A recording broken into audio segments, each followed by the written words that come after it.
Awakening as a mechanic renowned as the pinnacle of combat prowess right before the college entrance exams, only to have the entire school mock you for unlocking the trashiest class. The reason? Mechanics require an astronomical amount of resources to grow, and as the school's infamous pauper, you could never afford such a pay-to-win profession. Just as despair consumes you, the heiress of Luo City's top guild, Shang Yao, approaches with an outrageous proposition. She offers you a fortune to father her child. Standing before you, her icy beauty radiates authority as she delivers an unshakable ultimatum. Chen Fan, I want to have a child with you. Though her voice is too soft for nearby students to hear, to you, it strikes like a bolt from the blue. Wait, what? You, a penniless nobody, catching the eye of the Shangshi Guild's prized daughter? As the most popular figure in school, Shang Yao is not only stunningly beautiful but has also awakened the powerful rare profession of blazing apostle, destined to become a future titan. Yet now she's talking about having a child with an ordinary nobody like you. It's utterly absurd. Countless thoughts race through your mind, and your hesitation doesn't escape Shang Yao's notice. She leads you into a conference room, where a contract bearing her signature is placed before you.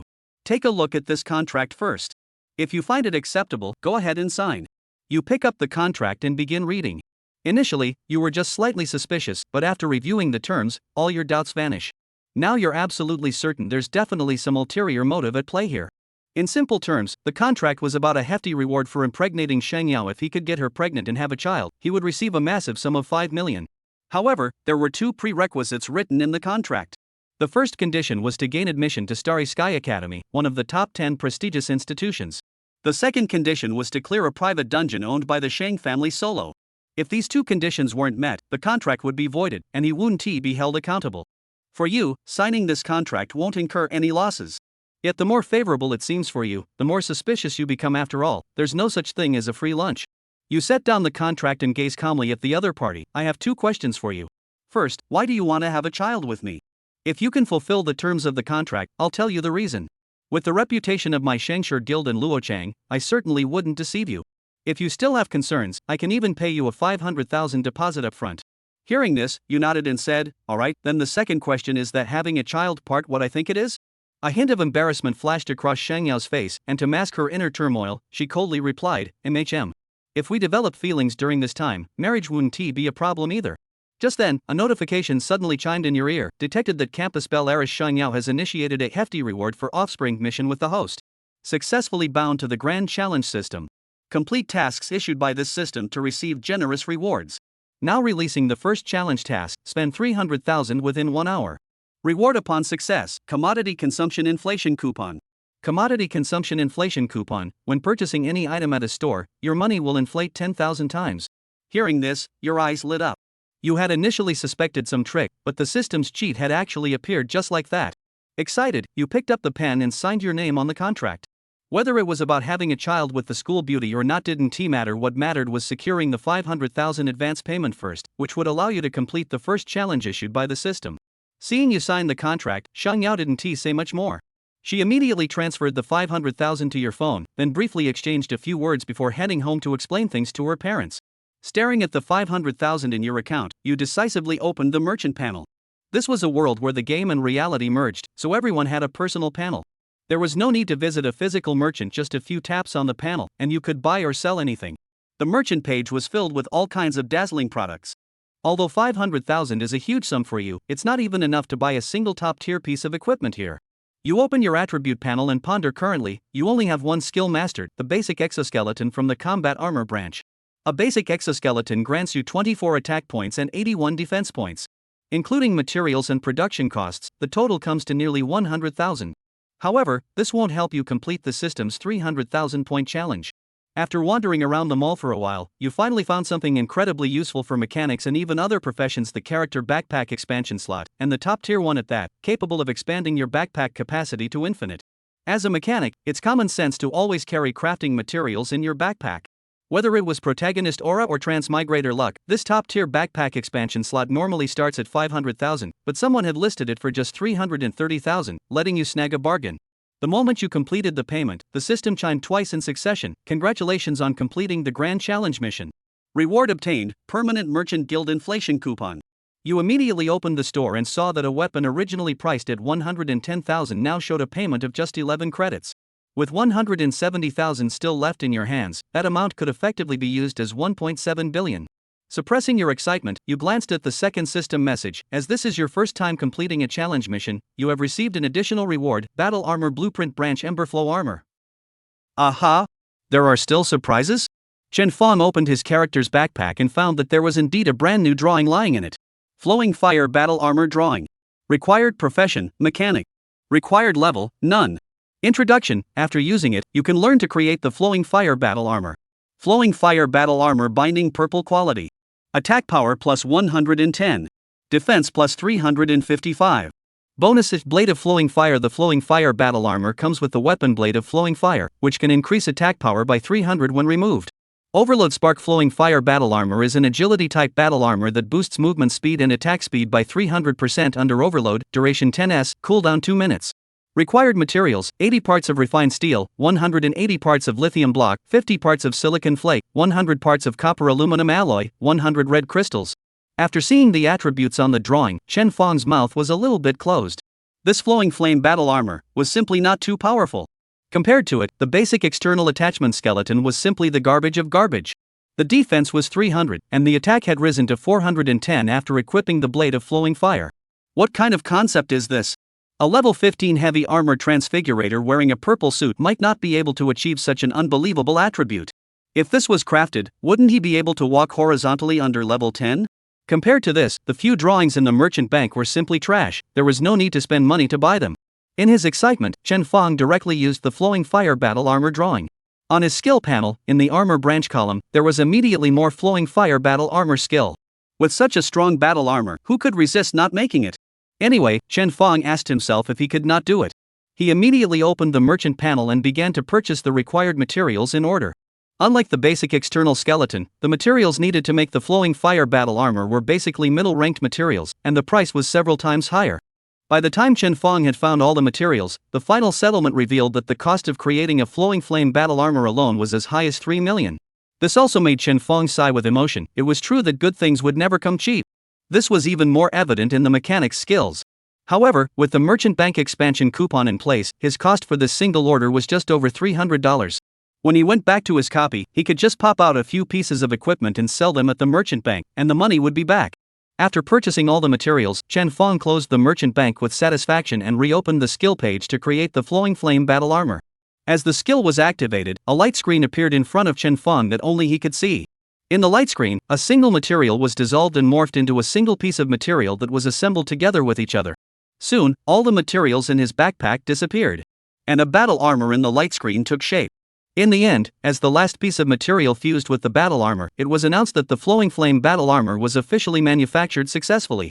Chen Fong raised his hand and waved it. The particles of the light screen were dispersed and converged at his right wrist, eventually transforming into a very mechanical and technological sense of crimson handring. This bracelet was close to Chen Fong's skin, yet it allowed him to feel no sense of foreignness, as if it did not exist. Interesting.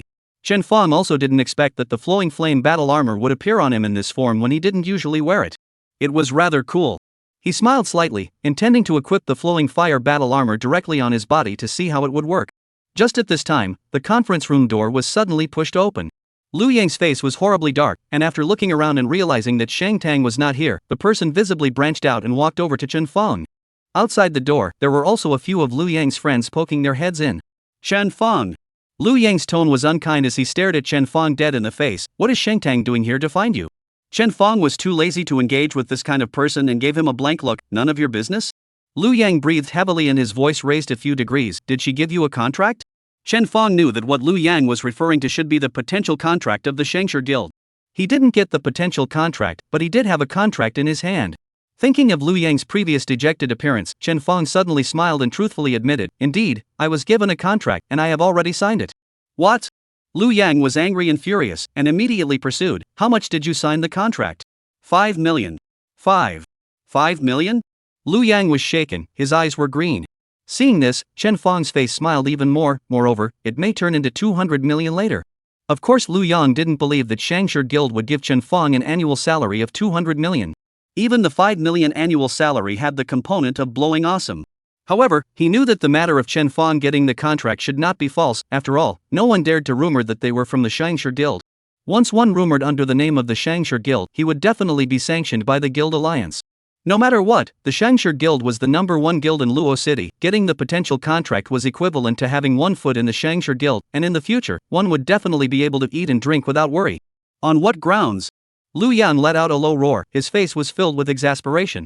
Chapter 4 Viper Machine Gun. I'm a rare combat profession halberdier. If the Centurion Guild doesn't give me a potential contract, why should they give it to you? Just on the basis of your good looks? Seeing that Lu Yan was simply crazy with jealousy, Chen Fong couldn't help but laugh even louder. I still say that. None of your business? You stepped on the horse. Lu Yan pointed at Chen Fong, holding half a day without holding a word. After a long time, he stared at his eyebrows and glared provocatively. Do you really think that you don't know what kind of luck you've gotten, and that getting a contract will change your trashy career? Can't change it, but you didn't get the contract. I'm telling you, mechanics cost so much money, even the Shangshi Guild can't afford it. There's no way they'll focus on cultivating you. It won't focus on training me, but you didn't get the contract. It's just a potential contract, it's not a guild contract. When the Shangshi Guild knows that mechanics invest a lot and return little, you'll definitely be kicked out of the guild. I might get kicked out of the guild, but you didn't get the contract. Chen Fong poked Lu Yang's lungs sentence by sentence, finally causing him to completely collapse. Lu Yang tugged at Chen Fong's collar, his eyes filled with blood. Chen Fong, I'm going to challenge you on my horse, do you dare to answer the challenge? No, buddy, you're in a hurry? Before sneering at other people's face that they have changed to a trash profession? Chen Fong laughed, originally too lazy to waste time with this clown. However, just at this time. Ding, there is currently a new challenge task, please pay attention to check. Current challenge task, within 1 hour, agree to student Lu Yang's invitation for a date and defeat him. Remaining time for challenge, 59 minutes and 54 seconds. Reward for successful challenge, mechanical weapon branch Viper machine gun drawing. Viper machine gun purple quality. Required profession, mechanic. Required level 5. Introduction, after using this, you can learn to make the Viper machine gun. Viper machine gun binding purple quality. Attack power plus 50. Additional, single point mode attack power increased by an additional 20, consuming 1 bullet type item per attack. Combo mode attack speed increased by 3 times, each attack consumes 1 bullet type item. Berserk mode attack speed increased by 10 times, hit rate decreased by 30%, lasts for 20 seconds and then enters the overheating state. Need to wait for 20 seconds to cool down before you can continue to use it. Each attack consumes 1 bullet props. Required materials, 30 parts steel, 30 parts copper aluminum alloy, 50 parts plastic, 10 parts rubber. A new mechanical weapon branch drawing? Chen Fong's eyes instantly lit up. The equipment and props in this world were categorized from low to high quality into white, blue, purple, gold, red, epic, legendary, mythical, and holy. The flowing fire battle armor made his current melee strength comparable to that of a level 15 heavy armor transfigurator who was wearing a purple quality suit. Once the Viper machine gun of the same purple quality was crafted, he was afraid that it would be able to allow him to have a hearty and passionate shootout with a level 15 archer type profession, right? As a mechanic, how could he do without firepower suppression? In that case, Lu Yang, you already have a way to take your death. No problem, I shall fight. Chen Fong locked eyes with Lu Yang and raised his hand to break the other party's fingers gripping on his collar. Hee, good, have guts. Lu Yang sneered, now then, let's go to the training room. Saying that, he turned around and called on a few of his fox friends at the door. Go, tell the others that I, Lu Yang, am going to challenge Chen Fong, so that everyone in the class will go over and watch. First middle school, training room. This training room was originally used as an arena for the students to practice in real combat. On the first floor of the arena, there were 9 rings arranged in a 9-grid pattern, and on weekdays, there were teachers specializing in combat class professions who taught classes here and taught practical combat skills. When there were no classes, this place would also be open to the public for students to practice freely. At this time in the training room, a few dozen people had already gathered, and almost all of Chen Fong's classmates had arrived. The duel hadn't even started yet, the students under the ring were already discussing it, and without exception, none of them were optimistic about Chen Fong. Lu Yang can be really, it's already bad enough that people Chen Fong has switched to mechanic, why is he still bullying people and has to duel? That's right, he's been down to the copies and killed the beasts himself. I heard that he's even got a full set of equipment together now. Chen Fong has only just changed professions, I'm afraid he hasn't even scratched the surface of his professional skills, right? Isn't this purely a one-sided beating? Hey, who let Chen Fong get the contract from Shangshi Guild? You all know Lu Yang, he's very careful. I guess, he wants to beat Chen Fong up in public, let the school flowers see it, and then transfer the potential contract given to Chen Fong to him to sign. I'll go, isn't Lu Yang too detrimental? Originally, Chen Fong had the Shangshi Guild funding to get a mechanical creation out, and there was still a possibility of him turning over. If this contract is really robbed, then... One of Lu Yang's foxy friends couldn't hear it anymore and turned his head to retort, what do you mean too damaging? This guild contract thing, isn't it whoever is powerful who signs it? Compared to a money loser like Chen Fong, Brother Yang would have been more suitable to join the Shangshi Guild. It was possible to pee in the same pot as Liu Yang because this person had also switched to a good combat profession. This person was usually arrogant and domineering, and with one sentence, he made the faces of the few students at the back who were fighting for Chen Fong change, not daring to speak again. Liu Yang's thoughts were obvious to everyone else, and Chen Fong naturally knew all about it. To be able to come up with this kind of method, one can only say that this bastard has a brain, but not much. After all, from beginning to end, Chen Fong did not say what potential contract he signed with Shang Tang. Standing on the ring, Liu Yang's face only slightly eased. He looked at Chen Fong with a cold smile and put on the equipment in his backpack piece by piece. As the light continued to flicker, one piece of white, or even blue quality heavy armor equipment appeared on Liu Yang's body one after another. As for the black iron halberd that was finally taken out, it was also flickering with blue quality light. Seeing Liu Yang put on the equipment, many students sucked in a breath of cold air, more Chen Fong pinched sweat. At this stage, unless the family has money, or the occupational characteristics are strong enough, often use the after-school time to go to the field to brush monsters, under the copy. Otherwise, who would be able to put together a full set of equipment?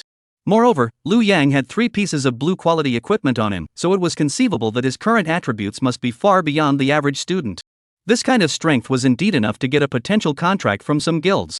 Liu Yang tilted his head and flicked his chin at Chen Fong. I know you just switched jobs today and your equipment hasn't been matched yet. Otherwise, I'll give you time to go to the merchant bank and buy a few pieces of equipment to wear, so that people won't say I'm bullying you. Chen Fong shook his head bashfully. No need, just get started. What, you don't wear equipment? Liu Yang's tone was exaggerated, and then he made a look of a sudden realization. Oh, your family is so poor that you've spent all your savings today just by transferring, right? Ha! That's right, the money for transferring is all squeezed out. Where's the money to buy any equipment? Chapter 5 Armor, combined. With an origin like yours, there's no future at all in switching to become a mechanic. It's a waste to give you the contract from the Shangshi Guild. After saying what was on his mind, Liu Yang was also not polite. His entire body charged towards Chen Fong so violently that his body dragged out a residual shadow. At the same time, the halberd in his hand swept out with great force. Halberd warrior basic skill Fierce Dragon Impact. Seeing that Liu Yang's first strike was a skill that was clearly aimed at hitting Chen Fong hard, many students exclaimed in shock, almost not daring to see Chen Fong's miserable end. Only Chen Fong, narrowing his eyes, gently tapped his right hand's battle armor bracelet, and then lightly reached out and raised his hand above his head, catching it towards the halberd that smashed into him, as if he was trying to catch a feather that was about to fall. Idiot! Liu Yang coldly laughed. Halberd mercilessly fell. Will be Chen Fong's arm hard to smash off. Anyway, the training ground here has a resident infirmary doctor, all are level 30 or above healing type transmutator. As long as Chen Fong didn't die, he could be saved, and there was absolutely no need to worry about what would happen. However, the imagined sound of bones breaking did not come. What came out was the sound of metal colliding. Clang! Liu Yang felt his tiger's mouth numb, as if a halberd had smashed on a piece of fine iron. Chen Fong in front of him, on the other hand, was motionless. How is this possible? The pupils of Liu Yang's eyes shook tremendously.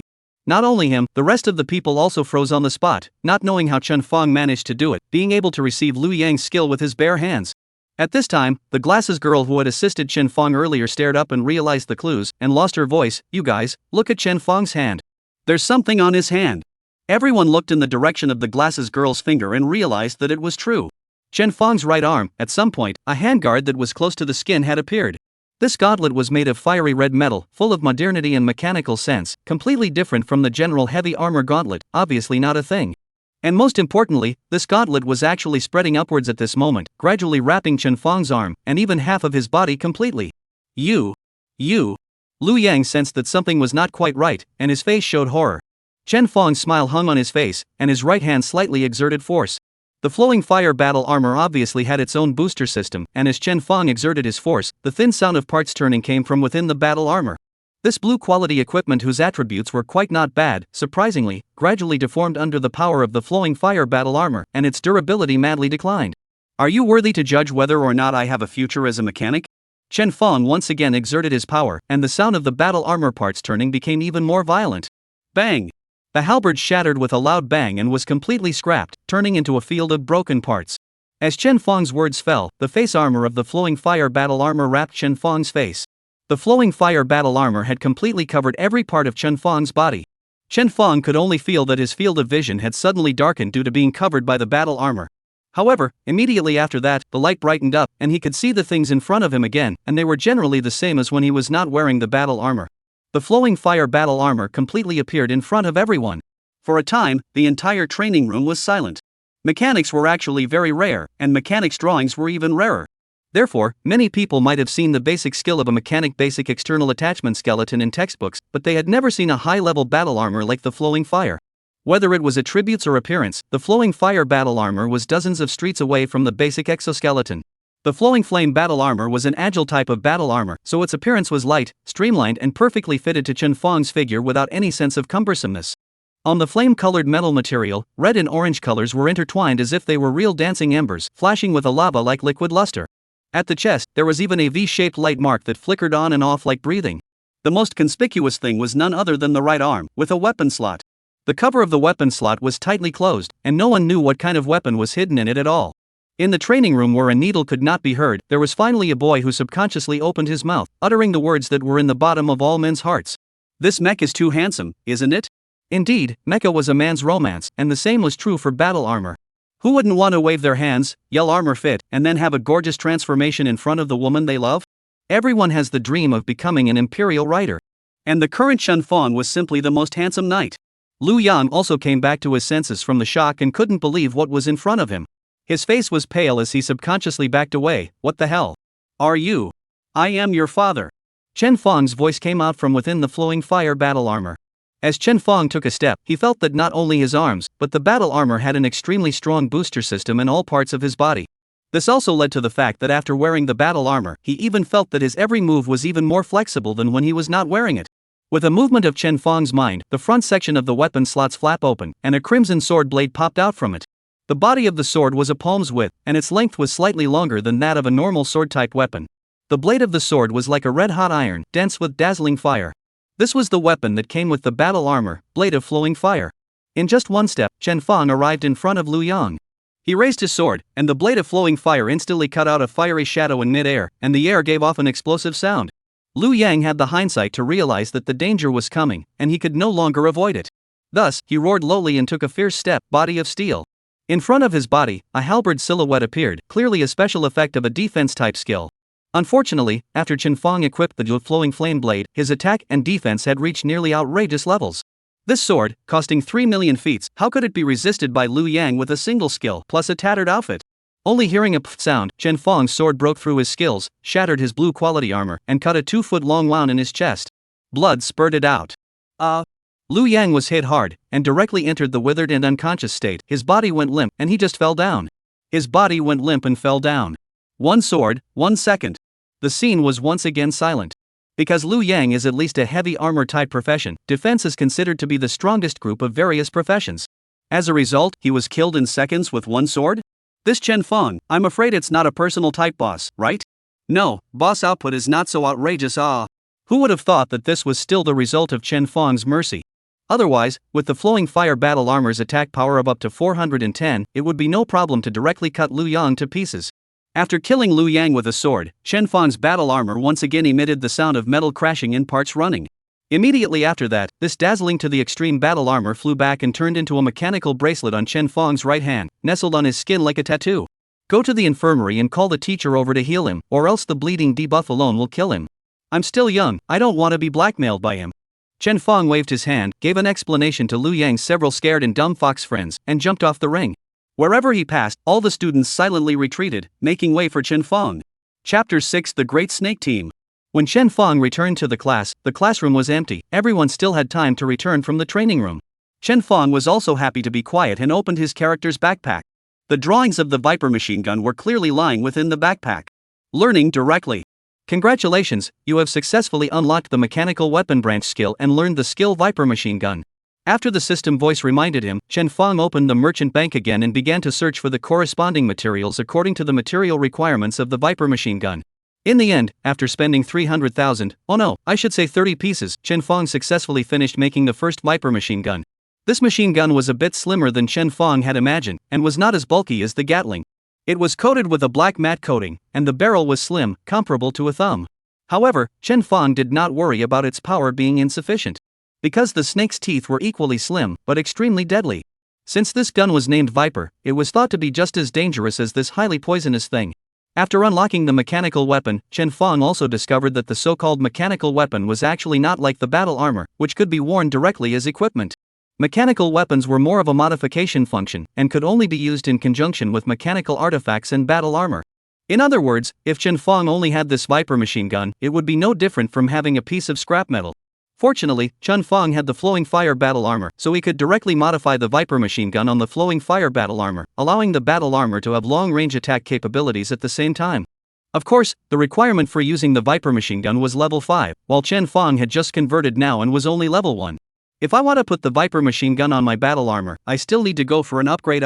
Chen Fong sighed quietly and could only put down his curiosity about the power of the Viper machine gun. Just in time, tomorrow and the day after tomorrow is the weekend, so I can take a ride to a field practicing spot and level up first. And then there is. Chen Fong thought of the slightly tender figure deep in the memory of his predecessor, and his heart inevitably moved. To buy holy light potion for his mom. First middle school, infirmary. Bang! A few people pushed open the door of the infirmary, and after taking a look at it, they walked straight towards the bed where Lu Yang was. Seeing the group of people coming over, Lu Yang immediately cried out in pain, "Cousin, you're finally here." The leader of the group seemed to be in order to show off his strength. Even in the school, he was wearing a blue quality suit, and the luster of his equipment did not choose to hide it, all in the arrogant look of a dog with a big family. From the fact that he was covered in cloth armor, one could tell that this person was a back row profession. However, he himself was long and tall, looking much stronger than even Lu Yang, who was a halberd warrior.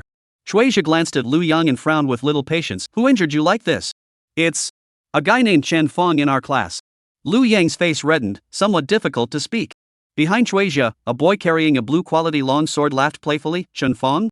I haven't heard that our first middle school has this person. When did this person change professions, and what profession did he change to?" "He?" Lu Yang lowered his head, and even more so, he felt his cheeks burning. "He just switched professions today, switched to mechanic." "Oh, so it's that mechanic, ah." The man with the sword back burst out laughing. "I really heard that a mechanic came out of our first middle school today. Moreover, this person's poor family can't even open their pots." After transferring, he directly fell unconscious, or was carried back. When this statement came out, a few people beside him also laughed. The laughter of these few people was quite mocking for Lu Yang. A look of hatred surfaced on Shueisha's face as he looked at Lu Yang. "Is it that person?" "It's..." Lu Yang admitted stiffly. "Hey!" Shueisha helplessly said in a bad mood, "Let a mechanic beat into this. Originally I also intended, when you are the same as us, also changed into a blue equipment, let you join my fixed team, every week to take you to the field to practice leveling brush treasure. As a result you..." "Forget it." Shueisha finally didn't finish his sentence, and with a wave of his hand, he said, "No matter what, I'm your cousin. If you're being bullied, I have to manage. You push that guy's buddy to me, I'll have him come over and apologize to you." "Okay, thanks cousin." Lu Yang was overjoyed and opened his friends list. However, he was worried at the same time. "Cousin, you don't have any problems, do you? That kid didn't know what kind of luck he got, building a battle armor with ridiculously high attributes. You're questioning me?" Shueisha was infuriated and laughed. It wasn't just him, the rest of the people also laughed out loud. "Brother Lu Yang, we've also brought you down several times, our strength, aren't you still clear about it?" A long-haired girl in red leather armor was happy, as if this matter was even more ridiculous than Lu Yang being beaten by someone who had just turned a mechanic. Next to her, a chubby short boy picked up. "It's not like you don't know, among the fixed teams in the first middle school, our big snake team's comprehensive strength is ranked 3rd. In first middle school, who doesn't give your cousin face?" Because of the different characteristics of each profession and their mutual strengths and weaknesses, it was already the norm for teams to go out into the wilderness to open up land and brush copies. Some people's occupational characteristics made up for each other, and their cooperation was good, so it was normal to gradually form a regular team. A lot of people who have changed jobs in the first high school have their own fixed teams, and in the school forum, there are still lively people who give these fixed teams a comprehensive strength ranking.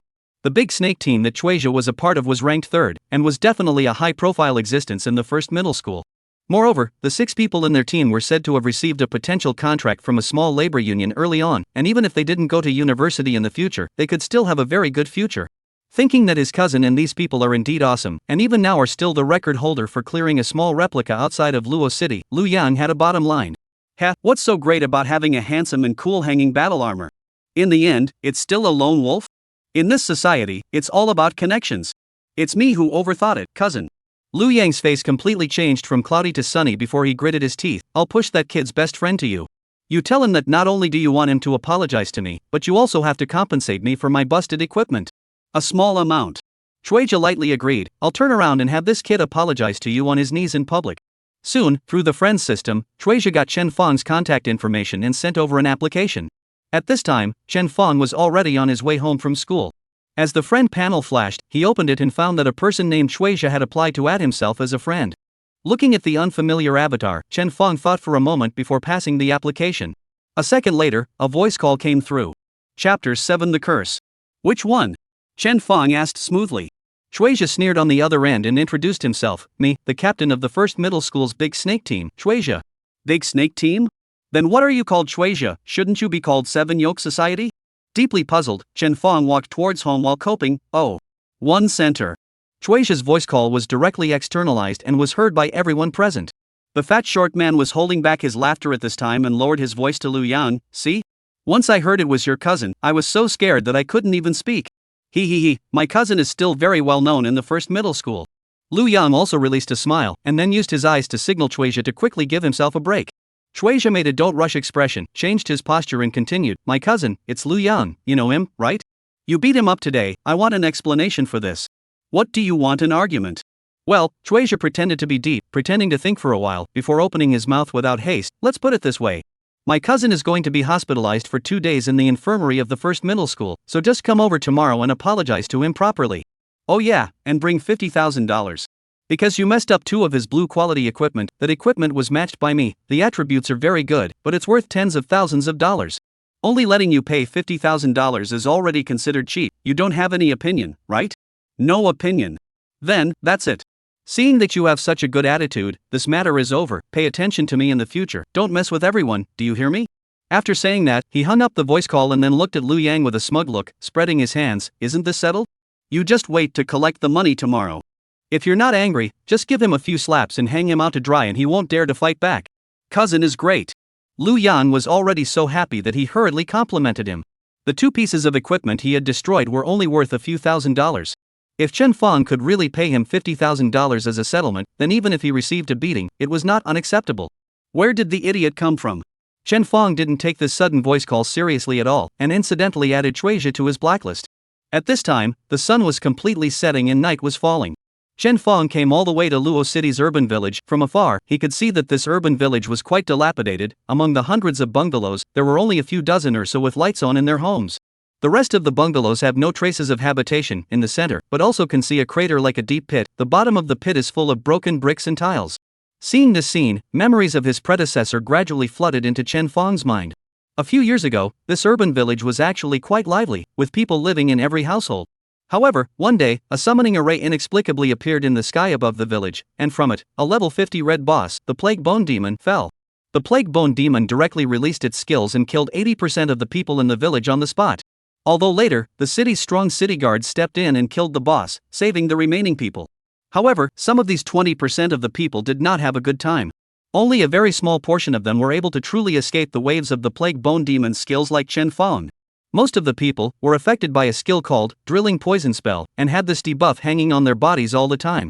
This debuff not only weakened the transmuter's attributes by 30%, but it also caused a feeling of drilling pain to arise in one's entire body every once in a while. If you want to suppress the pain, it wasn't difficult. You only needed to buy a holy light potion and drink it, and it would last for about 10 days.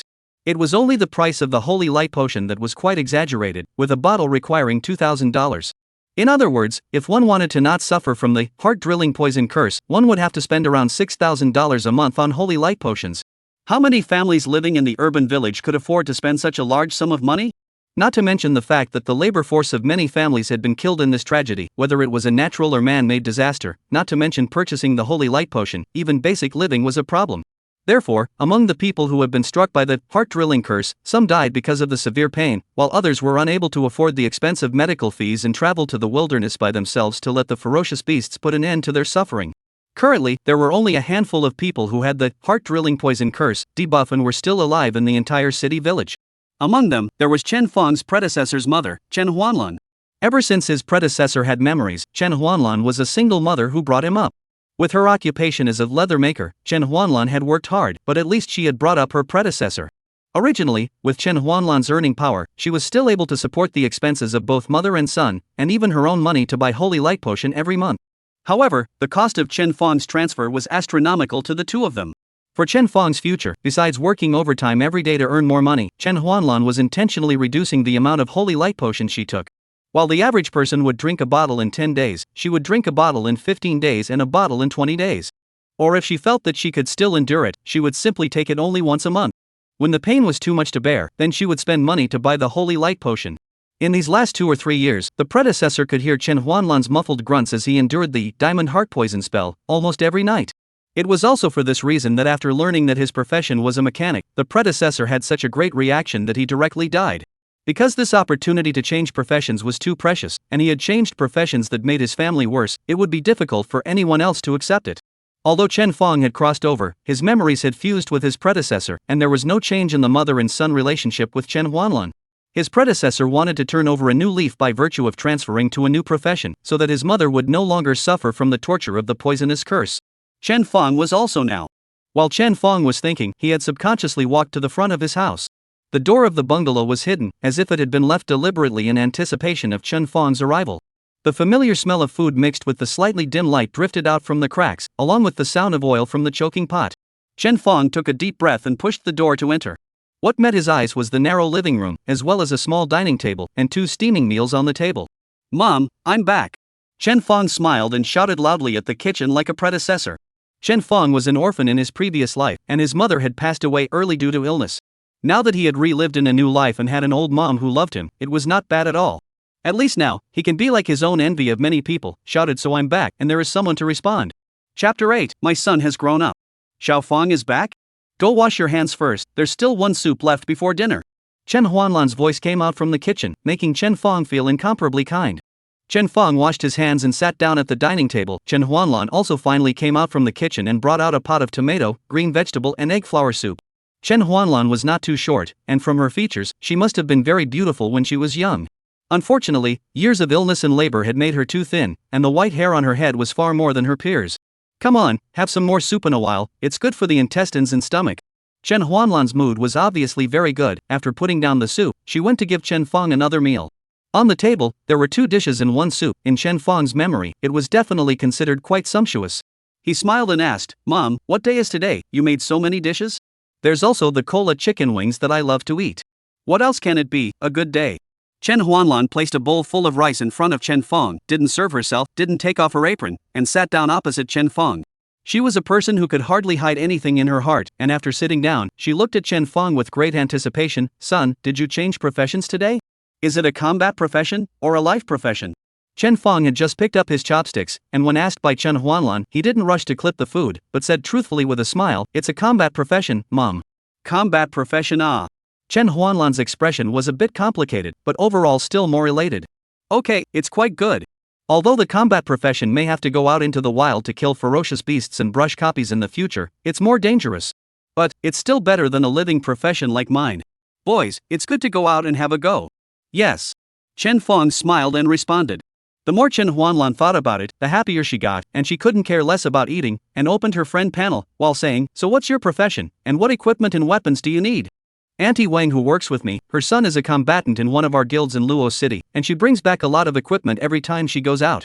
I'll ask your Auntie Wang to keep an eye out for you and see if there's any equipment you can use. Buying it from her can be cheaper, after all, there's still a 10% handling fee for listing it on a merchant bank." "Mom, don't get busy, eat quickly."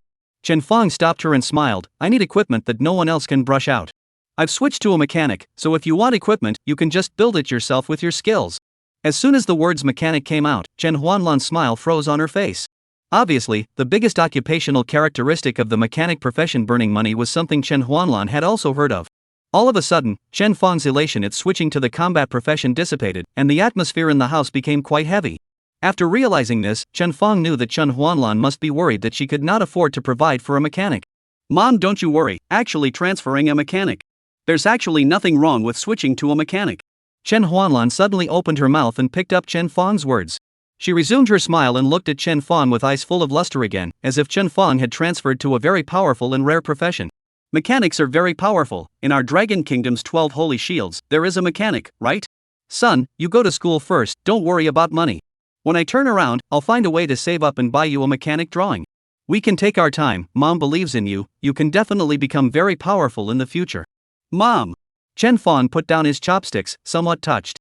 Why didn't he know that Chen Huanlan's so-called solution was nothing more than working more, continuing to fight hard against the diamond heart poison spell, and saving the money for the holy light potion? Unfortunately, if she saved like this, she wouldn't be able to save a single drawing in her life.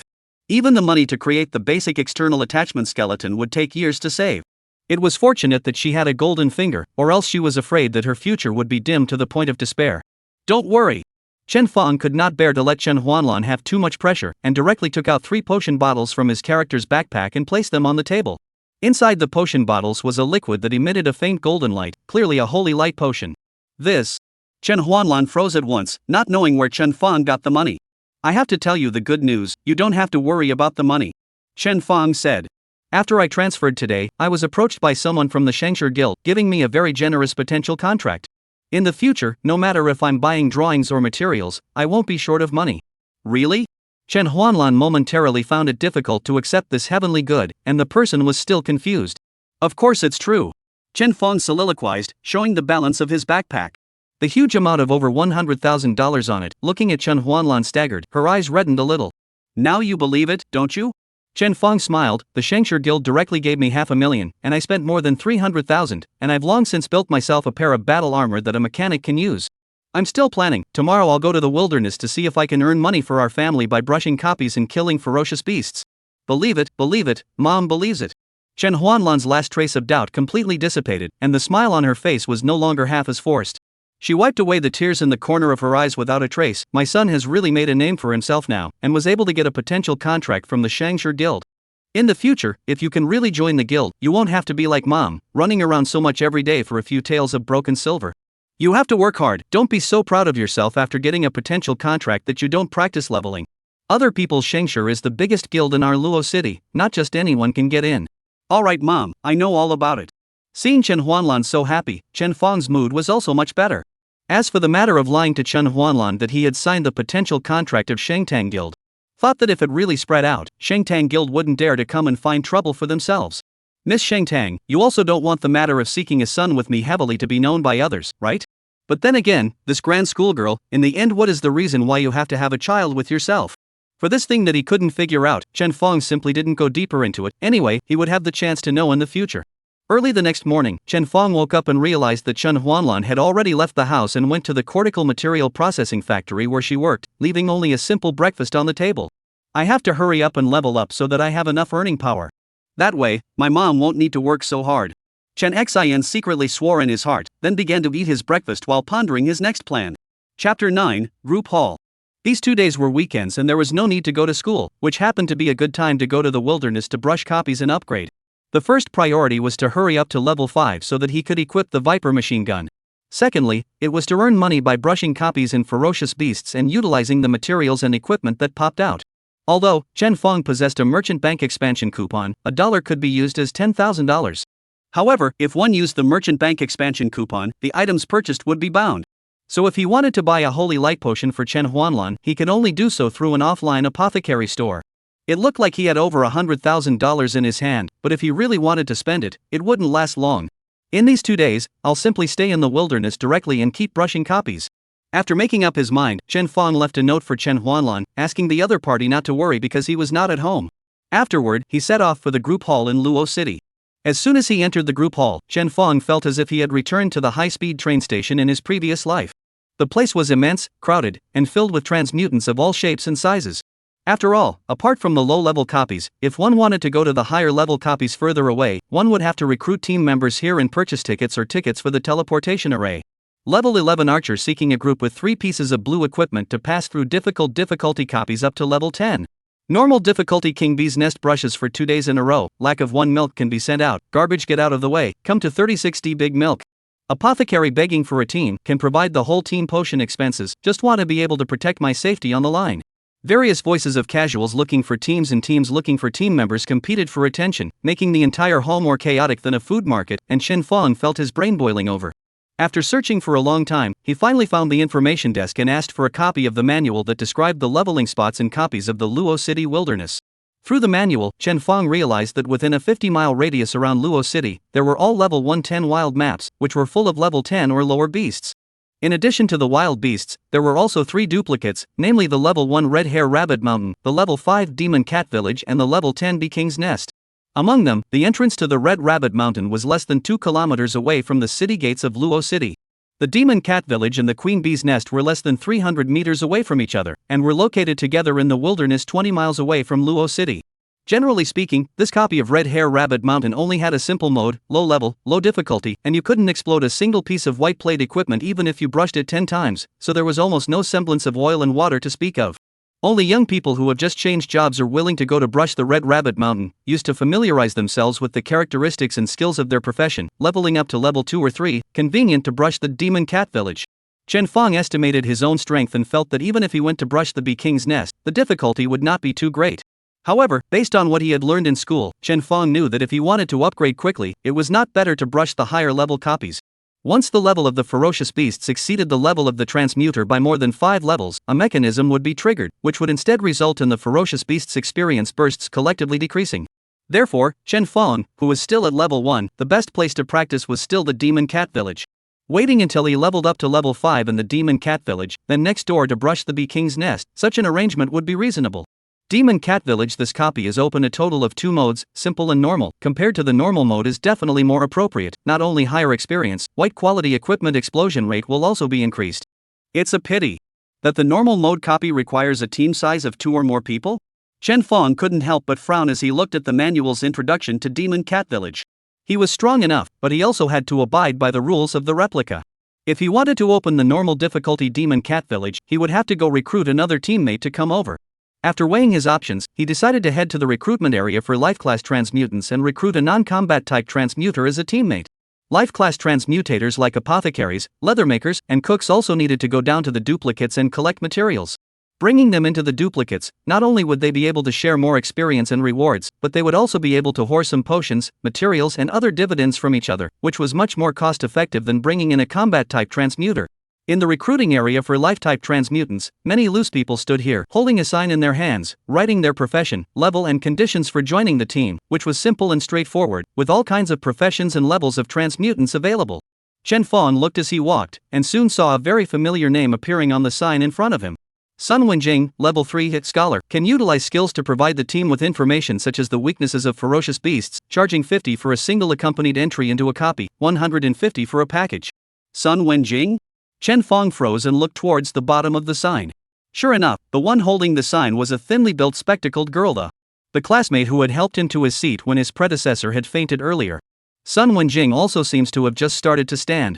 Not just started to seek recruitment as a loose person. So she looked to the extreme, from beginning to end. Her head was lowered, contrasting with the surrounding transmigrants who were pulling their voices, afraid that others would not see them. With this appearance, she naturally became a little transparent, and no one cared at all. In addition, scholar, this kind of life class occupation, also quite chicken ribs. After all, the beasts are relatively weak in the early stage, the skills of the transmigrants are few, there is no skill to speak of when fighting, directly relying on the attributes of the past is reckless. Why need such a pendant as her to draw blood in the team? Therefore, even if her fee was quite cheap, with a pack of 150 geniuses, no one would even ask for her. Moreover, she was only level 3, so bringing her to a high-level copy would require one to bother protecting her. To this little girl who had comforted him, Chen Fong still had a good impression. Thus, he took the initiative to walk forward. Sun Wenjing, who had her head lowered, saw Chen Fong's feet and thought that some transmogrifier had come to recruit a team member, so she hurriedly said, "Hello, do you need to hire me as a team member? I'm a scholar, I can help the team." "Chen students? Why are you here?"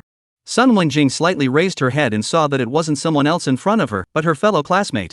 Chen Fong and Sun Wenjing met eye to eye, and as soon as he opened his mouth, he made Sun Wenjing lower his head again. "I didn't realize that you still do this. How long have you been doing this?" I'm the first time." "No way, the first time I stumbled upon it?" "Well, does your family know you do this?" "No. My family does not allow, I just come out to do a little, earn some pocket money." "If your family doesn't allow you to come out, do you know how dangerous this business is? Luckily you ran into me." Chen Fong waved his hand to Sun Wenjing in a serious manner. "Come with me, for the sake of acquaintance, I'll wrap you up for 2 days and give you 200 more. Chapter 10 Grey Bearded Demon Cat. "Ha? Really?" Sun Wenjing raised her head at once. Chen Fong walked towards the ticket office without looking back, saying as he walked, "Of course, we're all old classmates, how could I screw you over?" "Chen classmate, wait for me. Don't call classmate, call boss. Boss Chen." Sun Wenjing panicked and put away her sign, ran all the way behind Chen Fong, always feeling that there was something strange about the conversation just now. The two of them went to the ticket office and bought 2 tickets to the Shuangbin camp. As the name suggests, the Double Book Camp is a temporary camp that was specially set up to facilitate the LA City transitioners to brush 2 copies. The journey from Luo City to the Double Book Camp was 30 miles, crossing part of the field map. The bus did meet a few waves of ferocious beasts along the way, but they were all resolved in passing by the 2 level 20 transfigurants accompanying and escorting the bus. More than half an hour later, Chen Fong and Sun Wenjing followed the crowd and arrived at the Shuangbin campground. The camp was located in the middle of the forest. The scale was not small, just like a bazaar, with stalls selling equipment and materials everywhere. As for boxed lunches, healing potions, magic potions, and tents for rent, there were also many people. It was Chen Fong's first time to come to this kind of copy camp, and he found it very refreshing for a while. Sun Wenjing on the side did the same, looking east and west. It seemed that she should not have lied, it was indeed her first time. Shin boss, Sun Wenjing was very uptight, and kept following Chen Fong, who was walking towards the duplicate teleportation door. We're going to the next level 5 copy Demon Cat Village, right? That's right. Then, do we still need to find other people to team up with? The ferocious beasts in the Demon Cat Village all have high agility attribute points, so it's best to group up with an ice mage, or a curse priest to make it a bit better. It's not a landlord fight, why does it have to be 3 people? Just the 2 of us are enough. But it's our first time. Why, who doesn't have a first time? Don't worry, I've seen a lot of videos before, I still have the theoretical knowledge. ? As they spoke, the duo had already arrived at the entrance of the Demon Cat Village's replica according to the signpost. This replica opened at the foot of a small dirt hill, tens of meters wide in diameter, in which chaos reigned, and blue and silver rays of light constantly swirled and twisted in it. In front of the entrance to the copy, quite a few teams of transmutants entered and exited, and without exception, they were all young people. Many of them were even wearing the uniform of a certain middle school in Luo City, with the same identity as Chen Fong and Sun Wenjing. Chen Fong came straight to the replica entrance, took a step, and immediately his body was sucked in. Chen Fong was in the middle of a chaotic world, and Sun Wendian followed closely behind, being transported over. In front of the 2 of them, a replica information panel appeared at the same time. Demon Cat Village, level 5 copy. Number of people required, no higher than 5 people. Open difficulty, easy, normal requires a group size greater than 2. Quest objective, defeat the red-furred demon cat king. Please select copy difficulty, simple normal. Without any hesitation, Chen Fong directly chose normal. After Chen Fong made his choice, the chaos dispersed again, and Chen Fong and Sun Wenjing were simultaneously teleported to the entrance of a dilapidated village. The time on the copy seemed to be evening, and the sky had just darkened, limiting one's field of vision. In the dilapidated village ahead, the cries of wildcats in heat rose and fell, sending chills down one's back. Sun Wendian was visibly nervous, her face turning a little white, subconsciously shrinking behind Chen Fong before taking out a white-quality wooden shield from her backpack, sort of making herself somewhat self-protective. Let's go! Chen Fong tapped the bracelet on his wrist, the sound of mechanical parts running resounded, and the flowing fire battle armor slowly unfolded, wrapping his entire body. On the mech, the breathless crimson light illuminated the darkness ahead a bit. Seeing that Chen Fong had once again summoned the flowing fire battle armor, Sun Wenjing's eyes flashed with a few moments of admiration. The scene where Chen Fong had killed Lu Yang in a second with a single sword had given her quite an impact. If she didn't know that Chen Fong possessed such a set of battle armor that was so strong that it was overmodeled, Sun Wendian definitely wouldn't have dared to enter the normal difficulty Demon Cat Village for her first copy. Aha!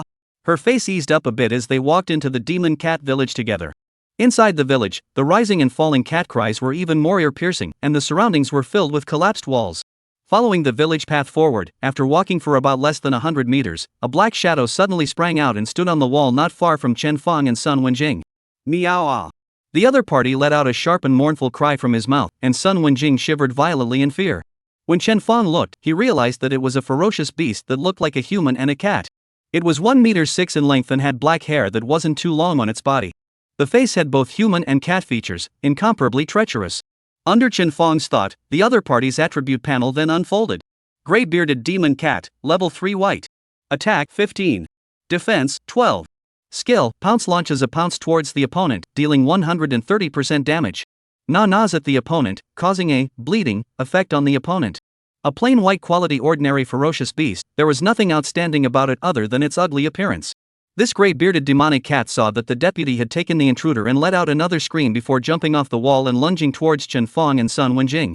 Without uttering a word, Chen Fong took a step forward, while the cover of the weapon slot in his right arm opened, and the flowing fire blade popped out of it. The firelight from the blade instantly illuminated the surroundings even more brightly. Sun Wendian bent down and hid behind her shield, revealing half of her head as she stretched out her hand and aimed it at the gray-bearded demon cat. Then, on her palm, the shadow of a thick book that was constantly turning over appeared. In an instant, the book was fixed on a certain page, and Sun Wentian's various knowledge about the gray-bearded demon cat flooded into her mind. Boss Chen, its weak points are its heart and tail. If there's no way to attack its heart area because it's too fast, you can attack its tail first. After the tail is attacked, there is a certain chance for it to enter the disabled state. Put. The flowing fire blade cut out a fan of fire in midair, cutting the gray-bearded demon cat that was using pounce to the waist in the air, killing it directly in seconds. Chen Fong shook off the dark red blood on the flowing fire blade and turned back to look at Sun Wenjing. What did you just say? No. It's alright. Sun Wentian closed her mouth. It suddenly occurred to her that Chen Fong could even kill Lu Yang in seconds with a single sword, so where was the weak part of a level 3 gray-bearded demon cat for him? The whole body is a weak point, right? Chapter 11, The Role of Scholars. The ferocious beasts and the duplicates were much denser than in the wild. It was also for this reason that generally, if one wanted to upgrade, brushing copies was a better option than brushing the beasts in the wild. A gray-bearded demon cat was nothing more than an appetizer, and after Chen Fong killed it with a single second of his sword, the sounds of battle attracted even more ferocious beasts. Rustle, rustle, rustle. In the darkness ahead, the movement of something running quickly came from far away and quickly attacked. When one got closer, one could see that it was a gray-bearded demonic cat that swooped over with an extremely ferocious gaze. Unfortunately, Chen Fong already knew that this kind of ferocious beast was nothing more than a silver spearhead that would shatter at the slightest touch. He took the initiative to welcome a gray-bearded demonic cat, and with another stroke of the flowing flame blade in his hand, he once again killed a demonic cat. The remaining ferocious beasts were no match for Chen Fong, and in 3 tries, only the corpses of demonic cats remained on the ground. A total of 6 demonic cats were easily eliminated by Chen Fong. His body finally lit up a golden light, officially came to level 2. Chen Fong was able to feel that his attributes had increased with his level, but this increase was really insignificant to the additional attributes of the flowing fire battle armor. As expected, the body of a mechanic was actually the battle armor. If he, the mechanic, wanted his strength to increase by leaps and bounds, he still had to upgrade to level 5 as soon as possible and equip the Viper machine gun. After clearing the wave of ferocious beasts, Chen Fong took the lead and walked in front to clear the way for the team. Sun Wentian was carefully walking behind Chen Fong, trying not to cause trouble for the big brother.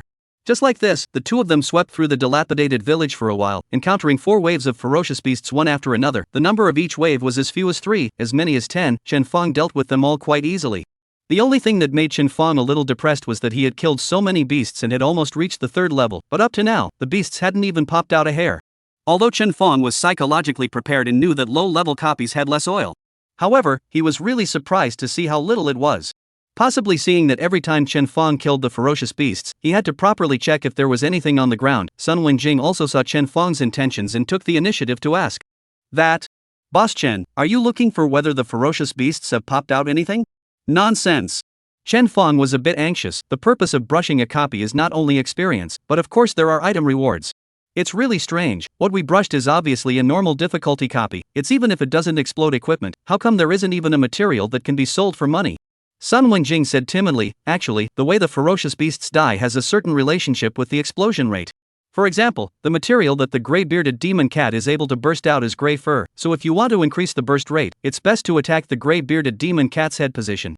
Once you attack their body, or if you are hit by a fire attribute skill, it will greatly reduce the burst rate of their gray fur.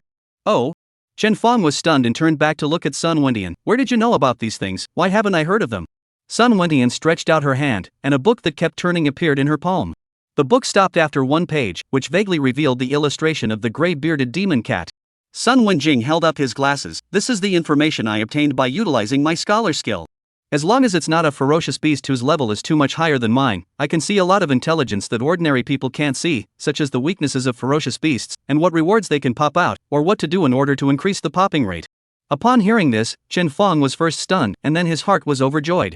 Originally, he had invited Sun Wentian to team up with him to make a copy, purely because this person was his classmate and was not a bad person. The most important thing was that it was only $500 to pack her for 2 days, which was far too cheap compared to other life class professions. As a result, I didn't expect that my luck would be so good that I would casually pick it up and also pick up the treasure.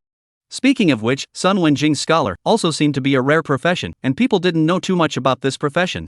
Otherwise, which team knew that scholars were able to see how to increase the burst rate of ferocious beasts? For fear that Sun Wentian was asking for $1,000 a day, there were teams grabbing for her to be in the team. You just said that attacking the head of the gray-bearded demon cat would increase the burst rate of the materials, right? Chen Fong asked again and received an accurate reply from Sun Wenjing. He nodded, intending to follow the latter's words and try it out to see if he could gain something. The duo continued to walk forward, and as expected, another gray-bearded demon cat scurried out of the darkness. This time, Chen Fong didn't make a hasty move. Instead, his eyes narrowed and he found the right opportunity to stab with his sword. With a pff sound, the flowing blade directly pierced through the skull of the gray-bearded demonic cat by virtue of its ultra-high attack power. The remaining 3 gray-bearded demonic cats pounced one after another, and Chen Fong killed them one by one. Among them, one of the demonic cats, because it moved too fast, hit Chen Fong's sword blade by itself, and died violently by cutting open its own abdomen in a kind of touching porcelain manner. The other 3 were either decapitated by Chen Fong's sword or had their heads split open directly, all without harming their bodies. The results proved that Sun Wenjing's occupational skills were indeed useful. Previously, Chen Fong had killed more than 20 gray-bearded demon cats in a row without even being able to pop out a single hair, but this time, he actually did pop out a few hairs. Chen Fong picked up the 2 clumps of gray fur that appeared on the corpse of the gray-bearded demon cat, and the material properties immediately surfaced in front of him. Gray fur white. Introduction, can be used to create white quality cloth armor type and leather armor type equipment. Or it can be processed by a leather maker, and 100 copies of gray fur white have a certain chance of being made into a good gray fur blue. Very basic materials. Chen Fong opened the merchant bank and took a look. 1 copy of gray fur was worth $20, which could be said to be the most trashy item. But, at least it was a gain, wasn't it? After all, his $20, put in the merchant bank, that is not 20 so simple. Chen Fong was in a great mood.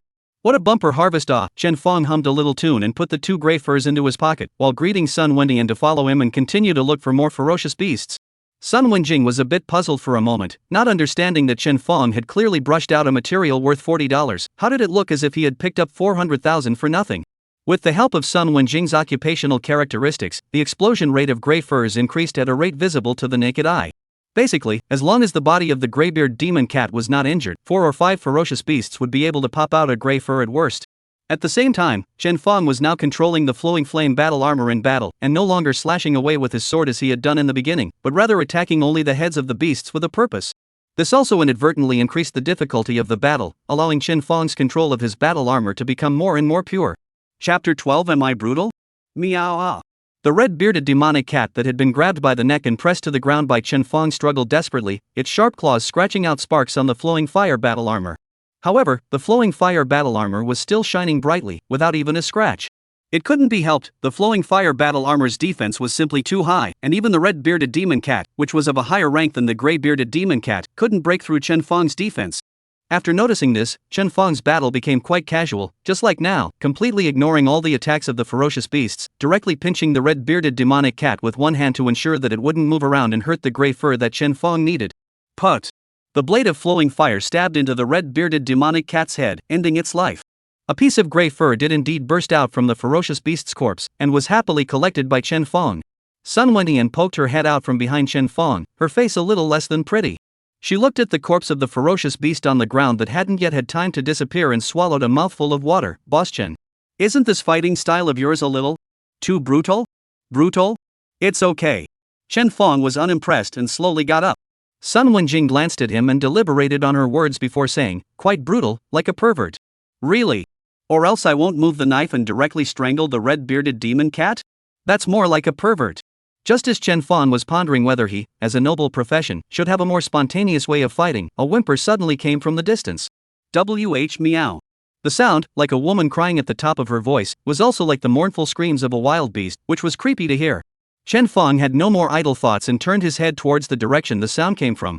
Because this voice was obviously different from the other demonic cats, it was a third type of ferocious beast different from the gray-bearded demonic cat and the red-bearded demonic cat. Seeing that he had already waded through the entire demon cat village, leaving only the direction where the voice came from to be explored, he knew that this copy should be near the end. If there were no surprises further on, what one would have to face would be the boss of this copy, the red-furred demon cat king. Take your shield, the copy boss should be arriving soon. Chen Fong reminded Sun Wendian, popping out his flowing flame blade with a clang and walked ahead. Once again, Sun Wendian was nervous and followed Chen Fong not far behind. The two of them, one in front of the other, did not have far to go before they walked out of this dilapidated village. Further ahead was a modest ancestral hall. The sound was coming from the ancestral hall. As they got closer, Chen Fong and Sun Wenjing could see a pair of bright green lights bobbing up and down in the darkened shrine. Around the shrine were several crooked-necked trees. When the wind blew, there was something hanging on the trees, which crashed together and made a clattering sound. Waiting for the two of them to see the things on the tree, Chen Fong is okay, Sun Wenjing directly face suddenly changed, exclaimed. Because the things on the tree were all weathered corpses.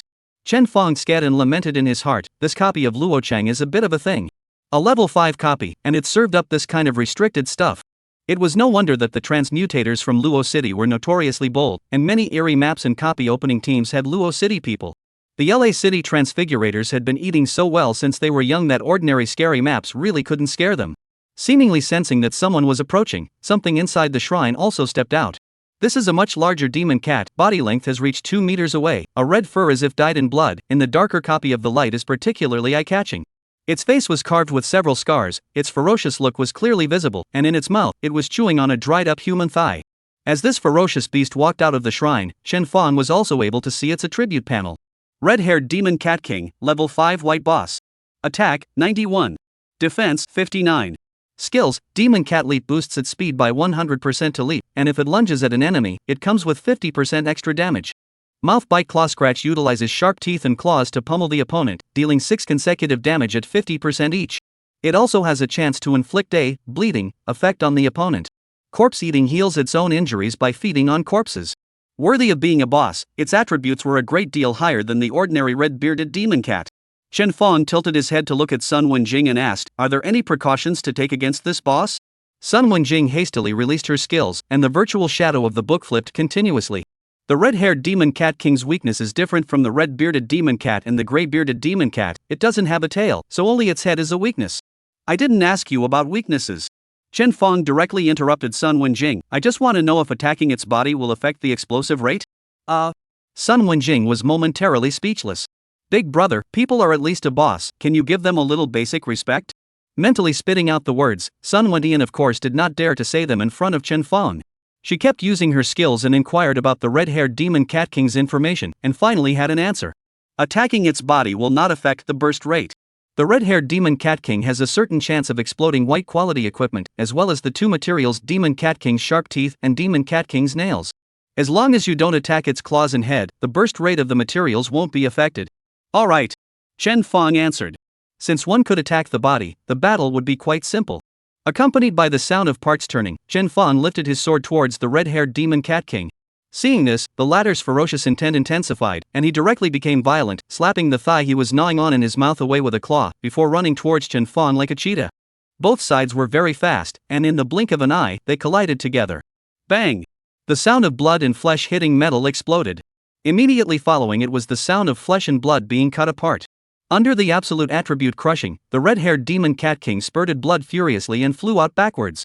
Chen Fong, on the other hand, had his battle armor stained with blood, and the lines that were already like flames became even more vivid. Chen Fong, who was like a god of war, gave Sun Wenjing a great impact. She clearly knew that Chen Fong was only going down to the copy for the first time today, and had just risen to level 3 a few minutes ago. As a result, he had single-handedly fought against a level 5 boss, and even gained the upper hand. Is a mechanic really so heaven-defying? While Sun Wenjing was stunned, Chen Fong's words made her even more tense. "I'll go, this boss is really bullish, 1/ in no seconds?" Chen Fong's words were by no means Versailles, but he was truly amazed that this red-haired Demon Cat King had 2 strikes. After all, he is now, the attributes are not weaker than a level 15, full-body purple set of heavy armor class profession changer. District level 5 boss, a knife second is not something incredible. But it didn't matter, since he couldn't get rid of it in a single slash, it would be better to have another slash. Chapter 13 Overload Spark, Open. Chen Fong pressed towards the red-haired Demon Cat King step by step, once again swinging out with his sword. However, this time, the red-haired Demon Cat King seemed to know the gap between itself and Chen Fong, and surprisingly did not choose to fight Chen Fong. It suddenly leapt up, its body transformed into a crimson residual shadow, dodging past Chen Fong's sword and jumping to a position 5 meters away. Demon Cat leaping? Under the battle armor, Chen Fong's eyes narrowed slightly. The red-haired Demon Cat King itself was a boss with a relatively prominent agility attribute, and both its attack speed and movement speed were quite high. Originally, the Flowing Flame battle armor, which was also an agility type, was actually not inferior to the red-haired Demon Cat King in terms of speed. However, the Demon Cat Leap skill allowed the red-haired Demon Cat King's speed to skyrocket by 100%, instantly surpassing the normal Flowing Flame war armor. The red-haired Demon Cat King took 2 Demon Cat Tengi leaps, one after the other, pulling away the distance between himself and Chen Fong, and then surprisingly jumped onto a crooked neck tree, taking a bite out of a dry corpse. Crunch puff. Chewing sounds rang out, and for a moment, blood and flesh splattered in its mouth, mixed with dark and sticky blood. In this scene, not to mention Sun Wendian, even Chen Fong felt a bit sick to his stomach. A dry corpse, directly swallowed by the red-haired demon Cat King in 3 or 2 bites. With the activation of the corpse-eating skill, a bone-deep wound left by Chen Feng on it just now was restored as before in the blink of an eye. The effect of this recovery skill was truly amazing. It could be imagined that if an ordinary transfigurator squad had gone through the trouble of injuring the red-haired demon Cat King, only to have the other party eat up its blood in one bite, it was feared that quite a few people would have cursed on the spot. After recovering its state, the red-haired demon Cat King's gaze was vicious as it stood on the tree and roared at Chen Feng. Even through the flowing fire battle armor, Chen Feng could smell the stench in the other party's mouth. After a low roar, the red-haired demon Cat King's body bowed and came pouncing from a high position, which was clearly the previous skill, Demon Cat Leap. With a 100% speed bonus, it made this strike very difficult to dodge. Chen Feng simply relied on the high defense of his flowing flame battle armor and chose to carry it hard, stabbing out with the flowing flame blade in his hand. Put! Hissing! 2 sounds rang out at the same time. 3 tiny scratches appeared on the flowing flame battle armor, proving that the red-haired demon Cat King's attack power was much higher than that of a small monster like the red-bearded demon cat, but unfortunately, it was still unable to break through the defense of the battle armor. Instead, it was the blade of flowing fire that once again cut a large gash in the red-haired demon Cat King's abdomen, just like a tiger after being slide-shoveled. Plop!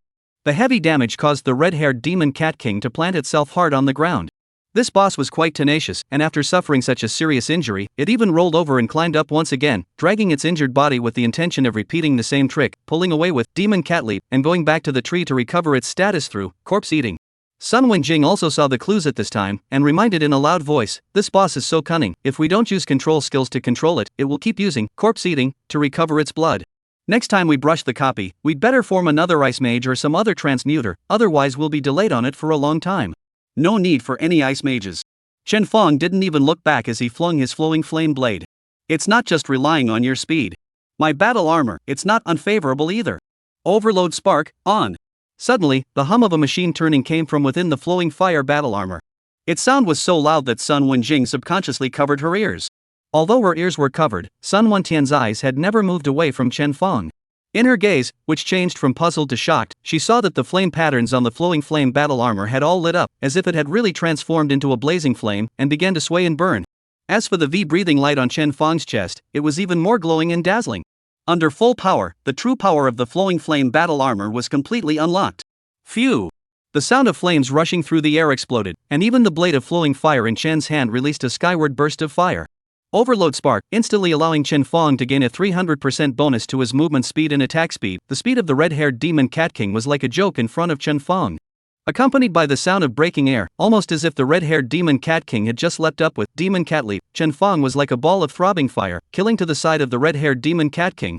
Another fan-shaped fire light bloomed, 300% attack speed bonus. Flowing fire blade already let people can't see the blade, can only see the flames after the blade cut through. The red-haired demon Cat King will be directly cut at the waist.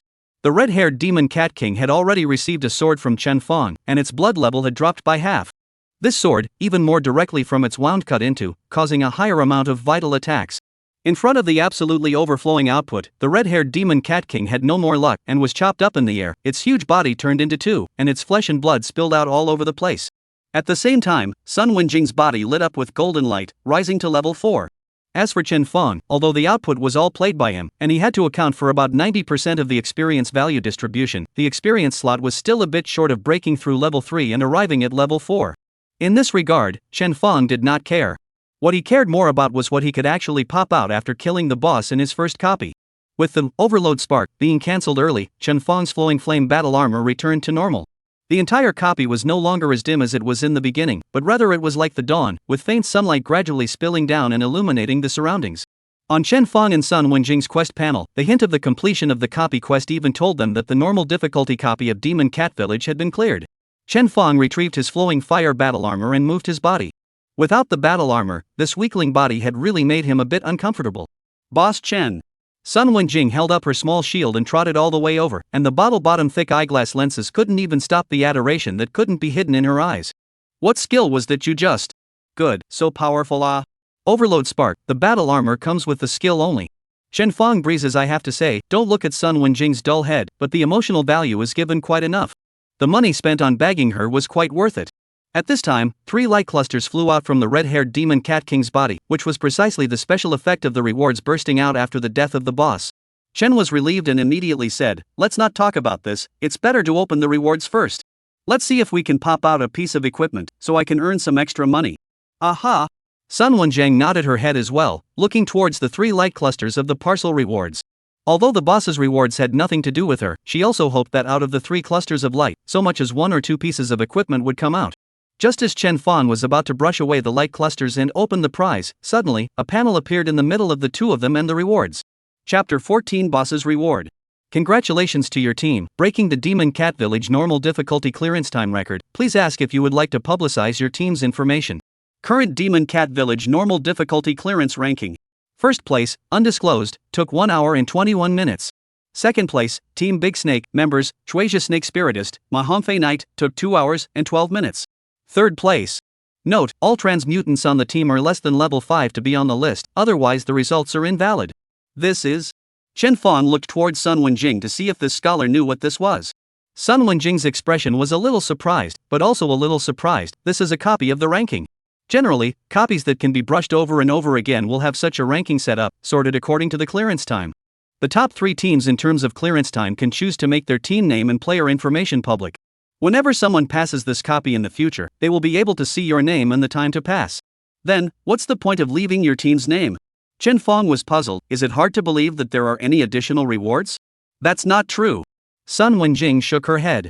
Slot, wouldn't that only be useful for pretending? Chen Fong was quite pragmatic, and as soon as he heard that there were no extra rewards, he immediately lost interest. Sun Wenjing forced herself to resist the urge to roll her eyes and patiently explained, "It can't be said that way. There are channels to check the records of copy clearance rankings. Generally speaking, the more copy pass rankings one has, it also means that the stronger the person is. Back in the day, no matter if it's to take a university exam or apply to join a guild, it's a very gold-weighted plus point. Therefore, there are quite a few people who specialize in copy racing, and even earn money by leading people to brush records. These things, teachers can teach them all in school." Oh, Chen Fong nodded awkwardly. He really couldn't be blamed for not knowing these things. After all, he had only been here for a few days? If he wanted to blame, he could only blame his predecessor for not listening to the lessons carefully. It was estimated that he felt that this kind of extra credit was not relevant to him, so he did not spend any time at all in this area to study. But then again, Chen Fong felt that he didn't actually aim at speed to brush the copy. How come he somehow broke the record of Demon Cat Village, and even refreshed the record by almost an hour? This second place team, how wasteful must it be? Chen Fong took a look at the second place team Big Snake team. Always feel that this name, he seems to have heard somewhere. Never mind, Chen Fong didn't bother to think about it, so he directly asked, "Then, do you think we should publicize the name of the team?" Sun Wenjing said, "This is all arbitrary, whether you make it public or not. Guilds and university admissions offices are all able to find out through the system. It depends on whether you want the other transmigrants who have cleared the Demon Cat Village to know their names." Well, Chen Fong thought carefully, and finally said, "I'm actually a relatively low-key person, but it's just a matter of setting a new record. There's no need to beat the drum to let everyone know. It's enough to let those losers who spent 2 or 3 hours clearing this copy know that they know how good I am." After speaking, Chen Fong directly chose to publicize his team information. Sun Wenjing? When publicizing team information, one needed to give a name to the team, and after thinking about it, Chen Fong casually typed in a mechanic and a pendant team. Sun Wenjing. Brother, it's more or less offensive. Alright, irrelevant things aside, touch the prize first. Chen Fong waved his hand, and the panel instantly disappeared, not giving Sun Wenjing a chance to object at all. Sun Wenjing's attention was indeed attracted to the 3 rewards popped out by the boss, no longer dwelling on whether or not the pendant in the team name referred to herself. With a wave of Chen's hand, 3 balls of light arrived in front of him one after another. He stretched out his hand and held the first one. As the light dissipated, a red and black Fong appeared. Demon Cat King's Fong, white quality material. It was not an equipment, causing Chen Fong to be slightly disappointed.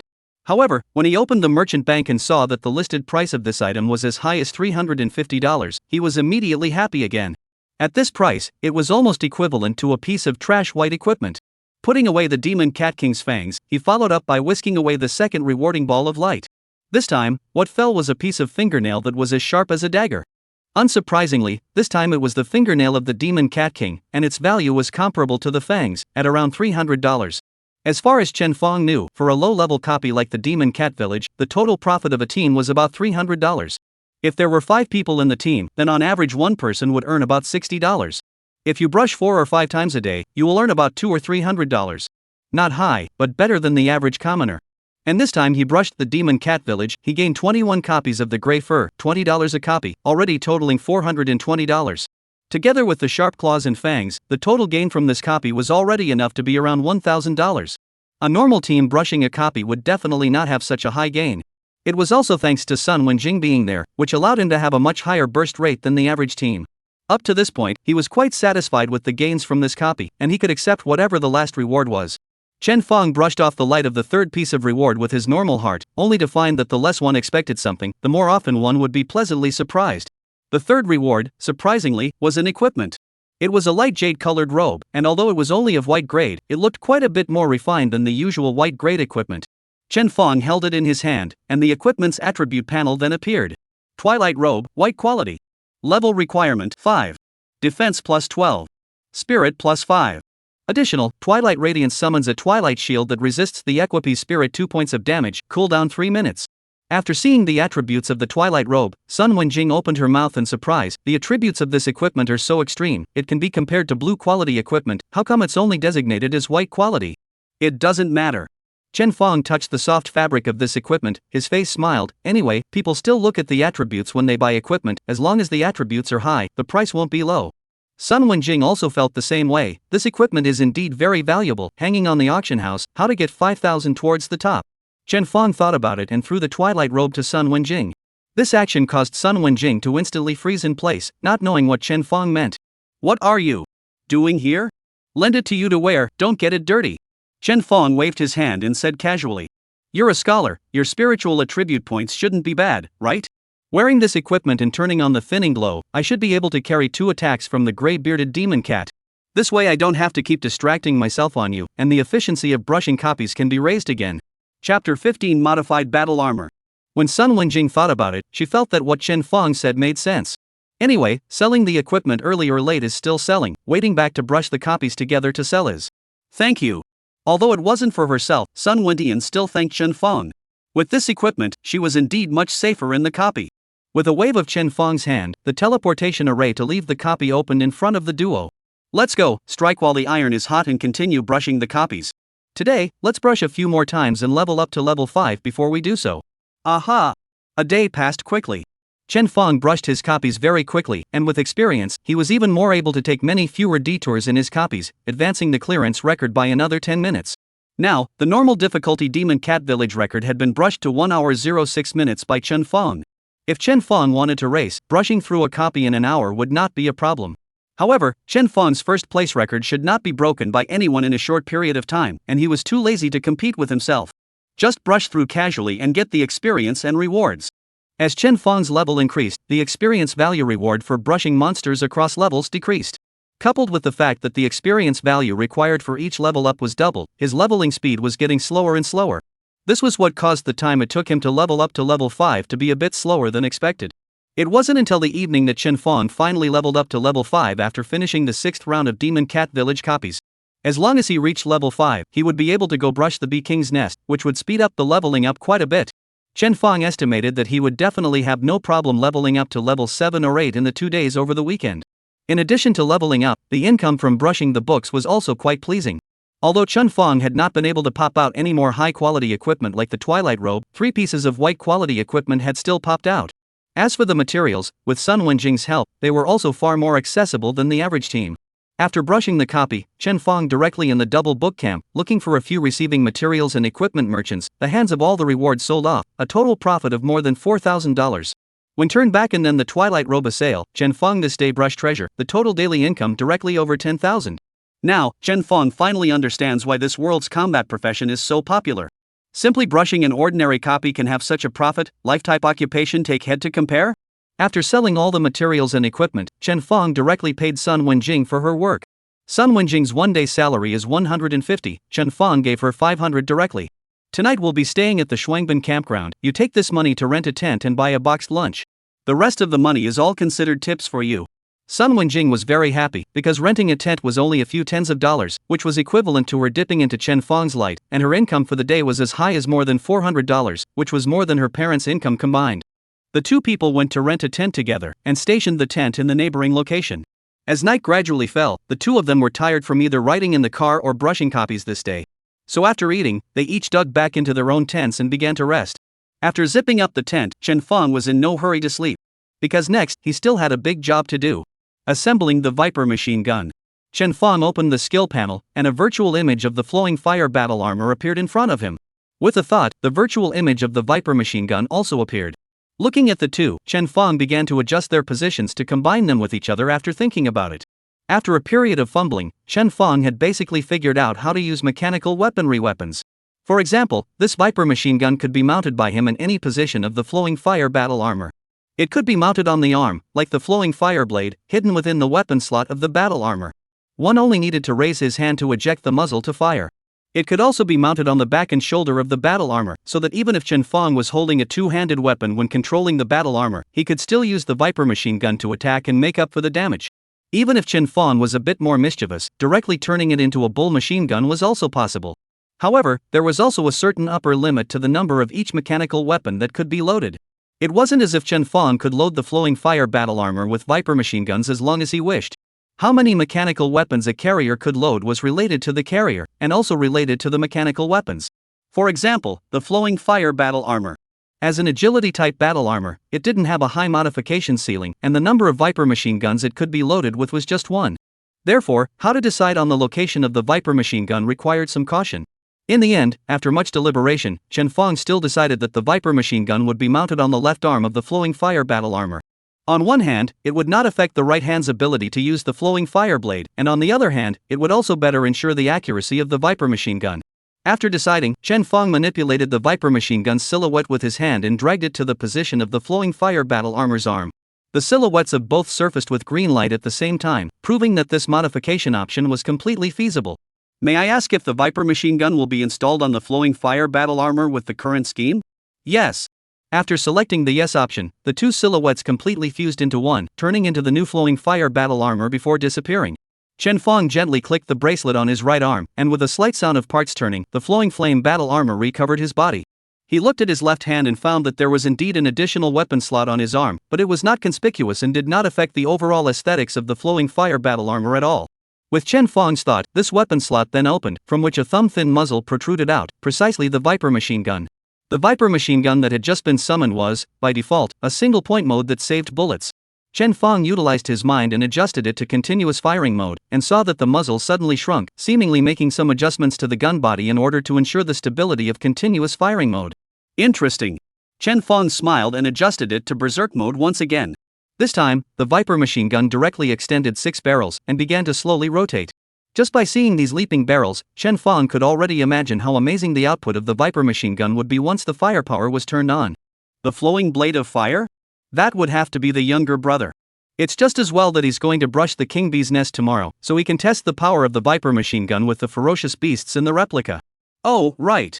Chen Fong suddenly thought that in order to catalyze the Viper machine gun, it was necessary to consume bullet-type props. This was something that still had to be purchased from the merchant bank. Chen Fong put away his Quicksilver battle armor, opened the merchant bank, and began to look for bullet-type props. As a result, with just one glance, he frowned straight away. Chapter 16: The Secret Copy. This stuff, it's really expensive. Bullet-type props, equivalent to arrows, belong to the consumption class of subweapons. If Chen Fong remembered correctly, the consumption of the archer profession was relatively higher than other professions. An arrow would require them to spend $1 to $2 to purchase one. As for the bullet-type props, the cheapest copper bullet would require $10 to buy one. The consumption was 10 times that of an arrow. If it was a high-grade bullet with additional effects, the price would be even higher. Chen Fong's bullets were used in the Viper machine gun. Just the word machine gun alone made it possible to imagine how horrible the consumption of bullets would be once it was fired. It would not be an exaggeration to say that they were directly hitting the enemy with money. No wonder the Viper machine gun had a single-point mode. This mode additional 20 points of attack power is dispensable. The key is that it saves money. The profession that burns the most money, it really lives up to its name. Chen Fong sighed repeatedly, thankful that he had such a merchant bank expansion coupon. He directly in the merchant bank swept 100,000 rounds of copper bullets, a brain stuffed into his character backpack. After thinking about it, Chen Fong felt that he was more or less a little bit of insufficient firepower phobia, so he swept another 100,000 rounds, which made him a little more solid. Most of the people who used bullet-type consumables were musketeers, roaming gunmen, and such rare professions, so even for merchant houses, the amount of bullets kept was far less than that of arrows. Chen Fong, a mechanic, had bought up all the slightly cheaper bullets in the merchant bank in one sweep. Now, the cheapest copper bullet in the merchant bank cost $20, which had doubled. Chen Fong estimated that when those transmutineers who needed bullets saw the current price, they did not know how many times they would have to greet their families. In addition to the ordinary copper bullets, Chen Fong purchased another 10,000 silver bullets. Compared to the copper bullets, the silver bullets not only had 15 points more damage, they also had an additional 20% damage bonus for dark attribute enemies. In case the output was not enough, replacing it with silver bullets would also increase the output capability of the Viper machine gun by another cut. As for the higher order bullets in the merchant bank, he actually wanted to buy them. However, there was no way that such things as bullets, just like equipment, had level requirements. He was only at level 5 now, and could only use copper and silver bullets. The cost of the bullets had again caused the money in Chen Fong's backpack to be nearly $300 less. Chen Fong could only repay this expense by having the beekeeper's nest copy tomorrow. Looking at the mountain of ammunition in his backpack, Chen Fong was completely relieved and slept in his tent. Not knowing how long he had slept, Chen Fong was woken up by the sound from outside. He opened his eyes in a daze and opened his tent to see that the genius had just dawned, and the entire Shuangban camp was in chaos. Everyone was running in the direction of the queen bee's hive, as if there was some heavenly hustle and bustle to be had. What's going on here? Chen Fong was confused, and just as he was about to grab someone to ask what they were all rushing about for, he saw that a few hundred meters away, above the replica gate of the king bee's hive, there was actually light swirling and intertwining, gradually forming a new golden gate. The commotion in the duplicate camp was definitely related to this golden gate. At this time, the curtain of the next door tent was pulled open, and Sun Wenjing yawned and came out of the tent, muttering dreamily as she walked, "It's not even dawn yet, why is it suddenly so noisy?" Wha? Without her glasses, she headbutt Chen Fong, and it hurt so much that she covered her nose and scrambled to find her glasses from her backpack to put them on. "Boss Chen, I'm sorry." Sun Wenjing hurriedly bowed her head and apologized after she saw the person she bumped into. Chen Fong pointed in the direction of the queen bee's nest. "You take a look at what the hell that is first." "Okay." Sun Wendian looked in the direction Chen Fong pointed. Upon seeing the golden copy door, she was first stunned, then ecstatically said, "Boss Chen, our luck is too good. This is the vision that appears in the secret replica. A replica may not appear once in several years." Secret copy? Chen Fong heard this vocabulary for the first time, as this was mostly another non-compulsory knowledge point. Sun Wenjing was worthy of being a famously good student in the class, and as if she understood everything, she explained to Chen Fong, "A secret copy, it can be considered a hidden level of a copy, right? It usually doesn't refresh out at all, and it's only when a copy has been brushed too many times that the secret copy's door may appear. You should know that the rewards for an existence like a replica are very generous at first. As the transmogrifier brushes through the level over and over again and gets the rewards, the prize pool will gradually dry up and it will become harder and harder to pop out any good equipment. This is also the reason why so many transmutants now want to go to the wilderness where no one has set foot before, and open up in search of new practicing spots and copies." Chen Fong nodded. He did know about these things. Sun Wenjing continued, "A secret collection copy is quite literally a copy that no one has ever brushed before, and the rewards are even more generous than normal copies. At the same time, the difficulty of the secret collection copy opening is also one level higher than the original copy." As she said that, she looked towards the golden gate in the distance again with a bit of excitement in her eyes. For example, the Bee King's Nest was originally a level 10 copy that was opened to both easy and normal difficulty. Since this time, the secret copy was opened on the King Bee's Nest, it must have opened up to hard difficulty. Although the difficulty to clear it will also be greatly increased, once it's cleared, there's a chance that a purple quality reward will pop out. No wonder so many people are rushing to go. Chen Fong then realized why everyone here was acting like crazy, fearing that they would fall behind. "There's no use grabbing to go." Sun Wenjing spoke again. Chen Fong asked, "Why?" Sun Wenjing said, "Because the secret collection copy is not something that anyone can enter if they want to. First of all, transmutants whose level is higher than the level of the replica are not qualified to enter. Secondly, once the secret replica appears, there will be 2 stages. The first stage is the fight qualification stage, which lasts for a total of 3 hours. Entering the replica during this phase, the transmogrifier team would receive a qualification mission with a point system and would be ranked according to their final points. After 3 hours, the first stage ends. The team that ranks first in the first stage will only be able to enter the secret replica. As for the others, they have no qualifications to enter the replica at all. So that's what's going on. After Chen Fong understood the qualifications of the secret hide copy, he simply wasn't in a hurry. Anyway, this copy wasn't something that could be brushed by whoever arrived first, so what difference did it make if they went over a little earlier or a little later? Go! Chen Fong beckoned to Sun Wendian, "Let's join in the fun and see if we can take the qualifications for the secret collection copy." Chapter 17. Such a coincidence? By the time Chen Fong and Sun Wenjing also arrived in front of the main gate of the Bee King's Nest replica, the garrison army of the double book camp had already pulled up a fence, separating out an open area and preventing people from approaching. The garrison is the guarding force of the Dragon Kingdom's military stationed at each duplicate camp. They represent the official force of the Dragon Kingdom and have jurisdiction over the duplicate camps to prevent any murderous capture of treasures and such things. The purpose of the garrison separating the secret copies was not to monopolize the secret copies, but to better maintain order. Under the experienced command of the garrison, all the teams present who intended to go and play for the qualification began to line up in an orderly fashion, heading to the tent temporarily set up by the garrison to receive a numbered paper.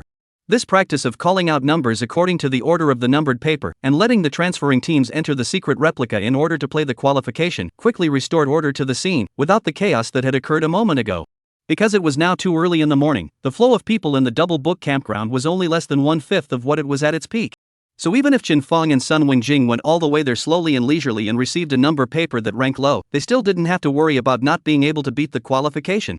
Soon, the team that had gotten the number 1 number paper, in the gazes of anticipation from the crowd, transformed into a golden light and entered inside the secret replica. However, after half a minute or so, this team of 5 was teleported out once again, their faces a little less than glowing. At the same time, a panel appeared in the sky above the Golden Gate, stating that the current top-ranked team was Team Vajra, with a score of 480 points. Seeing that the qualification mission was finished so quickly, a group of people around them who were waiting to play the qualification mission immediately surrounded them, asking them what the qualification mission for the secret copy was. A male mage at the head of the group was clearly unwilling to inform others of the known information. However, the female knight with a twisted braid behind him was unperturbed and said truthfully to the people who questioned her, "The qualification quest for the secret stash is very simple. After entering the copy, you will see a very large hive. There is a wax layer outside the hive. The qualification quest is to output on the wax layer within 10 seconds and see how much damage you can deal in the end." Now, the crowd understood that the so-called qualification quest was actually looking at which team's output was stronger. The ponytail knight then informed the others of the content of the qualification challenge, provoking the male mage to immediately complain that she could talk too much. Wouldn't the others have an advantage over their own team if they knew the content of the qualification challenge? The female knight just smiled at this. What difference does it make if you say it or not? We're a 4 guaranteed bucket team. Although we can pass most of the copies, we definitely don't have a chance to beat the qualification. Anyway, so many people are competing for a secret copy, and the qualification content is not favorable to our team, so we might as well send a favor. The male mage coldly didn't say anything and directly greeted the people and left. The pattern of the two was immediately judged. After learning about the content of this qualification challenge, Sun Wenjing, who originally still held a trace of hope, obviously lost it inside. "It's over, Boss Chen, this qualification challenge is not favorable to us. There are only 2 of us, and I don't have much combat power yet. If we compare output, how can we possibly beat those 5 output teams? Boss Chen, why don't you form another team with the others? With your output ability, there's a good chance of taking the secret collection qualification if you find 4 mage and archer type transmuters." In fact, it wasn't just Sun Wendian who had moved to this idea. After learning about the qualification rules, there were already quite a few teams communicating with each other, intending to pick a few people with strong output abilities from their own teams to form a 5-member team together to impact the qualification rankings. Chen Feng was unimpressed, and after thinking about it, he said, "Forget it, team up with others, and if we really take down the qualification, the benefits will have to be shared by separate people. This kind of good thing, I still like to enjoy it all by myself." But Sun Wenjing had wanted to persuade Chen Feng. The reward of the secret copy is quite generous, and with his strength, the impact of the qualification is really not difficult. Just looking at Chen Feng yawning, looking like he wasn't much interested in the qualification for the secret replica, Sun Wenjing couldn't say anything more. In reality, how could Chen Feng not be interested in the secret collection copy? Just wanting to get the qualification, did he still need to find someone to team up with? Once my Viper machine gun is on, blue fire, no one will love it. The teams that challenged for qualification entered inside the replica in waves, and each group came out in about half a minute. At the same time, on the panel over the replica's gate, the teams with the qualifications to challenge the secret stash and the score were constantly being refreshed, from 480 points at the beginning, gradually increasing to 8,425 points. This score eventually stabilized, and even after a dozen teams went in, they were unable to refresh it. There was no way. This team named must take the secret stash. At a glance, we knew that it was a temporary formation. The team was 5 level 10 transmutators, 4 of them were mages, an assassin, all of them were the best output in the combat profession. The number of people full, level card side, equipment and not bad, almost everyone full body blue quality equipment, almost stuck in the limit of the secret stash qualification results. Within 3 hours, it was almost impossible to refresh the scores they had hit. These 5 people stood next to the replica door, all of them with a look of determination. But whenever someone entered the replica and failed to take their qualification, they would look at each other and laugh, or even sneer twice. Some teams already knew that they had absolutely no hope of taking the qualification before they even had a number in line. In order to not let these few people see the joke, they also stopped wasting time and directly tore up the number paper and twisted their heads to enter the ordinary copy of the Bee King's Nest to go brush the book. As time passed, the number of people here in the King Bee's nest was still quite high.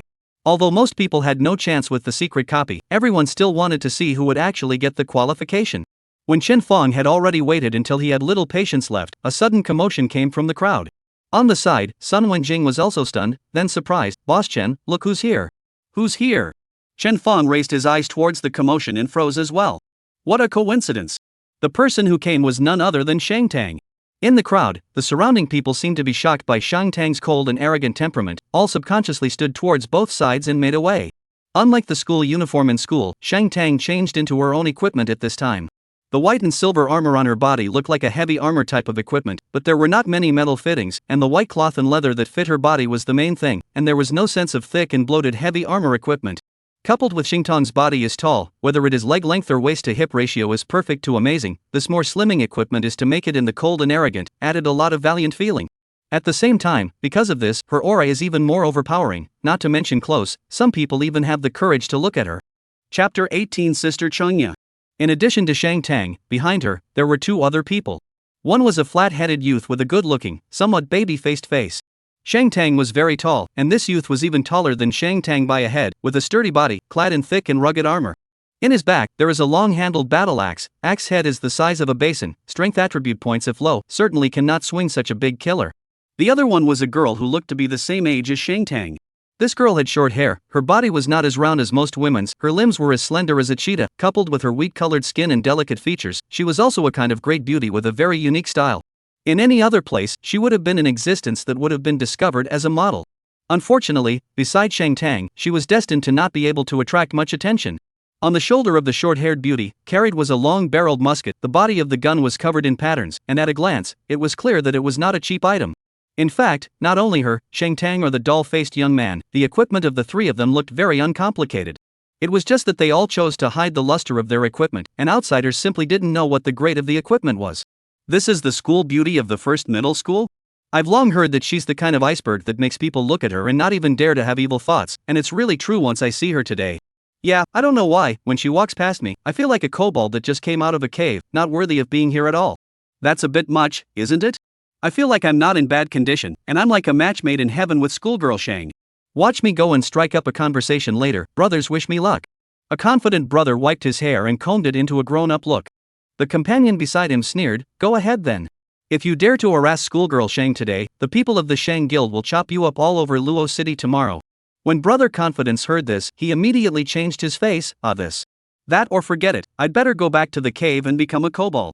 Because this was a low-level copy, most of the people who came to brush their copies were young people around Chen Fong's age, high school students mainly. Shang Tang was said to be the goddess of the first middle school, but her popularity was definitely not just limited to the first middle school.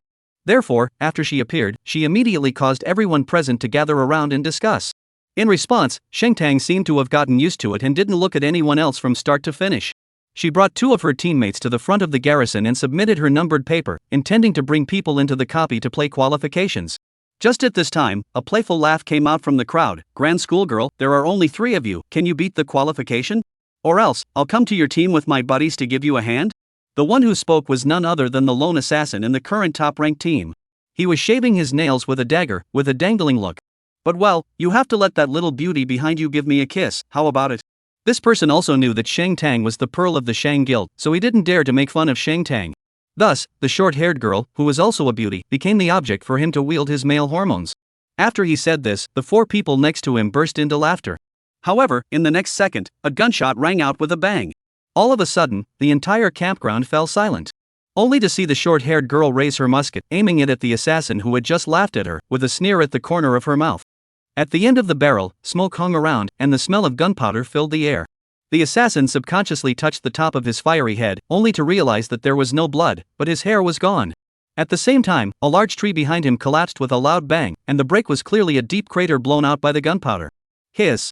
The assassin who had just made a remark and flirted instantly turned green in the face, furiously about to hold a dagger to go to the other party for a theory. The short-haired girl was not slow, a pull of the bolt, replaced with a new bullet. The dull face on the side also showed his displeasure and took off the two-handed axe behind him, and black hairs began to grow out of his originally white face, while his body size also had a tendency to expand and become bigger. "What are you guys doing? This is a replica camp, private fights are not allowed." Seeing that the situation was not right, the few people from the garrison immediately opened their mouths to reprimand before the situation deteriorated further. The short-haired girl cocked her head, smiled cheekily, and put down the musket she was carrying, saying to the garrison, "Uncle, we didn't intend to have a private brawl, we just wanted to scare them a bit." Seeing that the girl had put away her weapon, the garrison officer nodded and looked at the other group again. The assassin was also stopped by his companion, who whispered, "Don't be impulsive. That woman just now could kill you in seconds with one shot, and you really dare to go on." Admittedly, a tree as thick as one person was broken by a single shot. This output ability was visible. If the other party's gun had moved down 2 inches and directly exploded his head, he would have turned into a corpse by now. Thinking of this assassin also calmed down, his expression a moment of fear.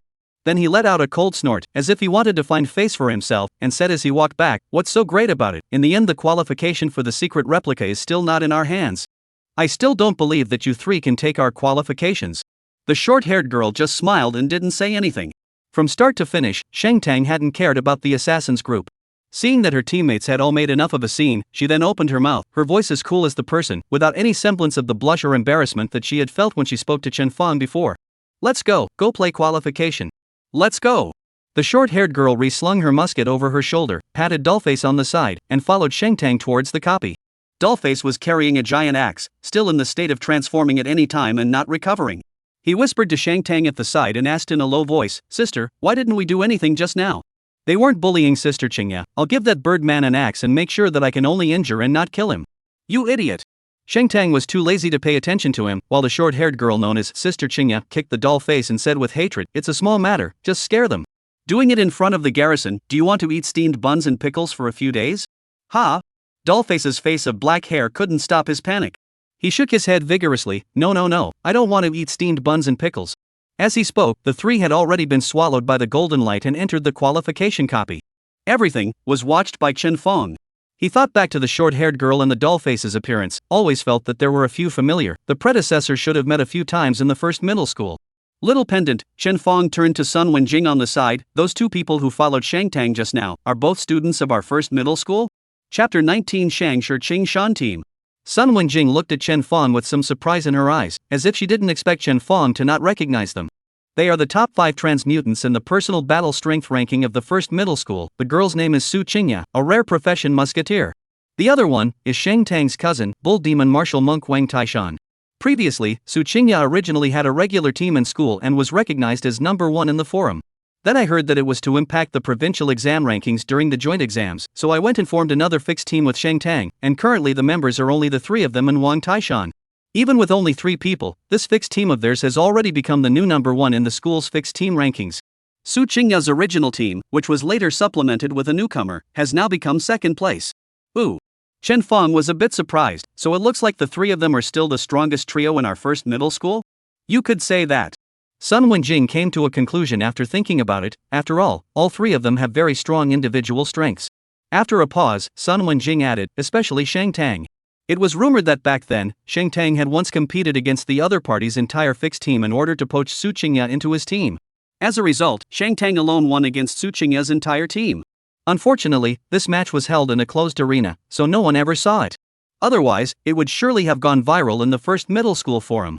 Chen Fang smiled and looked Sun Wendian up and down. "I can't tell, not only do you know a lot about books, but you also know a lot about school gossip."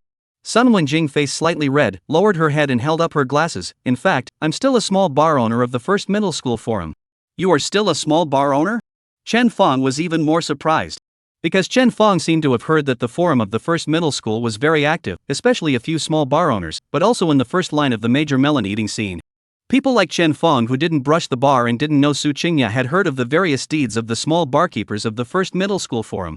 It was hard to imagine that Sun Wenjing was one of them.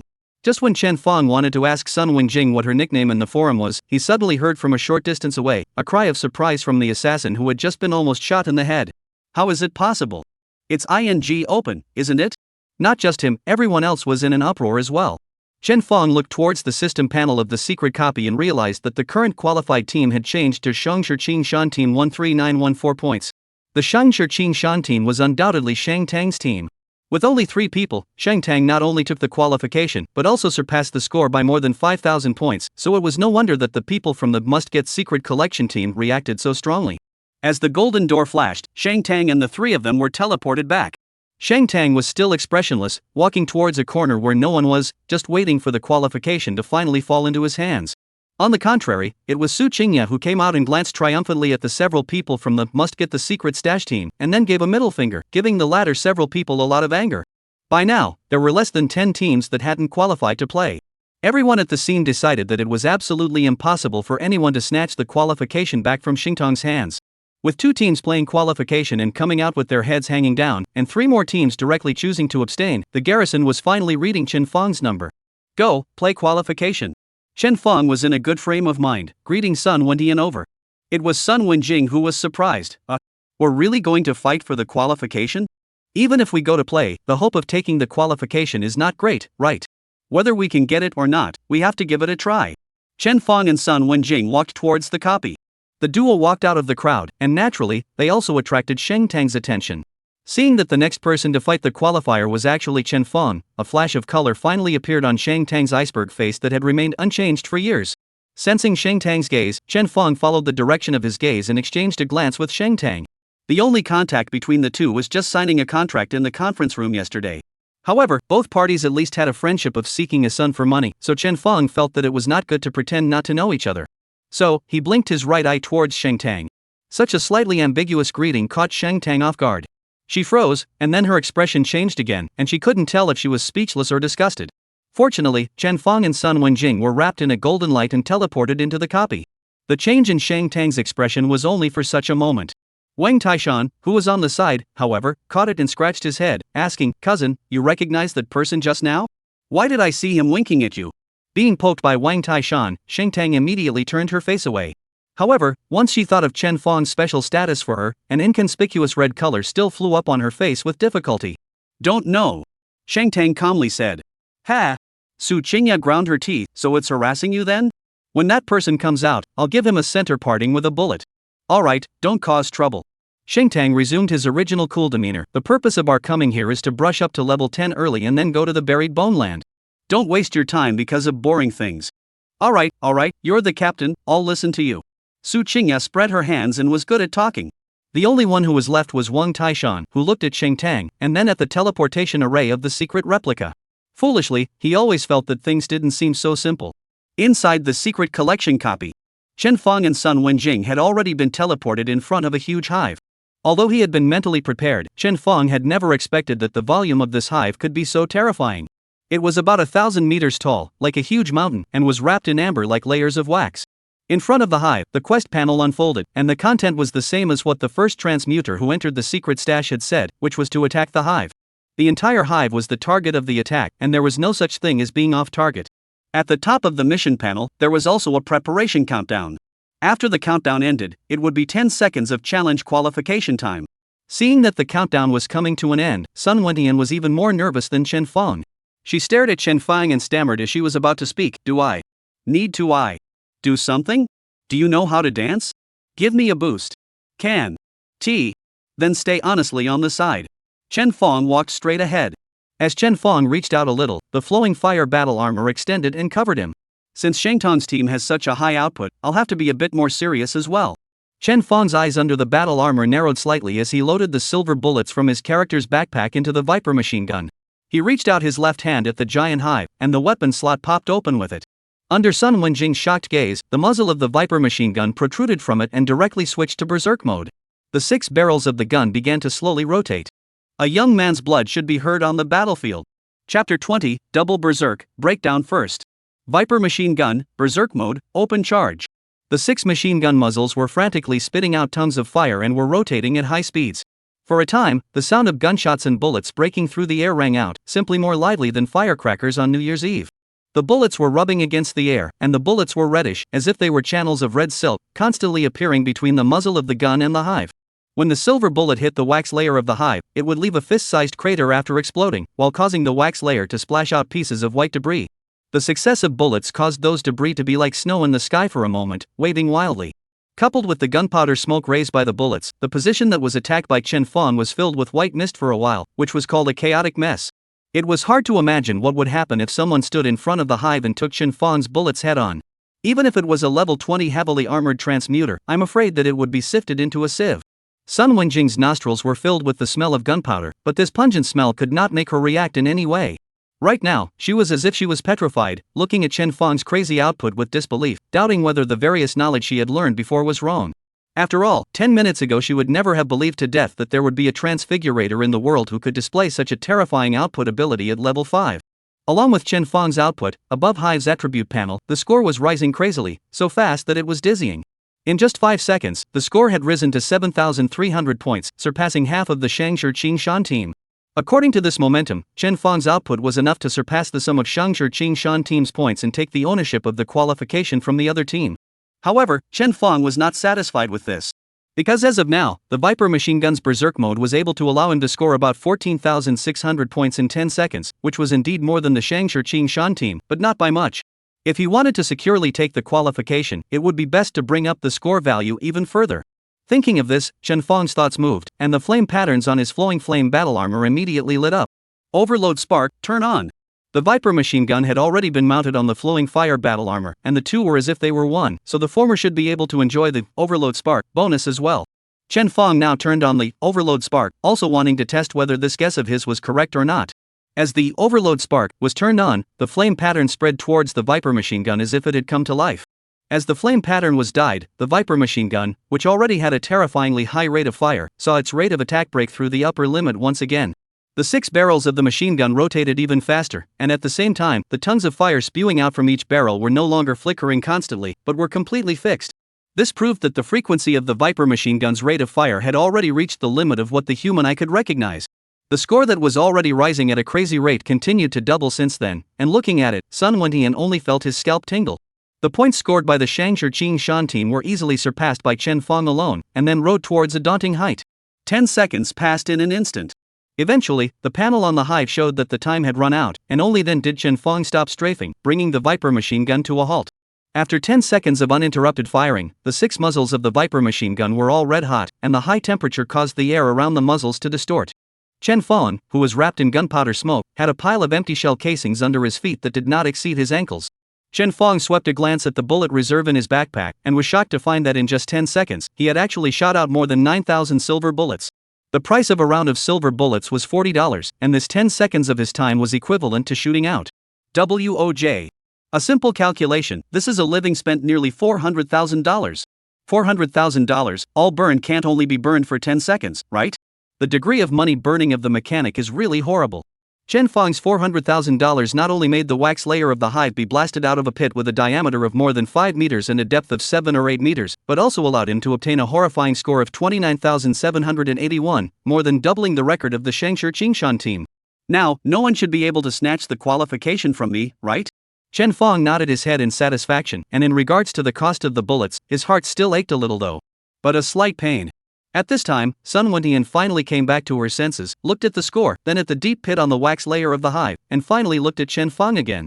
Her mouth opened and her voice trembled so much that it was almost unformed. Boss Chen. You. Me. This. Don't say anything if you can't speak. Chen Fong turned around and put away his gun. At the same time, the light of the replica reappeared, enveloping the duo and teleporting them out. Just as the duo was teleported out, the score panel on the Golden Gate was able to update. Team Mechanic and appended 29,781 points. As soon as this score came out, the entire room was silent. Then, it was followed by an explosion of boisterous voices, almost toppling the entire double book camp. Rating the young? Did you say capture lesser? Nearly 30,000 points. This poet grips. It's ING open, isn't it? Isn't there only 2 of them on this team? How could they hit 30,000 points? That's right, although the Shang Tang team has fewer people, the team is filled with the top-ranked experts in our first middle school. There's also the Shang School flower sitting in the town, so I'll just admit that the score is a bit outrageous. What the hell is this so-called mechanic and appendant, just 2 people, directly pulling off a blowout for schoolgirl Shang's team? Look at these 2 people, they should also be students. Which one of you looks familiar? Could it be the #1 expert of any school? No, who are these 2 people? I don't recognize them at all, surely they are not from the first middle school. We don't have these 2 people among the top 10 ranked experts in the 7th middle school. Chen Fong and Sun Wenjing became the focus of everyone's attention. Everyone guessed the identity of the two, but no one was able to give an answer. After all, the two of them were almost like a small transparent existence in the first middle school. Perhaps if Chen Fong said that he was the one who fainted yesterday when he was transferred to a mechanic, someone else would be able to slap his head and say that he seemed to have heard about it. However, his own face was something that not many people had seen before. Being pointed out, not to mention people like Sun Wenjing, even Chen Fong was a bit uncomfortable. So, he brought Sun Wenjing to find a quiet place to sit down, and the gazes that surrounded him were indeed a little less. However, the score and team name that hung high above the secret hidden copy was just too dazzling, and frequently, people wanted to come over and strike up a conversation with Chen Fong to see who he was. Chen Fong couldn't get enough of it. If he had known, he might as well have gone last to play the qualification. After the fight, he would go directly to brush his copy and save himself from being pointed at. Chapter 21, Make Another Deal. The qualification challenge still continued, just without any meaning. After all, Chen Fong's achievements were like a huge mountain that was simply impossible for anyone to cross. Just as Chen Fong was thinking that he would just wait for the secret collection copy to be issued with the qualifications, a line of people walked towards him. It was none other than the Shang Tang trio. Originally, there were still people who wanted to come to Chen Fong's place, but as soon as they saw that Shang Tang's target was directly pointing at Chen Fong, they all retreated to the side and did not come up to disturb him anymore. Shang Tang stood in front of Chen Fong and Sun Wenjing. Sun Wenjing immediately got nervous, her face was red and she didn't know how to greet them. Shang Tang did not look at Sun Wendian, her eyes were fixed on Chen Fong, and she went straight to the point. How did you do it? Chen Fong locked eyes with this cool schoolgirl and immediately felt a sense of oppression come over him. No wonder they say that this person is an iceberg. At this time, not to explore the heavy money for children contract, her body temperament is really cold to the bone. What, how? Chen Fong smiled and asked a question knowingly. Shang Tang said, this score, which is more than twice that of our team, could never be played by two transmutants whose levels don't exceed 10. Furthermore, she shot another glance at Chen Fong. You obviously only changed professions the day before yesterday, and your profession is a mechanic. That $500,000 alone isn't enough to give you such a terrifying output ability. As for your teammate, Scholar, there isn't much fighting ability, is there? Chen Fong was a bit surprised, as it was normal for Shang Tang to know his occupation, but to even know Sun Wenjing's occupation was a bit beyond his expectations. However, he then thought about it and was relieved. Mostly, this was the work of that Su Qingya. A musketeer was considered a rare profession in the archer class, and it was only normal to master detection skills that could see through other people's professions and levels. Chen Fong didn't care that Shang Tang had allowed his teammates to view his and Sun Wenjing's levels, and in response to Shang Tang's question, he said truthfully, my teammates, indeed, are just pendants, and the damage was all done by me. Ignoring the somewhat stifled Sun Wenjing on the side, Chen Fong continued, as for how it was played out. I can only say, thanks to the $500,000 you gave me. The $500,000 given? Su Qingya smelled a flavor of gossip at the first moment, and couldn't help but probe her head, sizing up Shang Tang and Chen Fong. Tang, didn't you say that you guys don't know each other? Why does it sound like you gave him money? And gave a full $500,000? What exactly is your relationship? Shang Tang choked and didn't answer Su Qingya's question, directly uncovering the topic. Alright. In your team, there are only 2 people? Well, Chen Fong said, there are only 2. Xing Tong's gaze flickered slightly. The highest difficulty level of the secret replica of the Bee King's Nest can open up to hard difficulty. And a difficult difficulty copy requires a team of more than 3 people. If there are only 2 people in your team, you won't be able to challenge a difficult difficulty copy of the secret stash. Otherwise, how about we make a deal? You want me to give up the secret collection copy?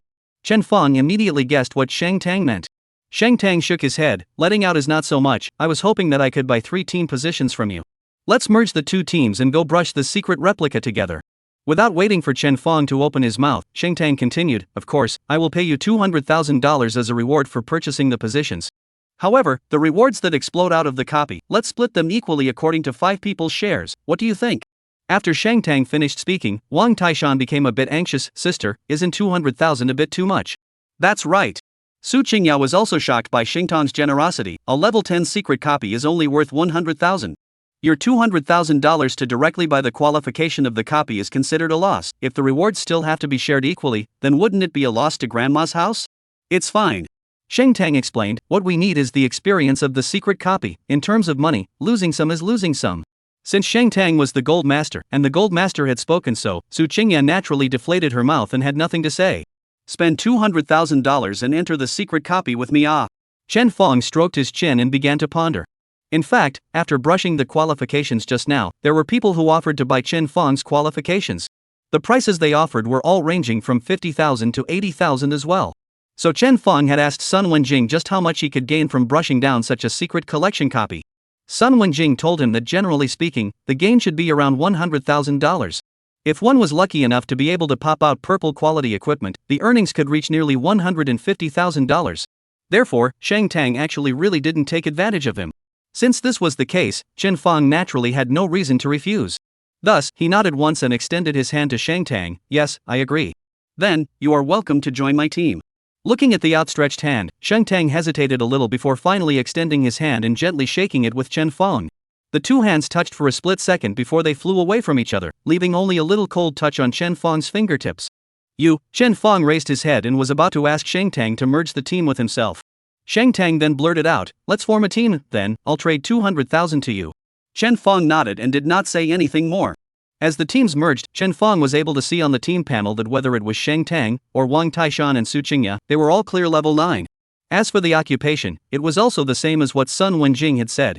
After the 200,000 reward was settled clearly, the two teams were temporarily 5 meters apart, each resting and waiting for the qualification time to end. Because the two sides were still not very familiar with each other, there was no communication between them during this process. Shang Tang stood under a tree, her head half lowered, occasionally glancing at the countdown panel on the copy. In reality, her mind was not here. She stared at the fingers of her right hand and rubbed them unconsciously. It was only a handshake now. In case this Chen Fong was really the person she was looking for, then she would still have to talk to him in the future. Tong Tang. Su Qingya suddenly poked her head through. Shang Tang jerked his head up and the back of his head thumped. Ground knocked on the trunk of the tree he was backing against and stood up straight in a flash. Chapter 22, What genre am I? Seeing how strange Shang Tang was, Su Qingya narrowed her eyes, reinforcing some kind of idea she had. Tang, you're not right. What's wrong? Shang Tang looked as usual, only the corners of his eyes glanced elsewhere, not locking eyes with Su Qingya. Ever since you came out with that mechanic, you're not right anywhere. Su Qingya came up to Shang Tang's face. What are you gawking and thinking about? Su Qingya raised her eyebrows, and, you obviously know each other, why did you tell me you didn't know him before? All indications are that the mechanic called Chen Fong has an unusual meaning to you yet. Look, as soon as I said that, your eyes darted around. The qualification challenge for the secret replica is over, prepare to enter the replica. Shang Tang suddenly turned around and walked towards the replica gate. This was indeed the case, the 3 hours for the challenge qualification had already been consumed, and the golden gate no longer floated in mid-air, but slowly fell to the ground, while a golden light was shot out to come and disappear into Chen Fong's body.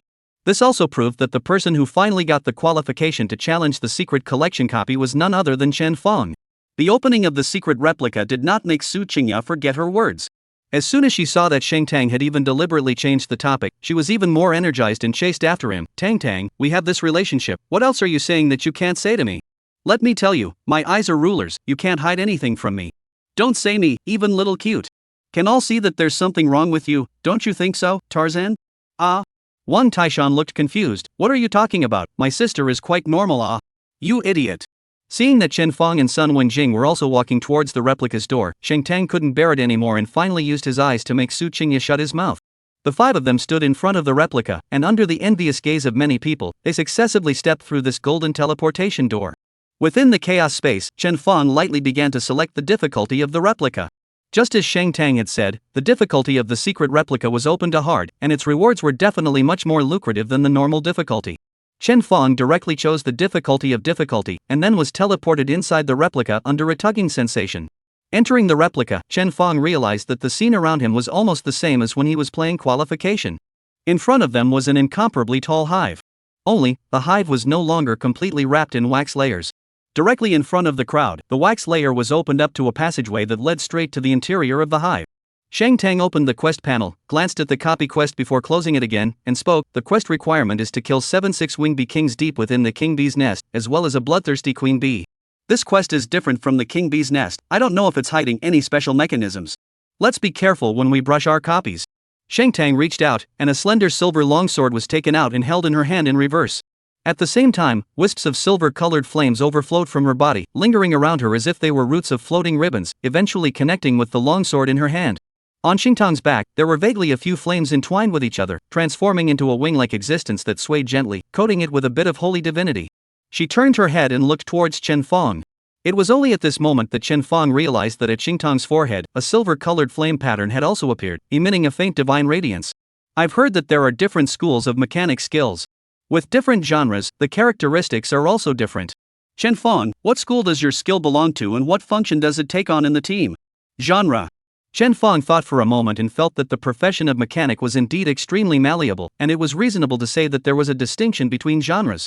For example, a mechanic wearing the flowing fire battle armor would be considered a warrior genre.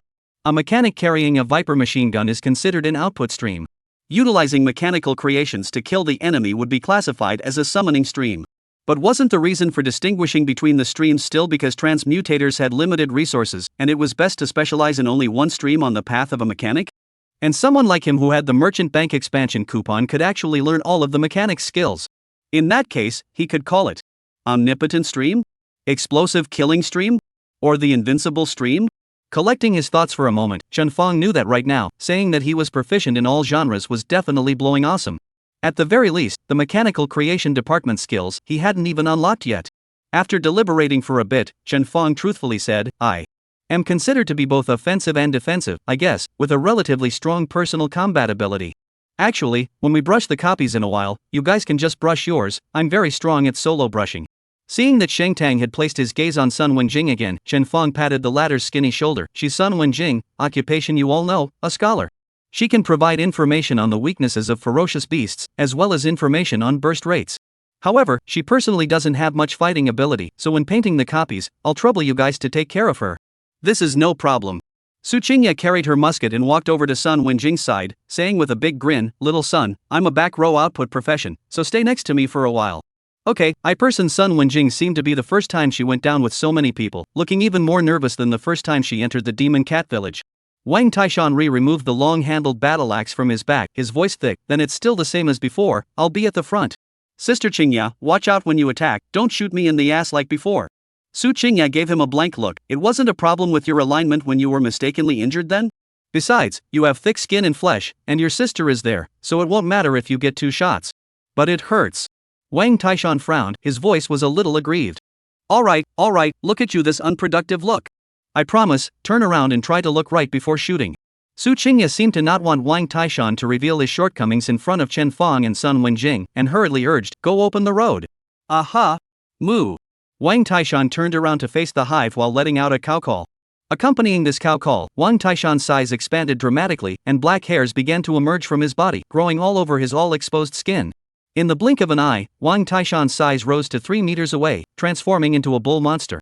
Chapter 23. Let's see how powerful this battle armor of mine is. The originally huge long-handled battle axe had also turned into a short-handled battle axe in Wang Taishan's hands, which matched his huge stature. Combined with the heavy armor, Chen Fong didn't need to think about it to know that Wang Taishan was assuming the position of a meat shield in the team. Seeing that Wang Taishan and the others had all entered the battle state, Chen Fong pointed at the bracelet on his wrist and equipped the flowing flame battle armor on his body. As Chen Fong's entire body was covered by the flowing flame battle armor, he also managed to attract the gazes of the 3 Shang Tangs. Shang Tang's eyes flickered, and he did not say anything on his lips. Su Qingya, on the contrary, had a brilliant light in her eyes as she circled around Chen Fong. TSK's king, so the skill you've learned is the battle armor branch off. It's really worthy of being a mechanic, this battle armor is so handsome. This is an output type battle armor? It was by relying on this set of battle armor that you took the qualification for the secret copy from us? Su Qingya raised her hand and knocked on Chen Fong. When Wang Taishan heard the commotion, he even went and returned, looking down and sizing up Chen Fong, his mouth dripping with harangues. Brother Chen Fong, can you take off this thing for me to wear for a while? Wang Taishan sought his own cow face from the reflection of the metallic luster of the flowing fire battle armor, and for some reason, suddenly felt his eyes getting a little moist. At this moment, he realized that tears really can flow out of his mouth. Chen Fong felt like a misguided gym muscle man. The girl did not attracted all the southern copper. He reached out and separated Su Qingya's salty piggy hand and said to Wang Taishan, who respectfully called himself Brother Chen Fong, the battle armor is bound, so I can't give it to someone else to wear. Ah. Wang Taishan was instantly disappointed, his bull's eyes wandering fondly over the flowing fire battle armor. But Chen Fong spoke again, causing Wang Taishan to rekindle a flash of hope. But what? You can take a closer look from the side to see just how powerful this battle armor of mine is. Wang Taishan's bull face stretched a few points. Shang Tang let out a long sigh. Let's brush the copy first. This copy has so many boss battles, it's probably going to be time consuming. Oh, Wang Taishan and Su Qingya both came down honestly and obediently joined Shang Tang, keeping their formation to enter the queen bee's nest. Passing through the gap in the wax layer and entering the hive, the crowd's eyes opened up. In front of them, there was a hive chamber of a beehive. The area was spacious, comparable to a small square. All around, there were jade-like walls that were crystal clear and even emitted a shimmering light. This also led to the visibility within the nest chamber being quite good, unlike the demon cat village which was so gloomy. With the help of the shimmering light here, the group could see a dozen or so ferocious beasts spread out within the nest chamber. They were shaped like killer bees that had been enlarged several times, and their size was comparable to that of a human. The pincer-like mouthparts, as well as the spikes on their tails, were even glittering with metallic light, and at a glance, it was clear that they were the weapons they used for fighting, and one needed to be careful and on guard when fighting. Chen Fong was only at level 5 now, while these beasts were at level 10.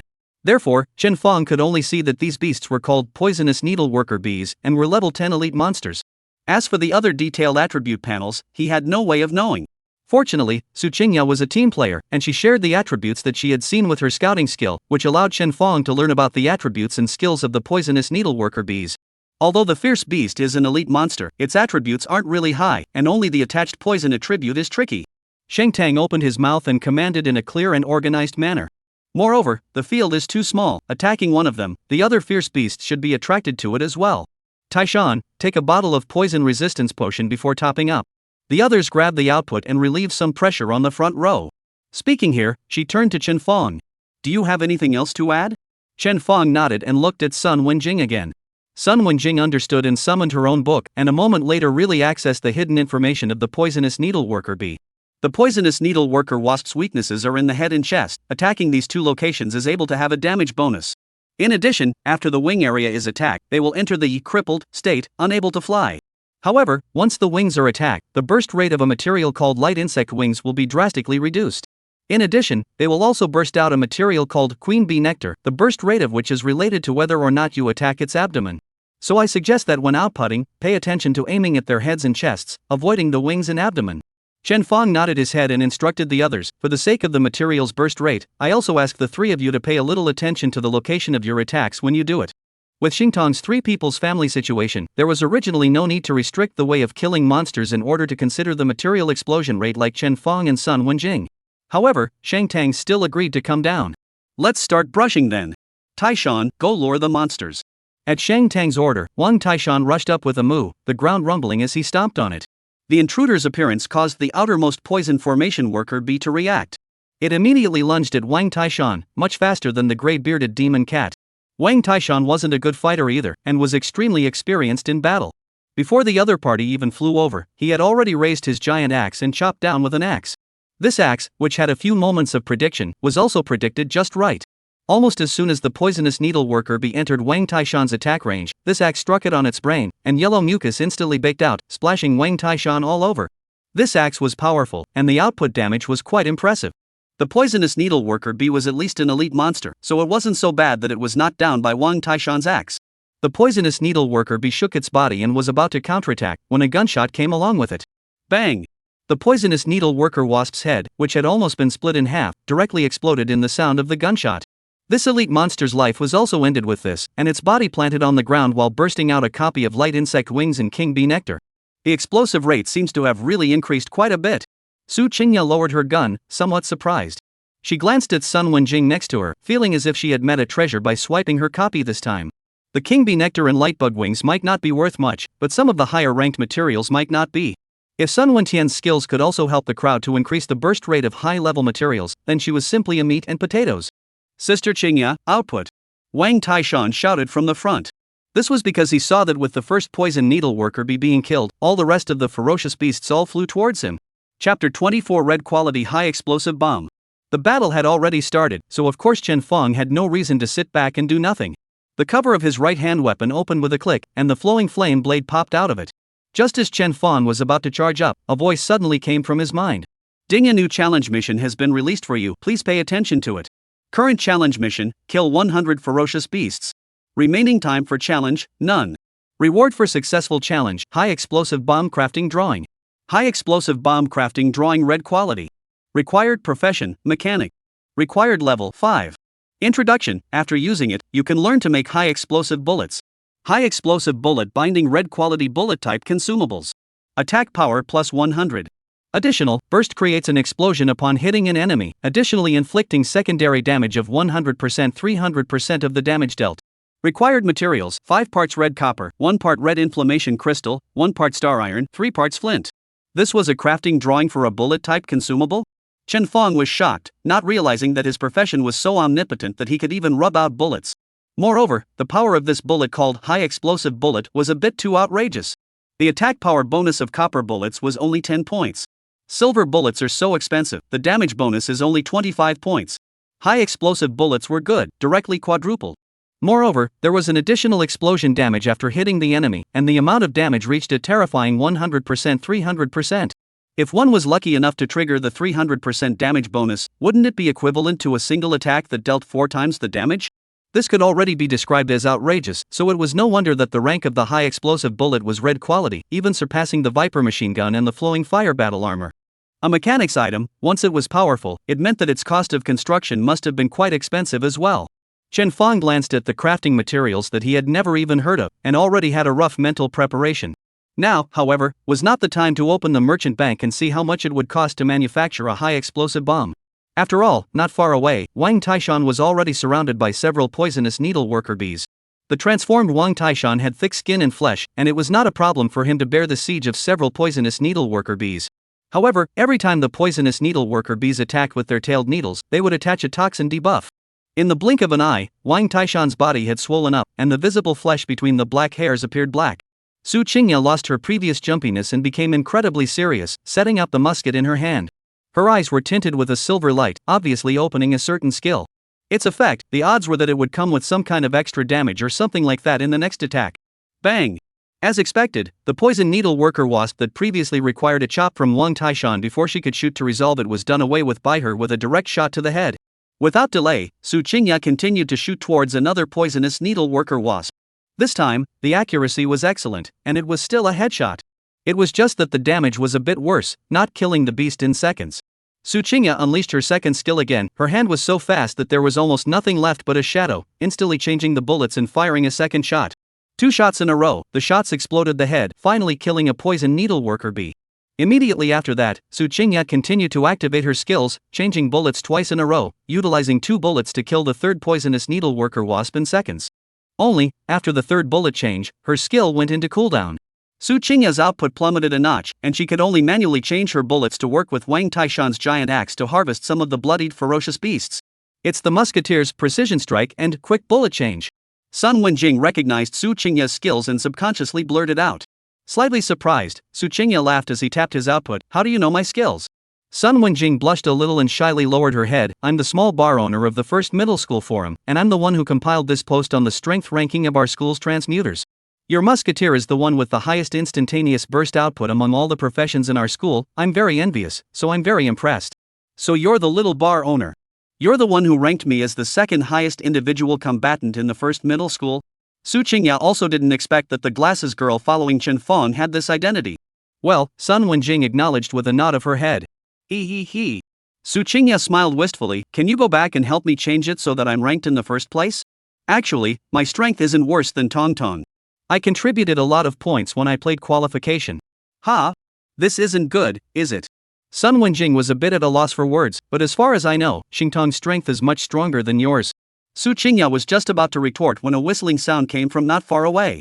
It was definitely Shang Tang who struck out and killed the poison needleworker bees. Silver-white flames surrounded Shang Tang as if he was trailing a tail, leaving residual flames in the air.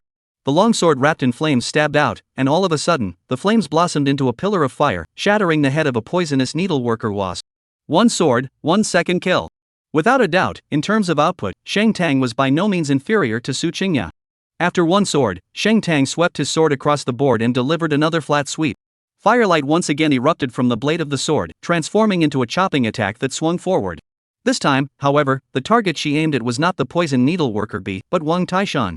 The flame battle score instantly drowned Wang Taishan. Strangely enough, the flames that were enough to kill the poisonous needleworker bee were burning, but they didn't hurt Wang Taishan in the slightest. Even bathing in the flames, Wang Taishan's status began to rebound rapidly, and the poison buff was also being purified. In the blink of an eye, Wang Taishan's status has recovered to its peak state, and he has become a big blood cow with thick skin and thick flesh, with output and able to carry. Seeing this, Chen Fong said that this Shang schoolgirl's occupational characteristics were truly heaven-defying. Even if the output was higher than Su Qingya's musketeer, it was even possible to convert the damage into a healing effect on his teammates. No wonder, in their team of 3, they had a front row and an output, but only no milk. Shang Tang alone was able to take up both the output and milkmaid positions. Shang Tang's combat power was truly outrageous. Her swordsmanship had obviously gone through extremely harsh training, and was at the top among her peers, very subtle. Surrounded by flames, each of her swords could accurately stab the head of a poisonous needleworker bee, killing it in seconds, and her speed of brushing monsters was only higher than Su Qingya's. Seeing this, Chen Feng did not intend to continue paddling. Although Shang Tang and the others were on the same team as him, and they killed monsters, they were also counted in the number of monsters killed in the Grand Challenge. However, the output contributed was different, and so was the experience value that could be obtained. To Chen Feng, not only were the gains important, but the acquisition of experience value was equally important. Chen Feng stepped forward, and the flowing flame blade in his hand became dazzling. Chapter 25 Hive Maze. Mechanical parts running and accelerating, Chen Feng's speed suddenly skyrocketed, instantly arriving at Wang Taishan's side. Wang Taishan had just turned his head when he saw his coveted battle armor holding up his dazzlingly cool greatsword and slashing at the head of a poisonous needleworker wasp. It looked like the sword was nowhere near as heavy as his purple quality giant axe, but the damage was considerably higher. The poison needleworker wasp that he could only resolve with 3 axes was killed by Chen Feng with a single sword strike. What a powerful output! This sword's power is no worse than my sister's. Wang Taishan was secretly shocked in his heart, and his attention was mostly focused on Chen Feng. Chen Feng's stance was plain and unadorned, relying on the ultra-high attributes of the flowing fire battle armor. He completely ignored the attacks of the poison needleworker bees. And when his attacks landed on the poison needleworker bees, they were clear seconds, just like Shang Tang. Thus, although the ferocious beasts in this nesting chamber seemed to be many, in reality, it really wasn't enough for these 4 to kill. In a matter of moments, all the ferocious beasts were cleared out and turned into a field of corpses. Chen Feng put away his sword and looked at Shang Tang and the others, realizing that the other party was similarly looking at him. The mental activities of both parties were actually the same, that is, they felt that the other party was stronger than they thought. Moreover, a wave of elite monsters was not enough for everyone to exert their full strength, and everyone still had their cards left. This was something that no one had picked out. Chen Feng smiled and greeted Sun Wenjing as she came over to clean up the loot. Since she didn't have much fighting ability, handling the logistics was also considered to be a contribution to the team, and the 1/5 profit share could be taken with some peace of mind. Sun Wendian was happy to do so, and went up to clear the battlefield, and the result was quite pleasing. The light insect wings and queen bee honey popped out several copies, along with a white quality equipment worker bee arm guards that increased strength by 5 points. Together, they could be sold for about $600 in the merchant bank, a gain comparable to brushing the demon cat village twice. As Sun Wenjing finished clearing the battlefield, the crowd discovered after checking the map that the nest room was hexagonal in shape, and in addition to the passageway that the crowd entered in the 2 adjacent walls, there was a passageway on each of the other 3 walls. The 3 passages were not different in any way, and no one knew which path was correct and which was wrong. After a little hesitation, it was finally Chen Feng who made the decision to take the rightmost passage first and see what happened. Anyway, the road was open, it wasn't a dead end, so if you took the wrong path, you could come back again. Thus, the crowd followed the formation and passed through the rightmost passageway, and only a few dozen meters later, the front once again opened up. Another nesting chamber appeared in front of the crowd. Its area was not much different from the one just now, but the number of poisonous needleworker bees was a bit higher, with 17 or 18 of them. In Chen Feng's team, in terms of tantrum, there were Wang Taishan and Chen Feng. In terms of output, Shang Tang, Su Qingya and Chen Feng, when placed in any team, were considered top-tier big daddies. With such a highly configured team, dealing with a dozen or so elite-level ferocious beasts was naturally no big deal. Soon, after clearing out the ferocious beasts in this nesting chamber, the group continued their search, only to find that this nesting chamber actually had 4 passages. Looking at the 4 passages in front of them, the 5 of them were at a loss for ideas. Chen Feng looked towards Sun Wendian, hoping that this scholar could help the team solve the dilemma in front of them. As a result, after Sun Wenjing noticed Chen Feng's gaze, she hurriedly said, "My skills can only be used to view the hidden information of ferocious beasts for the time being, and I can't view the duplicates yet. It is estimated that if you want to view the hidden information of the copies, you have to wait for me to level 40 after the second turn." Sun Wenjing couldn't point, Chen Feng could only say helplessly, "Otherwise, let's take a step and see what happens?" Anyway, the ferocious beasts here are not too difficult for us, and the experience and material gains are also good, so let's brush wherever we can. This isn't good, Wang Taishan had a difficult face. What if we get lost here? That's right. Su Qingya sat on her but on the ground, one hand resting on her cheeks. The secret collection copy is not like an ordinary copy, it exists for a maximum of 24 hours. If we get lost and can't find the final boss within 24 hours, we'll be considered to have gotten the qualification to enter the secret copy for nothing. Right. She suddenly snapped her fingers. There was a teammate on my last fixed team who popped out a prop in the wild. He said that this prop is all-knowing, and that it can usually be used to check which direction to go to encounter a refreshed wild boss. and what side quests to go to that can explode good equipment. He also said that any problems can be solved through this prop. It's very useful. Otherwise, I'll consult him remotely to see if he can give us a little help. Chen Fong asked a bit suspiciously, this prop of your friend's, it's not called magic conch, right? What conch? Su Qingya was a little confused, obviously hearing this prop name for the first time. Chen relaxed, it's fine if it's not, so ask. He was also puzzled in his heart. This prop sounded a bit mysterious, as if it was even better than the sun pendant. Such a useful prop, could it just pop out in the wild? At this time, Su Qingya opened her friend panel and sent a text message over to her friend, and in no time, she got a response. How's it going, Sister Qingya? What did your friend say, where are we going? Su Qingya looked at the replying email, her brows furrowing. My friend, that props told us to be brave and go for it. Everyone was confused. Chen Fong always felt that this kind of ambiguous answer seemed like he had seen it somewhere. A moment later, he looked odd and asked again, that prop of your friend's, is it a book? Yes. Su Qingya's brows stretched apart as if she had met her soulmate. It's a book. My friend said it's called something like the Book of Answers, and that any question can be answered from it. Chen Fong swallowed the expletive that had reached his mouth. He calmed his emotions for a while before he said in a bad mood, what Book of Answers, cutie? Only then do I believe it. Do you really expect that crap to help us find the way? If we want to find the way to the boss, we have to use wisdom, science, to analyze, to judge. Then you say how to find it. Su Qingya's aura was suppressed by Chen Fong, her voice was a few points smaller. Chen Fong pondered for a moment, said to Sun Wenjing, you, take off your shoes and throw them. Wherever the tip of the shoe points, let's find it. No, you call this science? Just as Chen Fong and Su Qingya were about to argue over the issue of science, Shang Tang, who had been silent, suddenly spoke up. Otherwise, let's go all the way to the rightmost passage. Everyone turned their heads towards Shang Tang. Chapter 26, Schoolgirl's Brain is Really Good. Shang Tang held his sword and drew a fitted square hexagon on the ground, saying as he drew, the secret copy of the Bee King's nest should be composed of multiple hexagonal nesting chambers. All the neighboring nesting chambers are connected by passages. The first nest chamber we came in, because it was located at the very edge, there were only 3 nest chambers connected next to it, that's why there were only 3 passages. This one now, on the other hand, is connected to 4 nest chambers, so there are 4 passages.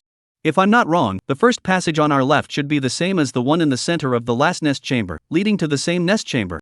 Speaking here, Shang Tang noticed that the others were fine and basically understood his meaning. Only Wang Taishan, who had restored his original body, looked like he was scratching his ears. Obviously digesting these words was as difficult as heaven for him. Shang Tang sighed, and after drawing a rough topography of the hive, she put away her long sword and continued, basically, the map of the king bee's hive is like this. Each hive chamber is a hexagonal structure with a total of 6 directions. And our ordinary people usually distinguish only 4 directions based on their physical senses. Therefore, it's easy to lose your sense of direction here, and there's a real possibility of getting lost if you wander around. Only by figuring out how many hive chambers there are here can we come up with a specific map of the queen bee's hive, and then determine our own location, knowing which hive chamber we've been to and which one we haven't. Shang Tang was very smart and spoke logically. Su Qingya understood her meaning and nodded in agreement. Then, how are we going to confirm the number of nest chambers here? Stick to the edge and explore. Shang Tang was about to open her mouth when Chen Fong advanced her words. Chen Fong pointed to the map on the ground. You're thinking, let's just take the rightmost passageway, and when we walk back to the first nesting chamber, then by calculating how many nesting chambers we've walked through, we'll be able to come up with the overall size of the queen bee's nest, as well as how many nesting chambers there are in total, right? Shang Tang glanced at Chen Fong in surprise, not expecting the other party to have guessed her thoughts. She nodded. I've already looked at it before entering here, and the overall shape of the queen bee's nest is a positive hexagon, so the method I mentioned should be feasible. Right. Sun Wenjing's eyes lit up, looking at the outline of the map drawn by Shang Tang while calculating. If there are 6 nesting chambers in the outermost layer, then the number of total nesting chambers here would be 7. If there are 12 nest chambers in the outermost layer, then the number of total nest chambers would be 19. Su Qingya also went on to calculate, if the outermost layer has 18, then the total number would be 37. Chen Fong smiled, thinking that Shang's schoolgirl's brain is really good. This is much more scientific than throwing shoes. He clapped his hands. Alright, let's not just do the math here, let's go to the next nesting chamber and brush the monsters according to what Shang Tang said. Logically speaking, as a level 10 copy, there won't be many nest chambers. As long as we don't get lost, it shouldn't be too much of a problem to brush them all.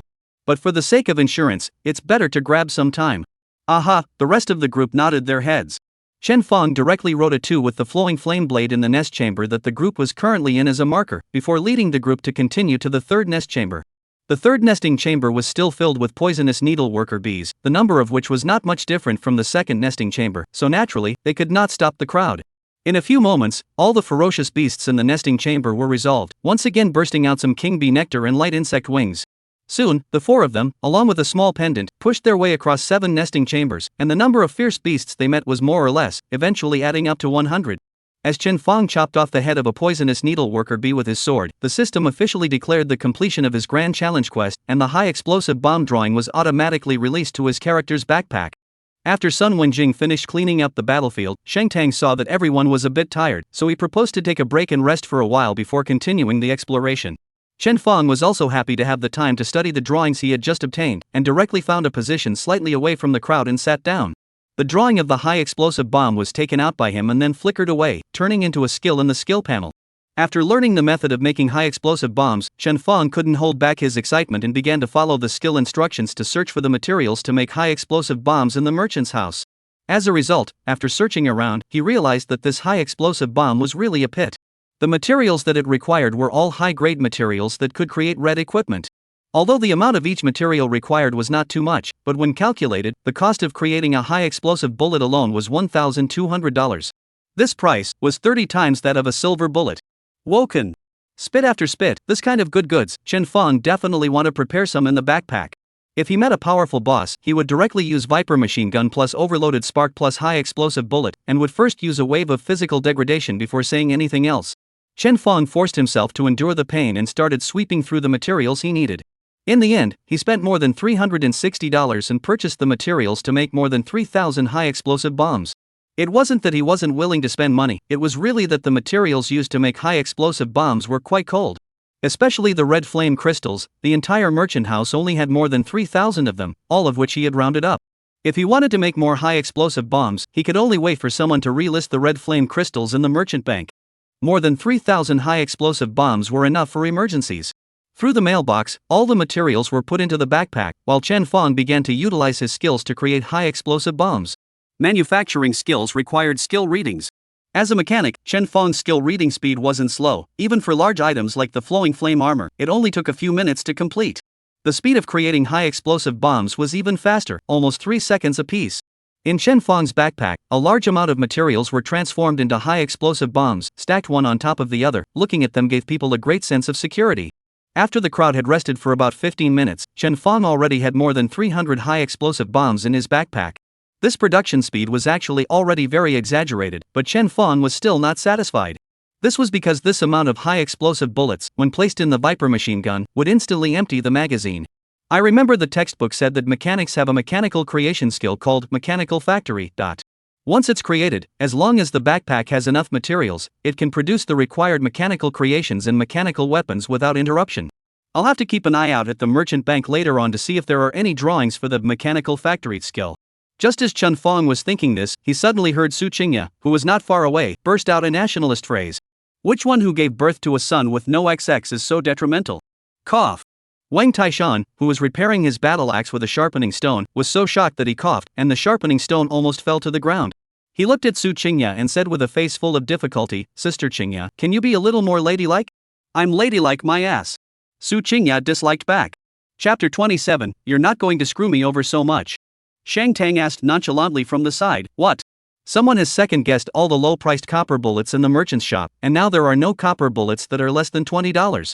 Su Qingya ground her silver teeth and said viciously, bullets were already very expensive, now the cost of my brush has directly doubled.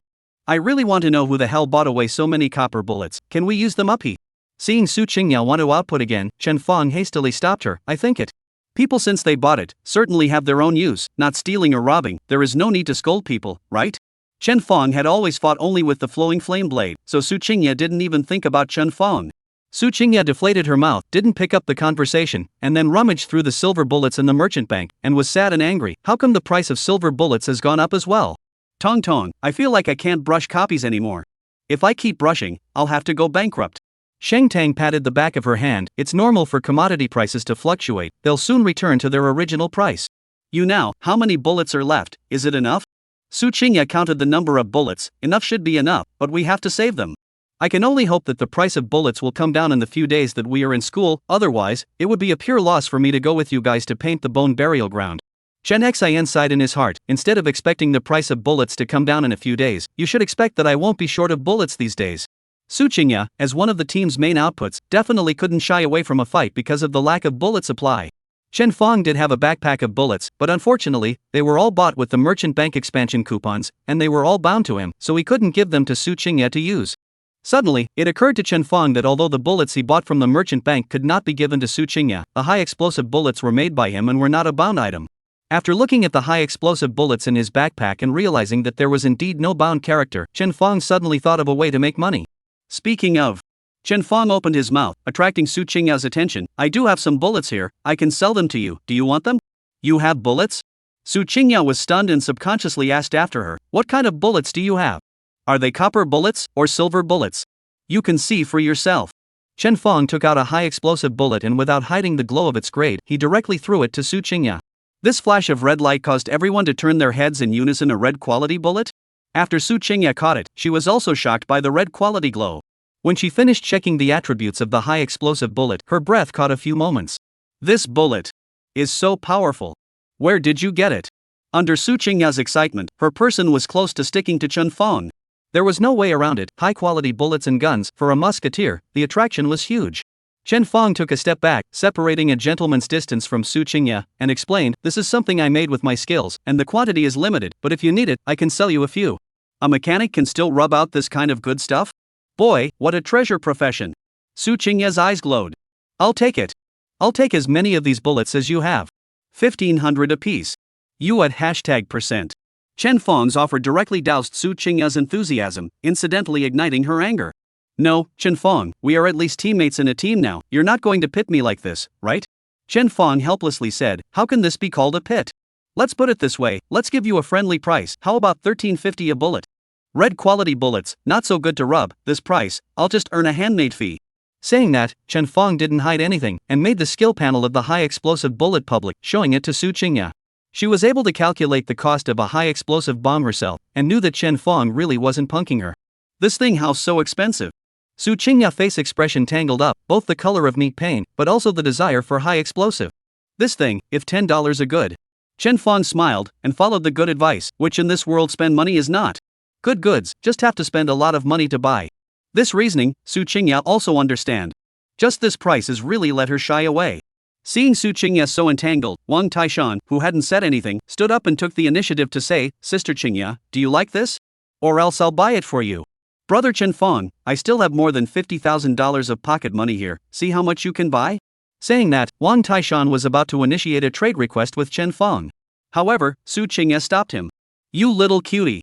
Su Qingya glared at Wang Taishan, you have money, so it's fine if you buy something for your sister, why are you buying it for me?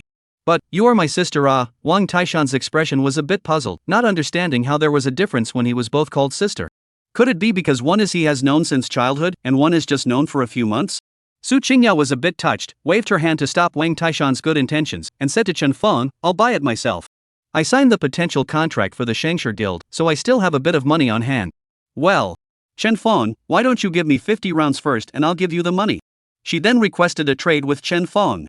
As the transaction panel opened, Su Qingya entered the amount of 67,500. Chen Fong thought about it and directly put up 55 rounds of high explosive. Su Qingya was puzzled. Chen Fong smiled, these 5, count them as my gift to Wang Taishan. Su Qingya froze, then smiled as well and confirmed the transaction. The money went into Chen Fong's backpack. The 55 rounds of high explosive bombs, on the other hand, fell into Su Qingya's hands. Su Qingya shook the high explosive shells in her hand at Chen Fong and placed them into her backpack, looking like she intended to use them as a base card. Thanks a lot then. You sold it to me at cost this time, and next time I'll pay the original price and give your business more of a boost. Wang Taishan could also tell that Chen Fong should have given Su Qingya a not-so-small bargain. He smiled nervously and also grinned at Chen Fong, many thanks. It's alright. Chen Fong patted Wang Taishan's shoulder, thinking that although this kid looked silly, he was quite nice. Shang Tang hadn't said a word from the beginning to the end. At this moment, a hint of a different color flashed in her eyes as she looked at Chen Fong. Afterward, she stood up and spoke in her usual tone, since the ammunition has been replenished as well, let's end our repairs and go to the next nesting chamber. I heard just now, a commotion coming from the other side of the passage. In the next nesting chamber, it seems like there are new ferocious beasts other than the poisonous needleworker bees. Chapter 28 Six-Winged Bee King. The crowd was rested and had no intention of wasting time here. After getting up, everyone walked through the passageway on the far right and headed to the next nesting chamber. After entering the nesting chamber, Chen Fang saw at a glance that there was indeed a previously unseen ferocious beast wandering in mid-air. This beast was similar in appearance to the poisonous needleworker bee, but it was twice as big and was clad in hard armor. What attracted the most attention was that it had 6 pairs of insect wings on its back, and it was estimated that its flying speed was much faster than that of the poisonous needleworker bee. The insect wings looked light, but the edges were extremely sharp, like blades. Other than this new beast, surrounded by the 6 poisonous needleworker bees, the number of beasts was not that large. Su Qingya's eyes flashed with skill as her expression changed slightly. This is the 6-winged wasp king, a blue-quality quasi-boss. Chen Fang said, the copy quest says that there are a total of 7 6-winged bee kings here, this should be one of them. Without the need for Chen Fang to remind her, Sun Wendian had already begun to work on finding the hidden information of the 6-winged bee king. Soon, she said with a complex expression, the 6-winged bee king carries a copy mechanism. My skill feedback says that its weaknesses are in its head and chest, while it is cautious by nature, so when killing it, you must seize the moment and not give it too much of a chance to react. Otherwise, it will escape from here and head to the nesting chamber where the bloodthirsty queen bee is located after its status drops to a certain level. When we go to kill the bloodthirsty bee queen, we will face the 6-winged bee king's pincer attack at the same time, greatly increasing the difficulty of killing the copy's final boss. There is still this mechanism? Chen Fang was surprised. Fortunately, there was Sun Wenjing, a scholar, in the team this time. If others came over to brush this copy and were continuously escaped by 7 6-winged bee king, and finally saw the bloodthirsty bee queen followed by 7 quasi-bosses, would they not cry out on the spot? Thinking of this, Chen Fang said to the crowd, then let's all ignore the small monsters and kill the 6-winged bee king first, don't give it a chance to escape. Aha! The rest of them nodded their heads and prepared for battle. It was still Wang Taishan, the meat shield, who was at the forefront, leading the way to kill the nesting chamber, aiming directly at the 6-winged bee king. With Wang Taishan disturbing the ferocious beasts present, he naturally became the target of the ferocious beast's fire. For a moment, the buzzing sound of the insect wings vibrating suddenly increased, and the 6-winged bee king took the lead, crashing into Wang Taishan with a speed far faster than the other poisonous needleworker bees. The tail needles that were like the tips of spears stabbed towards Wang Taishan. Wang Taishan didn't dare to be careless and crossed his battle axe in front of his body, colliding with the 6-winged bee king's tail needles. In the previous battle, Wang Taishan had shown great defense, self-healing power, and strength. Under his axe, the poison needleworker bee was able to be split out alive, showing how amazing his strength was. It was just that now that he was facing the 6-winged bee king, Wang Taishan's strength attribute points clearly did not have the upper hand. After the two clashed together, they unexpectedly stalemated, with neither of them being able to do anything about it. Do you want to wrestle with a bull? Wang Taishan's stubbornness came up, and his big bull's eyes glowed red. With a low moo, he unleashed an increased skill for himself, and his attributes immediately skyrocketed by a large margin. The original evenly matched tug of war was instantly broken. Wang Taishan stomped on the ground and pushed the 6-winged bee king back. In the end, he even swung his battle axe and flipped the 6-winged bee king out. Without waiting for the latter to stabilize his stance in mid-air, Wang Taishan chased after him and chopped down with an axe. Put! The battle axe smashed through the hard armor on the 6-winged bee king's body, splitting it to the point where blood and flesh flew everywhere. The 6-winged bee king also made a counterattack under the pain. A piece of insect wing slashed violently, bringing out a large blood-soaring wound on Wang Taishan's chest. Wang Taishan's increased skill gave him an extremely strong self-healing ability, so this kind of injury that wasn't considered fatal was directly ignored by him. He swung his giant axe and began to engage the 6-winged wasp king in a close combat. The scene was extremely violent. Even Chen Fang felt that there was no need for other people to help. Wang Taishan alone could deal with this boss. Taishan's bullishness can only last for 15 seconds. After 15 seconds it will enter a wilting state, with a 30% drop in attributes, lasting for 1 minute. Shang Tang spoke very quickly, intertwined silver flames appearing around her. Without waiting for Chen Fang to hear what she was saying, she had already dragged her flame-trailing tail to meet her. Su Qingya did not say a word, and was firing her gun, still with the skill articulation of quick bullet change and precision strike, coming up with a wave of explosive output. The output capacity of this set of skills was enough to kill several poison needleworker bees in seconds. However, the 6-winged wasp king was a boss with a thick bloodline, and even after being hit by Su Qingya with several blood holes, it was still alive and well. Seeing this, Chen Fang did not lag behind and followed Shang Tang forward, the flowing flame battle armor leaving behind a fiery shadow in mid-air, which intersected with Shang Tang's silver dragtail, and ultimately intersected where the 6-winged bee king was located. The blades of flowing fire in Shang Tang's silver longsword fell together, killing the 6-winged wasp king as he retreated back and forth, 2 deep sword wounds appearing on his body once again. Buzz the 6-winged bee king was suppressed by the combined efforts of the two of them, and also began to fight back, its wings swinging at high frequency, each swing curling up a path of wind blades. At the same time, its tail poison needle could not be ignored, and no one dared to take it on except for Wang Taishan and Chen Fang, who was clad in the flowing flame battle armor. A quasi-boss with such strength was definitely a challenge when placed in front of a teen with an average level of no more than 10. Unfortunately, this six-winged king met Chen Fong and the others, none of whom were good. Under the absolute suppression of strength, the six-winged king's various skills were dissolved one by one, with more and more injuries on his body, and his condition getting worse and worse. After a few minutes of fighting, Chen Fong and Shang Tang struck out at the same time, their swords falling one after another, cutting off 3 pieces of the six-winged king's insect wings. Right at this moment, the six-winged king suddenly stormed out, the poisonous needles on its tail exploding without any warning, and the poisonous mist instantly filled the air. Wang Taishan and Xing Tong's faces changed as they retreated, and even though they retreated fast enough, they were still stained with a layer of toxin buff. Chen Fong was protected by the flowing flame battle armor, so he wasn't worried that the debuff from the poisonous fog would hang on him. However, the visibility in the poisonous fog dropped drastically, and in order to avoid being attacked by the boss when his vision was restricted, he also chose to retreat with the Shang Tang duo. At the same time that the 3 of them rushed out of the poisonous fog, the six-winged king that had lost its tail pin also shot up from the poisonous fog and crashed into the ceiling of the nesting room. Boom! The ceiling was originally a beeswax-like material and wasn't considered sturdy. With this collision, although the six-winged king itself was shaken by the rebound force and planted down hard, it made a huge gap in the ceiling, enough for it to pass through. Quick output. Chen Fong immediately reminded, the six-winged king is trying to escape. Chapter 29, you kid really did hide a bottom card. Shang Tang and Wang Taishan wanted to go after it, but the six-winged king's reaction was extremely fast, and once again lifted its wings and flew, rushing towards the escape passage above. As the boss flew up, Shang Tang frowned slightly and turned around to greet Su Qingya, attack it. Shang Tang's occupational trait allowed her to condense the silver flames around her into sword chi, thus boosting her attack distance by a certain amount.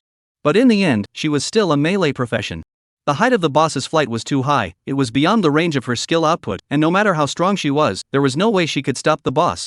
Shang Tang was still like this, let alone Wang Taishan. Therefore, Su Qingya, who was the only one with long-range output ability, became the only one who could stop the six-winged king. Su Qingya only felt her pressure multiply, but fortunately, her skill cooldown had ended, so she immediately turned on Precision Strike and gave the six-winged wasp king a shot to the head. This shot caused the six-winged king to tremble, but it didn't stop it from moving at all. No, the output is not enough. Su Qingya's tone sank, sensing that the situation was a bit bad. She crossed her heart, not bothering to skimp, utilizing quick bullet change to push a high-explosive bullet into her musket. Bang! The unprecedented recoil made Su Qingya feel like her arms were sore. The high-explosive bullet discharged and instantly blasted into the six-winged king's head. Immediately afterward, the high-explosive bullet embedded in its head underwent a secondary explosion, and the tremendous power was even more terrifying than if Su Qingya had fired another shot. Boom! The six-winged king's head was directly shattered by the high explosive, watching Su Qingya's heart pounding. Who said this high explosive was expensive? This high explosive was fantastic. Chen Fong, this thing of yours is a bit powerful, I'll have to buy more from you later. Su Qingya put her gun down and was about to talk to Chen Fong. As a result, she suddenly glimpsed that the six-winged king that had its head blasted away was actually still alive, its body only slightly stalled before it continued to fly towards the gap in the ceiling. This didn't even take a second? Su Qingya was startled, and immediately wanted to reload the high explosive using quick change. However, Chen Fong's voice stopped her.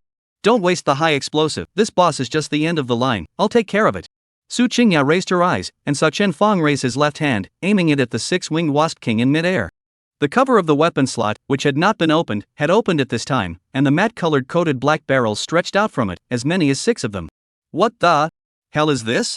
Su Qingya only felt her scalp go numb. She could tell that what Chen Fong had on his arm was a gun barrel. But both were equally playing with guns. Chen Fong's gun, how did it look so different from her own?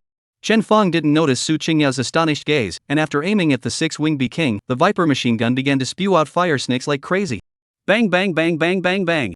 The intensive firing sounds directly resounded into a blur.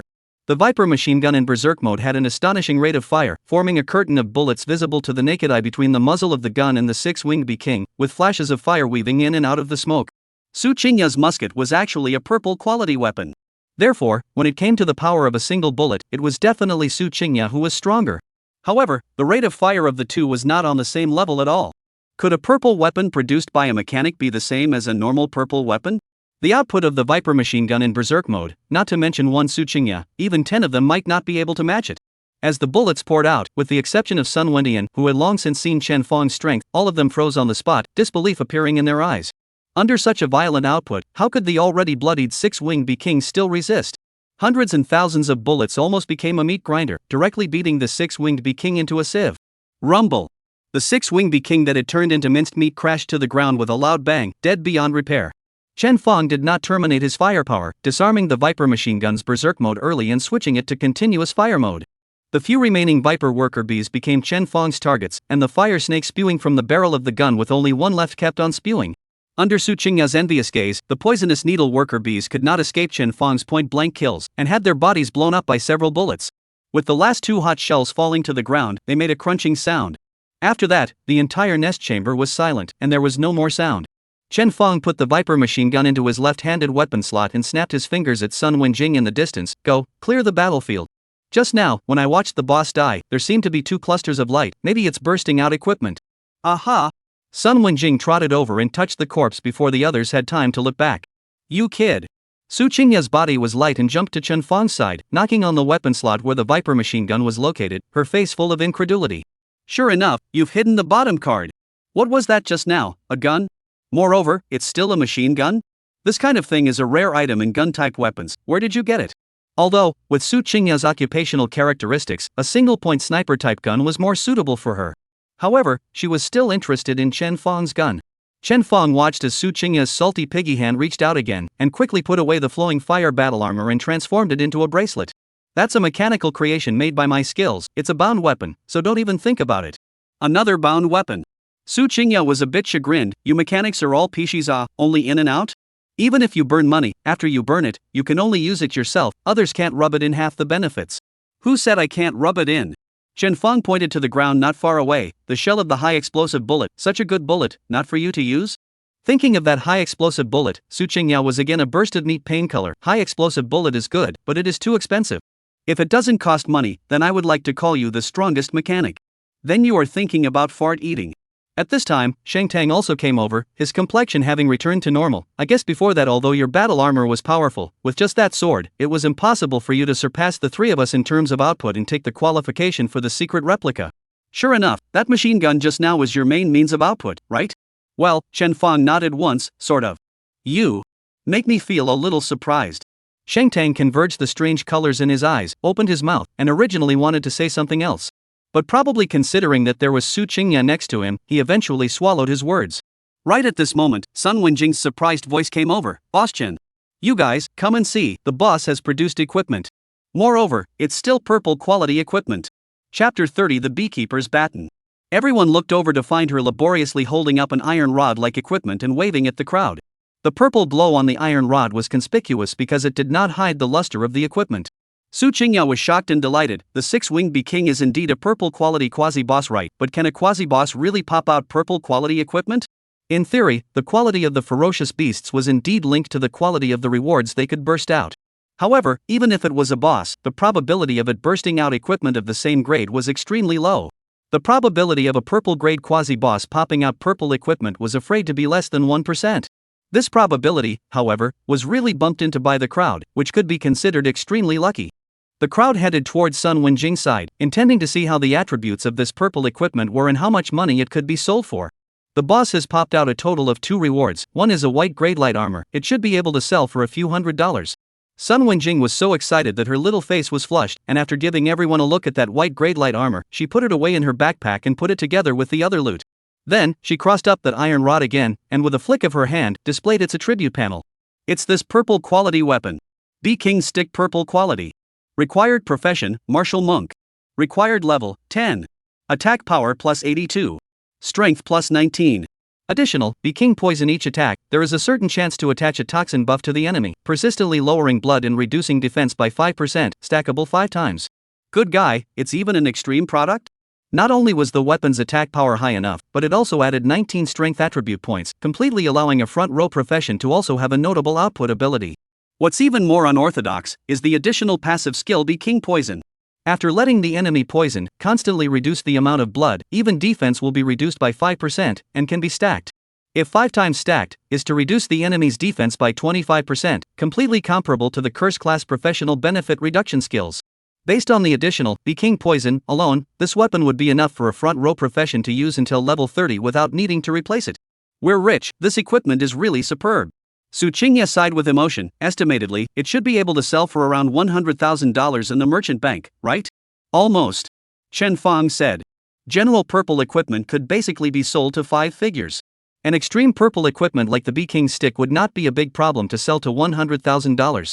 In this way, if the 5 people present divided it, each person would be able to share at least $20,000, which was the income of an average person for several months. This equipment, Shang Tang thought about it and suddenly opened his mouth. I want to buy it. Su Qingya froze and slapped her head. Right, Taishan is a bull demon martial monk. It should also be a branch of the martial monk profession, right? Ah. Wang Taishan scratched his head. It should be. In my passive skills, besides axe weapon proficiency, I do have stick proficiency. However, my axe is also a purple quality equipment. Isn't it a bit of a shame to replace it?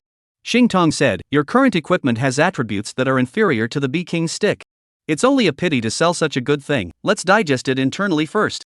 Saying that, she looked at Chen Feng and Sun Wenjing. Otherwise, I'll collect this equipment at the price of $100,000, and in a while, I'll give you and Sun Wenjing and Su Qingya, each of them will share $20,000, how about it? Of course I have no problem. Chen Feng was the first to state his position. The equipment was useless to him, and he would definitely not be at a disadvantage if he took $20,000 is all. Sun Wenjing and Su Qingya naturally had no problem with it either. Thus, this purple equipment fell into Wang Taishan's hands. When he was level 10, he could equip it. After simply dividing the rewards, the crowd continued to follow the plan and headed to the next nesting chamber. After killing the 6-winged B-King earlier, Chen Feng's experience had already reached a critical mass. In the next nesting chamber, after killing 2 poisonous needle worker bees, his level came to level 6.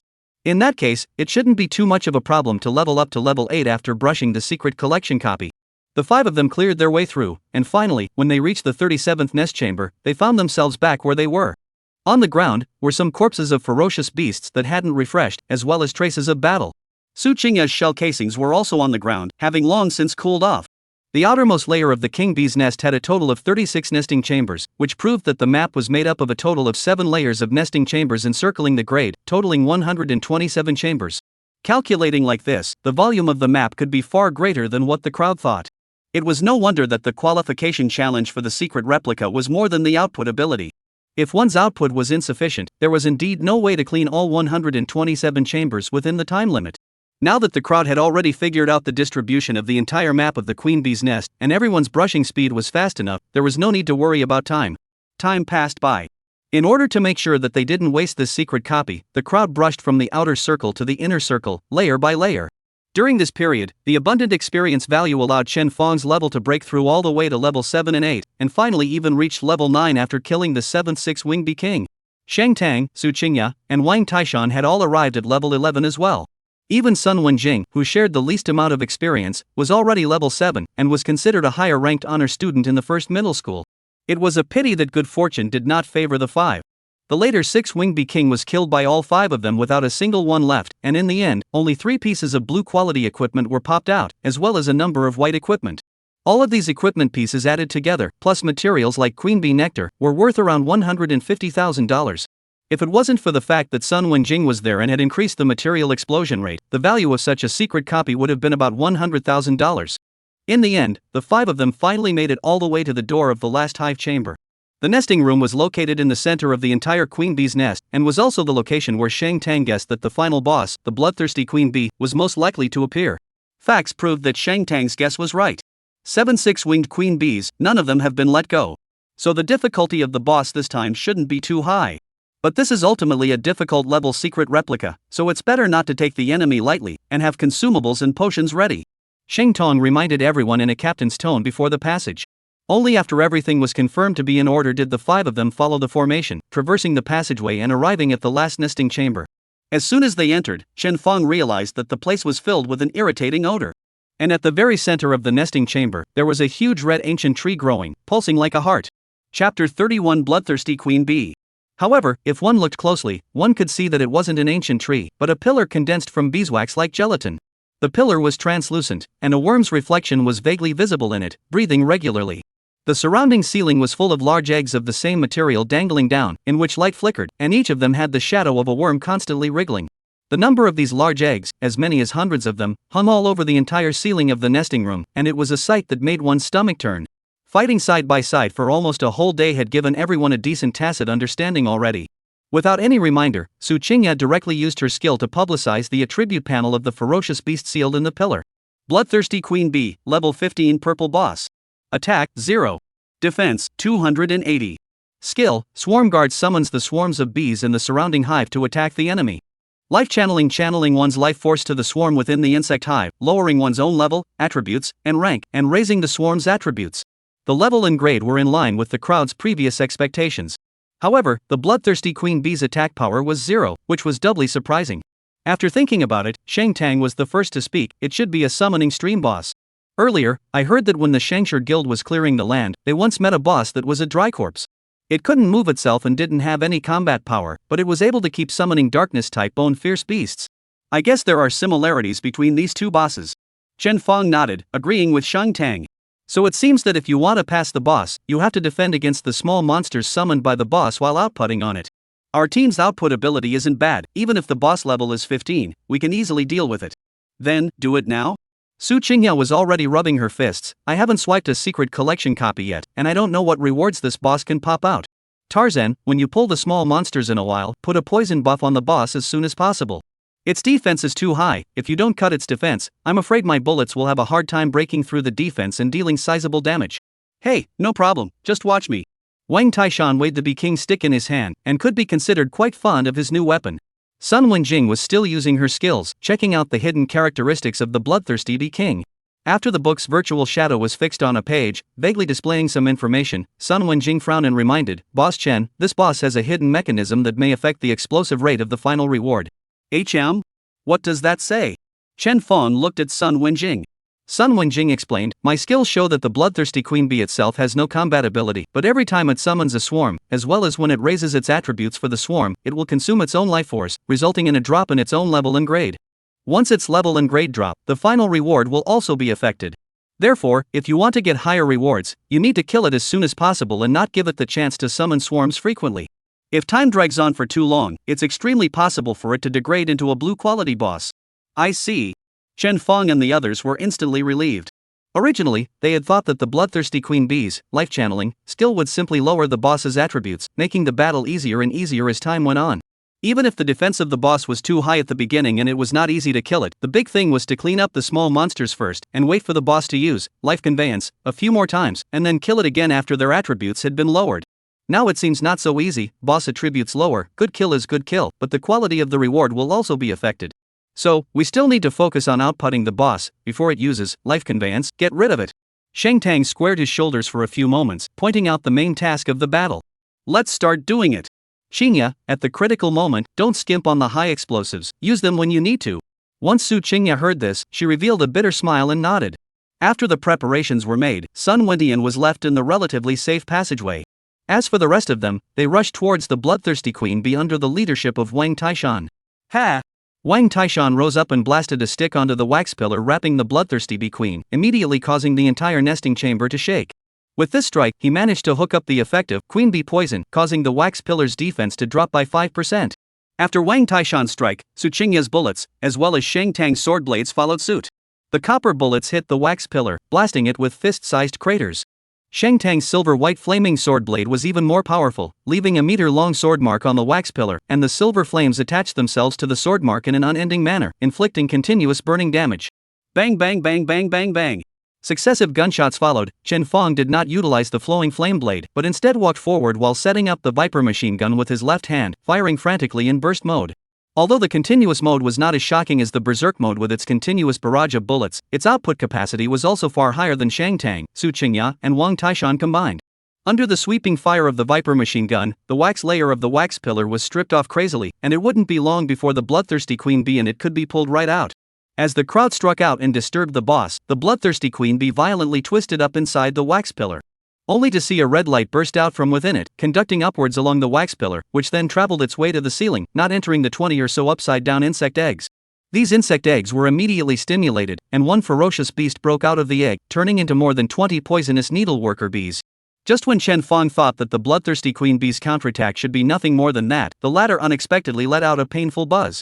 Immediately following that, its body exploded into a cloud of blood mist, which, like the red light from earlier, followed the wax pillar into the other dozen or so insect eggs. In a flash, countless bug eggs simultaneously swelled and grew larger, and their color began to transform towards purple-black.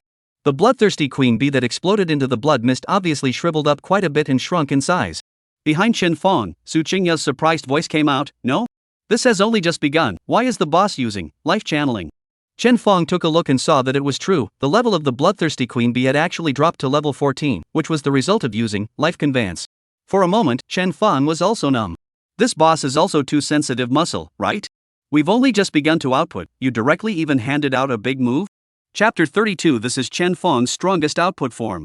Not right. Chen Fong then thought that high-level and high-grade bosses all had a certain amount of intelligence. Most likely, it was because the strength displayed by the crowd was too strong that the bloodthirsty queen bee sensed the crisis, and that's why it unleashed two skills one after the other at the beginning. The boss, for sure, could be killed. But with a few more, life conveyance, from the other side, the rewards that popped out would definitely be affected. Thinking of this, Chen felt depressed and knew that the next step was not the time to hide. Aren't you going to distribute your life force to the little monsters? I'll directly empty your blood bar, let's see how else you'll divide it. All get out of the way. Chen Fong set up his Viper machine gun and ran all the way to the wax pillar. The breathing light on his chest suddenly lit up as he aimed his gun at the bloodthirsty queen bee in the wax pillar. Not only that, the Viper machine gun had 6 barrels sticking out, which was the characteristic of switching to berserk mode. In Chen Fong's backpack, 300 high explosive bullets silently disappeared into the Viper machine gun, replacing the original copper bullets. Before, killing the 6-winged wasp king in berserk mode was purely for fun. Overload spark plus berserk mode plus high explosive bullet, this was Chen Fong's strongest output form. Shang Tang and Wang Taishan sensed that a sense of crisis was coming from behind them. The two of them withdrew left and right, giving Chen Fong room for his output while focusing all of their attention on him. Chen Fong was clad in the flowing fire battle armor, carrying the Viper machine gun in his hand as he walked forward step by step. In front of the Viper machine gun, tongues of fire violently and crazily spewed out, and the high explosive bullets rubbed against the barrel of the gun, instantly making the barrel of the gun flaming red. An even denser barrage of bullets than before appeared between Chen Fong and the bloodthirsty bee king. The output of the barrage per second was simply too high to imagine. Moreover, the first 300 rounds of bullets that were poured out were still high explosive bullets, and after these bullets were embedded within the wax pillars, they would also carry out secondary explosions, with the explosion damage being 1 to 3 times that of the original. Almost instantly, the wax pillar that was originally as hard as iron was shattered by Chen Fong's bullet screen, and the smell of gunpowder filled every corner of the nesting room. Even Shang Tang, whose face had never been rippled, emerged with an uncontrollable look of dismay. Could it be the output from a less than level 10 transmuter? A level 30 transfigurator couldn't be this terrifying, could it? Shang Tang was still like this, let alone Su Qingya and Wang Taishan. Even Sun Wenjing, who had seen Chen Fong's full firepower, was dumbfounded at this time. After all, before, Chen Fong had only used silver bullets. And this time, when he switched to high explosive bullets, the total output had skyrocketed by almost 3 times again. How could she not be surprised? 300 high explosive bullets almost directly broke through the wax pillar, protecting the bloodthirsty queen bee. Without waiting for the bloodthirsty queen bee to make any moves, Chen Fong's next copper bullets then filled in, utilizing the remaining time of the overload spark and berserk mode to continuously output on the bloodthirsty queen bee. Without the protection of the wax pillar, the bloodthirsty queen bee's defense had long since dropped from the super high value of 280, and could be easily broken by Chen Fong's bullets. The body surface of the bloodthirsty queen bee didn't even have the hard shell protection of the 6-winged king bee, and the bullets landed on its body, directly punching out a hole and releasing sticky bright yellow mucus. Thousands of bullets poured out again, and the body of the bloodthirsty queen bee was instantly blown to pieces, turning into a fine shredded flesh, mixing with the debris of the wax pillar. Even in order to prevent the bloodthirsty queen bee from being dead yet and releasing another life conveyance, and affecting the burst rate, Chen Fong stomped on the crumbs of the wax pillars again and performed a wave of whippings on the corpse of the bloodthirsty queen bee on the ground. It was only until the overload spark and berserk mode had completely ended, and every barrel of the Viper machine gun was red hot and unable to fire anymore, that he stopped his attacks. The bloodthirsty queen bee, which had already spread out on the ground and couldn't see the slightest bit of its pre-life shape, probably didn't even dream that the reason why it had died so miserably was because its skills would make it weaker. As the bloodthirsty queen bee was mutated into slag by Chen Fong in a single breath, the poison needle worker bees that had already hatched out before, as well as the eggs that had been strengthened by the life conveyance, but had yet to hatch out, all burst into pieces and lost their vitality. They were all just summons for the boss. Not only did they not provide any experience value, once the boss died, they would also die with it. Because Chen Fong's output was simply too high, the majority of the boss's experience value was also shared solely by him. Therefore, a golden light flashed across his body and he directly rose another level to level 10. The fact that he had gotten the experience value was proof that the bloodthirsty bee queen was indeed dead. Not to mention the bloodthirsty bee queen, even if it was a level 80 boss that was blasted to slag, I'm afraid that there was not much chance of it being alive, right? Don? Wang Taishan, who was the closest to the bloodthirsty queen bee, looked at Chen Fong and then at the limbs on the ground, and was a bit skeptical. Obviously, the final boss was the strongest existence of the copy, and he was already prepared to get into a bitter battle, but as a result, this boss died more brittle than a small monster. Chen Fong took his gun and went up for a burst, and the final boss of the secret copy was gone? Not only him, everyone all had the feeling of a fist hitting cotton. It should be done. After Chen Fong put away the Viper machine gun, he even included the flowing fire battle armor in his bracelet. He pointed to the 3 light clusters floating out from the boss and smiled at the crowd. Even the rewards have been brushed out. It can't be that this boss will still swindle, right? No, you kid. Su Qingya's expression was playful and complex. A level 15 purple quality boss, and you secured it in one go? Saying that, she glanced at the shells all over the ground, some of which were mixed in the middle of the copper shells, unusually conspicuous, precisely the high explosive shells. So many high explosive shells? How many rounds did you shoot out? Su Qingya immediately felt pain for Chen Fong. My high explosive bombs is life, your high explosive bombs directly like water. When high explosives do not want money? Chen Fong lightly coughed and lied, saying that he had a skill that when turned on, he could turn 1 bullet into 10 to use. It seemed like there were a lot of high explosive rounds consumed on the ground, but in reality, he had only spent 30 rounds. Although this skill sounded outrageous, Su Qingya and the others still believed it. After all, how much high explosive bullets cost could not be faked. Chen Fong couldn't really shoot out 300,000 to 400,000 bullets for the sake of a boss, could he? Well, mechanic still has such a good skill? It would be nice if I had one too. Su Qingya was suffering from another bout of loss, looking at Chen Fong with hope. Say, can the bullets copied from this skill of yours be used for me? If I can, I bought all your high explosive bullets. Turn around and give me half of them after you've finished copying them. Can't give it, it's all bound. Chen Fong directly rebuffed Su Qingya. Su Qingya looking for him to buy high explosive bombs might be a big part of his income in the future. He couldn't afford to cut off this path of wealth. The big deal was that it would be cheaper for her in the future. The rejected Su Qingya let out another whimper and began to look down to find out if there were any leaks in the shells on the ground that had not been detonated because of the jammed shells. Chapter 33, Opening the Prize. Shang Tang glanced at the unproductive Su Qingya, sighed, and proposed to see what the rewards were that the copy had popped out. Everyone came to the reward, and no one made a move to brush away the light mass. Chen Fong understood that in fact, in the original team, the position of captain was considered Shang Tang. After all, along the way, all kinds of command work was done by her. However, Shang Tang did not have the intention of opening the door at this time, but instead looked towards Chen Fong.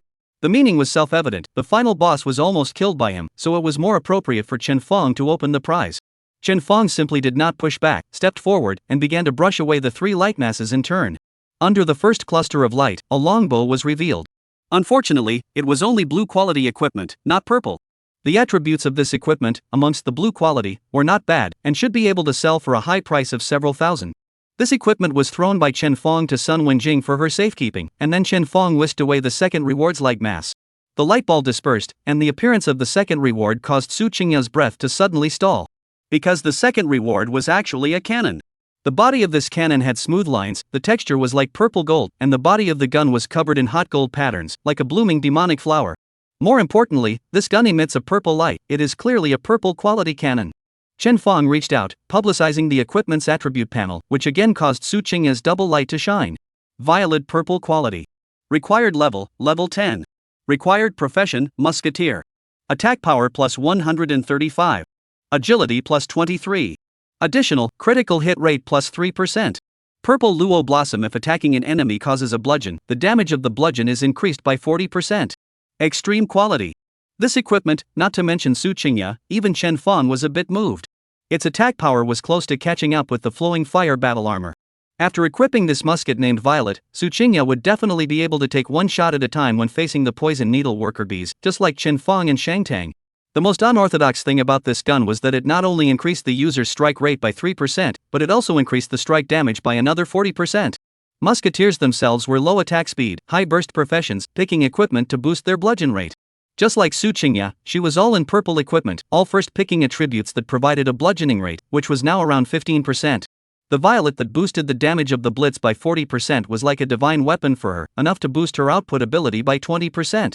It was no wonder that she had been sitting on her hands a bit after the attribute panel of this equipment appeared. This, Su Qingya swallowed her saliva, pointed at Violet and looked at the others. Can we digest it internally? Shang Tang and Wang Taishan naturally had no opinion. This proposal from Su Qingya was mainly asking Chen Fong and Sun Wenjing. Sun Wenjing looked at Chen Fong, while Chen Fong smiled. That's for sure, if there is good equipment, we will definitely digest it internally first. Let's put it this way, this equipment. will be given to you according to $100,000. When we turn around and settle the earnings of all of us, this $100,000 will be more than refunded. Can you do it? No problem is no problem, but only counted 100,000. You guys are not a bit of a loss? Su Qingya was first delighted, then felt overjoyed. Because the price of the king bee stick would be more than 100,000. The violet that was even more superb than the bee king stick was afraid that it would be able to sell for more than $150,000.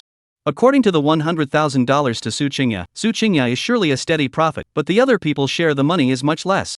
Shang Tang and Wang Taishan also, even if Chen Feng and Sun Wenjing with her after all only know one day. Regarding Su Qingya's concern, Chen Feng waved his hand and said, all of them are teammates who have gone down the copy together, so it's not too much to give a friendship price. I've earned enough this time out, it doesn't matter if it's tens of thousands more or less. Same here. Sun Wenjing also picked up and said, originally, when I came out to make a copy, I would have been satisfied with a few $100s. In fact, my $20,000, it's no problem if I don't share it. That won't do. Seeing that everyone had no opinion, Su Qingya was in an obviously good mood. Your vocational skills helped our team a lot, the money is all yours. Since everyone is fine with it, I won't be polite. In the future, if there's anything I can help with, just greet me. Anyway, we're all from the first school, so it's not troublesome to contact each other. She hemmed and hawed, taking the violet in her hand and rubbing it well. As for her original purple quality musket, it could be hung up in the merchant's shop and sold for a few tens of thousands of dollars to get back some blood. This time, the secret copy of the secret stash was able to burst out the beekeeper's stick, and Violet's 2 pieces of equipment has already been considered to be a big earner. As for the last reward, the crowd didn't hold much expectation. As Chen Feng reached out and flicked his hand, the third reward emerged. This is? Chen Feng looked towards the gradually dispersing mass of light, his eyes narrowing. A skill book? No. His eyes snapped open. It's a drawing. The light completely disappeared, and what surfaced in front of everyone was clearly a mechanic's drawing. Now, apart from Shang Tang, who was still able to remain calm, all the others exclaimed in shock. Because, something like a mechanic's drawing, every single one of them was a sky-high price. If the skill of the drawing was strong enough, not to mention millions, even if it was sold for tens of millions, it wouldn't be a problem.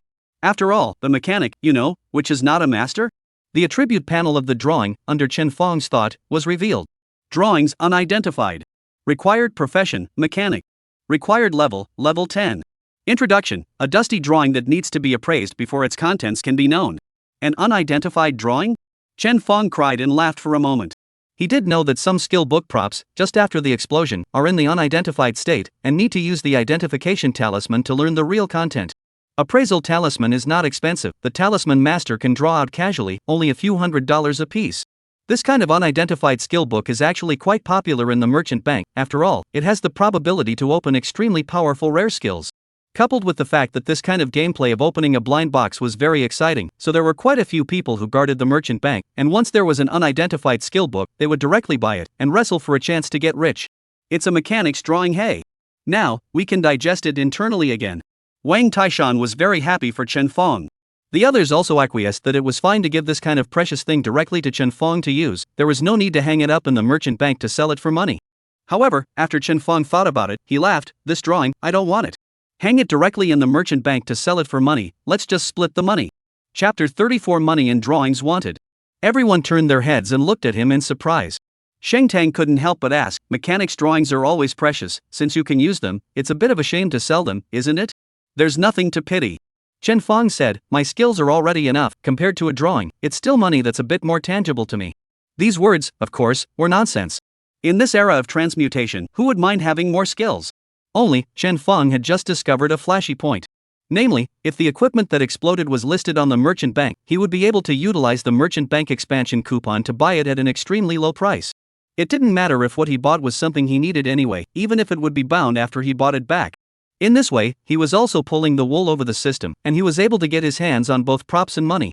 So, compared to leaving this drawing for his own use and then converting it into money to distribute to others, it would be better to hang in the merchant bank to pour a hand, using the merchant bank expansion coupon to property 2 receipts.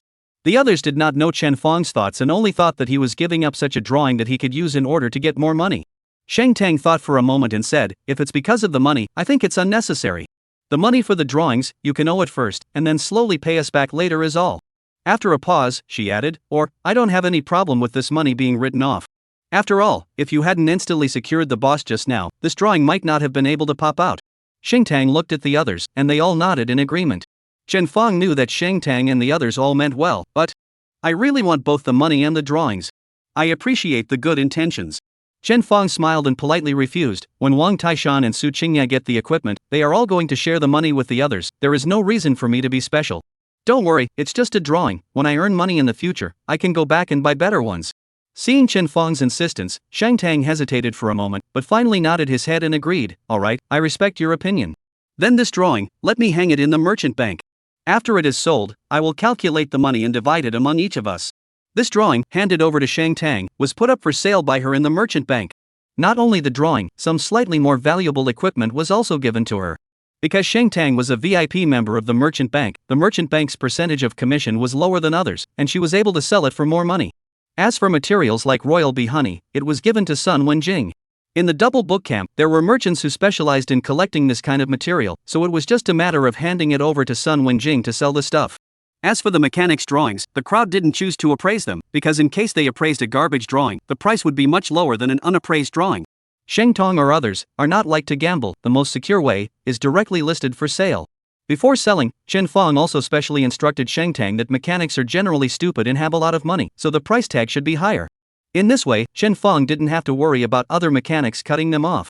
In the merchant bank, the price of a mechanic's drawing was around $3 million, so Shang Tang directly listed it at $5 million. Any higher, and it might trigger the detection system of the merchant bank, determining it as an illegal transaction, and thus freezing the transaction item and amount. Chen Fong, who was an outlaw, didn't dare to gamble on what would happen if the merchant bank's inflated coupons hit the merchant bank's detection system, so he agreed to list the price at $5 million. After doing all this, the crowd left from the copy teleportation array that had already appeared. As the 5 people walked out of the secret replica, the golden door floating in the beekeeper's nest closed and disappeared. At the same time, Chen Fong also realized that the 5 people had really stayed in this secret collection copy for too long, and it was now already more than 2 in the morning. Together with Sun Wenjing, all the people had found merchants to sell all the materials that they did not need, and sold a total of $160,000. This money was divided and everyone got more than $30,000. This was just the beginning. Shang Tang still had some unsold equipment, as well as the big head of mechanic drawings. After selling all the stuff, each person could still get another $1 million. For Shang Tang and Wang Taishan, this money might not be much. But for Chen Fong and Sun Wendian, it was definitely a shocking amount of money. Especially Sun Wenjing. After the people finished counting the money, she quietly pinched her thighs many times to see if she was dreaming. After dividing the money, the time had come to more than 3 in the morning. The crowd were all students and had to go to school the next day, so they had to hurry up and grab the time to leave the Double Bend campground and rush back to Luochang. Originally, Chen Fong wanted to take Sun Wenjing to the ticket office to see if there was still a last train to Luochang at this hour, but Shang Tang said that she, Su Qingya, and Wang Taishan were traveling on the Shangshi Guild's special bus. Since they were all going back to Luochang, it would be better if they came together. Chen Fong didn't excuse himself and came with Shang Tang to the outside of the Shuangbin campground and rode in one of the Shangshi Guild's commercial vehicles. A commercial bus was much more comfortable than the bus they came in. Everyone was exhausted after a full day of brushing copies, and all of them lay down on their seats and fell into a deep sleep, not waking up even if the car was bumpy. After an unknown amount of time, Chen Fong was woken up by the driver of the car. When Chen Fong opened his eyes, he realized that Su Qingya and Sun Wenjing had gotten out of the car at some point, leaving only himself, Wang Taishan and Shang Tang in the car. Wang Taishan was paralyzed on his seat, his voice shaking the sky. Shang Tang on the side had already woken up, and his eyes looked out the window. Outside the window, it was the middle of the city village, and with the help of the moonlight and the glimmer of a haze in the east, one could see the devastation.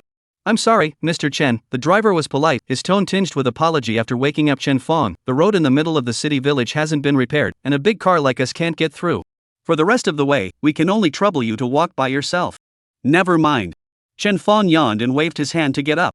Just as Chen Fong was about to jump out of the car, Shang Tang suddenly spoke. "So, you sold the drawings because you wanted to earn money to buy the holy light potion for your aunt?" Shang Tang's sudden words caused Chen Fong to stop his movements. He instantly realized that he was afraid that Shang Tang already knew something about his family situation. Thinking about it, although he didn't know for what purpose the other party had signed such a contract with himself. But at least, the other party must have to find out his situation clearly. After all, the content of the contract destined the two to have some relationship in the future. Shang Tang was the Shangshi Guild's daughter, so how could she not even do a basic investigation? Chapter 35, A Bright Light in the Family. Thinking of this, Chen Fong replied half-heartedly, "That's right. My mom was a victim of the drill poison curse and needed a holy light potion to alleviate the pain. This time when I went down to the duplicate, the harvest was more lucrative than I thought it would be, but there was a large portion of luck involved. I want to save up enough money so that my mom will never suffer from the diamond heart poison curse again for the rest of her life. Shang Tang gave a slight nod, I see. However, the trouble of the drill heart poison curse can't be solved by simply using a holy light potion. The potion can only serve as a relief. This debuff has been on Auntie for a long time, and it will affect her bodily functions. The body getting worse and worse is just the beginning, and the decrease in lifespan is even more irreversible. What? Chen Fang's eyes widened for a few moments. Shang Tang continued, but anyone who has the drilling poison curse on their body, no one has ever lived past the age of 50, even if they take the holy light potion every day, it's still the same. Chen Fang fell silent, and only the sound of the breeze blowing through the ruins of the city center village remained around him. Chen Fang knew that his mother was 47 years old this year. Moreover, compared to before, her body was indeed getting worse and worse. Previously, the predecessor had thought that this was because his mother had been trying to save money and had not taken the holy light potion. Now, it seemed that the negative effects of the diamond heart poison spell were the key. If no one was able to live past the age of 50 while being under the drill heart poison spell, then wouldn't mother's lifespan be less than 3 years? It was only after a long time that Chen Fang said in a deep voice, "There are no exceptions? Or rather, do you know of any way that can completely help my mother resolve the diamond heart poison curse?" To Chen Fang's surprise, Shang Tang nodded. As far as I know, last year, there was a fourth turner of the light department who had cured a person suffering from the diamond heart poison curse. It's just that this fourth turner is very mysterious and his identity is still unknown. If you need it, I can call on the power of the Shangshi Guild to help you look into it. Only, there's no guarantee that there will be a result. What I can guarantee is that I will do my best to help you in this matter. Chen relaxed his breath and looked at Xingtong's stunningly beautiful and cool face, and said from the bottom of his heart, "Alright, thank you. No need." The corner of Xingtong's mouth lifted slightly, as if a spring light shone on an iceberg. "I hope that you, in the future, will still focus on improving your strength. If you come across something that requires money again and give up the skill books and equipment you need, prioritize the latter. Don't forget, you and I still have a contract in place. I hope that you can honor it and not waste my investment in you." Chen Fang jumped out of the car and threw his weight around. "Don't worry, I've memorized the contents of the contract.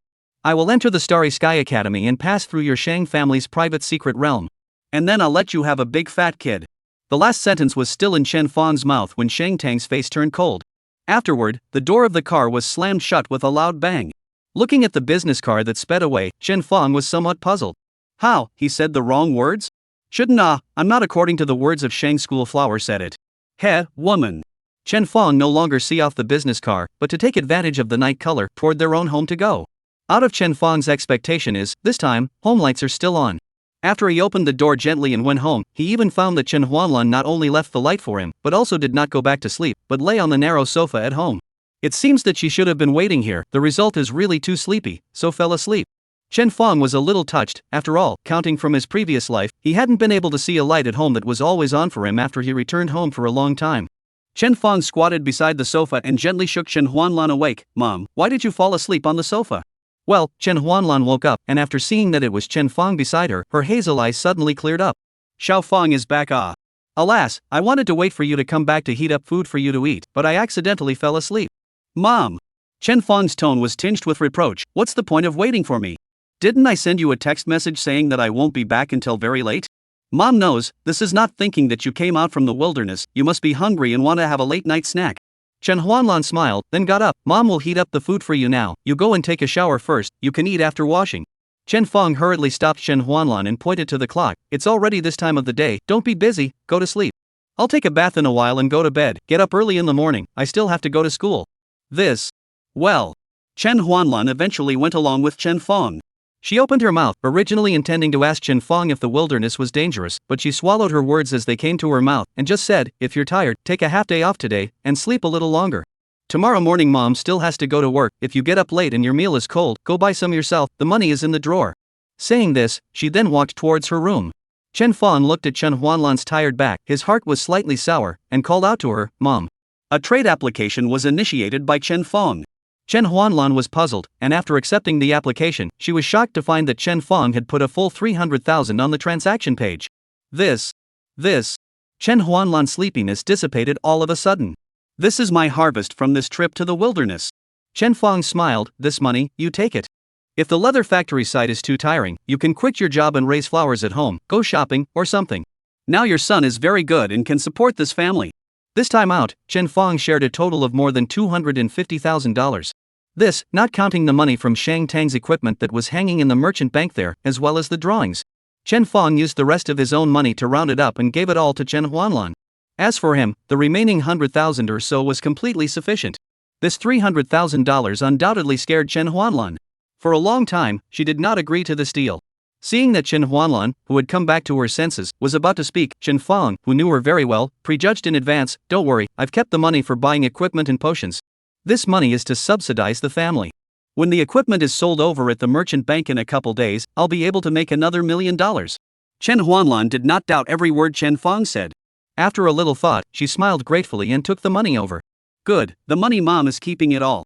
This money is already enough for Mom's retirement. You shouldn't be too tired in the wilderness in the future, let alone going to dangerous maps to open up land, okay?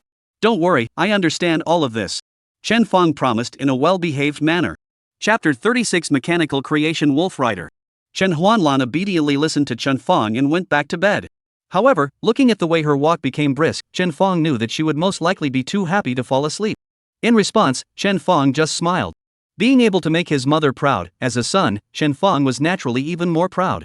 After taking a simple shower, Chen Fong returned to the house. Because he had already slept for more than 2 hours in the car, Chen Fong didn't have much sleepiness now. He laid down on the bed, opened the merchant bank, and took a look at the unappraised drawings that Shang Tang had put up. Because of the inflated price, this drawing was indeed still there and hadn't been bought by anyone. Chen Fong directly placed an order and bought the drawing, while at the same time purchasing another appraisal talisman. When the two items were sent over through the mailbox, Chen Fong took them out and tapped the appraisal talisman onto the drawing. With a flash of light, the drawing erupted with a purple glow. Purple grade? Not bad. Although it wasn't a red grade drawing like high explosive bomb, Chen Fong was satisfied. He held up the drawing and carefully consulted the drawing's attribute panel. Wolf Rider purple quality. Required profession, mechanic. Required level, 10. Introduction, after using it, you can learn the mechanical creation branch skill create Wolf Rider. Wolf Rider binding purple quality. Level, 10. Attack power, 108. Defense, 214. Bonus, self-detonation. The Wolf Rider has a self-exploding bomb hidden inside its body, which can be used to inflict huge damage on enemies by means of self-detonation. After self-detonation, the Wolf Rider disappears. The maximum number of Wolf Riders that can be summoned at the same time is level 10 plus 3. Materials required for manufacture: 50 parts of fine steel, 100 parts of phosphorus powder, 30 parts of dark elemental crystals, 30 parts of black magic crystal fragments. Skill of the mechanical creation branch? After Chen Fong read it, his heart was secretly happy because after learning manufacture Wolf Rider, his battle armor branch, mechanical weapon branch and mechanical artifact branch were all opened, and he was considered to have truly become an all-round mechanic. This mechanical artifact named Wolf Rider was worthy of the purple grade. Its offensive and defensive attributes were quite good, and it was much more powerful than the summons of a normal summoning faculty transmuter. Moreover, the upper limit of the number of Wolf Riders was related to the rank, and right now Chen Fong was able to summon 4 Wolf Riders. With these 4 Wolf Riders alone, sweeping through the normal difficulty King Bee's Nest was not a problem at all. When his level increased a bit more, the number of Wolf Riders would continue to rise, becoming one of the components of the mechanical torrent. After obtaining the new skill, Chen Fong's last bit of sleepiness disappeared.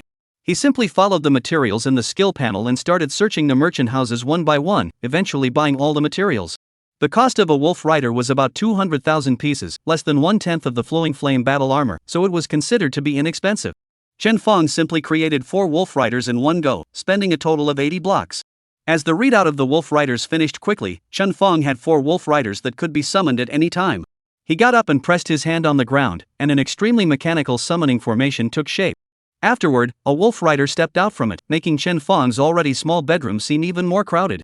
When Chen Fong saw this Wolf Rider, his eyes immediately lit up. Originally, he thought that the Wolf Rider should be about the size of a dog. However, this was not the case. The Wolf Rider's body length was nearly 2 meters, and although its entire body was made up of mechanical parts, its outline was extremely bionic, and when it was clothed in its skin, it was no different from a giant wolf. Such a 2-meter-long wolf-type summon was still extremely oppressive, that is, it couldn't be exerted in the bedroom. Once placed in an open area, the running speed of the Wolf Rider was definitely not low. At the same time, its sharp claws and fangs were all polished alloy, and its attack power was even more unquestionable. The only shortcoming was that the Wolf Rider was after all only a mechanical creation, not as good as a summoner's summon, but at least it had a certain degree of spiritual intelligence. If Chen Fong did not use his mind to manipulate the Wolf Rider, it would remain motionless in place. Trying to manipulate the Wolf Rider to attack would undoubtedly be a considerable drain on Chen Fong's mental energy. With 4 wolf riders? I should still be able to maneuver it.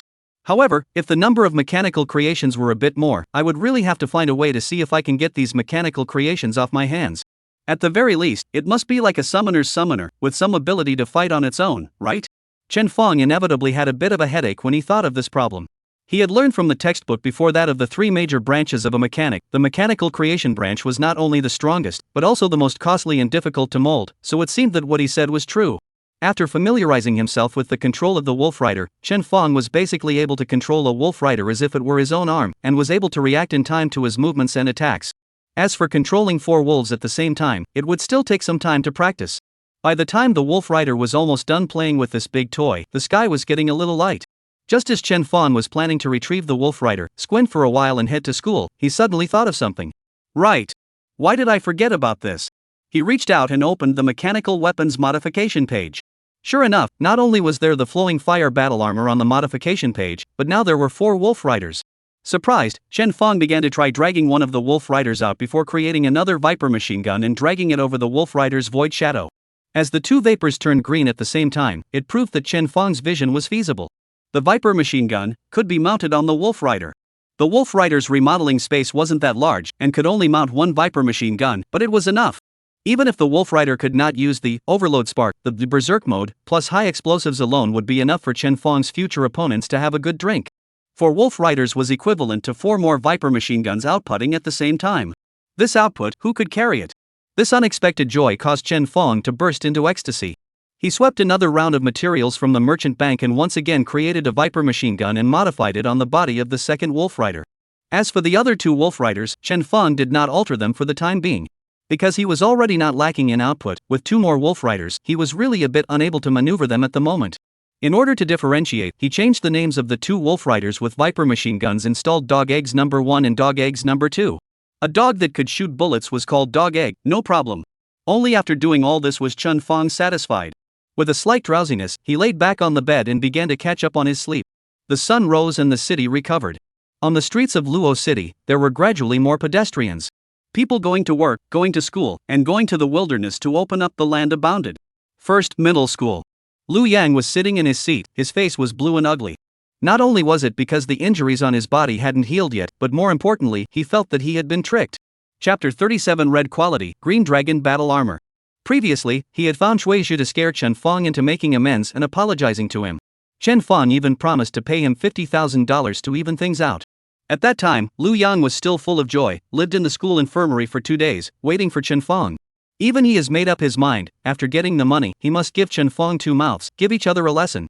As a result, he waited for 2 days in the infirmary, but Chen Fong didn't show up at all. When he couldn't stand it anymore and wanted to ask Chen Fong what exactly he meant, he realized that he had long been blacked out by Chen Fong. Lu Yang was simply furious. Chen Fong, you can't run away from the temple, I don't believe you can not come to school for the rest of your life. Lu Yang thought viciously, flipping through the textbooks on the table a few times haphazardly, not even bothering to read them. After waiting for a while, Chen Fong's figure finally appeared at the classroom door. Chen Fong looked a bit depressed, with a look of not waking up from sleep. As soon as he returned to his seat, he directly climbed on the desk and fell asleep, his eyes didn't even tilt towards Lu Yang's side. Such a reckless appearance, but also let Lu Yang heart resentment. He hurriedly pulled out his friend Paige and got in touch with his cousin Shuizhi. Hey, cousin, surname Chen is coming to school, when are you coming over to help me out? On the other end of the voice call, Shuizhi's voice was clearly irritated, calling me, for this again? I'm annoyed right now, can you not annoy me with this kind of small matter? Lu Yang was momentarily dumbfounded by the admonishment. He had heard that it seemed that it was Shuizhi and the few of them, who had previously gone through a lot of trouble to have their clearance record in the Demon Cat Village outside the city broken, causing the treatment of the potential contract signed by the few of the Big Snake team to drop by a notch. Right now, Shuizhi and the others were grinding annoyance with the guild they had signed with, hoping that the other party would restore their contractual treatment. Therefore, the entire Big Snake team was upset over this matter, and this little grudge between him and Chen Fong had long been left behind by these people. If it was an ordinary trivial matter, Lu Yang would have swallowed his fire back into his stomach, not daring to offend Shuizhi. But when he saw Chen Fong lying on his seat and sleeping, he was furious. Cousin, I don't want to Really, that kid is too much. Lu Yang's eyes turned, decided to fan the flames a bit. Just now I asked that surname Chen why he said he would come to apologize but didn't come. Is it to look down on you and the Big Snake team? As a result, that kid said that he never took you guys seriously from the start. If I hadn't been unable to defeat him, I would have definitely fought him right then and there. That really said that. Shui's brain obviously also not very good, Liu Yang said what to believe. As soon as Liu Yang heard Shui's angry tone, he also pretended to be angry and said, "It's not that. Otherwise, what you said, how dare he throw in the back of his head, are not taking it seriously." Well, Shui's voice grim, obviously in the strong pressure of anger. Lousy, this belly of fire originally has no place to send, this kid is bumping into the mouth of the gun. Is he in your class? I'm going over there now. He's here, he just got here. Keep an eye on him, I'll be there in 2 minutes. Okay. Liu Yang hung up the voice call and looked at Chen Fang again. Oh, now sleepy, I'm afraid you won't wake up in a while. About 3 minutes passed. Shui brought the grim-faced big snake team and directly crashed through the door of the classroom. Liu Yang was delighted to see this and immediately greeted him, like a dog trader leading the way for the crowd of Team Big Snake to Chen Fang's seat. Pa! Shui slapped the table fiercely, causing Chen Fang to raise his head sleepily. You brat, dare you not give me face? Shui wanted to eat people as if he was going to eat people, and he looked down at Chen Fang in a condescending and angry manner. All of a sudden, the entire classroom fell silent and looked towards Chen Fang and Shui and the others. Chen Fang rubbed his eyes and looked at the guy who had disturbed his dreams with a confused expression. Who are you? Chen Fang's 2 words caused Shui to be a bit hurt. The latter forced down his fire and roared in a low voice, I, Shui, the captain of the Great Snake Team. Team Big Snake? Shui? Don't recognize. Chen Fang's interest faded, too lazy to bull with the other party, immediately about to get down and continue sleeping. Damn you. Shui was completely on fire, less pretending with me. Friday night, I called you to apologize to my cousin Liu Yang. It's not even if you didn't go, but now you want to pretend to be a grandson here? I'm asking you, are you not taking my words seriously? When Shui asked this, Liu Yang was more or less a little bit vain. After all, these words were all made up by him to trick Shui into coming over. If Chen Fang were to give in now and say that he had never said this at all, then he would probably be held accountable by Shui afterward. As a result, what he never expected was that Chen Fang frankly nodded his head, aha. I'm a horses. Shui completely exploded. After cursing a nationalist, he laughed back in anger, pointing his finger at Chen Fang, you kid has guts. Dare to go to the training room with me, let's fight? Going to the training room again? Chen Fang looked at Shui speechlessly, feeling that he had a bubble in his brain. He just wanted to catch up on his sleep. How could someone greet him for a one-on-one fight again? Ding, there is currently a new challenge task, please pay attention to it. Current challenge mission, within 1 hour, agree to Shui's invitation for a date and defeat him. Remaining time for challenge, 59 minutes and 54 seconds. Reward for successful challenge, Green Dragon Battle Armor Drawings. Required profession, mechanic. Required level, 10. Introduction. After using it, you can learn to make the Green Dragon Battle Armor. Green Dragon Battle Armor Binding Red Quality. Attack power plus 315. Defense power plus 681. Bonus, Green Dragon Gun. Green Dragon Battle Armor comes with a weapon, the Green Dragon Gun, which boosts attack power by 500 when taken out. After equipping it, you can learn gun type skills up to red quality, with a cap of 4. Dragon Form. Green Dragon Battle Armor is an offensive type battle armor, can activate the core of the battle armor to make the current attack power 3, defense power 3, lasts for 15s, cooldown time 2 minutes. True Dragon Field. You can select an enemy and erupt a force field from within the battle armor, forcing all units other than the selected enemy to be dispersed. The force field exists for 30s. During the force field's existence, the selected enemy cannot leave the force field, and non-selected enemies cannot enter the force field. Required materials, 300 parts of fine steel, 250 parts of lithium block, 120 parts of silicon flake, 200 pieces of green crystal stone, 150 parts of dragon tattooed fine iron, 2 parts of green dragon horn. Chen Fang blinked. Happiness came so suddenly? Red quality battle armor drawings just appeared so watertight? The flowing flame battle armor, just in purple quality, was already strong to the point of being supermodel. The red quality green dragon battle armor, its attributes were even more outrageous than the flowing fire battle armor. Chapter 38. Green Scaled Poison Python. The naked attack power of the flowing fire battle armor was 110 points and the naked defense power was 335 points. The green dragon battle armor, on the other hand, was 315 points and 681 points respectively. The defense had doubled, while the attack power had tripled. The weapon that came with the Green Dragon Battle Armor was even more exaggerated, with an attack power of 500 points, which was also almost double that of the Flowing Fire Blade. After equipping the Flowing Fire Battle Armor, Chen Fang was already invincible. If he put on the Green Dragon Battle Armor, he didn't even have a way to imagine how raw he would be. A humanoid boss? Even if it was a boss, it could be easily torn apart by his hands, right? Hey, what are you kids staring at? Pretend you can't hear me.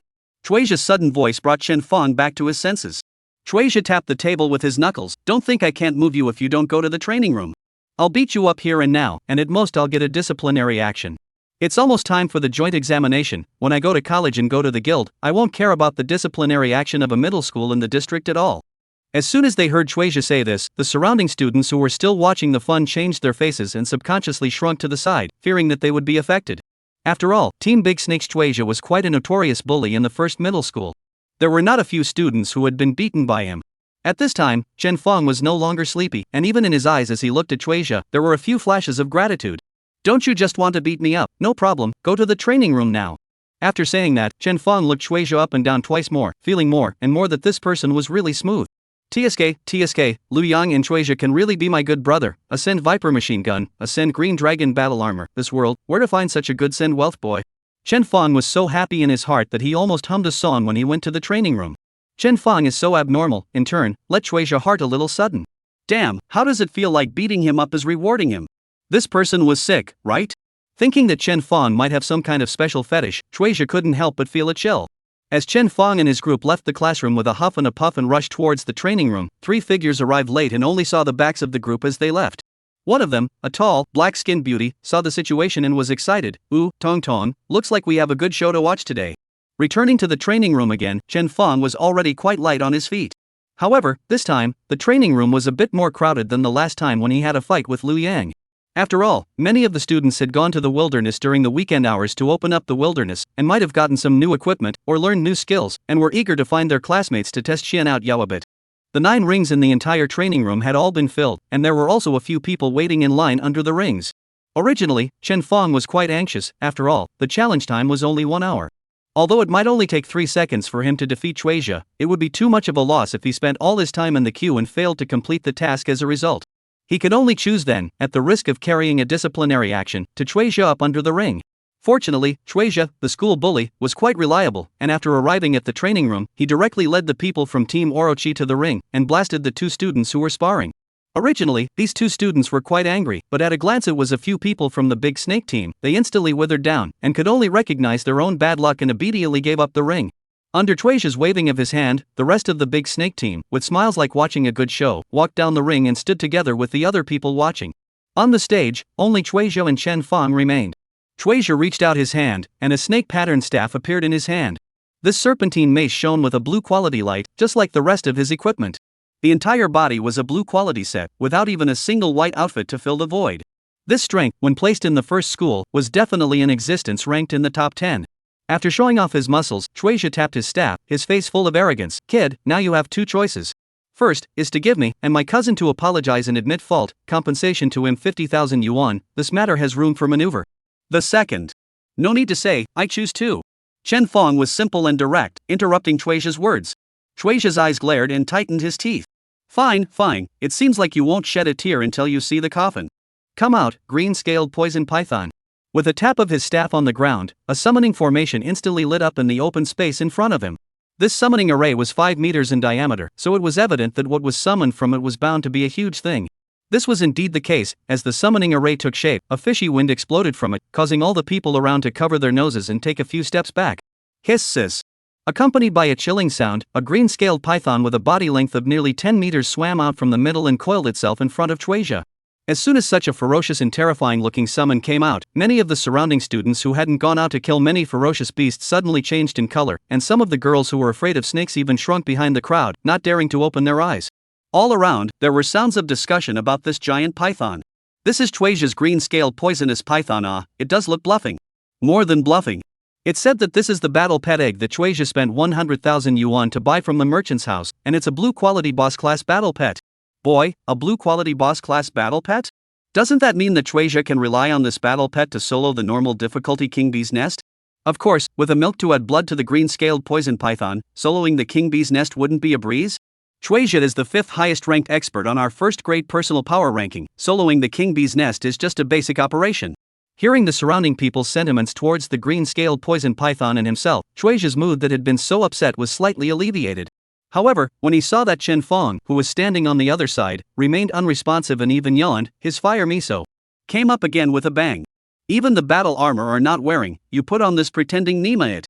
A moment later, my green-scaled poison python will directly come to a python entanglement, slowly strangling your whole body bones. I'll see if you can still be as calm as now. Green-scale poison python, go. Shueisha tapped his staff again and issued a command to his battle pet.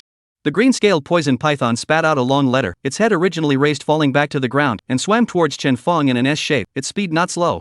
Seeing the boss-level battle pet coming towards him, Chen Fong still had no intention of activating the flowing flame battle armor. So it's a summoning faculty transmuter. That's just as well, I'll try my summons as well. Chen Fong smiled faintly, half-kneeled on the ground, and slapped one hand on the ground. In the next second, a summoning formation with extremely mechanical aesthetic lines was outlined and molded, floating in front of Chen Fong. Dog egg number 1, dog egg number 2, come out to receive. Chapter 39 Victory and loss are divided, still fighting? A sound of mechanical parts running resounded as two identical summoning formations took shape. Snap, snap. Metal hit the ground one by one, only to see two giant wolf-like wolf riders walk out from it. Such a scene caused the crowd below to all let out gasps of surprise. No one had ever thought that there would be such weird-looking summons in this world. This is... Shueisha froze in place for a moment, not knowing exactly what existence he was fighting. However, thinking of his green-scaled poison python's super high attributes, he was still extremely confident and did not retract his order to have the green-scaled poison python attack Chen Fong. Seeing that the green-scaled poison python's charge was not decreasing, Chen Fong casually swung his hand and maneuvered the two wolf riders to meet it. Bang! The wolf rider that rushed at the very front jumped up violently and lunged forward. The body composed of machinery was like a cannonball, ruthlessly slamming into the green-scaled poison python. It seemed that there was a certain gap in size between the two, but in reality, the wolf rider's attack power was even greater than that of the green-scaled poison python. Under this collision, the attributes of the two were immediately judged. The wolf rider landed steadily with the force of the rebound, just like a sturdy and free-spirited wolf king. On the contrary, the green-scale poisonous python was knocked backward and rolled a few times. A huge depression appeared on the body, and the center of the depression was visible as a bloody wound. Green-scale poisonous python mouth hiss sound constantly, voice, obviously can hear a few points of fear and panic. Not waiting for it to roll over from the ground, the second wolf rider once again killed, raised its alloy claws and slapped them down. Bang! There was another muffled sound, which was mixed with the tearing sound of sharp blades cutting through scales and flesh, and the green-scaled poison python was once again slapped 3 to 4 meters away. A half-meter-long wound, almost deep enough to see bone, just appeared on the green-scaled poison python's body, staggering to see. This claw slapped down, even if it was a heavy armor-class transmuter, it wouldn't be able to carry it, right? The wolf rider's 2 charges left the green-scaled poison python with almost half a life left. Only at this moment did Shueisha react to just how terrifying the mechanical wolf summoned by Chen Fong was. If he was a calm person by nature, at this moment, he must have known that this battle absolutely could not continue, as he had no chance of winning. But right now, Shueisha was already completely on his head. Green-scaled poison python, give it to me. Use poison mist and poison these two freaks to death. Healing light. Call of the Wild. Shueisha swung his staff one after another, and 2 rays of light, one green and one red, coalesced into the shape of a python, entangled with each other, and were injected into the green-scaled poison python at the same time. These were a healing skill and an increased skill respectively. After the 2 skills took effect, the injuries on the green-scaled poison python began to heal. At the same time, the green-scaled poison python also looked as if it had been given a shot of adrenaline, and the look of fear it had completely disappeared, replaced by a kind of morbid madness. As the scarlet color gradually filled the eyes of the green-scaled poison python, the summoned creature looked like an out-of-control beast, frantically twisting its body and raising its head. Hiss!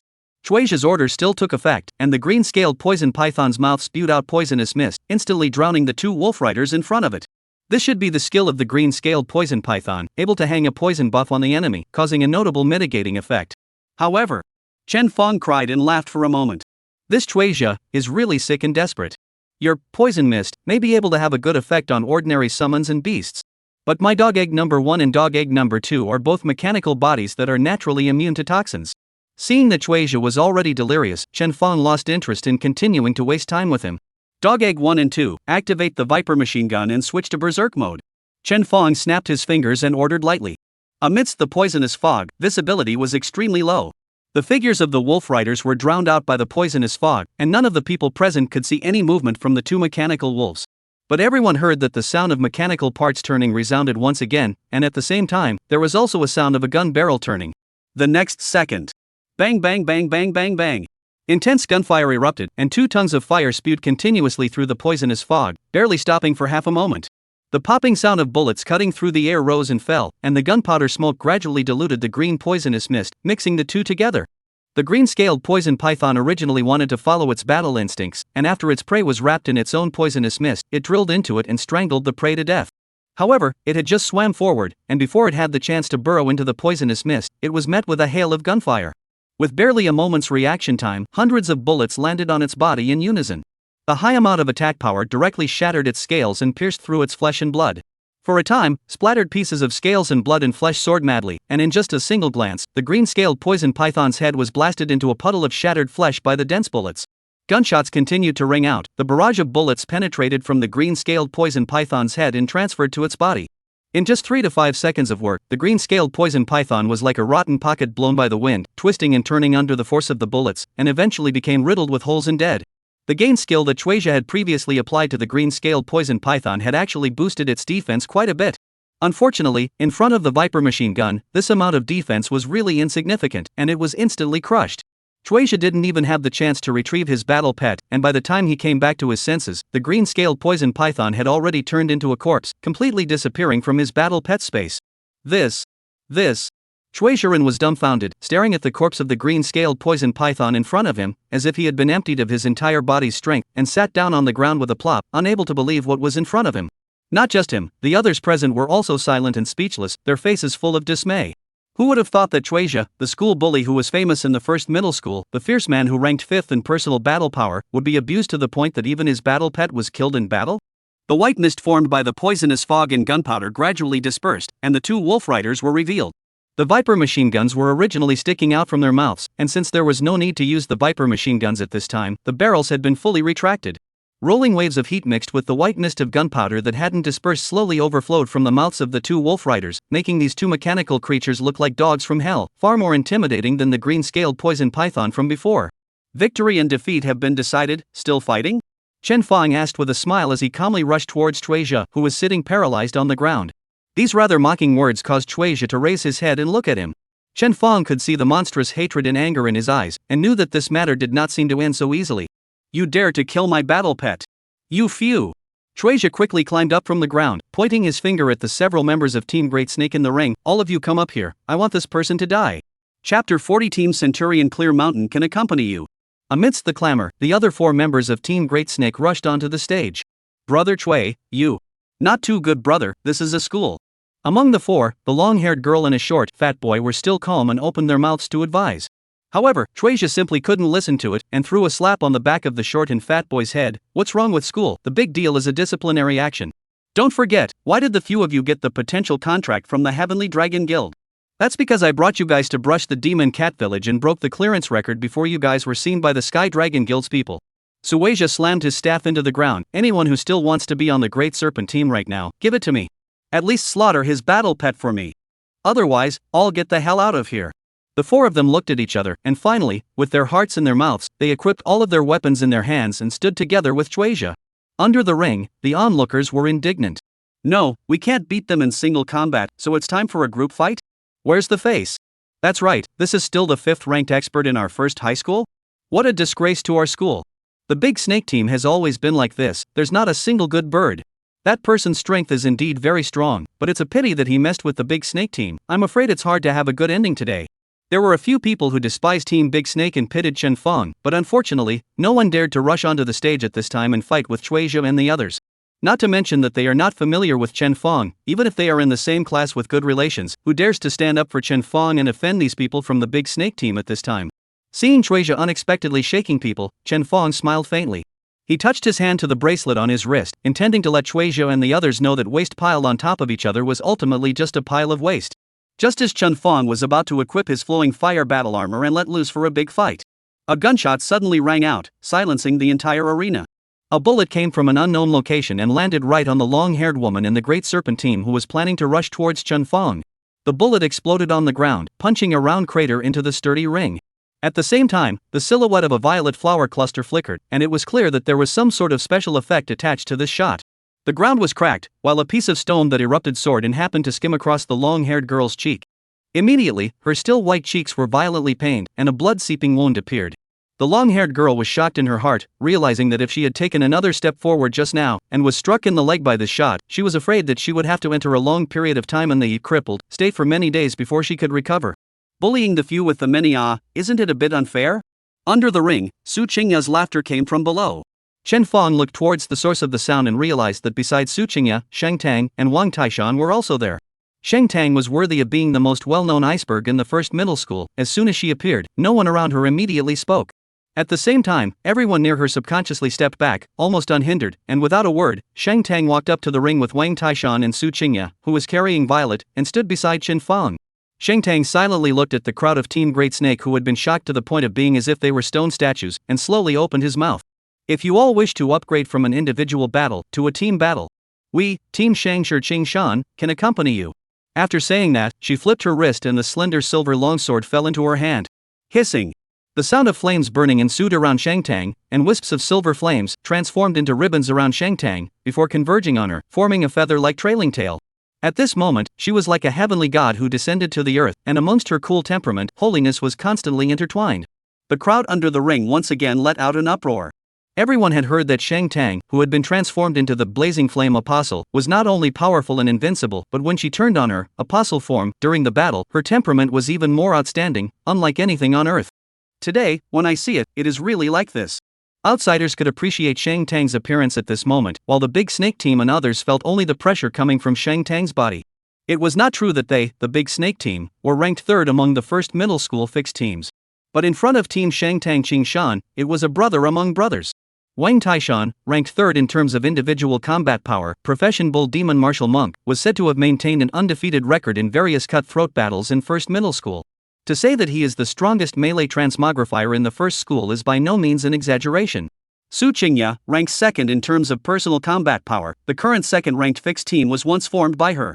Shang Tang, ranked first in personal combat power, had not made many moves, and her most widely known battle was when one person picked off Su Qingya's entire team and scooped Su Qingya up into her own team.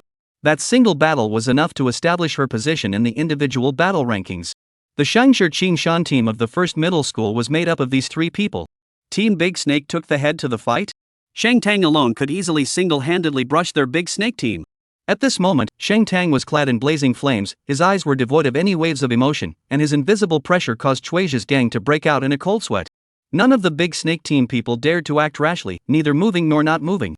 Wang Taishan got a little impatient and said in a jar, "Hey, are you guys going to fight or not? If we fight, I'll transform." He pulled the Be-King baton out of his character's backpack and weighed it in his hand, looking like he was ready to make a move. "Brother Chui, don't be impulsive, don't be impulsive." The short and fat man wiped his cold sweat, pressed down on Chuijia, and advised in a low voice, "The Shangshi Qing Shan team is not to be messed with, so let's not call their bluff. It's not shameful to give them a low head." On the side, a teammate carrying a sword shrunk his head. "Let's go, Brother Chui." In fact, there was no need for them to persuade him. Ever since Shang Tang said, "We, Shangshi Qing Shan team, can accompany them," his eyes had already become extremely clear. Xing Tang's implication was obvious. Chen Fong was a member of the Shangshi Qing Shan team. If you want to fight a team battle, then you're at war with our Shangshi Qing Shan team. If he had known that Chen Fong was a member of the Shangshi Qing Shan team, if he had given Chuijia 10 guts, he wouldn't have dared to call Chen Fong's bluff. Chuijia's heart was stifled and angry. He turned his head and glanced angrily at Liu Yang. If it wasn't for this waste of a cousin, where could he have messed with Xing Tang's fixed team? This was great. Not only did he lose the green-scaled poison python that he had worked so hard to cultivate for nothing, he also had to bow his head in public to avoid any conflict with Shang Tang. "When I turn around, I won't be able to spare you." Chuijia pointed at Liu Yang and cursed hatefully before greeting the others. "Go." With that, he led the others to flee in a sorry state. Liu Yang froze in place, instantly panicking.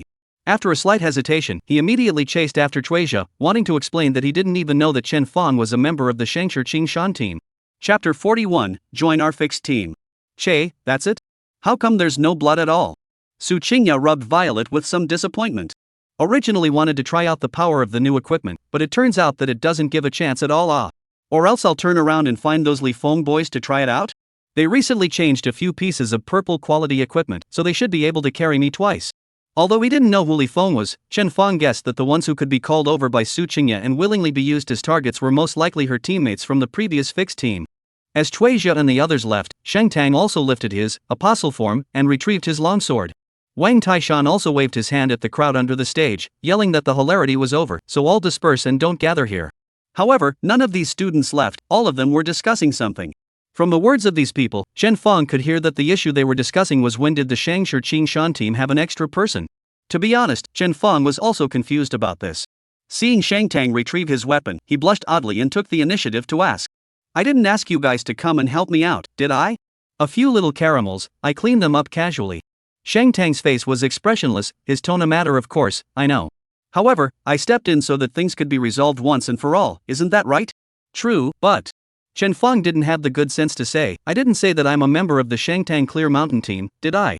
Shang Tang, if you spoke like that just now, isn't it equivalent to publicly announcing that I'm forming a fixed team with you guys? That's what others thought, I didn't say that. Shang Tang remained unperturbed, besides, there's no harm in joining my fixed team, right? With that, a trade request appeared in front of Chen Feng. Chen Feng suspiciously opened the transaction page and realized that Shang Tang had actually placed $1 million transaction amount and clicked OK. All that was needed was for Chen Feng to click OK as well, and $1 million would enter his pocket.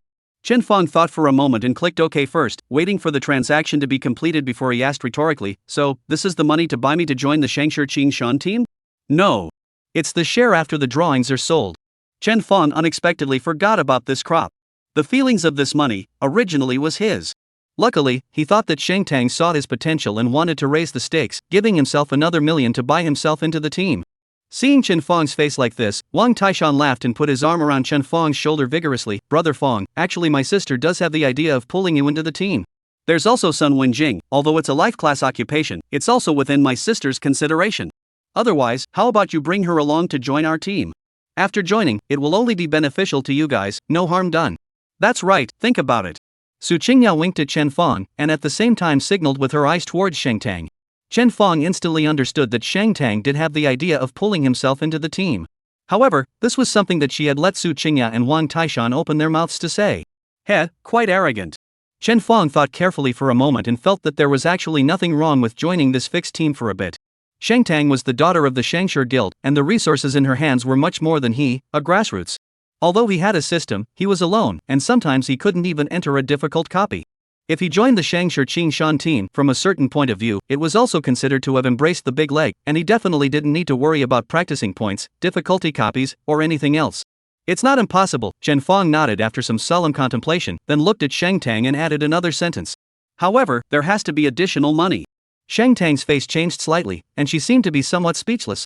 She gently shook her head, and with a stretch of her hand, another trade request popped up. After Chen Feng accepted it, he realized that Shang Tang had placed another 100,000 trade gold.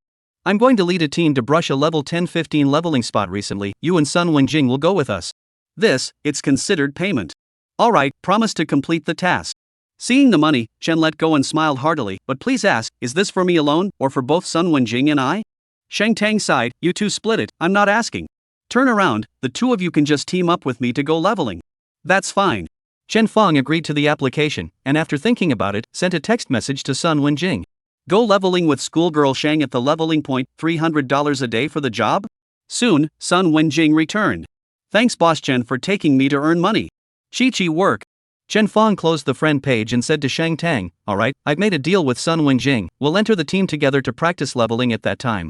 Say, where's the practicing spot and when do we leave?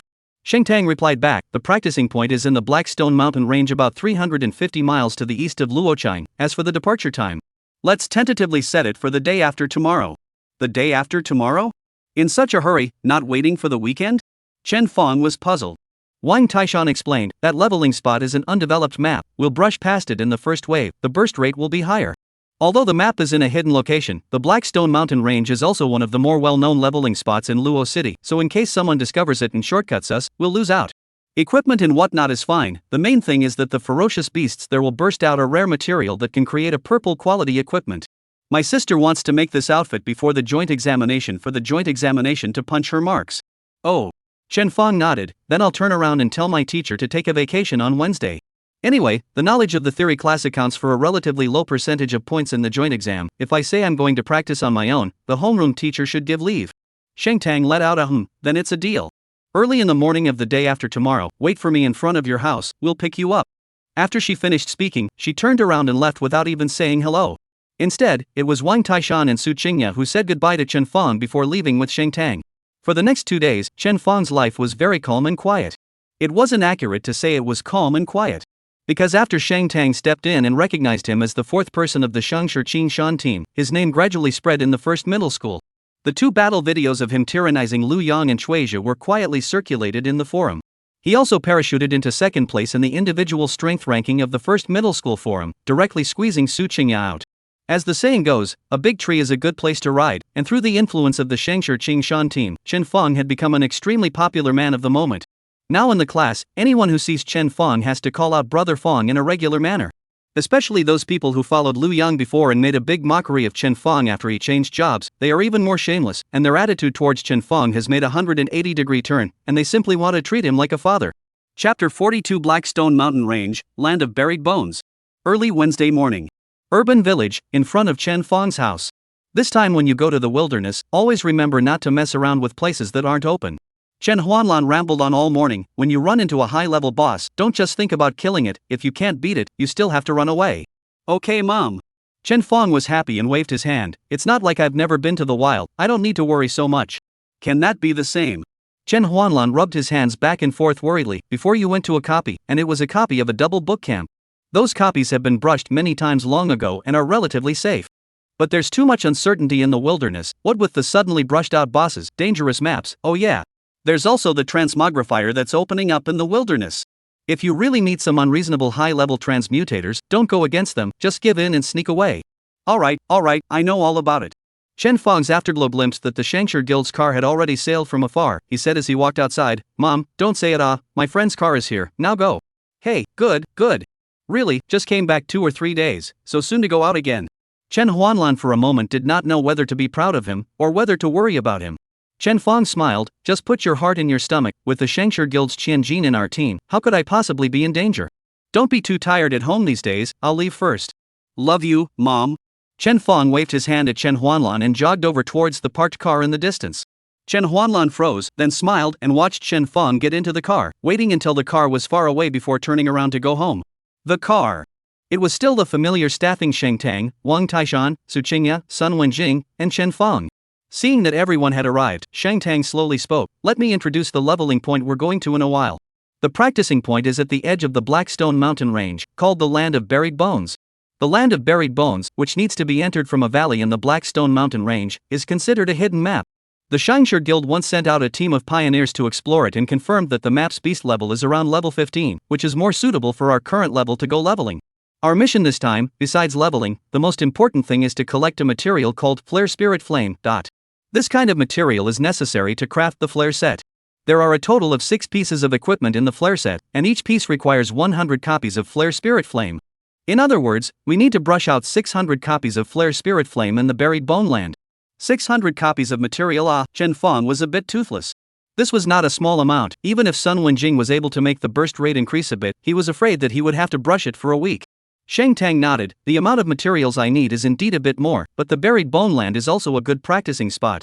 After all, it's an uncharted map, so no matter if it's experience value or item rewards, it's much more cost-effective than brushing the Bee King's nest. Chen Feng thought for a moment that it was also true that unopened maps, those were the meat and potatoes, and ordinary people couldn't even find them if they wanted to. He himself was also considered to have dipped into Xingtong's light, being able to go to this kind of leveling spot to brush monsters. Since this is the case, the longer time outside, the longer it is. Anyway, ordinary field map will not block the friend system. He can still always report a piece with Mom. As long as Mom is not worried, he is not a person who can't suffer. The people rode the car, soon drove away from the city of Luo to the Blackstone Mountain Range to drive rapidly. The Blackstone Mountain Range was not close to Luo City, but it was also considered to be a frequent practicing point for level 10-20 transmutators, so a road was built between the two areas for transmutators to drive to. After driving for more than 4 hours, the sun had already risen into the sky, and the crowd finally entered the range of this huge field map, the Blackstone Mountain Range. After having a simple meal at the medium-sized campsite at the leveling point and resting for half an hour, the driver continued to drive the crowd deeper into the Blackstone Mountain Range. The Blackstone Mountain Range, the map as its name suggests, was a large rolling ridge of mountains. The rocks in it were all charcoal black, and the branches and leaves of the crazy growing trees were mostly dark green, looking like they had been splashed with a large pot of ink. The area of this map was almost tens of times bigger than Luo City, and there were all kinds of beasts and materials in it, and from time to time, people would run into boss-level beasts here, or find high-grade ores, medicinal herbs, and other materials. Because this is a wild map, it is possible to meet beasts at any time, so the road here is extremely scribbly repaired. Even if the Shangshi Guild's car is a good car, all the way is also bumpy. Sun Wenjing lying on the car window threw up 3 or 4 times, to eat all the noon spit out. In the end, the car stopped in front of the jagged mountain road. This does not mean that the crowd has arrived at the practicing point, but the road ahead, there is no way to use the car. This kind of walking tool can only use feet. After getting out of the car, the driver stayed behind and waited for the crowd to return before picking everyone back up. Chen Fong and the others, on the other hand, drilled into the middle of the mountain roads of the Black Stone Mountain Range. Along the way, Wang Taishan walked at the front, taking up the task of leading the way. Occasionally, everyone would meet some ferocious beasts, all of which were killed by Su Qingya with a set of silky smooth, precision strike, plus, rapid bullet change, in seconds, so there was no need for anyone else to make a move. Just like this, after walking for another 3 full hours, everyone had already arrived at the extreme depths of the Black Stone Mountain Range. Wang Taishan finally wiped the sweat from his head and said in relief, "Almost there, not far ahead." Chen Fong looked forward, and saw that in the distance, there was a large mountain range that was nearly 1,000 meters high, like the walls of the Heavenly Palace blocking the front of the crowd, and there was no road to speak of at all. Chen Fong couldn't help but frown. "In front? Taishan, you're not mistaken, are you? Isn't the front a dead end?" "No mistake." Wang Taishan was very confident. "I've studied the map for several days, it's all in my head. It looks like there's no road ahead, but there's actually a mountain crevice. If you go through the mountain crevice, you'll be able to get to the other side of the mountain. To go to the buried bone land, there is and is only this one road. It's very stealthy. If it wasn't hidden, with so many people coming to the Black Stone Mountain Range to run the mountain, this map would have been discovered long ago." "I see." Chen Fong no longer questioned. After walking for a while longer, the crowd penetrated out of the dense woods, and in front of them were the lofty mountains, stretching from left to right and standing horizontally in front of them. And directly in front of the crowd, it was obvious that a huge chasm could be seen, in which it was pitch black, and it was unknown if one could pass through it and reach the other side of the mountain. Seeing the appearance of the mountain crevice in Wang Taishan's mouth, the crowd was not relieved and excited, but instead, they were dismayed. Because they saw that in front of this mountain crevice, there was actually a group of transmigrators. Chapter 43. Whoever wants to disobey, stand out and let me see. It's really strange, Tong Tong. Su Qingya turned her head in surprise. "Didn't you say that the buried bone land is a very hidden map that no one has discovered yet? How come there are so many transmigrators gathered over the entrance?" Shang Tang frowned slightly, and his expression turned cold after pondering for a moment. The crafting map for the flare suit, as well as the information on the buried bone land, were all bought by the Shangshur Guild from other people. Previously, we also paid the final payment after verifying it on site. Now it seems like we should have been pitted, and the other party didn't just sell us the information on the practicing spots. "More than one fish?" Chen Fong shook his head and smiled. "This person is really bold. He even dares to fool Shangshur Guild, not afraid of being retaliated against?" Shang Tang sighed, already vaguely anticipating that this time, he was afraid that the practicing would not be as smooth as he thought, and that he could enjoy a large swath of practicing spots exclusively by one team. "Forget it, I'll tell my family about the situation here in a while, and ask the guild to find the transmuter who sold the information and ask him to pay back some of the money. As for the land of buried bones, we're here anyway, let's brush the monsters for a few days first. At the very least, the drawings for the flare set are real, and we need to brush a sufficient amount of flare spirit flames here." Chen Fong walked forward. "Let's go over and take a look. Then again, what are all those people in front doing blocking the entrance if they don't go to the leveling spot?" The 5 of them chatted and walked, quickly arriving at the place where the crowd gathered. Upon arriving here, Chen Fong realized that the people gathered here could probably be divided into 2 groups. One group, a group of adults wearing standardized cloaks, appeared to be from the same guild. They were guarding the mountain crevice, not allowing others to enter. The other group of people stopped by them were all the same age as Chen Fong. From the school uniforms worn by a few of them, one could tell that they were also students who had come to practice.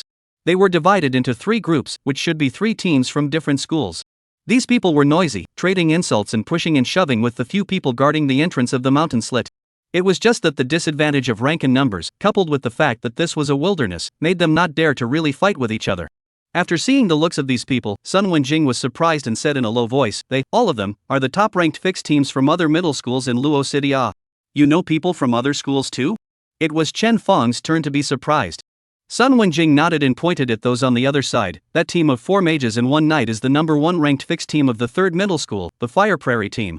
The one with 1 gun warrior, 1 assassin, 1 priest, 1 archer and 1 mage is the 3rd ranked team in 9th middle school, Team Rock. The other one.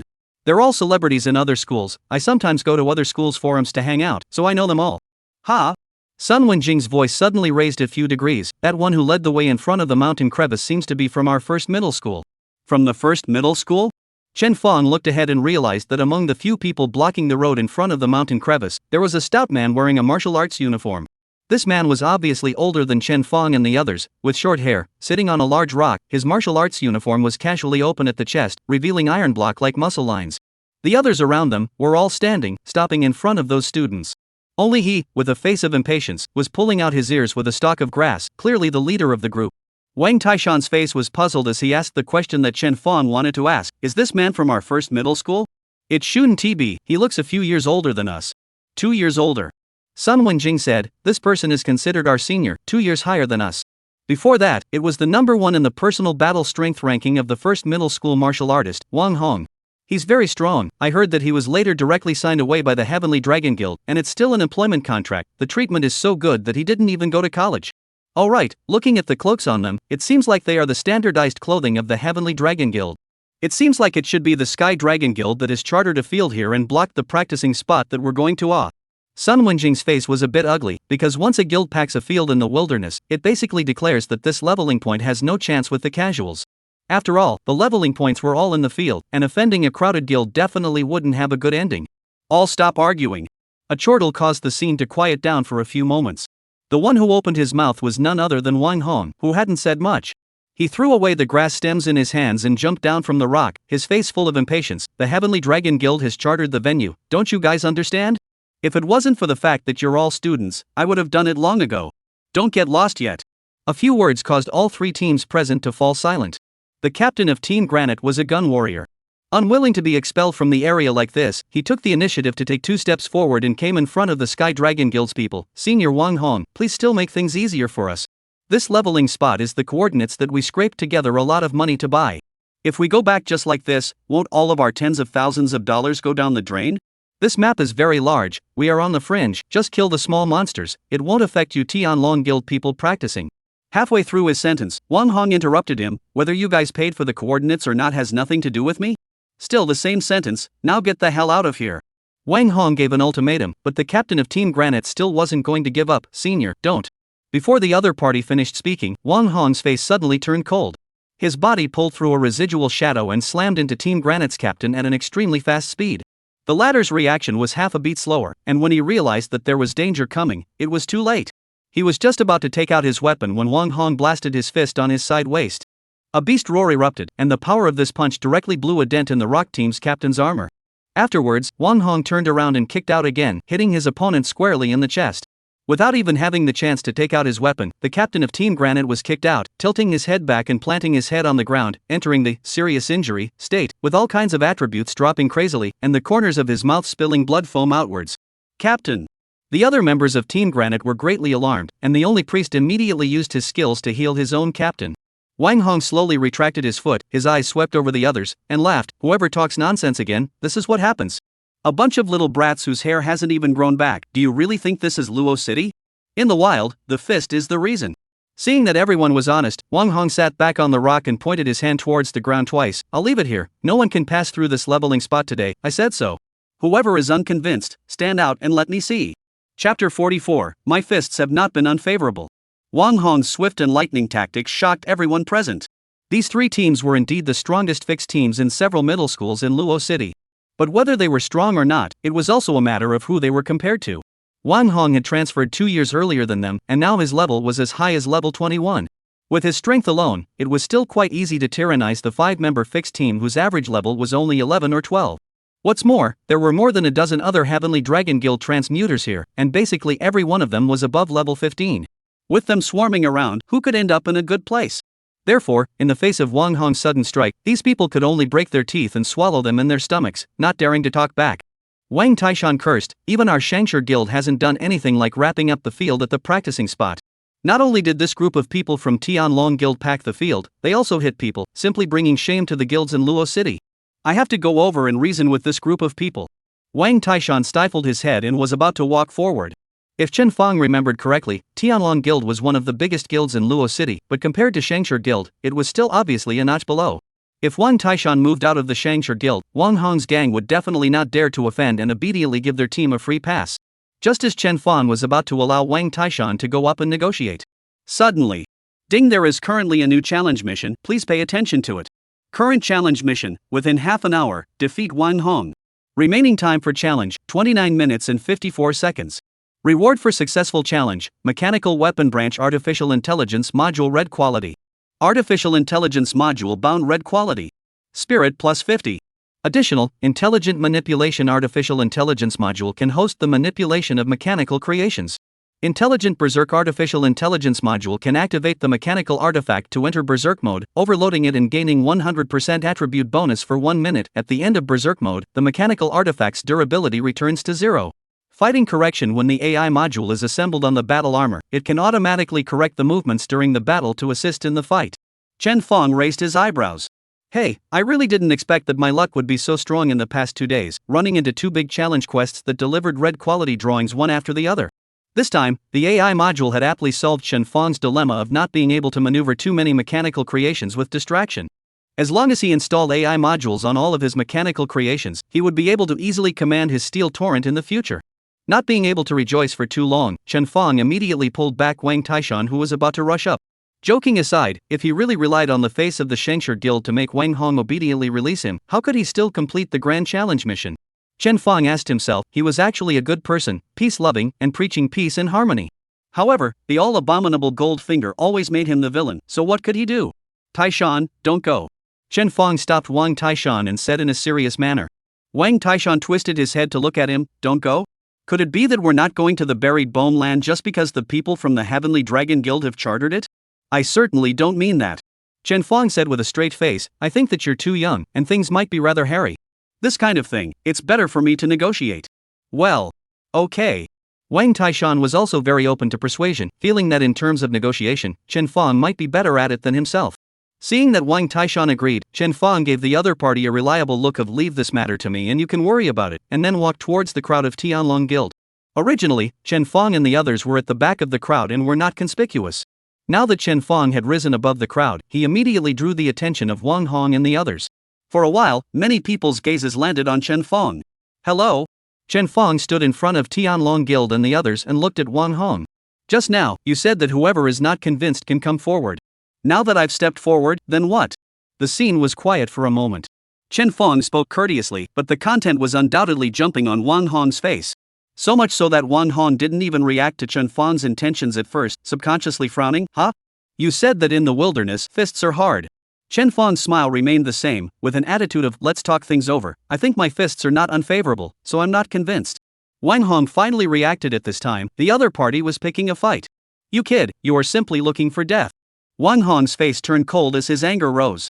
Compared to the Granite Team's captain, Chen Fong was undoubtedly more of a cause for Wang Hong's anger. In his fury, he stomped his foot violently, and a strong wind rose up from the bottom, transforming into a whirlwind that wrapped around his body. As soon as the enhancement skill was on, Wang Hong's attributes and battle strength immediately soared a notch. Subsequently, with the point of his foot, he rushed towards Chen Fong at a speed faster than just now, his fist already lit up with the shadow of a beast's head, clearly another powerful attack skill. Wang Hong suddenly struck out. Chen Fong had already prepared for it. He hooked up the corner of his mouth and compared his middle finger to the charging Wang Hong. On his middle finger, there was a cyan-colored mechanical ring. Originally, Wang Hong did not take this finger ring seriously, however, the next thing he saw was a scene that stunned him.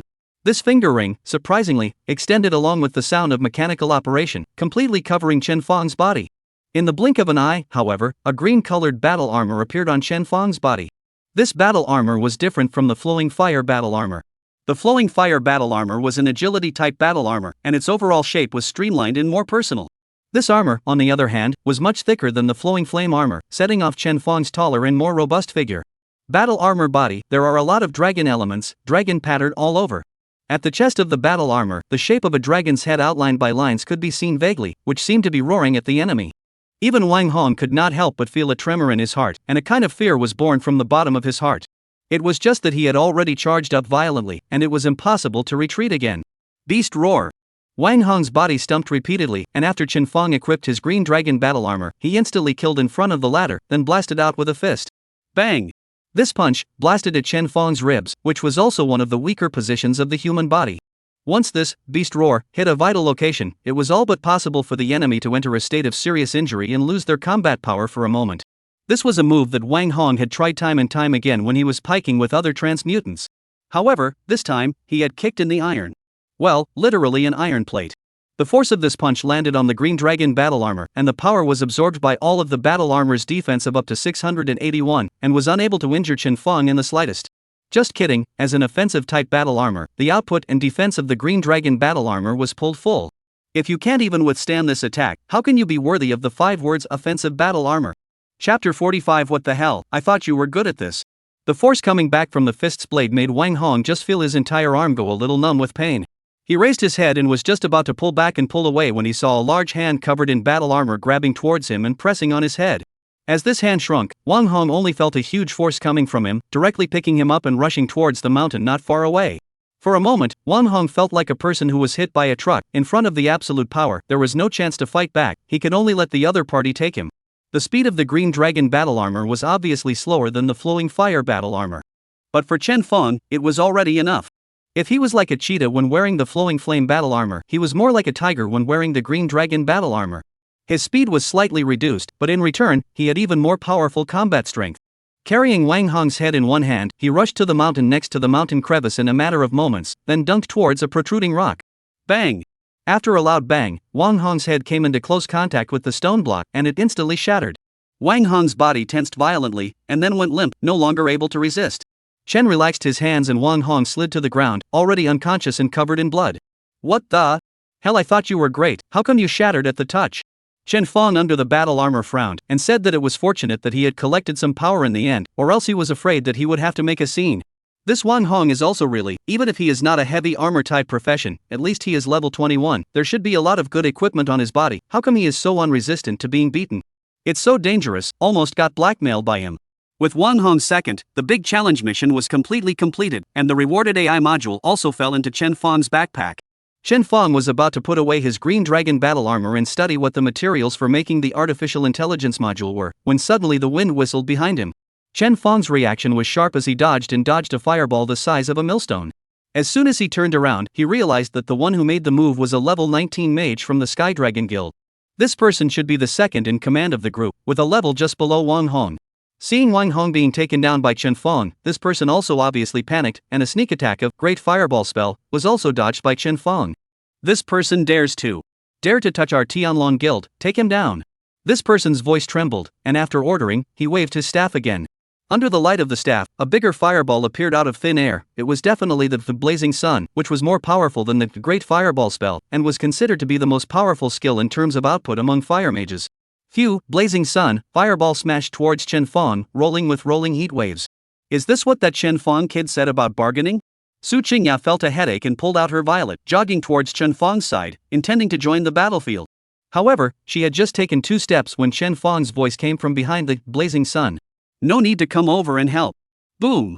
As soon as Chen Feng's words fell, Blazing Sun was directly blasted to pieces.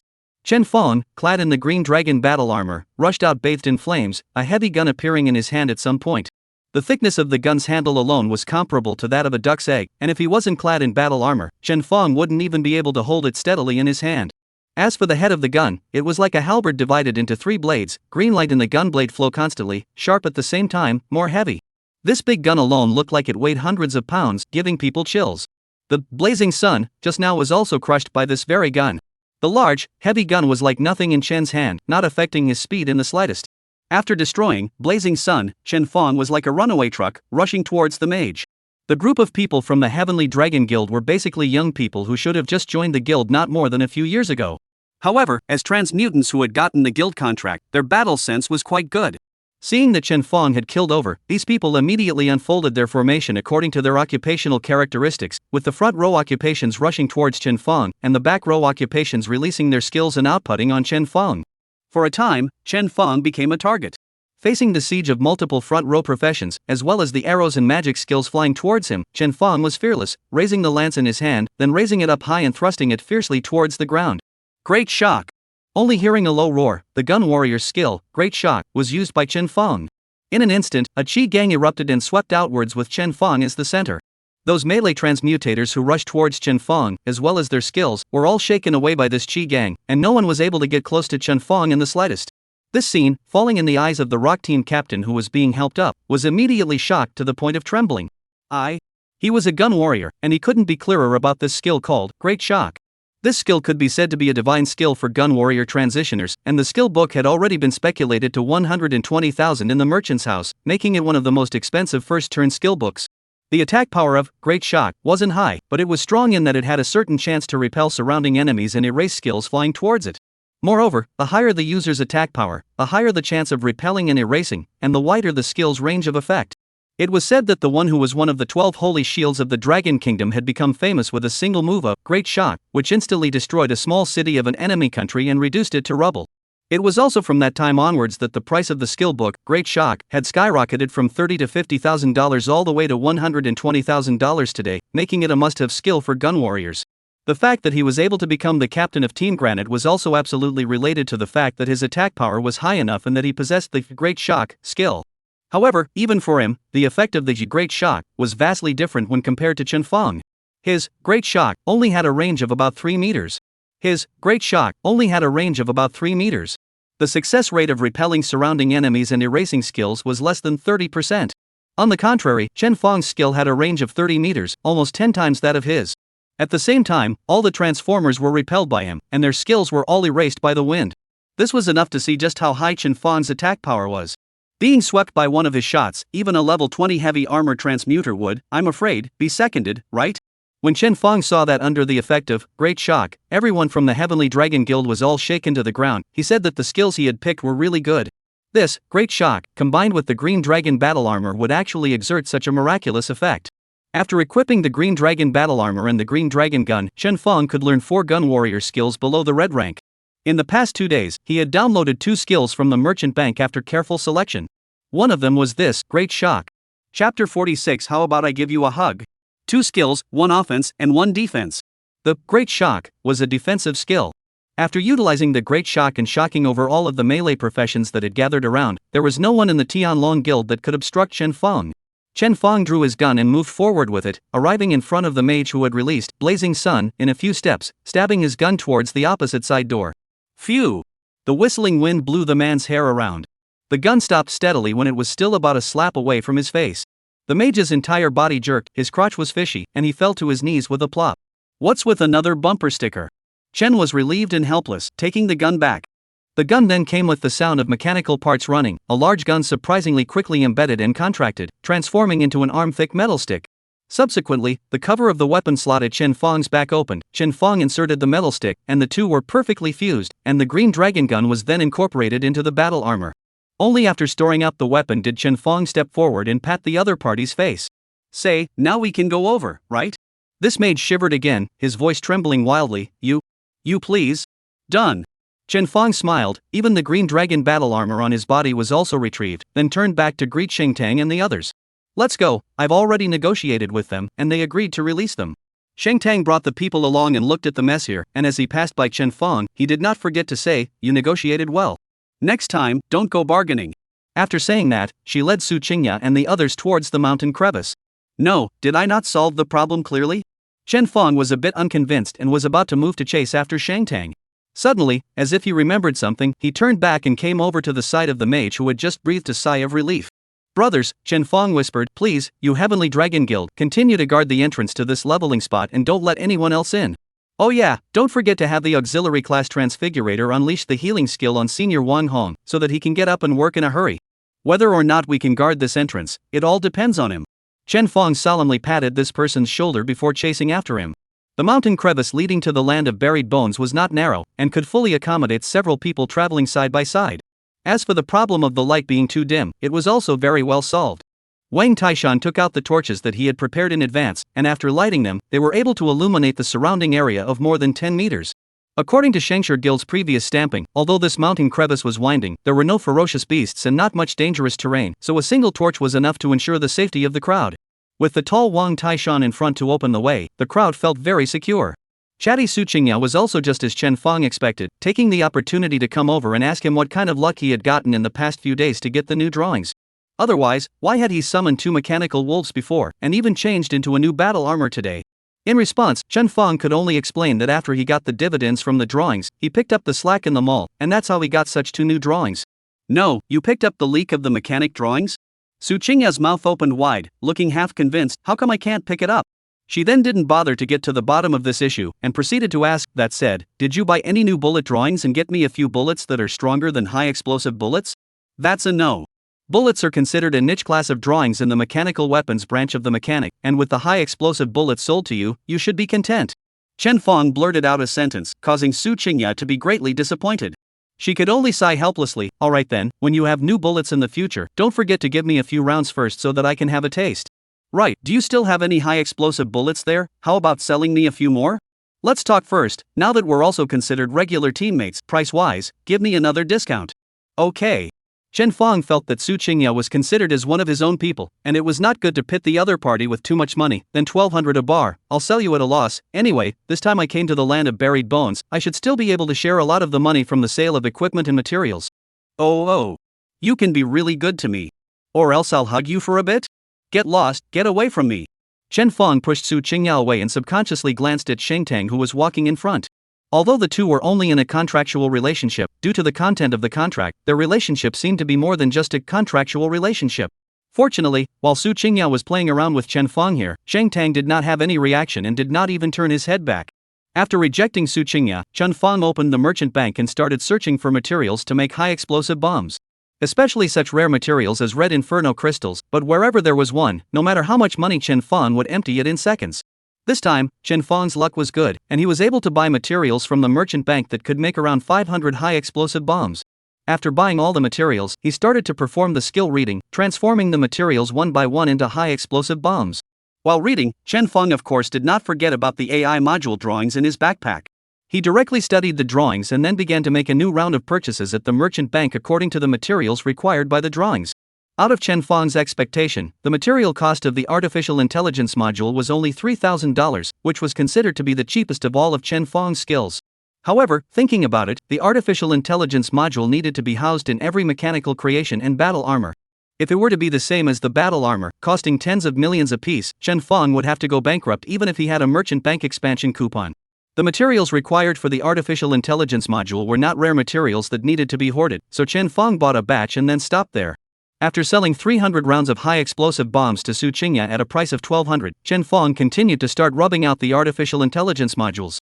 The production speed of the artificial intelligence module was also very fast, but in 2 minutes, the skill was finished reading, and a black chip, which was only the size of a fingernail cap, appeared in Chen Fong's hand. Sun Wenjing, who was on the side, was the first to notice the thing in Chen Fong's hand and said in surprise, "Boss Chen, what have you produced here again? It doesn't look like any bullet, or a mechanical creation." Sun Wenjing's words caught the attention of the others.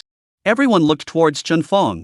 Chen Fong didn't hide it either, and admitted it graciously. An artificial intelligence chip is just that, it can assist in controlling mechanical creations and battle armor.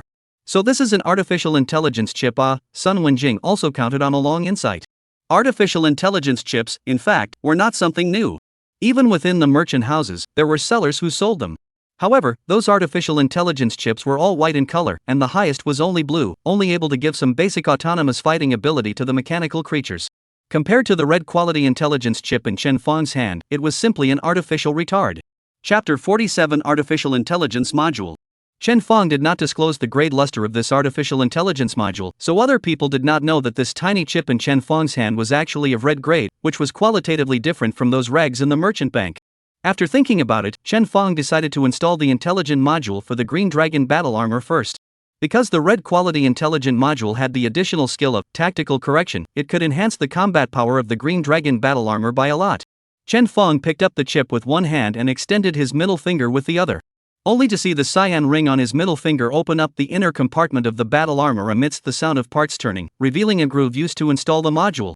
Chen Fong placed the chip inside the groove, and the two fused perfectly before the inner compartment closed. Immediately after, under the watchful eyes of the crowd, one of the circuits in the inner compartment was lit up, emitting a faint cyan light. Chen Fong's skill readings also began. The speed was not fast, nor was it considered slow. After about 3 minutes, the artificial intelligence module was thoroughly connected to the Green Dragon battle armor, becoming a part of the battle armor. Ka-ching! With a crunching sound, the Green Dragon battle armor reverted back to the shape of a ring. Above the ring, a light intertwined into a virtual shadow was slowly outlined. This silhouette, a robot head like a great white, with large eyes flickering, was quite cute. A mechanical neutral voice then came out from the ring, causing Su Qingya and the others who also heard the voice to be startled. Artificial Intelligence Module installation complete. I am your Artificial Intelligence unnamed. Next, I will provide you with AI assistance. Please name me first. The dark cave became quiet all of a sudden. Wang Taishan's eyes gradually lit up, looking at the AI's virtual shadow suspended in mid-air, and sincerely marveled. Holy, said. Spoke. Brother Fong, you're awesome. Su Qingya used her elbow to pestle Sun Wenjing. Little scholar, have you ever seen a mechanical creation that can talk? Sun Wenjing held the glasses that slid down the bridge of his nose and shook his head repeatedly. No, haven't seen it. I've only heard that artificial intelligence modules can help mechanics manipulate mechanical creations, but talking is something I've never even heard of? Seeing the stunned looks of the crowd, Chen Fong knew that probably in this world, he was the only mechanic who possessed a red-quality artificial intelligence module. After all, not everyone possessed the Grand Challenge system and was able to obtain the rewards of the drawings from the Grand Challenge system. Now, it seemed that this red-quality artificial intelligence module should generate a virtual personality to assist himself. To activate this virtual personality, one needed to name it first. What's a good name to give? Chen Fong was momentarily in a quandary. One name after another flashed through his mind, and in the end, he hammered his hand. There. In the future, you'll be called Little Sufferer Student. Chen Fong clapped his hands and set a name for his AI. This name instantly caused the eyes of the others to change a few points when they looked at him. Ahem, Chen Fong explained with some embarrassment. Actually, I was thinking that it would be smoother to be called Little Love Classmate, but... Without waiting for Chen Fong to explain, the AI's mechanical voice automatically replied, "It has been confirmed that my name is Little Affected Classmate. Little Affected Classmate will become your AI and escort you." After Little Acceptance finished speaking, he blinked mischievously, then disappeared into the ring. She live. Little Sufferer. With Chen Fong's call, the ring that the bronze battle armor was transformed into suddenly flickered, and at the same time, Little Affected Classmate's voice was heard. "I'm in. Help control the mechanical creations Dog Egg number 1, Dog Egg number 2, and the 2 unnamed Wolf Riders." Okay. Detected that Dog Egg 1, Dog Egg 2, and the unnamed Wolf Riders are not loaded with AI modules, and I am unable to control them. Please let me produce and install AI modules for you? You can produce your own AI modules? Chen Fong was startled. Little Sufferer returned, of course. As long as you have the materials, I can manufacture mechanical creations, mechanical weapons, and battle armor for you. It's just that the speed will be slower, so I hope that master won't mind. This was an unexpected delight. In this way, in the future, the work of rubbing bullets and AI modules could be handed over to Little Sufferer's classmates, and Chen Fong would be able to clear his mind quite a bit. Thus, Chen Fong directly asked Little Sufferer classmate to create the AI module on his behalf to see how capable it was. As for Chen Fong himself, he greeted the others and continued onward, allowing Little Sufferer to perform the skill readings on his own first. Little Afflicted classmate's speed of manufacturing modules was comparable to Chen Fong's. With 5 AI modules, it produced them for around 15 minutes before they were all completed. Subsequently, without the need for Chen Fong to do it himself, all 5 AI modules were produced and directly installed within the 4-headed Wolf Rider, as well as the flowing fire battle armor. At this point, all of Chen Fong's mechanical creations and battle armor were connected into a single whole by Little Sufferer, allowing Chen Fong to better manipulate them. At the same time, the crowd had finally stepped out of the mountain-slit passageway and arrived on the other side of the Black Mountains. In front of them was a vast valley, surrounded by layers of black mountains, almost a deadland that was not connected to the outside world. Unlike the Black Stone Mountain Range, not only did the trees and rocks here appear in inky color, there was also a layer of black fog that lingered everywhere. Even if there was still sunlight pouring in from the valley, the visibility around the area was very low, making it look extremely eerie. Ka-ching! As soon as Sun Wendian took a step, she stepped on loose, moist soil.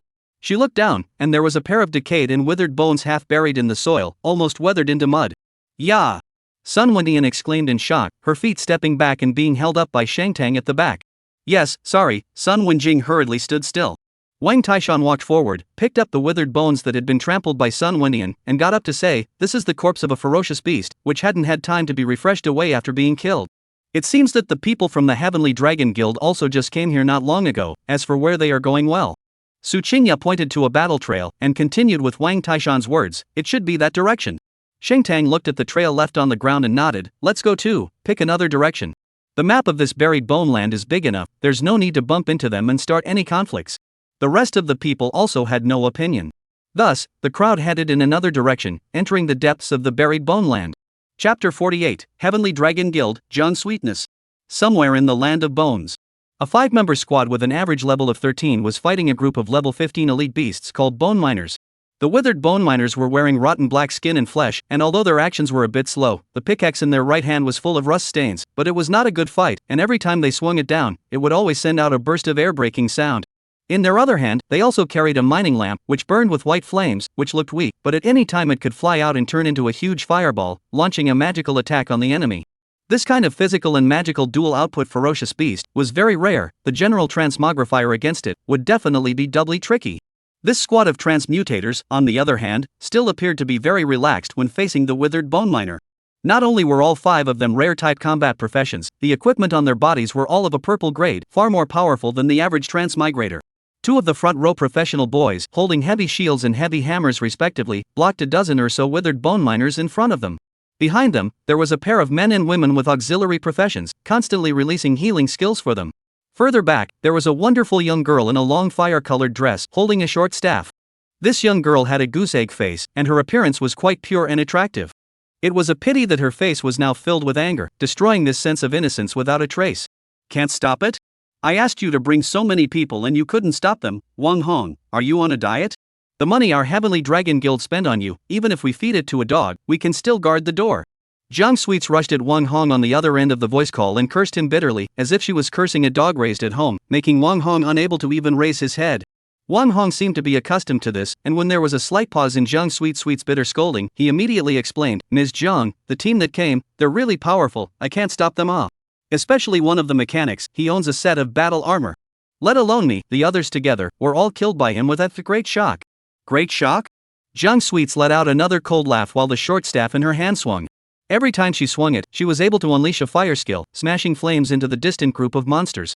Those flames were so powerful that the withered bone miners, whose level was even higher than Zhang Sweets, couldn't carry them at all, and under the scorching heat of the flames, they collapsed and turned into experience with black smoke. Generally speaking, a 5-member team should be equipped with at least 2 transmutators in the output position. As for Zhang Sweet's team, the fact that she was the only one to take up the output task meant that her output alone was enough to hold up the team's needs. You're making up nonsense, don't you even make it up in a decent way? You just said that the one who did it was a mechanic, and now you're saying that a mechanic would use a gun warrior skill, great shock? Wang Hong, if you dare to lie to me, you know what the consequences will be, right? Wang Hong's tone carried a few points of aggravation, I really didn't lie to you.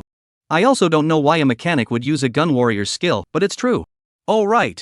Some brethren said that in that mechanic's team, it seems like they saw Shang Tang from Shangshi Guild. That mechanic, maybe he's a member of Shang Tang's regular team. Shang Tang. When Zhang Sweetness heard this, a few points of boredom flashed across her brows. Shang Tang Guild and Tianlong Guild were both big guilds in Luo City, and there was a competitive relationship in itself. And Shang Tang and Zhang Dangdang were the 1,000 golds of the 2 guilds, so naturally they had been in contact and knew each other. At the same time, their relationship is like the 2 guilds, it wasn't good. Especially Zhang Dongdong's distaste for Shang Tang was indescribable. Just as Zhang Sweetheart's mind was filled with memories of how Shang Tang was stealing away her attention and glory little by little, the female priest in front who was busy releasing her skills suddenly turned around and said to Zhang Sweetheart, I seem to have heard that the Shangshi Qingshan team from the first middle school did recruit a mechanic recently. That mechanic seems to be quite powerful, and I don't know where he got a kind of drawing to create a very powerful battle armor. It's more than that. The male priest on the side also interjected, I heard that it will also make wolf-type mechanical creations with a high output. Zhang Sweetness hummed, even more indignant, that woman is lucky, finding another expert for her fixed team. When we turn back to the joint exam, she wouldn't be trying to take the top spot in Shuzhong, would she? The female priest laughed and said proudly, why should Ms. Zhang worry about such things? Not to mention the first prize in Shuzhong's joint examination, even if it's the first prize in Luo City, that Shang Tang might not even get it. That's right. The shield-wielding man at the very front laughed, whether it's Luo City or Shuzhong, were the strongest contenders for the first prize. It's just beating Wang Hong, what's that count for? Admittedly, all of these people present were probably inferior to Wang Hong in terms of individual strength. But, the 4 of them could form the sturdiest shield. As long as they were able to stand in front of Zhang Sweets, and then allow Zhang Sweets to transform into the sharpest spear and output recklessly, their team would be almost invincible. One sentence from each of these people made Zhang Tian's mood a little better, and she was too lazy to get angry with this waste of space. Wang Hong. Forget it, I'll spare you this time. If you mess up what I've given you next time, you'll get out of the Heavenly Dragon Guild and become a loose cannon. Yes, I promise there will be absolutely no next time. Wang Hong sighed in relief and made amends. But Miss Jiang, the Shangshi Qingshan team has also entered the buried bone land. Will it affect your leveling? Of course it will have an impact, but what can you do to help me? Zhang Sweet said, frightening Wang Hong into saying that he was really talkative. Zhang Sweetheart snapped, since that woman is here, she'd better pray that she doesn't let me run into her. Otherwise, I'll have to let her know how powerful I am. You just guard the entrance, not allowed to let anyone in, other things, less ask. Okay Lu. Wang Hong promised resentfully, until Zhang Sweet hung up the phone. So a moment's effort, the crowd led over the withered bone miners have all been buried in Zhang Sweet's flames. A few materials, as well as a piece of equipment, burst out from a group of charred corpses. The shield-wielding man in the front row walked forward and picked up the materials one by one, except for a few stones burning with white flames. The other hammer-wielding man fished out the equipment on the ground and wiped it with his hand, and he was so happy that he couldn't stop talking. It's worthy of being a map that hasn't been opened up, it's so fat. Brushing small monsters, to think that blue-quality equipment can be popped out. Chapter 49, Corpse Sewing Man. You dog thief, you're so lucky. The shield-wielding man looked at the materials in his hand and became irritated. How come it's my turn to pick up equipment and all that pops out is white? It's your turn to pick up equipment and all that pops out is blue equipment? Why, ugly people have bad luck. The man with the hammer smiled gloatingly and beautifully put the equipment into his backpack. Ginger Sweetness, who couldn't see these 3 melons and 2 dates, had already walked out for some distance. Seeing that the 2 front rows in the team didn't catch up, she immediately turned back impatiently. You two, finish picking up the stuff and quickly follow up, don't dawdle. Oh, coming. The 2 people stopped frolicking and immediately chased after them with weapons in hand. However, they hadn't run out 2 steps when they suddenly stood still at the same time and looked towards their feet. With a clear look at the abnormality under their feet, the 2 of them all changed their faces abruptly. It's here again. The shield-wielding man's face turned white as he lowered his voice and shouted to Jiang Sweets. This reminder caused Jiang Sweetness and the 2 priests who followed her closely to also tighten their bodies, immediately looking backward. At this moment, underneath the feet of the 2 front row transfigurators in their team, wisps of black mist spread out, submerging and binding their feet. This black mist was like substance, like entangled silk, and had spread out all around them silently. Jiang Sweetheart's back went cold for a moment, and while slowly moving backwards, she whispered, "Why don't you hurry up and come over? Step lightly, don't startle it." Aha! The duo's foreheads saw sweat as they carefully pulled their feet out of the tangle of black mist, then stepped forward. The black mist was indeed spreading, but not at a fast pace. The duo took 1 step at a time and eventually made their way out of the black mist's shroud. Without waiting for them to breathe a sigh of relief, Jiang Sweetness pulled the 2 of them to her side as soon as she could, and at the same time took out a bottle of silver gray powder from her backpack, grabbing a handful of it and spreading it at the feet of the crowd. Under the effect of the powder, the 5 people's figures disappeared. Occasionally, there would be a slight distortion, proving that they were still here, but only entering into a state of collective invisibility with the help of the prop. The stealth effect provided by this prop was far inferior to the concealment skill of an assassin-type transfigurator, but as long as they didn't move, whether it was their figure or their breath, it would be difficult to be discovered. The black fog on the ground quickly spread and engulfed them. Fortunately, the black fog really didn't discover them and didn't have any special fluctuations. In the blink of an eye, the place they entered was completely covered in black, and the 5 of them crouched on the ground, not daring to move a muscle. Dang! Knock! Knock! As the ground began to tremble regularly, a huge figure could be seen slowly moving forward in the black mist in front of them. Jiang Sweetness and the others' hearts lifted in a flash. The figure appeared to be 5 meters away, burly, and although it was vaguely humanoid, it did not have a head. Its exact appearance, due to the distance being too far away and the black fog being too thick, Jiang Sweetheart and the others were unable to see it clearly. However, a few people didn't want to see it clearly either. After all, when the Sky Dragon Guild's pioneers came to the buried bone land to step on the ground before, they bumped into this ghostly thing, and only then did they lose 2 lives. Dang! Dang! Knock! The sound of footsteps still continued, unhurriedly. Fortunately, the other party was only passing through here, and wasn't rushing in the direction where Jiang Sweets and the others were. The 2 sides were separated by about 100 meters and crossed paths, then the footsteps began to get further and further away, and the black fog began to fade away. Obviously, the black fog was like the tentacles extended by the behemoth, just following it as it moved and happened to envelop Jiang Sweets and the others. As the black mist and footsteps disappeared, obviously leaving a distance away, Jiang Dangdang was completely relieved. She patted her body and cancelled the invisibility powder effect. The remaining 4 did the same, allowing their figures to be exposed again. Miss Jiang, this place is fat, but it's too dangerous, isn't it? The hammer-wielding man, who had just been overjoyed because he had gotten a piece of blue-quality equipment, was now sweating. If we really want to be discovered by that thing, we are afraid. Shut up! Jiang Sweetness interrupted him, her face gradually regaining its blood color. The characteristics of the sewing corpse man approaching are so obvious, we only need to keep an eye out to avoid being discovered by it. Just because of the sewing corpse man, we're giving up such a good leveling spot? If we don't practice here, how are we going to compete with other candidates in Luo City, or even Shuzhong? But the hammer-wielding man was a bit hesitant. The female priest smiled forcefully and persuaded, "Just don't worry about it, we dare to come here to practice because we have figured out the characteristics of the corpse sewer. Ms. Jiang is right, as long as we are more careful and avoid the stitched corpse people, this place is still relatively safe." Alright, the hammer-wielding man didn't say anything more. After all, Jiang Sweetness had promised before that the equipment that popped out here, as long as it was below the purple grade, he and the other front row transmogrifier could just pick it up as a bonus. After practicing here for a week, his income could top the half a year's salary given to him by the Heavenly Dragon Guild. Since the Heavenly Dragon Guild's $1,000 had said that there was no danger, there was naturally no need for him to be afraid. Seeing that no one beat a retreat, Jiang Sui's mood smoothed out a bit. Afterwards, she smiled coldly again and touched her bare white cheeks. I also wonder if Shang Tang knows about this buried bone land with the sewing corpse man. If you don't know, and then you are touched by her, ha ha ha. Another place in the land of buried bones. Boom! A huge sound came out as a withered bone miner charging towards Chen Fong was shattered by his shot. The strength of the attack was so powerful that no matter how many times Su Qingya and the others watched it, they all felt their scalps go numb.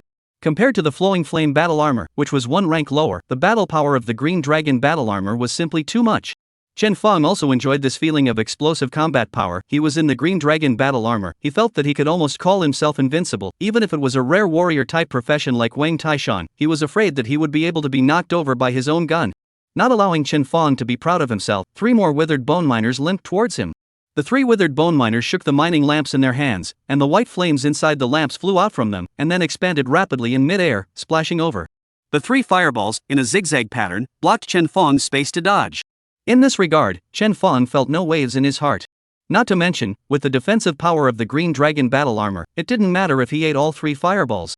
The key was that these 3 skills could not possibly touch a corner of his battle armor. Chen Fong met the 3 white fireballs and killed them with his gun, while calling out from within his battle armor, "Little Sufferer, pay attention to fighting correction. Chapter 50 Little Sufferer student is here to protect you." Within the battle armor, a crisp voice rang out. "Please feel free to fight, Little Sufferer student is here to escort you." In the blink of an eye, the 3 fireballs were already close to Chen Fong. Chen Fong felt a subtle force coming from his battle armor that began to correct his movements. The 3 fireballs appeared to seal off all of Chen Fong's evasive space, but in reality, after precise calculations, it was not impossible to completely evade them. Under Little Sufferer's fighting correction, Chen Fong, like an expert who had been immersed in battle for many years, accurately found the avoidance gap, slightly sidestepped, and dodged through it. This kind of judgment of the battle situation, even the 3rd and 4th turn level melee transmutators, all have to resist praising. Like a swimming fish, after brushing past the fireballs of the withered bone miners, there was no more separation between Chen Fong and the 3 withered bone miners. The distance between the 2 sides was only more than 10 meters. In the next second, Chen Fong killed in front of the 3 ferocious beasts and swung out the green dragon gun in his hand. Chen Fong himself was only casually swinging out a gun. However, with the help of fighting modification, the shot was calm and swift, and the blade of the gun accurately chopped off the head of one of the withered bone miners, inflicting weak point damage without injuring the mining lamp in the opponent's hand. Previously, Sun Wenian had already utilized her skills to check that if she wanted to increase the burst rate of bursting out the flare spirit flame, she had to ensure that the mining lamp was intact. After chopping off the head with a shot, Chen Fong's figure turned, and then he leapt up, lifting his knee and slamming it towards the second withered bone miner. Bang! Although there was no attack power boost from the green dragon gun, the high attack power of the green dragon battle armor itself still allowed Chen Fong to smash the head of the second withered bone miner with a single knee, killing it in seconds. Before Chen Fong even landed on the ground, the green dragon gun had already been flipped by his wrist, changing from a forward grip to a reverse grip. Holding the green dragon gun, he stabbed the tip of the gun downwards in a standard throwing motion, utilizing the inertia of his body's descent to make this strike even more terrifying. And what he was pointing at with the tip of his spear was clearly the last withered bone miner. The withered bone miner's spirit was very low, facing the killing Chen Fong without any fear, even wanted to use the iron pickaxe in his hand to fight back. Unfortunately, just as it raised its pickaxe, Chen Fong's green dragon gun had already arrived and ruthlessly poured down from its skull. In front of the immense force, the withered bone miner's body was like paper mache, folding and breaking. Boom! The tip of the gun landed, blasting a deep pit with a diameter of over 2 meters into the ground, showing just how outrageous the power of Chen Fong's strike was. The withered bone miner, who was also left with only the arm carrying the mining lamp, was scattered on the edge of the deep pit. Chen Fong kicked the head of the gun that was rooted into the ground, black dirt streaked about, and the green dragon gun was red-ripped in his hand. "I'll go." Wang Taishan, who was holding the Be King stick, looked dumbfounded. There was no way around it. The scene of Chen Fong explosively killing 3 withered bone miners was just too shocking to him. He was a melee profession himself, so of course, he understood the gold content of the series of movements that Chen Fong had just performed. All of Chen Fong's movements were perfect to the point of being impeccable. Whether it was dodging away the withered bone miner's fireball, or the 2 shots in one knee, easily killing the ferocious beast's attack in seconds, all of them allowed him to see master-level fighting skills from them. Not to mention him, even those high-level transmutants of the Shangtang Guild couldn't possibly do better than Chen Fong. Previously, when he was in the King Bee's nest, Chen Fong's fighting skills were far inferior to his. And now, with a piece of artificial intelligence module, Chen Fong had directly thrown him off a few hundred streets, causing him to almost cry out on the spot. Who could stand it when his fighting skills, which he had worked so hard to hone through nearly 100 matches of sparring in the first middle school, were surpassed, or even crushed, by someone in a single day? If he could, Wang Taishan really wanted Chen Fong to slice his head open and install a chip for himself as well. Sure enough, effort in front of talent, really worthless? Wang Taishan sighed quietly, even the interest in practicing greatly reduced. People's sadness and happiness were not connected. While Wang Taishan was devastated, Chen Fong on the other side was in a more and more wonderful mood. After a number of battles, he had gradually figured out how counterintuitive Little Sufferer's fighting modification was. The strength of a melee profession's transmuter was divided into 3 parts in total, which were attributes, skills, and fighting skills. Among them, the importance of fighting skills was not at all inferior to the first 2. It was rumored that one of the 12 sacred shields of the Dragon Kingdom was known as the Martial Saint of the Dragon Kingdom. It was said that when he was sparring with a top expert from the Yinghai Kingdom, with a level 1 whiteboard equipment, he made the other party doubt his life. Although this Martial Saint's attacks were unable to break through the opponent's defense. However, in the successive half-hour exchanges, he chopped the other party more than 200 swords, and the other party's various skills came out, and froze without touching the corners of his clothes. Later, the other party's mentality collapsed and directly chose to admit defeat. This was the power of fighting skills. Even if there was a gap between the two sides in terms of attributes, they could still make up for it by utilizing their fighting skills. Originally, Chen Fong possessed battle armor and was only a step above in terms of attributes. As for his fighting skills, they were only of a medium to high level. But now, through the fighting modification of Little Sufferer, he did not say that he was able to match the existence of the Dragon Country Martial Saint, but at least under the 4th turn, no one should be able to outperform him in this aspect. This kind of feeling that he could make his own moves and have his little friend help him to correct his movements made Chen Fong more and more obsessed with the thrill of wearing the green dragon battle armor and fighting with ferocious beasts in close combat. Therefore, even if the combination of the flowing fire battle armor and Viper machine gun was stronger in terms of sustained output, he did not choose to switch back to the flowing fire battle armor. At this moment, Shang Tang, who had also ended the battle on the other side, put away his sword and walked over to Chen Fong, bending down to place 3 stones on the ground that were burning with white flames. These stones were all floating out from within the mining lamp, and were precisely the flare spirit flame that Shang Tang needed. This material was quite special. Once picked up, it would be bound to the picker and could not be traded or listed on the merchant bank. Therefore, Sun Wenjing was currently only responsible for picking up the other materials and equipment that had fallen, and the picking up of the flare spirit flame still required Shang Tang to do it himself. After picking up the flare spirit flame, Shang Tang turned back to look at Chen Fong, and suddenly spoke, "Otherwise, when we return to Luo City, how about you become my chaperone?" Chaperone? Chen Fong thought for a moment, is there a salary? Shang Tang was silent and speechless for a while, then said, "I'll give you the highest escort price in the market, an hourly wage of 2,800. That's fine, I'll damn sure train you to be the strongest swordsman in the world." Shang Tang lost his interest in talking to Chen Fong for a moment. Just at this time, in the black fog ahead, the sound of mechanical parts turning and running came from far and near. Chapter 51 Withered Bone Supervisor. Hearing this familiar voice, whether it was Wang Taishan, or Su Qingya and Shang Tang, all of them were ready to fight. Soon, the 2 wolf riders ran all the way, and behind each of them, a dozen or so withered bone miners followed. These 2 wolf riders weren't Dog Egg 1 and Dog Egg 2, and didn't have Viper machine guns on them. Therefore, they only took on the job of luring monsters, bringing the dead bone miners found around them to Chen Fong. In this way, it also greatly improved everyone's efficiency in brushing the monsters.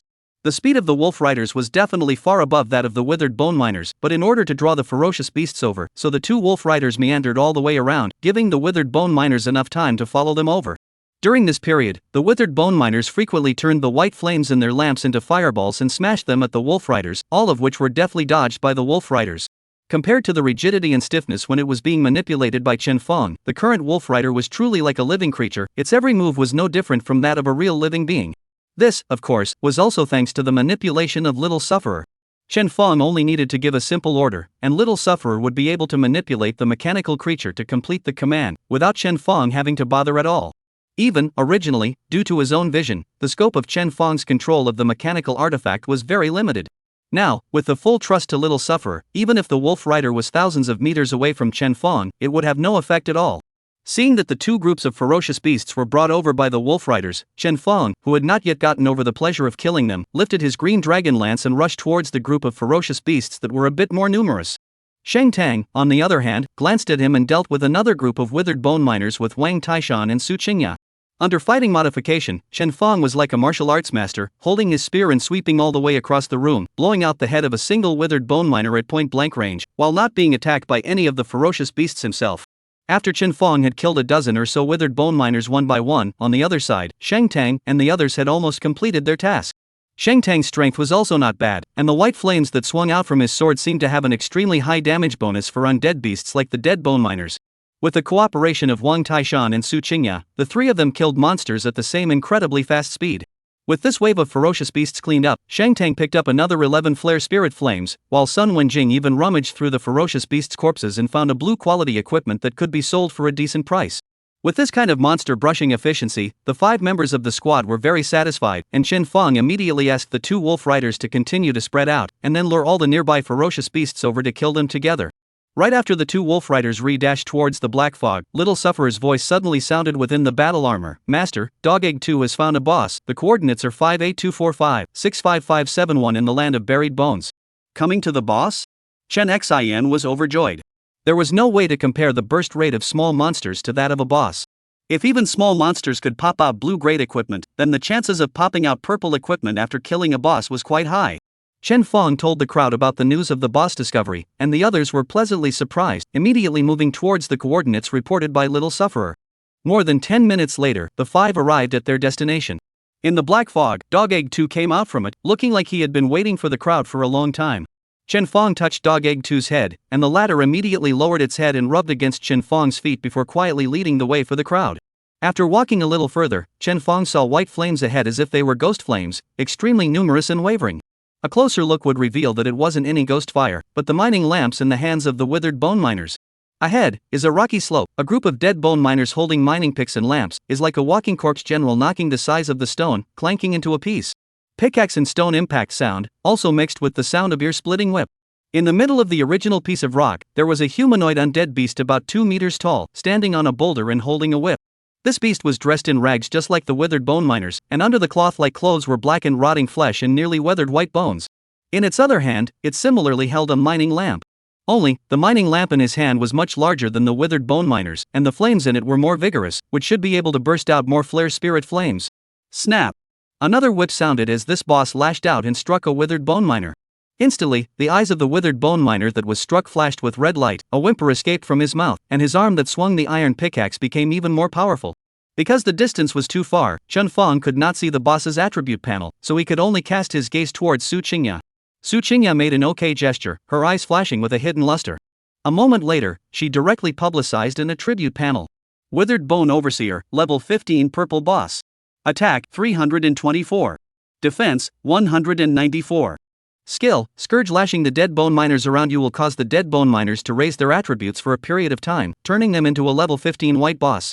Squeeze absorbs the flare spirit flame from the surrounding dead bone miners and uses it to heal himself and boost his attributes. 5 consecutive whips. Instantly swings a long whip and attacks 5 times, with each attack being 80% of the original attack power. What a purple grade boss, Chen Fong said in a serious manner after looking at the attribute panel. Moreover, the attributes aren't low. It seems like it's a bit harder to deal with than the bloodthirsty queen bee of the bee king's nest. Especially this attack power, it's almost as good as my bare hands. You quickly shut up you. Su Qingya blankly glanced at Chen Fong without any good humor. Serious people, who the hell can pull off an attack power of 800 plus at around level 10? A profession that's so strong in the early stages, he's definitely wasted in the later stages. Definitely. Su Qingya thought as she ground her teeth. Shang Tang ignored these 2 people and directly looked at Sun Wenjing. Little son, what can you find out with your skills? This ferocious beast, does it have any weaknesses? I'm checking it out. Sun Wenjing held the virtual image of a book and made it flip quickly. Soon, she looked up some useful information. The Withered Bone Overseer doesn't have any weaknesses, attacking any part of the body is the same. But be careful, its Squeeze skill allows it to temporarily raise itself to level 20, becoming a level 20 purple rank boss. For us, a level 20 purple ranked boss is still a bit of a challenge. Shang Tang nodded. After a day of practicing, she, Wang Taishan, and Su Qingya had now all reached level 13, and Chen Fong had also raised to level 11.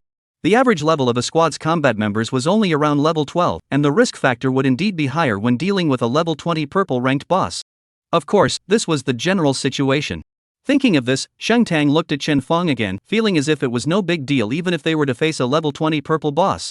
If they really fought, Chen Fong would be the one to raid the boss. Chapter 52 Heavenly Flame Prairie Fire. Then let's get ready to do it. Shang Tang drew his long sword and pointed the tip of the sword in the direction of the boss. This boss is very similar to the bloodthirsty bee king. It's considered a type of summoned boss. Let's maintain our formation and slowly push through flat out. First take care of all the wither bone miners next to us. After the wither bone miners are resolved, the boss won't be able to unleash, squeeze, and the difficulty of the battle will be reduced by a lot. The crowd nodded without any comments. Shang Tang took the lead and walked in the direction where the withered bone overseer was. Taishan, Chen Feng, you two stand in the front row. If the boss enters early, split one person to hold it back. Chen Feng and Wang Taishan had already had the tacit understanding of being regular teammates and stepped in front of Shang Tang, topping out at their rightful positions. Shang Tang and Su Qingya, on the other hand, were one in front of the other, forming the second and third fronts. Sun Wenjing had no combat power, so she naturally stayed at the very back, getting along with Dog Egg 2. In the event of a fight, Dog Egg 2 would not only be able to utilize the Viper machine gun to provide output remotely, but would also be able to take care of her, lest she be attacked by the ferocious beasts. The appearance of Chen Feng's group quickly drew the attention of the withered bone overseer. Snap! The withered bone overseer's whip swung even more harshly, as if reminding the surrounding withered bone miners of an incoming enemy. For a moment, all the withered bone miners stopped the meaningless work in their hands and turned towards Chen Feng and the others here in unison, taking steps at the same time. There were a large number of withered bone miners, nearly 100 of them. With so many ferocious beasts coming in succession, it was still extremely oppressive.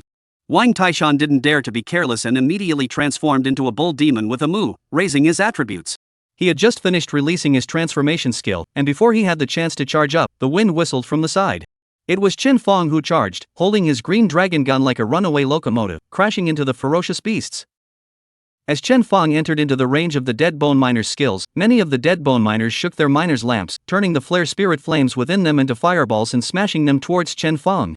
At one time, at least 20 dead bone miners summoned fireballs, and the white light illuminated the surroundings as bright as day. Shang Tang behind Chen Feng frowned slightly, and the long sword in his hand was also coated with a layer of silver flame, ready to kill the enemy while treating Chen Feng's injuries. Shang Tang's worries were obviously superfluous. Chen Feng faced the roiling fireballs, his charge unabated until the first fireball was about to fall on him, before he blasted a shot on the ground. Great shock, unleashed. The Qi gang erupted outwards with Chen Feng at the center. In an instant, the roiling fireballs were all wiped out. Not only that, the Qi gang blew the withered bone miners in front of them to the ground, barely able to stand still. Just as the withered bone miners were being affected by the effect of the great shock, Chen Feng had already pulled the green dragon gun up from the ground, dragged and grabbed it, and killed the frontmost withered bone miner. Poof! The head of the spear was sent out, instantly shattering the head of one of the withered bone miners. And then, with a swing of Chen Feng's lance, the body of the withered bone miner on the side was even smashed directly, its output seriously overflowing. After killing 2 dead bone miners in a row, Chen Feng realized that something was not quite right. This was because these 2 dead bone miners did not explode any rewards, and at the same time did not provide any experience value. No, these withered bone miners are summons, not ferocious beasts. Chen Feng saw the clues and opened his mouth to remind. There was not much difference between summons and ferocious beasts, the only difference being whether or not there was a reward of items and experience value after killing. It was like the hundreds of large cocoons around the bloodthirsty bee king in the queen bee's nest. The ferocious beasts in them hatched out, and even if they were killed, they wouldn't get experience value. Right now, the same was true for these hundreds of withered bone miners. This made Chen Feng feel a bit of a pity, because with so many ferocious beasts, if they weren't summons, the reward of experience value alone would be quite lucrative yet.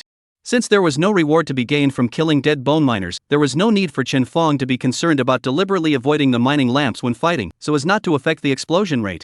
Seeing more withered bone miners swarming around, Chen Feng directly let go of his grip. Heavenly Flame Prairie Fire. Chen Feng held his gun with both hands, another gun warrior skill bursting out as the gun swept violently across the room.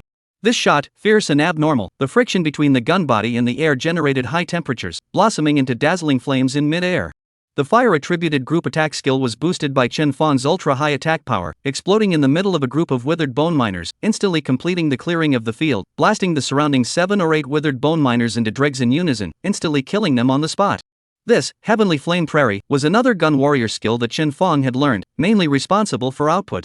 The group attack skill, which happened to be Chen Feng's shortcoming for the time being, had been compensated for after learning the Heavenly Flame Prairie.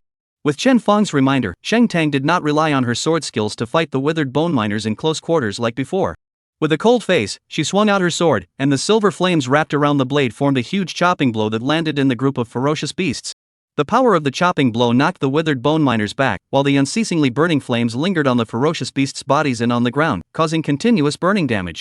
This resulted in Xing Tan's output, which was actually more exaggerated than Chen Feng's. Moo! Wang Taishan also rushed past Chen Fong, swinging his Be-King stick to hang as much Be-King poison as possible on his opponent while fending off the withered bone miners. By weakening the defense of the ferocious beasts, Su Qingya was able to produce a higher output, almost able to point out a wither bone miner in 2 shots. Just like that, after the Shang Shiqing Shan team collided with the torrential tide of fierce beasts, instead of retreating, they were stubbornly rocky, rushing the fierce beasts to pieces. The instant collision made a quarter of the wither miners shatter on the spot. This scene infuriated the withered bone overseers in the rear. Roar! A low, bellows-breaking roar emanated from its throat, and then it swung its long whip. That long whip suddenly became longer, and whip after whip randomly lashed at the withered bone miners. All of the withered bone miners that were hit by the whip roared lowly, and red light appeared in their eyes, and then their bodies expanded dramatically, and in the blink of an eye, they were taller than their surrounding counterparts by a large margin. Their attribute panels also changed, and they became clear white grade bosses. There was a withered bone miner that had turned into a boss that happened to be in front of Chen Fong. Chen Fong merely glanced at it before stabbing out with his spear. Under the powerful green dragon lance, this boss was not able to withstand the second round, and was split in half, directly collapsing to the ground with a bang. Chen Fong was quite comfortable facing a level 15 white-ranked boss one-on-one, 1 shot and a second, not so much that his hands were busy because he was surrounded. However, Wang Taishan was far from having this kind of heaven-defying output ability of Chen Fong. At this moment, he was surrounded by 2 boss-level dead bone miners, and the pressure suddenly increased. Chapter 53 I'll Stop the Boss. Wang Taishan's Be-King stick was wielded with great vigor, colliding with the iron picks of the 2 boss-level dead bone miners, and the iron weapons rattled continuously. On the side, there were several other dead bone miners whose weapons fell one after another, smashing into Wang Taishan, causing him to only be able to carry them hard with his attributes. Around him, there were more and more withered bone miners surrounding him, and Wang Taishan's situation became more and more unfavorable. If it wasn't for the fact that Shang Tang's flames had an extremely strong healing effect on friendly units, and Wang Taishan had kept his feet on the silver flames when he fought, then he definitely wouldn't have lasted until now. What's worse, the bone overseer frequently used his whip to transform the bone miners, causing more and more small monsters to transform into more powerful bosses. If you are surrounded by more than 5 bosses, even if Wang Taishan is meaty, he will have to back off. Just as Wang Taishan was doubly overwhelmed, a fire blossomed from his side, instantly clearing out the ferocious beasts around him, and even the boss was directly smashed. Wang Taishan breathed a sigh of relief and grinned at Chen Fong, who rushed over to help. Many thanks.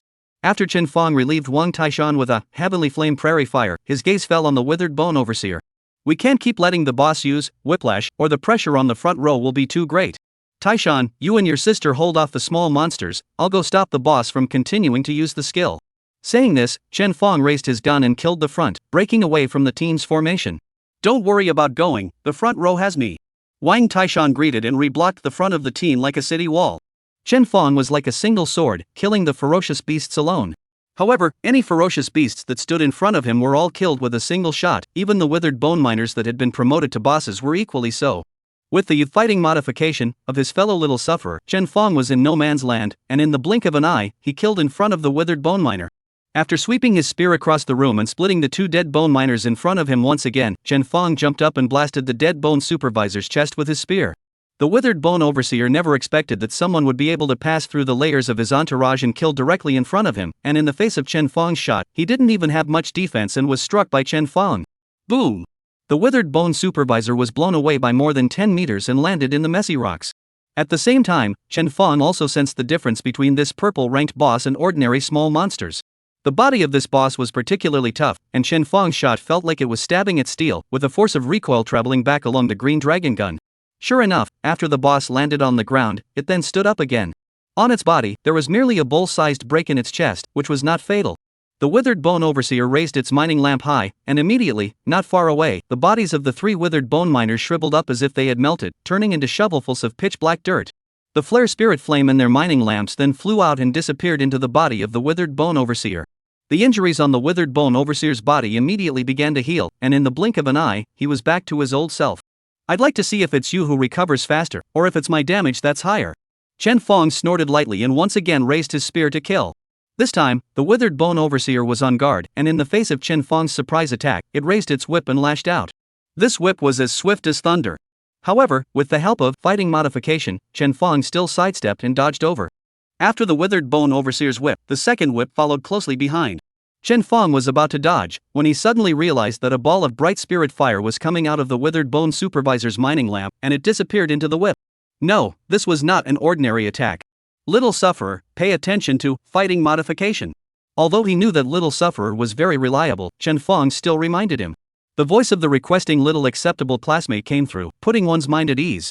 Please rest assured, master, little affected classmate will never be distracted from protecting you. Almost as soon as its words fell, the withered bone supervisor's leather whip violently burned with flames as it swept towards Chen Fong. The whip flower aimed at Chen Fong and rang out continuously, instantly bursting 5 times as if it was a thunderbolt. Each time the whip burst, flames could be seen blooming, like fireworks in the darkness. This was undoubtedly the 5 consecutive whips of the withered bone overseer. 5 attacks, although each only dealt 80% damage. But if all 5 damage were taken, it was 400% damage, enough to kill a front-row profession like Wang Taishan. Even if Chen Fong was confident in the defensive power of the Green Dragon battle armor, he didn't want to use the durability of the battle armor to test how powerful the boss's attacks really were. Facing the whip flower that smashed into him, Chen Fong relied on fighting modification to dodge it. For the first 4 attacks, he dodged through with the help of his little sufferer classmates. And the 5th attack, which came too fast, finally exceeded the limit of what fighting modification could dodge. After all, not all attacks could be dodged by precise calculations. The Green Dragon battle armor was relatively very thick and heavy for the sake of combat power, and was far less flexible than the flowing fire battle armor. If Chen Fong is now wearing the flowing flame battle armor, facing the boss's 5 consecutive whips, he should be able to completely dodge and not eat any of the damage. A whip, he'd also eat, but 80% of the damage is just. Chen Fong just feel Qinglong battle armor a shock, dropped some durability, the rest did not have a big problem.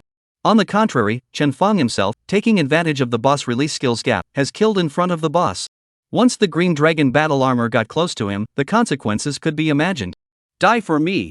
Chen Fong stabbed out another shot, once again blasting onto the withered bone overseer.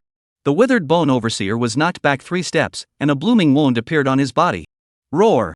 The withered bone overseer was furious in general as it shot out its whip towards Chen Release. The whip was not small in power, and each attack was enough to pulverize a stone block that was 1 person tall or short. Unfortunately, every time its whip fell, Chen Fong was always able to dodge it. This kind of master-level stance allowed Chen Fong to fight with the withered bone overseer as easily and casually as if he was abusing an elementary school student. After a few shots in a row, the withered bone supervisor was beaten and tattered all over his body, and his status plummeted drastically. The crushing battle power seemed to make the withered bone supervisor realize that it was not Chen Fong's opponent. It quickly stepped back and raised the mining lamp in its hand. For a moment, the flare spirit flame in the mining lamp bloomed with light. Around it, the rest of the dead bone miners' mining lamps also lit up, echoing it. This scene, which Chen Fong was not unfamiliar with, was the pre-shake of releasing the squeeze skill.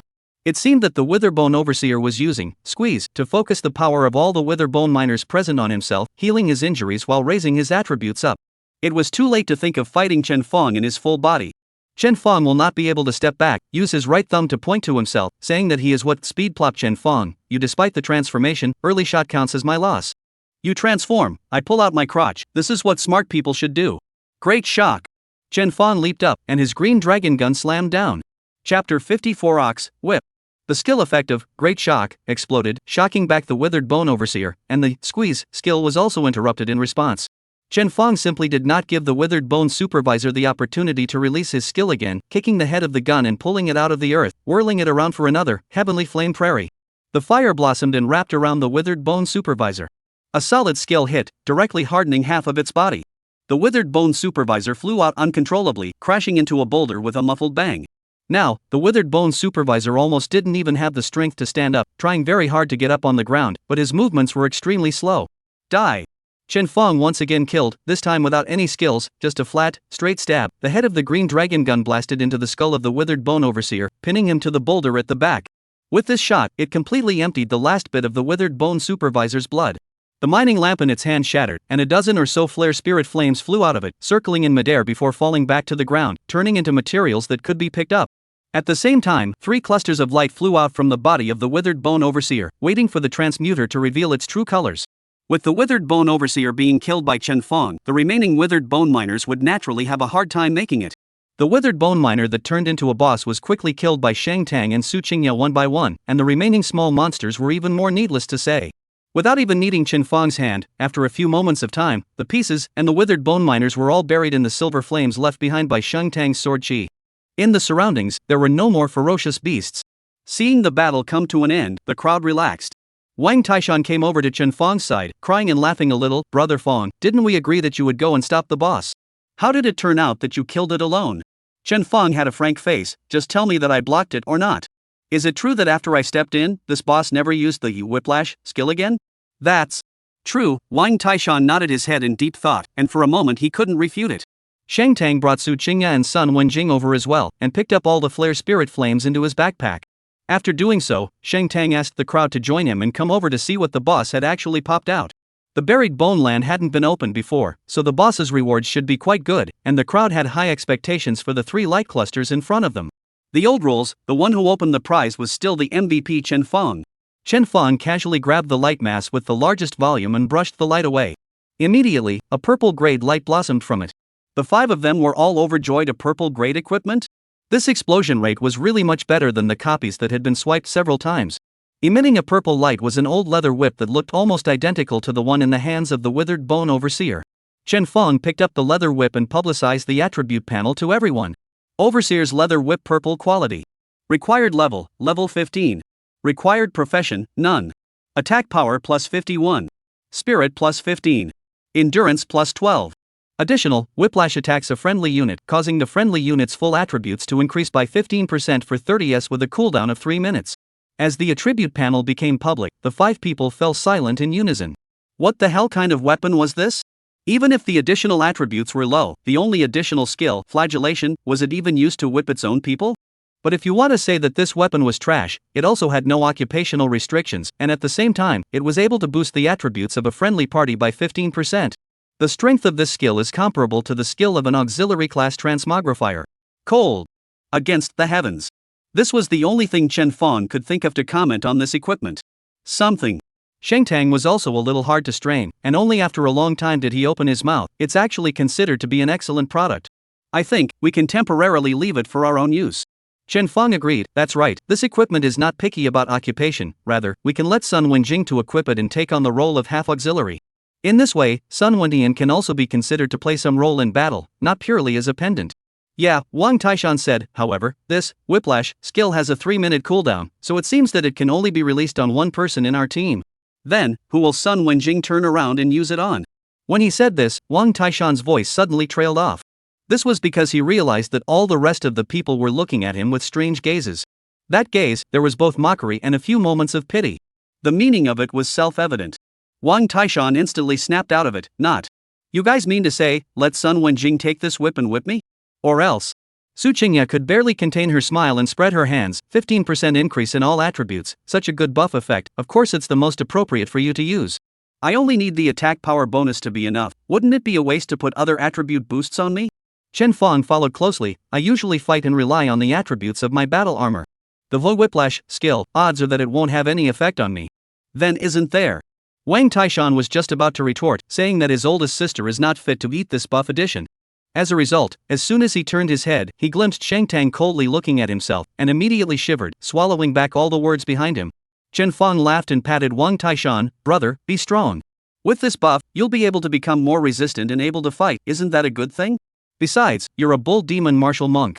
Bull, whip, how adaptable, isn't it? I feel that this equipment is tailor-made for you. I thank you, brother Chen Feng. Don't be polite. Chen Feng didn't care about the 100 reluctant Wang Taishan, smilingly handed over the supervisor leather whip to Sun Wenjing. Here, I'll leave the task of buffing Taishan to you from now on. When you turn around and are level 15, equip it. Aha! Being able to participate in the battle, Sun Wenjing was very excited and accepted the supervisor's leather whip with both hands. Boss Chen, don't worry. In future battles, there will never be a situation where the whiplash skill's cooldown is over and I forgot to add buffs to Mr. Wang. Wang Taishan was even harder. Ignoring the ashen-faced Wang Taishan, Chen Feng continued to flick through the next rewarding ball of light. This time, what appeared from it was a blue-grade skill book. The value of a skill book was higher than a piece of equipment. After all, equipment would definitely be eliminated as one leveled up. However, skills followed the transmuter for life, and there were few cases where they couldn't be used after learning them. Although this skill book was only of blue grade, its value should not be lower than a piece of equipment of purple grade. Chen Feng made the panel of the skill book public for all to see. As the panel surfaced, Wang Taishan, who was already in a state of hopelessness, immediately grinned. Chapter 55 Rare Skill, Giant Soldier Technique. Wild Impact Blue Quality. Required Profession, Martial Monk, Knight. Required Level, 10. Introduction, launches a crash towards the enemy, forcibly stuns the enemy for 2s and interrupts the enemy's skill release, cooldown 45s. It's a charge-type control skill. Wang Taishan was clearly moved.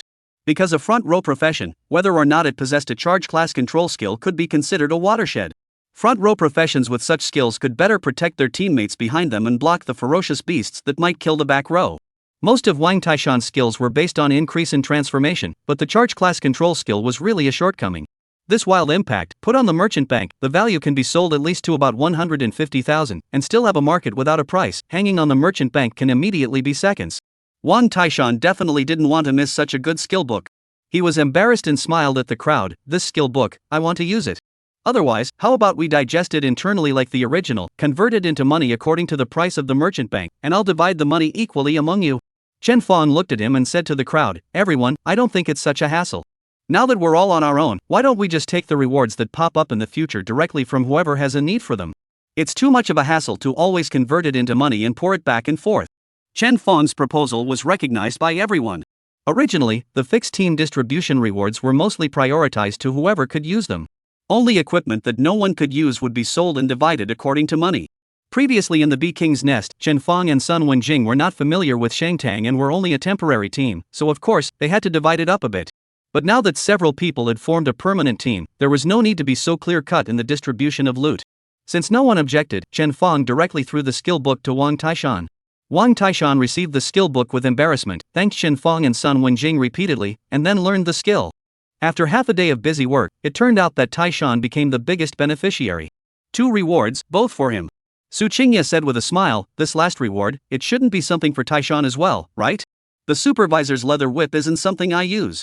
Wang Taishan immediately retorted, only causing Su Qingya to mock even more recklessly. Chen Fong smiled and reached out to erase the glow of the last reward. Surprisingly to everyone's expectations, the last reward was still a skill book.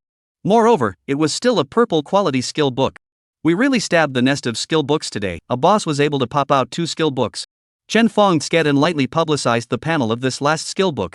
As soon as the skill book panel was made public, it immediately caused an uproar. Giant Soldier Technique Purple Quality. Required Profession, Gun Warrior. Required Level, 10. Introduction, summon a giant shadow of a weapon, damage and range of effect 3 when next attacking or using a skill, cooldown 1 minute. Is this considered a rare skill for gun warriors? I've never seen it in the textbooks. Su Qingya looked towards Sun Wenjing, hoping to get an answer. Sun Wenjing nodded, it is indeed a gun warrior's rare skill. It has never been recorded in the textbooks, but historically, there have still been several Giant Soldier Technique skill books. It's just that the gun warrior itself is a defense-oriented combat profession, and those few gun warriors who possessed the Giant Soldier Technique didn't bring this skill into play too well. That's also Su Qingya said, gun-type weapons, the additional attack power is really not as good as heavy swords, battle axes, heavy hammers, etc., and even if they can deal triple damage, I guess it's still about the same as a small skill of an output-type profession. By the way, Chen Fong, how much is the additional attack power of your green dragon gun? Chen Fong's eyes were firmly fixed on Giant Soldier Technique, and he said without lifting his head, 500. You guys see right, Chen Fong's gun additional attack power is only 500 points, while my violet is not? Did you just say take less? Su Qingya realized afterward and was instantly nonplussed.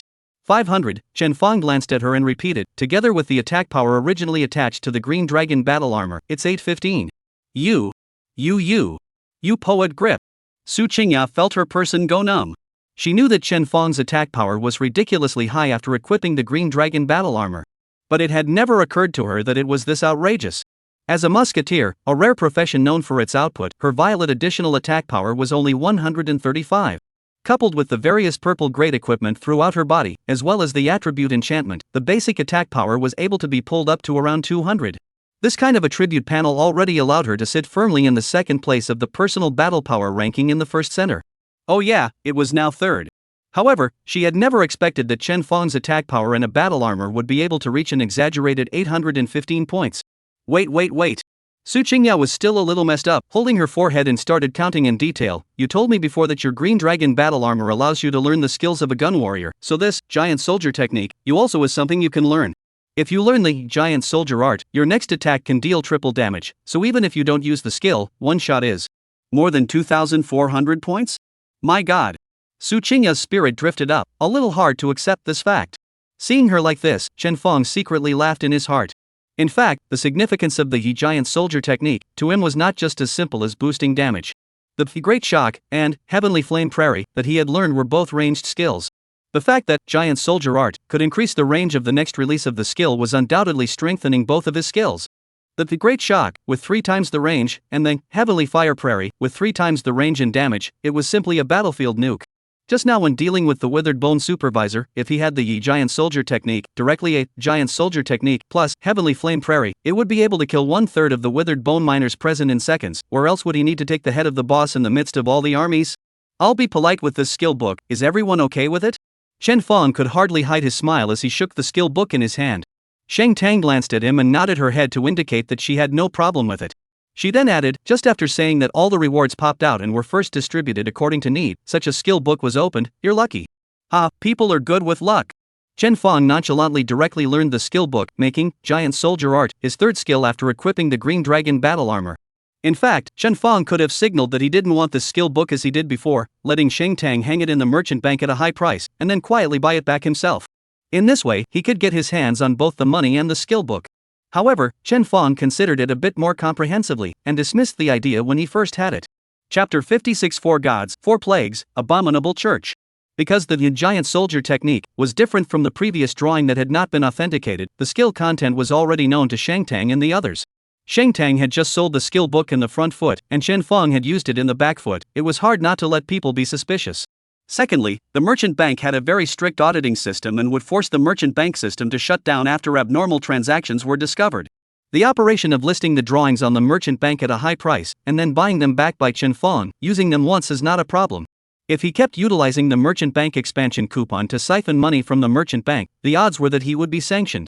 If Chen Fong's merchant bank system was banned, he would be completely ruined. Anyway, he was now strong enough to earn money on his own and didn't need to always take the path of speculation. After learning the Giant Soldier technique, the rewards of the Withered Bone Overseer were considered to be split cleanly between everyone. The 1,000 gold of the Tianlong Guild, it seems like she's called something like Jiang Sweetheart, right? Su Qingya thought hard and said to the crowd, as I recall, she's from the 13th middle school, and has formed up a regular team called the Heavenly Flame Team, which is very strong. A boss of the level of the Withered Bone Overseer can be killed by their team. If our hands are slow, I'm afraid that a lot of the bosses on this map will have to be snatched away by them.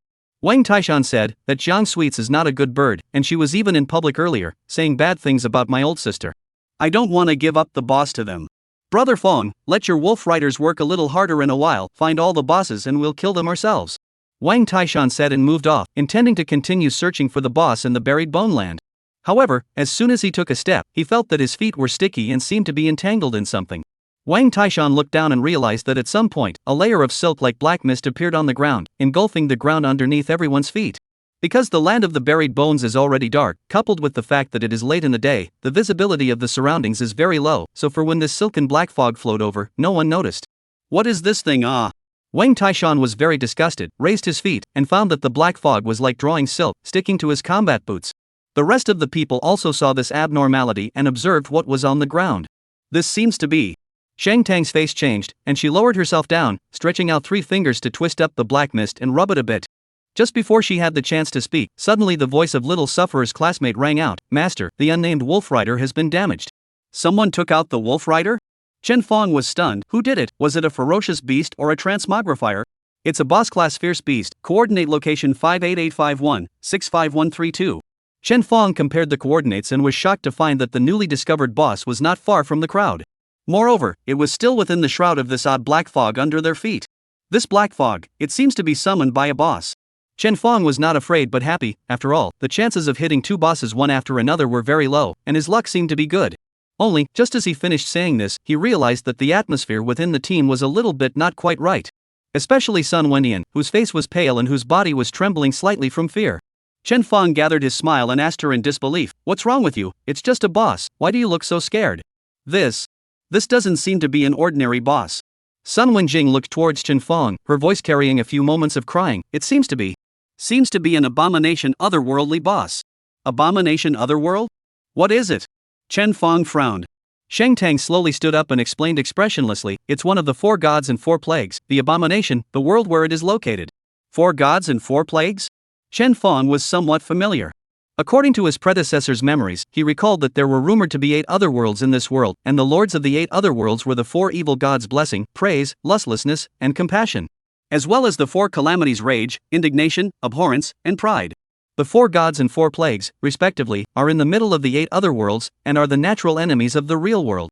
But where exactly these 8 otherworldly entrances were, or if they were even in this world, was not yet known. After all, the world was too big, and there were too many forbidden lands that hadn't been opened up. At least so far, the world had yet to discover the entrances to the 8 otherworldly realms. However, in this world, many things had happened where otherworldly ferocious beasts had descended, proving to the world that the 8 otherworlds did indeed exist. For the 4 gods and 4 plagues, this was all that Chen Feng's predecessor remembered. More than that, it was not something that a tiny middle school student like the predecessor could come into contact with. Is there really an abomination otherworldly boss here? Wang Taishan also got nervous in a rare moment, but, our Luo City, there has never been an abomination otherworldly beast. Who said it hasn't appeared? Shang Tang took a deep breath, looked at Chen Feng, and deliberated before saying, a few years ago, the plague bone demon that attacked Luo City's city village was an abomination otherworldly boss. What? Chen Feng's body tensed up. He vaguely recalled from his predecessor's memories that it seemed like when the plague bone demon descended from the sky a few years ago, it was indeed accompanied by a black mist that was as solid as silk, like a waterfall that flooded the city center village. Later, the predecessor even watched as the plague bone devil drove the black fog into his mother's body as a skill, which formed the drilling poison curse, tormenting his mother for several years. So it seems that this black mist is actually a characteristic of the abominable otherworldly fierce beast? Therefore, based on the black mist alone, Sun Wenjing and Shang Tang were able to confirm the identity of the other party. Su Qingya knew about Chen Feng's life and could understand why Chen Feng, who had always had no proper form, was unexpectedly bursting with coolness at this moment. She frowned and inquired, so, the incident in the city village at the beginning was actually man-made? But I've heard that otherworldly ferocious beasts don't have the means to descend into the real world at will. It's that some of our transmigrators have joined the church corresponding to the 4 gods and 4 plagues, and that's how they were able to possess the ability to open the gap in the other world and summon the otherworldly ferocious beasts. Shang Tang, as the Shangshur Guild's 1,000 gold, obviously knew a lot more than the others. With a nod, she admitted, it is indeed man-made. It was rumored that it was a follower of the Abomination Church at that time that opened an otherworldly gap and released the plague bone demon. However, the city guards not only purged the plague bone demon at that time, but also conducted a cleanup of the city, purging hundreds of abominable church believers. Speaking here, Shang Tang sighed, it seems that the purge at that time didn't clean up all the followers of the abominable church within the city. Otherwise, why would the abominable otherworldly fierce beast appear here? Chapter 57, Man, one should always be hot-blooded. Wait. Chen Feng learned more information about the 4 gods and 4 plagues from Shang Tang and Su Qingya. You guys are saying that only the abominable church can open the otherworldly rift and summon in the otherworldly fierce beasts. Then if this boss beside us is really an abomination otherworldly fierce beast, it means that the followers of the abomination church once existed here? It was they who placed this boss in the buried bone land. Chen Feng immediately ran through everything, realizing that the information on the location of the land of buried bones, I'm afraid that it wasn't as simple as simply being sold multiple times by someone. This person had sold the information to the Shangshur Guild, Tianlong Guild, as well as multiple top-ranked fixed teams from various middle schools, as if he had set up a trap here, allowing the crowd to drill in. In the end, this abominable otherworldly boss would then be utilized to wipe out these highly promising young people of Luo City one by one. That person selling materials, I'm afraid there's a big problem. Shang Tong agreed with Chen Feng's thoughts. Even if he isn't from the abominable church, he's more than likely been in contact with the abominable church. But the appearance of any church follower of the 4 gods and 4 plagues is a big enough event to alarm the Dragon Kingdom's military. I have to tell the guild about the situation here, so that the guild can use some power to deal with it. Speaking here, Shang Tong's tone stalled. Because not far away, heavy and sluggish footsteps came faintly, and the outline of a huge figure in the black fog gradually became clear. This is not the place to talk, go first. Shang Tang lowered his voice, pay attention, don't move too much, especially when stepping on this black fog under your feet. The ferocious reputation of the 4 gods and 4 plagues, the more one knew about it, the more one feared it. This was reflected in Sun Wenjing. Her whole body was shivering at this moment, and as soon as she heard that Shang Tang wanted to leave, she immediately nodded her head busily, wanting to leave. However, Chen Feng did not move at all. He stared intently at the huge figure that was gradually approaching, and without looking back, he hooked a finger at Su Qingya. At this distance, can you see its attributes? If you can, publicize its attribute panel for me. Su Qingya glared furiously and whispered, no, Chen Feng, are you going to kill the abominable otherworldly boss? Of course. Chen Feng's gaze was like a torch, my mom has suffered for so many years, I have nowhere to vent this anger. Now that I know who is the culprit who harmed my mom, how could I possibly let it go lightly? But, Su Qingya was in a difficult position. Shang Tang opened his mouth and helped Su Qingya explain, I don't recommend you to kill otherworldly ferocious beasts. The 4 gods and 4 plagues, no matter which other world there is a large number of powerful church followers. If you make a move to kill these 8 otherworldly ferocious beasts, you will leave indelible marks on your body. Shang Tang approached him and aggravated his tone. Once this trace is seen by the people of the church, they will treat you as an enemy and may strike at any time to attack and kill you. Not to mention that you are an ordinary student, even if it's one of us from the Shang Tang Guild, we don't want to get involved in this kind of karma. Therefore, when you meet otherworldly ferocious beasts and church followers, it's better to let the military take action to solve the problem. Oh? Chen Fong smiled after hearing that. So, if I kill an otherworldly ferocious beast, I will attract more evil otherworldly ferocious beasts and abominable church followers in the future? That does give me a reason why I have to do it. Chen Fong's eyes were firm, causing Wang Taishan beside him to be filled with a difficult look. He eagerly said, Brother Fong, don't be impulsive. Being targeted by the church can be very troublesome. Do I count this as impulsive? Probably. Chen Fong smiled and interrupted Wang Taishan's words. However, he then turned his words around and said with a straight face, but the culprit who made my mom suffer is here. If I turn my head and leave, what kind of man is it to be such a wimp? Man, one should always be hot-blooded for what is precious to him. Saying that, he gave a wink that reassured everyone. Besides, I'm not a little cutie. If the other party is really some level 30 or 40 boss, me rushing up there is no different from sending them to their deaths, and there's no way I'm going to play with the boss. This. Su Qingya was a little hesitant, not knowing what to do. Shang Tang looked at Chen Fong, hesitated for a moment, and finally took a deep breath. Give him the boss's attribute panel. All right. Shang Tang had given the word, so Su Qingya had to compromise. She faced the direction where the boss was and unleashed her scouting skill. As the light flashed in her eyes, a color of fear also surfaced on her face. Su Qingya waved her hand, publicizing the boss's attribute panel. Corpse Stitcher, level 20 red boss abomination otherworldly. Attack, 657. Defense, 624.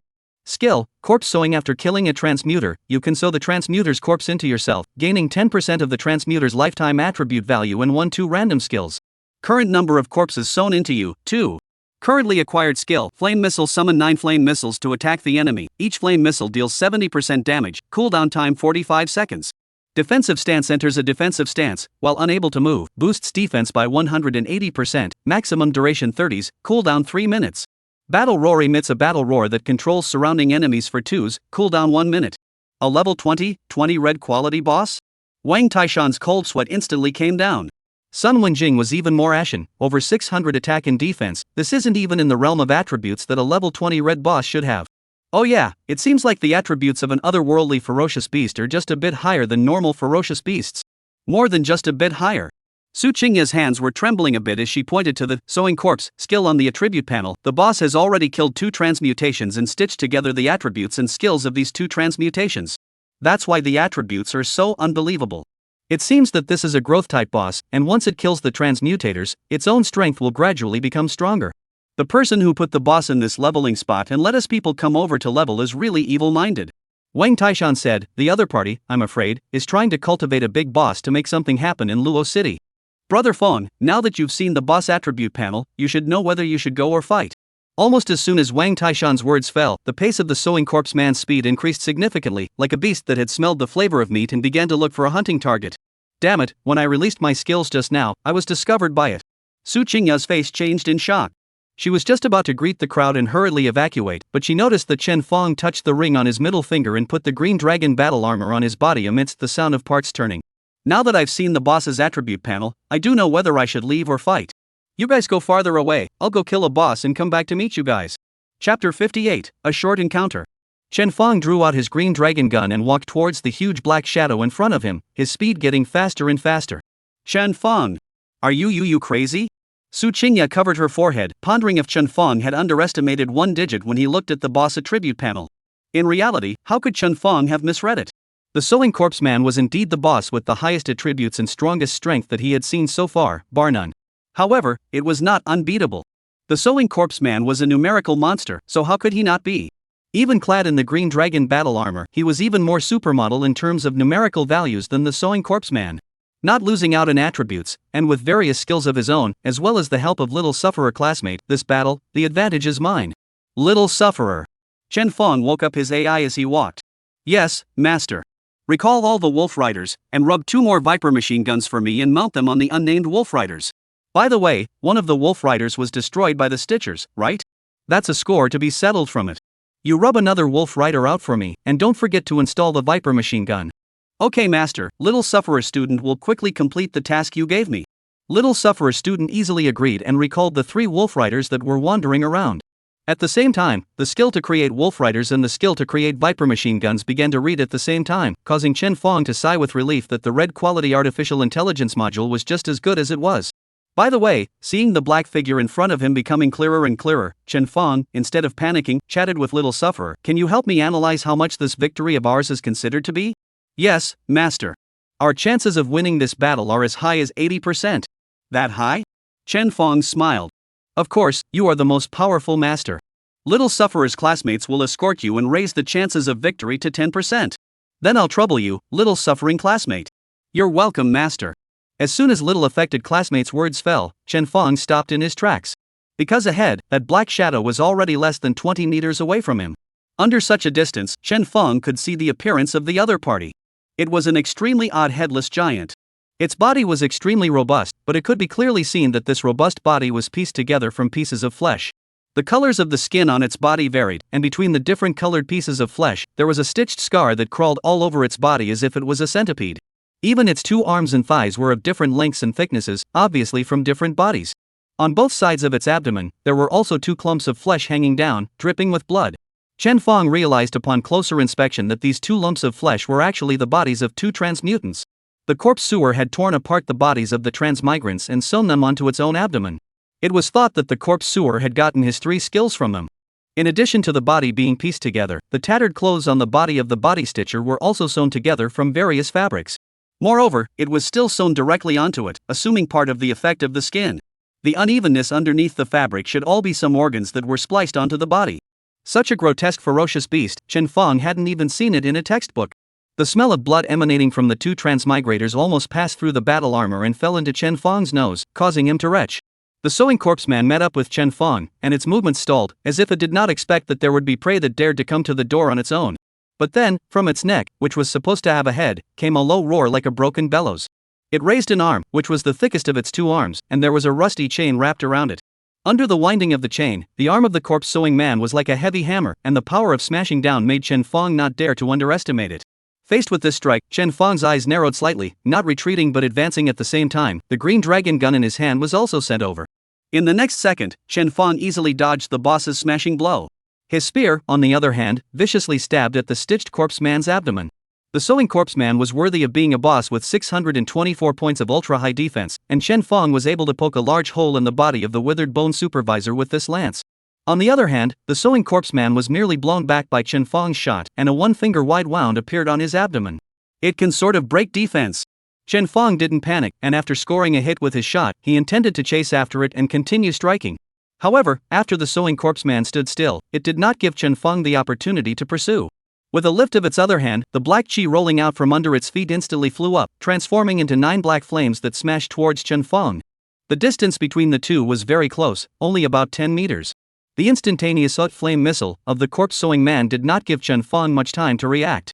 9 successive flame missiles came in succession, and it was almost impossible for Chen Fong to dodge them with his fighting modification.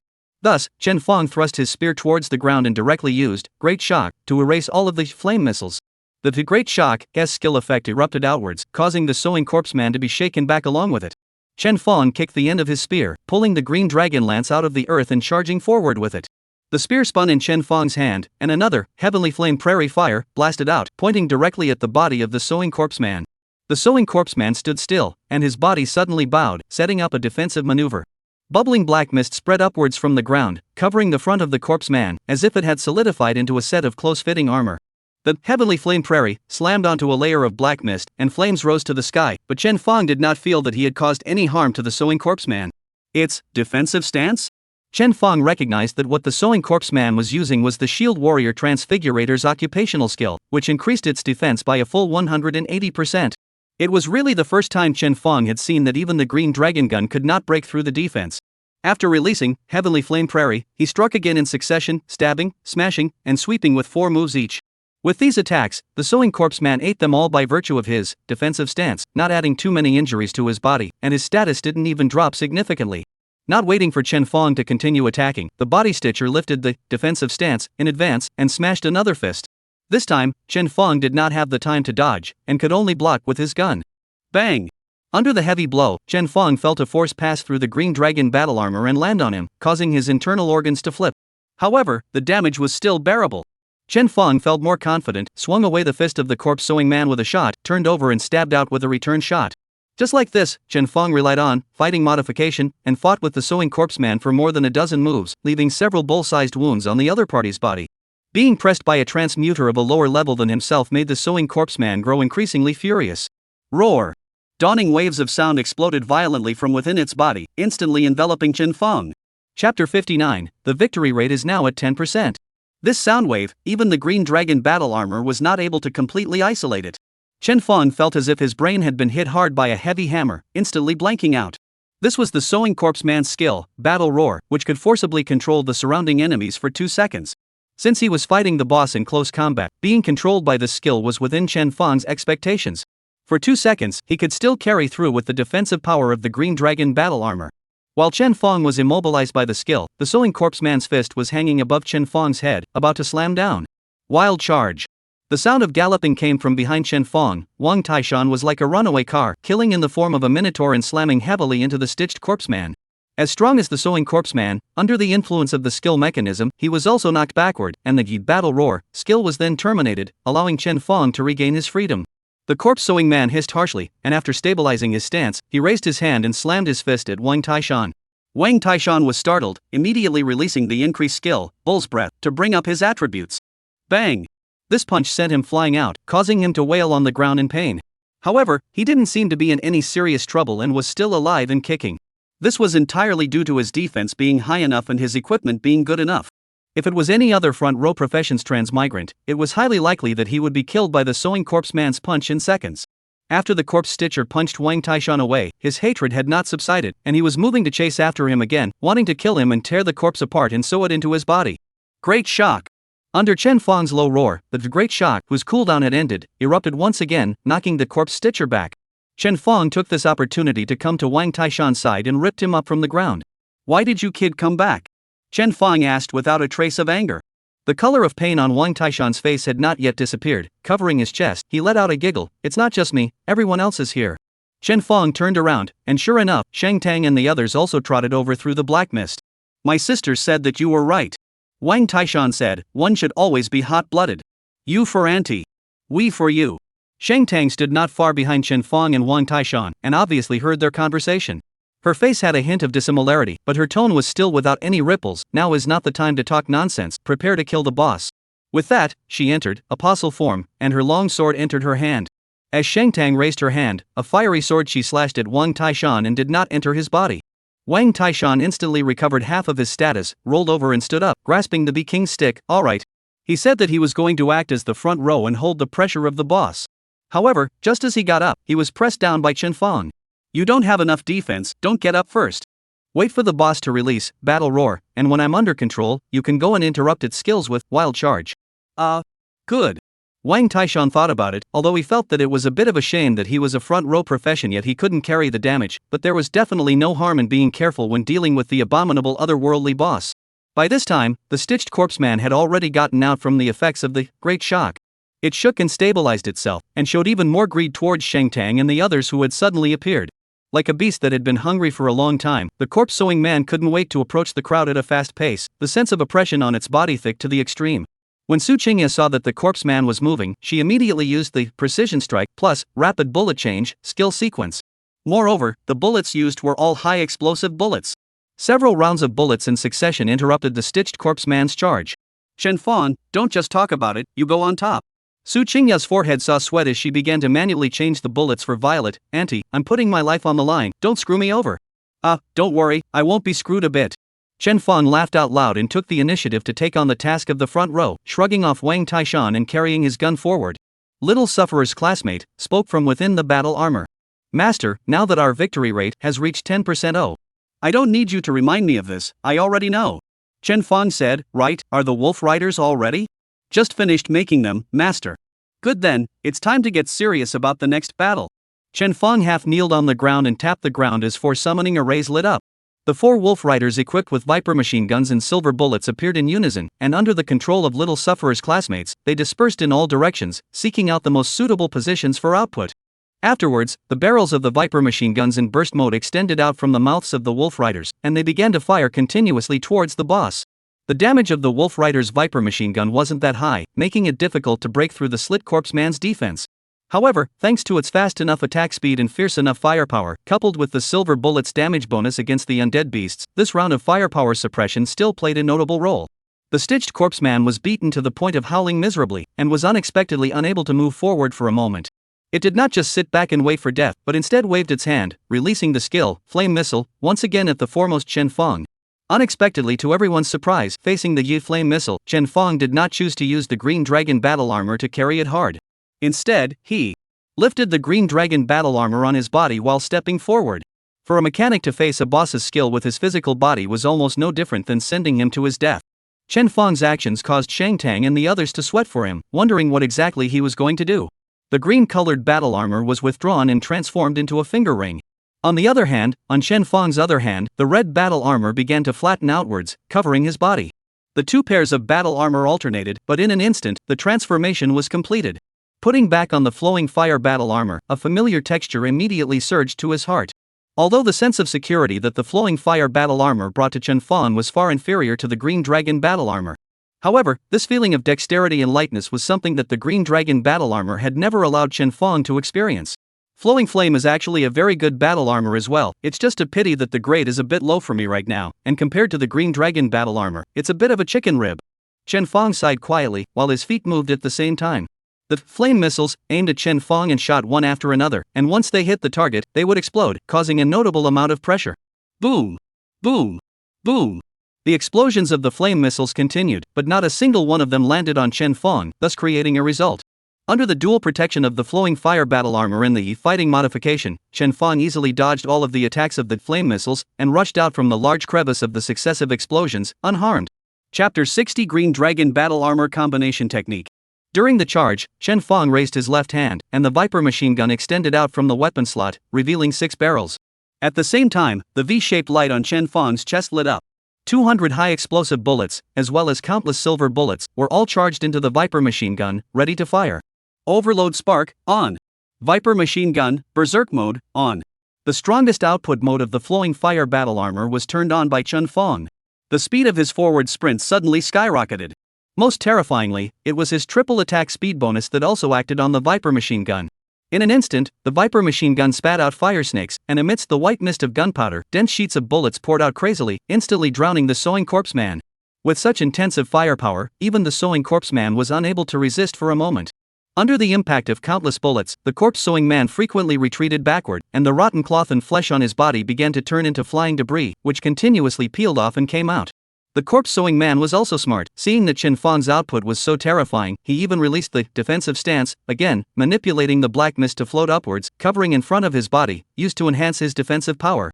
Chen Feng slightly frowned, hesitating to stop firing, waiting for the other party to cancel the defensive stance and then output, so as not to waste too many bullets. However, right at this moment, a bright silver light suddenly bloomed. The sword light sped in and chopped at Chen Feng's back. Then, it passed through Chen Feng's body again and landed on the sewing corpse man. This sword light did not bring any discomfort to Chen Feng, instead, he felt his body warm and comfortable. The bullets of the Viper machine gun were even coated with a layer of silver light, all of which were extremely pure light attribute elements. When the sword light landed on the body of the corpse stitcher, the effect was completely different. The sword light directly broke through the black mist in front of the body sewer, interrupting its defense stance. Chen Feng glanced back and realized that the one who made the move was indeed Shang Tang. Her sword, at a precise angle, passed through Su Qingya, Chen Feng, and the sewing corpse man at the same time, allowing the effect of the skill to be maximized. Chen Feng's and Su Qingya's bullets were all attached with a layer of light attribute effect, which increased the damage to the corpse sewer. Chen Feng didn't have time to praise Shang Tang's skills for being really good, as he grasped the remaining time of the Overload Spark and the Viper machine gun's Berserk mode, and poured out a stream of bullets, dealing out huge amounts of damage. Under the curtain of fire bullets, the stitched corpse man was almost powerless to fight back. Soon, the skill effect of Overload Spark ended, and the barrel of the Viper machine gun flamed red from overuse, no longer able to continue firing bullets. The body of the sewing corpse man was already riddled with holes, looking miserable to the extreme. Noticing the sharp decrease in Chen Fong's firepower, the sewing corpse man that had been suppressed all along finally found an opportunity to counterattack. Its anger had long risen to the extreme, and its speed towards Chen Fong did not slow down in the slightest due to the drop in its state. Damn, it's still quite meaty. Chen Fong cursed inwardly. When he had this set of output down, the boss of the Bee King's nest had been beaten to a pulp, but this sewing corpse man was good, he had not died yet. Since this was the case, he could only use another set of combos. The flowing fire battle armor was retrieved by Chen Fong, while the green dragon battle armor reappeared and covered him. The green dragon gun was pulled out of Chen Fong's back and held in his hand, following him forward. Dragon form. As Chen Fong let out a low roar, a dragon's roar faintly emanated from within the green dragon battle armor. At the joints of the various parts of the battle armor, bubbling airflow spewed out crazily due to the overloaded operation of the parts, vaguely forming the embryonic form of a green dragon that overlapped with Chen Fong's figure. The overloaded operation of the green dragon battle armor made Chen Fong feel that his attack power and defense power began to skyrocket, and in the blink of an eye, it was raised to as much as 3 times. The current Chen Fong only felt that he, clad in the green dragon battle armor, really had the power to open mountains and shatter rocks, and could tear any boss with his hands up. However, this was not enough.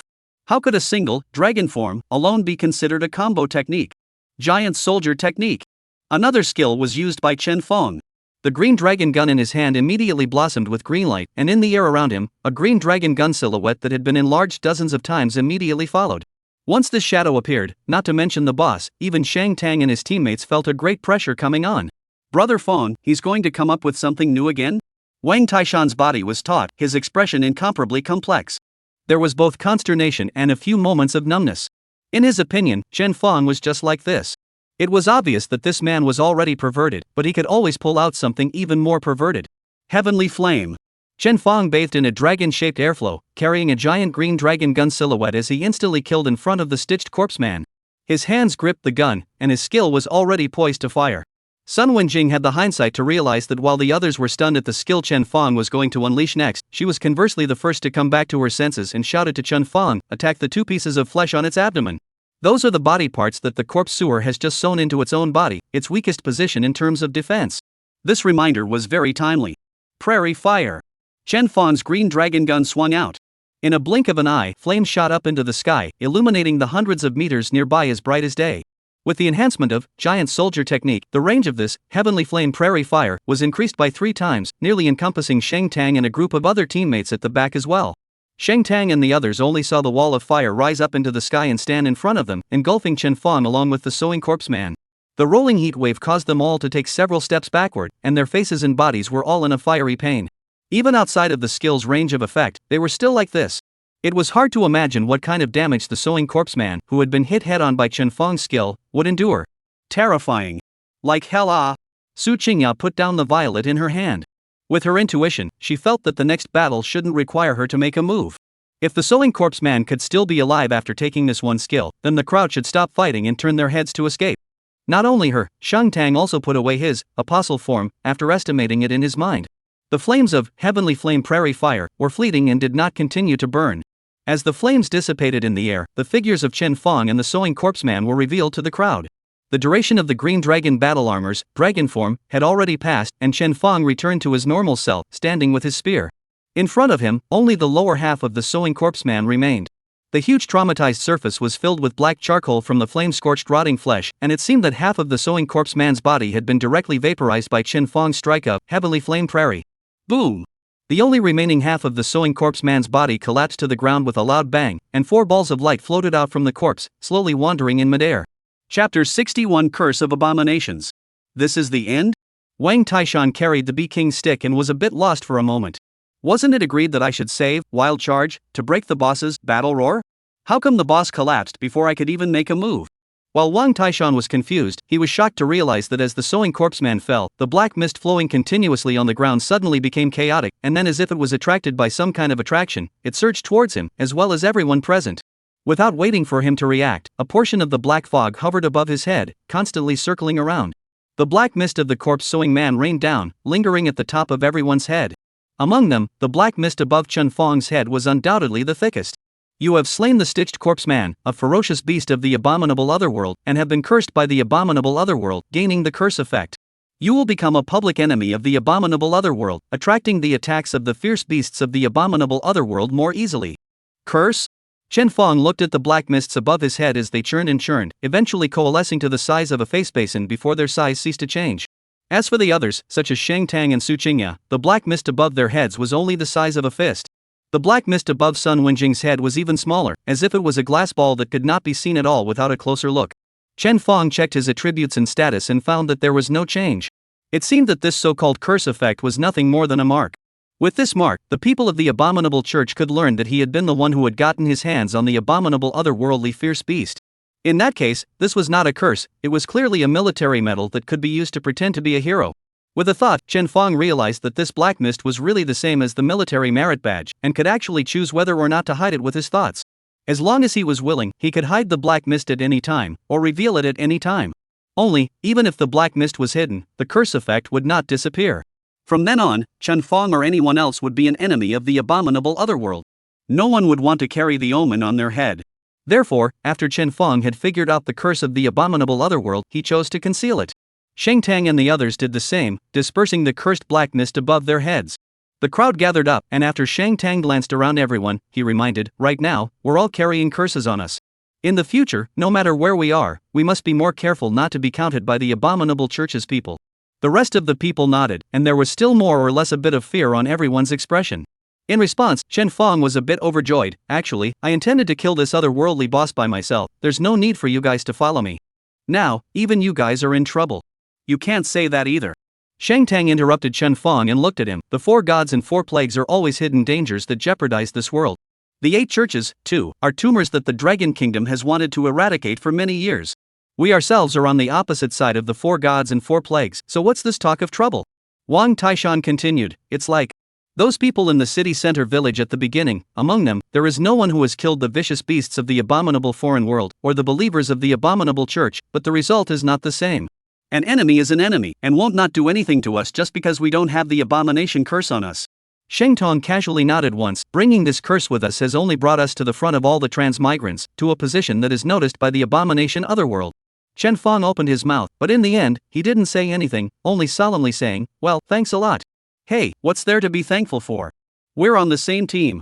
Wang Taishan had already regained his firepower and wrapped his arm around Chen Fong's shoulder and patted it vigorously.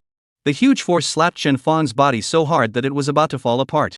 He immediately pushed Wang Taishan away. "Be gentle, I'm not wearing battle armor now, I can't stand your slap." "Ha? Oh, Wang Taishan withdrew his hand somewhat awkwardly. At this time, Su Qingya also frankly accepted the fact that she had the curse of abomination on her back. Her mindset was not bad, and with the attitude of "if it comes, then it comes," she simply didn't care about this. Under a flurry of flies rubbing her hands together, Su Qingya pointed at the light mass on the body of the corpse stitcher. Quickly, let's open the prize. I heard that not only are the otherworldly ferocious beasts stronger, the explosion rate is also higher. We've gotten ourselves into this mess. If there's nothing good in the rewards that come out, I'll have to whip this ugly monster's corpse. That's right, let's open the prize first." Chen Fong smiled, and came with everyone to the corpse of the corpse sewer. This time, it was still Chen Fong who opened the prize. Caressing open the first reward's light ball, something in it caught everyone's eyes, and all of them looked playful at once. "This place, is it so prolific with skill books?" Chen Fong cried and laughed, picking up the skill book. After seeing the flickering light on the book, his eyes lit up slightly. "Ooh, not bad, still purple grade." He incidentally made the attribute panel of the skill book public. Abomination Entanglement Purple Quality. Requirement: Fire Attribute Proficiency Skill, or Dark Attribute Proficiency Skill. Required level 15. Introduction: It summons flaming chains, binding the enemy in place for 5s and subjecting them to sustained burning damage. 5 seconds of control time? Sun Wenjing exclaimed in a small voice. Clearly the effect of this skill was so strong that even a rather educated person like her hadn't seen much of it. This skill is definitely a rare skill, and a very strong rare skill at that. Sun Wenjing said with extreme certainty. Generally, the longest control time for a skill that can be learned at the first turn stage is just 3 seconds, right? This skill's control time is as long as 5 seconds, it's truly heaven-defying. She raised her head to look at Shang Tang and said in surprise, "By the way, your profession is Blazing Flame Apostle. In the passive skill, there should be fire attribute control, right? This skill, you can learn it too, right?" Shang Tang nodded, a slight look of joy on his face. "I have both light attribute mastery and fire attribute mastery passives, so I can indeed learn this skill." Chen Fong handed the skill book to Shang Tang. "Then without further ado, it's yours. Speaking of which, it seems that from the Bee King's nest to the buried bone land, none of the things that popped out seemed to be something you could use. Now that's a bit of a haul for you." Shang Tang took the skill book and put it in her backpack, waiting for her to level up enough to learn it. Chen Fong continued to open the prize, the second reward, a purple-grade heavy shield with decent attributes. Among the crowd, no one was using a shield, so this equipment was destined to hang in the merchant bank's fate, allowing everyone present to share a few tens of thousands of dollars. After handing the purple heavy shield over to Shang Tang to take to hang for sale, Chen Fong reached out and brushed his hand over the third piece of reward. Immediately, red light blossomed out from the cluster of light. Chapter 62 Abhorrent Light Blade. Seeing the red light, the crowd was originally surprised, thinking that some red-grade equipment had come out. However, upon seeing what the item looked like, everyone was surprised. It was a ghostly green, half-fist-sized stone with a very irregular mold. Abomination Crystal Stone Red. Introduction: a rare crystal stone from the Abomination Otherworld that can be used to make weapons and equipment. This thing, materials, could be said to be the least valuable category of all the rewards. Even if it was a red quality material, the price might only be a few tenths of the price of equipment of the same grade. Chen Fong checked the merchant bank and realized that in the entire merchant bank, there were no abomination crystals for sale. This was even more difficult for him to strain. The fact that the merchant bank did not have a high retention either meant that this thing was in high demand, just like the red flame crystals that would be seconded as soon as they came out. Either that or it meant that this thing was extremely rare. A low burst rate also meant low demand. In short, things like high-grade rare materials smashing in the hands were not rare. Because the merchant bank didn't have the same goods, Chen Fong didn't know how much this thing was worth for a while, so he could only temporarily put it away, and then sell it later when he knew the price. Next, was the last piece of reward. Chen Fong took a deep breath and stroked open the last light ball. What was introduced to his eyes was a drawing. Chen Fong was first stunned, then overjoyed. Because the grade of this drawing was also red. Abomination Light Blade Red Quality. Required Profession, Mechanic. Required Level, 15. Introduction: after using it, you can learn to create the Abomination Light Blade. Abomination Light Blade Binding Red Quality. Attack Power plus 450. Attack Speed plus 25.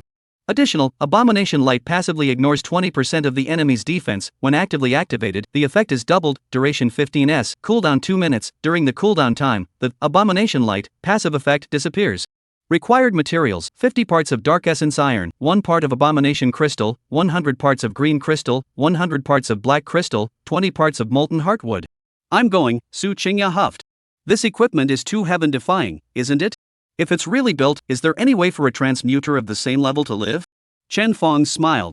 It was no wonder that Su Qingya reacted so greatly. The attributes of the Abomination Light Blade were indeed too overmodeled. 450 points of attack power, 25% attack speed bonus. Such attributes simply shouldn't be on a level 15 weapon. As for its passive Abomination Light, it was even more heaven-defying. Ignoring 20% of defense, the effect was doubled after active activation. It could be said that as long as one was equipped with the Blade of Abomination, there would be no concept of meat shield in front of Chen Fong. Even if it's a boss with high defense, Chen Fong will be able to shoot a hole in his body. This kind of mechanic's powerful drawings, generally speaking, must have a common nature: expensive. Expensive. Chen Fong checked the merchant bank and found that sure enough, if he bought all the required materials, the cost of an Abomination Blade was almost as expensive as the Flowing Flame battle armor. At the same time, not counting the ultra-rare materials like Abomination Crystals. So Abomination Crystals can be used to create an Abomination Blade. Fortunately, I didn't just randomly mark it up and put it up in the merchant's house, or else I'd still have to lose a fee to get it back. Chen Xin secretly celebrated in his heart before looking at the others. This drawing, I'll just put it away for now, turn around and level up enough, learn it directly, haha. The others naturally had no opinion. After all the rewards were distributed, Chen Fong was undoubtedly the biggest beneficiary.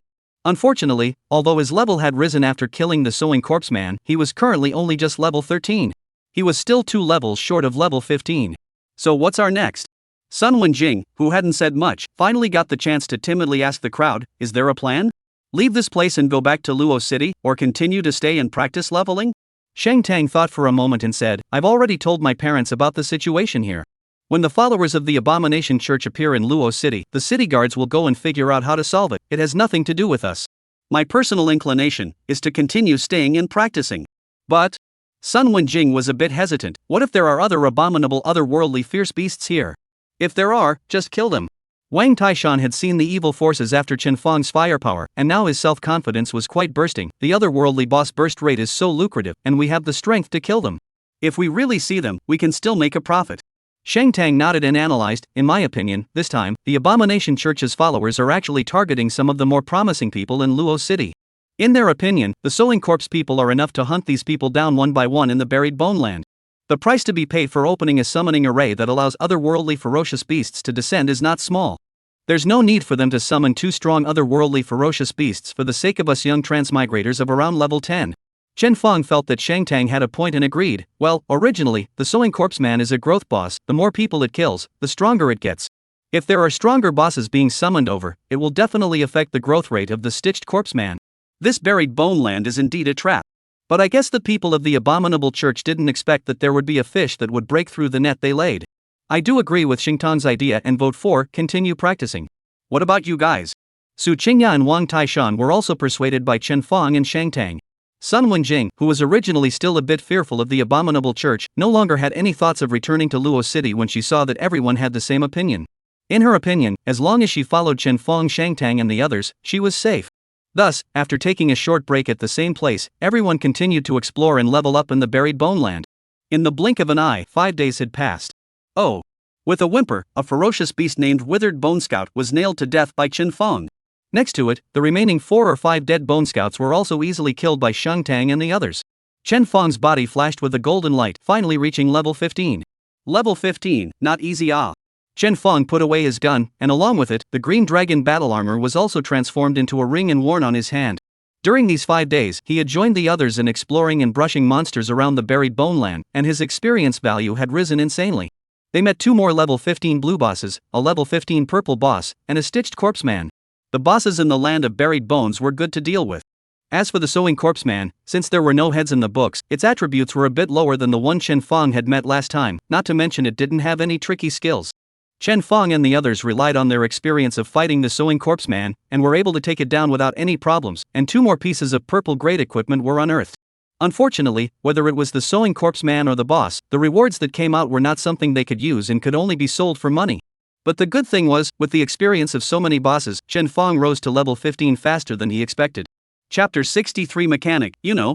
Chen Feng took out the heartfelt abomination lightblade drawing and learned it, turning it into a skill in the skill bar. The others also came over to see what good things Chen Feng could say from his drawings this time. Chen Feng opened the skill panel and began to maneuver the skill for a reed to create the abomination lightblade. Chen Feng had already prepared the necessary materials for the abomination lightblade in his backpack. As for the necessary material, the abomination crystal, it was a pity that only one of them had been popped out, and the second sewing corpse man had not popped out this material. Therefore, Chen Feng was constrained by the material limitations and could only create one abomination lightblade. In the virtual shadow of the panel, one part of the material was dissolved and gathered in one place, and after some pounding and forging, the lightblade gradually took shape. 5 minutes later, Chen Feng reached out, and a ghostly green blade appeared in his hand. This blade, unable to see the material, seemed to be condensed by the light. However, Chen Feng still felt heavy in his hand, like metal and like jade. It was but only the size of 2 palms, slab-sided, as if it were a ruler. This is the abomination blade? How come it's not quite what I thought? Su Qingya looked the abomination blade up and down. Yeah, said Wang Taishan, I thought it would be a sword, or a knife. This thing doesn't have anything to do with the word blade any way you look at it, right? How is it not related? Chen Feng, as the person who made the abomination blade, knew it very well. He held the abomination blade in his hand and explained with a smile, strictly speaking, it's not a weapon, but a blade used to transform weapons. Never mind, it's not too clear to say so you'll know if I show you how it's used. Saying that, he re-equipped his green dragon battle armor and then drew out his green dragon gun. Chen Feng held the abomination blade in one hand and grasped the green dragon gun in the other, allowing the two to come closer together. When Shang Tang saw this, he looked like he understood something and said in surprise, shouldn't. A slight buzz came from the green dragon gun. Immediately afterward, the spearhead and the abomination's blade melted into each other, and were wrapped by the latter's sudden bloom of ethereal green light. The rest of the people were so stimulated by this light that they couldn't open their eyes for a moment, and they raised their hands and blocked themselves. Luckily, this light flickered and disappeared a moment later. It's done! Chen Feng asked the crowd to put their hands down, and after they saw what was in front of them, they were stunned. At this moment, in Chen Feng's hand, the abomination blade had already disappeared. As for the green dragon gun in his other hand, it was also very different from the original. The handle of the green dragon gun was still as heavy and powerful as the original. On the other hand, the texture of the tip of the 3-tipped and 2-bladed spear was completely replaced by the abomination's blade, turning it into a light blade instead of the original metal. In this way, the green dragon gun was still heavy, but its sharpness was several notches higher than the original. TSK TSK TSK. Chen Feng looked at the new green dragon gun with immense satisfaction. Unfortunately, the size of the gun's blade was still too small, and after replacing it with the abomination blade, it wasn't as cool as the longsword. After all, lightsabers were just as much a man's romance as battle armor. However, there was only one abomination crystal. If there could be one more, Chen Fong would definitely put the abomination blade on the flowing fire blade as well, allowing it to completely transform into a pure lightsaber. Unfortunately, the raw materials are insufficient. Thinking of this, Chen Fong flipped his wrist and pulled a gunflint. The blade of the gun cut through the air, emitting a current-like motion, and the sound was very different from the original. Moreover, Chen Fong clearly felt that the gun body was quite a bit lighter, which should be the effect of its additional 25% attack speed increase. "This gun of yours?" Although Shang Tang had guessed something, he still didn't dare to confirm it, so he opened his mouth and asked, "What is the attack power now?" Chen Fong truthfully said, "Originally, the attack power was 500, and after replacing it with the abomination blade, the attack power went up another 450, so it's now 950. Chen Fong spoke in a flat tone. However, the words were like thunder, causing the remaining four to all fall silent. "Rating the young? You said rating lesser? A gun with 950 attack power? This is not a red quality equipment, this is a divine weapon, right? Compared to the green dragon gun, the other people's weapons were simply a joke. You pervert." Su Qingya was silent for a long time, and finally stifled such a sentence. Her expression was very grudging. Chen Fong also just smiled at this. Joking, brother, this a battle armor plus mechanical weapons, counting down may have to spend $1,000. Mechanics, you know. Alright, Shang Tang's expression returned to normal. Chen Fong is stronger, it's good for us. It's a good thing that we'll let him practice on the previous boss and test the power of the new equipment. I think so. Wang Taishan's eyes stayed on the green dragon gun and didn't move away for a moment, his harumphs almost flowing out. According to the Wolf Rider's scouting, not far ahead, there was a level 17 purple boss named Bone Guardian. The crowd had already stayed in the buried bone land for a few days, and they had already turned around everywhere they needed to. Yesterday, Shang Tang had collected enough flare spirit flames to go back to Luo City at any time and start building the suit she needed. After killing this boss, it was time for everyone to hit the road and return to Luo City. The five of them followed the location that the Wolf Rider had sent back and felt their way forward, soon discovering a dilapidated camp. There were several tents propped up in the camp, and it looked like it had been deserted for an unknown amount of time. The one tent in the very center was even extraordinarily large, comparable to a cottage. In it, the sound of rough panting could be heard faintly, echoing within the quiet valley. Without the need for anyone to formulate a plan, the five people had already extremely tacitly done their respective roles and rushed towards the campsite. Bang! Bang! Bang! Accompanied by 3 gunshots, Su Qingya took the lead at the back of the crowd, firing 3 shots in a row inside different tents. This action of hers immediately drew the wrath of the ferocious beasts in the tents. Woo! Ow! Low hissing sounds rose and fell as a single withered bone guard, dragging its rusty greatsword, greeted them from the tent, numbering more than 30. Chen Fong and Wang Taishan were both the ones who rushed at the front, but in comparison, Chen Fong was obviously faster. He was the first to collide with the withered bone guards, and the green dragon gun in his hand made a direct sweep. As the blade of the gun swept past, a ghostly green light accompanied by a buzzing sound exploded, and the foremost withered bone guard was directly split in two, killing him on the spot in seconds. It seemed that these 17th level elite level beasts were just like paper mache. In front of the green dragon gun and the abomination blade, they didn't have any defense to speak of. This feeling of slashing several small children made Chen Zai cry out in joy. As expected, after equipping the abomination blade, the comprehensive battle power of the green dragon battle armor had risen another notch. Chapter 64. Hurry up and give it back to me. Brother Fong, don't kill them, leave a few for me. Wang Taishan arrived late and greeted him sharply. Alright, the withered bone guards are all for you. Chen Fong was very good at talking, and with a vibration of the green dragon gun in his hand, he swept away the ferocious beasts in front of him, clearing a path that led straight to the center of the camp. Afterwards, Chen Fong did not even look at the small monsters and handed them all over to Wang Taishan and the others to deal with. He himself, on the other hand, killed directly into the center of the camp, aiming directly at the largest tent. Not waiting for Chen Fong to get close, the ground shook violently. The dilapidated tent split apart with a boom, and a huge figure sprang out from it. This was a boss that was twice the size of the withered bone guard, and the two were very similar in appearance, except that as a boss, the armor on its body was obviously more complete, and accordingly, its defensive power would also be higher. Unfortunately, with the abomination blade's unbelievable attribute of ignoring 20% defense, Chen Fong was instead the tank boss's nemesis. The two collided and fought short-handedly, and after 2 rounds, the green dragon gun had already left several eye-catching wounds on the boss. Chen Fong didn't need any skills, and with the fighting modification of his little sufferer classmates alone, plus the super high output of the green dragon lance plus abomination blade, he directly suppressed the boss withered bone guard leader to death, and beat him to the point that he had no power to fight back. The withered bone guard had wanted to step forward and protect his chief. But Wang Taishan and the others weren't vegetarians either.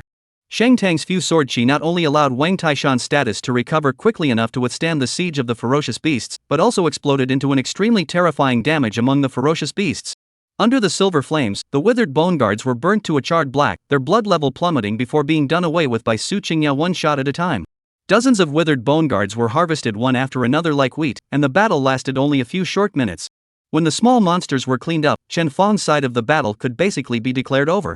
Even if Chen Fong didn't use a single skill, with his own super high damage, he was able to make the withered bone guard shake left and right, and his arm was removed. Boom! Chen Fong fired another shot, the powerful blade stabbing the boss in the chest.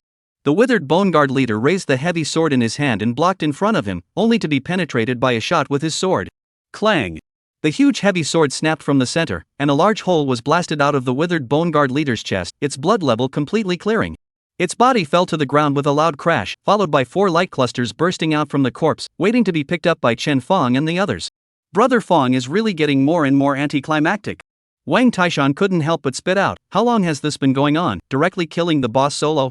Is the strength boost from the abomination blade that great?" Su Qingya blankly glanced at Wang Taishan and said sourly, "Can it not be big? 450 attack power, 25% attack speed boost, 20% ignoring defense, if this attribute is attached to my violet, TSK.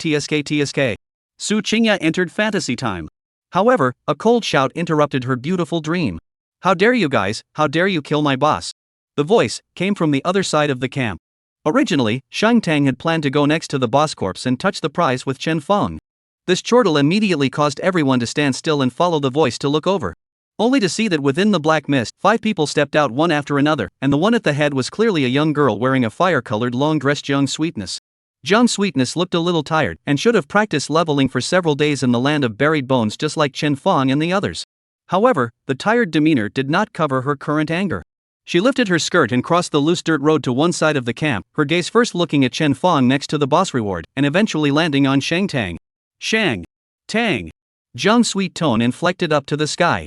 "You really have a great life, you're actually still alive?" Shang Tang frowned slightly and did not respond to Jiang's sweetheart. This in turn made Jiang Dangshan even more upset. She sneered twice. What kind of high and mighty stance are you putting on for me? You people are just shameless, how dare you practice on our Heavenly Dragon Guild's territory and kill our ferocious beasts? These past few days, I managed to find 2 coordinates for brushing bosses, only to see a bunch of fierce beast corpses. How many boss rewards have you guys raked in? Hurry up and give it back to me." This person was so aggressive that Sun Wendian was a bit cowed for a moment and cowered behind Su Qingya. Su Qingya wasn't afraid of Jiang Sweets, and immediately said in a loud voice, "Where does it say that this is your Heavenly Dragon Guild's territory? Did you guys build the map, or did you catch the ferocious beasts? Who are you to talk to me?" Jiang Sweetness didn't even look at her with a straight face. "We, the Heavenly Dragon Guild, have already set up our manpower at the entrance and chartered this map, so logically speaking, everything here belongs to us. You guys forced your way in, what are you if not thieves?" Wang Taishan couldn't hold back. "Hey, where are you guys so unreasonable?" Shang Tang raised his hand and stopped Wang Taishan, not letting him continue. Afterward, Shang Tang looked at Chen Fong. Chen Fong smiled and directly pocketed the rewards popped out by the boss one by one. What's the point of talking to these people? The other party had used the excuse of the venue as an excuse to say that the entire buried bone land was their territory, so what was the need to be reasonable with such unreasonable people? The leveling practice, the kill boss is. If the other party dared to mess around, Chen Fong wouldn't mind using the green dragon gun to wear them all up in a big bunch. Seeing that Shang Tang and Chen Fong didn't pay any attention to themselves, and even put away the equipment that came out of the boss, Zhang Xingtong's face was suffocatingly red. Among the rewards that Chen Fong had put away, there were clearly 2 pieces of purple grade equipment. This was even if it was fine, Jiang Sweets wasn't actually short of money. But whether it was Chen Fong or Shang Tang, the fact that they all didn't take her seriously made her unable to stand it for a bit. "How dare you guys ignore me?" Jiang's sweetheart was so angry that she almost stomped her feet, pointing at Chen Fong. "You hand over all the rewards that the boss popped out for me. And the rewards you guys popped out from brushing the boss before, all of them stay. Otherwise, don't even think about walking out of the buried bone land today." Chen Fong laughed and walked to Shang Tang's side with his gun, saying calmly, "What, are you messing around, changing to robbing in the open? What if I rob you?" Jiang Sweetness flipped her hand and took out her staff. "If it wasn't for the fact that there was no way to make you spit out your experience, I definitely wouldn't have let you off so lightly." Seeing that Jiang Sweets was thinking of making a move, the 2 front row professions next to her immediately stepped forward, as if they were erecting a wall to protect Jiang Sweets. In their opinion, this city wall was incredibly sturdy, and the 2 bosses they met in the buried bone land were unable to break through. However, in front of Chen Fong, the protection of the two of them was no different from a piece of paper. Chen Fong's spear could easily pierce through it. Chapter 65 Count Yourselves Lucky. Jiang Sweetness raised her chin, a flame pulsing continuously in her palm. She had a smile on the corner of her mouth. Shang Tang, if you're not convinced, feel free to fight us here. I've heard that your Shang Qing Shan team has good strength, let me see it today. Beside her, the other four looked at each other and smiled, seemingly very confident that their fixed team's strength was above Chen Fong and the others. Really annoying. Su Qingya staked a bullet into her violet, with the momentum that she would immediately shoot at Xingtong's command. Silently, the black fog filled in from afar, flowing over where the crowd was, drowning everyone's feet. The people present simultaneously sensed the black fog coming and realized that there were sewing corpse people out in the surroundings again. Jiang Sweetheart's face suddenly changed, fear replacing her previous confidence. Why is this damn thing here again? Jiang Sweetness cursed, then angrily looked at Shang Tang and the others and said in a suppressed voice, "Count yourselves lucky. I'll clean you guys up after the corpse sewers leave." She repeated her old trick and took out the invisibility powder, sprinkling it on her people with a handful of it. Instantly, their figures and breaths disappeared in place, entering the invisibility state. Chen Fong knew that the invisibility powder was actually a rather ribald prop. After using it, it was indeed able to hide itself, but once it moved around, it would reveal itself from the invisibility state. This is hiding? Chen Fong was dumbfounded. It was no wonder that the other party had been able to stay in the burial ground of the sewing corpseman for so long without being arrested by justice, so it turned out to be relying on this prop that had been playing hide and seek with the sewing corpseman. Our luck is indeed good. Chen Fong inclined his head at the others. Before we leave, we were able to run into a stitched corpseman. Su Qingya pointed her gun at Jiang Sweetness' side and asked, "Then these few people? We'll worry about them after we finish killing the stitched corpseman." Chen Fong didn't have much interest in Jiang Sweets. "I'm hoping right now that this stitching corpseman will pop out another abomination crystal." Alright, Su Qingya ground her teeth. Otherwise, with her temperament she would have to give the stitched corpseman a shot, then lure the ferocious beasts over and give Jiang Sweetheart's group a clean sweep. Let's go, kill the boss first. Su Qingya changed the bullets in her violet into high explosive bullets and was about to move. However, Shang Tang waved his hand, followed by a silver-colored flame burning on his body. "No need, the sewing corpseman is already here." Almost as soon as Xingtong's words fell, the sound of heavy footsteps followed, the pace getting faster and faster, obviously realizing that there was prey present here. Dang! Knock! Thud! The extremely oppressive sound of footsteps caused Jiang Sweetness and the others to once again break out in cold sweat. What they couldn't figure out was why Shang Tang and the others had made no movement when they had hidden their figures and breaths as much as possible in order to avoid the corpse sewing people. These idiots, don't they know that it's the sewing corpse man coming? The female priest cursed secretly, very worried that Chen Fong and the others would be dragged down by their ignorance. The male priest whispered, "It seems that it's entirely because they were lucky enough to survive until now. If they were like us and had met the sewing corpse man 3 times in a row, they would have turned into pieces of meat on the sewing corpse man by now." Shoo! Zhang Tian made a silent gesture, telling the two to stop talking. The stitched corpseman was nearby. If the other party saw through the stealth powder disguise, they would surely die. After telling her 2 teammates to shut up, Jiang Sweetness looked at Chen Fong and the others again. What she never expected was that the other party not only looked like they didn't even know how terrifying the sewing corpseman was, but even when they saw that the figure of the boss was already looming in the black mist, they even all entered a state of readiness, looking as if they were going to crusade against the boss. This group of people, are they really idiots who don't recognize the otherworldly boss? Jiang Sweetness wondered. The next second. Roar! The sewing corpseman finally broke through the black fog, and his massive figure appeared in front of the crowd. At this time, the attribute panel of the sewing corpseman was clearly visible. Anyone could tell that this level 20 red quality boss was by no means something that a team of transmutants with an average level of only 15 could deal with. Zhang Tian had thought that after seeing the sewing corpseman's attribute panel, Chen Fong and the others would flee. However, what she would see next would be a battle that would make her doubt her life. Wild charge. Wang Taishan was the first to charge out, in the guise of a bull demon crashing into the sewing corpseman. Attributes as high as the sewing corpseman, in the face of the wild charge, strong control, it could only obediently penalize itself and was powerless to fight back in the same spot. After Wang Taishan's skill was won, he slammed down 2 King sticks in his hand, and luckily triggered the effective King poison, weakening the sewing corpseman's defense by 5%. Seeing that the boss was about to get out of the stun state, Wang Taishan was not greedy for the sword and quickly retreated. Replacing Wang Taishan was a set of burst damage from Su Qingya's precision strike, plus quick bullet change. Under the high output of the high explosive bullets, the sewing corpseman stumbled back for a moment, making it difficult to chase after Wang Taishan. At the same time, 7 or 8 silver flames were like swimming snakes, snaking across the ground, instantly entangling the sewing corpseman and confining him in place. The silver flame was like the natural nemesis of the dark element, and when it was strangled on the body of the corpse sewer, the position where the two came into contact with each other suddenly tinkled. Under the effect of restraining, the sewing corpse man was almost helpless against Shang Tang's abhorrent entanglement. No matter how much it struggled, it was difficult to move a single bit. All of this was just to pave the way for one person, Chen Fong. Aang. A sound like a dragon's roar resounded through the sky. Chen Fong, who was clad in the green dragon battle armor, killed out with his spear, and the airflow formed by the overloaded operation of the battle armor overflowed on the surface of his body, transforming into a green swimming dragon, which caused people's hearts to quiver as they watched. Giant soldier technique. Chen Fong once again unleashed the skill, giant soldier art, and outside of the battle armor's dragon-shaped silhouette, the large gun silhouette of a green dragon gun gradually emerged, as if it were substantial. With the head of the green dragon lance having been replaced by the abomination blade, the front of the great lance's silhouette, the blade of the lance also took on the effect of a light blade. The huge light blade looked especially sharp and splendid. In a flash, Chen Fong had already killed in front of the sewing corpse man. He held his gun with both hands in a sweeping motion. Rushing fire erupted, illuminating the dome of the sky. In the midst of the firelight, there was also the peculiar ghostly green luster of the abomination blade blooming, and the two of them were born of each other, together erupting into a dazzlingly strong light. Jiang Sweetman was dumbfounded. Her 4 teammates were equally so. Because they saw, in the intertwining of the fire and the greenish light, the huge figure of the sewing corpse man snapped, and then annihilated in the light. Chapter 66. You said before that you wanted to fight us?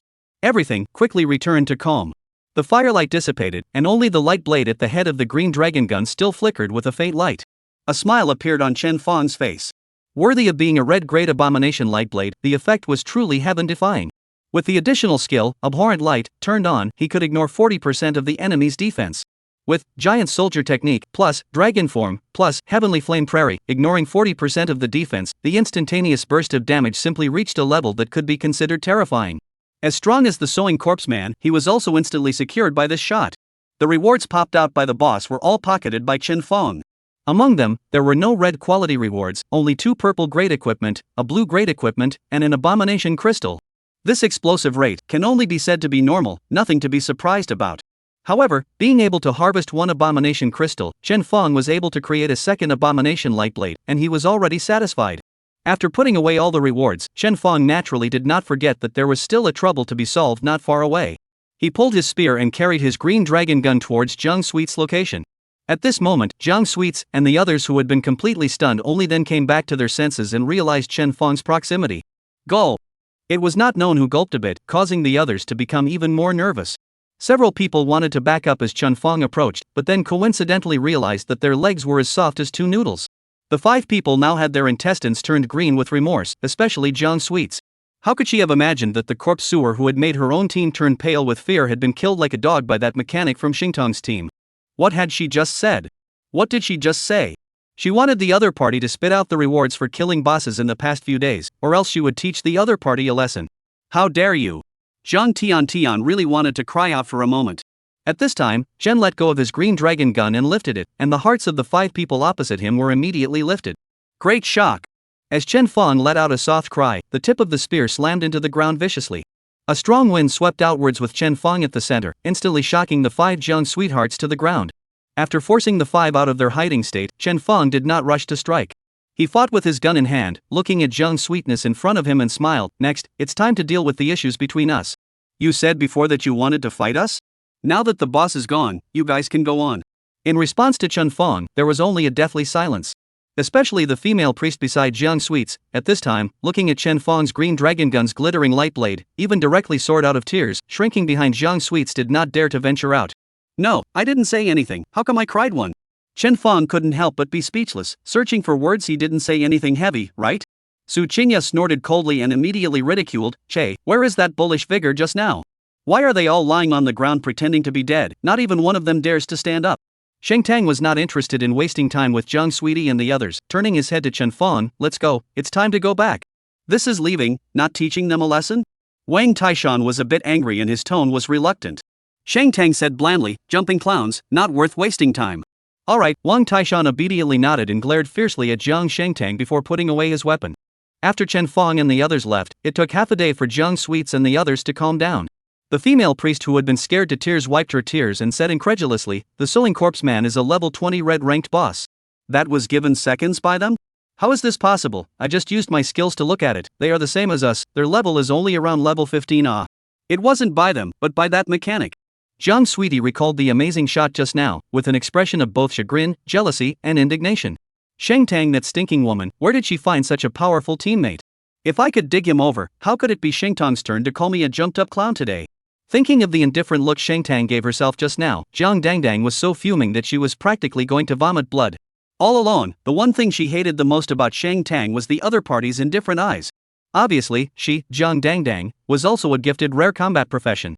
Obviously, she also worked very hard every day to practice leveling and brush her equipment. Even, she came from the Heavenly Dragon Guild and was also the daughter of a large guild. Both were more or less the same, so what right did the other party have to look down on her? Shang Tong. Jiang Sweetness stood up, her fists clenched to a crunch. She stared at the direction where Chen Fong and the others had left, and roared in her heart, "Why is it that you're better than me in everything, even your teammates? This mechanic, I must dig into my team. No matter what you offer him, I'll offer double. I just don't believe that he can still keep following you." The entire buried bone land had basically been brushed by Chen Fong and the others. There should still be some time before the new ferocious beasts were refreshed. Therefore, when the group returned to the entrance of the mountain crevice, they didn't meet a few ferocious beasts along the way at all. Passing through the mountain crevice, Chen Fong realized that Wang Hong and the others were loyal, and after so many days, they had even kept guarding this place without letting any outsiders in. Seeing that it was Chen Fong and the others who came out, a group of Tianlong Guild people didn't even dare to raise their heads, and just let him go as if they hadn't seen Chen Fong. Next, there was a rugged mountain road.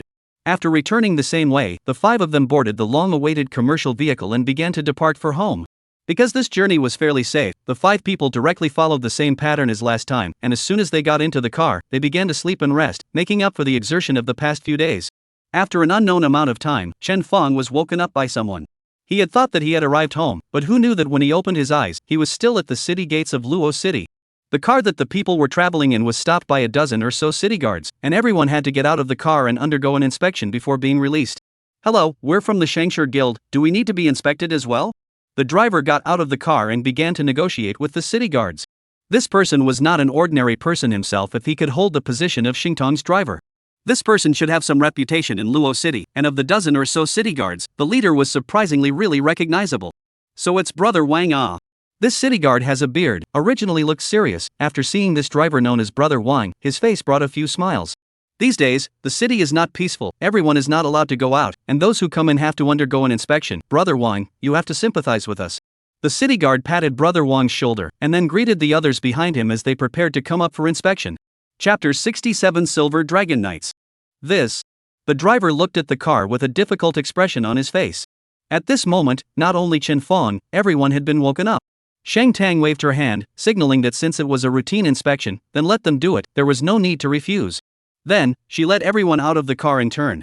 Hee, so the Shangshi Guild's Qian Jin is also here. Surprisingly, the bearded man actually recognized Shang Tang as well. For this future heir of the Shangshi Guild, the bearded man was quite polite, explaining, "Sorry this is required from above, everyone has to be inspected, even the Shangshi Guildmaster is no exception." Understood. Shang Tang opened his arms and let a female city guard in her 30s, using a crystal-like stone, start the inspection. Su Qingye did the same, and while she was being inspected, she asked, "What happened in the city? When we left a few days ago, there wasn't so much preoccupation." The bearded man said, "Why, that doesn't happen to be what happened in the past few days. I don't know who reported the information that followers of the Abomination Church were found in the city, and now they need to be searched and cleaned up. In the past few days, even the Silver Dragon Knights have come, and the commotion is quite big. The entire Luo City, basically, is only entering and leaving, with the aim of eliminating all of this group of Abomination Church followers." It seemed that the matter of the buried bone land had indeed reached the ears of the higher-ups of Luo City. Luo City had also made a move as a result. The one who reported the information was definitely the Shangshi Guild, and perhaps the Heavenly Dragon Guild as well. It was thought that the higher-ups of Luo City were also trying to protect these two guilds from being targeted by the gang of lunatics from the Abominable Church, so they did not publicize exactly who had passed on this information. From the other party's words, Chen Fong also heard a term he hadn't heard before: Silver Dragon Knights. Generally speaking, the guarding force in a city was the city guard. They represented the military, as well as the state apparatus. But from the sound of it, it seemed like the Silver Dragon Knights were in existence above the city guard army. Otherwise, this bearded city guard would not have felt that things have gotten very big because of the Silver Dragon Knights' involvement. Just when Chen Fong wanted to ask Sun Wenjing beside him what the so-called Silver Dragon Knights were about, the soldier who was examining him suddenly changed his face. Chen Fong lowered his head and realized that when the crystal in the other party's hand was close to him, a cloud like ink was born out of nowhere, filling up the interior of the crystal. Such a scene did not only occur to him. Shang Tang and the others had similarly caused the crystal stone to change, and the turbidity generated within it varied in size, but they were all very obvious. The complexion of the bearded man who had been laughing and joking with Brother Wang just a moment ago suddenly stiffened, and in the next second, he immediately led his men backward. The dozen or so soldiers present took out their weapons in unison, and all sorts of gain statuses were added to themselves and their teammates, entering a state of battle readiness. Don't. Everyone take it easy. There must be a misunderstanding here.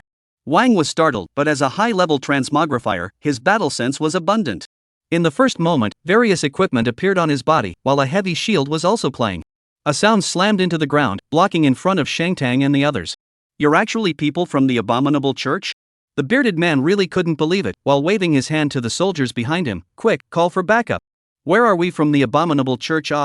Wang was full of bitter smiles, but he didn't know for a moment how Shang Tang and the others could make the crystals react. At this time, Shang Tang seemed to have figured out the reasoning. Wait. This crystal stone of yours, is it used to detect otherworldly energy fluctuations? I think what it detects should be the abomination curse on us. Saying that, she actively chose to visualize the black mist above her head, churning continuously in midair. Compared to earlier when she had just killed the first sewing corpse man, the black mist above Shang Tang's head was even more dense. Seeing Shang Tang like this, the rest of the people also understood the source of the misunderstanding, and they all lit up the abomination curses lingering on their bodies. The curses on everyone's bodies were of varying shades. And when Chen Fong's curse was displayed, it made the bearded man and the others all suck in a breath of cold air. This was because the black mist above Chen Fong's head was even thicker than Shang Tang and the rest of them put together. Obviously, if the crowd had killed an otherworldly beast or a pagan together, Chen Fong was definitely the main player. So that's how it is. The bearded man as well as the other soldiers finally sighed in relief when they saw this, and were no longer as defensive as they had been just now. This was because this otherworldly curse was basically the absolute proof of the division of camps. However, anyone with an otherworldly curse on their body would be regarded as a mortal enemy by the ferocious beasts of the otherworld, and would go after them almost instinctively. It was impossible for such a person to become an otherworldly believer. I didn't expect you guys to have slain otherworldly ferocious beasts at such a young age. The bearded man squared his shoulders, put away his weapon, and together with the others behind him, moved in a neat and tidy manner to salute Chen Fong and the others. This was their military's respect for those who had killed an otherworldly ferocious beast. After all, carrying an otherworldly curse was the equivalent of going to war with the otherworld, and both sides were immortal. This kind of courage, apart from those in the military, it was very difficult for an ordinary transmigrator to possess. At this moment, Brother Wan was similarly moved by the otherworldly curse on Shang Tang. But unlike the city guards present, he was still worried. Miss Shang, how come you will go to kill the ferocious beasts of the otherworld? This matter, does the Shang Council chief know about it? Do you know what this means? It's not that if you don't light up this curse, those pagans won't be able to detect it. If they smell the otherworldly curse on you, later. Shang Tang interrupted Wang and said indifferently, these past few years, otherworldly activities have become more and more rampant, and it's only a matter of time before the Dragon Kingdom goes to war head-on with the otherworld. Not to mention me, when the time comes, I'm afraid that the Shangshur Guild will have to make a choice, whether to run away or to fight to the death with the otherworld in order to protect themselves. I'm just making a choice in advance, although my father doesn't know, I think he will understand me. This. Alas. Wang was speechless for a moment, and the worry on his face intensified. Wang didn't care to chat with the bearded man and the others anymore. He now wanted to hurry up and send Shang Tang back to the Shangshur Guild, so that the combatants in the guild could ensure the lady's safety. The bearded man and the others once again checked the crowd, and after confirming that there were no church followers, they released the crowd. When bidding Chen Fong and the others farewell, the city guards continued to salute and see them off as a sign of respect. Bearded Beard waited for the car to drive a long way before he lowered his hand and turned back to his comrades. Have you guys ever seen someone so young who has killed otherworldly ferocious beasts? Chapter 68 Abominations Eternal. The city guards shook their heads. It's not like they've never seen it before, the bearded man laughed. When I was their age, I was still scared straight when I heard about otherworldly beasts. Seeing that the curse on their bodies is so deep, I'm afraid they've killed more than one otherworldly boss. The bearded man couldn't help but feel relieved. If they can join the military in the future, their future will definitely be unlimited. By the way, the Silver Dragon Knight who came to Luo City this time seems to be a young man as well, killing many otherworldly fierce beasts early on. Maybe we, Luo City, can also produce a few Silver Dragon Knights. Speaking of the Silver Dragon Knights, the bearded man clearly revealed a look of yearning. Unfortunately, he knew that with his own strength, it was impossible to become a Silver Dragon Knight. The night had already enveloped the entire Luo City. At the request of the city guards, all the people of Luo City all stayed at home and no one went out. Because right now, the whole city was searching for church followers, and a battle could happen in the city at any time. If one went out at this time and was encountered by the city guards, it would not be a big deal to ask for a search. If they were to get caught up in the battle with the believers and get hurt, it would be troublesome. Therefore, Luo City was now silent, and there was no longer the bustle of the previous nights. Under the night curtain. Whoosh! A black shadow quickly cut through the night sky, frantically fleeing like a headless fly. It was a two-headed bat with purple-black skin all over its body. Its wingspan was 5 meters long, and its flying speed was extremely fast. It was the Flying Blood Demon, a level 20 red quality boss of the Abomination Otherworld. On top of it, there was another transmuter who looked no more than 20 years old and was full of panic. This person was wearing the uniform of a first middle school teacher, and if other first middle school students were here, they would definitely be able to recognize that he was none other than first middle school's combat training class teacher Wu Bei. Wu Bei was a new teacher who had just joined the first middle school a few years ago, and was a high achiever who had graduated from a 985 college. This person's lessons were funny and humorous, and after coming to number 1 middle school as a combat training class teacher, he was quite popular among the students. Who would have thought that this teacher, who was highly popular in the school, was writing an otherworldly boss at this time? Wu Bei clutched the black fluff at the neck of the Flying Blood Demon and fled while looking back frequently. Behind him, there were at least 20 city guards. Some of the city guards were riding flying mounts or using flying props, and they were not far behind him. There were also some who did not have the ability to fly, but they also chased after him all the way on the ground, making it difficult for them to be shaken off for a while. These ordinary city guards were fine, but what made his scalp numb was that there was a huge fireball high in the sky, always hanging behind him at a distance of 100 meters. Inside this fireball, one could vaguely see a silhouette standing in it. Even though the fireball was dazzling, Wu Bei still felt the sharpness of the other party's eyes. Through the layers of flames, his gaze locked onto himself. What virtue and ability do I have to be able to provoke someone from the Silver Dragon Knights? Wu Bei really wanted to die. Although, the one who came was a newcomer to the Silver Dragon Knights, and his level was only 31, even one level lower than him. However, to be able to enter the Silver Dragon Knights, which is not a freak. If he was given 800 guts, he wouldn't dare to confront the Silver Dragon Knights head-on. This person is most likely a new Silver Dragon Knight, sent by the order to train. Damn it, if the Silver Dragon Knights hadn't intervened, I wouldn't have been discovered so quickly. Wu Bei cursed his luck in his heart, while eagerly searching for a way to escape. Unfortunately, the level 20 red grade boss, Flying Blood Demon, was already the strongest existence he could summon. Right now, even if he used all of his strength, it seemed that he would not be able to escape from the other party. Even more, the fact that the other party hadn't been catching up was definitely not because they couldn't catch up. How could Wu Bei not understand that this was entirely the other party playing a game of cat and mouse? If he didn't want to figure out where the rat's lair was, he would have already been killed countless times by that woman in the fireball. Just as Wu Bei was eagerly searching for a way to break the game, his friend sent a voice request. The one who applied for the call was another abominable church follower, codenamed Nan Foam. Wu Bei, how is the situation? Have you shaken off the tail? Listening to the voice, it was a woman who was not young. Wu Bei lowered his voice and said to the other end, "No, I'm being followed by Silver Dragon Riders. It's not that easy to get away. The rest of you, have you all returned home?" Nan Foam said, "Other than the 13 who were found out by the city guards, the other 21 are all here." "It's only been a few days and 13 people have been found out?" Wu Bei's heart shook. "Then my wife didn't return home. She should have already been captured. Whether she is alive or dead is still unknown." Wu Bei was suddenly silent. His wife, originally, was also a teacher in the first middle school. Later, Wu Bei had successfully brainwashed her and became a member of the abominable church. Wu Bei was silent, not because he had any deep feelings with his wife. It was only because according to his plan, he would soon be able to have a child with his wife, and at that time, he could continue to let the child join the abominable church, so that the church would have one more loyal follower. His wife, after all, wasn't loyal enough. Otherwise, how could she have only been able to summon a level 10 otherworldly fierce beast until now? Since it was difficult for this person to contribute anything to the abominable church, it was not bad to be used as a birthing machine. It's just that this birthing machine was now gone as well. Wu Bei sighed and swept back another glance at the crowd following behind him, saying to Nan Foam, "I shouldn't be able to escape anymore. You guys are at home. Find a way to preserve the roots of the abomination church. Remember, this world is filthy, and the abomination world will eventually descend and devour everything. Abomination eternal." After saying that, he intended to turn around and fight a bloody battle with that Silver Dragon Knight who had chased him all the way. However, Nan Foam stopped him. "Don't be impulsive yet, everything still has a chance to turn around. You go back to home now, we'll go pick you up. After we pick you up, let's leave together." "Leave?" Wu Bei froze. "That's right."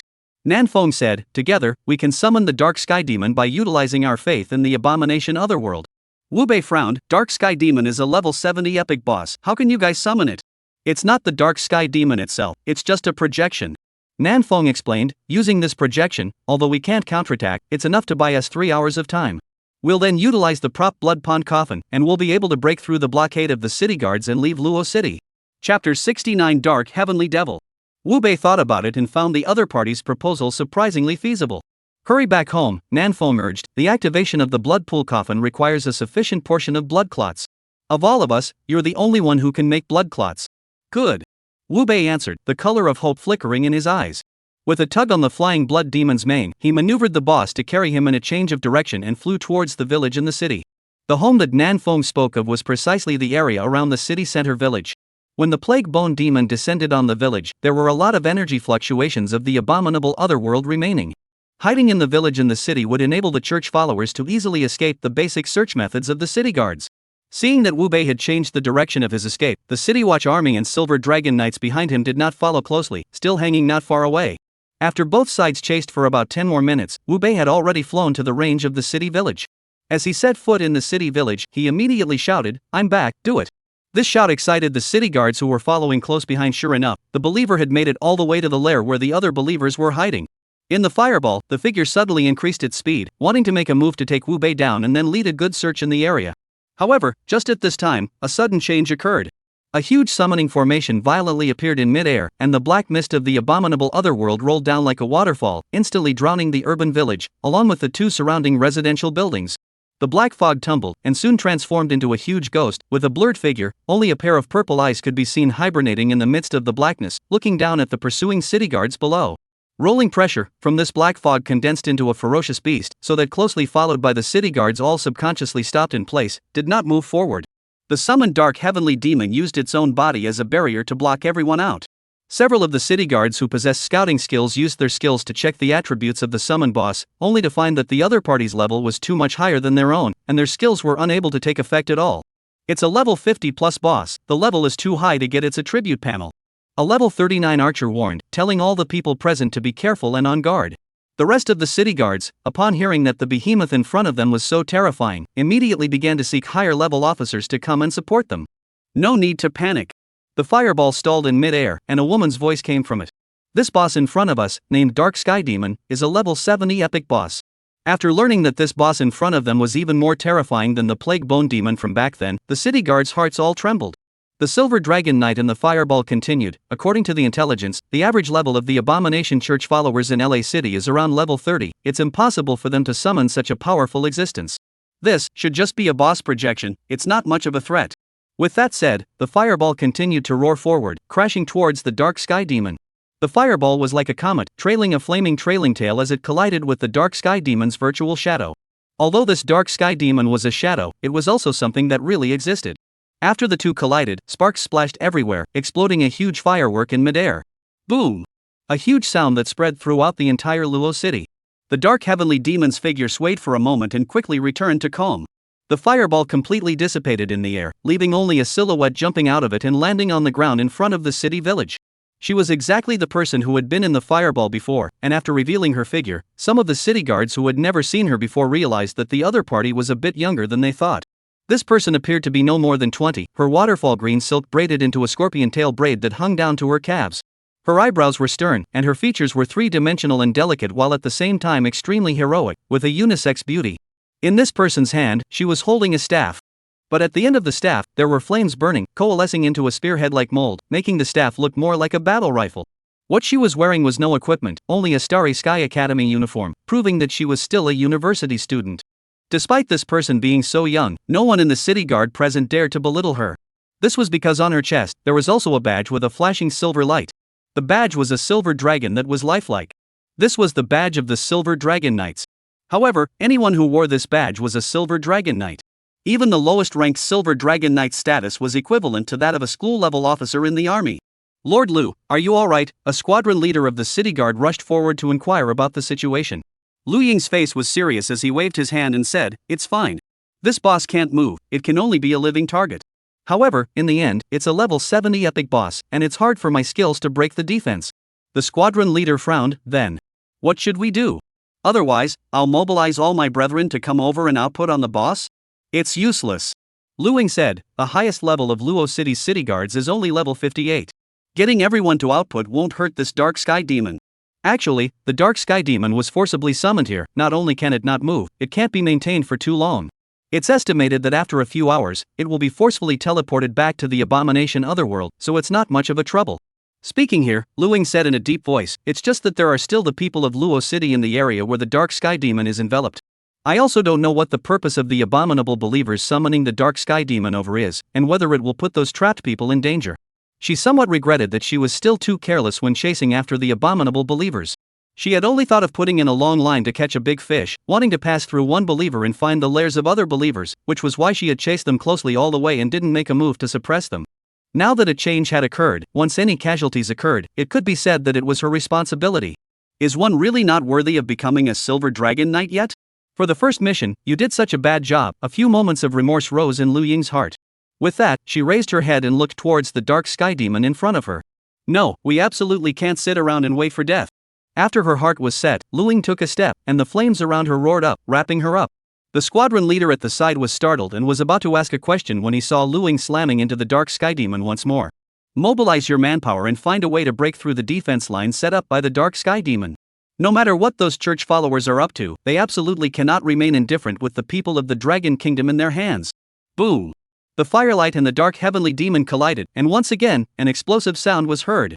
Chapter 70, I'm going out to sea. 2 minutes ago. Chen Feng was lying in his room, looking at the abomination light blade in his hand and pondering on where to mount it. The best choice at the moment was still the flowing fire battle armor's flowing fire blade. Once the flowing fire blade was replaced by the abomination light blade, it would be able to greatly increase the output of the flowing fire battle armor. But, to be honest, right now, the flowing fire battle armor was more or less a bit of a chicken rib for Chen Feng. In terms of combat power, the green dragon battle armor was far above the flowing fire. In normal battles, Chen Feng also basically equipped the green dragon battle armor. Chen Feng needed the flowing fire battle armor. One was when pursuing high sensitivity attributes, and the second was when he needed to use the overload spark plus viper machine guns, berserk mode, to hit the burst sustained output. Both of these had nothing to do with the blade of flowing fire. Therefore, it was actually better to use such a precious abomination light blade on the flowing fire blade than to keep it and use it in the future when there was a more powerful mechanical creation, or battle armor. After making up his mind, Chen Feng put the abomination light blade into his character's backpack. Then he opened the merchant bank, intending to purchase another batch of bullets to replenish his inventory. When the merchant bank page opened and Chen Feng was about to sweep up all the low-priced bullets, suddenly the merchant bank page distorted and disappeared a moment later. This situation caused Chen Feng to freeze, and then realized that something was not quite right. He opened the friends page again and realized that, sure enough, the friends page was also abnormal, unable to send messages to others. This kind of inability to get in touch with the outside world usually only appeared in some special copies. Chen Feng was clearly in Luo City now, so how could both the merchant system and the friend system appear abnormal at the same time? Boom! With a loud bang, the ground shook slightly. Chen Feng sat up from his bed in a flash and rushed to the living room, opening the door to look out. With just one glance, his face became even more serious. Chen Huanlan also came out from her room and met Chen Feng standing at the door. Xiao Feng, what happened outside? What was that commotion just now? Just as Chen Huanlan's words fell, another loud bang came, and the ground trembled again. Chen Huanlan almost didn't stand still. Chen Feng immediately went over to hold her up. What the hell is going on outside? Chen Huanlan completely panicked, because the last time something strange came from the city center village, it was still the time when the plague bone devil descended. Chen Feng said in a relaxed tone, Mom, don't worry, this is Luo City, with so many city guards around, what else could happen? Perhaps, there was an explosion in some nearby factory. Otherwise you can go back to your room and rest first, I'll go out and check the situation. Hearing Chen Feng say this, Chen Huanlan was slightly more at ease. However, she still grabbed Chen Feng, don't go, in case there is any danger. It's okay Mom, I'm already level 15. Chen Feng patted Chen Huanlan's hand, don't worry, maybe there's someone who needs my help? I'll go out and take a look, I'll be back in a while. Then, well. Chen Huanlan let go of Chen Feng and urged, always pay attention to safety, don't go to dangerous places. I know. Chen Feng grinned and let Chen Huanlan go back to her bedroom to rest. Before leaving, Chen Feng also urged Chen Huanlan not to come out of the house no matter what commotion she heard. After settling Chen Huanlan down, Chen Feng then walked out of the house and went back to the lock. The expression that he had just pretended to be relaxed had all disappeared, and was replaced by a touch of gravity. Turning around, Chen Feng looked up and saw the huge figure in the sky that covered the entire city village, the dark sky demon. This is the boss of the abomination otherworld, right? Although he couldn't see the other party's attributes, as soon as Chen Fong opened the door just now, he felt the abomination curse on his body active, as if it was attracted to something. Being able to sense with the abomination curse, the identity of the other party naturally called out. Looking at the dark heavenly demon, Chen Fong also realized that although the other party's aura was like a lofty mountain, it was actually just a flowery frame. It couldn't move. Since it was a boss that couldn't move, there was nothing to fear. What Chen Fong needed to do was to figure out why this thing was here and who had summoned it. Could it be coming at me? As soon as I returned home, some followers of the abominable church realized the curse on me and came over to take action against me? Or is it that there are abomination believers in this neighborhood itself, and they had another purpose for summoning such a boss out? Alas, it's a pity that Shang Tang and the others aren't here. If they were, they could help me answer quite a few questions. Thinking of this, Chen Fong shook his head. Forget it, whatever. Regardless of what purpose this boss had in the end, the fact that it dared to appear in the city center village had already touched Chen Fong's reverse scales. When he went out like this, looking for church followers, of course Chen Fong didn't feel confident that his old mom would be alone at home. After thinking about it, he waved his hand and opened the modification page. After finding the dog egg one, Chen Fong pulled out the abomination light blade and installed it. When the virtual images of both turned green at the same time, Chen Fong chose modification without hesitation. After a short skill readout, the dog egg one's appearance was changed. The original steel teeth and claws made of alloy were now replaced in unison by the abomination light blade, with a much better output capability. Combined with the Viper machine gun, the combat power of the dog egg number 1 could now definitely outperform a level 15 fully organized Transfigurator squad. Chen Fong was very satisfied with the results of this modification. With a slap of the ground, the 4 wolf riders, including dog egg number 1, were summoned out by him in unison, guarding the entrance to his home. Little sufferer student. Chen Fong called out. I'm here, master. Manipulate the 4 wolf riders and protect my mom. Once an enemy appears, notify me immediately. All right, master. Chen Fong then turned around and walked towards the distance. As he walked forward, Chen Fong touched the finger ring on his finger. The metal in the finger ring spread out, completely covering his body, transforming into the green dragon battle armor, becoming one with Chen Fong. Clang! The green dragon gun that shone with a ghostly green light was also drawn out by him and lifted in his hands. In front of the residential building under the dark sky demon. On the originally empty space, a blood spring appeared at some point. At the eye of the blood spring, fishy and incomparable blood churned continuously, gurgling and bubbling. A huge blood coffin stood in the center, bathed in blood, its lid opening at an extremely slow speed. Wu Bei stood in front of the blood spring, his face slightly grave. Behind him, there were several other ordinary-looking men and women, throwing one by one ordinary people who were tied up, crying and begging for mercy out of fear, next to the blood pool. Chapter 71 Catching People. In the blink of an eye, more than 70 people had already been thrown in, not knowing what would await them. Wu Bei, are these people enough? A big man with a tiger's back smoothly threw a middle-aged man in his 40s with glasses into the crowd. Wu Bei glanced at it and shook his head. Where are these people enough? If you want to open the blood pool coffin and temporarily open the entrance to the abomination otherworld, the number of blood clots needed is quite large. At the very least, there must be 100 of them. How many blood clots can be extracted if all of these people are drained? It would take so many? The big man was very embarrassed, but most of the places where the dark heavenly demon is enveloped are urban villages. The city villages have long been deserted and not many people live there. If you want to catch someone, you can only catch them from those 2 residential buildings. Then go quickly.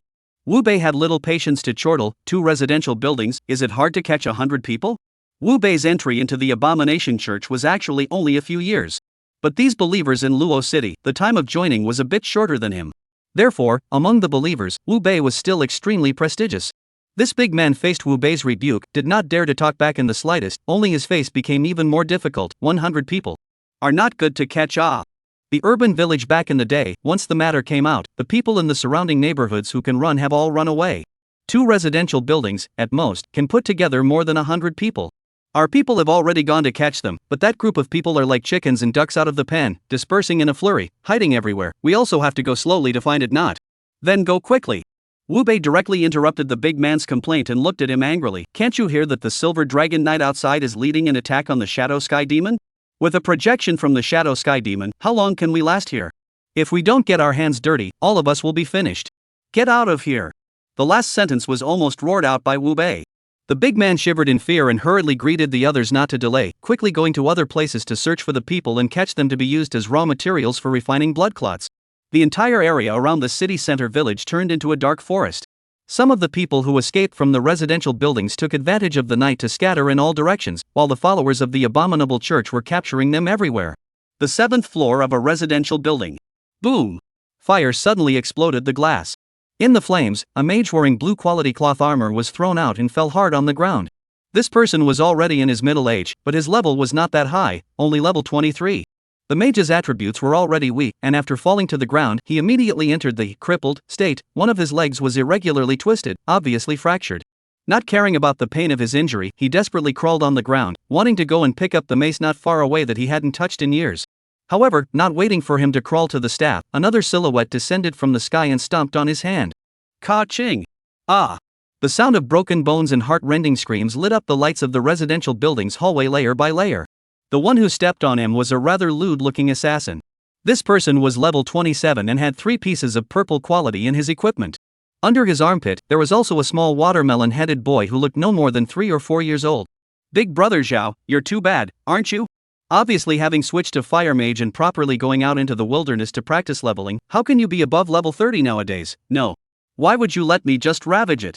The assassin obviously recognized the person under his feet, and after stepping on the other party, he did not rush to continue striking. The watermelon head boy saw his father being beaten, desperately struggling, and crying, "Quickly let go of me. Oh, Uncle Lou, why did you hit my dad? You are a bad guy." His cries, so that the mage known as Brother Zhao immediately panicked, and quickly said, "Old Lou, you and I 3 or 4 years of neighbors, my son is also you watched grow up. Our friendship, I do not ask for more, you let me do anything, but do not move my son, okay? Don't move your son?" The assassin picked up the little boy in his hand and couldn't help but snicker. "Are you kidding? I'm from the abominable church, the church needs your son's life, will I let him go just because of your words? Don't worry, the 2 of you will be made into blood clots and die together. Whether it's up there or down there, it's a family reunion of sorts." As the middle-aged mage was on the verge of collapse, the assassin added, "Oh yeah, it's a pity that your wife is working the night shift today, so there's no way for her to reunite with the 2 of you. But it doesn't matter." The assassin's gaze surfaced sinisterly. "The LA city guards captured so many people from our church, this account, we will definitely settle it. I believe that before long, our purple-robed priests will come to Luo City and ask the gods of the abominable church to descend and make this place part of the other world. At that time, you will meet my sister-in-law." As he said that, he seemed to resent the little boy's crying and cursed down, "Damn, you're really noisy. Be quieter for me." He directly pinched the little boy's neck with one hand, causing the other's noisy voice to be stifled, his face rising to a blue color. "What are you doing?" The middle-aged mage was instantly anxious. "Let go of my son." "Ah." The assassin's foot exerted force, causing all of this father's words to turn into cries of pain. "I'm not going to kill him now, I just want him to be quiet for a bit." The assassin's hands continued to exert force, his cold laughter continuous. However, in the next second, a soft p sound came out from his body. The assassin's eyes widened in horror, only to see a green-colored glowing light blade pass through his chest, directly picking him up. The assassin's hand instantly loosened, and as he was killed with a single shot, the little boy dropped, being caught by a palm wrapped in battle armor and placed firmly on the ground. Without waiting for the little boy to turn his head, Jin put a slight force on his hand, picking off the believer and flinging him into a flower bed to the side. By the time the little boy turned back curiously, wanting to know what had happened, he only saw a figure clad in battle armor reaching out and yanking his father up from the ground. "Oh. Good. So handsome, ah." The boy was no longer small, but still a boy. Chen Fang, with this green dragon battle armor, could be described as young and old, even a 3-year-old child could not be spared. He wanted to touch Chen Fang's battle armor, but was held in his dad's arms for fear of another accident. At this time, this mage also calmed down, knowing that the strange man in front of him was here to save himself. "Thank you. Thank you for saving my life. May I ask if you are a city guard?" Chen Fang said, "No. However, I did come to save you." Hearing such a young voice, the mage obviously froze. Chapter 72 Eagle Eye Module. Chen Fang then asked, "What happened to you here? Why are there so many church followers?" I'm not too sure." The mage replied, "However, it seems like this place is the lair of the church, hibernating many believers. That person just now is my neighbor for several years, I didn't expect him to. Alas." Speaking here, he let out a long sigh. At the same time, on the side of the residential building, another voice came. The mage was instantly startled, and his face showed horror. Chen Fang glanced at the sound and asked again, "How many more church followers are there in the neighborhood? What is their rank?"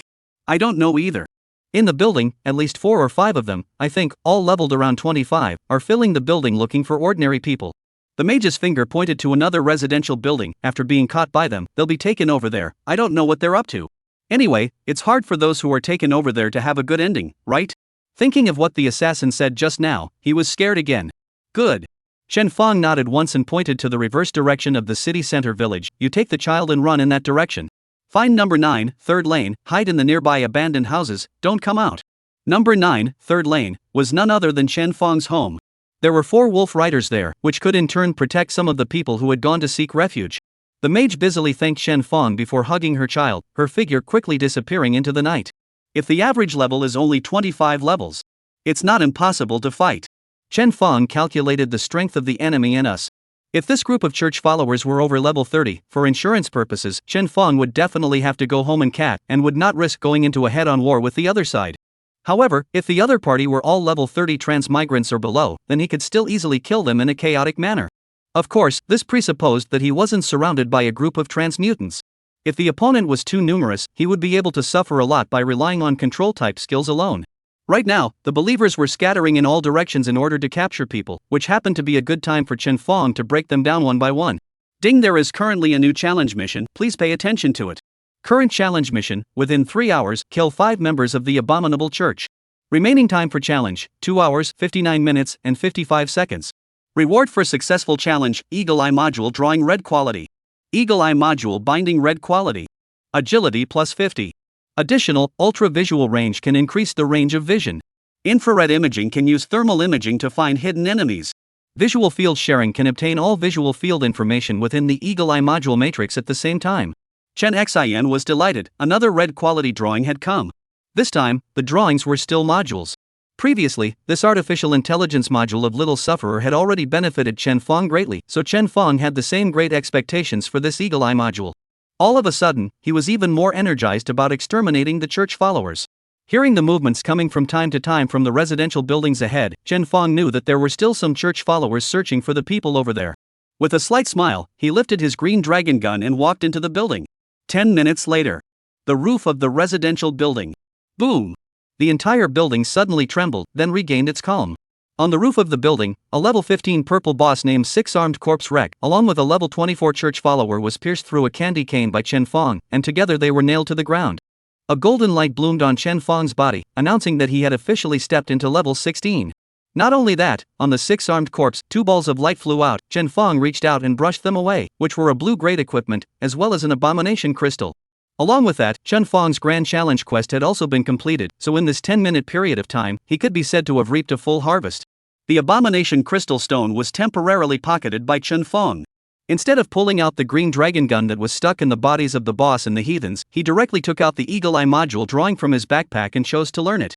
Like the artificial intelligence module, all of the modules were meant to form a network matrix, so its cost wasn't that expensive. With all of the materials totaled up, it was only $3,000. Chen Fong and his Little Sufferer classmate worked together on the skill reading, but in a minute's time, the 2 Eagle Eye modules fell into the character's backpack. Chen Fong immediately took out one of them and installed it within the Green Dragon battle armor. With the combination of the two, Chen Fong instantly felt that the field of vision in front of him had instantly changed. What exactly was the change, Chen Fong himself could not say. However, he clearly realized that in terms of vision, his perception of everything around him was much sharper. He walked to the edge of the roof of the building and looked out into the distance. Originally, it was now dark. Coupled with the fact that the sky was covered by a dark sky demon, the visibility was even more terrifyingly low. Leaving the few dim streetlights, everything around was as dark as ink. However, with the intervention of the Eagle Eye module, the so-called darkness before Chen Fong's eyes was completely null and void. The lines and outlines of everything were nowhere to be seen in his eyes. Even more, he could see many silhouettes emitting red light running around. Those were the people who were fleeing, as well as the church followers who were chasing them. It's truly marvelous, Chen Fong couldn't help but sigh with emotion. Perception was definitely one of the most important abilities when fighting. Omniscience meant omnipotence. Even more, Chen Fong realized that he could follow his thoughts and make his immediate field of vision shrink closer and closer, as if he were wearing a telescope, seeing things in the extreme distance. A churchgoer who was on the outskirts of a city village, even if it was 1,000 meters away from him, he could still see everything about the other party, and even the attribute panel was at a glance. Presumably, this was the feeling of a musketeer like Su Qingya, who was able to scout out boss information from a distance that ordinary people couldn't see. However, the ability of the Eagle Eye module was clearly above Su Qingya's occupational skill. After all, if Su Qingya was thrown in such a dark place, there was no way she would have the visual acuity comparable to the Eagle Eye module. Chen Fong rotated his body, and his gaze was directed towards another residential building. Although there was a residential building blocking it, the combination of both overwatch and infrared imaging still allowed Chen Fong to see everything that was happening at Wu Bei's place. Teacher Wu? After seeing Wu Bei, Chen Fong was stunned. This was because Wu Bei was the teacher of the combat skills class in the first middle school, and the first class that Chen Fong was in happened to be taught by him. Chen Fong did not expect that the lecture teacher who had taken him for almost a year was actually a church follower. The abominable church, it's not shallowly rooted in Luo City. Chen Fong narrowed his eyes, seeing that the captured people were safe for the time being. His heart also put down most of it. Since there was no rush to save the hostages, then next, it was possible to play a game of hide and seek. Chapter 73, No, it's a trick. Nearly 2 hours had passed. Wu Bei became more and more impatient. It was because he realized that the situation seemed to have become a bit strange. His own fellow officers scattered in all directions to look for ordinary people who had fled to various places, and came back to deliver their orders less and less frequently. Now, almost half an hour had passed, and no one had returned again. Originally, he thought that it was because those people were hiding everywhere and it was not good to find their traces, so the other believers were late in coming back. But, right now, these people had gone out for too long, right? Wu Bei looked towards the dark heavenly demon high in the sky, and then looked at the hostages who were only less than 40 on the side, and frowned tightly. Outside, that silver dragon knight had led a non-stop attack, making the dark sky demon's projection existence shorter and shorter, and it was feared that it was already less than an hour away from being breached. And yet, the number of hostages he needed had not even reached half. If this continued, the city guards were definitely going to kill their way in and take down all of them, the believers. This bunch of losers, what the hell are they doing? Wu Bei cursed in chagrin and fiercely kicked at a thick balsam fir tree on the side. The high amount of attack power caused the balsam camphor tree to break directly, frightening many hostages to cry out in shock. Wu Bei calmed down a bit, opened his friend panel and found out the other believers, intending to use his voice to urge these people to hurry up. However, he sent voice requests to several people one after another, but none of them received a response. Wu Bei first froze, then goosebumps crawled all over his body. It seemed that other than him, all the other believers were out of contact. Could it be that a city guard army has come in? Wu Bei he immediately decided that he couldn't wait any longer. The blood clot made from 100 hostages could catalyze the blood pool coffin and allow the 20 or so churchgoers present to leave together. But if he just wanted to run away by himself, the number of hostages at the moment was more than enough. Thinking of this, Wu Bei grimaced and quickly walked towards the hostages, intending to directly utilize his skills to extract the blood clot. What are you doing? Don't come over. A short-haired woman in her 30s or 40s became Wu Bei's first target and was lifted up by him. The woman's struggles and cries were useless in front of the absolute attribute gap, and she was eventually lifted up by Wu Bei and thrown into the blood pool. The pool of blood was not that deep, it could only go past the woman's calf.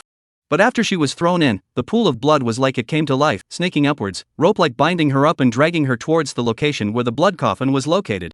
This bizarre scene caused the faces of everyone present to suddenly change, with pleas for mercy and sounds of agony joining together. Wu Bei ignored the noisy commotion and reached out his hand towards the blood coffin, starting to use the special skill bestowed upon him by the abomination Otherworld. As his skill began to read, the blood flowed more nimbly, accelerating and dragging the women towards the opening of the blood coffin. Just then, bang bang bang bang bang bang.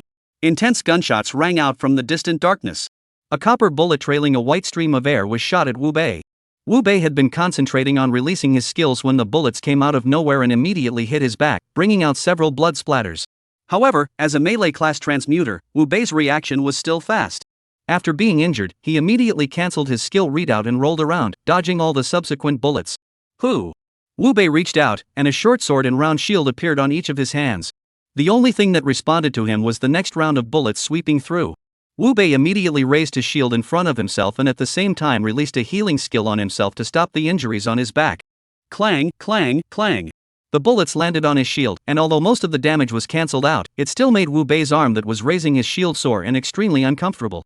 Sure enough, there are city guards? Wu Bei's heart fluttered. However, even if there is a city guard army, the number shouldn't be too many. Otherwise, it wouldn't be enough to pull this sneak attack trick. Wu Bei was very experienced in combat, and sensing that the bullets sweeping over were not too powerful, he immediately judged that the other party must be a long-range combat profession. Once they were in close quarters, the opponent's high output would no longer have any advantage.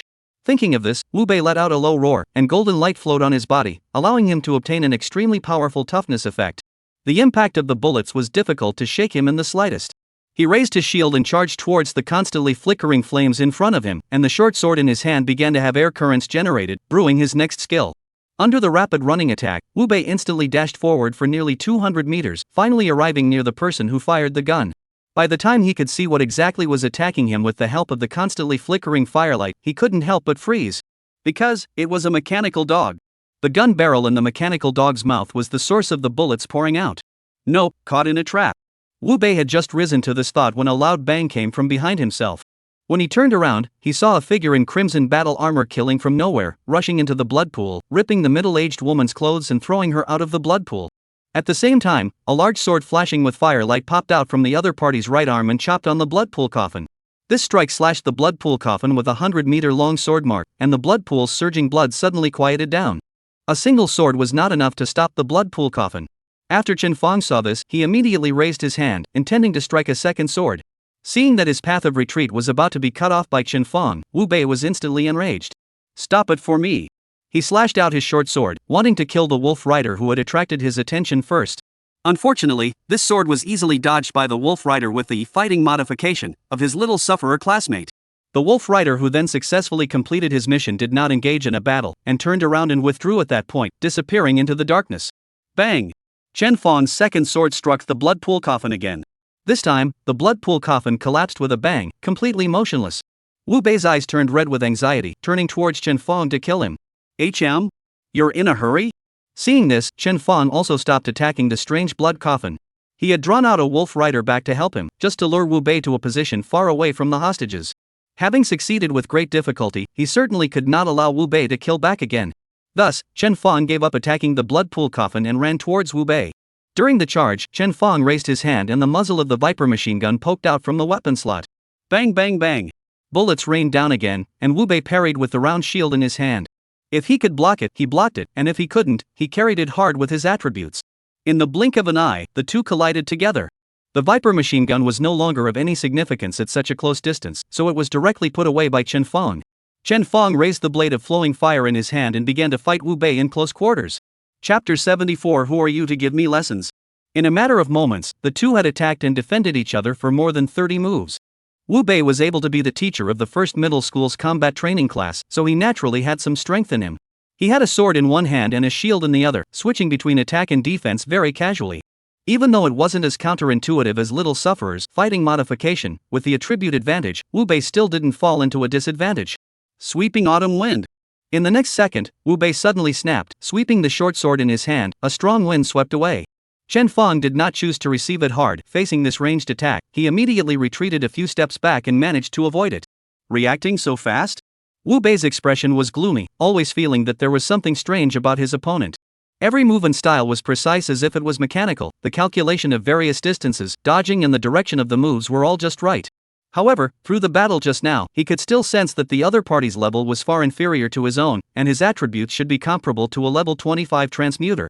Even if the opponent was even stronger than him in terms of fighting level, as long as he used his skills, it wouldn't be difficult to take down the opponent. You're a newcomer to the city guard? Without level 30, you are not my opponent. Wu Bei regained his confidence, and in order to prevent his opponent from pulling away again and outputting with a gun-type weapon, he was immediately going to move forward to pursue him. However, what he didn't expect was that the other party had put away the battle armor on his body and revealed himself. Seeing the other party's face, Wu Bei was simply stunned. "Chen Fong? It's me, Teacher Wu." Chen Fong smiled faintly. "Unexpectedly, you are actually a follower of the abominable church." Wu Bei laughed coldly. Since his identity had already been exposed, he cared even less about anything. Anyway, Chen Fong was merely one of his many students, and the two were even less likely to have too many encounters, as well as a teacher-student relationship. "Don't think that, just because you are my student, you can leave alive today." As soon as the words fell, Wu Bei's short sword stabbed out, aiming straight at Chen Fong's chest. Chen Fong laughed while touching the ring on his finger. "Teacher, I didn't want you to spare my life. Taking off your battle armor is just to let you die and know whose hands you actually died in." The sound of mechanical parts turning rang out one after another, and the green dragon battle armor, which was far thicker than the flowing fire battle armor, spread over Chen Fong's body, wrapping it completely. Facing Wu Bei's incoming sword, Chen Fong avoided it without dodging, and by virtue of fighting modification, he raised his hand and grabbed Wu Bei's short sword. For a moment, metal friction collided. Wu Bei was shocked to find that he, who clearly had the upper hand in terms of attributes, had his sword clutched by Chen Fong, and was unable to advance half an inch at all. Obviously, he had just fought with Chen Fong and had a clear advantage in attributes. How suddenly, this advantage was gone, but instead became Chen Fong crushed him in attributes. Could it be because he had changed his battle armor? Wu Bei looked towards the green dragon battle armor on Chen Fang's body, and his heart sank violently as he felt a pressure coming on. Taking advantage of his slight distraction, Chen Fang kicked out, hitting Wu Bei squarely in the abdomen. Wow! Wu Bei vomited out a large mouthful of blood and was kicked alive a dozen meters away. Teacher Wu. Chen Fang stood still and did not pursue. You don't seem to have quite enough strength. Come on, I'll give you a chance to summon the abominable fierce beast over to help you. Wu Bei swallowed the fishy sweetness in his mouth, feeling a great humiliation. When Chen Fang switched battle armor just now, he saw Chen Fang's attribute panel and knew that the latter was only level 16. But for a level 16 transmuter to say that he was not quite strong enough, how ironic was this? The key was that the other party was not saying this as a deliberate attempt to humiliate, but was telling the truth. As soon as he exchanged hands just now, he realized that Chen Fang, who had changed his battle armor, was like a new body, his strength had soared, and it was not something he could deal with at all. The gloomy face of Wu Bei really no longer acted rashly, but a stretch of the palm, immediately the body overflowed rolling black gas, toward his palm convergence. In the blink of an eye, this black gas was already the size of a millstone. Wu Bei let out a loud shout and rolled up the black gas and slapped it towards the ground. Immediately, the black gas exploded and formed a summoning formation on the ground. Once the summoning formation was formed, rolling black mist immediately emerged from it. The flying blood demon flew out of the formation and directly carried Wu Bei on its body. Chen Fang, you are too young. Wu Bei rode on the flying blood demon, feeling the attribute bonus that came back from the flying blood demon after entering the riding state. The gravity on his face immediately disappeared. I don't know where you got the battle armor that made you so strong. But it gave you too much confidence and made you blindly arrogant. Today, teacher will teach you the last lesson, called The Lion Fights the Rabbit, but also uses its full strength. Suddenly, a sharp chirp emitted from the flying blood demon's mouth as it charged straight towards Chen Fang. Rolling blood chi spilled out from under the flying blood demon's wings, condensing into a cross-shaped chop in front of it. At the same time, Wu Bei also slashed out a sword, and the wind condensed into sword chi, intersecting with the flying blood demon's cross-shaped chop. The power of the two skills overlapping did not need to be mentioned. No one would dare to receive it from a level 30 or so transmogrifier, let alone Chen Fang, a level 16 young man. Chen Fang raised his head and looked at Wu Bei and the flying blood demon who were rushing towards him. His hand reached out to his back and drew out his green dragon gun. A lion fighting a rabbit also uses its full strength? What kind of thing are you that you are worthy to teach me a lesson? Underneath the green dragon battle armor, an overloaded humming sound was suddenly emitted. On! A dragon-like roar shook the sky, and outside the green dragon battle armor, a dragon-shaped silhouette formed due to the air being compressed loomed large. Chen Fang held his gun with both hands, aiming at the flying blood demon in mid-air. The light of the green dragon gun's abominable light blade, its light also became more and more dazzling. At the same time, by Chen Fang's side, the green dragon gun silhouette was gradually interweaving and taking shape. Dragon form, plus, abomination light, plus, giant soldier technique, under the triple skill enhancement, it allowed the majesty emanating from Chen Fang's body to have reached a level that could be considered terrifying. For a while, Wu Bei felt as if he was rushing towards a dynamite. As long as he was close, the other party would explode and leave him in ashes. More than that. At this moment, Chen Fang no longer hid the abomination curse on his body in the slightest. A black mist appeared above his head, lingering on, and its volume had become so huge that it was like a tall building, quite appalling. This was definitely not a curse that one or two abominations would receive after killing them. The number of abominable devotees and abominable ferocious beasts that had died in Chen Fang's hands had already exceeded 50. Hiss. Wu Bei was cool from head to toe, knowing why all of his fellow colleagues here had all disappeared in one fell swoop. These people, I'm afraid, were all taken out by Chen Fang. Heavenly flame prairie fire.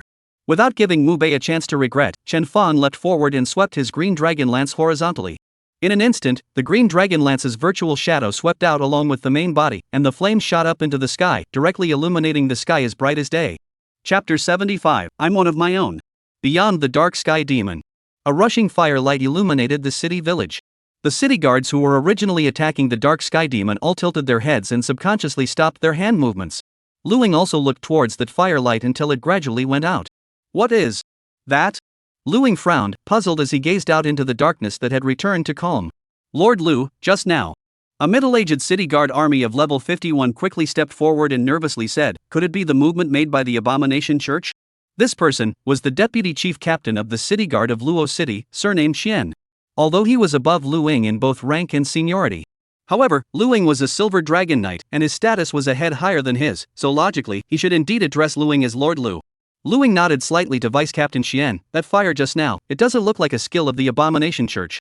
The Abominable Church controls the Dark Elemental System and the Undead Elemental System, so they shouldn't be able to perform fire attribute skills. Something seems to have changed underneath the body of this dark sky demon. Speaking here, Lu Ying waved her hand. Forget it, this is not the time to talk about this. I see that the dark sky demon's body has already vaporized, it won't exist for too long, we need to open a gap as soon as possible. Good. Vice Captain Shen nodded his head once and turned his head to greet the crowd not to stop and continue attacking. The crowd's output on the dark heavenly demon lasted for a few more minutes, and the dark heavenly demon's body was extremely ethereal, and it looked like it would be difficult to sustain.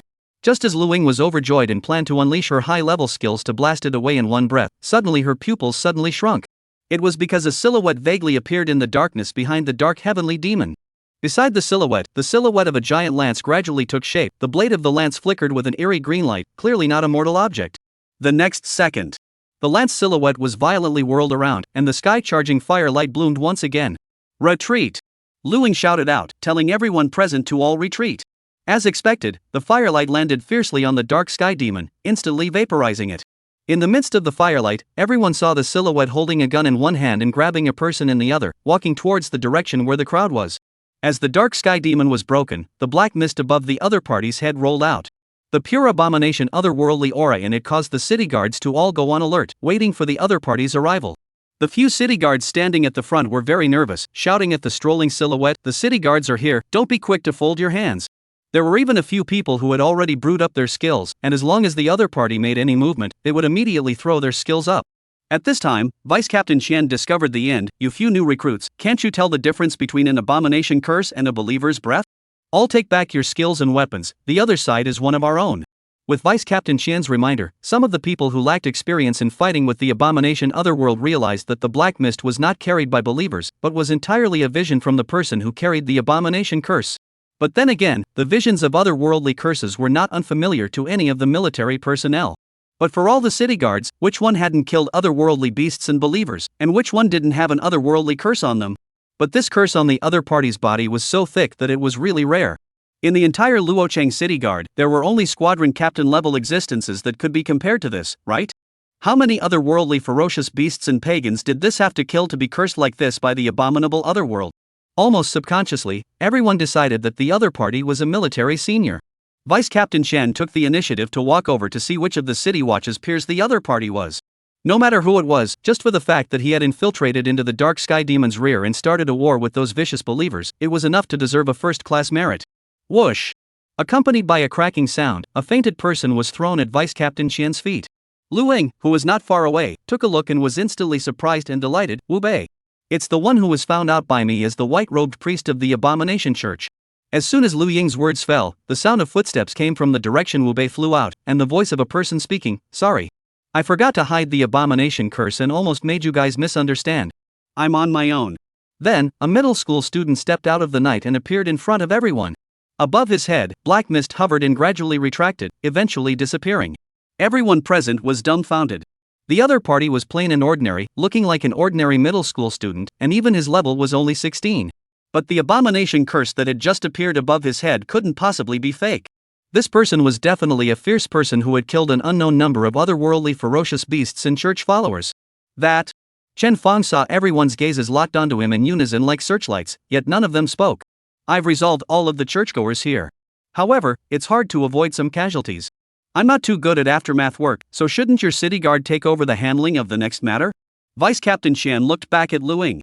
The latter thought for a moment and took a step forward, extending her hand. "Hello, I'm a member of the Silver Dragon Knight's 9th phase, Lu Ying. May I ask if you could please go to the City Watch headquarters and inform us of what has happened in the past 3 hours? So troublesome?" Chen Fang frowned. Lu Ying added, "If you are meritorious in resolving this matter of the churchgoers, the government will give you some commendations according to your contribution." Chen Fang's frown then stretched. "Even if it's troublesome, I should still cooperate with the city guards, shouldn't I? There's nothing wrong with me, I can go to the City Watch headquarters right now." Early morning.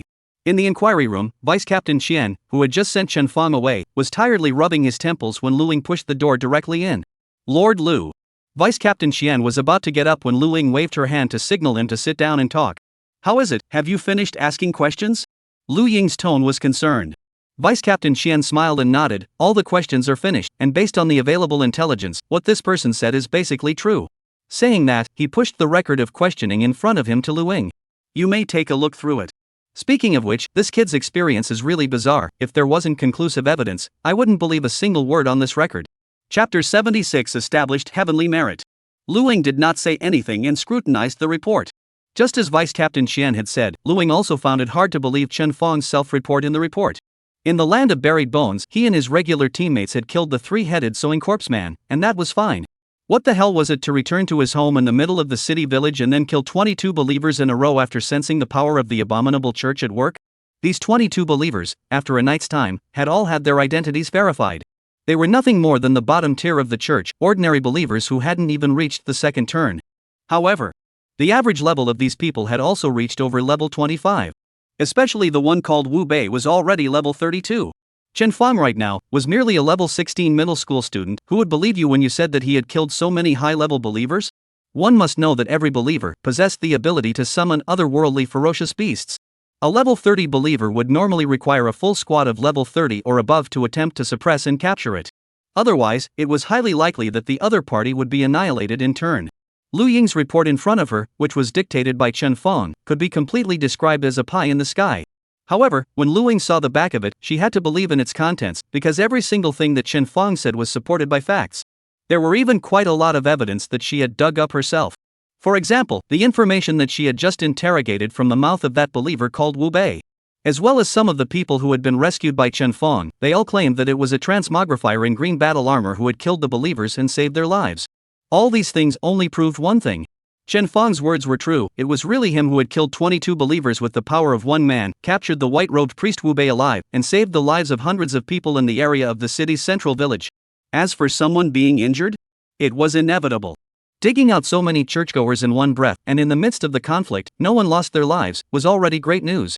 Taken together, what Chen Fong had done overnight was nothing short of a heavenly feat. Eventually, Lu Ying put down the report in her hand, only to realize that a half hour had already passed.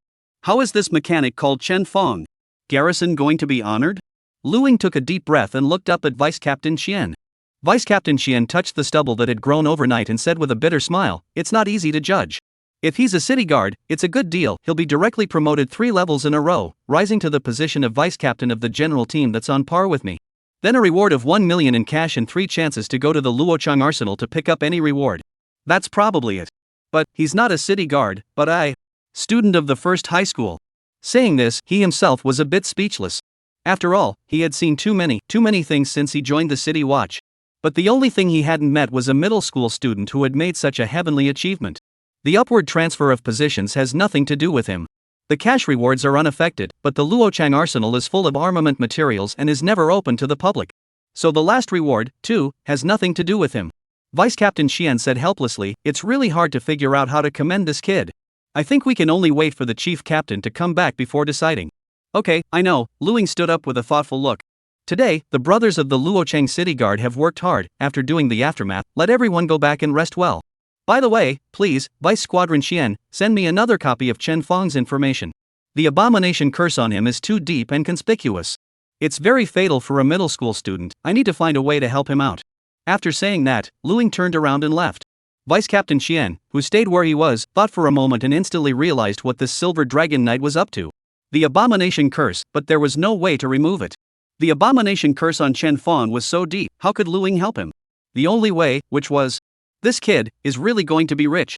Vice Captain Qian laughed, picking up the report on the table, and his tone soured. "It's a pity, how come I didn't have this kid's strength and opportunities when I was younger? Alas, if I can be like him, I'm afraid that I have to go 20 years less. The chief captain see me, have to give me some cigarettes." Afternoon. First middle school training ground. The 2 senior classes were having a combat training class together, and there were 9 rings on the field, all of which were occupied by students who had switched to combat class professions. The students were training in the ring in actual combat, and for a while, the sounds of battle and special effects of skills filled the large arena. However, what was different from the past was that usually the combat training class would have Wu Bei as the lecturer. Today, however, there were only 2 teachers from other disciplines, saying that Mr. Wu Bei had something to be absent, so that everyone could practice freely and just don't accidentally injure their classmates. This combat training class, it looks like the same as usual, but a lot of students who were waiting to go on the stage for actual combat, they all gathered together in 2s and 3s, eagerly discussing the gossip of the past few days. "Why do you guys think that our Luo city has been under martial law for so many days, and why was it suddenly lifted?" "That's because last night, the believers of the abominable church were all cleaned up. Yes, the city guards must have fought with those believers yesterday. I slept well at night, but I was woken up several times. I heard that the lair of the church believers seems to be in the center of the city, and the center of the city was bustling with fighting at that time. That's right, it's in the city center village. I passed by when I was in school and saw that side was all sealed off by the city guards, not letting anyone get close at all. What you guys know is all rotten news. Can you have some new stuff? I tell you guys, I know some inside news that no one knows. What news? What news? Quickly tell us. Hey, I'll tell you, do you know why our teacher Wu didn't come to class today? Why? Because he's a churchgoer. How could Mr. Wu be a churchgoer? Where did you hear that from? It's too fake. Che, believe it or not. My house lives near Mr. Wu's house. Last night after school, I saw a large number of city guards go to Mr. Wu's house. Today, teacher Wu didn't come to class. If you think with your toes, you can also figure out the reason, right? Impossible. How could teacher Wu be a church follower? Don't talk nonsense. Most likely Mr. Wu has something to do. When he comes back to give us a lesson, I'll tell him that you made up rumors about him. Hey, don't. Brother, I'm just saying, let's enjoy ourselves. Why do we still report to Mr. Wu? Chapter 77. It's not. The group of people quickly pulled the topic away from Wu Bei again. They could never have imagined that the gossip they were bored of talking about here was actually true. Chen Fong, the only one who knew the truth, was sitting under the ring at the moment. It appeared as if he was watching the sparring match between the two people in the ring, but in reality, from his smiling face that was almost cracked to the roots of his ears, it was evident that his mind was not here. On the side, Sun Wenjing was a little scared by his smile and couldn't help but say, "Boss Chen, are you alright? As soon as I came to school today, I haven't seen your mouth close. Is it possible that you've run into something?" Chen Fong came back to his senses and finally closed his mouth. He was happy to be this way, naturally, because he had gotten an accurate answer from Vice Captain Qian in the early hours of the morning before he left from the City Watch headquarters. He had killed so many church followers, which could be considered a great achievement. Luo City would definitely give him a commendation for this matter. As for the reward, the other party did not confirm it, but only said that it would be worth 7 figures. Vice Captain Qian, that was the vice captain of the City Watch. His position is just below that of the chief captain. What he said would definitely not be swindling Chen Fong. He would be able to get a large amount of commendation from the government. Could he not be happy? It was just that Chen Fong could not tell Sun Wenjing about this matter. Because the impact of this abominable believers incident was bad, before the City Watch had completely finished the aftermath, Chen Fong couldn't casually mention the news he knew to other people. Thus, he rubbed the corners of his mouth that were a bit sore and said in a muddled tone, "What could I have stumbled upon? It's just that when I think about going out to practice in the future, you'll have to take the supervisor's leather whip and whip Wang Taishan every time. I feel like laughing." Sun Wenjing's head was filled with question marks. Just at this time, Chen Fong's friend page suddenly flashed. Chen Fong reached out and opened his friend panel, and it was a message from Shang Tang. "Shang Tang, where is it?" 3 words, very much in line with Grand Iceberg's speaking habits. Chen Fong replied back to the other party, the training ground. A moment later, Shang Tang replied again, "Wait for me for 3 minutes. Subsequently, there was no message. After about 3 minutes had passed, as expected, a commotion came from the crowd. Chen Fong looked towards the entrance of the training room and realized that Shang Tang, dressed in a school uniform, came to the training room alone. Shang Tang's gaze swept through the crowd and finally settled on Chen Fong, then took a step to Chen Fong's side. "Go, follow me upstairs." Shang Tang looked at Chen Fong. Chen Fong asked, "Upstairs? Isn't upstairs the special training room? What's the point of going there?" The special training room was for the students of the Hong Bird class of the first middle school. The students of the Hongbao class did not need to train in the ring downstairs for actual combat like the ordinary students. As long as they were willing, they could completely go upstairs and practice in a separate private enclosed special training room. This was also a benefit that the school had given to the students of Hong Bird class. Shang Tang slightly skimmed his lips, seemingly a little dissatisfied that Chen Fong had actually forgotten the agreement with himself. "You said that you would be my chaperone back in Luo City." Oh, Chen Fong suddenly remembered that Shang Tang did mention before that he was paid 2,800 per hour to ask himself to be a chaperone. "You forgot?" Shang Tang said. Chen Fong smiled sarcastically. "How could I just didn't expect that just after I came back, you came over to find me to accompany me." With that, he got up and said, "Then let's go now. Follow me." Shang Tang turned around and led the way there. Under the envious gazes of the crowd, Chen Fong followed Shang Tang to the second floor. To be able to go to the special training room on the second floor, and also to go with the school flower, this was enough to envy all the young boys present. Ascending to the second floor, there was a gate to block outsiders from entering. Shang Tang directly swiped his student ID and let Chen Fong in. Further on, there was a special training room. On the door of each room, there were also the names of Hong Bird class students. Obviously, the special training rooms were one room for each Hong Bird class student, a treatment that made Chen Fong a little sour. Shang Tang's room should be in the deepest part. She led the way ahead, and just after taking a few steps, she suddenly opened her mouth. Last night, there were church believers' activities in the middle village of the city, and those believers even summoned the boss's projection, blocking off a large area. Are you alright? Chen Fong realized that the general public did not know what happened last night, but the Shangshur Guild more or less knew some inside information. He asked rhetorically, "Are you concerned about me?" "Not at all." Shang Tong didn't return his head and immediately retorted. Well, Chen Fong didn't continue to tease her and said truthfully, the situation last night was rather dangerous. But the good thing is that those church followers are not of a high level, so it's not too difficult to deal with. Anyway, my mom and I are fine, and the rest of the people didn't have any casualties. Right. Chen Fong suddenly remembered something. I heard from the city guards that after the dark heavenly demon descended last night and blocked off the area of the city center village, the Shangshur Guild also participated in the rescue efforts. Say thank you for me to Uncle and those who helped last night, haha. It's nothing. Shang Tang responded with a faint sentence. It was my father who wanted the combatants in the guild to go over and help. Chen Fong felt that her last sentence of explanation seemed a bit redundant. While talking, the two had already reached the end of the corridor. In front of them was also a special training room, but from the width of the door, one could tell that this special training room could be bigger than the other special training rooms. Shang Tang swiped his student card, and the alloy gate opened. Sure enough, the entire special training room was comparable to a ring downstairs, which could be considered quite spacious. The special training room was kept neat and tidy, with little clutter. In the air, there was also a certain scent unique to the private domain.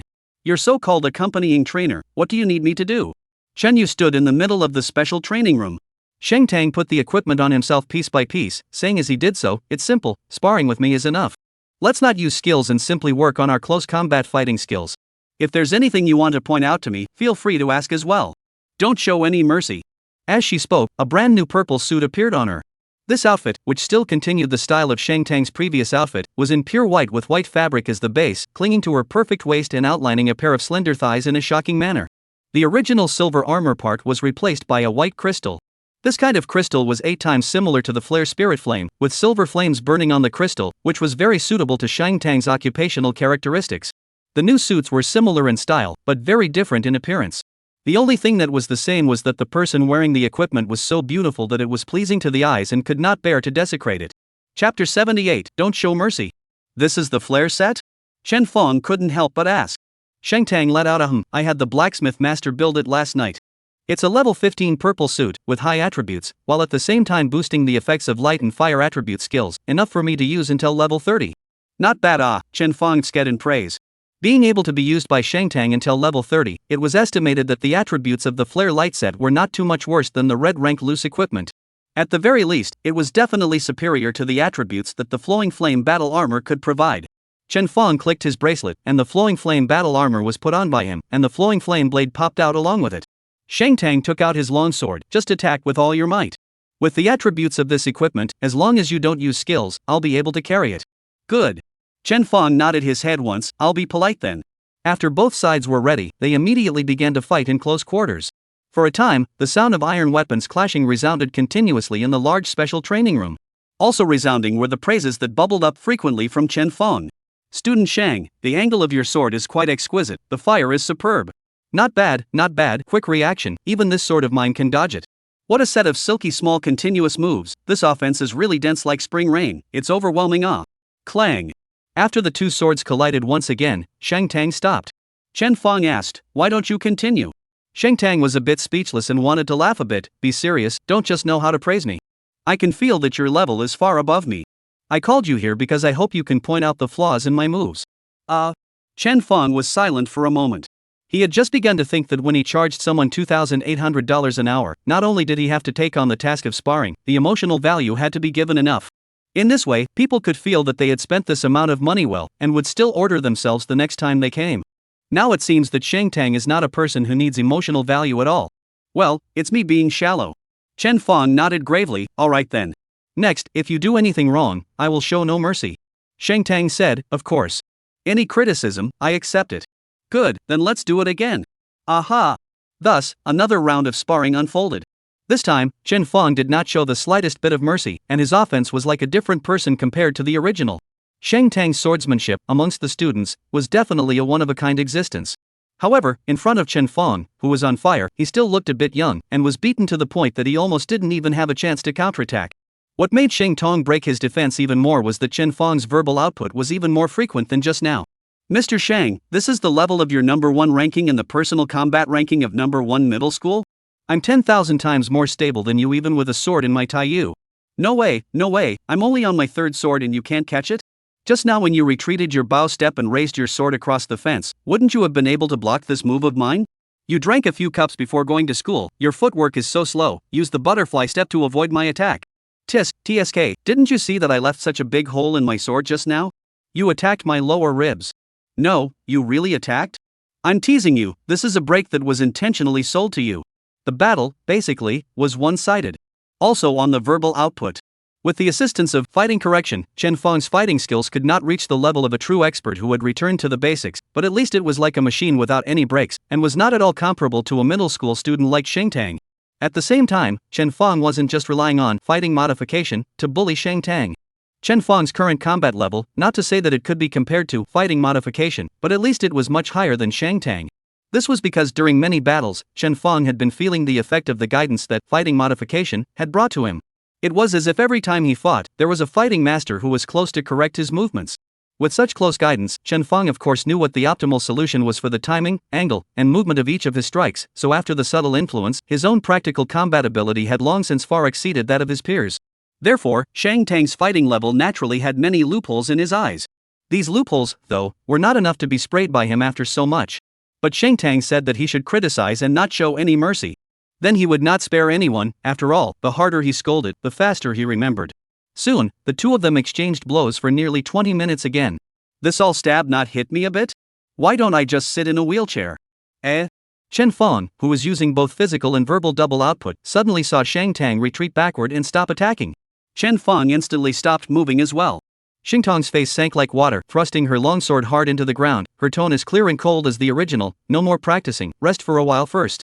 After saying that, she turned around and walked towards the bedside of the special training room. Her breathing was ragged. On Shang Tang's fair face, a blood color had surfaced, and Chen Fang felt that the other party might indeed be tired and needed to take a rest. However, he always felt that in terms of Shang Tang's physical strength, she shouldn't get tired so quickly, right? Obviously, in the last second, the hand she used to strike the sword was still quite calm, and there was no sign of exhaustion. Crunching. A subtle sound came out faintly. Chen Fang followed the sound and realized that it turned out to be Shang Tang who was clenching her fists. In the air, a murderous aura filled the air. Chen Fang was flabbergasted, feeling more and more that the redness on Shang Tang's face was not due to overexhaustion, but rather due to she red warmed up? Thinking of this, Chen Fangman went numb. No, weren't you the one who said no mercy before? My small mouth quenched poison. You tell me you're going to break the defense. Shang Schoolflower, are you unable to play? Chen Fang's brain raced, pondering whether he should go up and comfort her for a couple sentences. Just at this time, his friend panel suddenly jumped up, and it was clearly a friend request. Chen Fang opened it suspiciously and looked at it, realizing that it was an application from a Jiang Sweetness to add herself as a friend. After passing the application, the other party immediately sent a text message. Jiang Sweet, where are you? I want to see you. Chen Fang, no, buddy, who are you? Jiang Sweet, I'm Jiang Sweet. Chen Fang, don't recognize. Jiang Duantang, anyway, let's talk about it when we meet. I have now come to the first middle school, where are you? No, who the hell is this person and how did he even find his way to the school? Chen Fang's head was full of questions. Chapter 79, I'll make double the offer. Immediately afterward, Chen Fang thought of the fact that last night in the city village, there seemed to be a girl he didn't recognize among the city guards who had spoken to him. Moreover, she had said that she would give herself a commendation in the next 2 days. Could it be that sister from the Starry Sky Academy? Chen Fang was instantly secretly delighted. He replied to the other party, alright, I'm in the training room, or let's meet at the door of the training room.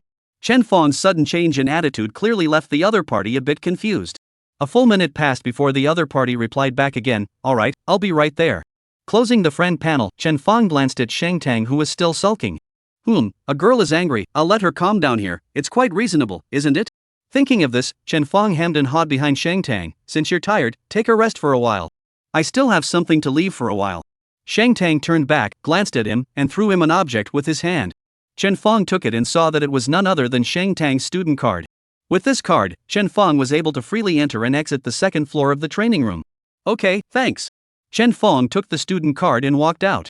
As soon as Chen Fang left, Shang Tang's gaze fell back to a human-shaped ally stake at the corner of the special training room. This was a prop that could be used to conduct a piling test. Shang Tang took a deep breath and forcefully pulled out the long sword that was stuck on the ground, then raised his hand and slashed out with his sword. At that instant, the chopping blow, which was made from the convergence of silver-colored flames, fiercely blasted onto the humanoid alloy pile, causing the entire special training room to slightly shake. The soundproofing of the special training room was quite not bad, and Chen Fong, who had already left, of course did not know what had happened in the special training room after he left. He came to the door of the training room prettily, waiting for that school sister from last night to show up. However, Lu Ying did not wait. What Chen Fong saw was another somewhat familiar figure walking towards him. Chen Fong. Jiang Sweetness stood in front of Chen Fong. Although she was begging for help, the pride in her bones still had not been restrained. You. Chen Fong looked at Jiang Sweetness in front of him. Seeing that the other party was clearly rushing towards himself, he immediately recalled, "You're Jiang Sweetness?" "Nonsense, I'm not Jiang Sweetness. Could it be that you are?" Jiang Dangdang rolled her eyes. At the same time, she was a little upset in her heart. Listening to Chen Fong's meaning, was it that he didn't even know what his name was? "You almost beat me up in the land of buried bones, and as a result, you still don't know what my name is. Isn't that a bit insulting?" Jiang Sweetie was even more upset. If she hadn't seen Chen Fong's feat of killing the sewing corpse man in seconds, she really wanted to turn her head and leave. Chen Fong's mood was even worse than Jiang Dongsha's. He didn't feel half as good about such an unruly woman. "If I had known you were coming, I wouldn't have come." Chen Fong also rolled his eyes and turned around. "Hey! Where are you going? People have come to First Middle School specifically to look for you."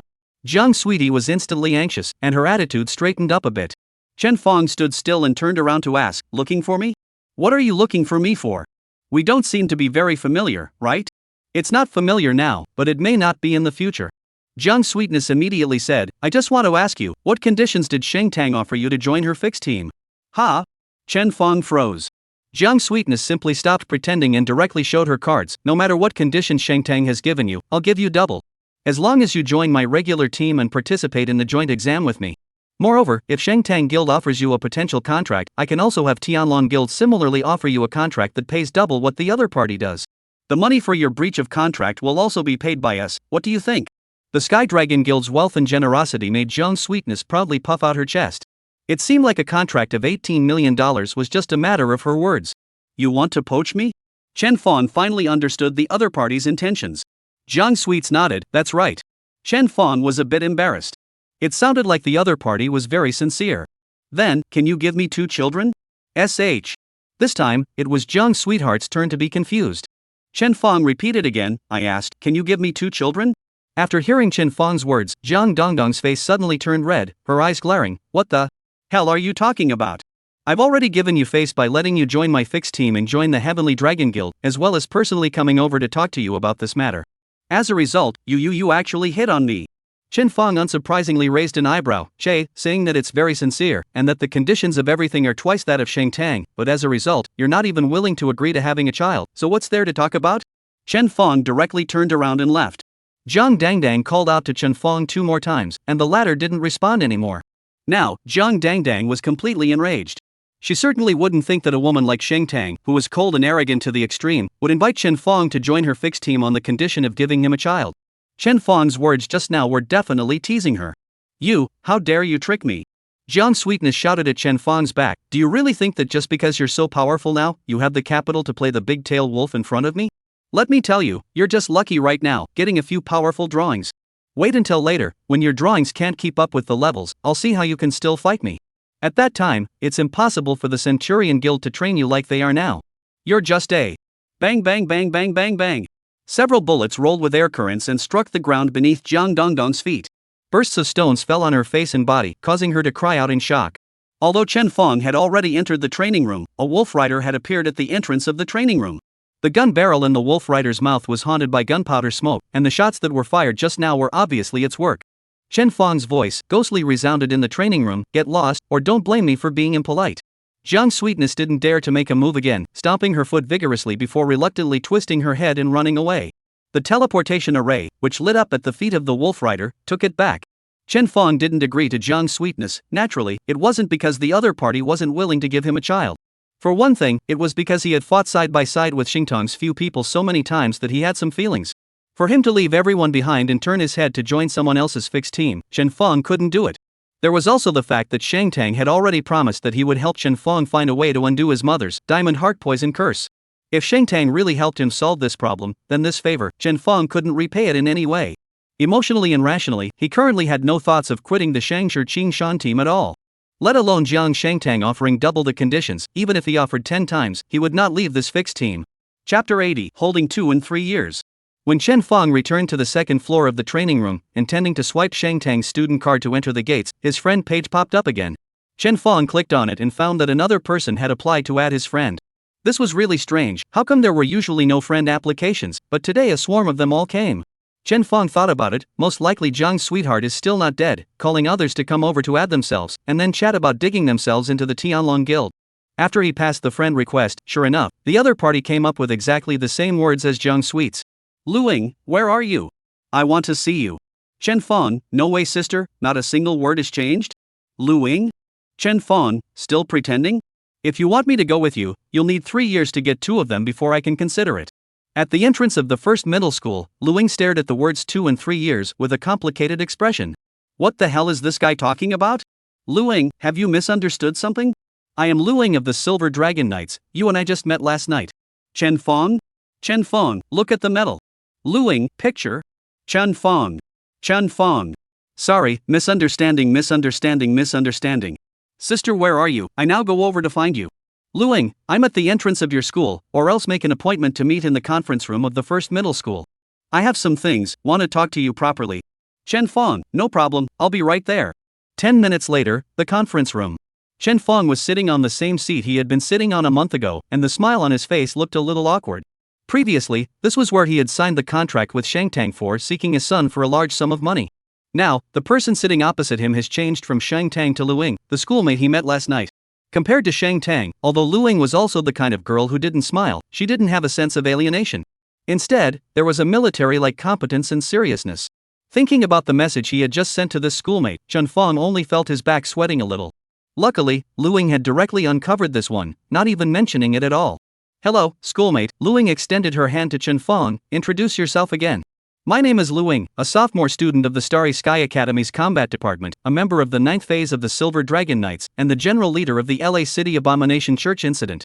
First of all, I would like to thank you for your contribution last night in dealing with the abominable church incident. If it wasn't for your help, this incident would have gone very badly, and I would most likely have been disciplined. Whether it's for the people you saved, or out of me personally, I have to say thank you. Chen Fong shook the other party's hand, the previous embarrassment being washed away quite a bit, cough cough.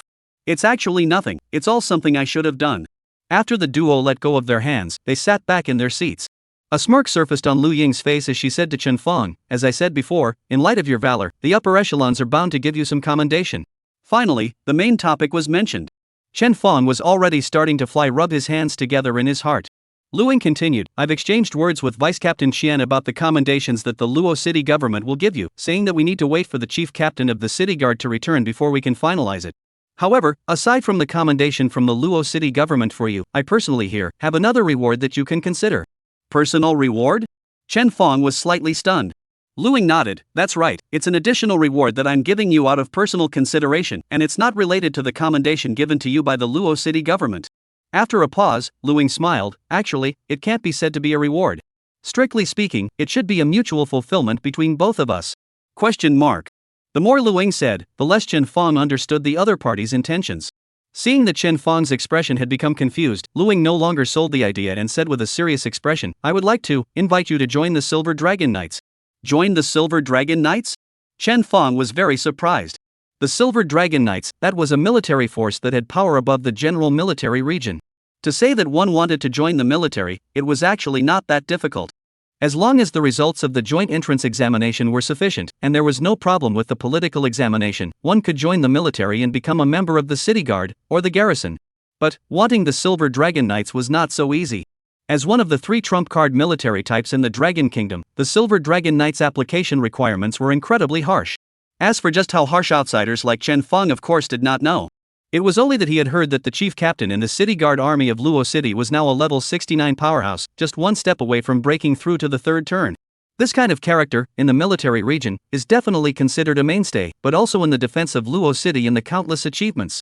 Even he was not qualified to apply to join the Silver Dragon Knights. That's right, it wasn't that he couldn't be selected, it was that he wasn't qualified to apply. One could imagine how difficult it was to join the Silver Dragon Knights. Nowadays, for someone like Chen Fong, who wasn't even a member of the military, to have someone say that they wanted to invite him to join the Silver Dragon Knights made him a bit puzzled. If he hadn't seen the way the city guards obeyed Lu Ying's words last night, Chen Fong really doubted that this person in front of him was a liar. I am qualified to join the Silver Dragon Knights? Chen Fong was very skeptical. Lu Ying said, originally, there was none. However, right now in front of you, there happens to be an opportunity. Currently, the Silver Dragon Knights are absorbing new members to form the 9th phase members.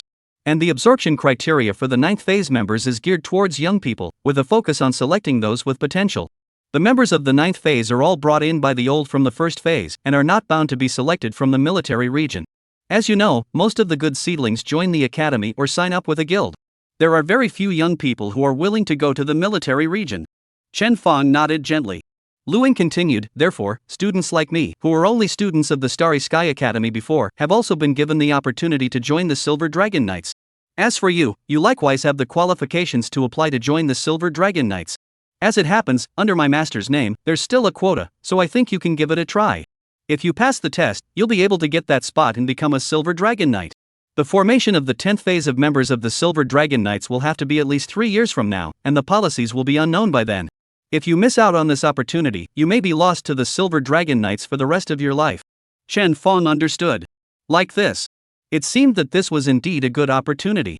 Then, Chen Fong thought for a moment and asked a more concerned question. What benefits do I have by joining the Silver Dragon Knights?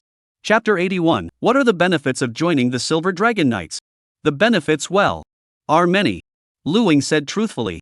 Not to mention the Silver Dragon Knights' monthly salary and subsidies. As long as they complete the military's missions, they will also receive battle merit.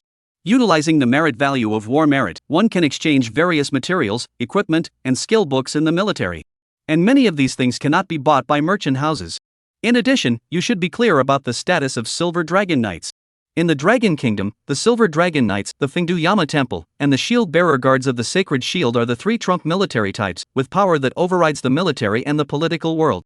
Even a 9th stage newcomer like me, who came to Luo City to carry out a mission, can mobilize all of Luo City's city guards.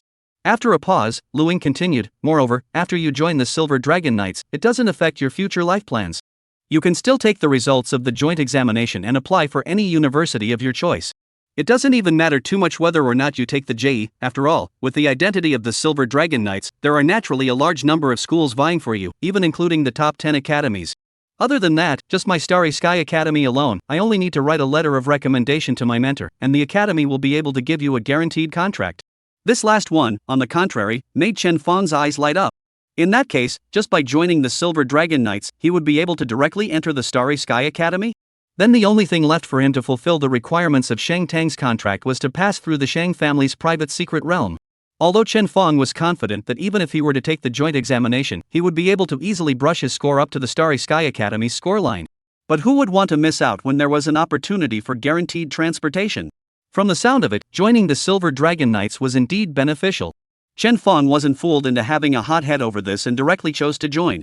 To be on the safe side, he still asked again, sister, the benefits are all said and done, so there should always be disadvantages, right? Lu Ying smiled, the bad side, of course there is. One of them is that by joining the military, you can't choose to join another guild. If you have a guild contract, it will only be voided.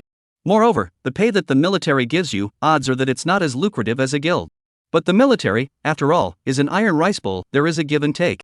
Chen Fong was instantly enlightened. This was something that he had expected. If the treatment offered by the military was really this good, most of the powerful transmutants would not have chosen to join the guild instead of the military. Lu Ying added, secondly, as Silver Dragon Knights, the headmaster will arrange some missions for us from time to time. Moreover, but any mission that we are required to handle will inevitably be a dangerous mission that ordinary members of the military can't handle. Of course, the dangers also go hand in hand with the benefits. Once we complete these missions, we will be able to obtain a large amount of battle merits, which can be used to exchange for some extremely rare prop rewards. That's basically all there is to the bad side. Oh yeah, there's also the fact that it's not as if you've agreed to join the Silver Dragon Knights right now, you'll be able to do so. The last sentence made Chen Fong cry and laugh a little. What I can do to help you is to take you to see my master and have him assess you to see if you can get this last spot. Alright, I understand everything, Chen Fong nodded. As of now, the biggest impact on him from joining the Silver Dragon Knights was probably that there would be a decrease in income, far inferior to joining some wealthy guild. Other than that, it was all advantages. But money is a thing. If you want to say that there is a lack of it, Chen Fong has a merchant bank expansion coupon in, but it is not really a lack of it. But if you don't lack it, it's still unknown whether your mother's drill heart poison curse can be cured or not. What if Shang Tang really found a way to cure his mother, but ended up needing a large sum of money? Therefore, Chen Fong had to make sure that he would be able to get a lot of money when he needed it. All of a sudden, how to choose between the two made Chen Fong a little difficult. Seeing Chen Fong so entangled, Lu Ying queried, "Are you worried that after becoming a Silver Dragon Knight, you will run into some very dangerous missions?" Chen Fong shook his head and said, "That's not true." Chen Fong spoke about his mother's situation and concerns, causing Lu Ying to be relieved. In fact, she had done some research on Chen Fong before coming here and knew the situation of the other party's family. It was just that she hadn't expected that how to cure the curse on her mother would be this teenager's primary concern. "You don't have to worry about this." Lu Ying's tone eased a few points. As a Silver Dragon Knight, you are able to enjoy the welfare allowance of a school-level officer. If you or your family have a need for treatment, the state is able to reimburse a large portion of the expenses. If you still can't afford it after reimbursement, the Silver Dragon Knights can also advance you the money in advance, and you'll have no problem either using money or offsetting it with your battle credits. Speaking of this, Lu Ying said in a deep voice, "If you value your family so much, I think it's all the more reason to join the Silver Dragon Knights. The abomination curse on your body is too deep, and it will definitely attract retaliation from the church followers. Joining the Silver Dragon Knights is also equivalent to finding a protective umbrella for you, as well as your family. You can have your mother move to the Dragon Capital, where there is a specialized family area, and with the military providing 24-hour protection, you can guarantee the safety of your family." Undoubtedly, Lu Ying threw out another condition that Chen Fong could not refuse. Chen Fong released a smile. "Since that's the case, then I really don't have much of a reason to refuse. I am willing to take the test to enter the Silver Dragon Knights." "Good." Lu Ying smiled and nodded. "Then we have a deal. I still have a few days to deal with the matter of the abominable church. When I'm done, I'll take you to my master. You'll play well then, and I believe that passing the examination won't be too much of a problem." Good. Time quickly passed for almost a week. During this period, the matter of the abominable church, since it did not cause too many casualties, the heat gradually dropped and was no longer brought up. Chen Fong waited and waited, but he didn't wait for a commendation from the LA city government. However, he wasn't worried about anything. After all, the commendation that should have belonged to him definitely couldn't fly. Finally, Lu Ying, who had been silent for a long time, sent him a message, saying that she had finally finished dealing with all the affairs of Luochang, and that she could now take him to his master. The next day, Lingfeng City, Teleportation Hall. Vama Chen Fong was assisted by Lu Ying, who was dressed in civilian clothes, and walked out of the teleportation hall with a staggering gait. Looking at Chen Fong's downtrodden appearance where his bile was almost vomited out, Lu Ying said helplessly, "It's just a ride on the teleportation array, it's not that bad." Chapter 82. No, this is going to meet the parents? Chen Fong waved his hand, just about to speak, opened his mouth and gave a U. Lu Ying simply didn't have the eyes to see. While supporting Chen Fong, she vigorously patted him on the back. Chen Fong now regretted why he agreed to take the teleportation array to come to Lingfeng City. Indeed, Lingfeng City was roughly 600 miles away from Luo City, and taking the teleportation array could save a few hours of time. However, the tearing sensation of riding the teleportation array for the first time made Chen Fong feel like an egg that had been thrown into a washing machine, and the teleportation process of only 2 to 3 minutes had almost killed him halfway through his life. He had heard long ago that the teleportation array was not a good thing to sit in. Only when one's level was high and one's attributes became stronger could one resist the discomfort that came with teleportation. At that time, Chen Fong also secretly thought that it was just a matter of sitting in a teleportation array, so he guessed that it was similar to the feeling of entering a copy. As a result, this time, the teleportation array directly taught him to be human. Senior sister, Chen Fong managed to get a bit more comfortable and looked at Lu Ying with a haggard face. "We're going back to Luo City from Lingfeng City, shouldn't we have to take a teleportation array as well?" "No." Lu Ying's reply allowed Chen Fong to settle down a little. But then, Lu Ying's next words made him despair. "It should be when you go back by yourself that you have to take the teleportation array. Because my mission in Luo City has already been completed, there's no need to go back." Cam. Lu Ying pulled Chen Fong over and told him to rest on a roadside bench for the time being. As for herself, she began to contact the City Watch Army of Lingfeng City, preparing to come over to pick her up and head to the Silver Dragon Knight's quarters outside of Lingfeng City. Just as Lu Ying was contacting the city guard, Chen Fong's friend panel also lit up, and it was clearly a voice request. Chen Fong opened it and looked at it, and unprecedentedly realized that it was from Grand Schoolgirl. Taking the initiative to contact someone else was a rare thing for Shang Tang. Chen Fong didn't think much and directly answered it. "Looking for me for what?" Chen Fong's voice was still breathless. This, in turn, was captured by Shang Tang. "You just got off the teleportation array? Awesome, this was all heard by you. The first time you sit is like this, when you get used to it you can feel better. You can go to the merchant's house or pharmacy to buy a bottle of nutritional satiety. Drinking it will make it less uncomfortable. Really? I'll buy a bottle to try in a while. Well, Shang Tang was briefly silent for a moment before continuing, be safe in Lingfeng City. There's nothing much else going on. Here in Luo City, you don't have to think about it. My dad has already asked the 2 teams of combatants from Shangshi Guild to guard the neighborhood of your house to protect Auntie's safety. Chen Fong heard this and was instantly delighted. Then help me thank Uncle. Turn around and tell him yourself. Shang Tang said something that made Chen Fong froze. My dad said that he wants to meet you when you come back. No, this is about to meet the parents? On Shang Tang's side, the tone was also obviously more embarrassed and flustered. She didn't wait for Chen Fong to respond, and hurriedly said, anyway, in short, you should be safe in Lingfeng City. The matter of meeting my father, we'll discuss it slowly after you return. Shang Tang then hung up the voice call, leaving Chen Fong alone in the wind. He knew that sooner or later there would be such a day, he just didn't expect that this day would come so quickly. Thinking about it, if he was able to join the Silver Dragon Knights, it would basically be considered a guaranteed admission to the Starry Sky Academy. In that case, he would have already accomplished half of what was in the contract, with only the passage through the Shang family's private secret realm remaining. When the time came, he was definitely going to have contact with the Shang family. Thinking about his upcoming meeting with Shang Tang's parents, Chen Fong unconsciously felt a chill at his back. After meeting with each other, what would he say? Your daughter knows that she is good at raising children, so you can see what happens when she has a child. Hey, it's hard to get. Chen Fong's discomfort caused by the teleportation array was put behind him. At this time, Luing had already contacted the city guard of Lingfeng City and asked the other party to send a special car over to pick up her and Chen Fong. The voice call between Chen Fong and Shang Tang was not encrypted, and Luing had heard only a few words on the sidelines even if she hadn't deliberately listened to it. This serious-looking schoolmate, rarely with a few points of gossip, came over. After you come out, your little girlfriend is not at ease? Chen Fong would have had a headache. Was Luing a flirtation is more helpless, not girlfriend, is considered a fixed teammate. Fixed teammates still need to see parents? Lu Ying's sentence killed the game.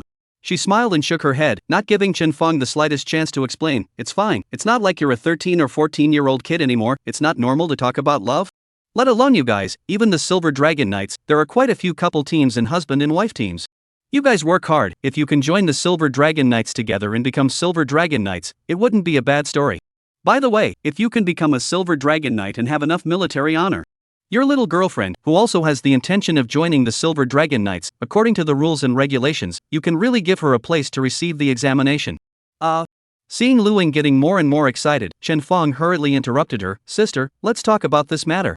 Later. Luing smiled without saying anything and did not bring up the topic again.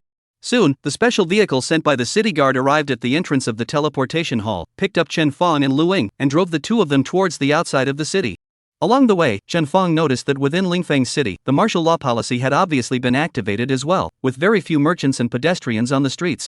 At the same time, the gates to the city were also guarded by the city guards, who would only release them after inspection. From what Luing said, there were also church followers in the area of Lingfeng City. Only, instead of the abominations of one of the 4 plagues, it was the blessings of the 4 evil gods. Recently, there were multiple cases of missing persons in Lingfeng City, and it was eventually found out that it was the followers of the Blessing Church who were forcibly capturing transmutants as sacrifices for summoning the blessing otherworldly fierce beasts on a leveling map. After nearly 2 months, this church stronghold was finally found to be on Broken Sword Mountain outside of Lingfeng City. Now, Broken Sword Mountain had been surrounded by Lingfeng City's city guards. It was just that due to the terrain, the entire Broken Sword Mountain was easy to defend and difficult to attack, and it had yet to be breached. In particular, the believers had utilized the previously sacrificed transmogrifier to summon a level 70 red quality boss, narrowly breaking through the siege of the defending army. It was then that the Silver Dragon Knights sent a team of men to assist the defending army of Lingfeng City and take down the believers in Broken Sword Mountain. Chapter 83 Broken Sword Mountain, Zhao Xuanwu. The situation here at Broken Sword Mountain had basically stabilized, and with the Silver Dragon Knights sending people to guard it, the church followers in it would not be able to get away for a while. The next thing to do was to slowly weaken their guarding force until they were boiled in warm water and disintegrated step by step. Chen Yu drove away from Lingfeng City under the transportation of the city guard's special car, and after speeding for more than 3 hours, he finally saw a high mountain appear in the distance. This mountain was high and treacherous, and surprisingly, it really did look a bit like a broken sword stuck in the ground. The mountain road from the bottom of the mountain to the mountain was exceptionally steep. No wonder Luing had said that this hellish place was easy to defend and difficult to attack. Obviously the Silver Dragon Knights had come with a few of them, but her master was still unwilling to attack hard, but instead he had to use the method of encirclement. Looking at the mountain, even after seeing Broken Sword Mountain, the car still drove for nearly 2 more hours before arriving at the foot of the mountain. At this time, there was a large military camp at the foot of the mountain, in which thousands of city guards were stationed. On the path up the mountain, traces of battle stretched on, and the blood of ferocious beasts and transmutants was everywhere, so it was obvious that many life and death battles had taken place. The vehicle that Chen Fong and Lu Ying were traveling in stopped in front of the camp. Lu Ying had participated in battles in the camp before, so the city guards in the camp were already familiar with her, and let her and Chen Fong in without too much scrutiny. Afterward, Lu Ying asked Chen Fong to wait a little while she went to meet her master. Soon after, Lu Ying returned and asked Chen Fong to follow her to the command room. The so-called command room was nothing more than the largest tent in the camp. As soon as he entered, Chen Fong realized that there were quite a few people in here. Other than some of the senior generals of the city watch, there were also a few members of the Silver Dragon Knights, as well as a few young men who stood in the corner and were not much different in age from him.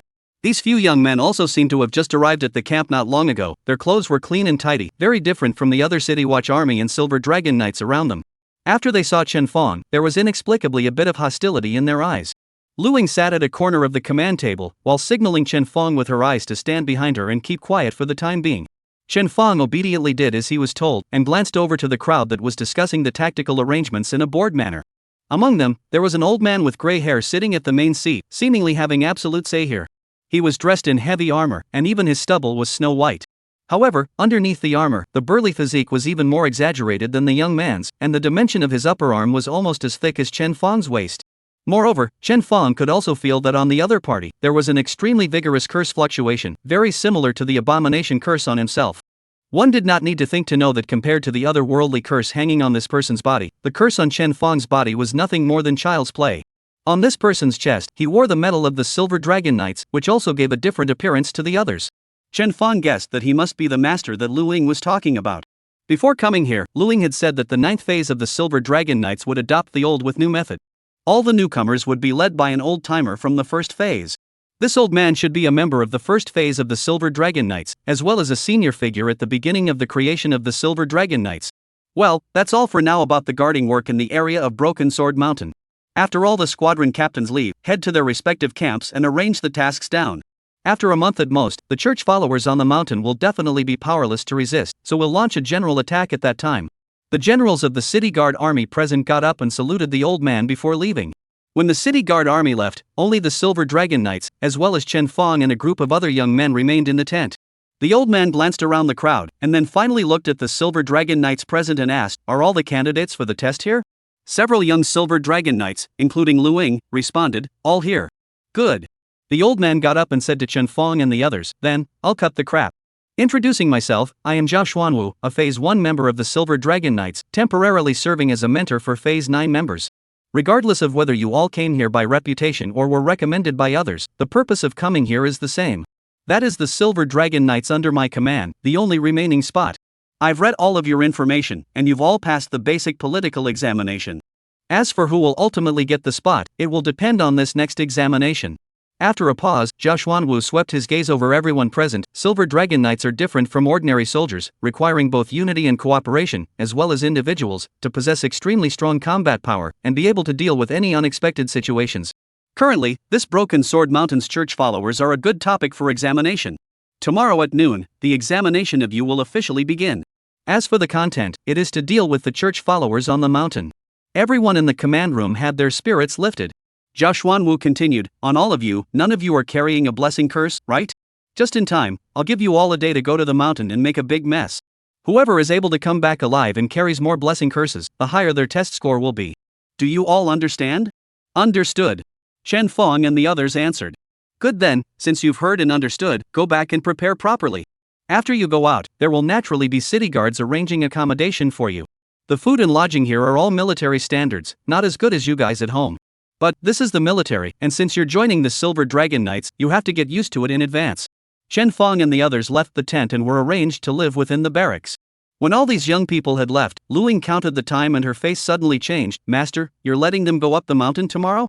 "But tomorrow, it happens to be the time when the blessed otherworldly rift opens. By then, what is wanted is for them to go up the mountain when the otherworldly rift opens."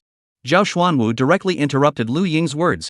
He casually took over a pile of information, on which were clearly the materials used for the political examination when Chen Fong and the others applied for the examination. These things were equivalent to a resume, which recorded why they were able to obtain the Silver Dragon Knights qualification to join the organization. Lingfeng City Yang Family's second son, Yang Tianjian, level 19, professional Qigong master, first place in several Lingfeng City mock exams, first place in the individual competition of the Shuzhong League. Pingding City, Heavenly King Guild President's son, Wang Shu, level 18, occupation Necro Summoner, Pingding City's 4 replica clearance record holder, first place in the individual group of the Shuzhong Replica Speed Pass competition. Luocheng No. 1 Middle School, Chenfeng, level 16, occupation mechanic, killed 22 followers of the abominable church with the power of one person. Chapter 84, A Bunch of Stinky Fish and Shrimp. There were 7 people in total, and the resumes on each person's profile were stunning, often winning first and second place in some gold-rich competition. As for a few copies of the pass record to maintain, is more standard. This kind of resume, as long as the joint examination is not too much play error, to get any key university, or even the top 10 schools, are not a problem. In comparison, Chen Yu became the one with the lowest rank and the least amount of honors among the 7. However, Zhao Xuanwu had been on Chen Feng's profile for the longest time. After all, for the people of the military, the rankings of any competition were far less valuable than the kill records. Level 16, killing more than 20 abominable church followers and capturing the leading white-robed priest alive, this record was quite eye-catching when viewed in the context of the 9th phase of the Silver Dragon Knights. Zhao Xuanwu put down the information of all the people and couldn't help but sigh, this batch are all good seedlings, and there is only one slot under my command. If the exam questions aren't difficult, how can we tell the highs and lows? Since the otherworldly rift opens tomorrow, let them see the scene after the rift. When they become Silver Dragon Knights in the future, they will have to see such scenes from time to time, so it's good to let them familiarize themselves with it in advance. Whoever pees their pants in fear, just brush them down directly. But beside him, a rather handsome-looking Silver Dragon Knight was a bit embarrassed. Master, if they really stayed on Broken Sword Mountain when the otherworldly rift opens, will it be too dangerous? Not to mention that their average level is less than 20, even if it's us, we don't dare to say that we'll be able to return in one piece. Before he finished speaking, another female Silver Dragon Knight with a very serious face interjected, that's not something to worry about.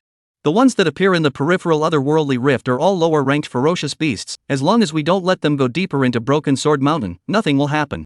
Really, if they can't even handle the peripheral otherworldly rifts, then they aren't qualified to join the Silver Dragon Knights. Zhao Xuanwu nodded in agreement. But, just to be on the safe side, he still raised his hand and pointed out a few people, turn around, you guys secretly follow them and provide some protection. Unless some people are too conceited and go deep into the hinterland of Broken Sword Mountain and mess with those heartless church followers. Yes.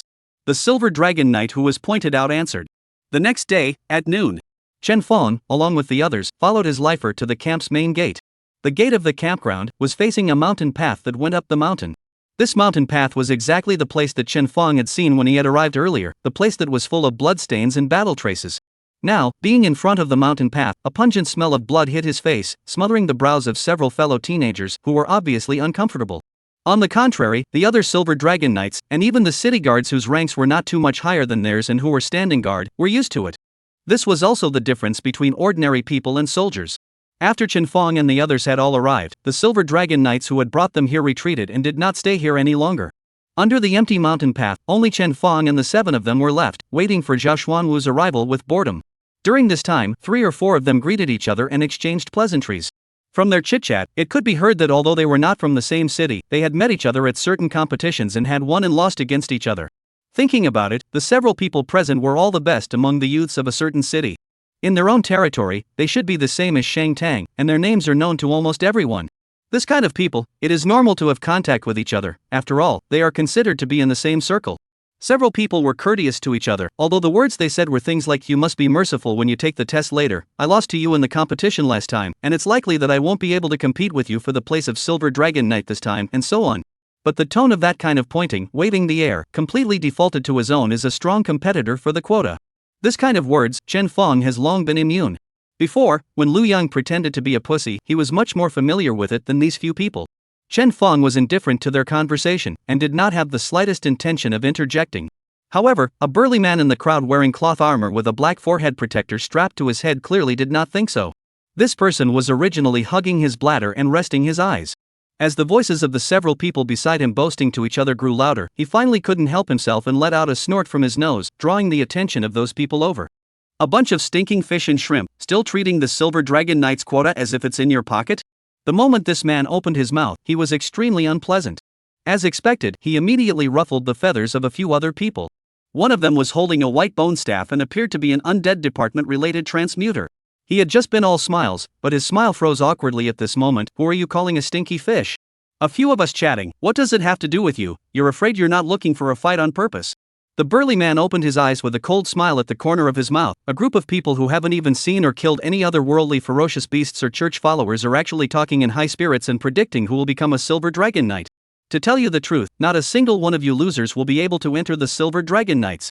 UING. The man holding the white bone staff instantly raged. The white bone head on the staff suddenly opened its mouth, which is dense black mist. It is clearly ready to release the skill's precursor. Immediately, a girl dressed as a mage pulled him back and whispered in his ear, "Wang Shu, don't be impulsive. This person is Yang Tianjiang, the second son of the Yang family in Lingfeng City." Once the name Yang Tianjiang came out, the necromancer named Wang Shu was obviously stunned, and there was quite a bit of scorn in his expression. Because he knew that Yang Tianjiang was the first place winner of the Shuzhong League's individual tournament. The Shuzhong League, in turn, was the highest gold content competition among high school students in Shuzhong. Achieving first place here basically declared that under 1v1 conditions, Yang Tianjiang was the veritable number one in Shuzhong.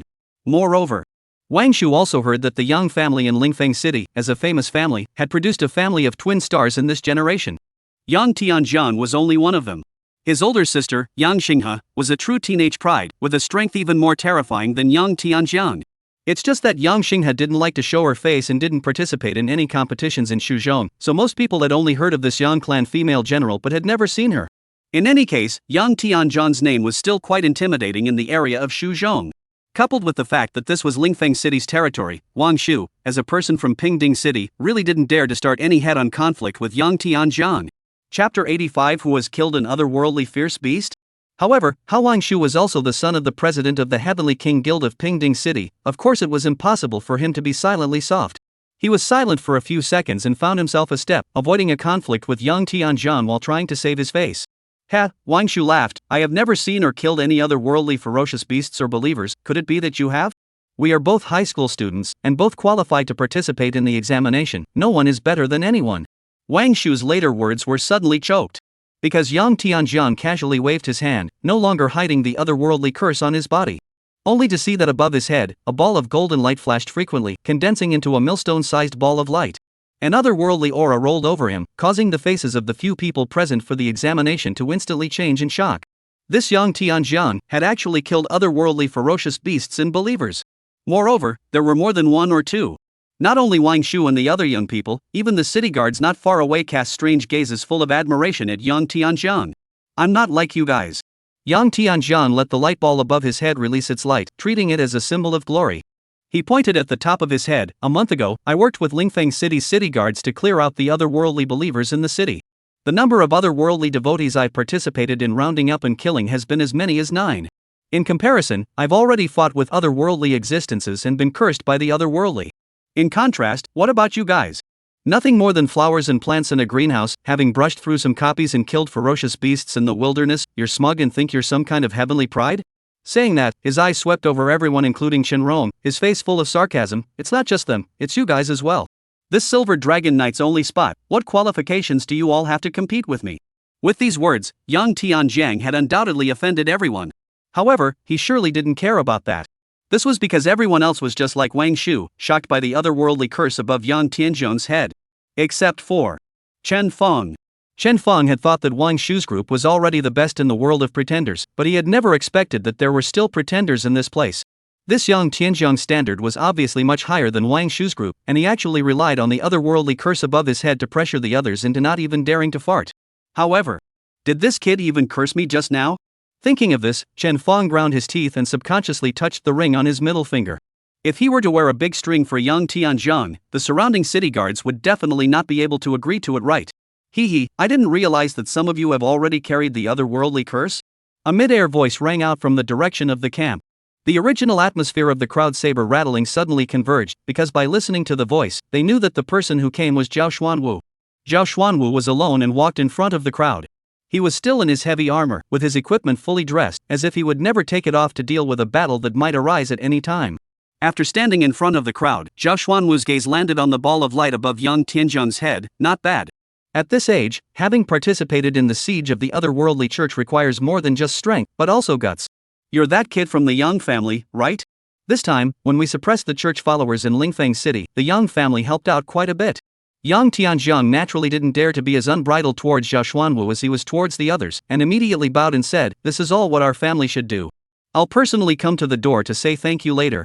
Zhao Xuanwu smiled. "However, this examination is about who will end up accumulating more otherworldly curses after your trip up the mountain. If one carries an otherworldly curse on their body early on, it will definitely affect the assessment results, and it's very unfair to the others. Therefore, everyone, I'm going to come and check the otherworldly curses on your bodies first."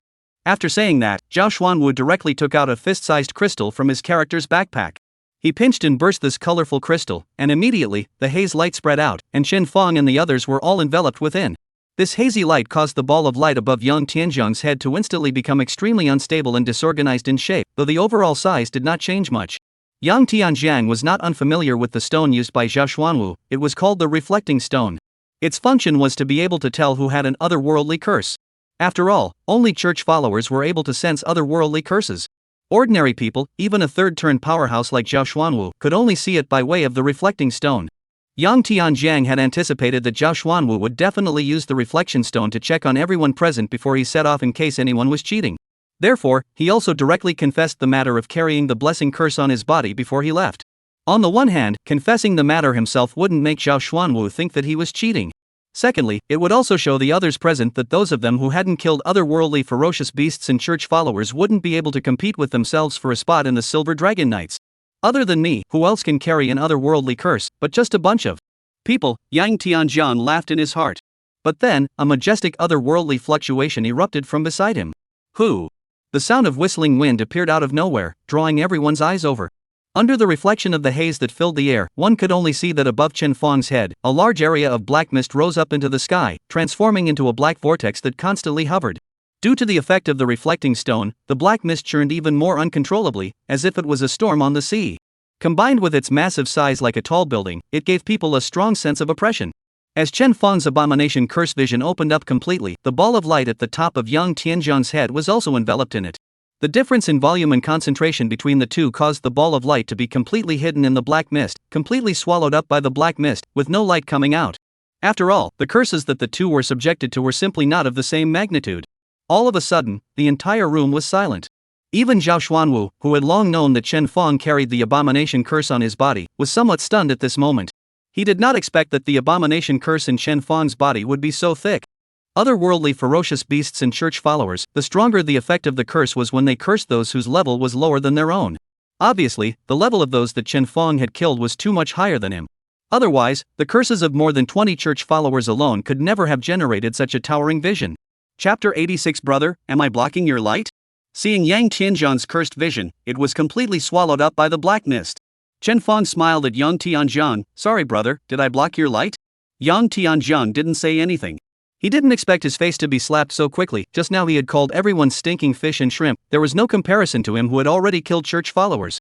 As a result, Chen Feng, who had been silent all this time, passively revealed his otherworldly curse, making him look like a complete clown. The real big man is silent, only the clown jumps up and down. Wasn't that Chen Feng and Yang Tianjiang? Wang Lily immediately reacted, and of course he wouldn't miss the opportunity to counterattack. He laughed, his mood suddenly becoming pleasant. "Why don't you say anything? Seeing the real big brother, the original form is revealed, right?" More words. Wang Shu didn't dare to say more because Zhao Xuanwu was here.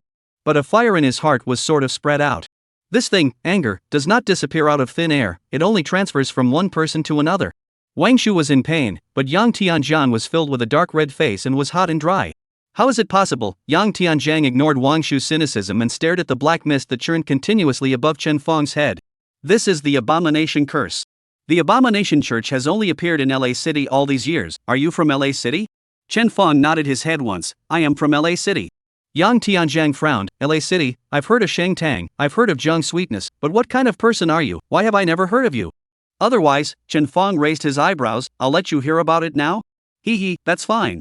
Yang Tianjiang's attitude towards Chen Feng was obviously quite contemptuous after he knew that he was from Luochang. Among the candidates of this term in Luochang, I only recognize Shang Tang alone. Anyone else, even if it's Zhang Sweetness, I wouldn't put it in my eyes. You should come from the family of some city guard officer, right? It seems that your family has brought you to participate in quite a few believer purging operations in order for you to be favored by the Silver Dragon Knights during the examination. The implication in the words was self-evident. The curse on Chen Feng's body was merely rubbed off on him. Otherwise, how could a middle school student carry such a thick otherworldly curse? In this regard, Chen Fong just smiled and did not rush to explain. Some people were just like this. For them, recognizing others' excellence was the hardest thing to do. Seeing that the atmosphere between the two was a bit off, Zhao Xuanwu stood out from it. Alright. His voice was thick, although the content of the assessment doesn't include any solidarity and cooperation. But in a moment, you will be entering the Broken Sword Mountain together, and it's not a good thing to have a too stiff relationship now. With that, he waved his hand. The palm wind whistled, blowing away all the remnants of the power of the reflecting stones around them. The cursed visions of Chen Fong and Yang Tianzhang were also all put away, restoring clarity to the surroundings. Zhao Xuanwu carried his hands behind his back and swept his gaze over the crowd. The map of Broken Sword Mountain. The city guards who brought you here should have sent it to all of you, right? The crowd nodded their heads. When they were brought over, they were indeed given some of the supplies they would need when they went up the mountain, including water, food, potions, maps, and so on. Alright, it's getting late, so all of you go up the mountain. Zhao Xuanwu waved his hand. Note that you all only have one day. Before noon tomorrow, you have to rush back here to report. If you're a second late, then your assessment quota will be nullified and you'll never be able to join the Silver Dragon Knights again. There's also the fact that the lower-ranked otherworldly fierce beasts are limited in spirit, so they're not too difficult to deal with. But on the mountain, there are church followers all over. Zhao Xuanwu emphasized, those indoctrinated church followers are the real danger and are of a higher level than you. Almost all of them are above level 25. When you run into them, weigh whether you're an opponent or not. Don't ever lose your lives because of the Silver Dragon Knights quota. Do all understand? The crowd responded in unison, understood. Good. Zhao Xuanwu pointed at the mountain path of Broken Sword Mountain. Hurry up and set off. The time to depart now should be just right. Zhao Xuanwu's last sentence had quite a bit of deep meaning. However, Chen Fong and the others present did not ask too many questions, and after receiving permission to go up the mountain, they ascended the mountain path and headed deeper into Broken Sword Mountain. This mountain path, which soon connected with the natural mountain path, completely disappeared. All around, there was an extremely primitive mountain forest landscape, and there was no real sense of road.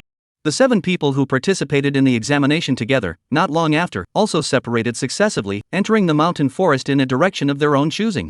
Broken Sword Mountain was high and treacherous. The forest of strange rocks and trees of varying heights made the terrain here incredibly complex. To be on the safe side, Chen Fong directly put on his green dragon battle armor and transformed into a humanoid Tyrannosaurus Rex. With the green dragon battle armor covering his body, Chen Fong discovered through the eagle eye module that there was a person who had been trailing behind him in the extreme distance. Utilizing Overwatch, Chen Fong easily saw that the one who was sneakily following him was actually Lu Ying. Chen Fong instantly understood that although this examination was for his group to go deep within the boundaries where the otherworldly devotees were gathered, the Silver Dragon Knights had provided sufficiently safe protection to prevent them from encountering anything untoward. It was just that, in order to ensure that the group could utilize their strength, this protection was only in the shadows and was not mentioned in the open. It was estimated that Lu Ying and Zhao Xuanwu did not expect Chen Fong to be able to easily detect the former's presence with his Overwatch and infrared sensing. Chen Fong smiled and did not point it out, allowing Lu Ying to follow not far behind him. He, on the other hand, was the first to make a discovery by utilizing super visual distance and accelerated his speed towards the front. 5 minutes later. Put. Wow. A pair of old gray armor with golden patterns was shattered by the green dragon gun, scattering in a mess on the ground. Among them, a piece of metal that was comparable to the material of the armor was burst out, and Chen Fong bent down to pick it up. Around them, there were several piles of the same armor fragments, all of which were created after the killing of an otherworldly beast called the Temple Wanderer. The Temple Travelers were beasts of the Blessed Otherworld, but they were only level 20 ordinary beasts, so they should be at the bottom of the Blessed Otherworld's hierarchy. Their attributes and strength were indeed much more powerful than the average level 20 ferocious beasts, only in front of Chen Fong, they were just a bit inadequate. Accordingly, the burst rate of the Temple Wanderers, as well as the blessing curses they could provide, were also pitifully small. At this moment, Chen Fong's head was merely coalescing a knuckle-sized ball of light, which looked even more ridiculous than Yang Tianzhang's cursed vision.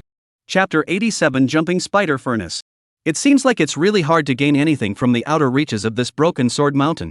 If I want to obtain more otherworldly curses, I still have to go to the depths of Broken Sword Mountain and kill some bosses or church followers. Chen Fong thought of this and took out the map that the city guard had handed him earlier. On the map, the mountain paths that Broken Sword Mountain was capable of traveling were marked. Among them, there were also some locations that were labeled with danger signals that appeared to be very eye-catching. Danger often went hand in hand with gain. Chen Fong confirmed his location, and then realized that he was surprisingly not far from one of the danger markers, only about 4 or 5 miles away. This is it, go see what this so-called danger sign is. Chen Fong made up his mind and put away the map. He held the green dragon gun and had just taken 2 steps when he suddenly leaned his body back. A cold light, which swept past his neck, was dodged. At the same time, Chen let go of the green dragon gun in his hand and flicked it forward, and a silhouette in the void was picked at the tip of his gun, piercing through his body. How could you? The other party gradually manifested from nothingness, and it was clearly a female assassin in her 20s who couldn't be more ordinary looking. The other party had a face of pain and surprise, and her equipment was only blue in color mainly. Although her level was higher than Chen Fang's, already having level 26, her strength was far inferior to Chen Fang. Sister, from the moment I entered Broken Sword Mountain, you've been following me. Do you really think I can't see? Chen Fang narrowed his eyes, knowing without interrogation that the other party was definitely a follower of the Blessing Church. After all, the appearance of the other party simply had nothing to hide under the effect of infrared imaging. Chen Fang flung his green dragon gun and slammed her down hard on the ground, not immediately taking her life. Come on, let's give you a chance to summon an otherworldly fierce beast. Chen Fang pointed the tip of his gun at his opponent, intending to maximize the benefits. The female assassin covered the penetrating wound in her abdomen, and did not seem to understand why Chen Fang did not kill her immediately, but instead gave her the opportunity to summon the otherworldly ferocious beast. However, she did not think too much about it and immediately slapped the ground, opening a summoning formation in front of her. After the summoning array was formed, the female assassin immediately turned around and ran, while her body gradually returned to nothingness, re-entering the concealment form. Originally, seeing the otherworldly summoning array take shape, Chen Fang was still looking forward to it. However, upon seeing that what emerged from it was nothing more than 3 temple wanderers, he was instantly disappointed. You just summoned this kind of ferocious beast to fool me? Chen Fang's voice resounded behind the female assassin, who subconsciously turned around and realized with a creepy surprise that the temple travelers he had just summoned had already been instantly picked off by Chen Fang. At the same time, Chen Fang looked like he was able to see himself in concealment as he brought up his gun and killed, his speed being far faster than the injured her. Put! The green dragon gun nailed this church follower to the ground, and after she died, her unwillingness and resentment turned into a curse that haunted Chen Fang, causing the golden ball of light above Chen Fang's head to grow a little larger. The strength was so weak, and at the same time, it was an assassin-type profession. Chen Fang immediately judged that the identity of the other party should only be a scout amongst these church followers on Broken Sword Mountain. Believers, in general, were mainly scouts. Since the other party chose to make their move at this time, it also precisely showed that there was indeed something in the danger zone identified by the map. The more the other party blocks me, the more it means that I'm on the right track. Chen Xin was relieved and intended to accelerate towards the dangerous zone marked by the map to kill. Right at this moment. Ding, there is currently a new challenge mission, please pay attention to it. Current challenge mission, within 1 hour, kill 300 otherworldly ferocious beasts of elite level or above. Remaining challenge time, 59 minutes and 54 seconds. Reward for successful challenge, mechanical weapon jumping spider furnace drawing. Jumping spider furnace red quality. Required profession, mechanic. Required level, 15. Introduction, after using this, you can learn how to make a jumping spider furnace. Jumping spider furnace binding red quality. Reduces movement speed by 90%. Additional, jumping spider bomb produces 10 jumping spider bombs per second with level equals user's level, chasing down enemies and dealing explosive damage to them. Jumping spider bomb can only exist for 1 minute, after 1 minute it will automatically explode and be destroyed. Hibernation causes unexploded tarantula bombs to go into a hidden state and become dormant. When dormant, the spider bomb cannot move, but can remain inactive for an unlimited amount of time until it is touched by an enemy unit and explodes. Berserk production consumes double the amount of materials to triple the production speed of the jumping spider bomb. Berserk production of jumping spider bombs halves their existence time and doubles their power. The number of jumping spider furnaces that can exist at the same time is the transmuter's level 4. Required materials for manufacturing: 10 parts of geode fire, 60 parts of titanium alloy, 210 parts of dragon striped steel block, 50 parts of small green crystals. Materials required for manufacturing jumping spider bomb: 2 parts iron, 2 parts red copper, 3 parts flint. Chen Fang froze and took a closer look at the drawing of this jumping spider furnace, confirming that it said that the number of jumping spider bombs that could be produced by a furnace was 10 per second. The maximum number of jumping spider furnaces that could exist at the same time was a quarter of the level, and right now his level was 16, which meant that exactly 4 jumping spider furnaces could be created. In that case, the number of jumping spider bombs produced per second was 40. If berserk production was turned on, it would be 120. This was 120 bombs a second, not 120 bullets a second. The constant output that the Yi jumping spider furnace could provide was feared to be even more exaggerated than the Viper machine gun. Chen Fang can already vaguely see that his own profession storm troop stream is taking shape. Such a red-grade drawing, Chen Fang must not miss it. But accordingly, the difficulty of the mission for this grand challenge was quite amazing. The mission required him to kill 300 elite grade or higher otherworldly ferocious beasts, whereas the Divine Temple traveling soldiers, however, were only ordinary grade otherworldly ferocious beasts, which did not meet the mission requirements at all. In other words, he needed to find 300 otherworldly ferocious beasts that were even more powerful than the Divine Temple traveling soldier within the next hour in order to do so. It seems that I can only count on this so-called dangerous zone to bring me some unexpected gains. Chen Fang's spirit tightened. In order to seize the time, he even put away the green dragon battle armor and put on the flowing flame battle armor for rushing, in order to make himself faster and save some time. Under the effect of Overwatch, Chen Fang soon discovered that there was a simple campsite at the so-called danger zone ahead. Among them, there were 2 teams of transfigurators stationed inside. At the same time, above the camp, there was a huge spatial rift. The spatial rift was not open, and the rift was sealed by a crystal that emitted a golden luster. These 2 teams of transmutators were, of course, the believers hiding in Broken Sword Mountain. At this moment, they were alerting their surroundings. They should have received the notification from the slain scout just now and were carefully guarding against Chen Fang. Chapter 88, Someone is touching over. All around level 30, the team configuration is complete, but it's not impossible to kill. Before the other party had discovered Chen Fang had already utilized Overwatch and grasped the entire intelligence of the other party. Even the 3 assassins who were spread around and entered the hidden state were also in Chen Fang's eyes. Simply weighing the combat power of both sides, Chen Fang basically judged that the advantage was mine. Thus, his attention was focused on the space rift that was in a closed state in mid-air.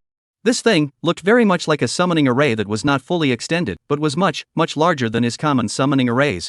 A common summoning formation, with a diameter of more than 5 meters, would be the top of the sky. The length of this spatial rift, on the other hand, was a full 50 meters or so, 10 times that of a summoning formation. Not being able to see the way in it, Chen Fang simply stopped caring. What in the world, wouldn't it be easier to grab a churchgoer and ask them? Chen Fang slapped his palm on the ground and summoned the 4 wolf riders. Nowadays, the 4 wolf riders were all equipped with Viper machine guns, and their output ability was not bad. Among them, Dog Egg No. 1 even had the Abomination Light Blades enchantment, and its melee output was no less than that of a level 30 transfigurator. Little Sufferer student. I'm in. Manipulate the 4 wolf riders, spread out and go surround the camp in front of you. Don't let any of the church followers escape from there. Okay, Little Sufferer student will definitely complete the task given by the master successfully.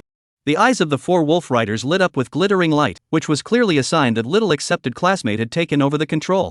The 4 of them, like a true pack of wolves, dispersed forward in a deft posture.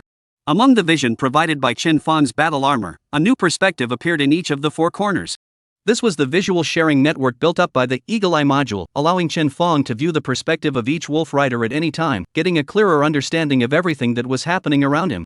The situation in the nearby area continued to build and improve in Chen Fang's mind as the wolf riders moved forward. It was only then that the near-omniscient Chen Fang became organized and felt his way towards the camp ahead. After he had just left the place, a mere 2 minutes before and after, Luing also followed close behind. She glanced at the dead churchgoers on the ground and then at the direction Chen Fang had left, her face showing surprise. This kid, it seems like he's rushing towards the otherworldly rift. What can be done about this? Not to mention the blessed church's manpower stationed at the otherworldly rift, there are at least 2 teams. I'll have to go in and take a lot of trouble to get rid of these people. The otherworldly rift is about to open. If he touches the side of the otherworldly rift at this time, the tide of beasts that gushes out of it, I'm afraid that it will be able to drown him directly. Luing was tempted to use the friend system and contact Zhao Xuanwu to ask if Master should step in and persuade Chen Fang to go somewhere else to look for fallen church followers and otherworldly ferocious beasts. Unfortunately, the otherworldly aura of this place was too strong, and the friend system was completely blocked, making it impossible to send any messages at all. After pondering for a moment, Luing finally decided that it was better to take a step forward first. If she stepped forward to make contact with Chen Fang, it would undoubtedly be a foul behavior, and once Zhao Xuanwu knew about it, he might cancel Chen Fang's qualification for the examination. Luing wouldn't dare to cause Chen Fang to lose the opportunity to join the Silver Dragon Knights because of herself. If we really have to run into the beast tide emerging from the otherworldly rift, I should be able to help him delay his escape by virtue of the burning 8 seas. At that time, he won't be able to blame me even if he is sentenced to fail the test. After thinking about it, Luing continued to quietly follow Chen Fang, completely unaware that her whereabouts had actually long been exposed within Chen Fang's perceptions. The campground of the church followers. A white-robed priest in his 30s was sitting in the center of the camp. In front of him was a bonfire that had just been extinguished. The few church followers under his command had long been standing by, waiting for the city guards that might feel their way over at any moment, or the even tougher Silver Dragon Knights. Only a week away, the 7 Sequences Holy Maiden Lord will be able to complete her summoning, allowing the blessed gods to descend here and take us away. The white-robed priest thought of this and looked towards the otherworldly rift at the top of his head. Blessing the otherworldly support with another wave will be enough to sustain us for a week. At that time, even if there are silver dragon knights at the bottom of the mountain, they won't be able to stop us. No matter who it is, there is no way to stop the last wave of otherworldly support from coming. Right at this moment, his friend's page lit up frantically. The white-robed priest frowned and picked up the voice request. "Why, do you have a situation there?" The other party spoke in a hurried tone and replied in a low voice, "That's right, I have something approaching here." Is the other party a city guard, or silver dragon knights? How many in total? The white-robed priest immediately tensed up. Only, the other party's answer made him a bit puzzled. Not people, it's a very strange thing, like a mechanical wolf. Mechanical wolf? The white-robed priest was also stunned. Could it be some rare profession? At first, he did not think in the direction of a mechanic. After all, mechanics were already rare, and mechanics who grew up and had a certain level of combat power were even rarer. On the other end of the voice call, the man obviously couldn't make up his mind either. "I don't know, this thing isn't a transmogrifier, it looks like a summon. But I haven't seen any summon transmutations appearing nearby." "Ha? That's weird. Where is it strange?" The white-robed priest's heart lifted as the other's tone rose. The other party's tone hesitated. "This mechanical wolf, it seems like it can see me." Almost as soon as his words fell, a series of gunshots followed. Immediately following it was the miserable screams of this churchgoer. The voice call was then hung up strangely. One could figure out with one's toes that the other party had already been killed by that strange mechanical wolf in seconds. Sure enough, he was coming here. The white-robed priest immediately got up and reminded the others around him, "Someone's feeling their way over. Old Six has already been killed by the other party, and should be here soon. Quickly get ready, immediately." Before his words fell, in front of the camp, there were explosions one after another. A strong wind erupted outwards in a ring shape, and wherever it passed, a trail of firelight blossomed and rapidly approached towards them. These flames were all trap props laid by them, and as long as they were touched, they would detonate and cause damage to the enemy. Looking at this situation, the other party seemed to have seen through these trap props and directly used a certain skill to clear all of them. 3 seconds later, a fire-flashing silhouette clad in battle armor rushed out of the woods and leapt up. Chapter 89 Temple Heavy Axe Handler. Chen Fong was clad in his flowing fire battle armor, his left-hand Viper machine gun spitting out fire snakes and pouring them madly at everyone in the camp. This group of church believers were extremely experienced in combat, plus they were already prepared to fight at all times, so after one of the mage believers was caught off guard and was killed by Chen Fong with several bullets, all of them immediately hid behind the front row professions. Bang! Several front row professions slammed their heavy shields on the ground, using their bodies to hold on for dear life. The defense of the heavy shield was amazing, and the ordinary copper bullets hit the shield, leaving behind pieces of sparks and dents, but were unable to pierce it for a moment. Chen Fong was not in a hurry, stepping forward while raising the Viper machine gun and frantically strafing, suppressing the opponent with his firepower. With the front row professions absorbing the damage, several of the church's back row outputs were also given this opportunity, intending to counterattack.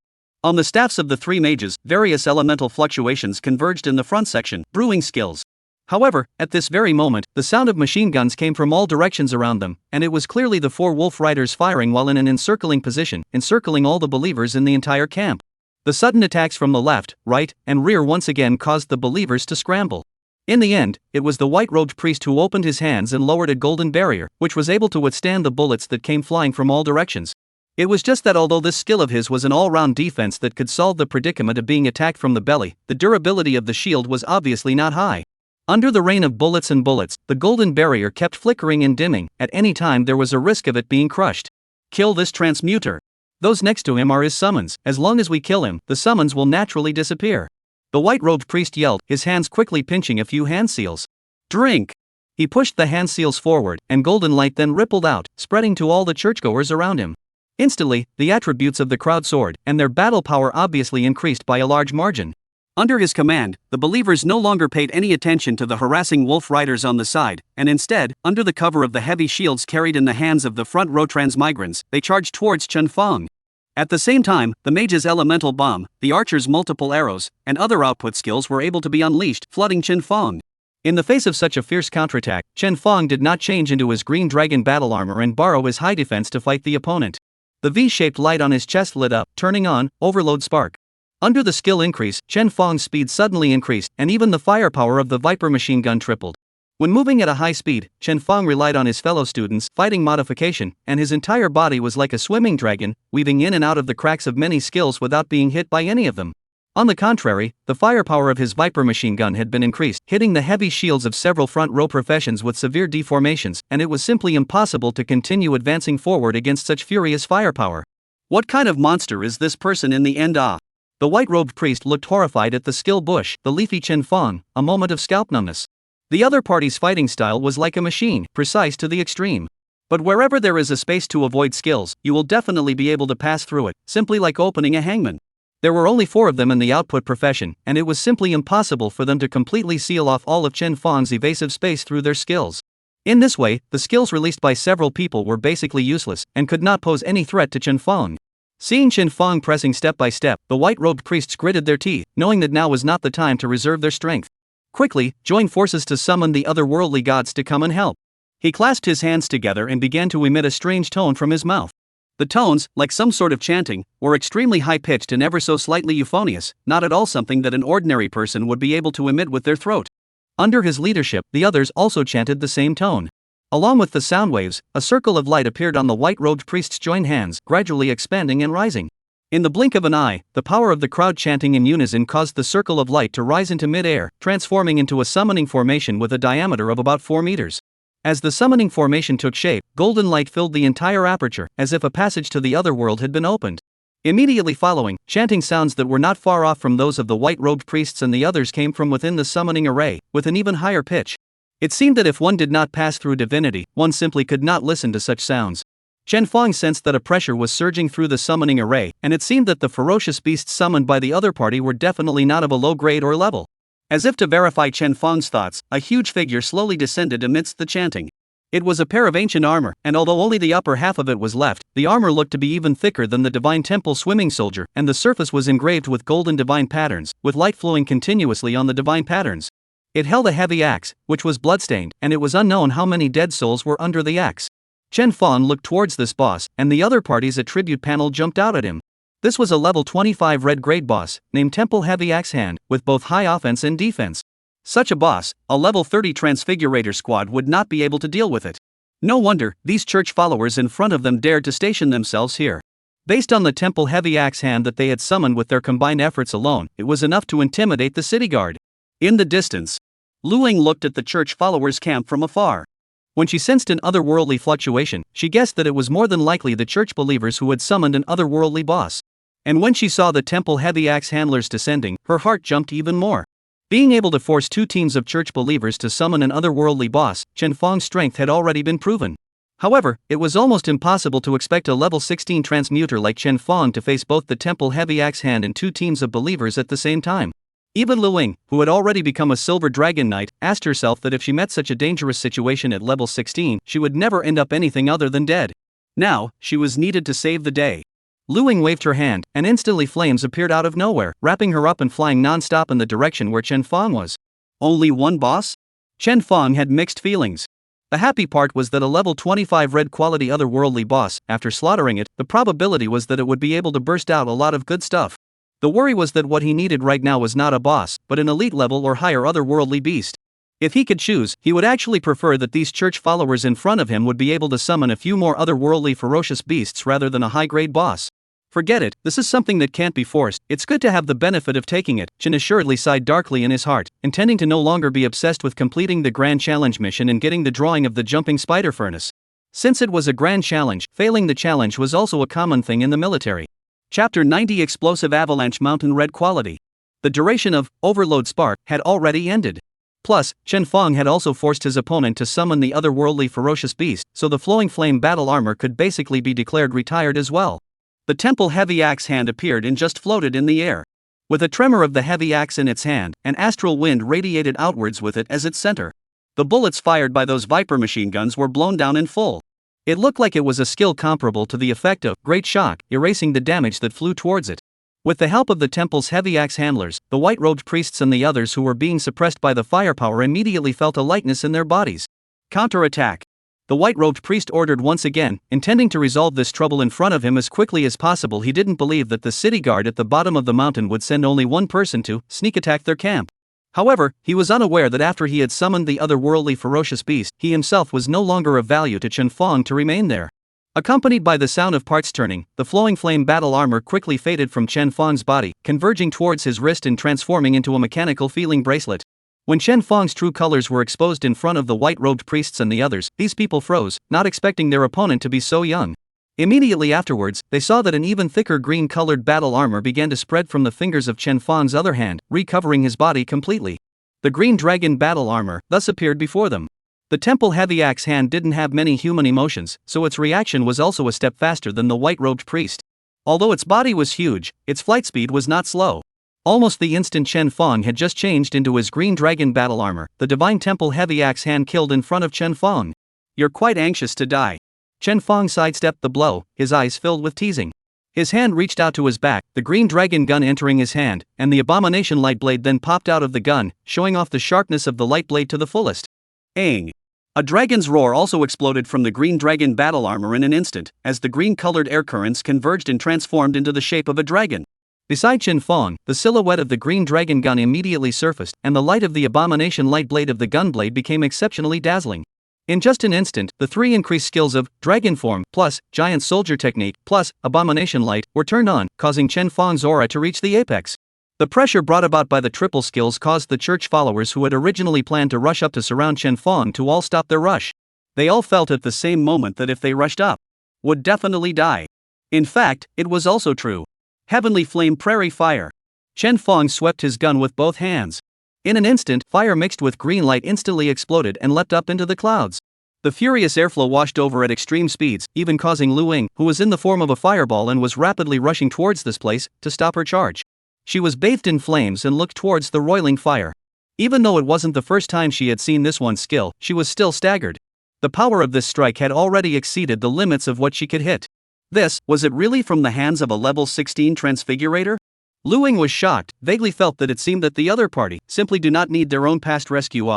In the midst of the flames, the temple heavy axe handler who was about to strike took the brunt of the fire, and his armor was shattered in half. Only half of the remaining armor, also all over the distortion and cracks, and even its heavy axe from the axe handle broken, axe head simply do not know what position was bombarded. As a level 25 high defense red quality boss, the vitality of this temple heavy axe hand was quite tenacious, eating Chen Fang's strongest strike head on and still not being killed in seconds. Chen Fang did not stop after the Heavenly Flame Prairie Fire, and then close to the front with the Dragon Form and Abomination Light Blade, skills of the aftermath of the power, and then 3 shots.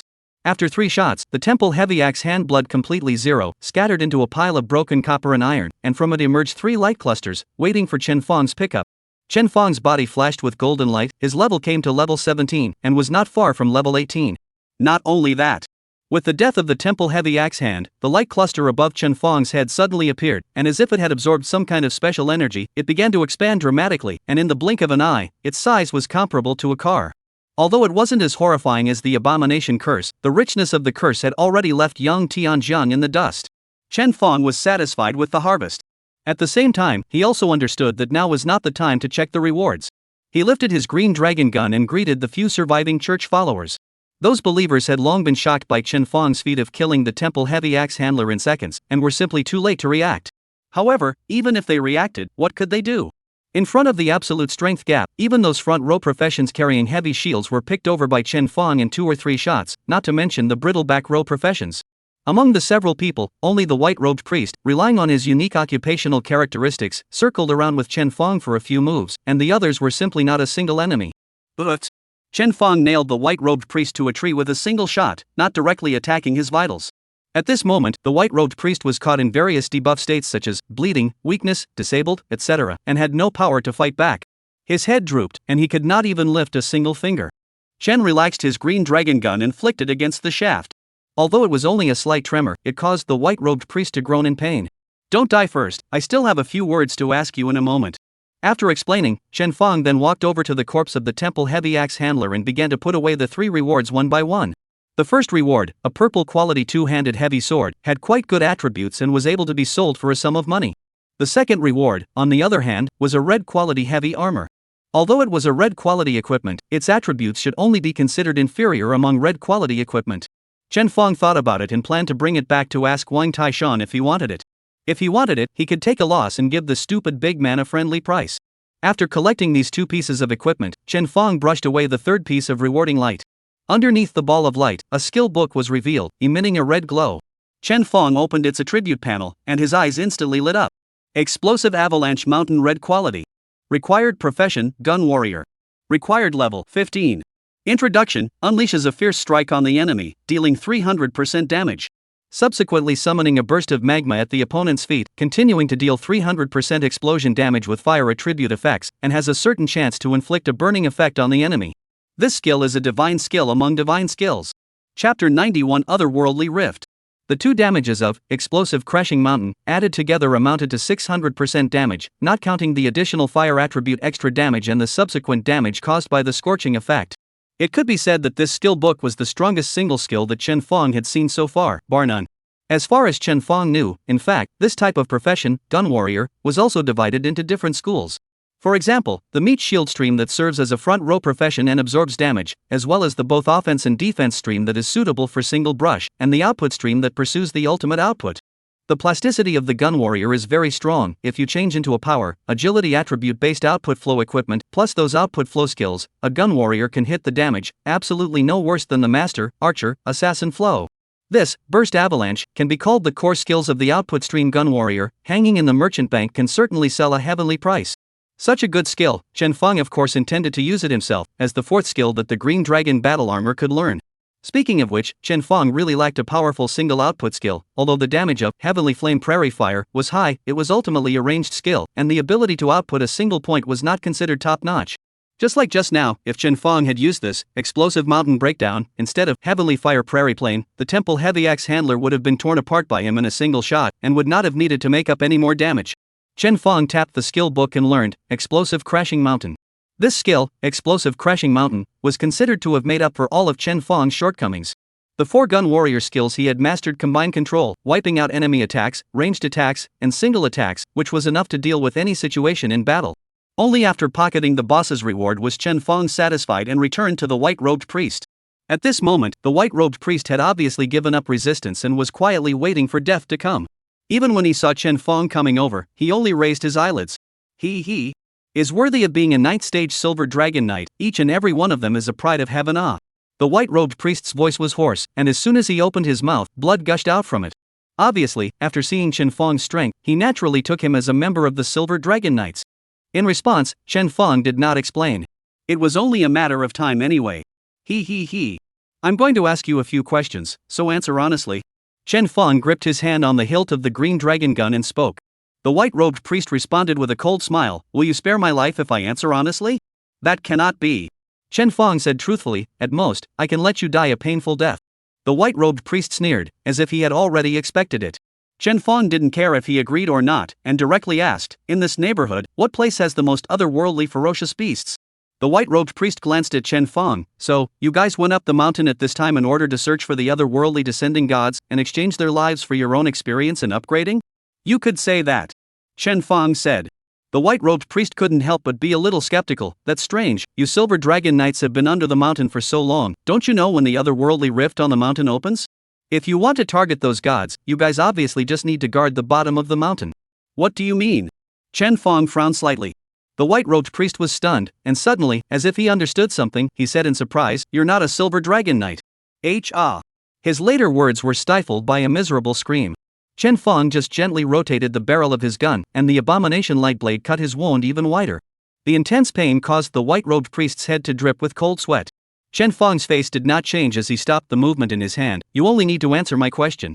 So this thing above your camp is called the otherworldly rift? What does it do? The white-robed priest breathed heavily, realizing that it didn't matter what Chen Fong's identity actually was. He was also a bit more honest and replied, The otherworldly rift is a passageway set up by the Holy Maiden for connecting to the other worlds.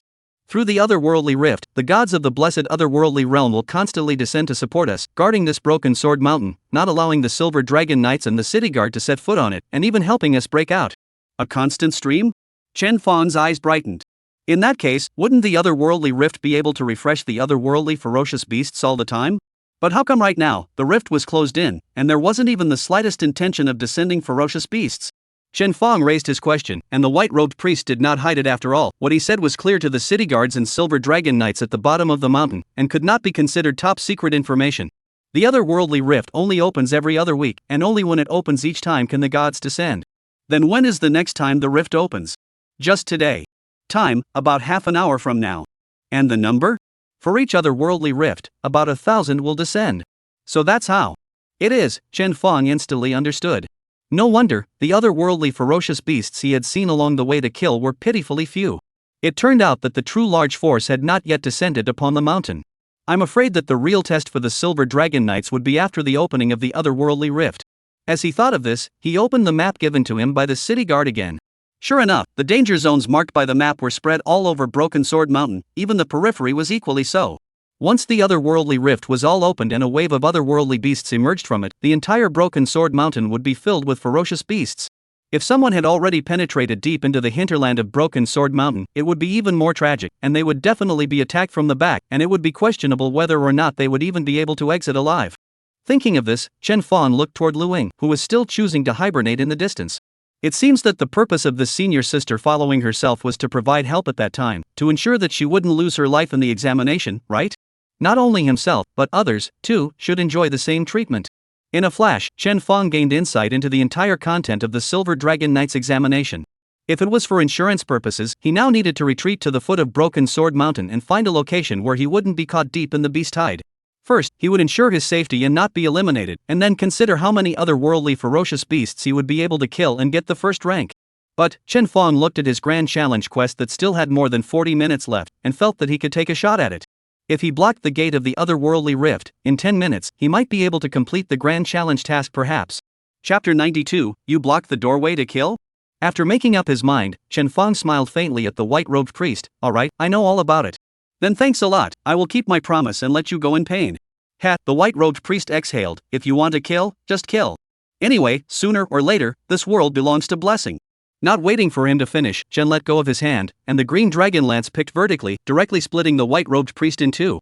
Previously, he had heard Lu Ying say that in the church, but where there was an existence above the white-robed priests, there was no need to capture any living person. Like the Wu Bei he captured alive before, on the third day, they were directly executed by the city guard. Because they were already the most loyal followers of the church, it was absolutely impossible for them to reveal any information that was unfavorable to the church. Capturing them was no different from capturing a corpse, devoid of any value to speak of. He was able to honestly tell Chen Fong what he had just done, purely because this information was actually not a secret, and the city guards and Silver Dragon Knights at the bottom of the mountain all knew about it. Therefore, Chen Fong did not expect to be able to pull out more secrets from the other party, and directly gave the other party an end. After killing the white-robed priest, Chen Fong recalled all the wolf riders and had them all stand guard in front of the opening of the otherworldly rift. Chen Fong himself was standing on his horse with his sword, quietly waiting for the opening of the rift. All of this was in Lu Ying's eyes. Previously, she had wanted to go over to support Chen Fong, but after Chen Fong instantly killed the temple heavy axe handler, Lu Ying hurriedly put away her skills and hid her figure again. When she saw that Chen Fong seemed to be conducting some interrogation of the white-robed priest, she was even more thankful in her heart that Chen Fong had found the optimal solution to this examination. Being able to learn the information that the otherworldly rift was about to open, Chen Fong would be able to make a move to deal with the huge changes that were coming to Broken Sword Mountain. Originally, Lu Ying thought that Chen Fong would next look for a location where he could settle down in the beast tide based on the map information, and then find a way to hunt the otherworldly fierce beasts. But what she never expected was that Chen Fong would cross the line and stand guard in front of the otherworldly rift? What was going on here? Could it be that Chen Fong simply didn't know that in a little while, the otherworldly rift would be opening? At that time, thousands of otherworldly ferocious beasts would be pouring out from it, with some purple, or even red grade bosses? Or is it? Lu Ying herself was shocked when this idea just popped up. This kid, shouldn't he be blocking the door to kill otherworldly ferocious beasts? It was true that the otherworldly rift was the passageway where the otherworldly bosses descended, and there was no place where the density of ferocious beasts could be compared to this place. But if thousands of beasts come out of it, can Chen Fong, a level 17 transmigrator, block it? Not to mention Chen Fong, even she had to avoid them for the time being. Otherwise, how could it be possible that until now, the city guard and Silver Dragon Knights were only guarding the foot of the mountain and not fighting their way to the mountain? This kid is really fat with guts, making decisions that are one more reckless than the other. I really don't know, in the end, who gave him the courage. Lu Ying couldn't help but be a little speechless. She quietly took out her own staff, just waiting for any dangerous situation to arise. She would immediately step in, save Chen Fong and take him away from Broken Sword Mountain. Time passed by, and Chen Fong, who was resting his eyes with his eyes closed, suddenly heard the reminder from his little sufferer classmate. Master, prepare for battle. Chen Fong wordlessly opened his eyes and looked towards the otherworldly rift in midair. As expected, just like what the white-robed priest had said, the originally stationary otherworldly rift had a different appearance at this moment. Click click click click. The golden crystals that sealed the otherworldly rift shattered a little. After they crumbled, they turned into golden mist and disappeared. The original otherworldly rift that was nearly closed began to slowly expand open, and golden light continued to spill down from the rift. At the same time, a sharp and high chanting sound began to spread from far and near, from small to large, causing Chen Fang's brows to furrow.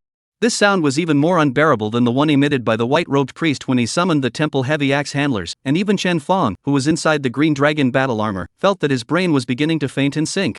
In the blink of an eye, the otherworldly rift opened up completely, transforming into a large-scale teleportation array with a diameter of more than 50 meters, occupying a corner of midair.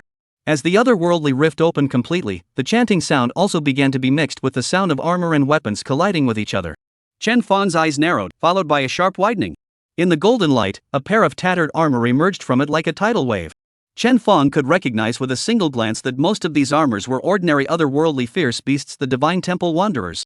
However, interspersed amongst the temple travelers, there were also some even more powerful beasts. For example, the temple guards, whose appearance was similar to that of the temple soldiers, but had large patches of strange flowers floating on their armor. Outside of the armor, there was a white tattered cloak covering the temple's legal guards. The temple overseer, who was even larger than the temple rangers and whose weapon in his hand had become two heavy hammers, and so on. Their levels ranged from level 20 to level 30, and without exception, they were all elite-level otherworldly fierce beasts. Even though the number of these elite-level otherworldly ferocious beasts was less than half of the divine temple wanderers. But with so many fierce beasts raging, their number was definitely more than 300. Fellow little sufferer, get to work. Chen Fang perked up, lifting his gun to meet the wave of beasts and kill them. The wave of beasts coming out of the otherworldly rift would have originally dispersed in all directions, surging towards the foot of the mountain and charging against the defenses of the city guards. Or perhaps it would have wandered around Broken Sword Mountain, preventing the city guard from going up the mountain to purge the church followers.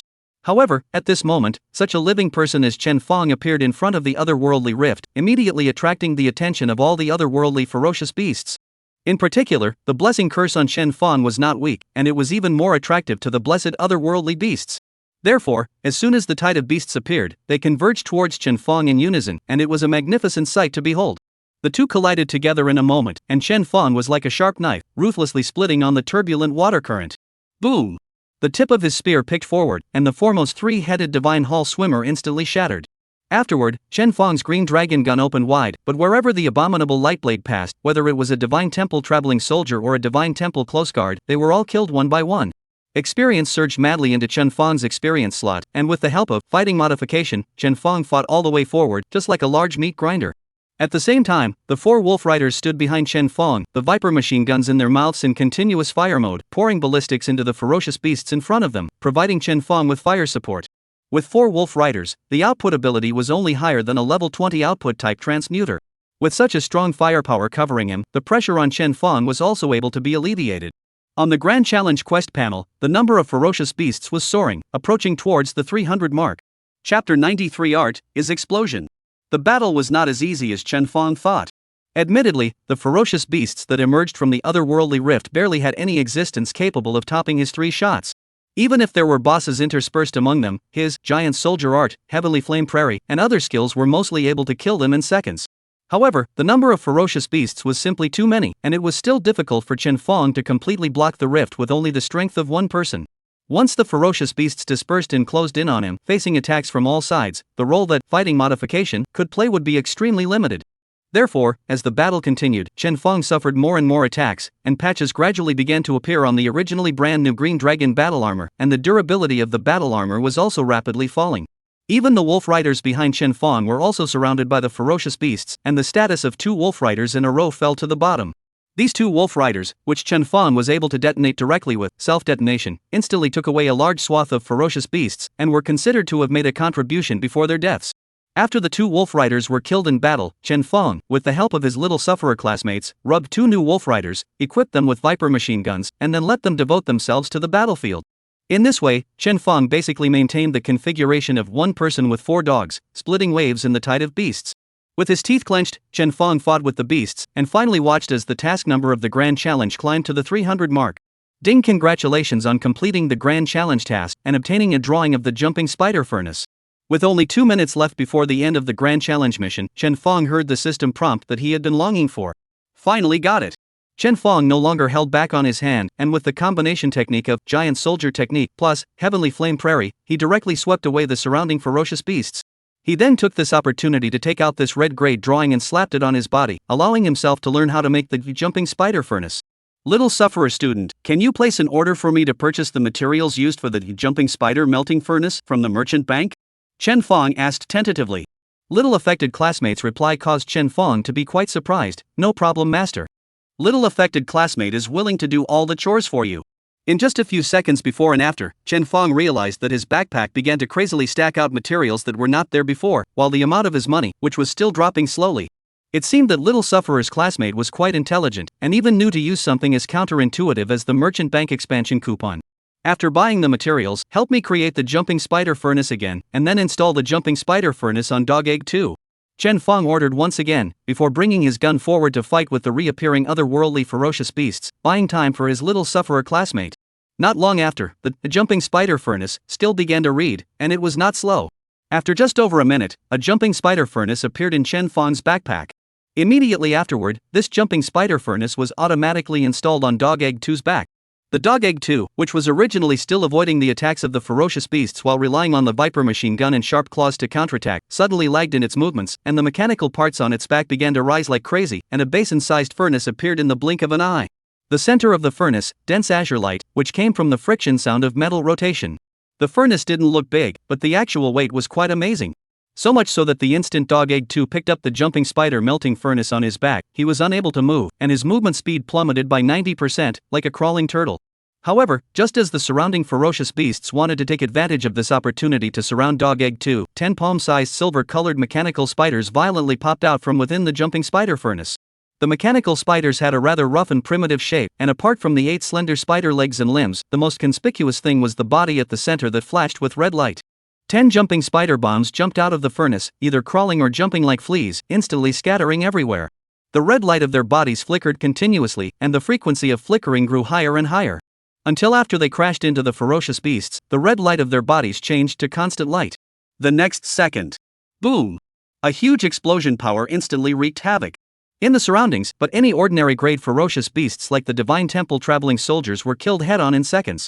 On the other hand, elite-level ferocious beasts such as the Divine Temple Near Guard, whose attributes were a bit higher, hardened themselves against the bombardment of a jumping spider bomb and still survived.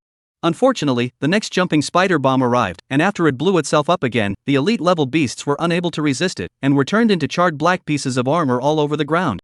The Dog Egg 2 moved slowly, but it was like transforming into a mobile output bunker. The Viper machine gun in its mouth, and the jumping spider furnace on its back that leapt out 10 jumping spider bombs per second, clearly transformed it into a great killing weapon that ferocious beasts should not approach. Especially after Chen Fong ordered it to turn on berserk production. The interior of the spider furnace turned red, and the number of spider bombs popping out of it reached a staggering 30 per second. The frantic emergence of the jumping spider bombs unexpectedly hedged with the constantly incoming wave of beasts, and even gained the upper hand.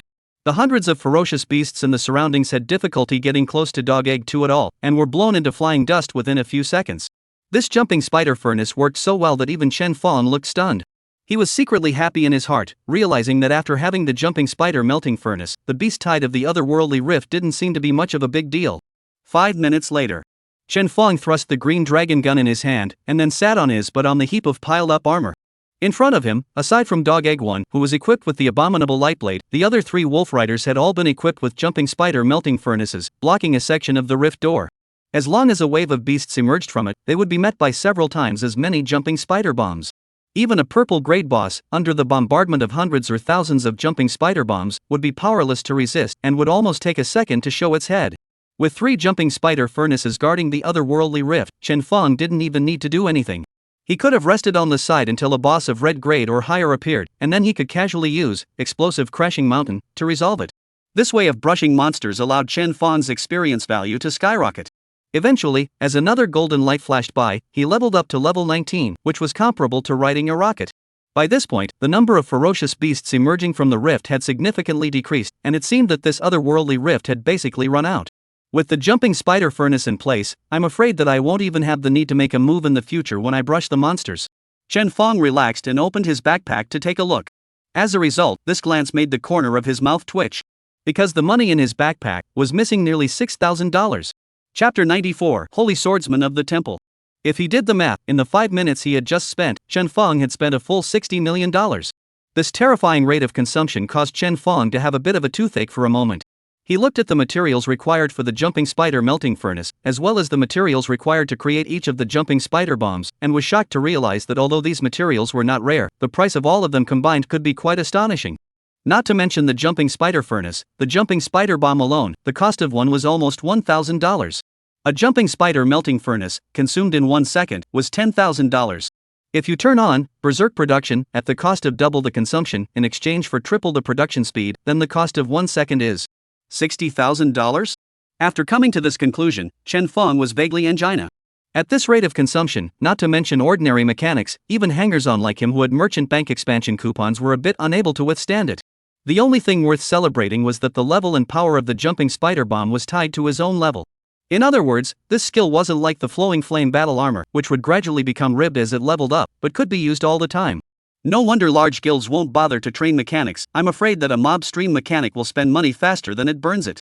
Chen Feng silently spat out, and immediately had the 3 jumping spider furnaces turn off berserk production, and produce jumping spider bombs in their normal operation. If they continued to burn like this, these 3 furnaces were afraid that they would be able to directly burn him out of business. Although the production rate of the jumping spider bombs had dropped by 2/3, the number of ferocious beasts in this otherworldly rift before him was already very small, and the output of the jumping spider bombs alone was sufficient to deal with their appearance. Chen Feng also took this opportunity to walk forward and began to pick up the materials and equipment that had exploded on the ground one by one. Because the beasts that were killed were all otherworldly beasts, and there was no shortage of blue and purple great bosses, the explosive rate was still quite pleasing. Without a moment's effort, Chen Feng's backpack was filled with all kinds of materials and equipment, all of which were hung up for sale in the merchant bank, with a conservative estimate of the value of millions of dollars. This allowed Chen Feng to feel slightly more balanced. There is still a purple grade one? Chen Feng searched and found a short dagger under a pile of broken armor. This dagger was also unknown to which purple grade boss had popped out, and surprisingly, it also provided a 5% bludgeon rate and a 5% ignore defense effect, which could be considered as the very best of the dagger-type weapons. This equipment alone is worth more than $150,000. Chen Feng was about to pocket this unexpected pleasure when he suddenly felt a pressure that surged out from the otherworldly rift in front of him. When he looked up, he realized that the otherworldly rift that had already shown signs of closing was spewing out a strange golden light. Without waiting for Chen Feng to figure out what was happening, a huge body passed through the golden light at the rift. This was a boss whose appearance was very different from the previous ferocious beasts, and in addition to its humanoid armor, it held a 2-handed sword in its hands that was thinner and longer than the average longsword. The body of the sword was composed entirely of golden light, and had the same characteristics of a lightsaber-type weapon as the abominable lightblade. Chen Feng squinted his eyes, wanting to check his opponent's attribute panel. Temple Holy Swordsman, level 30 red boss blessed otherworldly. Attack? Defense? Skills? Because of the fact that he had just exceeded Chen Feng by 10 levels, apart from being able to see the other party's name and level and grade, all other information was blank. Obviously, the ferocious beasts that emerged from the otherworldly rift would also have a final boss just like the copies. And the Temple Holy Swordsman in front of him was this kind of existence. The moment the Temple Saint Swordsman appeared, its oppressive feeling was very different from those otherworldly ferocious beasts from before. It could be said that the other party was definitely considered the strongest boss that Chen Feng had met so far. Unfortunately, there was no such thing as fear in this thing called machinery. Without the need for Chen Feng's order, the jumping spider bombs all over the ground covered the Temple Saint Swordsman. The Temple Holy Swordsman lifted his lightsaber and swept it forward, a chopping attack erupting, instantly killing a dozen or so jumping spider bombs, allowing them to detonate prematurely and not injuring himself. However, the jumping spider bombs themselves were known for their numbers. A dozen or so jumping spider bombs exploded, while more of their companions cut through the gunpowder smoke caused by the explosions and surrounded the Temple Holy Swordsman at once, slamming into it in unison. Boom! Boom! Boom! The explosions rang out non-stop as the Temple Holy Swordsman retreated back and forth, his clean and intact armor strewn with charred blackness left behind by the gunpowder. Seeing this scene, Chen Feng's eyes lit up. This Temple Holy Swordsman looked bluffing, but in the end, it was only 5 levels higher than the Temple Heavy Axe Hand. As a red-ranked boss, the Temple Holy Swordsman's strength was limited. With the green dragon battle armor and the constant support of jumping spider bombs, his chances of winning were high. Thinking of this, Chen Feng directly brought his gun forward and collided with the Temple Saint Swordsman. In a close combat encounter, Chen Feng's agility was beyond imagination, not weaker than the Temple Saint Swordsman.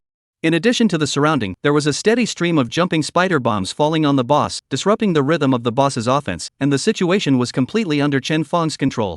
Occasionally, the boss had several counterattacks that landed on Chen Fong's body, but they were all carried down by the green dragon battle armor with its high defense. In a few breaths, the boss armor was broken in various places, and its status fell. Clang! The two of them clashed their weapons and simultaneously retreated backward.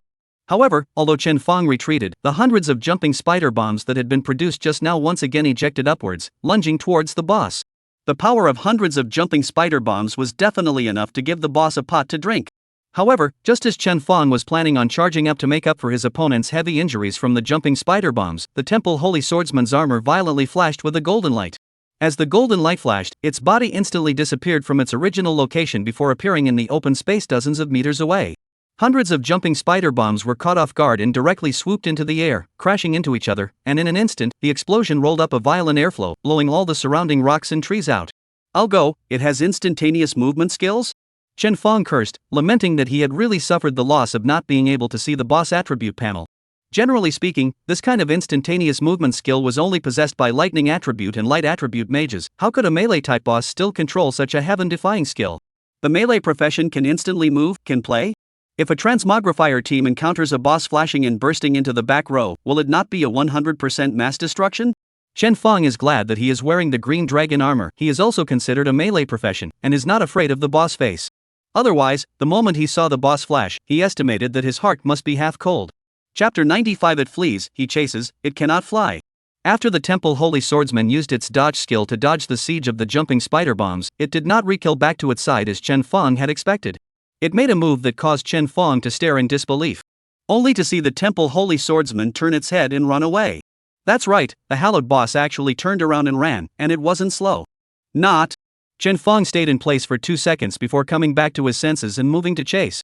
Chen Fong had killed so many bosses, whether it was a copy boss or a field boss, the opponent's desire to attack was very high. Even if he couldn't beat them, he would use his own skills to maneuver and fight, and there was absolutely no time when he fled from the battlefield. This boss is good, turn his head and leave, no boss dignity. A moment later, Chen Fong also figured it out. It was said that the higher the level, the higher the spirit of the beast. Otherworldly ferocious beasts were even a little smarter than higher level ferocious beasts. The Temple Holy Swordsman was already a level 30 red quality boss, and was itself summoned, and did not have a sense of territory. Therefore, it was not uncommon for them to run away when they lost the battle. Of course, Chen Fong couldn't let the fat meat in his mouth run away. He put away the slow-moving Dog Egg 2, 3, and 4, and directly took Dog Egg 1, which was equipped with the abominable light blade, and chased towards the boss. The Temple Holy Swordsman was not an agile boss, and his movement speed was not as good as Chen Fong. However, the opponent's blinking skill was particularly annoying. Whenever Chen Fong chased after it, and didn't engage the boss for a few moves, he would be disengaged by it with his blinking skill, and would continue to flee. At the same time, there was more than one otherworldly rift on the entire Broken Sword Mountain. All the otherworldly rifts were opened one after another, leaving the mountain covered in ferocious beasts. Even though these peripheral beasts were not able to bring Chen Fong any substantial trouble, they also frequently blocked Chen Fong, slowing down the progress of his pursuit. Just like that, it ran, he chased it, and it was hard for it to fly. The two of them wandered around in the Broken Sword Mountain. Broken Sword Mountain. On the originally silent mountain road, the battle was in full swing. The ferocious beasts that surged out of the otherworldly rift were like a tidal wave, rushing down from the mountain, and then being blocked on the mountain path by the city guards to be strangled. Casualties, which appeared all the time, the city guards who had experienced several battles had gotten used to it, and guarded this mountain path as if it were a golden soup. Chirp, a large eagle, whose body was like metal poured over it, swooped all the way down from Broken Sword Mountain, crossing over the battlefield below and descending at the back of the city defending army. Here, Zhao Xuanwu had been carrying his hands behind his back, stopping to scrutinize the battle ahead. It wasn't until this great eagle flew in that his gaze moved away from the battlefield in front of him. Who? Immediately followed by a young silver dragon knight, who descended from the sky on a flying mount, smoothly threw a blood-covered person in his hand onto the ground before he himself tumbled down from the great eagle. This blood-covered person was none other than Wang Shu. He looked heavily injured, and two of the equipment on his body had burst in durability, directly turning into cloth and hanging around his waist. As for the sword and knife wounds on his back, there were even several of them, each one deep enough to see the bone. "Army doctor, come and treat this schoolboy." The young silver dragon knight whistled at the military doctor not far away. With that, he saw that the military doctor was currently treating the other 3 participants in the examination, and was a bit distracted for the time being. Helplessly, he could only shrug his shoulders and stop urging. Anyway, although Wang Shu's injuries were heavy, they weren't fatal, so treating them a little sooner or later was fine. Zhao Xuanwu glanced at Wang Shu on the ground and couldn't help but shake his head. Seeing Zhao Xuanwu reveal an expression of disappointment, this Silver Dragon Knight also smiled and said, "Master, it seems that you're not too satisfied with the results of this examination." Of course I'm not satisfied. Zhao Xuanwu didn't shy away from whether or not his words would embarrass Wang Shu, who was at the side, as well as the others who were receiving treatment not far away. He said bluntly, "This wave of kids, it looks like the profiles and resumes are one by one glamorous, with all sorts of titles, all sorts of names. But the actual performance is really disappointing to me. It's only been 2 hours since the otherworldly rift opened, and surprisingly, most of them were sent back by elimination." The young Silver Dragon Knight smiled helplessly and helped the eliminated Wang Shu several people to find a remedy. "Is it that you, this time, gave them out an assessment that was too difficult?" Entering Broken Sword Mountain without any intelligence, and just in time for the opening of the otherworldly rift, this test can be too much harder than when we joined the Silver Dragon Knights. To be honest, if I were to take this test when I was less than level 20, I would only be able to last 3 hours in Broken Sword Mountain at most. Or else I'll kick you out of the Silver Dragon Knights and let you take the test again to see if you can come back again? Zhao Xuanwu said half jokingly and half seriously. The young Silver Dragon Knight was startled and quickly waved his hand. "I don't, Master, it was hard for me to mix into the Silver Dragon Knights. My family has been celebrating with drums and gongs for days, and the genealogy was torn up to create a single page from me. If you let me retake the exam at this time and I didn't pass, my father would have to make me kneel down and die in front of the ancestral tablets." Zhao Xuanwu was too lazy to bull with the mouthy little disciple under his command inside. "I also know that the examination questions are indeed quite difficult. However, as the last quota that can be handed out under my command, there's no harm in being a bit harsh. At least now, there are 2 people still remaining in Broken Sword Mountain, aren't there? This last quota is probably going to fall on one of them. It just so happens that these 2 people are also the ones I was most optimistic about before." Broken Sword Mountain. In front of a naturally formed cave. The armor that the otherworldly ferocious beasts had transformed into after their deaths was spread all over the ground, and a large amount of materials, as well as equipment, were also bursting out on the ground, with no one picking them up. The surrounding waves of otherworldly fierce beasts crowded towards the cave, trampling everything on the ground under their feet. This cave wasn't big, with a width of less than 2 meters and a depth of only 5 meters. Its internal space could only accommodate a mere few people.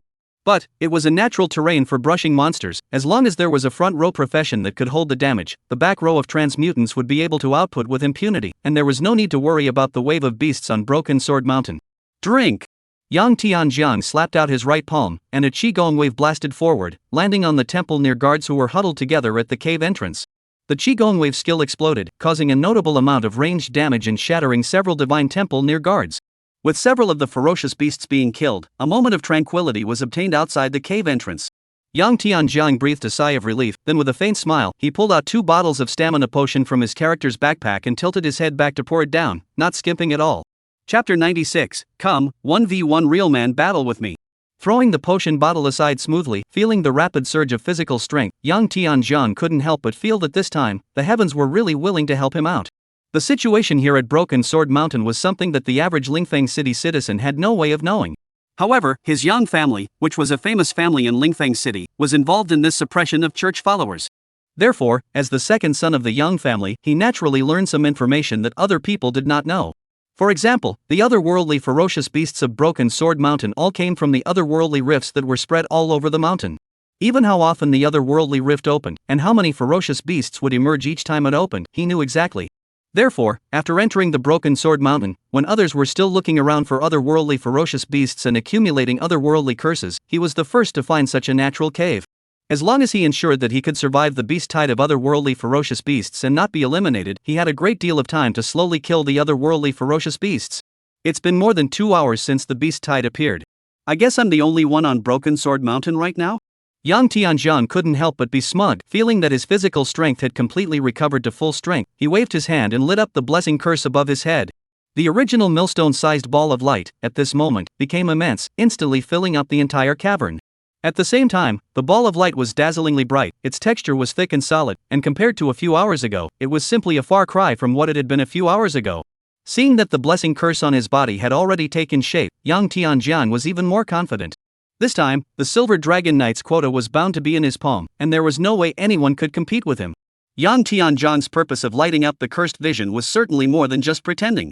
With the cursed vision appearing without restraint, it was also a great attraction for the otherworldly ferocious beasts around him. A few minutes later, Yang Tianjiang heard the sound of armor clashing in the distance, and it was clearly a wave of otherworldly ferocious beasts that were attracted by the cursed aura on his body.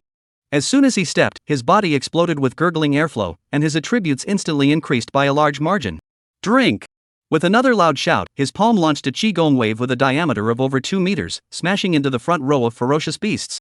Without a moment's effort, a large wave of otherworldly ferocious beasts blocked the front of the cave under Yang Tianjiang's lure.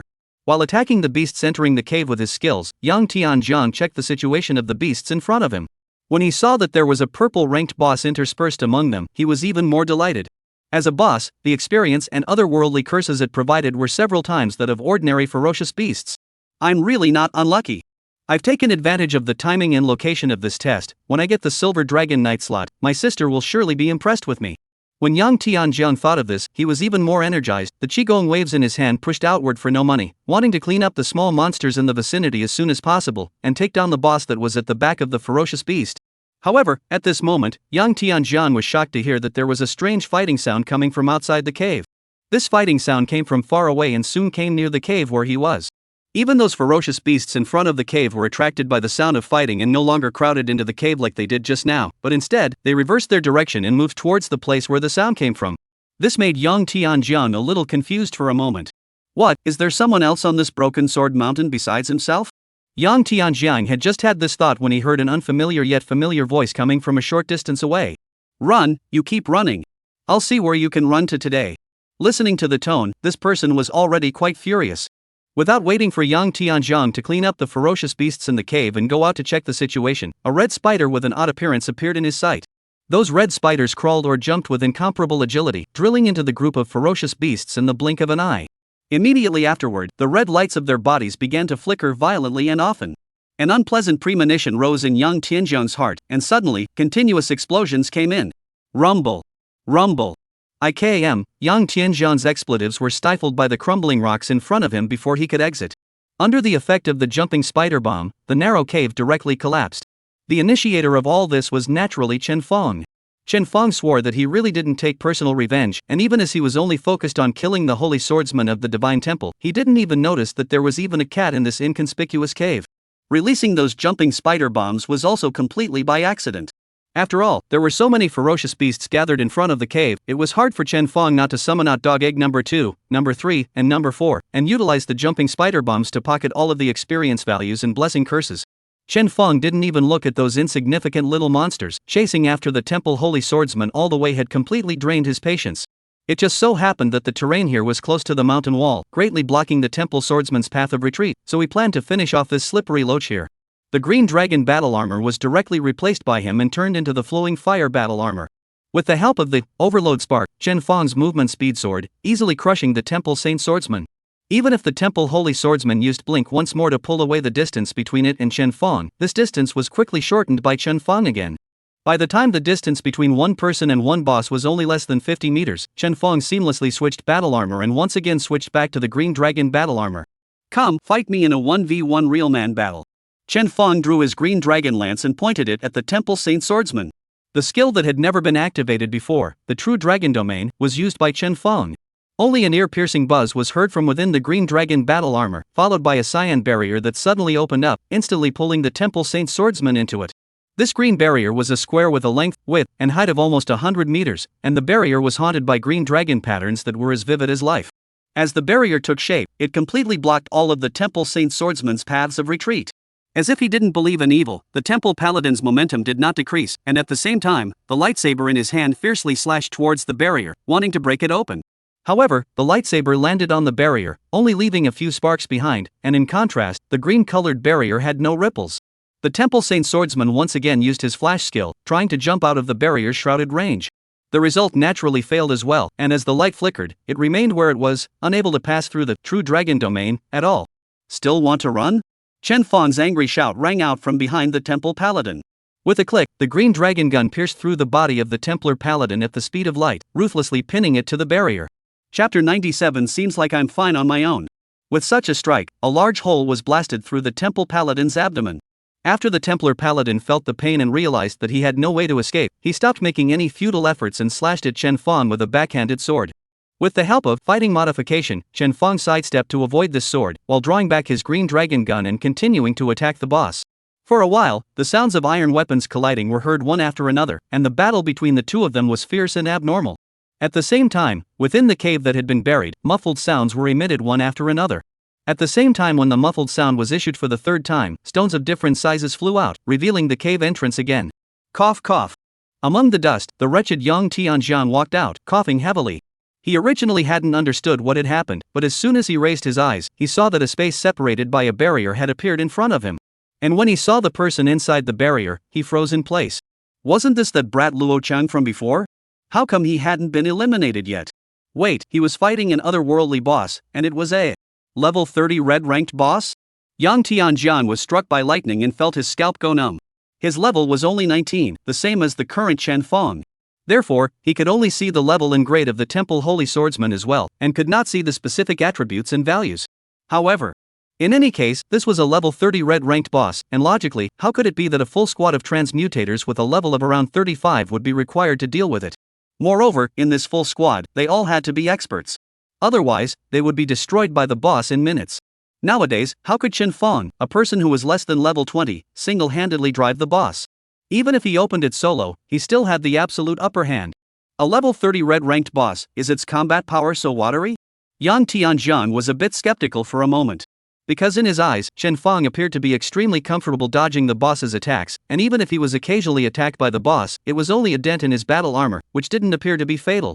On the contrary, each of Chen Fong's shots managed to open a gap in the boss's armor, setting off the boss's defensive power that didn't seem to be very high either. With average attack power and poor defense, this boss, it seems, I'll go on me as well. Just as Yang Tianjiang ventured this thought, within the barrier, Chen Fong suddenly snapped. Chen Fong swept his spear, firelight exploded, and a heavenly flame prairie fire ruthlessly swept at the lower abdomen of the boss. Under the explosion of firelight, the Temple Holy Swordsman was directly swept back, the lower half of the armor that made up his body bursting on the spot. The Temple Holy Swordsman crashed into the barrier of the True Dragon's domain and was in the closest position to Yang Tianjiang. There was a loud sound that startled Yang Tianjiang to subconsciously take a step back. At this moment, Chen Fong also saw Yang Tianjiang's presence. However, he no longer had time to care about the other party, as the duration of the True Dragon domain was about to run out. If he didn't kill the Temple Holy Swordsman quickly and then let the bastard run away, it would not be easy to chase after him. Chen Fong lifted the green dragon lance with one hand, and instantly a huge dragon lance silhouette emerged around him.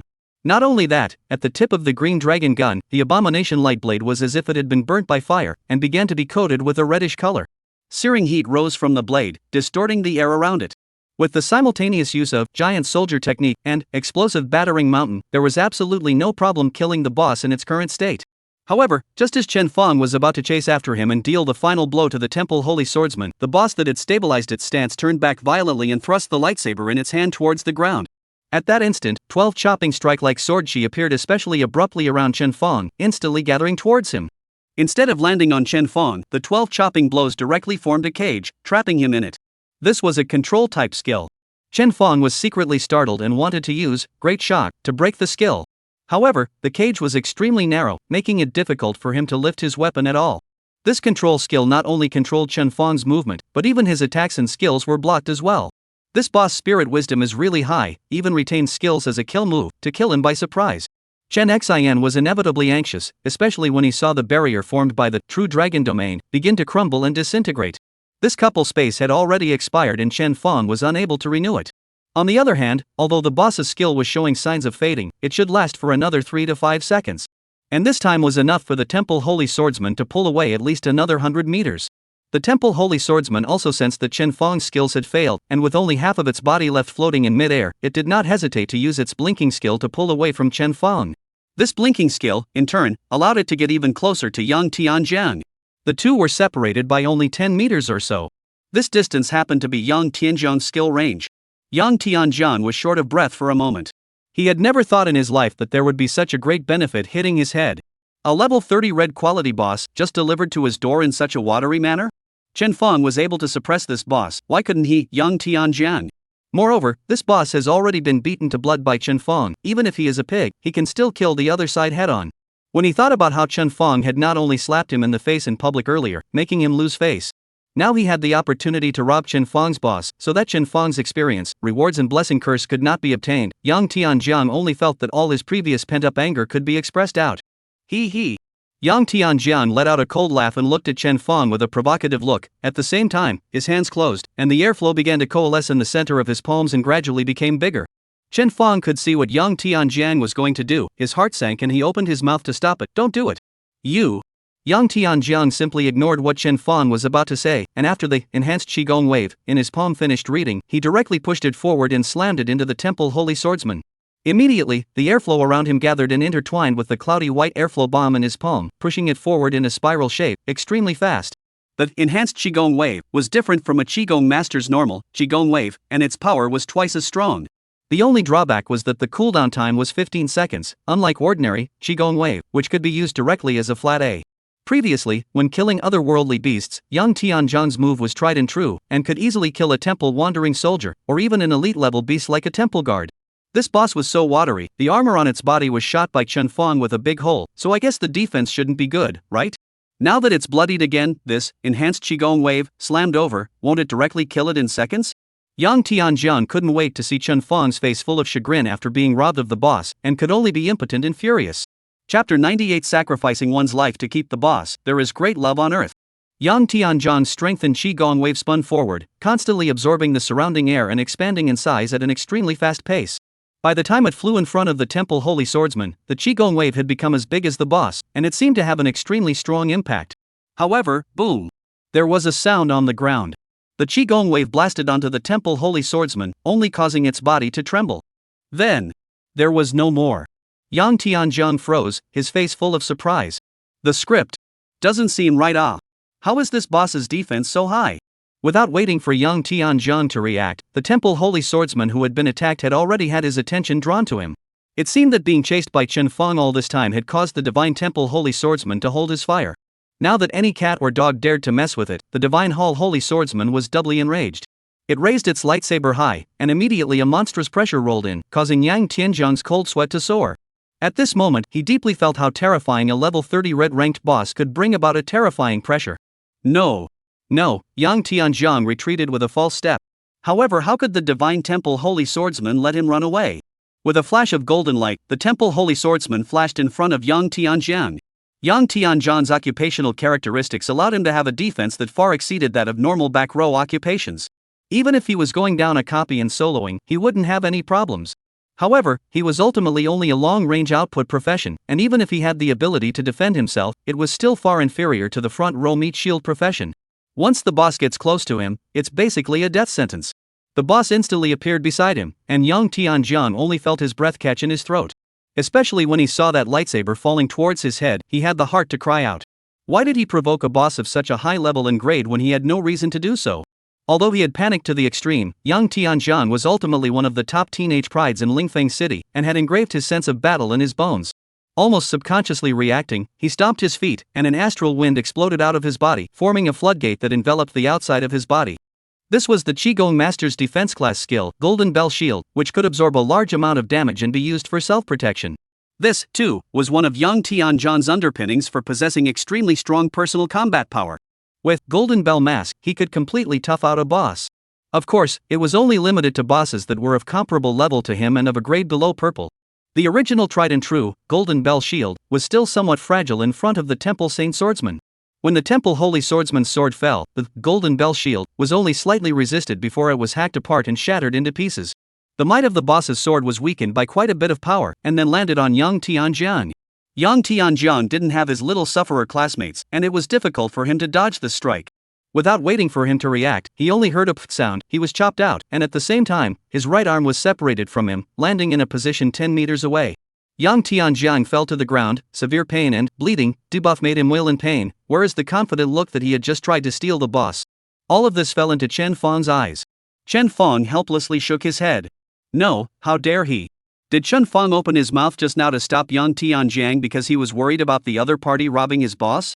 That was naturally not the case. Where did Chen Fang not know that a tiger that had its teeth pulled out was still a tiger, and was definitely not something that someone like Yang Tianjiang could mess with? This boss looked like it was already bloodied. In fact, killing Yang Tianjiang in 2 seconds with 2 swords was definitely not a problem. If this is the wild, Yang Tianjiang wants to grab the boss, dead is dead, of course Chen Fong will not care if he is dead or not. But in the dark, there was Lu Ying, the Silver Dragon Knight. Yang Tianjiang died in the hands of the boss that he wanted to kill, and there were witnesses who saw it. Isn't this purely throwing at Chen Fong? Chen Fong could already envision that Yang Tianjiang died in the hands of the holy swordsman of the Divine Temple, and the incompetent Yang family behind him would be furious, and would take all the blame for this person's death on himself for this kind of canonical development. Chen Fong himself wants to be a non-stick pot, cure mom, earn a lot of money, with school flowers to have a child, peacefully through life. Naiha, this Yang Tianjiang really do not listen to persuasion. Then there is no way, the other party insisted on finding death, Chen Fong can still force people to say back not? Therefore, Chen Fong could only watch as the temple paladin chopped off Yang Tianjiang's right arm with a single strike, followed by a flash to kill in front of the other party, raising his sword to strike again. Just at this time, whoosh! A bronze-colored arrow trailing a white stream of air shot out from the dense forest in the distance. The arrow landed on the back of the temple holy swordsman, and the power didn't seem to be too great, the boss's body didn't even shake a bit. However, in the next second, the white airflow in the front part of the arrow exploded violently, the huge concussion distorting the air and hardening the boss down, delaying its movements. A figure quickly rushed in from the direction the arrow flew from, the large bow in his hand was drawn back and forth, shooting uncountable arrows, shocking the boss down continuously. This person was a long-haired man, precisely one of the several Silver Dragon Knights who had appeared in the command tent earlier. At the same time, he was also the Silver Dragon Knight responsible for protecting Yang Tianjiang. His appearance caused Yang Tianjiang to let out a huge sigh of relief, realizing that there had always been Silver Dragon Knights protecting them in secret. As soon as this power drained from Yang Tianjiang's heart, he directly fainted under the bleeding debuff. The Silver Dragon Knight that appeared should have seen that Chen Fong was different from Yang Tianjiang. The former, indeed, had the strength of a hunting temple holy swordsman. Therefore, after firing a few rounds of concussion arrows and forcing back the boss, he stopped and dragged up Yang Tianjiang, who had fainted on the ground, before starting to retreat. During this time, he didn't even have any communication with Chen Fong, just like an NPC. Chen Fong understood that if it wasn't for Yang Tianjiang being in danger, the Silver Dragon Knight was afraid that he wouldn't even be able to appear in front of him. His appearance was proof that the Silver Dragon Knight provided covert protection, and the tension of the examination immediately dissipated. It was just that who made Yang Tianjiang so devoid of self-awareness, forcing this one to show up? To say that Yang Tianjiang's actions were not half as effective was not quite true. At least after his delay, the control skill on Chen Fong had disappeared. At the same time, the Temple Holy Swordsman had wasted another blink skill on Yang Tianjiang, and now the skill was right in the cooldown time. Speaking of which, this Yang Tianjiang using one of his arms to help me leave the boss behind is really a great love on earth. Chen Fong silently sighed with emotion and lifted his green dragon gun. The skills that had been interrupted just now, at this moment, restarted to release, and it was clearly Giant Soldier Art, as well as Explosive Crashing Mountain. The Temple Holy Swordsman felt the familiar pressure coming from the side, unstoppable. Chapter 99 Boss's Reward, Strong. Explosive Avalanche Mountain. Chen Fong shouted angrily as he leapt high into the air, rushing forward and stabbing at the location where the Temple Paladin was. Originally, Explosive Crashing Mountain was only a melee skill with a limited attack range. However, with the enhancement of Giant Soldier technique, the skill's range of effect was also increased. Only the shadow of the green dragon lance appeared in flames, aiming at the holy swordsman of the temple to fall down fiercely. Boom! After a loud bang, the temple holy swordsman, who was already only half of his body, was enveloped by the shadow of the green dragon gun and instantly drowned in it. After the green dragon gun's shadow landed, the gun exploded. At the same time, a blaze of fire bloomed from the ground within a 10-meter diameter. Immediately after, it was as if a crater had opened up in this area, and magma swarmed out from within, raising tens of meters high. The rolling magma inflicted sustained damage on the enemies within its range, and its output was incalculable for a moment. Its flames blazed into the sky, coloring the sky red. The Silver Dragon Knight who had previously taken away Yang Tianjiang, and Lu Ying, who was still hiding in the shadows, all saw the great momentum caused by Chen Fong's skill, and were stunned. Even they, the top geniuses who were above level 30 and had managed to be taken under the Silver Dragon Knight's wing, were unable to unleash such a terrifying power. Could it be that this time, their own master, Jia Xuanwu, had picked up a treasure? The sound of the battle gradually subsided. Where the original Temple Holy Swordsman was located, only the deep pit formed by the scorched black debris remained, as well as within it, the magma that hadn't cooled down yet. Inside the scorched black pit, the temperature was scorching, making people not dare to approach. Anyone who stepped inside the pit would suffer from the scorching effect, and their status would continue to fall. Chen Fong stood in front of the pit, his eyes burning, completely ignoring the temperature that was coming at him. This was because in the center of the deep pit, 4 balls of light rose and fell in midair, which were extremely attractive to Chen Fong. These 4 rewards were undoubtedly all popped out by the Temple Holy Swordsman. Relying on the fact that he was protected by the green dragon battle armor, Chen Feng jumped directly into the pit, stepping on the lava that had yet to solidify, and began to count the rewards that he had gained from chasing and killing bosses along the way. Brushing over the first piece of rewarding light mass, the result surprised him in a million ways. It was surprisingly a drawing, and, moreover, it was a red quality drawing. Rift firing pin red quality. Required profession, mechanic. Required level, 20. Introduction. After using this, you can learn to create the mechanical weapon rift firing pin. Rift firing pin binding red quality. Attack power plus 50. Agility plus 68. Spirit plus 45. Additional, Sublime Rift can open a Sublime Rift to instantly move itself to a designated location within 50 meters. It can also be used when the self is subjected to binding and control type skill effects, and automatically removes the control effects from the body after use. Can be recharged 3 times, each time the recharge time 30 seconds. After reading the panel of the drawing, Chen Feng couldn't help but suck in a breath. He had developed. This Fisher firing pin only had one additional skill, but the strength of this Sublime Fisher skill alone made it worthy of its red rank status. Wasn't this the flash skill that Excalibur Holy Swordsman had used before? How heavenly the effect of melee combat with flash was, Chen Feng had already realized. At that time, he also said that the skill mechanism of the Divine Sword Saint Swordsman was too counterintuitive to be able to play without cutting. As a result, the one who is inappropriate is myself? Chen Feng simply couldn't imagine what a picturesque scene it would be to fight if his own self in the green dragon battle armor was paired with the rift firing needle. However, in any PvP, it was estimated that the transmogrifier fighting him would have to cry out. Without the slightest hesitation, Chen Feng directly slapped the drawing on himself. As it happened, after killing the Temple Holy Swordsman, the abundant experience allowed him to break through level 19 and had reached level 20, just in time to learn the rift firing pin. After learning the drawings, Chen Feng awakened Little Sufferer Classmate. Little Suffering Classmate, help me calculate the cost required to create a rift firing needle. Alright then, Master. After calculating, the cost price of the materials to manufacture a rift firing needle is 754,820 pieces. Some of the required materials have been picked up by you in previous battles and are in sufficient quantities. The cost price for you to manufacture a rift firing needle is 511,342 pieces. A Fisher firing pin costs almost $76? Well, it was a lot cheaper than bullets. Little Sufferer Student, help me purchase all the necessary materials from the merchant's house and then make the rift firing needle.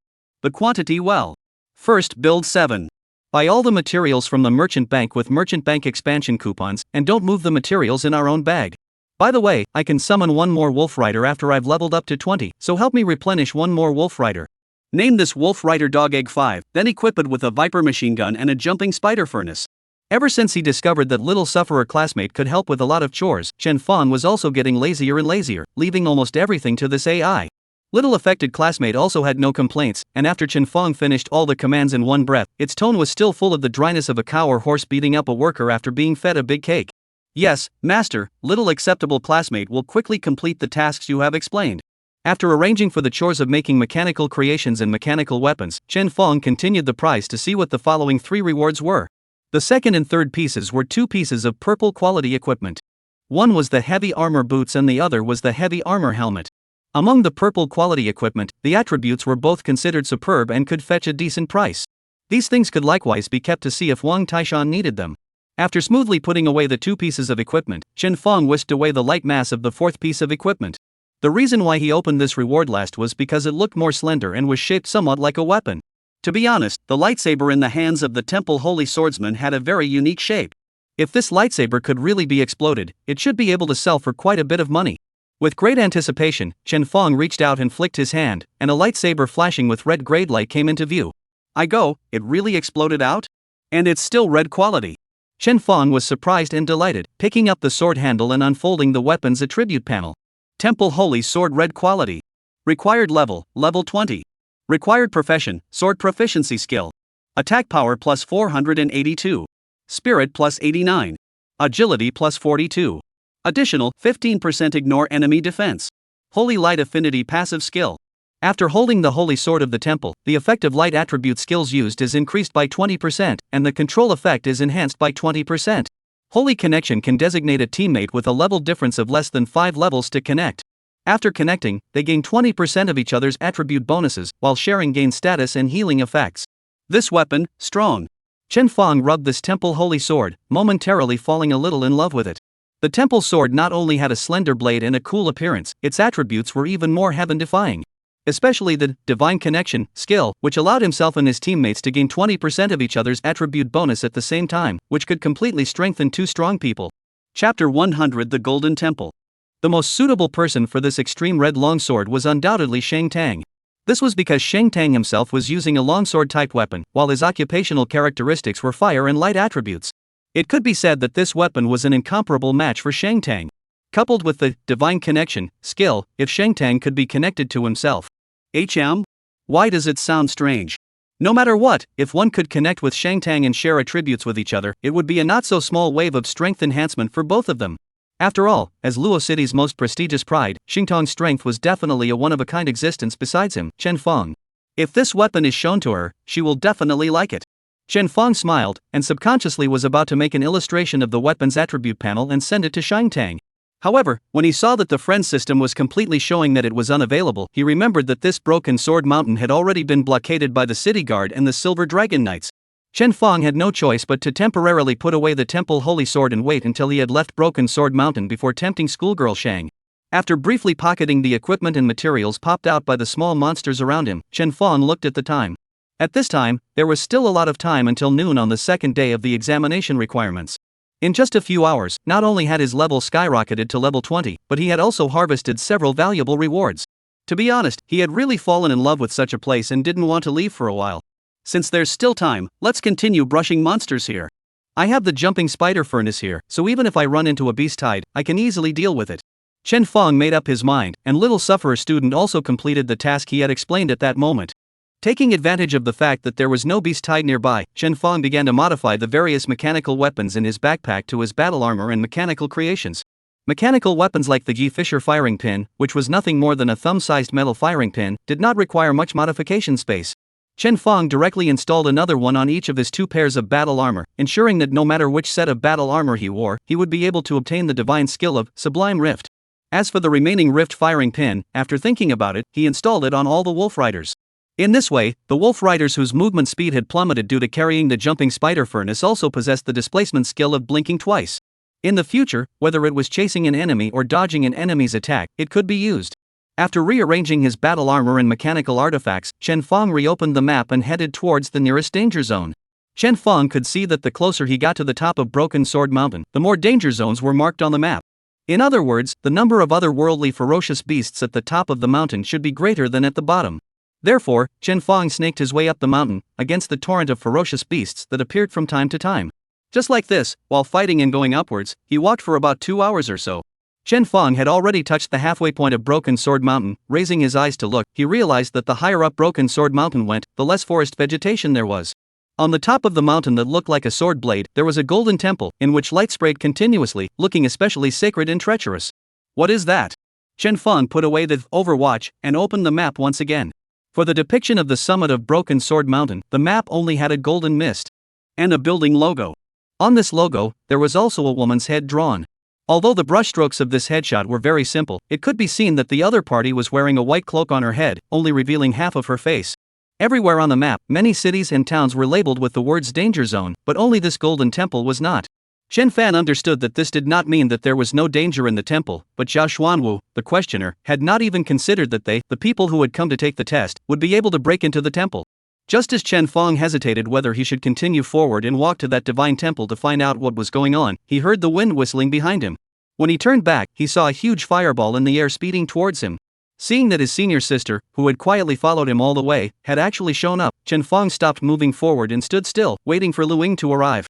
"Senior brother, you can't go any further." Lu Ying landed not far from Chen Feng, waving her hand to disperse a flame that raised a rolling heat wave. After she saw that Chen Feng did not show any surprise at his arrival, her expression became somewhat complicated. However, she only assumed that Chen Feng had seen one of his own colleagues go and save Yang Tianjiang, and that was why she had guessed that she had also been following along. How could she know that in fact, from the very beginning, her every move was all within Chen Feng's line of sight? "What's wrong, senior sister?" Chen Feng asked. Lu Ying said with a straight face, "Don't go any further, the summit of Broken Sword Mountain is dangerous.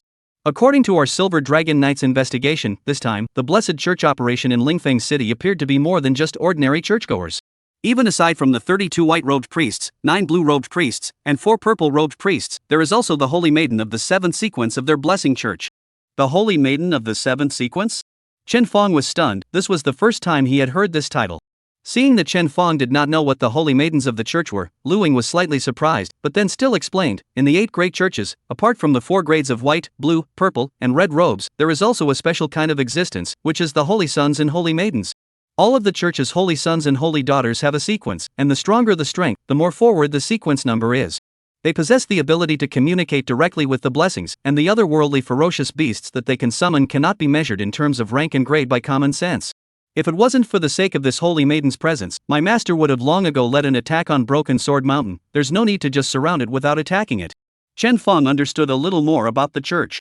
He nodded and pointed to the golden temple on top of the mountain, saying, "So, in the golden temple on top of the mountain lives the Holy Maiden of the Blessed Church? You can see the temple on top of the mountain?" Lu Ying was doubly surprised as she looked in the direction of Chen Fong's finger and could not see the extremely distant temple at all. However, this was not the point either. Lu Ying hurriedly explained, "That's right, that Holy Maiden is at the top of the mountain. It's not just her, there are also those purple-robed and blue-robed priests that are also in the divine temple. It's fine if you're at the bottom of the mountain, killing some otherworldly ferocious beasts and white-robed priests, but if you cross the border and are noticed by the other side, it's extremely dangerous." Chapter 101. Not bad, not bad. Saying that, as if she was afraid that Chen Fong wouldn't believe her, Lu Ying directly said, "Frankly, to be honest, the mission I received was to secretly protect you guys. Theoretically, I shouldn't show myself and be known by you guys. But it can't be helped, if you go further up, it's really too dangerous, I have to stop you." After a pause, Lu Ying struggled for a moment and lowered her voice, "And to tell you the truth, right now, in the entire Broken Sword Mountain, you're the only examiner who's still left. Even if you go down the mountain now, the odds are that the Silver Dragon Knight's quota will fall into your hands, so there's even less need for you to be so desperate and have to step into such a dangerous situation." What Lu Ying said almost violated the task that Zhao Xuanwu had given her. But it also proved that she really didn't want Chen Fong to continue onward, causing unforeseen bad things to happen. Chen Fong wasn't stupid. Of course he understood that even if he hadn't met any single enemy amongst transmigrators of the same level. But if he met an enemy of a higher level, he should still be defeated. Thus, he said with a straight face, "Okay, I understand. Thanks for reminding me of all this, senior sister. If it wasn't for you, I would have really wanted to go up and see what's in that golden temple." Lu Ying secretly sighed in relief when she saw that Chen Fong was so good at talking. Then, she swept her eyes around. "By the way, the matter of me showing up. You'd better not mention it to my master." "This I understand." Chen Fong smiled and gave Lu Ying a don't worry expression. Lu Ying continued, "Good then. I'll leave first, you can make your own arrangements for the rest of the time, whether it's to continue practicing here or to go down the mountain first. I won't interfere with you much, goodbye. See you, senior sister." Chen Fong bid farewell to Lu Ying, who was once again bathed in fire as she flew towards the distance. In the original spot, only Chen Fong was left alone. Chen Fong thought about it and decided not to waste such a good leveling spot. For the rest of the time, it would be better to stay here and continue leveling. Soon, nearly 5 more hours had passed. Chen Fong could be said to be like a fish out of water on Broken Sword Mountain. He was wearing the green dragon battle armor, but whenever he saw a ferocious beast, he directly summoned his wolf rider and used the jumping spider furnace to do some wild bombardment. There was even a church believers' campsite that was surrounded by Chen Fong's wolf riders, releasing a steady stream of jumping spider bombs and blowing it to the ground. From start to finish, Chen Fong did not even show his face. The number of church followers and otherworldly beasts that died in Chen Fong's hands was countless. His level had also risen one after another, reaching level 22, and was just a step away from level 23. It wasn't until it was nearing the end of the assessment that Chen Fong followed the map and turned back towards the bottom of the mountain. At the bottom of the mountain, the city guard and Silver Dragon Knights were in the camp, holding down the road leading to the mountain. At this moment, the mountain path was filled with brand new battle marks. The day-long battle had basically subsided. The ferocious beasts on the mountain no longer swarmed down like when the otherworldly rift had just opened. Even if a few otherworldly ferocious beasts occasionally appeared, they could be easily dealt with by virtue of the city guard troops manning their posts. Many of the city guard troops involved in this battle clearly felt that this beast tide had become exceptionally easy to deal with compared to the previous one. The number of ferocious beasts in the beast tide had plummeted quite a bit. So much so that there weren't even any casualties in resisting the beast tide this time. The city guards certainly didn't think that the decrease in the number of beasts in the beast tide would have anything to do with the Silver Dragon Knight's quota test. After all, after the opening of the otherworldly rift, many of those who had participated in the examination had been taken out, and were simply unable to last long in the examination. Even that Yang family's second son, Yang Tianzhong, from their Lingfeng city, hadn't he also ended up being rescued after holding on for a handful of hours? Moreover, he was also chopped off an arm by a ferocious beast, so he was afraid that he would have to ask a high-level auxiliary class transmuter to cure him. I heard that there was another person who went into the Broken Sword Mountain and hasn't come out until now. The two city guards guarding the mountain road chatted idly while standing guard. It's been a day and a night, I reckon. He's a bit mysterious. The other one had a surprised face, can't be, right? Didn't you say that during this examination, Lord Zhao had the Silver Dragon Knights protecting everyone in the dark? What's the use of protection? The city guard disdained. If you went home every night, your daughter-in-law would still run off with someone else? Those Silver Dragon Riders, they're all newcomers from the 9th phase. In terms of strength, they're all one-of-a-kind geniuses, yes, but they're only over 30 levels, what can they do?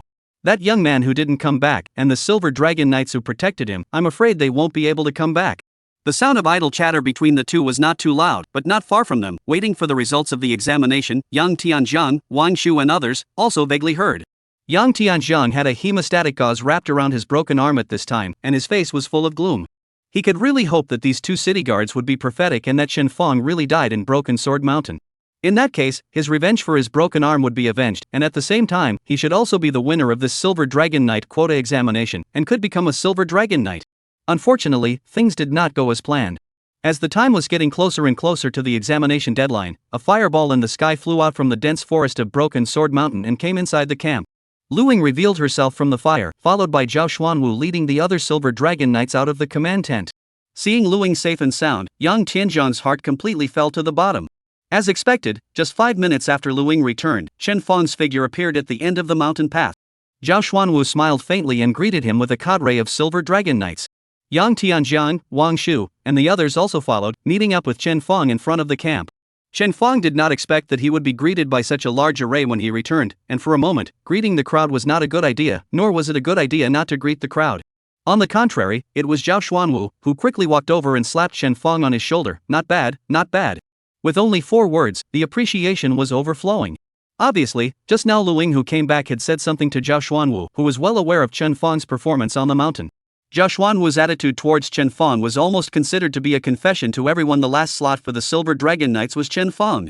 Zhao Xuanwu didn't sell out in the slightest, and after slapping Shen Feng and baring his teeth for a while, he turned around and said to all those present who had participated in the examination, "Alright, now that everyone has returned to the campsite, it's also time to reveal the Silver Dragon Knight quotas belonging. In order to ensure the fairness of the test, I will next use the reflecting stone once more to allow everyone to see the blessing curses on each other. The one with the most changes in blessing curses will get my hands on the last spot." Chapter 102 Black Mist Churning, Great Sun Brilliance. Zhao Xuanwu pulled out the reflection stone from his character's backpack and weighed it in his hand. Wang Shu and the others who had been eliminated early naturally didn't have any thoughts about the quota. Because not to mention Shen Feng, even Yang Tianzhang had more blessing curses on him than they did. In other words, the quota for the Silver Dragon Knights could only be created between Yang Tianzhang and Shen Feng in the end. Only Yang Tianzhang was still holding on to a hint of luck, wanting to see if the blessing curses on Shen Feng were far less than what he thought. Even if the gap between the two was not too large, he might still have a chance to operate and have his family's crowd step in to forcibly take away the quota that belonged to Shen Feng. Xing. As Zhao Xuanwu crushed the reflection stone, the same scene as before happened again. The curse within Shen Feng's body began to surge outward crazily as if it could not be suppressed. Not only Shen Feng, but Wang Shu, Yang Tianzhang, and the others as well. Above their heads, all of them appeared with either large or small golden balls of light, as if they were a bright light, very noticeable. Among them, the large ball of light was comparable to a truck. As for the small ones, they were not even comparable to Yang Tianzhang before he entered Broken Sword Mountain. It seemed that this person had been eliminated from the game before he had killed a few otherworldly ferocious beasts after entering the mountain. Among the crowd, there was no one more dazzling than Yang Tianzhang. The size of the ball of light on top of this person's head was already comparable to that of a house, which looked quite shocking and caused several people around him to show surprise. Feeling the gazes of the surrounding people, Yang Tianzhang's heart felt slightly better. Perhaps he still has a chance? This thought just came out in a flash, and was instantly shattered to smithereens. Because the next second, a dazzling light came, making people subconsciously close their eyes, not daring to look directly at the light source. It was as if a round of sun rose from the side, and those who were beside the sun felt like they were about to be scorched to the outside by the light. Is this really an otherworldly curse? Wang Shu held his hand in front of his eyes and exclaimed in shock. Through the cracks in his fingers, he vaguely saw a nearly borderless ball of light rising out of the top of Shen Feng's head, as if it were a blazing sun in the clear sky, the great sun shining brightly. Subsequently, the black mist was also not willing to show weakness, rolling like a whirlwind, carrying this huge ball of light hovering up, wrapping it up. The black mist was the abomination curse. Originally, Chen Fang's abomination curse was already quite powerful, but compared to the blessing curse, it was obviously still much weaker. But fortunately, with the black mist wrapped around the abomination curse, it had cancelled out some of the dazzling light of the blessing curse, allowing the crowd to open their eyes and appreciate this fantastic scene. With just a single glance, everyone present was staggered by their jaws. That ball of light was still so dazzling even with the black mist covering it. Not to mention middle school students like Wang Shu who had never killed any other worldly beasts or believers before, even the Silver Dragon Knights present, as well as the city guards, were all ashamed of themselves. I'm afraid that only the otherworldly curse on Zhao Xuanwu's body was comparable to Chen Fang's. Previously, Yang Tianjian's blessing curse was already considered quite thick. However, compared to Chen Fang, it was simply like a child playing house, not worth mentioning at all. Seeing such a powerful curse vision in front of him, Yang Tianjiang's face was like ashes, his eyes completely lost their luster.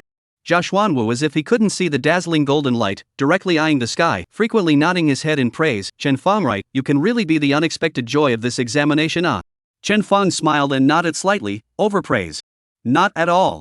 Zhao Xuanwu waved his big hand. Come with me to the command tent in a while and fill out an application to join the regiment. In as long as 2 months, in as short as 15 days, the Silver Dragon Knight's appointment letter will be issued to you. Congratulations. Saying that, Zhao Xuanwu stretched out his hand. Chen Fang understood and shook Zhao Xuanwu's hand. The moment the two palms touched, Chen Fang bared his teeth again. He should have had the foresight to wear a battle armor before having physical contact with this no good old Deng. What happened next was all simple. Yang Tianjian, Wang Shu, and the other losers were sent back to Lingfeng City by the Silver Dragon Knights who had raised them, and left through Lingfeng City's teleportation hall. Of course, it wasn't as if they had come here for a trip and had gained nothing except for a bruise. In addition to the things that exploded in the Broken Sword Mountain all belonging to themselves, Zhao Xuanwu even gave each of them a piece of extremely high-quality purple-grade equipment as a participation prize. In this way, apart from Yang Tianjiang, everyone else was still able to accept this result with pleasure. As for Chen Fang, after filling out the application materials and attaching the recommendation letter written by Zhao Xuanwu himself, there was nothing else to do for the time being. He only needed to wait for the notification. This application for joining the troop needed to be sent to Longdu by Lu Ying personally. To go to the Dragon Capital, one needed to take the Lingfeng City's teleportation array. Thus, Chen Fang was able to travel with Lu Ying and return to Lingfeng City. After a lot of traveling, Chen Fang and Lu Ying returned to Lingfeng City under the transportation of the city guards. The duo walked side by side, chatting as they entered the teleportation hall. So, school brother, your first volunteer is to apply for the Starry Sky Academy? Lu Ying was much more familiar with Chen Fang, and the two of them didn't see any formality as they walked together. Chen Fang truthfully said, well, because I have an appointment with Shang Tang to enter the Starry Sky Academy. Of course, what appointment? One couldn't talk about it in detail. Lu Ying couldn't help but feel a little envious and lamented. Shang Tang is that iceberg beauty from your regular team, right? TSK, I can't imagine that you two are still so sweet, making an appointment to take the same academy. In fact, with your strength, it's not that difficult to take your fixed team to collectively enter the Starry Sky Academy. But well, students who normally take the exams to get in, wanting to get the best treatment from the Starry Sky Academy will still have to put in a lot of effort. Sister, I can let you take 2 years less of a detour, as long as you. Speaking here, Lu Ying seemed to feel that her words were a bit ambiguous, a touch of embarrassment appeared on her face, and she switched to another way of saying it. You may not be clear about it, but the students of the Starry Sky Academy are generally categorized into a few grades. Chen Fang had indeed never understood. What grades? Lu Ying said, S, A, B, and C respectively. Students of different grades enjoy different resources from the school, so even if they are admitted into the Starry Sky Academy, they are divided into 3, 6, 9, and 9 classes when it comes to the distribution of resources. Generally speaking, students who have passed the joint examination to enter the Starry Sky Academy are all C grades. Those with excellent results in the joint examination, or those who have been guaranteed an extremely excellent strength, are able to directly become B grade students. Chapter 103, Why are you guys in my house? As for a rank, one needs to earn a large amount of credits and have the strength to meet some hard requirements in order to reach it. Of course, wanting to get to a rank is a rather uncomplicated matter. There are more than 6,000 students in the 4 grades of the Starry Sky Academy combined, of which the number of those who have reached a rank is less than 200. As for S, well, it's a bit more difficult. It can even be said that even if one is strong enough, one may not be able to become an S rank. Unless. Lu Ying paused and suddenly smiled slightly. There is some extremely outstanding merit, such as becoming a member of the Silver Dragon Knights. Chen Fang immediately understood and came to a sudden realization. So you, senior sister, are an S-rank student of the Starry Sky Academy? Well, I'm an S rank. Lu Ying nodded. There are only 19 S-class students in the Starry Sky Academy, plus me. Moreover, most of them are senior students. For me to be able to become an S-rank student at the end of my sophomore semester is the proudest thing for me next to becoming a Silver Dragon Knight. Saying that, Luing regained her proper color. With my relationship with my teacher, I'll ask my teacher to report upwards, and there's definitely nothing wrong with bailing you into the Starry Sky Academy. Chen Fong was puzzled. Isn't your teacher, Captain Zhao Xuanwu Zhao? How come he is still in charge of the Starry Sky Academy's guaranteed places? Luing glanced at Chen Fong and helplessly explained, Zhao Xuanwu was my master. Silver Dragon Knights emphasize on the old leading the new, so we, the 9th phase members, all call his old man master. By teacher, I mean the teacher of the Starry Sky Academy. Oh, Chen Fong smiled awkwardly. Luing, on the other hand, continued, this time, after I deliver your application report for joining the troupe, I'll make a trip to the Starry Sky Academy along with it, so that the teacher can apply for a guaranteed place for you. With the identity of a Silver Dragon Knight, after you enter the Starry Sky Academy, the probability is that you will be directly promoted to a B rank cadet. Even a rank should be able to make an impact. Of course, don't get your hopes up just yet. Students who enter the school and directly become a rank cadets, as far as I know, there's only been one in the Starry Sky Academy in the last 10 years. I can only say that I'll try my best to help you apply, but there's no guarantee. Then, Luing gave Chen Fong a lecture on what kind of resource treatment various levels of cadets were able to enjoy in the Starry Sky Academy. It could be said that the difference of one level was really quite large in terms of resource tilt. If it was possible for him to enter the Starry Sky Academy as a B-level cadet, then Luing had really done him a great favor. So, then thank you in advance, senior sister, for helping me out so much. Chen Fong said from the bottom of his heart, first letting me come for the Silver Dragon Knight's examination, and now helping me apply for a place in the Starry Sky Academy.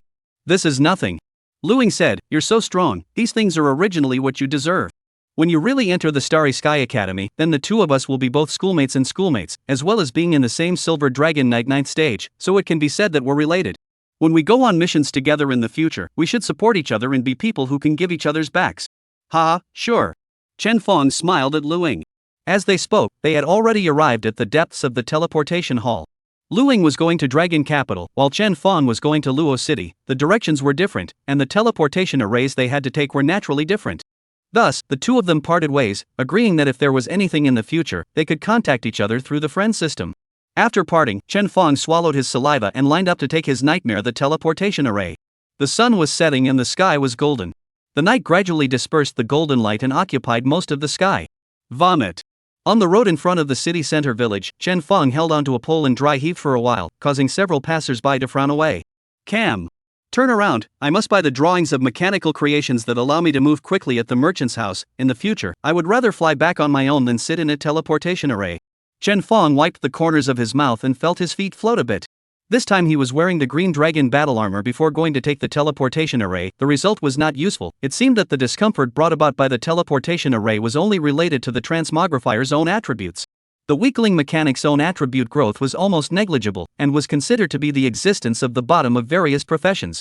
In other words, in the future, Chen Fong was afraid that every time he rode the teleportation array, this would be the result, even if he turned 2, or even 3 or 4. Thinking of long-distance teleportation, relying on something like a teleportation array, Chen Fong was in a fit of despair. Until he slowly traveled forward and saw a bright light still on in his home, this thought was gradually put down. Sure enough, home was the harbor. Before returning to Luochang, Chen Fong had told Chen Huanlan and Shang Tang and the others that he was coming back. It was thought that Chen Huanlan should be at home now, waiting for himself. Chen Fong couldn't help but pace a few points faster. The door was closed, but not locked. Chen Fong gently pushed, and the door was immediately pushed open. Immediately afterward, hilarious sounds followed and traveled out of the room. Ha! Chen Fong liked to run around the courtyard bare-assed when he was a kid? Hey, it's not that his elementary school deskmates screwed him over, saying that running naked has less resistance and moves faster. Neighbors saw all dare not go out, thought he was crazy, and then let his father catch a good beating.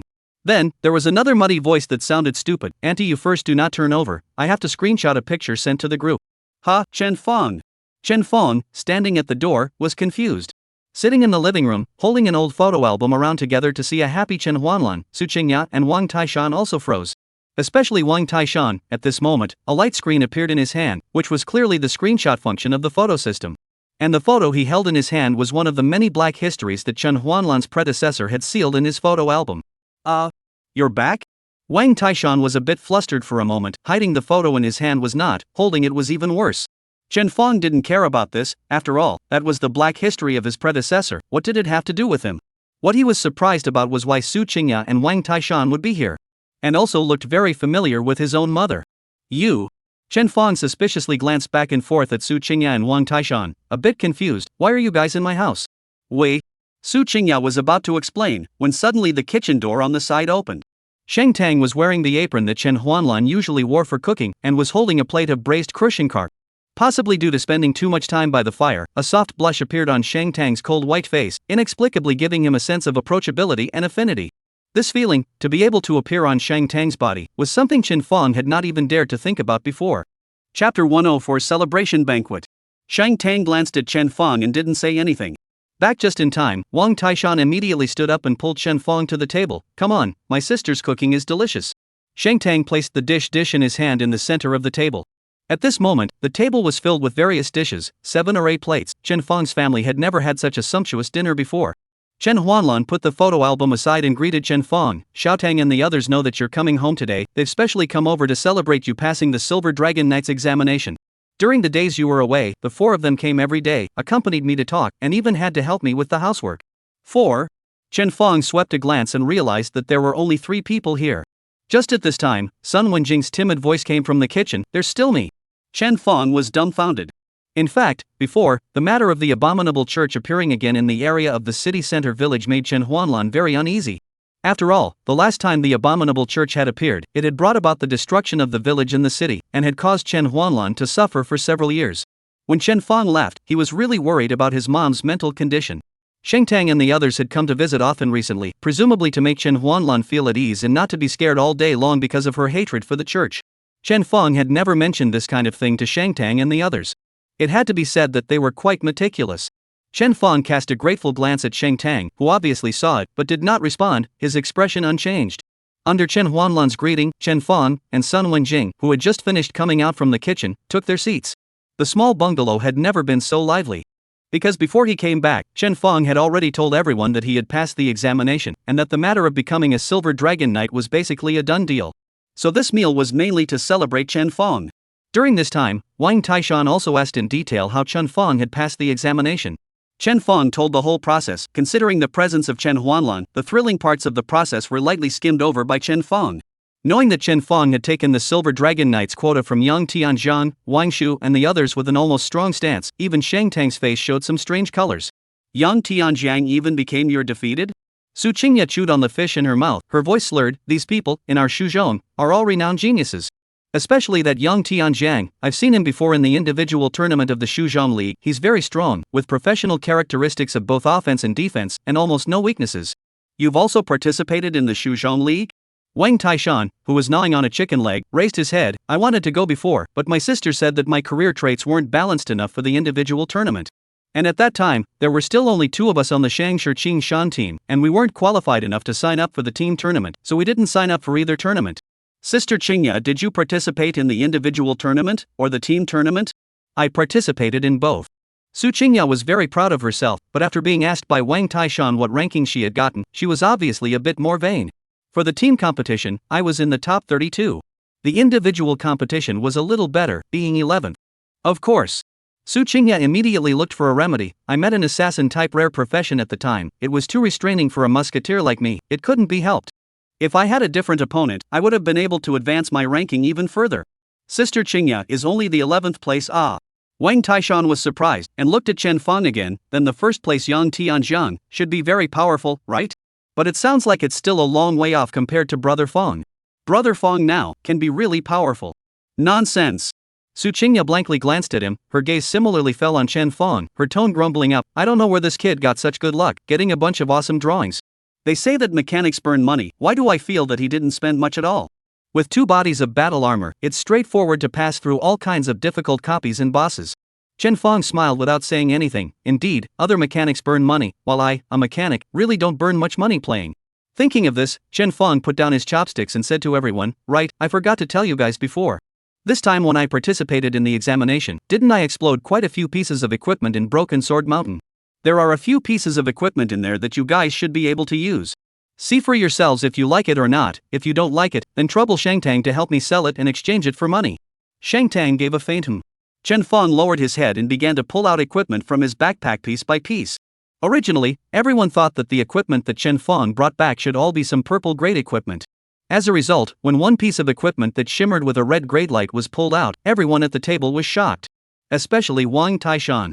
Because the ferocious beasts that blessed the otherworldly world were mostly armored, the equipment that came out was also dominated by heavy armor-type equipment. There were as many as 3 pieces of red grade equipment that were suitable for Wang Taishan alone. The attributes of these 3 pieces of red equipment were not considered to be of the highest quality in the same grade of equipment. However, the grade was here, and compared to the purple grade equipment, it was still a far cry. It could be said that once these 3 pieces of red equipment were worn, Wang Taishan's attributes almost doubled, and his strength was several levels stronger than the original. This made Wang Taishan so excited that he grabbed the 3 pieces of equipment in his hands and didn't even want to let go of them. As for Su Qingya, she also obtained a skill book, as well as a red quality leather boot, which was likewise a huge boost for her. Even Sun Wendian had obtained a purple excellent equipment called Flash Staff, which allowed her to unleash Flash, causing a dazzling debuff to the surrounding enemies, briefly blinding them for a period of time. With this skill, Sun Wentian's ability to defend herself in the copy was further enhanced, and at the same time, she was also able to exert some control over the enemies, which was also considered to be of some use. Finally, Chen Fong took out the temple holy sword and handed it to Shang Tang, who was sitting beside him. This equipment, I think you should like it very much, right?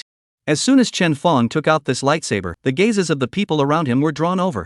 This was because this lightsaber, putting aside its grade and attributes, was truly beautiful in appearance, and was definitely considered to complement Shang Tang. Chapter 105, Splitting the Team. And when Chen Fong made the attribute panel of the Temple Holy Sword public, it even made everyone's breath catch in their throat. Too strong. Wang Taishan smacked his lips. This weapon's attributes are so heaven-defying.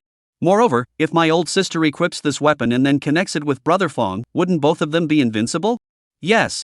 Su Qingyat sked, increasing the other party's attribute value by 20%, this sacred connection, even if it appeared on an epic weapon, I don't think so. Speaking here, Su Qingya suddenly raised her head in surprise. Tang, you said, if you can hold this weapon and make it sacred connection with Chen Fong during the joint exam. Together with the flare set on you, wouldn't that allow you and Chen Fong to securely take our Shuzhong's provincial champion? Shang Tang subconsciously nodded once, then frowned slightly. Me and Chen Fong? What do you mean by that? Su Qingya smiled. It means literally. Originally, you set up the Shang Qing Shan team. Isn't the purpose to impact the provincial top student? Participating in the joint examination as a team, the test scores obtained will be distributed proportionally to the others in the team. So if you want to hit a high score, it actually depends on how strong the average combat power of each person in the team is. Before, our Shang Qing Shan team, the average battle power was indeed not low, and it definitely had the capital to impact the provincial top scorer. Su Qingya suddenly raised her tone, but if Wang Taishan, Sun Wenjing, and I all quit the team, leaving only you and Chen Fong, then the average battle strength of the two of you will be above any team in Shuzhong, isn't it? In that case, as long as you and Chen Fong play normally during the joint examination, there's absolutely no problem in taking the top 2 teams in Shuzhong province. After these words were said, the atmosphere on the table suddenly quieted down. Instead, it was Wang Taishan who was the first to slap the table after thinking about it, and his eyes lit up. Sister Qingya is right. Sacred connection can allow my oldest sister and brother Fong to raise their attributes by another large amount. Compared to that, the 3 of us do kind of share the test scores. If we split into 2 teams, other than that, I believe that with the strength of the 2 of you, you'll definitely be able to crush any of the candidates in Shuzhong. Sun Wenjing looked at the crowd, her voice not too loud. I don't have a problem with it either. And, actually, splitting into 3 teams, it's perfectly fine for me to quit. I'm just a life class occupation. Whether or not I participate in the joint examination, it actually really doesn't have much of an impact on me. That's not necessary. Su Qingya rubbed Sun Wentian's head. Taking a life class occupation transmigrant to the joint examination has a bonus when settling the test scores at the end. You following us won't affect our scores. After Su Qingya finished her thoughts, Xingtong's frown tightened. She pondered for a moment before speaking hesitantly, but the purpose of my forming the Shang Qing Shan team is so that we can all take the joint examination together. Ha! Tong, being hesitant is not like you. Su Qingya interrupted Shang Tang with a big grin. Taishan, Sun Wenjing, and I have all agreed. What else do you have to hesitate about? We're all on our own, you don't have to care so much. Honestly, if we were equipped with this temple holy sword, and you and Chen Fong still had to take us to the joint exam, it would only be harder for us to accept it. Su Qingya picked up her bowl and continued to eat. I'll make the call on this matter, it's settled. If we're not willing to take the joint exam with you, you can still tie us over? Wang Taishan and Sun Wenjing also agreed. The words had already been said, so naturally Shang Tang couldn't say anything else. She didn't make any pretense and simply said, okay, I know. Then when the joint exam is held, let's split up the teams. Chen Fong and I will be on one team, and the 3 of you will be on one team. Chen Fong, you don't have a problem with that, do you? Me? Of course I have no opinion. Chen Fong was very relaxed. This was because if there were no surprises, he would be able to bail out of the Starry Sky Academy. Taking the joint examination was actually more of a favor to Shang Tang. Then it's settled. Su Qingya happily clapped her hands. When the time comes, the two of you are definitely going to enroll in the Starry Sky Academy, right? Taishan, Sun Wenjing, and I will also work hard and strive to exceed the Starry Sky Academy's admission scoreline.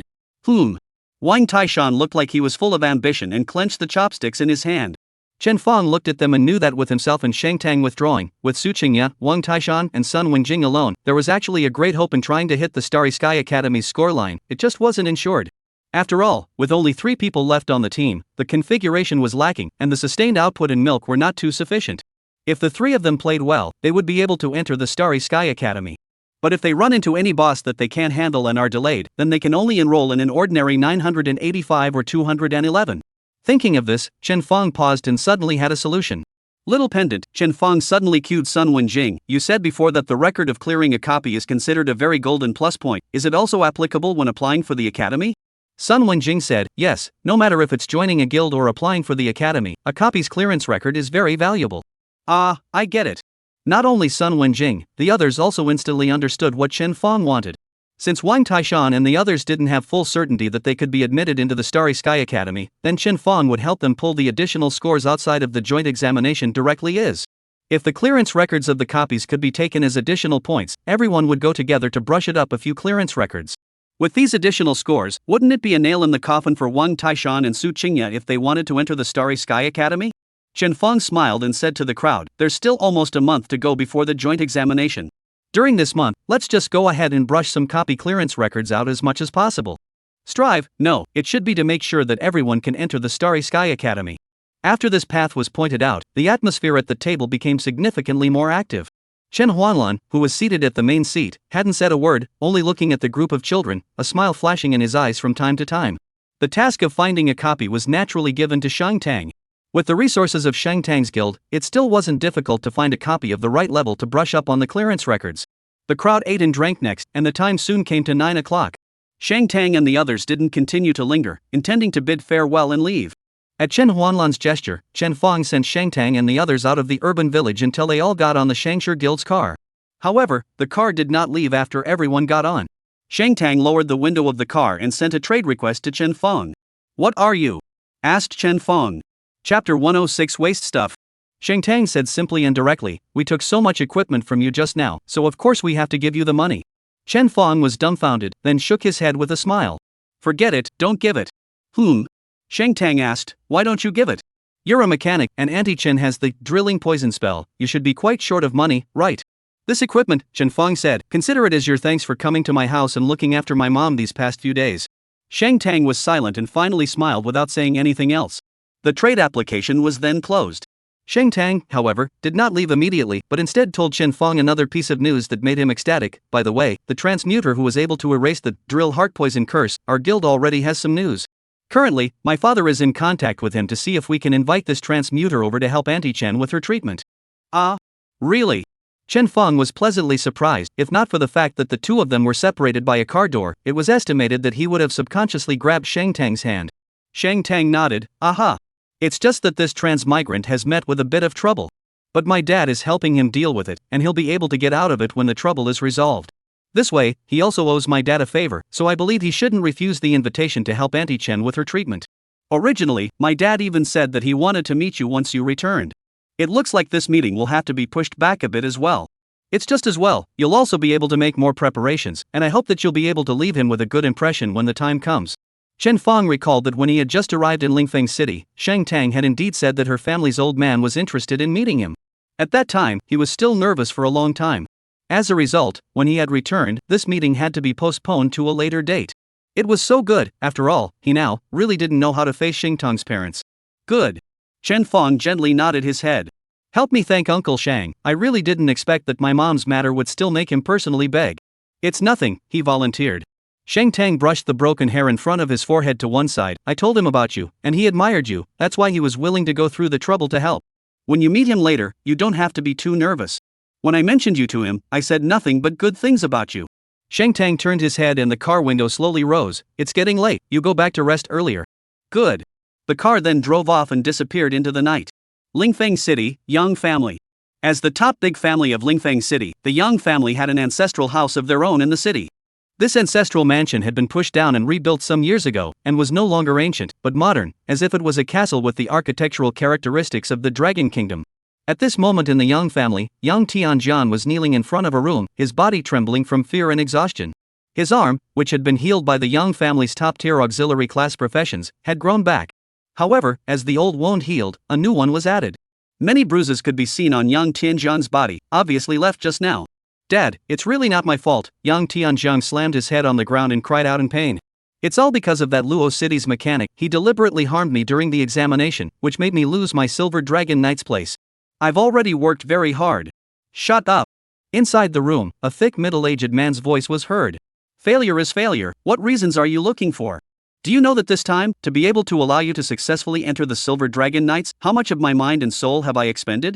As a result, it's clear that the city guards there had provided enough information, and even the title of the test was bet on. And you still failed, handing over the Silver Dragon Knight's quota to someone else. Yang Tianjiang didn't dare to say anything. The middle-aged man took 2 heavy breaths. Such a waste. How do you deserve to be a member of the Yang family? But if you had half the talent of your sister, I wouldn't have to worry so much about you. These I know. Yang Tianjiang raised his head and choked out a sob. Originally I really should have gotten the first place in the examination. But it's really all because of that mechanic, luring a boss to me. If it wasn't for him... Before Yang Tianjiang could finish his words, he was interrupted by Yang Yifeng's angry shout. It's this time of the day, and you're still looking for excuses? Rubbish thing. As soon as his words fell, a qigong wave rolled with thunder violently exploded from the room, shattering the door and then ruthlessly bombarding Yang Tianjiang. Yang Tianjiang was unable to react in time and was hit by the skill, blasting away more than 10 meters away. Well... Yang Tianjiang's nose blood smeared all over his face as he entered the weakness state once again. As the door was shattered, a middle-aged man in gray civilian clothes sitting at the tea table behind the door was revealed. This person's appearance was somewhat similar to Yang Tianjiang, except that his face was full of anger and his temperament was very different from the latter. Yang Yifeng slapped the table and stood up from the ground, flipping his wrist. A whip with crackling thunder appeared in his hand. This whip was only a blue-quality equipment. But after Yang Tianjiang saw this whip, it was as if he had some kind of psychological shadow, and he held his head and screamed as if he had gone crazy. No, no, no. Dad. I was wrong. Please don't. Ever. Yang Yifeng's face was gloomy. He simply ignored it and carried the whip towards Yang Tianjiang. Stupid. After Yang Yifeng went out, the long whip in his hand flung out and lashed at Yang Tianjiang. Yang Tianjiang didn't dare to resist or dodge. He just held his head and curled up on the ground, waiting for the whip to come. However, a strong wind came. The imaginary sound of the whip did not come. Yang Tianjiang bravely opened his eyes, only to see that he did not know when, has appeared beside a white practice clothes figure. A hand grabbed the long whip that should have fallen on him. After seeing this person, Yang Tianjiang instantly wept with joy. Sister. Yang Haiyu glanced back at Yang Tianjiang and reached out to pat his shoulder, signaling him not to be afraid. Afterwards, she threw the long whip in her hand and said without giving an inch, Dad, I already know about my brother's failure to enter the Silver Dragon Knights. It's not just the Silver Dragon Knights. If he didn't get in, then he didn't get in. Why do you have to hit him with your hands? When Yang Yifeng saw his proud daughter, his face was slightly better. However, for Yang Tianjiang's matter, he still had anger. I hit him because he disappointed me too much. Jade doesn't cut into a vessel. This little brat has mediocre qualifications and doesn't work hard. If I don't give him a few lashes, he doesn't know how many times he'll do this kind of disgraceful thing. Chapter 107. The joint examination arrives. Dad, Yang Haiyu blocked in front of Yang Tianjiang. Brother has already explained. He was also counted out by that mechanic during the examination. I think with my brother's strength, if it wasn't for the fact that the other party attracted a boss and made him eliminated, he would definitely be able to become a Silver Dragon Knight. All excuses. Yang Yifeng didn't have the heart to say, this kid has been like this since he was a kid. Once he does something, he is always able to find countless reasons. Don't you as a sister know better than me? When has he ever lied? Yang Haiyu is stubborn. If you still wanna punish him, then even beat me together. In short, I won't let you touch him again. Yang Haiyu's gaze was determined, staring at Yang Yifeng. You. Yang Yifeng's hand that grasped the whip tightened and tightened, but in the end, he didn't raise it again. Humph. Yang Yifeng put away the whip. Just keep spoiling him. Sooner or later, one day, he'll cause heavily trouble. Yang Yifeng directly flung his hand and left the place. Seeing his dad leave, the trembling of Yang Tianjiang's body only improved. After he was helped up by Yang Haiyu, he immediately hugged her and cried in aggravation. Yang Haiyu sighed. It's okay, Xiao Jiang, our dad is gone, don't be afraid ha. Yang Tianjiang took a long time to recover his emotions. In the eyes of outsiders, Yang Tianjiang was the first genius of Lingfeng City. But in reality, only the Yang family themselves knew how out of character Yang Tianjian would be when facing Yang Yifeng's whip. At this time, the only thing that could calm him down was Yang Haiyu's comfort. After Yang Tianjian regained his composure, the fear in his eyes dispersed. What was there was only anger and unwillingness. It's all because of that mechanic. If it wasn't for him, the one who became a silver dragon knight should be me, and I wouldn't have been taught a lesson by our father. Yang Tianjian clenched his fists and made a crunching sound between his fingers. That mechanic in Luo City you mentioned, is he called Chen Fong? Yang Haiwei caressed Yang Tianjian's head, a disdainful smile appearing at the corner of her mouth. Yang Haiwei called out Chen Fong's name, causing Yang Tianjian's heart to secretly rejoice. Because he knew that before his sister came here, she must have done her homework in advance and knew about her grudge against Chen Fong. That's right, it's called Chen Fong. I've already checked. Yang Haiyu let go of Yang Tianjiang and said with a smile, it's just a small person with no background in Luochang, relying on hugging the Shangshi Guild's thighs, which is how he became a climate. Don't worry about it, since he dared to lure the boss, causing you to lose your Silver Dragon Knight slot. This kind of sinister villain, I will naturally step in to help you deal with him. How many times dad hit you, I will definitely make him double back. Yang Tianjian was very happy, but didn't show it. Instead, he pretended to have a condensed expression and asked with concern, sister, you're going to LA City to look for him? Luo City is the territory of the Shangshi Guild. That kid seems to be a friend of the Shangshi Guild's Qianjin. A little person, you still need me to go to Luo City to find him? Yang Haiyu waved her hand, isn't he like you, a candidate for this year's examination? In that case, I'll meet him during the joint examination.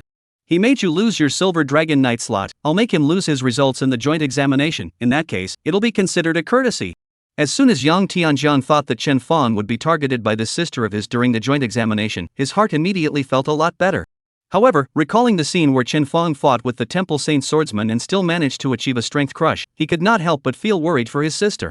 After all, he had lied about the matter of what had happened on Broken Sword Mountain, only saying that he hadn't gotten the quota solely because of Chen Fong's insidious tactics, rather than the other party's hard power. It was estimated that his sister still thought that Chen Fong's strength belonged to the same class as Wang Shu and the others. But if the truth is told, by the father knows, inevitably another beating. After all, in the Yang family, strength is not as good as others, more humiliating. Under hesitation, in the end, Yang Tianjiang still did not inform Yang Haiyu about Chen Fong's strength. Because since childhood, Yang Haiyu was the proud son of the Yang family. The biggest genius of Lingfeng City was not Yang Tianjiang at all, but the other person of the Yang family's twin stars Yang Haiyu. It was just that compared to Yang Tianjiang, Yang Haiyu was more low-key. To Yang Tianjiang, his sister was an unrivaled existence in her age. It shouldn't be difficult to deal with a mechanic from Luo City. Yang Tianjiang fixed his mind and completely swallowed all the words of reminder, only smiling at Yang Haiyu. Thank you, old sister. Where are these words? What else is there to say thank you for between you and me? Yang Haiyu glared at Yang Tianjiang angrily and reached out to assist him. Let's go, I'll first take you to the family physician to treat your injuries. There's less than a month left until the joint exam, you have to hurry up and upgrade after you're healed, hurry up and get to level 20 before you do so. Aha! Time quickly passed for the greater part of a month. During this time, the time Chen Fong and the others spent at school was almost negligible. As long as the Shangshi Guild found any copy that was suitable for Chen Fong and the others to brush up on their records, Shang Tang would lead the team and go with everyone else to brush up on a copy clearance record. It could be said that not only LA City, but also the surrounding cities, the clearance records of some level 20 duplicates had all been brushed by the Shangshi Qingshan team. There was no way. Chen Fong's Wolf Rider with the Viper machine gun and jumping spider furnace was simply a great tool for clearing level 20 copies. A level 20 copy simply couldn't handle the bombardment of countless jumping spider bombs, and it directly pushed all the way through, without any beasts being able to resist. Thus, in this half-month, the Shangshi Qingshan team directly set a speed pass record of 13 copies, which could be described as horrible. With the extra bonus points from this speed pass record, Shang Tang concluded that Su Qingya and Wang Taishan and Sun Wenjing would have absolutely no problem entering the Starry Sky Academy as long as they played well during the joint exam. In the process of brushing the speed pass record and practicing leveling, everyone's levels had also risen to above level 20 in unison. Chen Fong, who had brushed so many otherworldly beasts on Broken Sword Mountain, had even reached level 22. Eventually, the time for the joint exam finally arrived. The day before the joint exam, all the students in Shu Middle School had a day off to prepare for the joint exam. The next day, Luocheng No. 1 Middle School rented several buses, escorted by several of the school's second-turn teachers, and left Luocheng all the way to the test center for the joint examination. The examination center in Luo City was located about 30 miles outside of Luo City.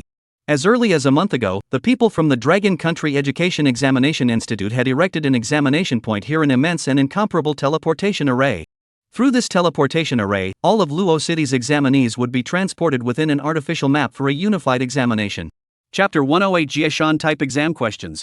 Because this was Luo City's examination center, the entire Luo City's examinees had gathered here, and the scene was very lively.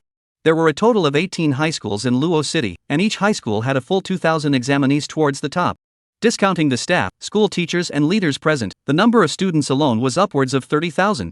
Even though the teleportation array was as big as a square, it looked a bit crowded in front of the huge crowd. Every year, although the content of the joint examination has a variety of maps and different types of ferocious beasts, it is mostly the same. After entering the examination center, you should choose the most suitable area for you to brush up your scores according to yourselves or your fixed teammates. Also, during the examination, don't start any conflicts with other candidates. At such a critical moment, if you offend others and get tripped up by them to affect your final score, it would be more than worth it. After all, everyone can only participate in such a joint examination once in their lifetime, and once the results are poor, in the future, not to mention examining for higher education institutions, even if it's joining a guild, it will be much more difficult than the average person. In front of the bus, Chen Feng's homeroom teacher was loudly telling all the students about the do's and don'ts of the joint examination. Although he had already spoken about these things countless times before, but now that all the students were about to embark on the battlefield, he was still not tired of repeating these words over and over again. Only when the time for the joint examination was getting closer and closer did he raise his hand, and after waving it around, he said, "Alright, what I just said, you all memorize it. Next, students with fixed teams, go find your teammates from your fixed teams and prepare to enter the examination center." The students bid farewell to their teachers one by one and spread out, going to find their fixed teammates to form a team. Chen Feng also brought Sun Wenjing to Hong Bird class and met up with Shang Tang and the others to form two teams. Soon, one of the invigilators from the Dragon Country Examination Institute ascended to the high platform, and with his powerful attributes, he opened his mouth, and his voice was as thick as a flood bell, and it reached everyone's ears. Attention all candidates, there are only 3 minutes until the official start of the joint examination. All students please mount the examination platform and prepare to teleport into the examination center. For a time, the crowd was abuzz. Students stepped onto the examination platform one after another, and the large examination platform was soon filled with people. 3 minutes later, the floor of the examination platform lit up with fine lines and activated completely, and azure-colored light blossomed out, enveloping everyone. A pulling sensation of entering a replica came, and Chen Feng only felt a blur before his eyes as he was transported within a new map. Around him, the terrain was flat, full of knee-high emerald green grasses that stretched as far as the eye could see. Next to him, beside Shang Tang, who had already put on his equipment, there was a 5-man full squad 500 meters away. Only this full squad looks like a very general strength, the average level is only 10 levels, a body of equipment is mainly whiteboard, only a few pieces of blue quality equipment. Candidates with this kind of strength are considered to be the most numerous presents in the joint examination, and also the denominator of the acceptance rate. Shang Tang was obviously familiar with all the processes of the joint examination and was very experienced. After she was teleported over, she opened the map panel and made it public in front of Chen Feng. On the map panel, a huge circular map surfaced. It could be seen that the map was made up of various landforms spliced together and resembled an inverted gyroscope, with the higher the center, the higher the terrain. For each layer of terrain, there was a drop of nearly 100 meters, and it would be difficult to cross over without flight props or flying mounts. It seems that this year is a boundary mountain type of examination. Shang Tang counted the terrain of the map, it's divided into 5 layers, which is one more layer than previous year's questions. I've heard that the average rank of this year's applicants is higher than previous years, which is why the people at the examination center set the questions at a higher upper limit, right? Through the memories of his predecessor, Chen Feng knew that the so-called boundary mountain type of questions was one of the common types of questions in the joint examination. Boundary mountain was the division of the examination map into several classes. For example, right now, all the candidates were randomly transported to the map location, which is the first class. The ferocious beasts in the first class were of a lower level, and the number of bosses was also lower, so the score was very low. To enter the second class map, one needed to accumulate enough points in the first class. With enough points, a teleportation scroll could be exploded, allowing the candidate to enter the next class. And so on. In previous year's exams, the boundary mountain type exams were usually only 4 classes. On the map of the 4th class, there were basically level 20 elite level ferocious beasts, and not many people in the entire shu were able to kill ferocious beasts here and earn points. However, this year was an exception, and the 5th class was actually opened. Thinking that Shang Tang was right, this year's candidates' ranks were, indeed, a bit higher. In previous years, the highest ranked batch of candidates were probably around level 16 or 17. This year was good, the exams above level 20 were said to have several people in every city. If they didn't open up the 5th rank, it would really be difficult for these top-tier examiners to widen the gap in their scores. Just as Chen Fong was thinking this, the group of candidates not far away had already started a battle.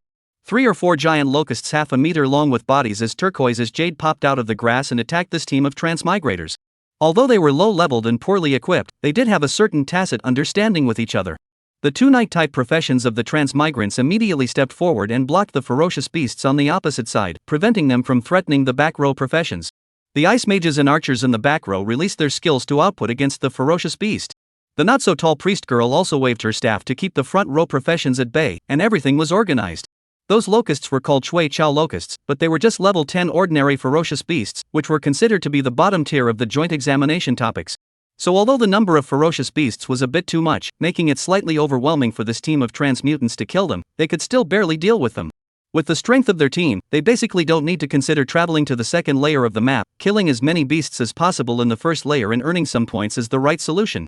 Seeing that the others had already started earning points for the exam, Chen Fong also tapped the bracelet on his wrist, equipping the flowing fire battle armor on his body. Let's also start brushing up our points. The joint examination time is a total of 10 hours. Let's head to the 5th level of the map as soon as possible and brush up some more points in an effort to take the top spot in Shuzhong. Aha! Shang Tang flipped his wrist, and the temple holy sword fell into his hand. Afterward, a finger-thin golden light shot out from the divine temple holy sword, and it did not enter Chen Fong's chest. As the divine connection took effect, Chen Fong only felt that his attributes received a wave of surge. Shang Tang, who was equipped with the flare set and the temple holy sword, his attributes were not really low. Even a 20% attribute bonus was enough to significantly increase Chen Fong's strength. Of course, Chen Fong's attributes fed back even more to Shang Tang's boost is all. Chapter 109 Red Falcon Drawing. After the golden thread connected Chen Fong and Shang Tang, it was hidden in the void and disappeared. The increase in attributes, however, did not disappear. Shang Tang took a step forward, and silver flames blossomed out, transforming into a thin veil around her and finally attaching themselves to the blade of the sword. Without a word, Shang Tang swung out her long sword, and the silver flames instantly transformed into a chopping blow, pushing it forward flatly. Wherever the flame-chopping attack passed through, several Chui grass locusts that were hibernating in the grass were killed in a flurry of seconds, without the ability to fight back at all. Not only that, the firelight whistled and turned into strong wind, blowing the surrounding grasses into a hunting sound. After being disturbed, the surrounding 10 or so green grass locusts jumped up from the grass. Chen Fong did not give them a chance to escape. The Viper machine gun in his left hand poked out its muzzle and began to strafe at those emerald grass locusts. Under the ferocious attack of the copper bullets, before they could land on the ground, the emerald grass locusts were shot by Chen Fong and exploded in the air, their glowing green sap splattering everywhere. In the blink of an eye, nearly 30 Tsuitsa locusts were butchered, and Chen Fong's exam mark score also changed from 0 to 168 points. Chen Fong remembered that the score calculation for the joint exam was very simple, with a level 10 ordinary grade fierce beast providing 10 total points. These 10 points were distributed based on the number of people in the team and the amount of output and healing. If it was a level 10 elite grade ferocious beast, it was providing 15 points. White grade boss, 50 points. Blue rank boss, 200 points. So in order to get a high score, the level and grade of the ferocious beasts you kill are crucial. If you want to enter the second level of the exam map, you need to accumulate 2,000 points, which is not a high score. After clearing the first wave of ferocious beasts, Chen Fong and Shang Tang looked at each other and dispersed with great tacit understanding, heading in different directions in search of the Tsuitsa locusts hibernating in the grass. The duo was so strong that they watched the team of candidates not far away each dumbfounded. They could not have imagined that they would have to be careful and maintain formation when dealing with 3 or 5 grasshopper locusts. And not far from the side, even someone directly pushed all the way to the flat, only one strike can kill a large swath of ferocious beasts. It was true that people were more angry than people. This team of transmigrators, each with envy and bitterness on their faces, subconsciously moved in a direction away from Chen Fong and Shang Tang. If they continued to stay by Chen Fong and Shang Tang's side to brush up their scores, they were afraid that they wouldn't even be able to snatch a single emerald grass locust without a moment's effort. Chen Fong and Shang Tang pushed the grasshopper locusts while gradually approaching the center of the map.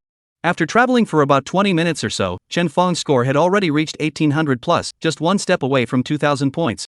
Right at this time, the Grand Challenge system, which hadn't shown up for a long time, was finally rebrushing its presence. Ding, there is currently a new challenge task, please pay attention to it. Current challenge task, joint exam score reaches 1 million points. Remaining time for the challenge, 9 hours, 34 minutes, and 25 seconds. Successful challenge will result in a reward, Mechanical Creation Branch Red Falcon Drawing. Red Falcon Drawing Red Quality. Required Profession, Mechanic. Required Level, 20. Introduction, after using it, you can learn the Mechanical Artifacts Branch Skill Manufacture Red Falcon. Red Falcon Binding Red Quality. Level, 20. Attack power, 394. Defense, 164. Additional, Red Falcon airstrike can explode 8 wind blades in the air, inflicting an attack on the enemy, weakening the enemy's defense by 10%, lasts for 3s, cannot be stacked. Red instant attack can instantly increase flight speed by 600%, gain 50% dodge probability when attacked, lasts 20s, cooldown 1 minute. Silent flight can enter the concealment state and collect all sounds made. Skill effect disappears after attacking an enemy or receiving an attack. Can also summon a Red Falcon up to level 10 plus 5. Materials required for manufacturing: 50 parts of refined steel, 100 parts of organic plastic, 30 parts of wind elemental crystals, 100 parts of golden cotton fragments. Chen Feng's heart was beating wildly after reading the new Grand Challenge quest reward. Now, he would have another mechanical creation besides the Wolf Rider. And by the looks of it, it was also a mechanical creation capable of flight. As of now, the output of the Red Falcon was much more powerful than the Wolf Rider, and the number of summons was 2 more. It was unknown if there was much room for the transformation of this mechanical creation, and if it could be equipped with the Viper machine gun, then with the various skills of the Red Falcon, it would help Chen Feng to implement firepower suppression on the enemy in the future. What are you laughing at?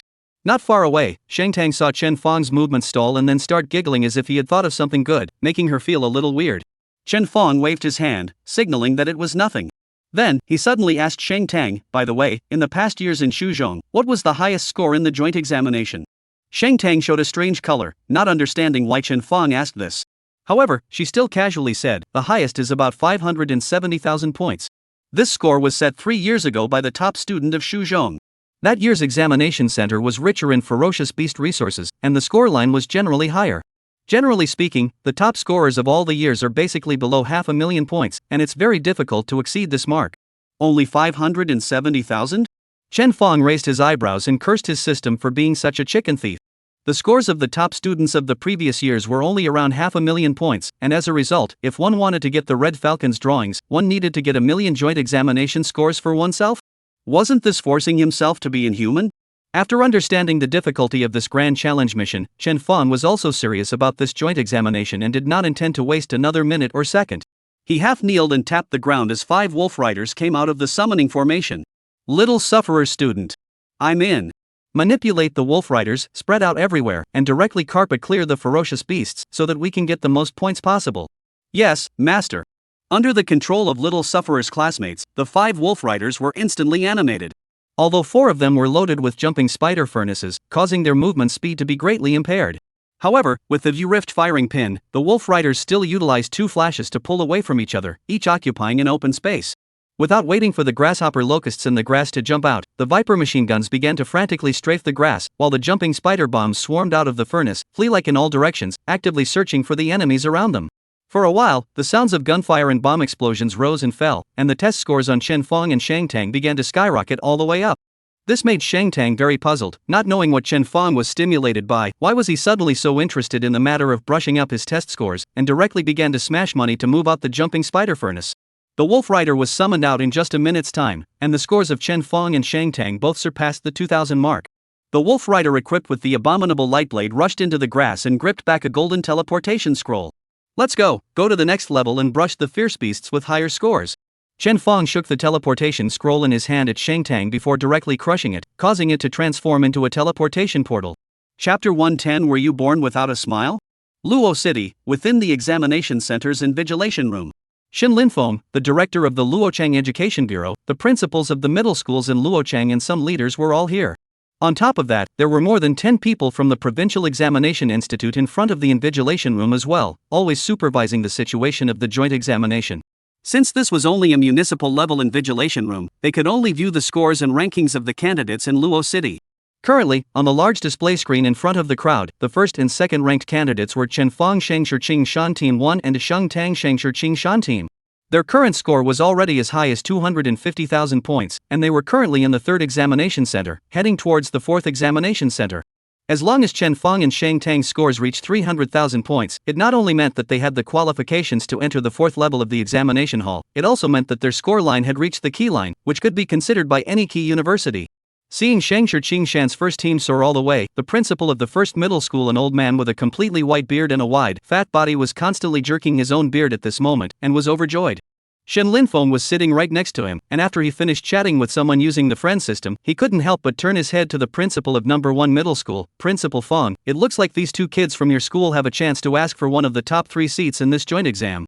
I just talked to old Yuan from Pingding City, and their current number 1 in terms of scores, Wang Shu, has a score of only 210,000, so compared to our number 1 and number 2, they've been pulled quite a bit of a gap. Yo-ho, is that so? The principal of the first middle school knowingly asked a question, then feigned surprise. I didn't expect that the two kids from our school, Chen Fang and Shang Tang, would actually be this powerful. For one of them to rush into the top 3 in Shuzhong, that would definitely be considered the best result since our first middle school was founded. Don't you think so, old Zhao? The old Zhao in his mouth was none other than the principal of 13th middle school. Compared to the principal of the first middle school, the principal of the 13th middle school was slim and had a shadowy face. Especially since he was in a bad mood at the moment, it made his aura even more uninviting.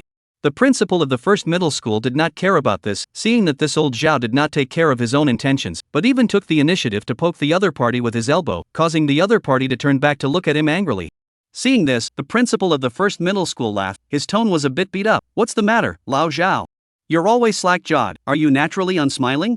Your school's Jiang Sweetness currently also chopped 200,000 points. This achievement is not as good as our school's Shang Tang and Chen Fang, but when looking at the entire Shuzhong, it's also considered to be a first-tier achievement.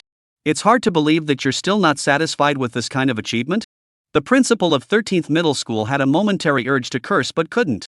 Admittedly, in this joint examination, Jiang Sweetness of the Heavenly Dragon Guild was their 13th middle school's biggest card.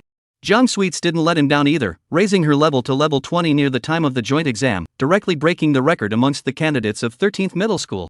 And the Heavenly Flame team that Jiang Dangdang had formed had likewise not let him down. Currently 200,000 points, so that Ginger Sweet ranked in the first echelon of the entire Shuzhong, impact of provincial top 10 is still very hopeful. This achievement, in the usual 13 middle school principal has long been happy. But everything is afraid than ah. Especially he would have followed the principal of a middle school secretly and explicitly compared to this energy, this joint examination, their students' results lower than the other side of a head, and the other side of the results of the impact of the province's top 3 may be, which simply let him like eating is difficult. In the way of Shen Linfeng is still here, 13th principal is not good to scold, can only smile and not smile said, satisfied, cannot be satisfied. Pingding City in Shuzhong is also a big city for joint exams. Over the years there have been many provincial top students. Our school's Ginger Sweet currently with Pingding City's first place then, only less than 10,000 points difference, the back as long as the normal play, absolutely able to test 13 in recent years the best results. It's just a pity that compared to your school's Shang Tang and Chen Fang, it's going to be too much worse. I don't know how you're so lucky, Principal Feng, to have such two good seedlings in your school. Ha, it can't be helped, who made me an old friend of the Shang Guild master. The principal of the first middle school laughed. Luckily, our first middle school has not wasted this child Xingtong's talent. The 13th middle school principal felt more and more stifled in his heart. In the beginning, he had personally come to his door many times, trying to get the Shangtang president to send his daughter to his own 13th middle school. Unfortunately, he didn't know what kind of mesmerizing soup the surnamed Feng had fed the Shanghai Chang, or let him cut him off halfway. Otherwise, this year's joint entrance examination, even if their 11 middle schools can't produce Chen Feng the dark horse, at least they can also produce a Shangtang that can be compared to it, right? How could this old dang grab both hands and get both geniuses into his school? Possibly sensing the explicit mockery between the two principals, Shen Linfeng smiled and rounded off the scene. Both of you, don't argue about who has a genius in their school. In the end, they're all our Luo city's children. If they can really make our Luochang raise their eyebrows in the Shuzhong joint exam, no matter who they are or which middle school they came from, they are all the pride of Luochang. Right. The principal of the first middle school was busy responding, while the principal of the 13th middle school skimmed his lips and didn't utter a word. Shen Linfeng gathered a few smiles and continued to look at the big screen with the scores listed. It's not too early to open the champagne. Being ahead right now doesn't really mean anything. Situations abound where a student's score rises out of nowhere and overtakes the others in the later stages. It's still up to these two kids, Chen Fang and Shang Tang, to see if they can stabilize. The ferocious beasts of the fourth layer of the map are of a higher grade and stronger, while the scores are also higher. The scores of many geniuses have been pulled apart at the fourth level map. Whether or not we can impact the top 3 in Shu, we still have to look at the performance of the first echelon after entering the fourth layer map. At this time, a well-dressed old crone with gold-rimmed glasses sitting behind a few people also interjected. Yes, I heard that this year, in our Shuzhong, all the cities have produced some geniuses that were hard to see in previous years. This person, who was the leader of the education sector in Luo City, usually had contact with the education sector in other cities, so she also had a better understanding of the resources of students in other cities. She continued, it's not just Pingding City's Wangshu, like Fanghai City's Limingji and Lingfeng City's Yangtianjiang, all of them are only stronger but not weaker. Moreover, I've heard that there are also some more low-profile children who, although they've long been admitted to the 10 major academies in advance guaranteed admission, are still thinking of coming to the joint examination to brush up their grades and see if they can get the title of top scholar. These people, they are the real protagonists of this joint examination. Chapter 111, the fourth map. Just for example, that Lingfeng City's Yang Haiwei? The principal of the 13th middle school spoke, and this old woman nodded. That's right. Not to mention others, Yang Haiyu alone is said to be an amazing genius. She is a rare profession, a variant profession of Qigong Master, Thunder Qigong Master, and her strength is much stronger than Yang Tianjian, who is also a Qigong Master. I've seen this child once before, and amongst her peers, there's almost no one who's a match for her. Moreover, the Yang family seems to be intent on hiding this genius's strength, never letting her participate in any leagues or such like Yang Tianjiang and the others. Her honor may not be as good as Yang Tianjiang and the others, but her strength is definitely the veritable first tier in Shuzhong. Shin Linfeng also said, not only Yang Haiwa, there are a handful of kids in the same situation as her. It's possible that these people currently have unremarkable results and are just in the first echelon along with the others. But as we enter the fourth layer of the map and meet ferocious beasts that are a bit stronger, these people will definitely rise above the rest. We'll just have to see if these geniuses from our Luo city will still be able to compete with these people when the time comes. After these words, even the principal of the first middle school had a much more serious expression on his face. He realized that it was still too early to judge whether or not his own students would end up with any dazzling results. The real battle would only begin when all of Shuzhong's geniuses had all entered the fourth layer of the map. Just as the principal of the first middle school was thinking about all this, Shen Linfeng suddenly smiled. The two of them, Chen Feng and Shang Tang, have already reached 300,000 points and have entered the fourth layer of the map. I think that the geniuses from other cities should soon set foot here all together. Shuzhong Joint Examination Secret Realm, 4th Layer. As soon as Chen Feng and Shang Tang were separated from the teleportation array, as soon as their feet landed on the ground, there was a snapping sound as they stepped on a puddle of water. Chen Feng felt a coldness on the bottom of his feet. He then looked down and realized that there was a blue ocean under his feet, as if it was like jasper, and he did not know how deep it was. He and Shang Tang could feel that 1 finger deep from their feet, there seemed to be a layer of land that supported their bodies to be able to walk freely on this ocean. But this support, it seemed to only be useful to them, the transmigrators, rather than being real. Because underneath the ocean, from time to time, there would be a series of white blisters gushing upwards from below, reaching the surface of the water without any obstruction, and then bursting. There was no doubt that once there were any ferocious beasts under the water, they would also drill out in the same manner and kill the transmigrator by surprise. Chen Feng stepped on the unseen barrier in the water and sked. The design of this year's joint examination map is a bit interesting. Is it letting us students guard against ferocious beasts drilling out from under our feet? Luckily for me, this battle armor is at least IP69 level waterproof, otherwise I'm afraid I'll have to cry to death if the circuit board malfunctions in any way after soaking in water. Shang Tang didn't quite understand what IP69 grade waterproof was in Chen Feng's words. She carefully noticed that after entering this map, her quest panel had changed and immediately checked it.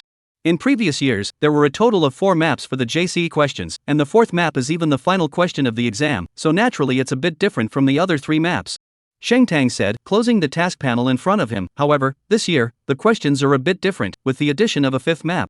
Just now, I looked at the quest panel and realized that in order to travel to the 5th map, it doesn't just require the score to reach a certain value.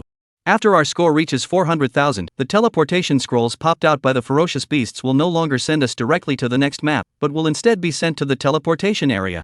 After entering the teleportation area, a secret key mark will appear on the team members. Only if the secret key tattoo remains on the body for an hour can they be teleported to the next map. So troublesome? Chen Feng frowned straight after hearing this and opened the quest panel to look at it as well. Sure enough, just like what Shang Tang had said, the quest panel stated the method of trying to enter the 5th map. To put it simply, the rules were a bit like a ring-keeping battle. Whoever brushed up to 400,000 points would be qualified to participate in it. The first person to reach 400,000 points was equivalent to the ringmaster. Those who were teleported in afterward were the ring attackers. Those who successfully defended the ring for an hour in a row would be able to be teleported to the 5th map to brush their scores. Moreover, the mission panel also indicated that once someone was teleported to the 5th map, this map would be closed. In other words, only one team would be able to have the opportunity to set foot on the last map. Chen Feng estimated that if he only stayed in the 4th map, it would undoubtedly be as difficult as hell to brush up to more than 1 million points. If he wanted to get the Red Falcon's drawings, he would have to go to the 5th map and take a shot at it.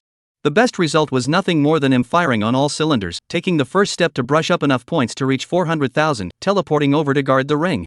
And in an hour's time, no one would even brush up 400,000 points to challenge him and cause him trouble. Just as Chen Fong was thinking this, Little Sufferer's student and Shang Tang almost simultaneously spoke out to warn. Master, there is danger. Chen Fong, be careful. Under the dual reinforcement of instinct and fighting modification, Chen Fong, who had changed into the green dragon battle armor early on, stomped his feet and his body leveled out a distance of 5 meters. His body had just dodged out of the way when 2 water pillars suddenly burst up from the water beneath his feet, their power not low. After the 2 water columns rose up to the sky, they turned into splashes and drifted down. At the same time, a black shadow below the surface of the water quickly floated upwards and rushed out of the water in a moment. It was a shark with a hideous face, his entire body covered in green-colored scales. He was holding a water spear condensed by water currents, and his fin-like lower body was even stepping on a spiraling water current that helped him float in mid-air. Chen Fong glanced at it, and the other party's attributes immediately surfaced. This was a deep-sea mackerel, a level 25 quasi-boss. Its attributes were not as good as a proper boss, but it could be too much stronger than an elite-level ferocious beast. Worthy of being a ferocious beast of the 4th level map, pulling out a random one would be enough to get half of Xu Zhong's candidates exterminated with ease. Only absolute geniuses could swipe the joint examination score on this map. Vomit and unspeakable roar emanated from the mouth of the deep-sea mackerel. After this ferocious beast surfaced, it didn't concave its shape at all and directly raised its water spear to stab at Chen Fong. Just without waiting for it to do so, several silver-colored flames intertwined and immediately bound it firmly, unable to move. After Shang Tang had cast Abomination Entanglement, the tacit understanding that had been cultivated long ago allowed Chen Fong to strike at the same time, and after 2 steps, the green dragon lance in his hand was sent forward amidst the ear-piercing sound of air braking. Under the attribute enhancement of Sacred Connection, as well as the ignoring defense of the Abomination Lightblade, this shot was ferocious and incomparable, directly stabbing the deep-sea mackerel through and through, killing it on the spot in seconds. It was a pity that the ferocious beasts that existed in these joint exams were all virtual and did not provide any rewards or experience. Otherwise, after brushing for a few hours on such a rich map, it would not be a problem at all for Chen Fong to rise to level 23 or 24. Chapter 112 Packed Field Specialist. After killing the deep-sea mackerel with a single shot, the battle here still didn't stop. Under the water, several more water spears shot out silently. Fortunately, Chen Fong and Shang Tang were both prepared, and had already alerted themselves to the dark arrows as they came, dodging them. Immediately afterward, deep-sea mermaids emerged one after another under the water and surrounded and killed Chen Fong and Shang Tang. A battle started again. The ferocious beasts of the 4th level map were not only strong, but also quite numerous. Almost every time Chen Fong and Shang Tang took a few steps, they would be attacked and killed by underwater beasts. In addition to the deep-sea mermaids, there were also deep-sea mermaids that weakened the attributes of transmuters with their songs. The black whale. That is the size of a building and comes out of the water and slams the 2 of them head-on, then dives back into the water. These beasts have different characteristics and cooperate with each other, making it even more tricky on such a map. Not only that, what makes Chen Fong more speechless is that, subject to this map, his way of quickly brushing points with the jumping spider furnace has also lost its effect. Because in the previous 3 maps, all the ferocious beasts were automatically generated in various locations on the map. With the help of his fellow students, the Wolf Rider carried the jumping spider furnace and the Viper machine gun, and just pushed his way through. In this 4th map, the ferocious beasts all lay dormant underwater, and only when the transmogrifier approached their territory would they reveal themselves to the surface. And a summon like the Wolf Rider could not draw the ferocious beasts over. This also led to Chen Fong and Shang Tang needing to move forward step by step, little by little drawing out the underwater ferocious beasts to kill, the efficiency plummeting compared to the original. Chen Fong could guess that his and Shang Tang's joint examination scores should have been firmly in the leading position of the first echelon before. After such an epic weakening, he was afraid that many people would catch up in the 4th map, narrowing the gap between him and himself. In that case, when he traveled to the 5th map, it was likely that he would have to fight a few ring battles. As time passed by, thanks to the high scores of each ferocious beast on the 4th map, Chen Fong and Shang Tang's joint examination scores improved a bit faster than they originally were. But accordingly, Chen Fong also realized that on the 4th map, more and more teams of candidates had begun to be teleported over. These teams that were being teleported over were all good seedlings from various cities in Shuzhong, and the number might only account for 1% of the number of candidates. However, the entire map of the joint examination was spread out in a ring like Boundary Mountain, and the further one went towards the center, the smaller the area of the map became. The area of the 4th map was only a few tens of percent of the first map, and as more and more candidates came here, Chen Fong and Shang Tang also met up with other candidates more and more frequently. When they met, they didn't communicate too much, they just tacitly walked away and focused on brushing up their test scores. However, as Chen Fong and Shang Tang walked farther and farther away, they finally met an acquaintance who was also from Luochengjiang Tiantian. From a long distance away, Chen Fong and Shang Tang could see the special terrain ahead, with 8 dragons sucking water as thick as 4 people's arms snaking up to the sky. In the middle of the 8 dragons sucking water, there were already 2 teams occupying the area. One of them was Jiang Suite's Heavenly Flame team. It hadn't been able to absorb Chen into the team, so the Heavenly Flame team had remained in its original configuration, with the 4 guarded Jiang Suites as the main output. The other team was a 3-man squad, 2 men and 1 woman. It could be seen that the average strength of these 3 was a bit stronger than Jiang Suite's Skyfire team, but at this time, they chose to cooperate with Jiang Suite's and the others. This was because one of the men in black light armor had a very special professional characteristic, and even possessed a bilocation skill that allowed him to change into 9 bilocations that were similar to his own body. All of these doppelgangers, under Chen Fang's Eagle Eye module, could not see any difference, and were most likely all instants. It was precisely for this reason that his doppelgangers could head to the location where the dragon suction water was located, attracting one of the ferocious beasts named Swordfin Fishman to emerge from the dragon suction water, and then converge in front of the defense circle formed by the Heavenly Flame team, before Jiang Sweetness released her skills to kill each of the 8 Swordfin Fishmen one by one. This way of swiping points was quite practical. Although the scores were divided between the players of the 2 teams, the efficiency was definitely a lot higher than if the 2 teams had swiped separately. For Jiang Sweetness, this arrogant and domineering bratty young lady who was unwilling to give birth to a child, Chen Fang naturally did not have much of a good face. Not to mention Shang Tang, a person who originally despised the other party as well. Therefore, just after seeing the other party practicing here, the 2 of them tacitly wanted to leave. But who knew, without waiting for Chen Fang and Shang Tang to turn around, that black armored man noticed the arrival of the 2 of them and immediately became alert. A doppelganger who had remained by Jiang Xingtong's side all this time waved his dagger, surprisingly utilizing his skill to cut through the dimensional rift. He then passed through the dimensional rift and directly crossed a distance of several hundred meters to Chen Fang and Shang Tang. You too. This person got closer, and his gaze landed on Shang Tang, and he was instantly stunned by the icy aura on the latter's body. But then he came back to his senses and said in a stern voice, "This place has been chartered by our Black Eagles and Skyfire team. If you want to brush your points, go elsewhere." Packed up again? Chen Fang cried and laughed for a moment, thinking that this matter of chartering the field seemed to have become Jiang Sugar's usual tactic. Every time he saw her, she was either on the road or on the way to the venue. Can it be that the lesson she learned from the last time she packed the venue hasn't made her memorize it? Chen Fang, who originally wanted to leave because the other party's tone was so, instead, he moved to tease, smiling and asking back, "Oh? Then if I don't go, what will happen?" Heh, still a tough guy? The black armored man was undaunted, rubbing the dagger in his own hand. Did you think that there were protections in the joint examination and that you wouldn't actually die here, so you were reckless? If I send you out with a dagger, your JCE score stops there, and you'll be in a key at best. By the way, speaking here, the black armored man suddenly smiled confidently and introduced himself with an extremely condescending gesture. "I forgot to tell you, I'm from Pingding City. My name is Wang Xiao, and I'm known as the big and small kings of Pingding City along with Wang Shu. I'm from Pingding City. My name is Wang Xiao." After saying that, Wang Zhao's mouth rose slightly, ready to see how Chen Fang's expression changed from teasing to awe and fear. However, Chen Fang did not have any expression change as he thought. King Tree? Chen Fang tried to think back, always feeling as if he had heard of Wang Shu's name somewhere, but could not recall it for a moment. In the end, he just smiled. "I'm sorry, I seem to be a bit confused between big and small kings." Wang Zhao instantly caught fire. He always felt as if the other party had some double entendre. "It's alright, I can help you differentiate now." Suddenly, several residual shadows manifested on Wang Zhao's body one after another, drifting down to him and becoming one with him. Chapter 113, Let's Not Be Afraid of Him. At the same time, all of Wang Zhao's doppelgangers disappeared. It seemed that the attributes of the doppelgangers had returned to Wang Zhao through some kind of skill, allowing him to reach the peak of his personal combat power.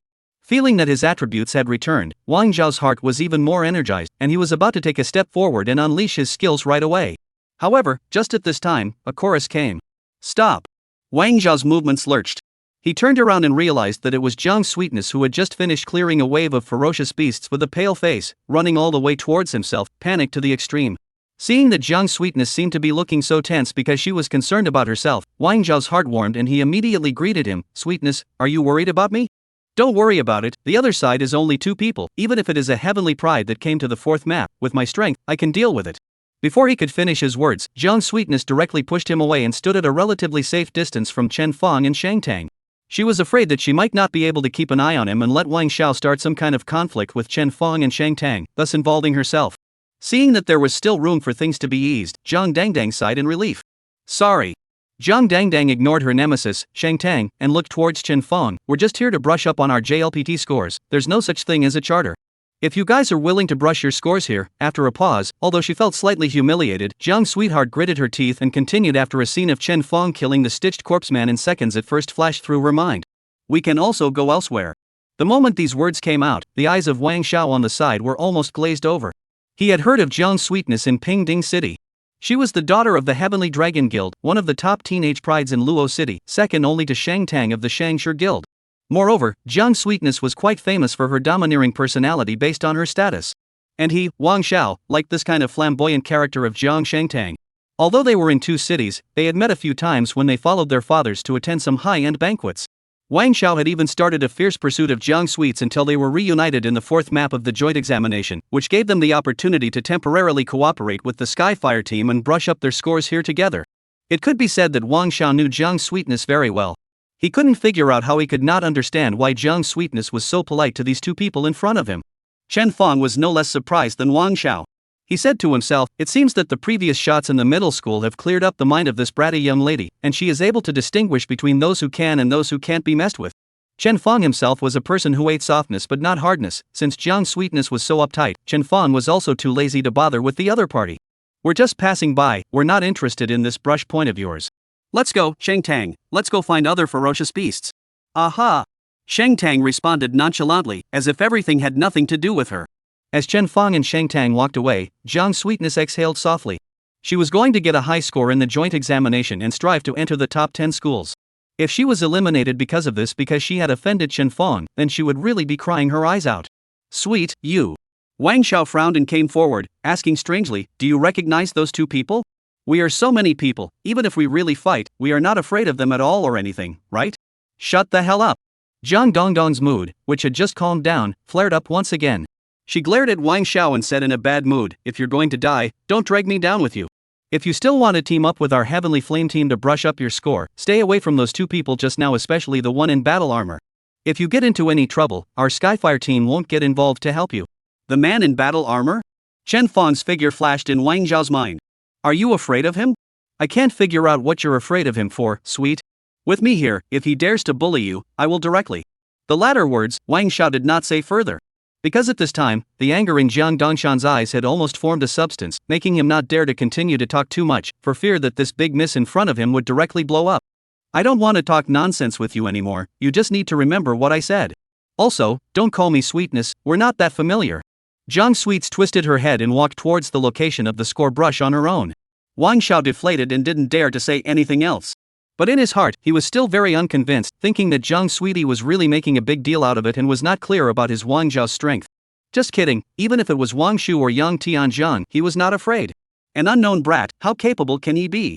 He made up his mind, turning back, he must find an opportunity to give that brat in battle armor a slash. In this way, how could he be considered a hero in front of Jiang Sweetness to help her raise her eyebrows? Thinking of this, the resentment of being pouted by Jiang Sweet just now dissipated. Wang Xiao smiled faintly and followed behind Jiang Sweet. Jiang Sweet's that practicing point really is good. Chen Feng is not greedy is false.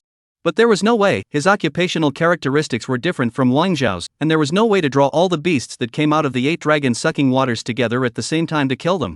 Therefore, this leveling spot was meaningless to him, and it would be better to brush up his score while looking for a suitable place to brush up his score. It was a pity that Chen Feng and Shang Tang had almost traveled all over the 4th map, and had seen all sorts of special terrain like the dragon sucking water and the deep sea vortex. However, they had not seen any suitable leveling locations for themselves. So all the way down, the two people see the beast is quite a lot, will all kill a clean after. The two people's score finally successively reached 500,000 points, burst out of the scroll leading to the teleportation area. The two of them opened the teleportation scroll and officially set foot on the road to the 5th map. Originally, Chen Feng thought that he and Shang Tang had wasted so much time on the 4th map that their scores might have been surpassed long ago, and they would not be able to assume the status of the first ringmaster. As a result, after teleporting over, Chen Feng realized that he was in a huge, empty palace, with no one around except for Shang Tang. The place was extremely wide, and other than the stone floor under his feet, the edges were filled with chaotic space and emptiness. As Chen Feng and Shang Tang were the first to arrive, an identical key logo appeared above their heads at the same time, flickering with golden light, appearing very conspicuous. At the same time, a 1-hour countdown panel unfolded high in the sky. Below the time, were the names of Chen Feng and Shang Tang. Chapter 114 Genius of Shu. It seems like we are the first ones to come to this teleportation space. Chen Feng smiled and looked around. Shang Tang thought for a moment, it should be that we have accumulated enough advantages in the first 3 maps, so even though the 4th map's brushing speed isn't really fast, we still arrived first. However, there are so many geniuses in Shu, it shouldn't be too hard for those people to catch up once they discover any brush points in their scores. It's estimated that soon, someone will come here and compete with us for the secret key. Shang Tang's words were quickly verified, and the two of them waited here for just over 10 minutes before some other team of transmuters was indeed teleported in. Moreover, there was more than one team. There were 4 teams of transmuters in succession, being transferred over in turn, with not much difference in time between before and after. These 4 teams of transmuters were not full teams, the most were only 3 people, and the fewer were even only 1. This also layer side by side illustrated that these 4 teams of people were definitely geniuses that could not be found amongst the 10,000 in Shu. People as strong as this kind of person had extremely high requirements for teammates. If they couldn't find any teammates that could match their own, they would rather participate in the examination alone, rather than finding a few drags to share their joint examination scores. Of these people, they were basically all new faces, but there was a familiar face mixed in Yang Tianjiang. The joint examination of Shuzhong was a test in which students from all the cities in Shuzhong participated together and entered this huge map. Yang Tianjiang, as a native of Lingfeng City, was naturally included in this joint examination. It was only that the joint examination map was too large, so Chen Feng hadn't met up with him before. At this time, the top geniuses of Shuzhong were all interested in impacting the 5th map, so it wasn't surprising that the two of them met here. This time, Yang Tianjiang did not come to the joint examination as an individual, but as a team. His teammate was also only one person, Yang Haiyu. As soon as he stepped foot here, Yang Tianjiang saw Chen Feng under the secret key logo. He was first stunned, then his eyes glared as he tugged at Yang Haiyu beside him. Sister, it's him. It's him. That mechanic from Luo City, Chen Feng. I know.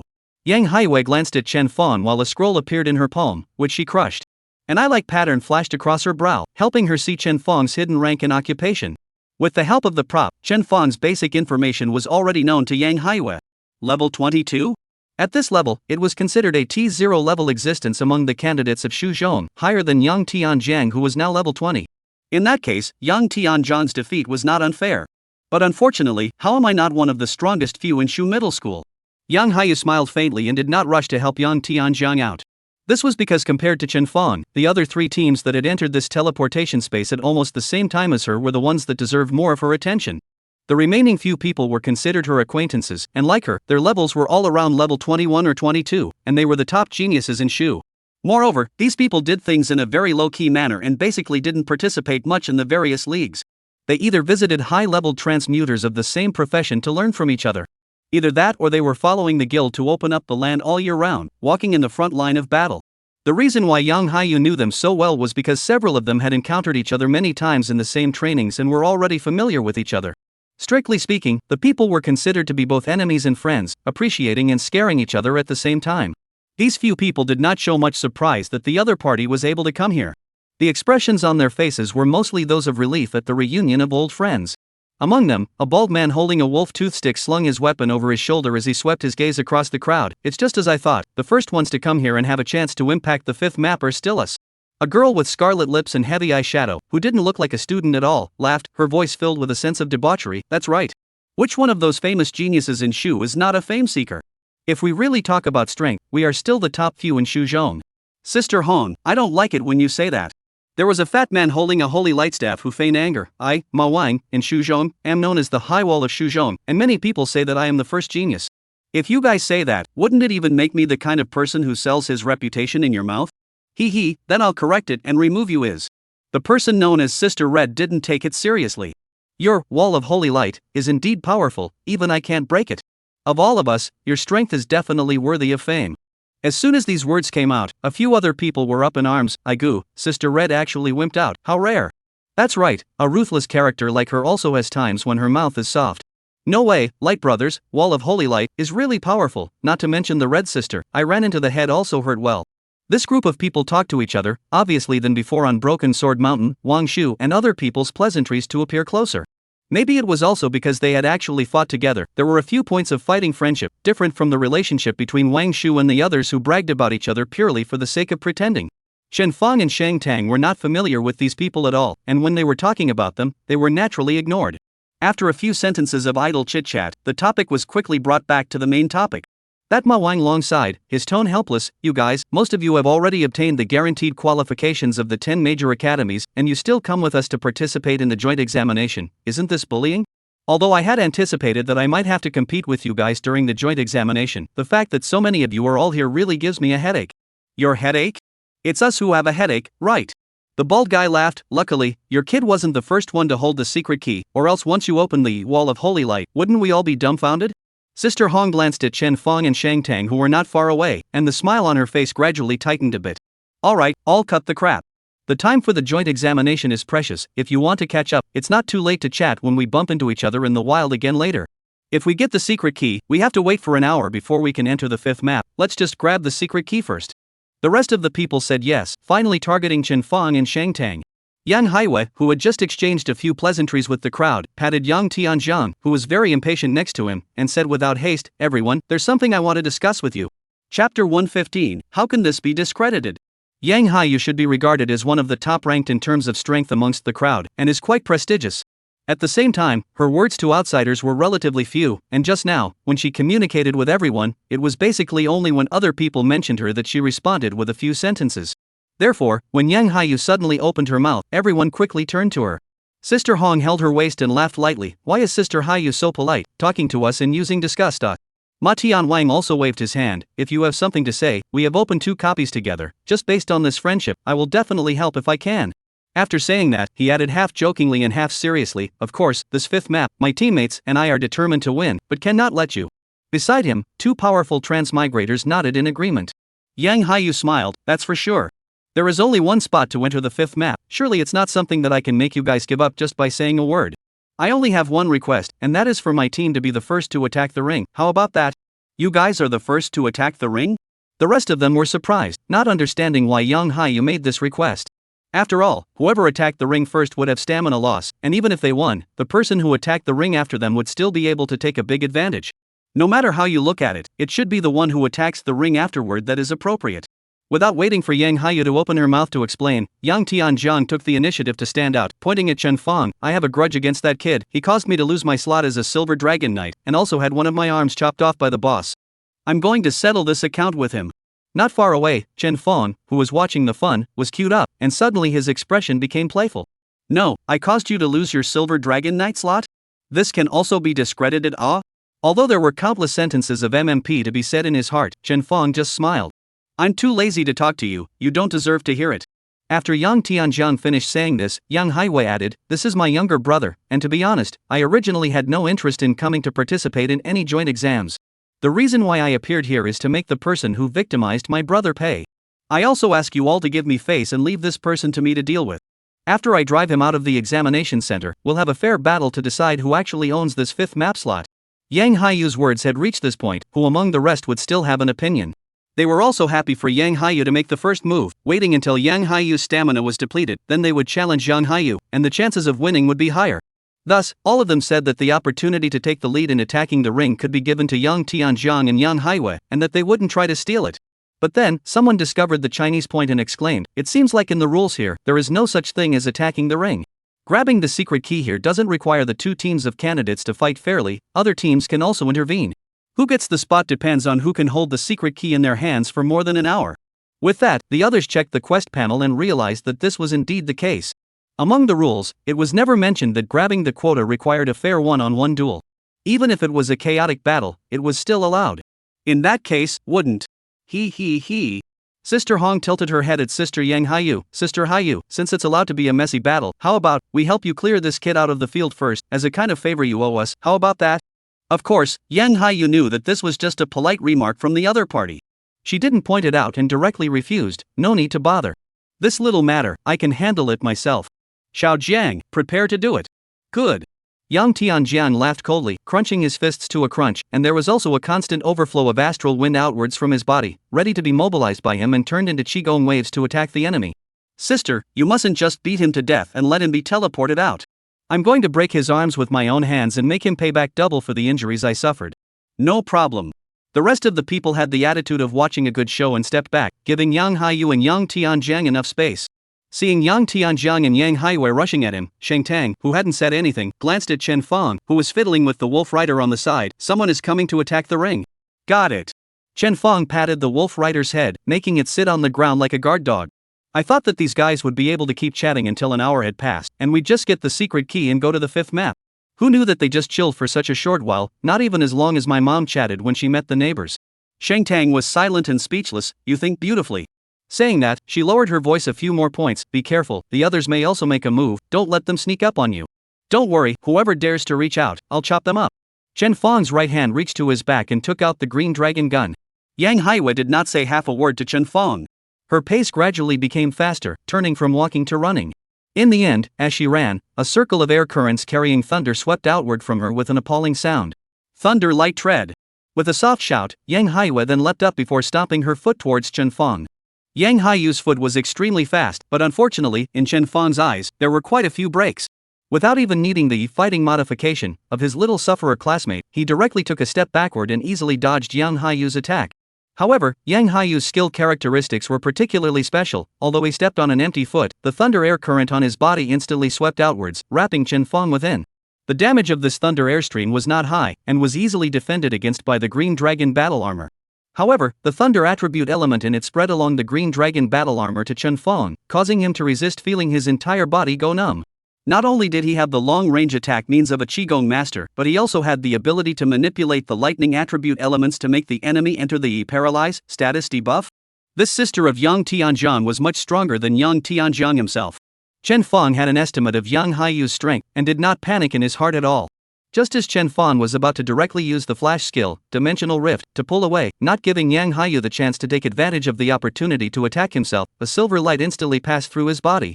This silver light not only dispelled the thunder on Chen Fang's body, allowing him to recover his status, but also pointed directly at Yang Haiwa, forcing him back. Shang Tang did not say a word and joined the battlefield together. After Yang Haiwa retreated, her brows furrowed slightly, then she once again rushed towards Chen Fang. Yang Tianjiang also followed closely behind, but he knew that he was no match for Chen Fang, so he launched out a palm, the Qigong wave in his palm targeting Shang Tang, who was covering Chen Fang. Chapter 116. This mechanic, something's not right. Shang Tang's eyes narrowed slightly as the temple holy sword struck out two swords in a row. The first one chopped away Yang Tianjiang's Qigong wave, while the second one forced Yang Tianjiang to explode the airflow in his body, turning it into astral winds and forming a defense-type skill before he could fend off the silver flame sword Qi. Shang Tang is actually this strong? Yang Tianjiang was appalled in his heart. As Shang Tang was the man of the hour in Luo City, he certainly knew something about him and had even met him on certain occasions. Before, Yang Tianjiang was very confident that even if he faced Shang Tang, he would definitely not lose out. As a result, as soon as they exchanged hands, he felt a great pressure from Shang Tang. This kind of pressure did not only come from the professional characteristics, but more of a difference in attribute values. Yang Tianjiang noticed that the equipment Shang Tang was wearing was obviously a set. The lightsaber in his hand was of an extraordinary texture, and at a glance, he knew that it was not an ordinary product, and was most likely of red grade. A purple grade suit, plus red grade equipment? Yang Tianjiang's body tensed up, because Shang Tang's equipment was clearly a notch better than his. Letting him go one-on-one with a single, his chances of winning were afraid to be not high. Yang Haiyu obviously saw Yang Tianjiang's dilemma. She was calm. Don't worry, when I cripple this kid, I'll leave it to you. Then, I'll go and cripple this little girl who doesn't know how to die. Until then, just help me stop her as much as possible. Good. Yang Tianjiang's heart warmed. In the same situation, if his father, Yang Yifeng, were to see him, he was afraid that he wouldn't be able to avoid scolding him for being a waste of space again and pulling out his whip straight away. Yang Tianjiang let out a loud shout, and his body violently exploded with air currents. Then he shot out one after another. One Qigong wave pushed hard without life, causing Shang Tang to show impatience on his face for a moment, and he could only rely on defensive skills and positioning to avoid the front line for the time being, and could not help Chen Fang with anything for the time being. However, Shang Tang was not in a hurry. Because she knew that Chen Fang was fighting with someone, where was the need for her to intervene? On the other side, Yang Haiyue's body exploded with thousands of thunderbolts. Her entire body was as if it was wrapped in thunder, and with her hands raised, she could easily turn the thunder into qi and use it to unleash even more powerful skills. As soon as this skill came out, many of the people watching around her showed surprise. Yang Haiyu used Thunder God Down as soon as she came up? It seems like she does want a quick battle. Sister Hong looked down at her nails in boredom, seemingly no longer interested in the next battle. Originally, I thought that they would have a great fight. I didn't expect Yang Haiyu to be so petty and end the fight so soon. The thoughts of the rest of the people were generally the same as Sister Hong's. Yang Haiyu's Thunder God Downfall was a red grade rare Qigong master skill, and it was extremely compatible with her occupational characteristics. When this skill came out, the only person present who could catch it was Ma Wang. If the others didn't pay a price, they would all be killed in seconds. To use such a skill to deal with an unheard of transitioner was a bit of a cannon to hit a mosquito. The crowd could already predict what would happen to Chen Fang. Yang Haiwa bathed in thunder and rushed towards Chen Fang, while her hands drew circles and stirred the thunder. Eventually, the thunder light spiraled and converged, churning continuously in front of her before launching forward. The thunder light instantly whistled and rushed forward, coalescing into the shape of a bucket-thick scaly dragon, vividly pouncing and grabbing towards Chen Fang. The hissing sound of the dragon, mixed with the sound of thunder bursts, was deafening, making this skill seem horrifyingly powerful. Chen Fang was quite small in front of the Thunder Jiao dragon. No one could see that underneath the green dragon battle armor. Chen Fang only smiled slightly. He faced the Thunder Jiao dragon, and instead of retreating, he charged forward, raising the green dragon gun in his hand. Seeing this scene, Yang Haiyue raised his eyebrows. This kid is so confident in his defense that he wants to hard carry my Thunder Jiao out of water? Carrying it hard, naturally, it couldn't carry it hard for a bit. Seeing that the Thunder Jiao dragon had already killed in front of his eyes, Chen Fang's green dragon lance slammed into the ground, and a majestic air current exploded with him at the center. Great shock! The Thunder Jiao dragon was indeed bluffing. But Chen Fang's great shock, astral wind was even more like a bronze wall. When the two collided together, there was an immediate judgment. The Thunder Scaly Dragon was directly crushed by the Great Shock, scattering in all directions. Although the Great Shock's wind was weakened, it was still unabated and swept towards Yang Haiyue. Yang Haiyue never expected that her strongest strike would be defused by Chen Fang with such a purple great skill as Great Shock, and she was momentarily shocked beyond words. It wasn't until the wind slammed into her that she came back to her senses, but it was too late. Under the aftermath of the Great Shock, Yang Haiyue's body flew out uncontrollably, and she was blown a dozen meters away before rolling to the ground. How is this possible? Yang Haiyue felt her chest flip and her throat was a little bit fishy sweet. However, her attributes were extremely high, so her injuries weren't considered heavy, and she climbed up from the ground at the first opportunity. She couldn't figure it out. It wasn't like she hadn't fought a transmogrifier with Great Shock before. This skill, knocking back enemies and erasing skills, all only existed with a certain probability, not absolutely. According to reason, a purple great skill, want to erase the red great skill, this is almost heavenly, the success rate is less than 1%. But how could this person? Unless, his attributes are far higher than mine? Yang Haiyue shuddered when she thought of this. This mechanic, not quite right. She didn't have time to question Yang Tianjian before she saw that a green-colored battle armor had already killed in front of her. The blade of the green dragon gun in Chen Fang's hand was even flickering with a ghostly green light, giving her a sense of fear that sent chills down her back. Chen Fang instantly killed in front of Yang Haiyue, nonchalantly turned the green dragon gun, the body of the gun lightly trembled, friction with the air, bursting out flames. This was precisely the precursor to the activation of the Heavenly Flame Prairie Fire. Yang Haiyue was shocked in her heart, and her body exploded with thunder once again. However, this time, she wasn't using any defensive or attacking skills, but rather, in the midst of the thunder wrapping around her, she suddenly merged with it and retreated backwards.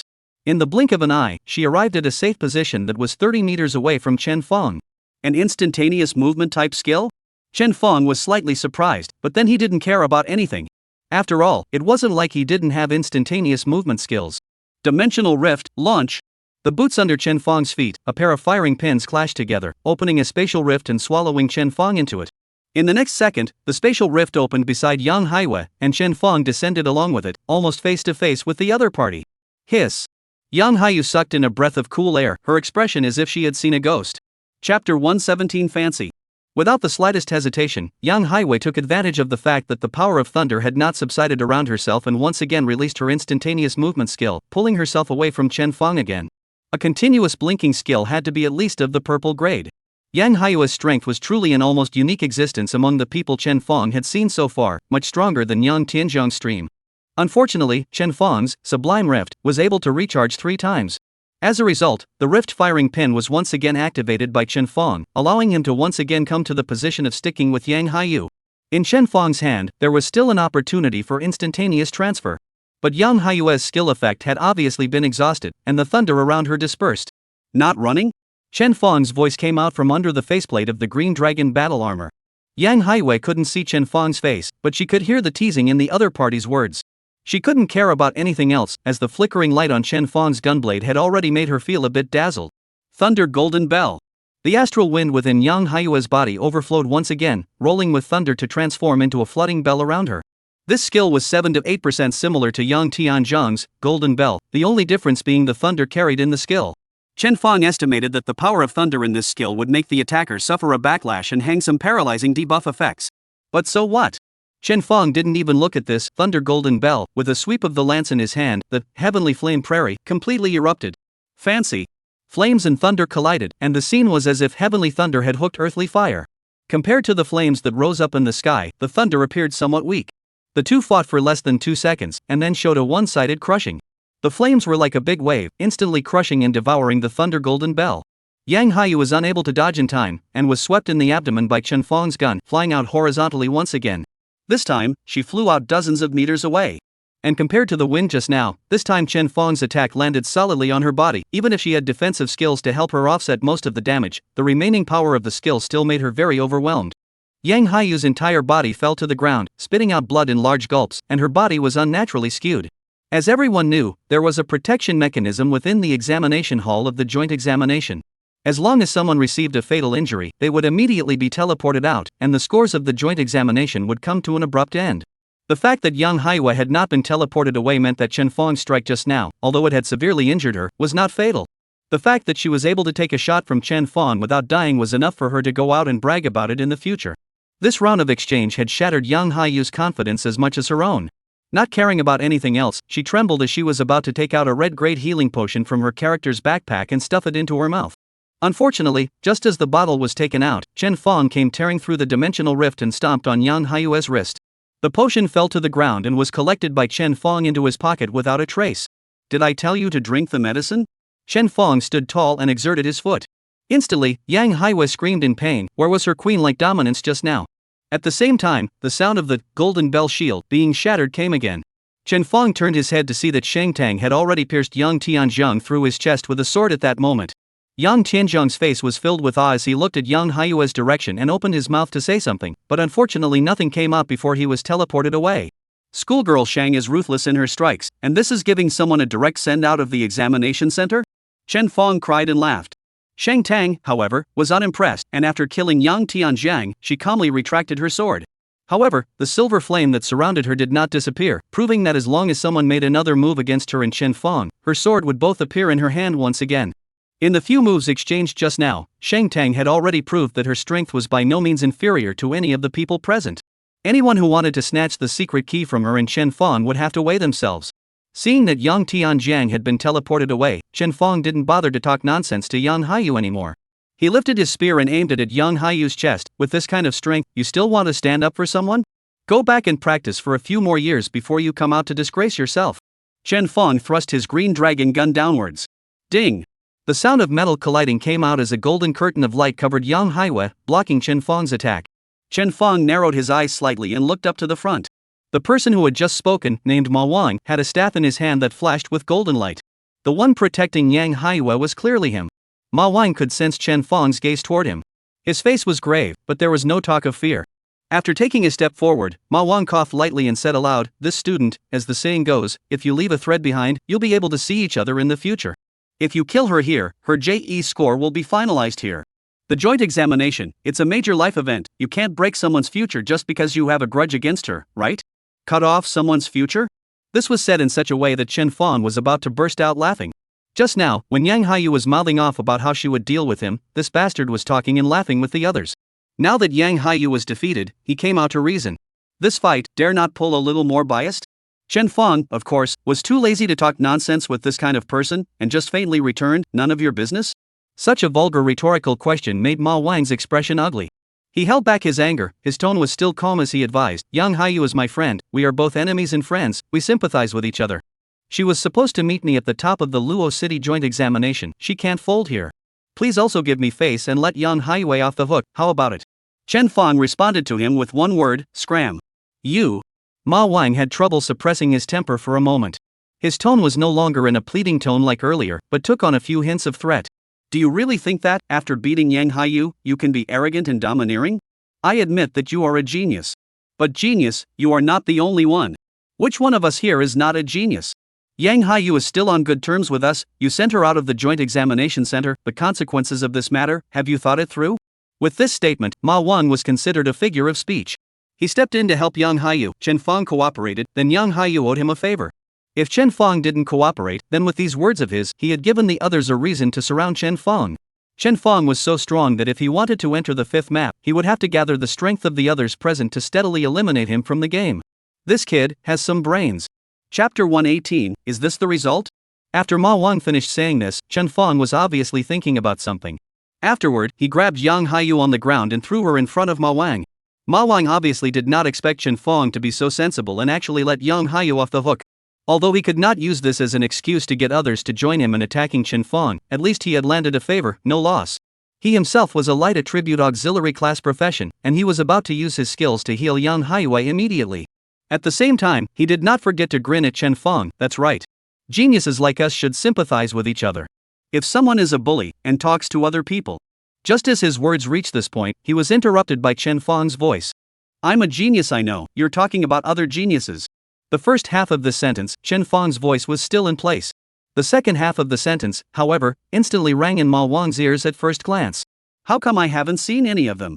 Chen Fong tore open the spatial rift and flashed out with his spear, his murderous aura causing the latter to instantly tremble. Danger! Seeing Chen Fong kill himself with his instantaneous skill, Ma Wang realized that the other party was not the kind of person he thought he was. He tapped his staff, and immediately a golden light curtain crossed in front of him, even more solid and wide than the one protecting Yang Haiwa just now.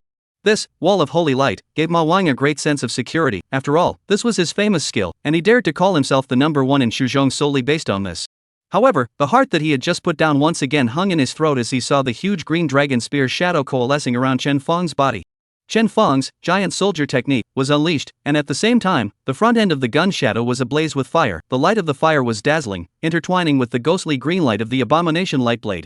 Under the various increased skills, for the first time, Ma Wang felt that even though he had taken refuge behind the wall of holy light, he was still as insecure as if he was running naked. Wait, Ma Wang opened his mouth, but unfortunately Chen Fong didn't give him a chance to speak at all. Explosive avalanche mountain. The green dragon gun was sent forward. The huge green dragon gun silhouette was then shaken and ruthlessly slammed into Ma Wang's wall of holy light.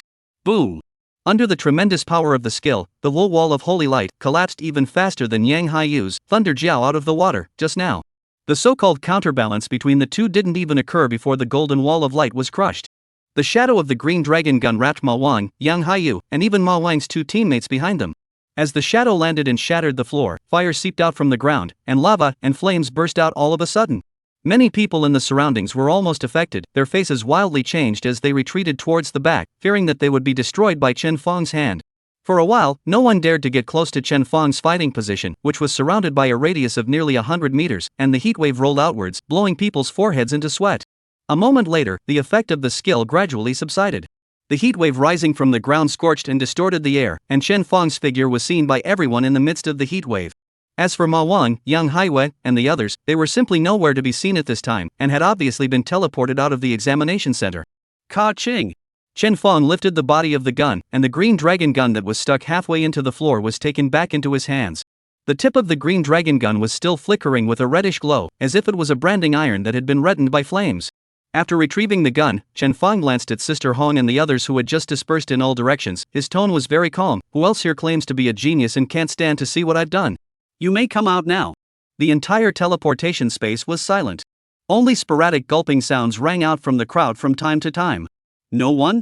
Chen Fong laughed. Just now, that idiot said that Yang Haiyu was a friend of quite a few of you.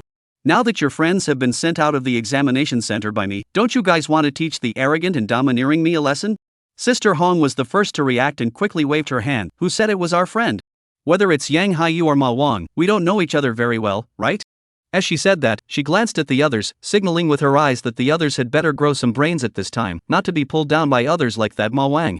She said, glancing at the others, she used her eyes to indicate that they'd better be more intelligent at this time, not to be pulled down by others like that Ma Wang. A few of the people who were laughing with Yang Haiyu just now waved their hands, saying that they had only met Yang Haiyu and Ma Wang a few times, and could not be considered as friends at all. The two of them were sent out of the examination room by Chen Fong, so let's send them out. They are not as skilled as others, who can blame them? The ability to see the wind and make the rudder let Chen Fong a moment a little bit of tears and laughter. Originally, he wanted to raid a few more people. After all, just now Ma Wang's performance really led him some disappointment. Claiming to be the number one person in Shu, with a handful of defense-type skills that no one could break. As a result, this was it? If you can come a few more people, give him on a pressure, see how the strength of other geniuses in the end, how can also be regarded as not in vain to a trip to the joint examination, to see outside the people outside the sky. But who knows, his own slightly out of the way, is this group of Shuzhong geniuses the limit? Pressure? I can't feel a bit of it. For a while, Chen Fong's interest in fighting with these top experts of Shuzhong had greatly diminished. He shook his head and was about to put away his gun and return to Shang Tang's side. Currently, almost half of the hour had passed. He only needed to wait for another half an hour before he could get the qualification to travel to the fifth map. The others all sighed in relief when they saw Chen Fong put away his gun. They looked at each other and all saw a few moments of helplessness in each other's eyes. With Chen Fong guarding the ring, no one would be able to get the secret key at all. Instead of wasting time here, it would be better to go back to the fourth map and brush up as many joint exam scores as possible. Thinking of this, all of them pulled out the teleportation scrolls for the fourth map that they had teleported to, intending to leave. Just as everyone was about to leave, suddenly 2 teleportation arrays lit up one after another, appearing in an empty location. Immediately following them, 2 teams of Jiang Sweets and Wang Xiao appeared. So many people have come already? The smile on Wang Xiao's face suddenly solidified.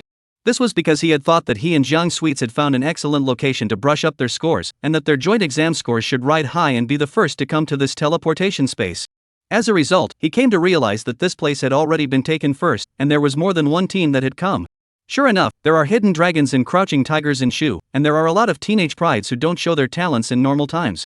Wang Xiao thought as he looked around, taking everything in. As a result, he was pleasantly surprised to find that Chen Fong, whom he was upset about, was also there and had the mark of the secret key on his head. Chapter 119. Whose general is this? Not only that, Wang Xiao also carefully discovered that the teleportation space was in a mess, obviously having experienced a battle. Chen Fong, on the other hand, was at the center of the battle, indicating that the protagonist of the battle was him and had won. In that case, that Luo City's mechanic is in a dissatisfied state. Isn't it just the right time for me to make my move? After Wang Xiao moved this thought, he immediately got out of control. He had the idea of making a move against Chen Fong before, wanting to use this opportunity to make a splash in front of Jiang Sweets.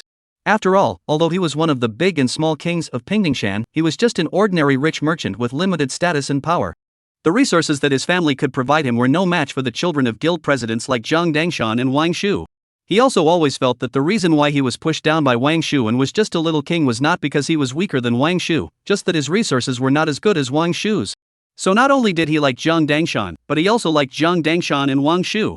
Therefore, he not only likes Jiang Sweets, but also likes the Tianlong guild behind Jiang Sweets, thinking whether he can be a phoenix man. Now, isn't this the best opportunity to prove himself and bring the relationship between him and Zhang Dianping closer? Wang Xiao became excited inwardly. Ha! What a narrow road between enemies! Wang Xiao flipped his wrist and 2 black daggers fell into his hands. Sweets, isn't this the kid from just now?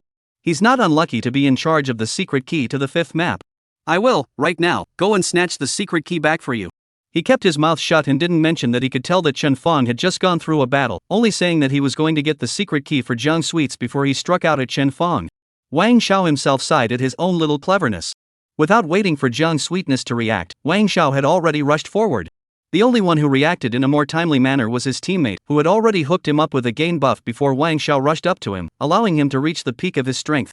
Hey you, Jiang Sweet spoke anxiously at this time, but it was too late. Seeing that Wang Xiao had just teleported here and went straight towards the most terrifying demon king here, the expressions of the many geniuses present were unusually wonderful. No, I originally thought that Ma Wan was already invincible, but I didn't expect someone to be braver than him. Whose ministry is this? Is it hard to believe that in the whole of Shu, other than Chen Fong, there is a genius they don't recognize? Under the gazes of the crowd, Wang Xiao was quite unique in his own way. As his figure rushed towards Chen Fong, overlapping remnants appeared. Moreover, this shadow was actually separated from left to right, scattering into a full 8 entities. The 8 entities were so indistinguishable that no one was able to tell which one was the doppelganger and which one was the main body. It only takes one skill to send you out. Wang Xiao laughed out coldly, and his voice came out from all 9 bodies at the same time, with no semblance of difference in timbre or volume. At the same time, the dagger in his hand had a great black light, and the sound of the skill's effect did not diminish too much due to the use of the split body skill. Chen Fong keenly perceived this, and said to himself, no wonder this person is so confident, he really does have 2 brushes. If so many doppelgangers used their attack skills together, wouldn't it be the same as the giant soldier technique, directly increasing the power of the skill by several times? However, he only had these 2 skills. Chen Fong no longer looked squarely at Wang Xiao, who was rushing over, his hand slightly exerted force, intending to use a heavenly flame prairie fire to kill this person's doppelganger and the main body together in seconds. Without waiting for Chen Fong's skill to strike, 3 successive sword chi interwoven with silver flames came whistling, crossing over Chen Fong and chopping towards Wang Xiao. Shang Tang's expression was indifferent, and when he struck, it was a vicious move. The 3 sword chi landed and directly transformed into 3 burning walls of fire, enveloping Wang Xiao. Wang Xiao was caught off guard and was hit by Shang Tang's skill. All 9 of his bodies were not spared and were bathed in flames. This flame, for teammates like Chen Fong, was as warm as the spring sun, able to quickly recover from injuries and stamina. But for the enemy, the power was equally not low.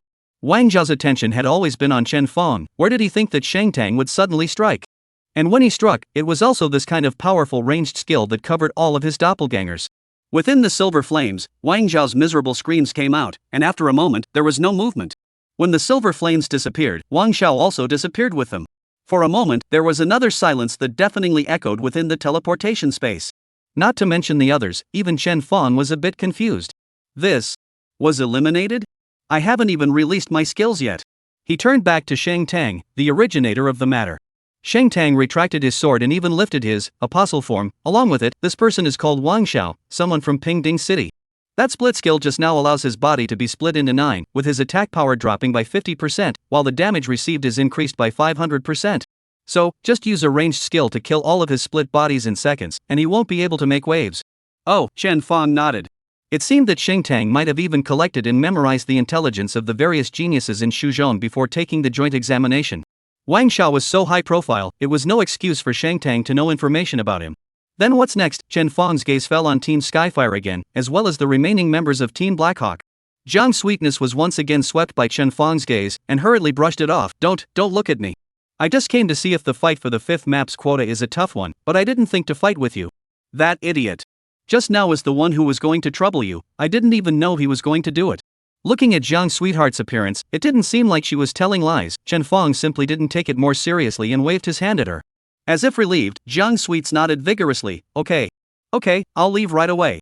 With a flip of her teleportation scroll, she took the Skyfire team with her and disappeared. The hand-wringing Sky Eagles crowd, also afraid of Chen Fong's anger, were too busy to leave with Zhang Sweets one after another. As for Sister Hong, this group of Shuzhong's top geniuses, they were smart enough to not say a word and silently teleported away. Instead of being eliminated here, causing their scores to be fixed, it would be better to hurry back to the 4th map and seize the time to brush up some more scores. Soon, the large teleportation space was empty, leaving only Chen Fong and Shang Tang as the 2 ringmasters. The 2 of them were speechless, waiting for any other geniuses in Shu to try to take away the secret key. As time passed by, several more groups of transformers teleported to the 5th floor. Most of these people were very unaware and challenged Chen Fong and Shang Tang. The result, naturally, was predictable. Not even needing Chen Fong to make a move, Shang Tang alone easily defeated all of them. However, Shang Tang did not eliminate his opponents outright, but instead gave them the opportunity to return to the 4th map. This made the defeated candidates return to Shang Tang with great politeness, and they thanked her again and again before leaving. Chapter 120: The Big Man. An hour passed in an instant. As the countdown numbers cleared completely, the secret key logo above Chen Fong and Shang Tang's heads blossomed with light, then intertwined together to transform into a teleportation portal. Let's go! Chen Fong and Shang Tang looked at each other, then jointly walked into the door. In the invigilation room, the situation of Luo Cheng's examination ranking was being monitored by everyone present. Chen Fong and Shang Tang's joint exam scores hadn't changed for an hour, and everyone present guessed that the duo should have already arrived at the teleportation space and were competing for a spot to the 5th map. During this hour, whether it was the principal of the 1st middle school or Shen Linfeng, their hearts were all lifted up. This was because if Chen Fong and Shang Tang were able to enter the 5th map, then they would basically lock up the 2 spots for the top scholar and the top ranker in Shuzhong. But if they failed, they would waste a lot of time, and their results in the joint examination would also be affected. It wasn't until the duo's scores, which hadn't moved for a long time, suddenly shifted to a golden color that Shen Linfeng was completely relieved. It seems that the top scholar of Shuzhong is really going to come out in our Luo city. Shen Linfeng stood up with overwhelming emotion and heavily pounded the table in front of him. Shen Linfeng was so excited that the people around him were doubly surprised. They knew Shen Linfeng very well, and knew that this Luocheng education sector's hand had always been steady, and this was the first time he had lost his temper like this. It wasn't until Shen Linfeng sat back down again that the principal of the 1st middle school asked, could it be that Chen Fong and Shang Tang have already reached the 5th map? That's right. The smile on Shen Linfeng's face did not diminish as he pointed to the screen in front of him. Look, the 2 of them have transformed their names into gold color. This change is not only visible to us here, but the provincial supervision room as well. The reason for this change is because the 2 of them got the only spot in Shuzhong to enter the 5th map. After a pause, Shen Linfeng continued, the ferocious beasts in the 5th map are stronger, but the score is also higher. As long as these 2 children are strong enough, the rate of rise of the joint examination score is definitely not comparable to any other candidate.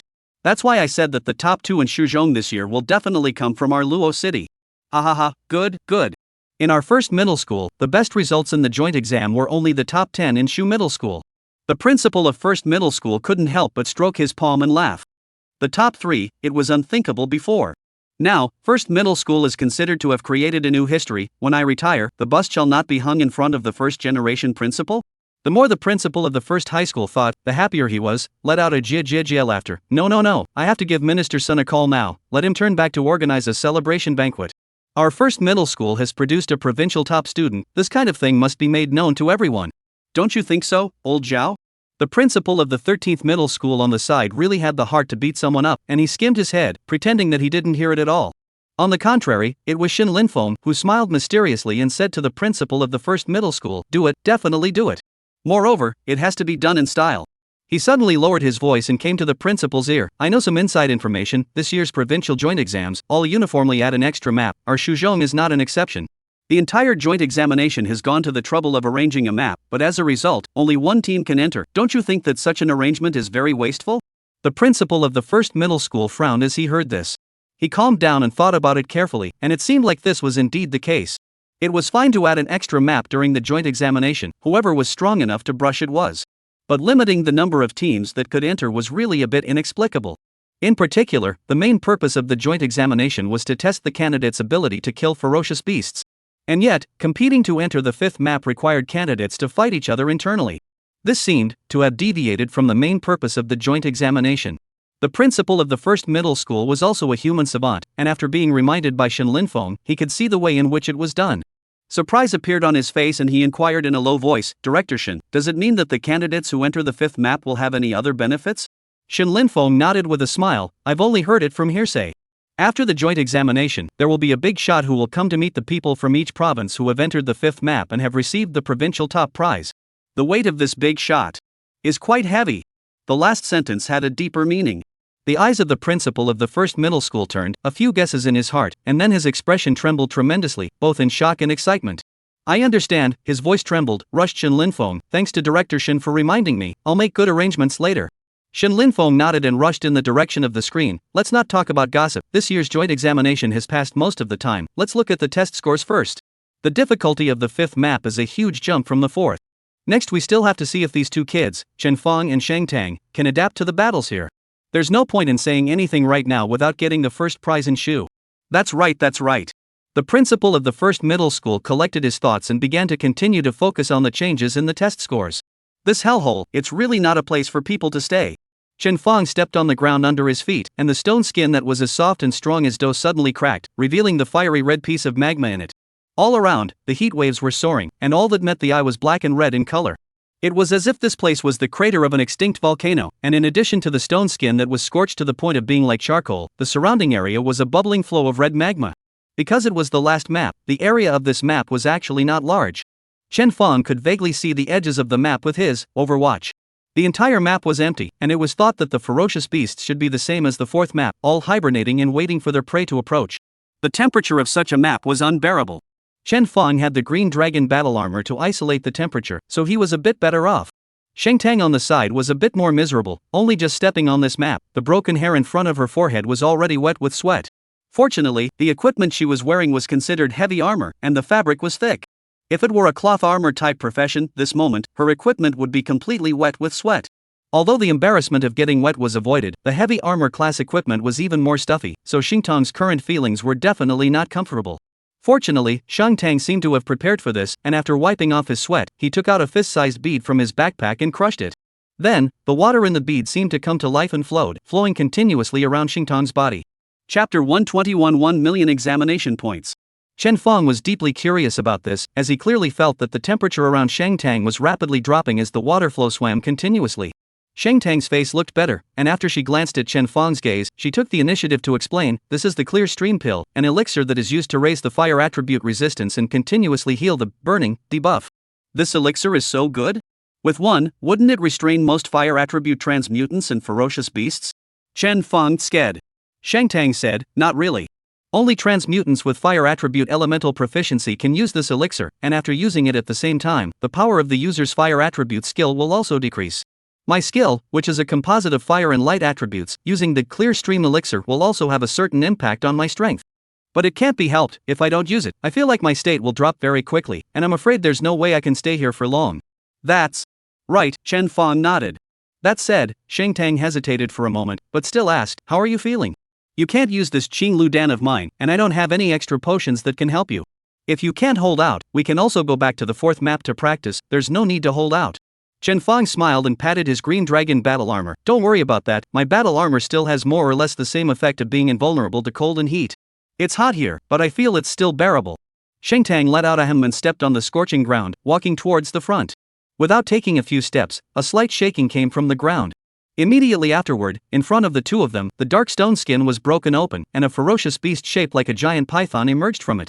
This beast was called the lava fire spirit, and its body was both long and slender like a snake, and like some kind of insect-like creature, with 2 rows of jointed limbs on its abdomen. Its entire body was made up of magma-like material, with hot red viscous liquid continuously dripping down. The lava fire spirit didn't seem to be more than 2 or 3 meters long, and its body was relatively slender. However, its level was 25, and it was a white quality boss. After seeing the other party's attributes, Chen Fang couldn't help but be staggered, saying that it really deserved to be the 5th map, and that a boss had been swiped out as soon as it came up. It can't be that all the beasts in this map are bosses, right? Without waiting for Chen Fang to think carefully, the lava fire spirit suddenly attacked. Only seeing the lava fire spirit's jointed limbs swinging rapidly, the fireball condensed from the lava took shape in front of its mouthpiece. Pooh! With a cracking sound, the fireball attacked in the air, killing Chen Fang. Chen Fang was not the one who obediently allowed himself to be hit without fighting back. He drew out his green dragon gun and went forward to face the fireball. At the same time, Shang Tang launched his sword. A sword light instantly penetrated through Chen Fang's body, pointing directly at the lava fire spirit in front of him. Chen Fang realized that the power of Shang Tang's skill had decreased by about 20% due to the effects of the clear flow dan. Therefore, when Shang Tang's sword landed on the lava fire spirit, it only sent it stumbling, its body shaking like a wheat seedling blown by the wind, and it was not seriously injured. With Shang Tang's combat power weakened in this harsh map, it was all the more important for Chen Fang to take on the pressure of the battle. He faced the fireball that killed in front of him and swept across with his spear, shattering the fireball. The fireball exploded into a sky of lava, hitting Chen Fang's body and causing a certain amount of damage, but all of this damage was directly ignored by Chen Fang. The lava fire spirit was rooted in the ground like a plant, and even if Chen Fang killed in front of it, it was unable to move a single bit. This was convenient for Chen Fang. He didn't even need fighting trim. He raised his gun and rushed the lava fire spirit with a burst of crazy output. After dodging several counterattacks from the lava spirit, Chen Fang and Shang Tang's output soon caused the lava spirit's body to tremble and explode in the air, scattering into a field of magma like fireworks. With the boss being killed, Chen Fang's JCE score rose by nearly 400 points. Noticing this, Chen Fang was first stunned, thinking that he had misread it. He then double-checked and realized that a lava fire spirit had indeed provided him with a terrifying 400 points. Shang Tang, how many points did that ferocious beast give you just now? Chen Fang turned around and asked. Shang Tang looked at it and his expression was also somewhat surprised. It added 127 points to me. How could it be so many? Sure enough. Chen Fang rejoiced, I added 373 points. It's worthy of being the 5th map, and the joint exam scores provided here are too generous. Normally, a level 25 white quality boss should be providing 125 points to read. And the boss here can provide 500 points, 4 times that of the other 4 maps. It seems that our previous hour wasn't wasted. Brushing the joint exam scores here can be much faster than in the other maps. Breaking Xu Zhong's record is not a problem at all. Chen Fang was so excited, but of course, it wasn't because of anything about breaking the JCE score record. Rather, it was because, with the high score of this map, he had every possibility of hitting 1 million points and getting the Red Falcon drawing. A little smile also surfaced at the corner of Shang Tang's mouth, although with Chen placed, it was already hopeless for her to get the top spot in Shu. However, it would be good if she could get the top spot, just below Chen Fang. My skills have been affected by the clear flow dan, and their power has decreased quite a bit. You'll have to put in more effort in the next battle. No problem, open kill, open kill. Chen Fang slapped the ground and released all of the Wolf Riders, opening up the same flat push mode as before. It had to be said that the score on the 5th map was really exaggeratedly high. In the next few hours, Chen Fang and Shang Tang encountered various bosses such as lava stone frogs, fire spirit giants, and fire swallowing giant crocodiles. Their levels ranged from level 25 to level 30, and their grades ranged from white boss to red boss. The strongest bosses, even if it was a top-tier pride like Yang Haiwei who ran into them, they would still have to avoid them. Unfortunately, in front of Chen Fang, it was just a matter of dragon form, plus giant soldier technique, plus light of abomination, plus explosive avalanche mountain. If the boss had thick skin and flesh, and this could be carried, then it would directly release the jumping spider bomb to make up some damage. However, all bosses, in the hands of Chen Fang and Shang Tang cannot last more than a few minutes, all converted into joint examination points, was pocketed. With a massive amount of joint exam points in his pocket, Chen Feng watched his joint exam score, which continued to rise at a rate several times that of the previous one, and ultimately brushed his score to 1 million when there were only more than 20 minutes left in the joint exam. Ding! Congratulations on completing the Grand Challenge mission and obtaining the reward Red Falcon drawing. As the system's voice entered his ears, Chen Feng's taut body relaxed. Finally, this precious drawing was successfully taken. Little Sufferer Student. Chen Feng softly called out to Little Sufferer Student, and the latter quickly responded. Yes, Master. May I ask if you need me to study the drawings and create a Red Falcon for you? Chapter 122 Explosive Flame Earth Dragon. Good lord, now it's learned to anticipate? Chen Feng smiled. That's right, help me create the maximum number of Red Falcons. Also, do you have any suitable modifications for the Red Falcon? Yes. After Shao Sufferer Student answered, he carried out the Red Falcon's skill readings while answering. The Red Falcon is an agile mechanical creation, possessing a decent movement speed and high-altitude flying ability. It is recommended that you load it with the Eagle Eye module to strengthen your detection and intelligence acquisition abilities. Then, install rift firing pins to improve the survivability of the Red Falcon. Finally, install 2 Viper machine guns for it to enhance its output capability. In that case, the Red Falcon will become your most capable output assistant, helping its master to kill the enemy. Chen Feng was surprised. The Red Falcon is able to install 2 Viper machine guns? In fact, the remodeling plan of Little Sufferer's classmate was basically the same as what Chen Feng had envisioned.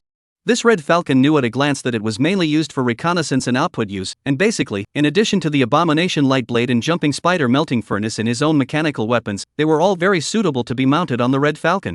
But what he didn't expect was that the Wolf Rider could only install 1 Viper machine gun, while the Red Falcon could install 2. Adding to the fact that its original attributes were higher than the Wolf Rider's, the output of a modified Red Falcon was much higher than a Wolf Rider without a Jumping Spider Furnace. Little Sufferer Student's tone was cheerful. Yes, it is. The Red Falcon, as a red grade advanced drawing, although it's not very big when it's manufactured, there's plenty of room for modifications. If you obtain drawings for other mechanical weapons in the future, the Red Falcon still has plenty of room for remodeling as well. It could be remodeled again? The corner of Chen Feng's mouth involuntarily curled up. In that case, I'm afraid that the output of a single Red Falcon would be even more terrifying than a long-range output type transformer, right? Alright then, Little Sufferer Student, you first follow the current remodeling plan and help me remodel all of the Red Falcons, and I'll come and inspect them later. When I have other drawings in the future and can update the transformation program, you can come back to play. No problem, just leave it to Mr. Little Sufferer. Chen Feng directly became a shirker, leaving all the skill reading work to Little Sufferer to complete. As for himself, he continued to roam around the last map with Shang Tang, triggering the generation of ferocious beasts and then killing them to gain more joint exam points. In fact, after Chen Feng and Shang Tang had successively broken through 1,000,000 points, they had basically already established their positions as the top scholar and top ranker. Continuing to brush up their scores was of little significance. However, Shang Tang was careful and prudent, and at the same time wanted to pull the score record set by the duo to a height that was even more difficult for people to reach. That was why the duo hadn't taken half a break from start to finish, and had been pulling their scores up continuously. In the blink of an eye, another 20 minutes or so had passed, and the joint examination had completely entered the countdown stage. Rumble, an explosive Inferno Earth Dragon drilled out of the ground, causing the entire map to shake. Looking at this mountain-sized existence in front of him, Shang Tang's brows furrowed, and a look of disgust appeared on Chen Feng's face. It was this damn thing again. This explosive Inferno Earth Dragon was a level 30 red-ranked beast, and the only level 30 red-ranked boss in the entire map. Its skill attacks weren't too high, but it was quite tricky with its magma hard armor and thick skin. Having met one before, even with Chen Feng and Shang Tang's various output means, it took 5 or 6 minutes to grind it to death. It was true that the explosive flame ground dragon provided a high joint exam score, but with the time to kill it, the two of them might as well go and find other beasts to kill to make it more cost-effective. Moreover, this explosive Inferno Earth Dragon's hate value was still very high, and it couldn't even be pulled off. Once it was awakened, it was bound to chase the transmogrifier all the way to death. Shang Tang glanced at the time and realized that it would only be 2 to 3 minutes until the end of the joint examination, and she would not be able to kill this tricky beast at all. Thus, she simply said to Chen Feng, "Don't fight this boss, it won't be finished even after the end of the joint exam. Let's directly use the scroll to go back to the 4th map and wait for the exam to end." No problem. Chen Feng agreed with Shang Tang's proposal. While he was about to take out his teleportation scroll, the voice of Little Sufferer's classmate arrived late. "Master, the Red Falcons are all transformed." Shen relaxed the teleportation scroll in his hand. If the new mechanical creation was all remodeled, then Chen Feng really wanted to test how powerful it really was here. "Wait first." Chen Feng greeted Shang Tang, causing the latter's movements to stall. Shang Tang looked towards Chen Fong and realized that Chen Fong reached out his hand, and 7 summoning formations were immediately outlined and shaped in midair. I'll try out the skills first and leave afterward. As soon as Chen Fong's words fell, 7 bird-shaped flying machines with a wingspan of about 1 meter flew out from the summoning formations. The appearance of this flying machine was extremely similar to a falcon with 2 wings, but if one looked closely at its body, one would realize that they were indeed made of mechanical parts, and the assembly between each part was extremely precise. In the position of the wings, there were 2 fan-like turbines. During the flight of the craft, the turbines did not make any movements, and it was unknown what they were for.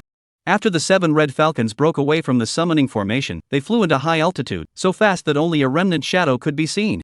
This kind of high-speed moving mechanical creation was a disaster to maneuver. Fortunately, Chen Fong had his little sufferer classmates, directly letting the AI module take control of the controls, so there was no need for him to worry about it at all.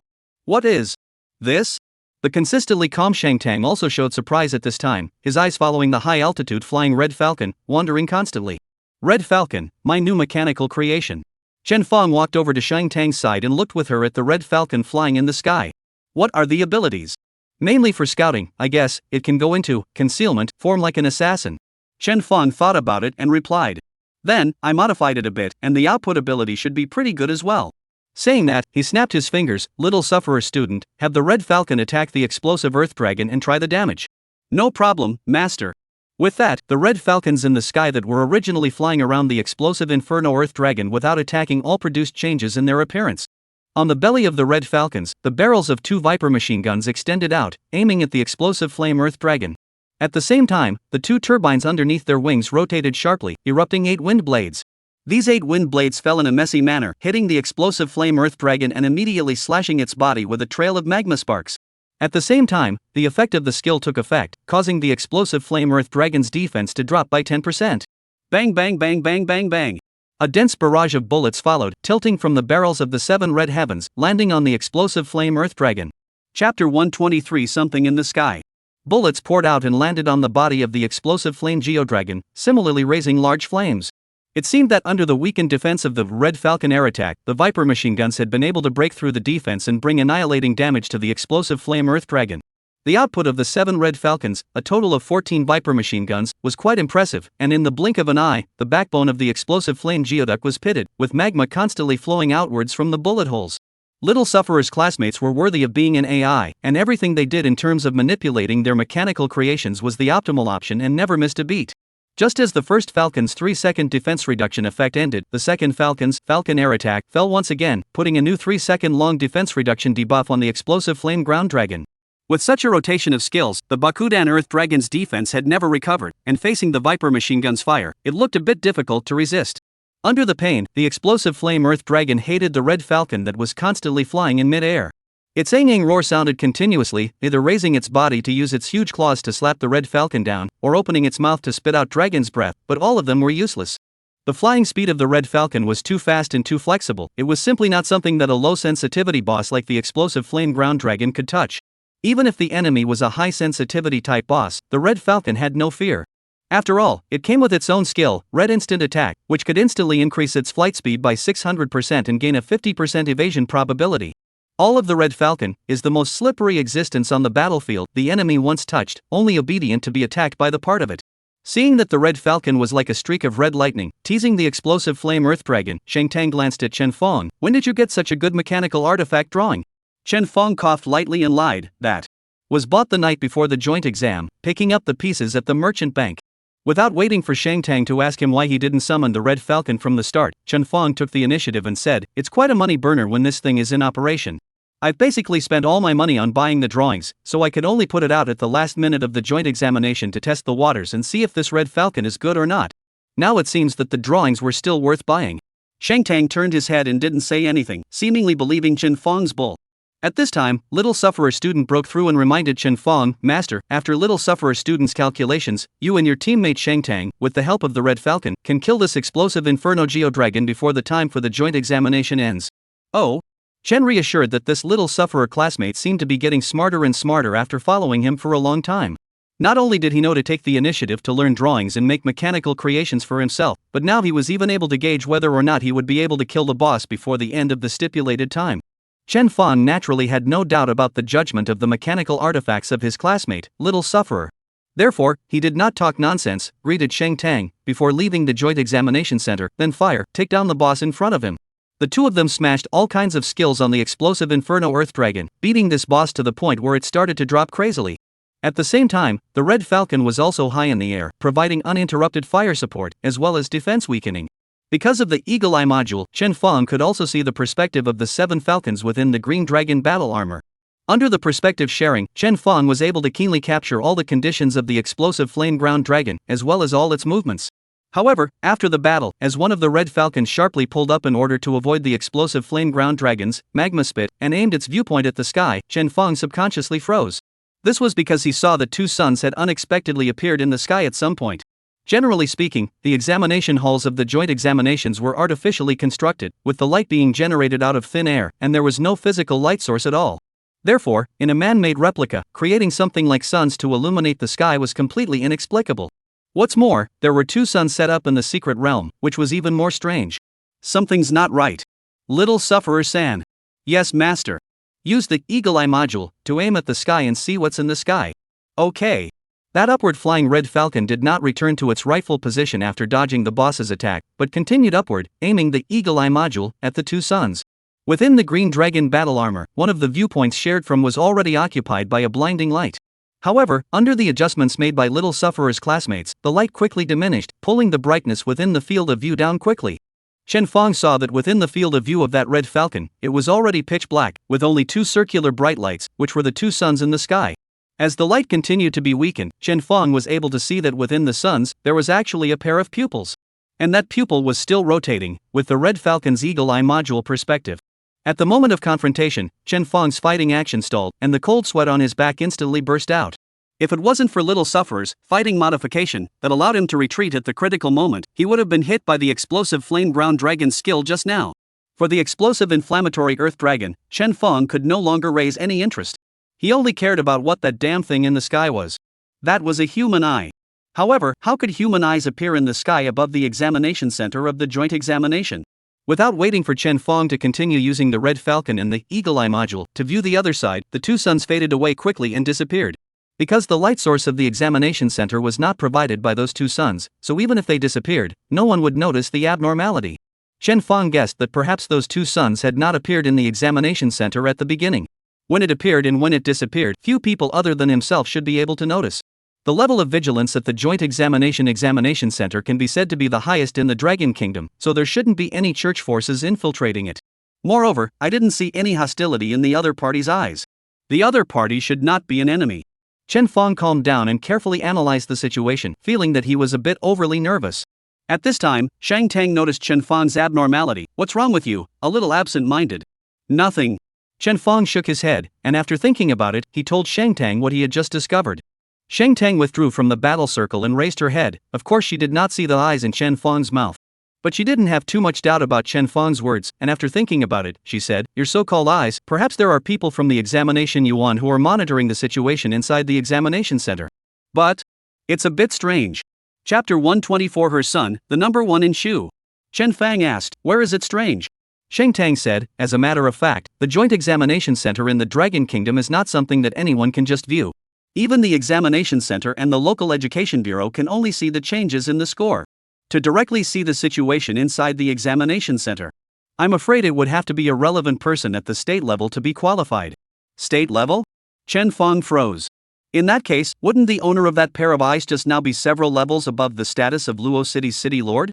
No wonder, just by locking eyes with the other party, he felt a great sense of oppression. Chen Feng estimated that the probability was that the other party was a 4th-turn powerhouse of over 100 levels. It can't be wrong, Silver Dragon Knight Zhao Xuanwu is a 3rd-turn turner, and compared to this person, he's obviously inferior. At the very least, a single glance from old Zhao could not possibly be separated by the Green Dragon battle armor and still give me such a great shock. Chen Feng thought again, since the other party wasn't an enemy and was just the Examination Academy's senior management scrutinizing a bit, there was no need for him to be too concerned. Thus, he simply put this matter aside and focused on dealing with this explosive flame earth dragon in front of him with Shang Tang. Originally, according to Chen Feng and Shang Tang's abilities, it would be very difficult to kill the explosive flame earth dragon in the remaining time. However, the output provided by the Red Falcon was really not bad, coupled with the Red Falcon air attack's defense reduction effect. In the end, 43 seconds before the complete end of the joint exam, this boss finally collapsed to the ground with a low roar, turning into scorching rocks and magma all over the ground. A massive amount of joint exam points poured into Chen Fong and Shang Tang's quest panel, causing their scores to reach a new high once again. Without waiting for Chen Fong and Shang Tang to have any communication, the entire map began to tremble with signs of disintegration.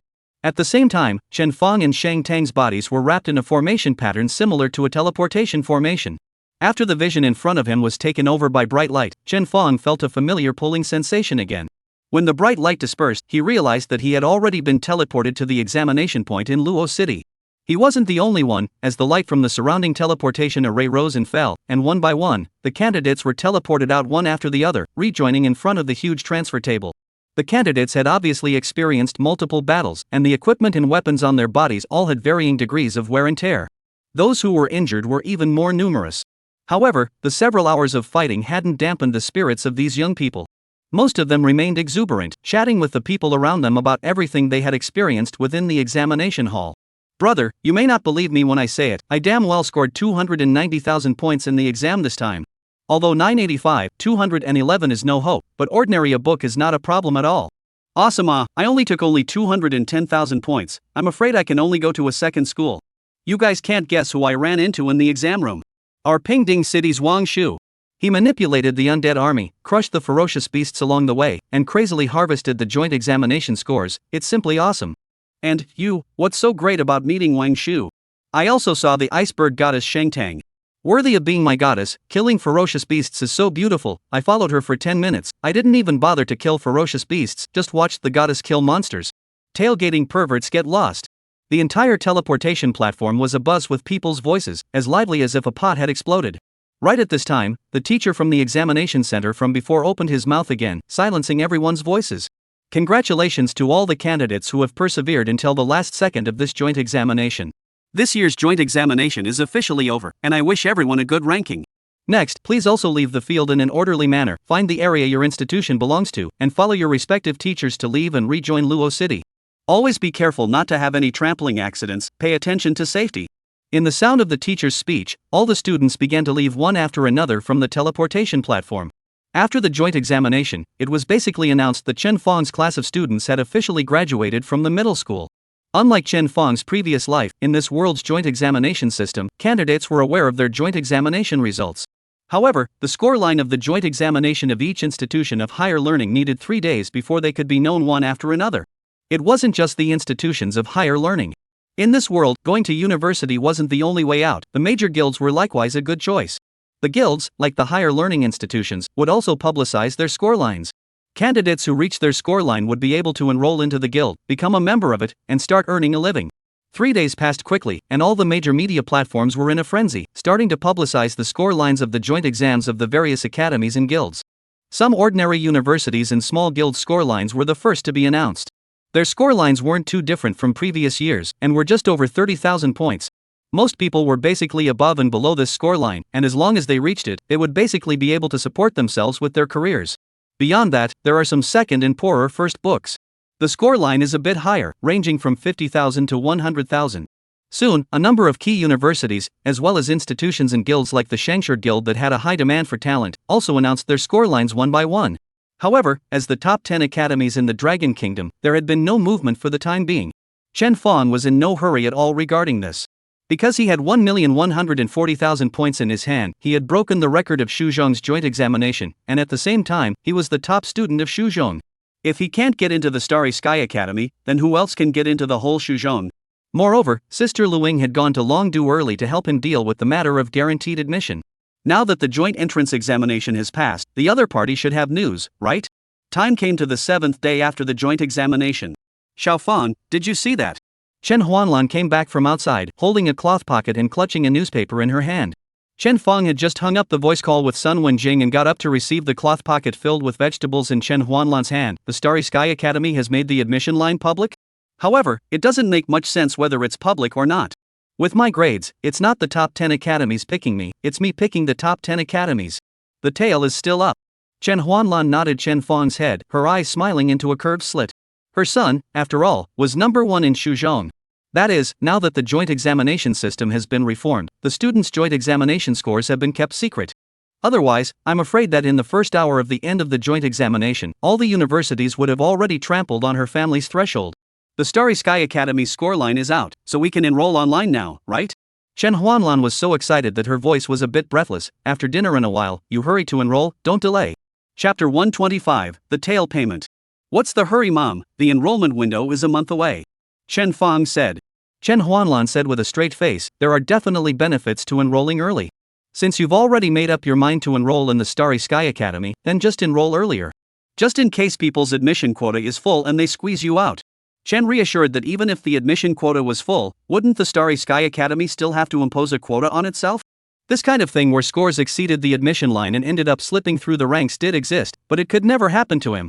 Chen Huanlan only had a half understanding of the matter of enrollment in the joint entrance examination, and Chen Feng, a man of 2 lifetimes, didn't look impatient. He just smiled. Alright, I'll make an appointment with Shang Tang and the others to go to the school together later, and use the teaching system to enroll the volunteers, so don't worry. Hey, right. Chen Huanlan smoothly copied the cloth pocket on the side. I'll go cook for you, have a good meal today, stew the chops in the fridge for you. Do you want sweet and sour or braised? That has to be braised. Chen Huanlan hummed and went into the kitchen to work.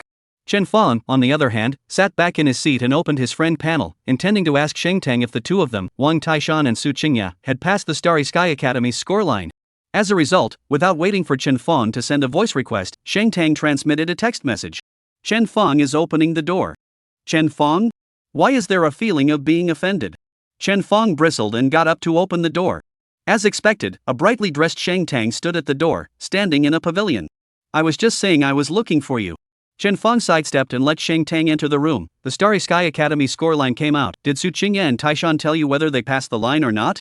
Shang Tang said, I talked to them, they barely passed the line, but there is a risk of slipping the grade. However, you and I have both enrolled in the Starry Sky Academy, and our team has many copies of the racing record bonus points. It shouldn't be too much of a problem for the two of them to enter the Starry Sky Academy. The bonus points for racing records were also divided into 2 situations. In one case, the record-breaking team collectively enrolled in the same academy. In this case, the bonus points ratio of the racing record would be much higher. However, in the other case, where only an individual from the team enrolls in the school, the bonus points for the speed record will plummet. This kind of rule is to encourage fixed teams to enroll in the same academy collectively. On one hand, it would allow the academy to pack up and harvest more talented transmigrators, and on the other hand, there was already a bonding between the fixed teams, so after joining the academy, there was no need to look for other fixed teammates. Previously, it was also out of this consideration that Chen Feng and the others were madly refreshing all the copy racing records that they could on the eve of the joint examination. Now, the previous efforts had come to fruition. Since Shang Tang said that with the extra points for speed racing, Wang Taishan and Su Qingya could also be admitted to the Starry Sky Academy, then things were about right. Thinking of this, Chen Feng smiled. Then it seems that we can go to the school together to enroll our volunteers. Shang Tang heard the implication in the words, Sun Wenjing also has no problem? Chen Feng said, the problem is a bit bigger than Taishan and Su Qingya. Even if she has these 2 people with her, her own JE score didn't score much, and she's far from the Starry Sky Academy's scoreline. However, with a living profession, she can apply for the Star Academy. Anyway, the 2 academies share the same teachers, and the campuses are next to each other. It's no different from being in the same school. This way, is not bad. Shang Tang nodded. She had indeed heard that the Star Academy was actually a key academy that was separated from the Star Academy's Life Vocational Academy, and although it wasn't even a 9-key university, after all, it had a good mother. But all the students of the Star Academy, holding a student ID card, can enjoy any resources in the Star Academy. Therefore, the Star Academy is also known as the top 10 schools of life profession. Chen Feng had wanted to make an appointment with Shang Tang and call the others to go to the school to fill out their aspirations together, but he received a trade request from Shang Tang. Chen Feng suspiciously chose to agree, only to see Shang Tang lay out $4.5 million. This figure made him instantly understand what the money was for. Chen Feng did not immediately choose to agree to the deal, but instead raised his eyes to look at Shang Tang. The final payment for our contract? The always calm Shang Tang was somewhat flustered by Chen Feng's stare, his eyes unconsciously glancing away.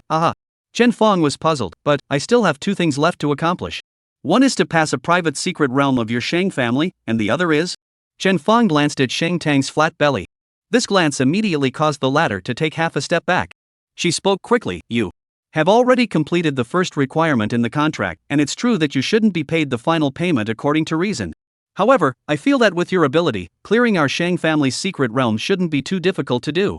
Since we're friends and we're going to go to the Starry Sky Academy together afterward, so for this money, I've decided to give it to you first so that you can buy some materials and drawings. The Starry Sky Academy, but it's a collection of geniuses from all the provinces of the Dragon Kingdom. If you want to grab the school's resources from these people, you can't do it without startup funds. Seeing that schoolgirl Shang was clearly a bit flustered, Chen Fong smiled and did not tease her anymore. He directly chose to agree to the deal and put $4.5 million into his own pocket. As it happened, he was about to leave LA City, and if he didn't leave enough money for his mom before he left, he really couldn't rest easy. After the transaction page was closed, Shang Tang's complexion returned to normal. This time I came over, besides sending you this money, there is another thing. It's that my father has returned, and at the same time, he has also learned of the method to completely erase the diamond heart poison curse. Really? Chen Fong's heart jumped at once, and he subconsciously moved closer to Shang Tang. Is there really a way to uproot the diamond heart poison curse on my mom? Of course it's true. Shang Tang felt happy to see him so excited. I'm not too sure exactly how to do it right now. You can go talk to my dad. He said that if you're free in the next few days, make an appointment and meet up with him. Shang Tong's words had reminded Chen Fong. It had been said before that old Mr. Shang wanted to meet him, but as a result, he had been delayed because he had to search for a way to pull out the diamond heart poison curse. Now that the other party had returned, this meeting should indeed be put on the agenda.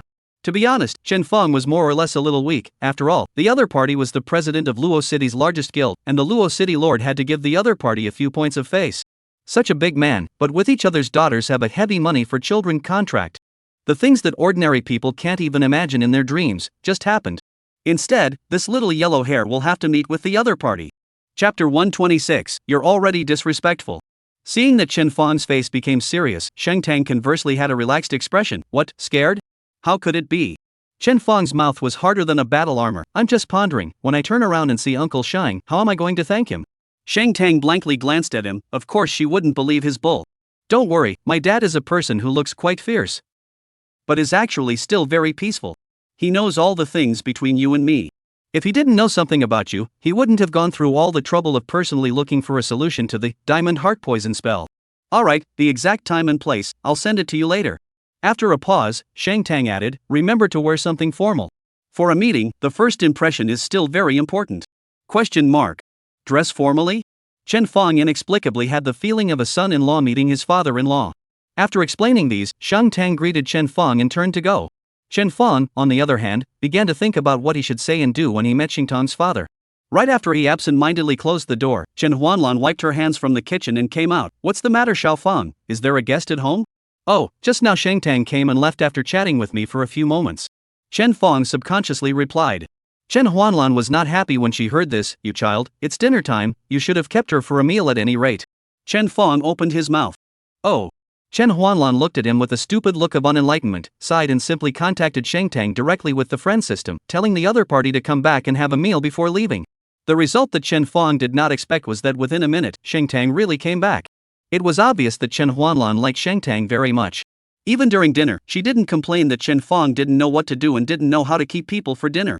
3 days later. Night. Linjiang Pavilion. In the south of Luo City, there is a big river running across the east and west, with a pleasant view. Located next to the river, the Linjiang Pavilion, with its late-night river view, had become the top business restaurant in Luochang, with extremely high specifications. Especially the open-air pavilion by the river, it was even more difficult to book even with money. At this time, in the open-air court, Shang Tang accompanied by a middle-aged man, frequently watched the time, fearing that Chen Fong would be late. The middle-aged man beside her looked to be in his 40s, with handsome eyebrows and sword eyes. His looks were middle-aged, and could not be regarded as particularly handsome. However, his eyebrows and eyes and features had a hidden sense of depth, adding a few points of different temperament to him. With his hands behind his back, he looked at the river, the boat rowing across the river, a look of calm and peace, a stark contrast to Shang Tang, who snapped his fingers from time to time beside him. A river breeze blew in, very cool. Shang Qingyuan suddenly smiled and turned his head to Shang Tang. The appointment we made with him was at 8 o'clock, and it's only 7:30 now. It's not that he's late, but that we're early. So you don't have to be so nervous. Shang Tang, who was punctured, stiffened his body and said calmly, I'm not nervous. Shang Qingyuan shook his head and smiled. He started another topic and said, sometimes when there are too many things in the guild that make me tired of dealing with them, I come here to look at the scenery by the river. Luo City isn't too small or too big, there's not much scenery to look at. This is the only place that is still worth a look. In recent times, your heart has been a bit restless, especially since I came back. That's why I purposely brought you here in advance, to take in the river breeze and calm down a bit. Shang Tang's brows lowered, looking at the rippling river below. After a few seconds of silence, this is what he said: maybe. It's because of the end of the joint examination, and it's time to get ready to go to the Starry Sky Academy, so there's some excitement. Then what do you think of this child Chen Feng? Shang Tang suddenly raised his head. Shang Qingyuan saw this and smiled without saying anything. Dad. Shang Tang suddenly frowned. Shang Qingyuan was about to speak, when in the connecting corridor of the open-air court pavilion, a waiter walked quickly and respectfully. Mr. Shang, the guest that you have an appointment with is here. Shang Tang immediately turned to look. Shang Qingyuan smiled and patted Shang Tang's shoulder before waving his hand. Let him come. Yes. The waiter obviously still had something to say, but ultimately swallowed it back and returned the same way. Not a moment later, the waiter went and returned, followed by. The first time Shang Tang saw Chen Feng, he immediately gritted his teeth. What is he up to? Chen Feng had come, but only in his flowing fire battle armor. Not to mention Shang Tang, even Shang Qingyuan was stunned after seeing Chen Feng's appearance. Mr. Shang, the guest has. Without waiting for the waiter to finish, Shang Tang walked as fast as he could and walked over to Chen Feng and yanked him to the side. What are you doing? Shang Tang was speechless to the core. Didn't I tell you to dress more formally? This is still not formal? Chen Feng's muffled voice came from within the battle armor. There shouldn't be any clothes that can be more handsome than the battle armor, right? Shang Tang regretted not touching Chen Feng properly in terms of clothing. Who would have thought that men always bring you surprises in places you wouldn't expect? You unloaded your battle armor and went to see my father with me. Shang Tang half a day before holding back such a sentence. Chen Feng was surprised. Isn't unloading it disrespectful? You are already very disrespectful. Okay. Chen Feng helplessly put away the flowing fire battle armor. Originally, he was still very confident that a manly romance like the battle armor would be able to make Shang Tang her father give himself a good initial impression score. Now it seemed as if his thoughts might not apply to middle-aged men. After removing the battle armor, Chen Feng's clothing was mediocre. But Shang Tang was already satisfied. After all, mediocre was better than odd. Confirming that Chen Feng did not make any other mischief, only then did Shang Tang bring him to Shang Qingyuan. Dad, this is Chen Feng. Good. Shang Qingyuan smiled casually. He reached out in the direction of the dining table. Little Chen, sit down, let's have a good chat today. Chapter 127, you agree? Chen Feng greeted Shang Qingyuan in a slightly restrained manner before taking his seat with Shang Tang at a table that wasn't too big. As the guests arrived, the waiters of Linjiang Pavilion then began to walk the dishes.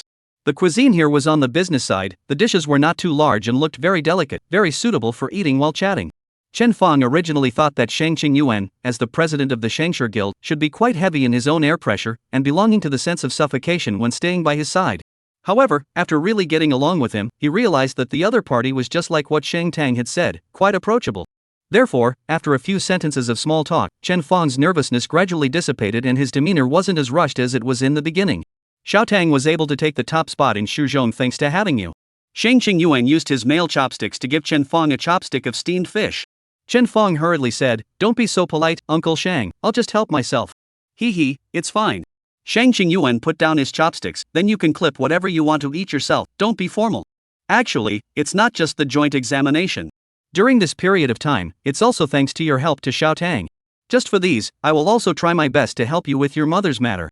As soon as he heard the topic come to the main topic, Chen Feng couldn't help but raise his heart. Earlier, Shang Tang said that you helped my mom find a way to cure the diamond heart poison curse. Is this true? Of course. Shang Qingyuan nodded. It is not without precedent that the drill heart poison curse was completely eradicated.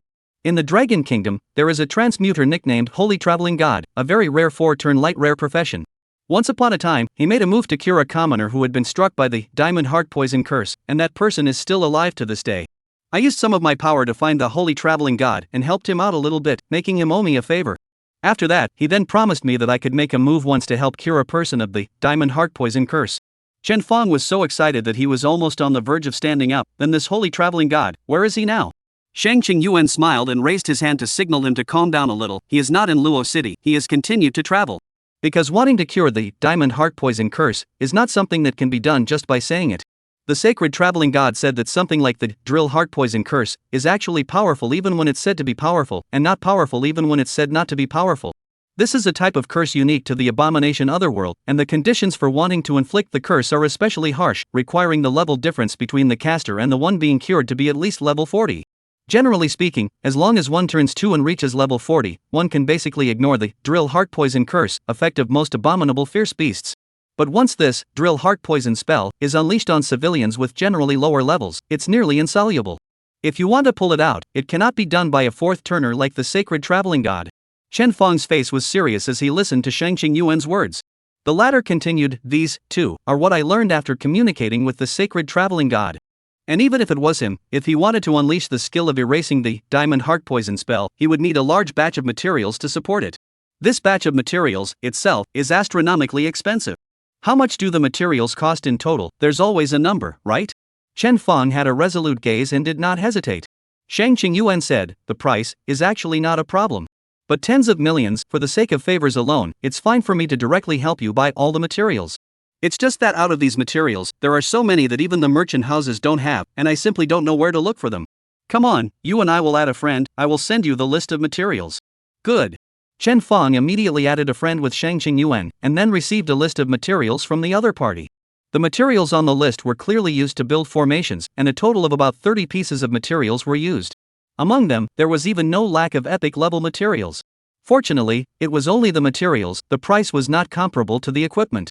Chen Feng asked his little sufferer classmate to compare them in the merchant bank, and was easily able to learn that Shang Qingyuan hadn't lied to him, and that it would take more than $13 million to buy all of the materials. Moreover, there were 3 materials among them that even the merchant bank did not have. First, was the Heart of Abomination. Second, was the 1,000-year dragon bone. Third, was the White Lotus magic crystal. Just by looking at the names alone, one could tell that these 3 materials were all rare materials, not something that could be popped out of an ordinary copy or wild map. Chen Feng frowned and looked up to Shang Qingyuan. "Uncle Shang, where should I look for these 3 materials that are not available in the merchant houses?" Shang Qingyuan thought for a moment and said, "Heart of Abomination, I do know. This is something that only has a chance of being swiped from an abomination boss of epic level or higher. But all epic level abomination bosses are above level 40. In other words, you can only obtain the Heart of Abomination by killing a level 40 epic grade abomination boss." Chen Feng nodded his head gently. As for the other 2 materials, Shang Qingyuan hesitated. "To be honest, I don't know either.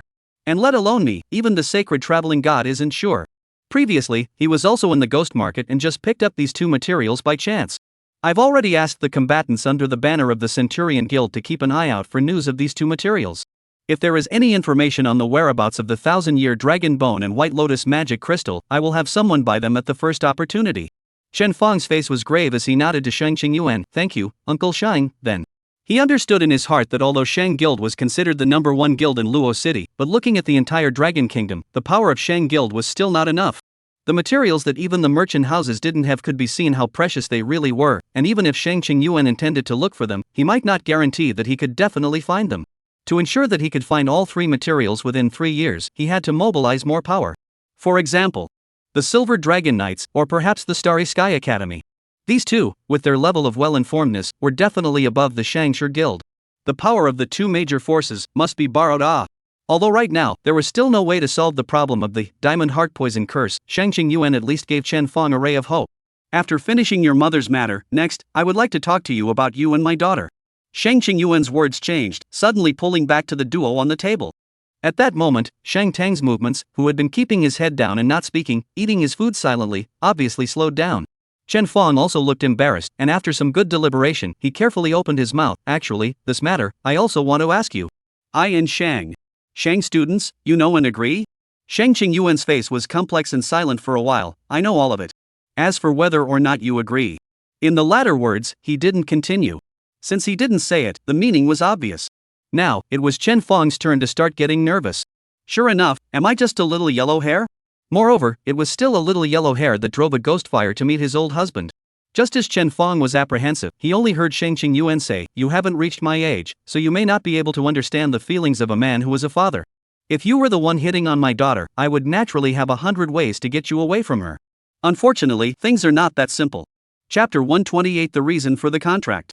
"I agreed to the contractual relationship between you, in fact, mostly for the sake of my daughter." Shang Qingyuan's words made Chen Feng somewhat uncertain. Previously, he had guessed that Shang Tang might have been urged by her family to marry someone she did not love and other doggone reasons. Now, it seemed that the old Shang family had a harmonious family and a good father-daughter relationship, so there was no way that anything like a forced marriage could have happened.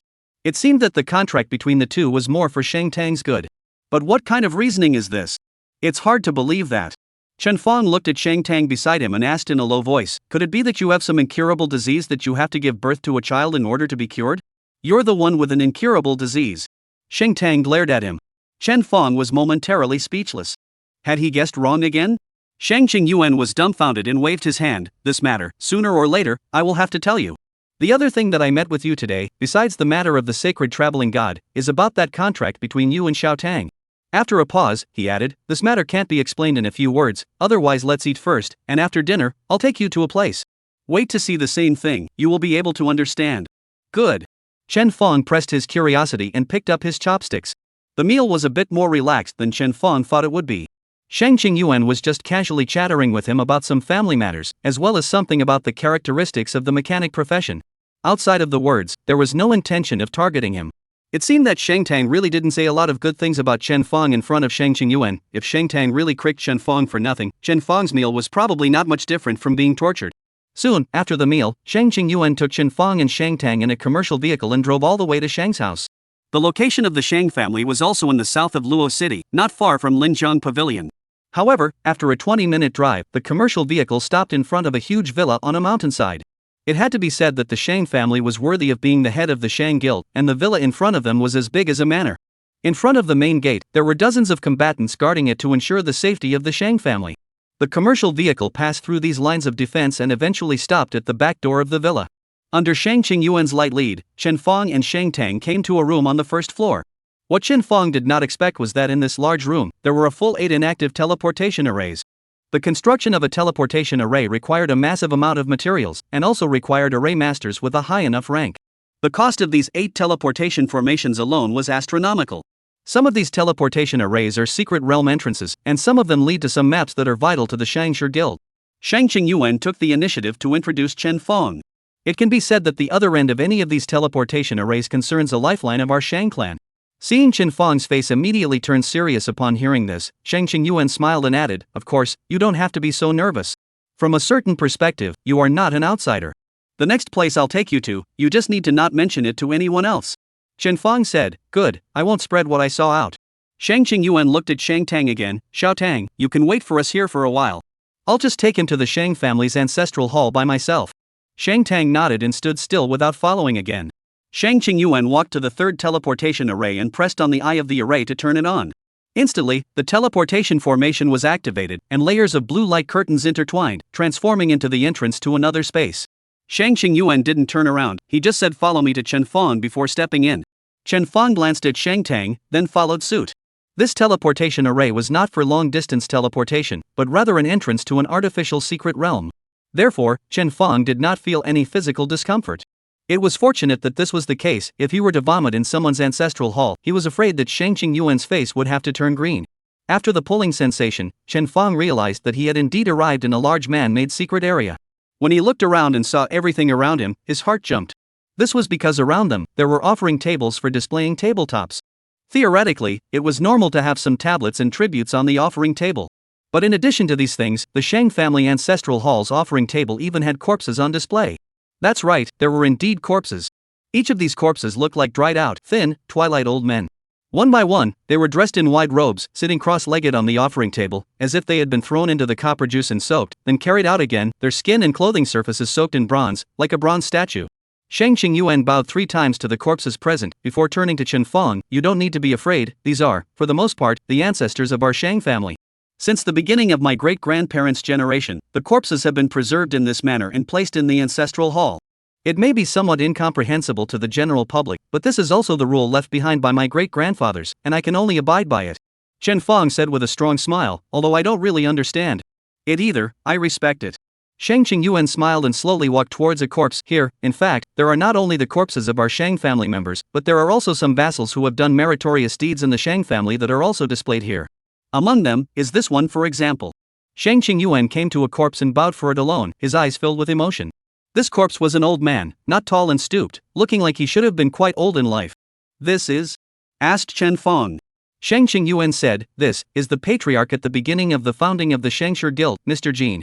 He was there when my great-grandfather founded the Shangshi Guild, helping the Shangshi Guild all the way to become the largest guild in Luo City, and is a benefactor of our Shang family." "Mr. Jin?" Chen Fong had really found information about this Mr. Jin from his predecessor's memories. This person seemed to be a notorious old monster in Luo City, having lived for nearly 200 years, and was a veritable patriarch of the Shangshi Guild. It was said that this person's occupation was that of a deduction master, capable of deducing the future. It was with his help that the Shangshi Guild had made the right decisions many times, all the way to becoming the largest guild in Luo City. Chapter 129: A Corner of the Future. There had been many guilds from Shuzhong and even other provinces and cities that had come and wanted to poach this Mr. Jin to work for their guilds. However, Mr. Jin never asked for compensation and directly refused. In the end, Mr. Jin died 3 years ago at Shangshi Guild. On the day of his death, the Shangshi Guild even organized a funeral for him, which was so grand that it caused a sensation in Luo City for a while. It could be said that this Mr. Jin was definitely one of the most popular figures in Luo City, and there was no one up and down Luo City who knew about the Shangshi Guild who didn't know about Mr. Jin. For such a person who was loyal to his old boss, Chen Fong also nodded slightly to show his respect. After Shang Yuan bowed to Mr. Jin, he straightened up and continued, "The matter of your contract with Shang Tang is actually Mr. Jin's previous instructions. Before Mr. Jin died, he deduced another time for our Shang family, and the results were unsatisfactory." Unsatisfactory? Chen Fong stepped forward, puzzled. What did Mr. Jin deduce? Shang Yuan smiled bitterly. "You'll know when you see for yourself." As Shang Yuan's words fell, Chen Fong was shocked to find that Mr. Jin's corpse had actually moved.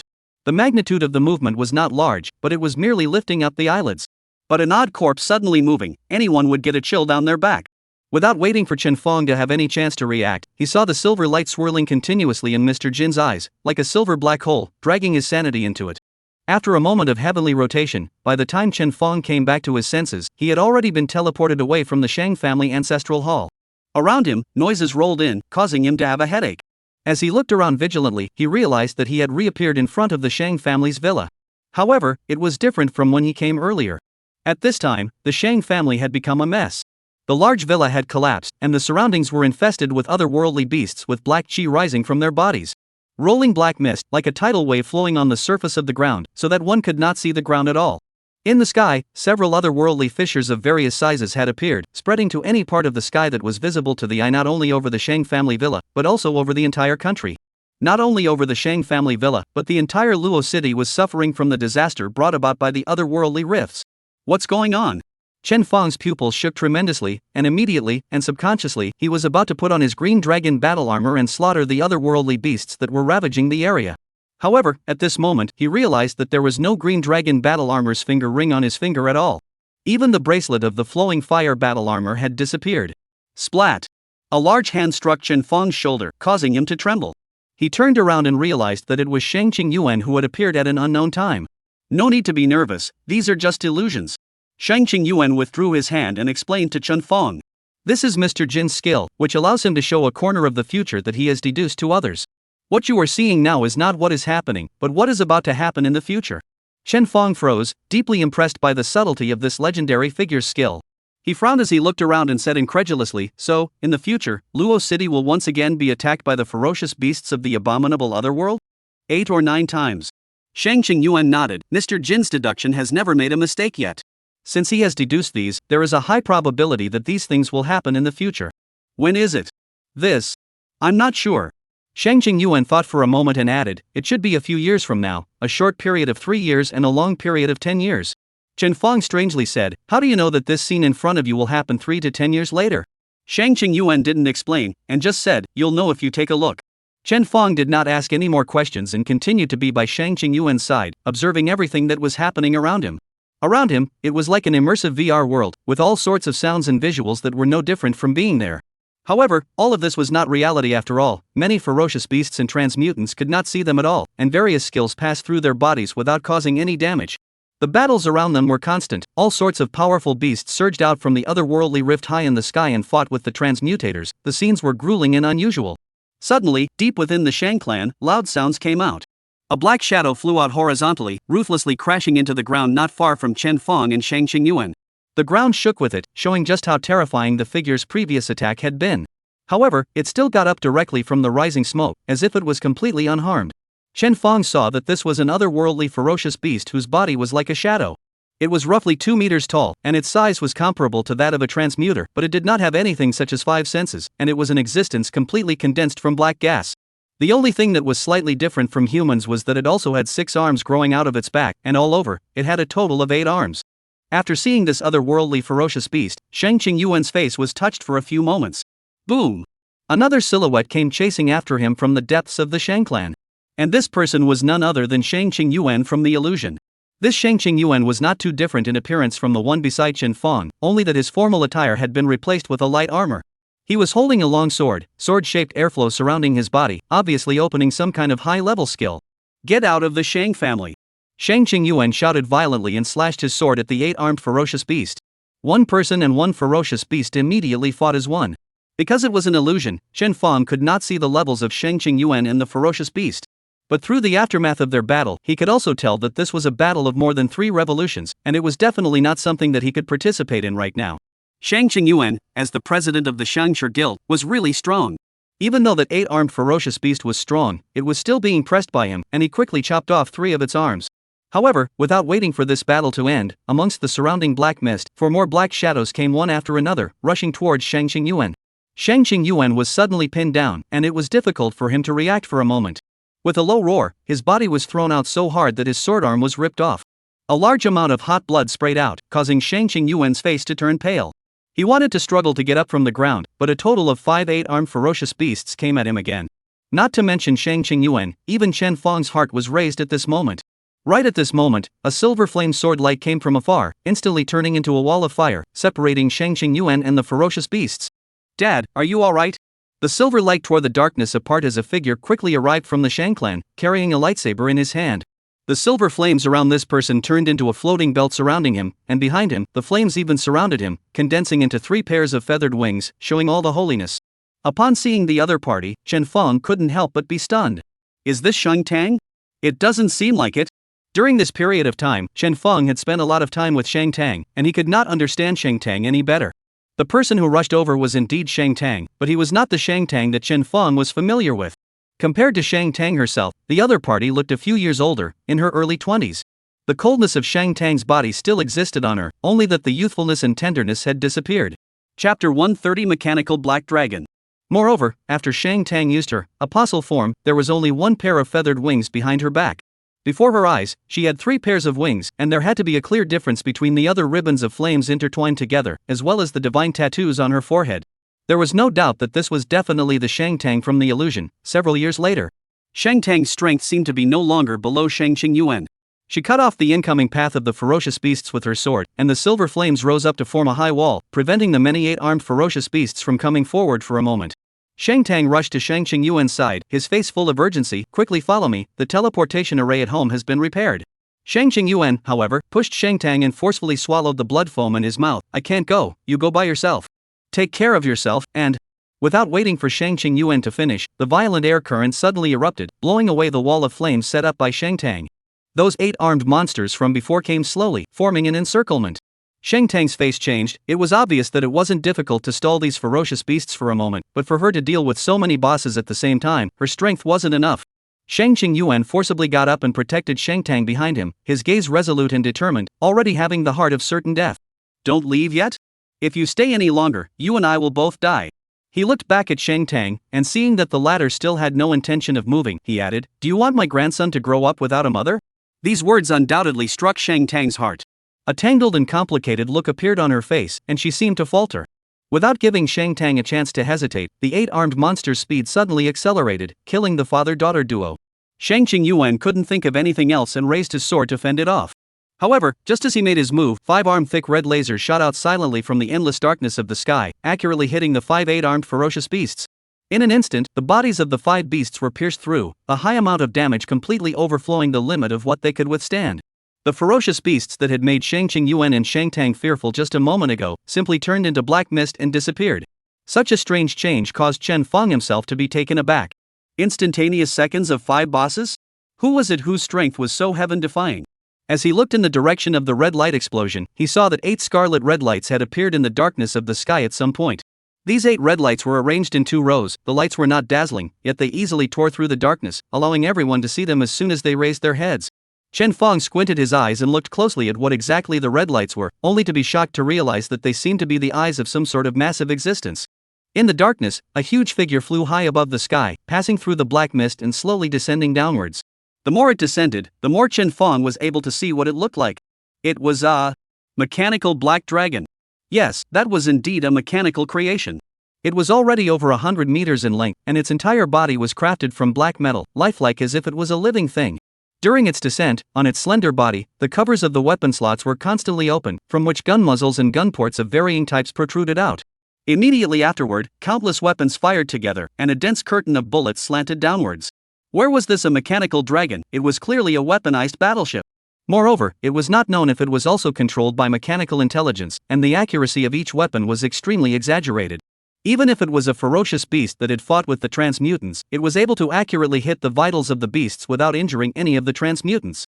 At the same time, the mechanical dragon's 8 eyes with dense red light were even greater killing weapons. Whenever its red light was bright, an arm-thick red light instantly erupted and shot out, instantly killing a high-level powerful boss. Originally, the Shang family's transmutators were facing an endless stream of otherworldly beasts, suffering heavy deaths and injuries, and the battle was almost one-sided. But once this mechanical black dragon descended here, the situation instantly reversed. As far as the eye could see, all the ferocious beasts were almost instantly suppressed, and no matter how many ferocious beasts came out of the otherworldly rift, they all took seconds when they showed their heads. This kind of battle power was as terrifying as it was. What kind of mechanical creation is this? Chen Fong couldn't help but lament. As a mechanic, he was really too greedy for this mechanical black dragon. Previously, he had felt that his Red Falcon and Wolf Rider were already quite practical. As a result, compared to a real high-level mechanical artifact, these two are afraid that they can't even be counted as a hair. Right now, the crisis situation of the Shang family was dissolved, and Shang Qingyuan and Shang Tang were finally relieved. "Dad, it's alright, it's him who came." Shang Tang tilted his head, looking towards the mechanical black dragon. Shang Qingyuan gently smiled, completely paralyzed on the ground, even his weapon was casually put aside. It seemed that the battle was over after the master of this mechanical black dragon arrived. As Chen Fong watched all of this, his heart skipped and jumped. He suddenly had a bold guess. The owner of this mechanical black dragon, it couldn't be me, could it? Look carefully. Beside Chen Fong, Shang Qingyuan's original self pointed at the mechanical black dragon that kept landing. "The truth of the contract you signed with Shao Tang is right there." Chen Fong looked in the direction Shang Qingyuan was pointing, and realized that as the mechanical black dragon kept descending, his own eyesight could already see that there was a silhouette that had been standing on top of its head. It looked like it was a man with a body shape quite similar to his, holding something in his arms. It was a pity that the dim sky, coupled with the black fog of the abominable otherworld, made it impossible for him to see the other party's appearance. Perhaps, if Chen Fong had been able to put on his battle armor and utilize the Eagle Eye module, he would have been able to see if this person was himself or not. Unfortunately, this was just an illusion, and he had no way to put on the battle armor. Chen Fong suddenly discovered again that the thing in the other person's arms had actually started to release wisps of silver light. Through this silver-colored glow, Chen Fong finally saw that the thing was actually a child in swaddling clothes. There was a divine pattern in front of the child's forehead, and there was even a silver-colored flame surrounding his body, which was tiny but real. Borrowing the bright light of the silver flame, Chen Fong still couldn't see if the person on the mechanical black dragon was himself or not. But he could see that the other person did not have battle armor on his body, but was dressed in the same outfit as Luing, the uniform of the Starry Sky Academy. For a moment, Chen Fong felt like a lot of things were running through him. Shang Qingyuan, who was at the side, had his hands behind his back and opened his mouth to explain. Xiao Tong's profession, Blazing Apostle, is inherited from her mother. People from this clan of theirs have very special occupations that can be inherited to their descendants. But all Blazing Flame Apostles have accompanying visions since they were young. The divine tattoo and silver flame are the signs of visions, and Xiao Tang often manifested them when she was a child. Therefore, I'm sure that what the other party is holding in his arms is Xiao Tong's flesh and blood. Chapter 131, That Person, Why Can't It Be You? As if to corroborate Shang Qingyuan's words, the silvery flames on that child's body were so silky that they actually echoed the flames around Shang Tang. The two flames seemed like they had some kind of strange gravitational pull on each other, deflecting and attracting each other. At the same time, that child's silver flame was still gently circling around the person holding her. Obviously, within this child's body, there was also this person's bloodline. For a moment, Chen Fong had a feeling that these three people were a family without a doubt. Shang Tang in the illusion stood up straight at this time, and did not have time to immerse herself in the joy of a family reunion. She said to the figure standing on the mechanical black dragon, "There are others in Luo City. You have the ability to save the entire Luo City, right?" The figure standing on the mechanical black dragon did not say anything, but only raised his other hand. As that hand gently fell, a scene that made even Chen Fong's original self feel doubly numb appeared. only to see that on the sky, a streak of firelight cut through the black mist in night, illuminating the entire sky as bright as day. That streak of fire was a missile the size of a person. They were launched high into the sky through an unknown means, and then fell in unison, covering the entire Luo city in its entirety. The number of missiles was simply too many, and Chen Feng didn't even know how terrifying their number was at first. 10,000? 50,000? Or perhaps, 100,000? Chen Feng couldn't count them. But this spectacular scene in front of him made him not doubt for a second that this wave of missile washes would be enough to wipe out all of the otherworldly ferocious beasts in the entire Luo city. Tens of thousands of missiles were like extremely bright fireworks, replacing the canopy. The closest missile to Chen Feng's own body had fallen in the blink of an eye. It was as if it had eyes, precisely landing on a nearby ferocious beast. Afterward, white light appeared, completely covering the scene in front of Chen Feng's eyes, causing him to only feel like he was surrounded by white, and he could no longer see anything. Chen Feng subconsciously blocked his eyes, and it was only after a long time that the light in front of him dimmed, allowing him to regain his vision. At this time, he and Shang Qingyuan were once again back inside the Shang family ancestral hall. Shang Qingyuan seemed to have seen the image that Chen Feng had just seen several times, so he was far more calm than Chen Feng. He turned his head and said to Chen Feng, "You've seen everything just now, haven't you?" Chen Feng could not get enough of it and nodded in a daze. He then narrowed his eyes and said, "So, you and Shang Tang were originally looking for that mechanic who could save everyone in the Shang family? You can put it this way." Shang Qingyuan weighed his words. "In fact, it doesn't matter about the Shang family, the key is to be able to save Shao Tang, and the others in Luo City. This person needs to be both a mechanic and someone from the Starry Sky Academy. At the same time, he has a child with my daughter." Chen Feng did not continue to speak, but instead frowned as he thought about something. Shang Qingyuan also did not rush, as he understood that it took time to digest these things. After a long time, Chen Feng finally did speak, "But this isn't quite right. If this is really a glimpse of the future, then in fact, your Shang family doesn't need to do anything at all. Naturally, there will be a mechanic from the Starry Sky Academy who will marry Shang Tang and have children. Then, when Luo City and the Shang family are in trouble, he will naturally appear and recreate everything you guys saw just now. But what you guys are doing is insisting on turning me into the one on the mechanical black dragon. Isn't this a bit of putting the cart before the horse? Words can't be said like that." Shang Qingyuan shook his head, not agreeing with Chen Feng. Mr. Jin's occupational skill allows him to deduce a corner of the future. But this corner of the future is deduced, not what really happened. Chen Feng was surprised. "That is to say, this future is subject to change?" "That is, of course." Shang Qingyuan said, "Mr. Jin once told me that the so-called deduction is nothing more than seeing a falling leaf and knowing that it will definitely fall to the ground. But if I picked it off and threw it somewhere else before it fell to the ground, wouldn't that change the result of the deduction, that is, change the future? In the corner of the future that Mr. Jin deduced, that mechanic saved me and Shao Tang, and saved the entire Luo city, and that's the result we want. So, what we, the Shang family, have to do is to make this leaf fall in the way it was deduced, rather than any accidents that would change this one final result." Seeing that Chen Feng's expression still contained puzzlement and confusion, Shang Qingyuan knew that it was more or less difficult to understand when he said that. Thus, he simply smiled and changed his method of explanation. "Let's put it this way, the me in that corner of the future, haven't I ever seen Mr. Jin's deduction? And how can you know that the mechanic on that mechanical black dragon didn't go through what you're going through right now, and then become the future you?" Chen Feng once again fell into silence.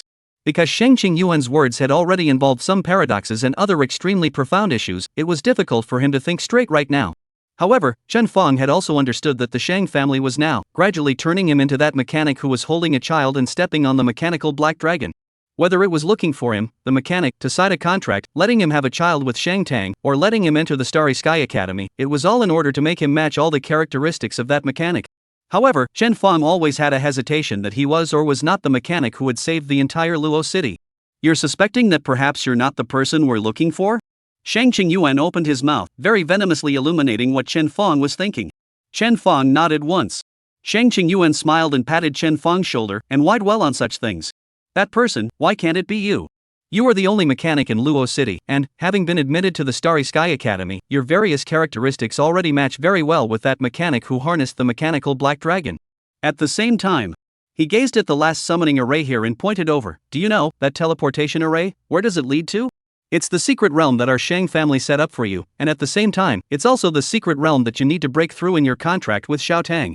The name of this secret realm is called the Mechanical Kingdom. I've gotten a third-turn scholar to check out this secret realm and came to an important conclusion. The final boss of this secret realm is a mechanical dragon called the Black Flare Steel Dragon. Killing it will explode a legendary grade drawing the Black Flare Steel Dragon drawing." "Black Flare Steel Dragon drawing?" Chen Fang's eyes rounded. Is that the mechanical black dragon that appeared in the illusion of the corner of the future just now? Chapter 132, What's my dad's attitude? 8 or 9 is not too far off. Shang Yuan said. Moreover, secret realms are different from copies. Replicas can be swiped over and over again, but secret realms are just like secret stash replicas. Once they are swiped, they will be permanently closed. I don't know if this drawing of the black flare steel dragon is a reward unique to the mechanical realm. But, as long as you can brush through, you'll be able to get the black flare steel dragon drawing. In that case, there's basically no difference between you and that mechanic in the illusion. The black flare steel dragon drawing was considered to fill in the last piece of the loophole. It seemed that the conditions of the conditions offered by the Shang family corresponded everywhere to that mechanic who had saved the Shang family in Luo City. After completing the conditions of the contract, one could basically conclude that he, Chen Fang, was that savior. As Chen Fang pondered over all of this, Shang Yuan turned his head to look at him. In fact, the contract between you and Shao Tang is considered to be one that I personally formulated. Although it's only a contractual relationship between you, I hope that you and my daughter can develop feelings for each other. It's not just Shao Tang, I have also investigated you before and know you well. Maybe you don't come from a good background, but my Shang family doesn't need much of a good background to pick a son-in-law. Money, power, we don't lack any of it. I just want my daughter to find a good person. To be honest, I'm very satisfied with you so far, whether it's the potential, or to my daughter. Especially. You are really filial. Shang Yuan paused and said, back then, when my mother passed away, I took the Shangshire Guild's people out to open up the land, and I didn't even have the time to see her for the last time. Speaking here, Shang Yuan shook his head. Forget it, it's far to talk about this. Anyway, for you and Shao Tang, I would encourage you to go out. It's not for the sake of a paper contract, or that corner of the future that Mr. Jean has constructed. In my opinion, my own life or the Shang family, or even the people of Luo City, are not as important as my daughter's happiness. Can you understand my words? Chen Fang naturally understood these words. He nodded. Although I am not a parent, I can completely understand your feelings. Shang Tang and I are just friends now, rather far from anything like talking about marriage, getting married, and having children. But as we get along in the future, perhaps we'll come to that point as well. In any case, no matter if it's as a friend or if we might become lovers or husband and wife in the future, I will treat her well. After a pause, Chen Fang added, if there really is such a difficulty in Luo City in the future, I will also ensure that no matter if I am that mechanic or not, and where I am, I will come back to quell this havoc. After all, Luocheng is my hometown, and my mom is also in Luocheng. He. For Chen Fang's answer, Shang Yuan seemed to be very satisfied. He turned around and brought Chen Fang back. Good, uncle believes in you. I also hope that the person who stepped in to save Luocheng at that final moment was you. This copy of the Mechanical Kingdom is a level 70 copy. How can you not challenge it until after your third turn? Before that, you still have a lot of time to spend with Shao Tang. Especially after going to the Starry Sky Academy, she won't be by my side, so it'll be up to you to take care of her then. Chen Fang and Shang Yuan walked out of the Shang family ancestral hall with a smile on their faces, while Shang Tang had already been waiting outside for a long time. Upon seeing Chen Fang and Shang Yuan talking happily with each other, Shang Tang's expression was a bit strange. How come the two of them just looked at the corner of the future, but they seemed to be a lot closer? Only, in front of Shang Yuan's face, she did not take the initiative to ask. It's not early in the day, I'll let the driver send you back now. Shang Yuan said, using his friend system to contact the Shang family's driver to prepare a special car. As for himself, he brought Shang Tang to send Chen Fang out. Originally, Chen Fang only needed the driver to send him home. However, before leaving, Shang Tang said that he would personally send Chen Fang back. Shang Yuan was a bit surprised, but still agreed with a smile. Thus, Chen Fang and Shang Tang rode in the same car and drove away from the Shang family. After the car drove out, Shang Tang closed the window between the driver's seat and the back seat, and the entire back seat formed a separate space with excellent sound insulation. After doing everything, Shang Tang then surfaced with a suspicious look. My dad showed you a corner of the future left behind by Mr. Jean, right? Chen Fang nodded his head and acknowledged. Shang Tang asked again, and then? What did he say to you? Uncle Shang didn't tell you what he told me? Chen Fang asked back. Shang Tang shook his head truthfully. He only said that he wanted to see you once. As for what attitude he had towards you and what he wanted to say to you, I don't know anything about it. Chen Fang was instantly relieved. It was no wonder that Shang Tang had been nervous when she met with Shang Yuan before. It turned out that she was also unable to feel what Shang Yuan's attitude towards himself was. Thinking of this, Chen Fang smiled. So, what do you want Uncle Shang to say to me? Thinking that I'm not good enough for you, and that the contract between you and I is voided? Or, when the content of the contract is completed, we'll make a clean break and I'm not allowed to harass you? Of course I don't. Shang Tang frowned, and just as she said this, she realized that it was inappropriate to answer this way. She reacted quickly, knowing that she had fallen into Chen Fang's trap, and immediately changed her words. You don't want to talk about these things, just tell me what my dad said to you. Alright. Chen Fang knew Xing Tang's temperament. It was possible that this schoolgirl was so annoyed that she could really kick herself out of the car. He told me to cheer up and let him hold his grandchildren earlier. Oh yes, he also said that he loves children, and he'd be even happier if he got 2 and 3 years. Inside the car, there was a short silence. 3 seconds later, Shang Tang finally squeezed out a word from between his teeth. Get lost. Under Chen Fang's death grip, in the end, Shang Tang still let the driver, Brother Wang, drive to the city center village without dropping him off halfway. As for Shang Qingyuan's attitude towards Chen Fang also truthfully told Shang Tang. It could be seen that she was secretly relieved after learning about the conversation between the two at the Shang family ancestral hall. This also made Chen Fang glad that at least Shang Tang's attitude towards himself was definitely not considered annoying. As for when he would be able to have his feelings in place and the water flowing, as Shang Qingyuan had said, I was afraid that there was still a way to go. Chen Fang thought so while walking in the direction of his home. Suddenly, a message came from the friend system, and it was Lu Ying, who he hadn't seen for a long time. Chapter 133 What Happened at Broken Sword Mountain. Speaking of which, it had been a long time since the last time he parted ways with Lu Ying. Logically speaking, whether it was the Silver Dragon Knights quota or the Starry Sky Academy's guaranteed admission, there should have been a result by now. The latter didn't matter, he had already passed the joint examination and became the top scholar of Shuzhong, and his entry into the Starry Sky Academy was a foregone conclusion. But the Silver Dragon Knights quota, Chen Fang was still quite concerned about it. Silver Dragon Knights, that was the ace soldier of the Dragon Kingdom, and their intelligence base was definitely far more massive than the Shangshi Guild. Through the Silver Dragon Knights intelligence database, he would be able to find the materials used to undo the Diamond Heart Poison curse as soon as possible. Thinking of this, Chen Fang immediately opened his friend page. Lu Ying sent not a text message, but a voice call. Chen Fang didn't take it seriously and directly answered it. Sister Lu, you finally came to contact me. Chen Fang couldn't wait to ask, is there already news from the Silver Dragon Knights and the Starry Sky Academy? Imaginatively, Lu Ying's light-hearted voice did not come. Instead, it was replaced by her low, impatient words, it's all taken care of. You have now been recorded as a member of the 9th phase of the Silver Dragon Knights. At the same time, the Starry Sky Academy has also passed your application for guaranteed enrollment, so you can directly join the Starry Sky Academy as an A-ranked student when the school year begins. Whether it's the Silver Dragon Knights identification, the medal, or the Starry Sky Academy's acceptance notice, they're all in my hands and can be handed over to you at any time. What Lu Ying said was all good news, but Chen Fang did not hear any joyful emotions from her tone. Chen Fang was puzzled. Sister Lu, did you run into any trouble? Alas! Lu Ying sighed and did not hide it, it is indeed troublesome. Specifically, I'll talk about it in detail after I meet with you. Are you in Luo City right now? If you are, I'll go find you. It seemed that Lu Ying had now arrived in Luo City. Chen Fang directly told Lu Ying his home address, and Lu Ying said that she would be there soon. Sure enough, after less than half an hour, Lu Ying knocked on the door of Chen Fang's house. Compared to the last time they met, Lu Ying was obviously anxious and her eyes were tired. Chen Fang told Chen Huanlan to go back to her room to rest first, while he himself sat with Lu Ying in the living room and asked her what had happened. Lu Ying shook her head and handed over the acceptance letter of the Starry Sky Academy, as well as the Silver Dragon Knight's certificate and medal to Chen Fang before she said, there's some problems at Broken Sword Mountain. Broken Sword Mountain? What kind of problem has arisen? Chen Fang frowned. Because his Silver Dragon Knight's test before was conducted at Broken Sword Mountain, Joshua Wu dared to let them, youngsters who were less than level 20, enter Broken Sword Mountain, which meant that the situation in the mountain had been brought under control.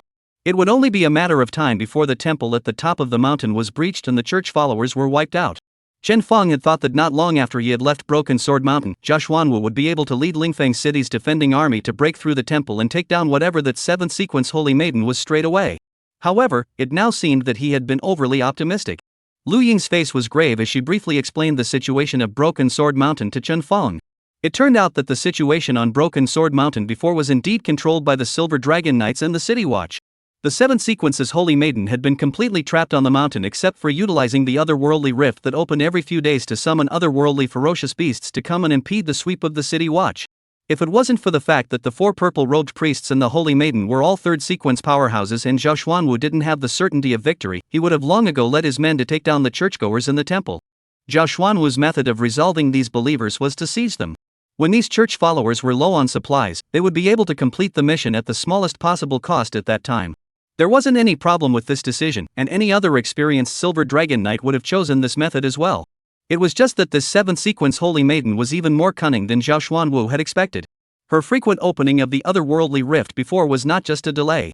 Just 2 weeks after Chen Fang and the others had left, she had caused the situation on Broken Sword Mountain to change drastically. The corpses of those ferocious beasts that had originally died on Broken Sword Mountain were all used as materials to completely awaken the temple. That's right, when Lu Ying talked about this matter, she used the word awakening. After that divine temple awakened, it came to life and swallowed the entire Broken Sword Mountain. When Lu Ying said here, Chen Feng interrupted, "Wait. A divine temple, isn't it a dead thing? How could it come alive?"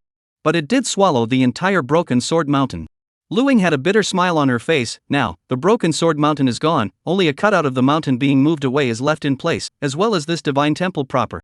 After a pause, Lu Ying explained in a different way. In fact, you can understand it as this divine temple itself turned into a rift leading to otherworldly space. Unlike the rift that can only allow otherworldly ferocious beasts to enter the real world, this rift is one that can allow people in the real world to be dragged into otherworldly space as well. My master has already brought people into the temple to have a look, and it is indeed blessed otherworldly inside without a doubt. Chen Feng thought for a moment and said, according to this statement of yours, in fact, Elder Zhao and the others were not on Broken Sword Mountain at that time, so they were not swallowed by this divine temple, right? That's right. Lu Ying said, this can be considered a blessing in misfortune. My master and the city guards were at the bottom of the mountain and didn't go up the mountain, which is why they weren't dragged into the otherworldly space. Actually, it doesn't matter if they were dragged in, the door of this temple is always open. Even if they mistakenly enter the otherworldly realm, they can just walk out again. It's just that, Lu Ying continued, the 7 sequences Holy Maiden and the others, however, took the opportunity to enter the otherworldly realm and escape from Broken Sword Mountain. My master's mission was to take down this Holy Maiden. Now that she escaped to the otherworldly space, he couldn't complete his mission and there's no way for him to go back and deliver. Actually, the fault of the matter doesn't lie with my master. Who would have thought that the Holy Maiden would still have this kind of ability to allow the otherworldly space to invade the real world, allowing her to escape from the heavenly net by means of the otherworldly space? Chen Feng did not know how to comfort him in this regard, and could only sigh, feeling sorry for Zhao Xuanwu. Unexpectedly, Lu Ying's words changed. However, things are not without room for redemption. The others in our team have already explored the otherworldly space in the temple and have a basic understanding of the otherworldly space. It's a blessed otherworld alright, but it's not really a blessed otherworld. The blessed otherworld and the real world are like two incompatible spaces on a parallel line. The space in the temple, on the other hand, is on a spot between the two worlds, allowing one to both be briefly in the blessed otherworld and not actually arrive. Chapter 134 Leaving Home Again. This crevice is equivalent to a secret realm with an impenetrable boundary. Lu Ying said, the Holy Maiden of the Blessed Church, as well as the other church followers, are only hiding in the middle of the secret realm, and have not truly escaped. So, Chen Feng carefully pondered the meaning of Lu Ying's words. They're actually still under siege, it's just that the location where they're under siege has changed from Broken Sword Mountain to the crevice between otherworldly space and real space? You could say that. Lu Ying nodded. Chen relaxed and said, then wouldn't that be a good thing? As long as we guard the temple gate and prevent the church followers from coming out from it, the situation won't be the same as before when they were trapped on Broken Sword Mountain. It's not that simple. Lu Ying laughed bitterly. My master suspects that if the 7 sequences Holy Maiden has this kind of ability, the other sequences Holy Sons and Holy Maidens should be similarly so. Nowadays, the space in the temple is expanding and getting bigger. If in another location, there are also other Holy Sons or Holy Daughters of the blessed otherworld who have opened up a spatial crevice in the same way. Once the 2 spatial crevices are connected, the trapped believers will also have a chance to escape. Chen Feng listened and nodded deeply. That's right. Moreover, this possibility is extremely high. Otherwise, there's no need for these believers to go to great lengths to open up such a spatial crevice out. The tricky part isn't just this. Lu Ying said bitterly, there are also numerous restrictions in the spatial crevice. But any transmigrator who enters will be suppressed at level 30. Not only will they not be able to wear high-level equipment, but they also won't be able to use high-level skills. Not to mention the city guard, and our contemporaries, even Master, his old man, is similarly restricted by this rule. The only thing worth celebrating is that those church followers and otherworldly ferocious beasts also have to follow this rule, and their strength is similarly restricted. After a pause, Lu Ying looked at Chen Feng and said, originally, I was helping my master with some logistical matters in Longdu.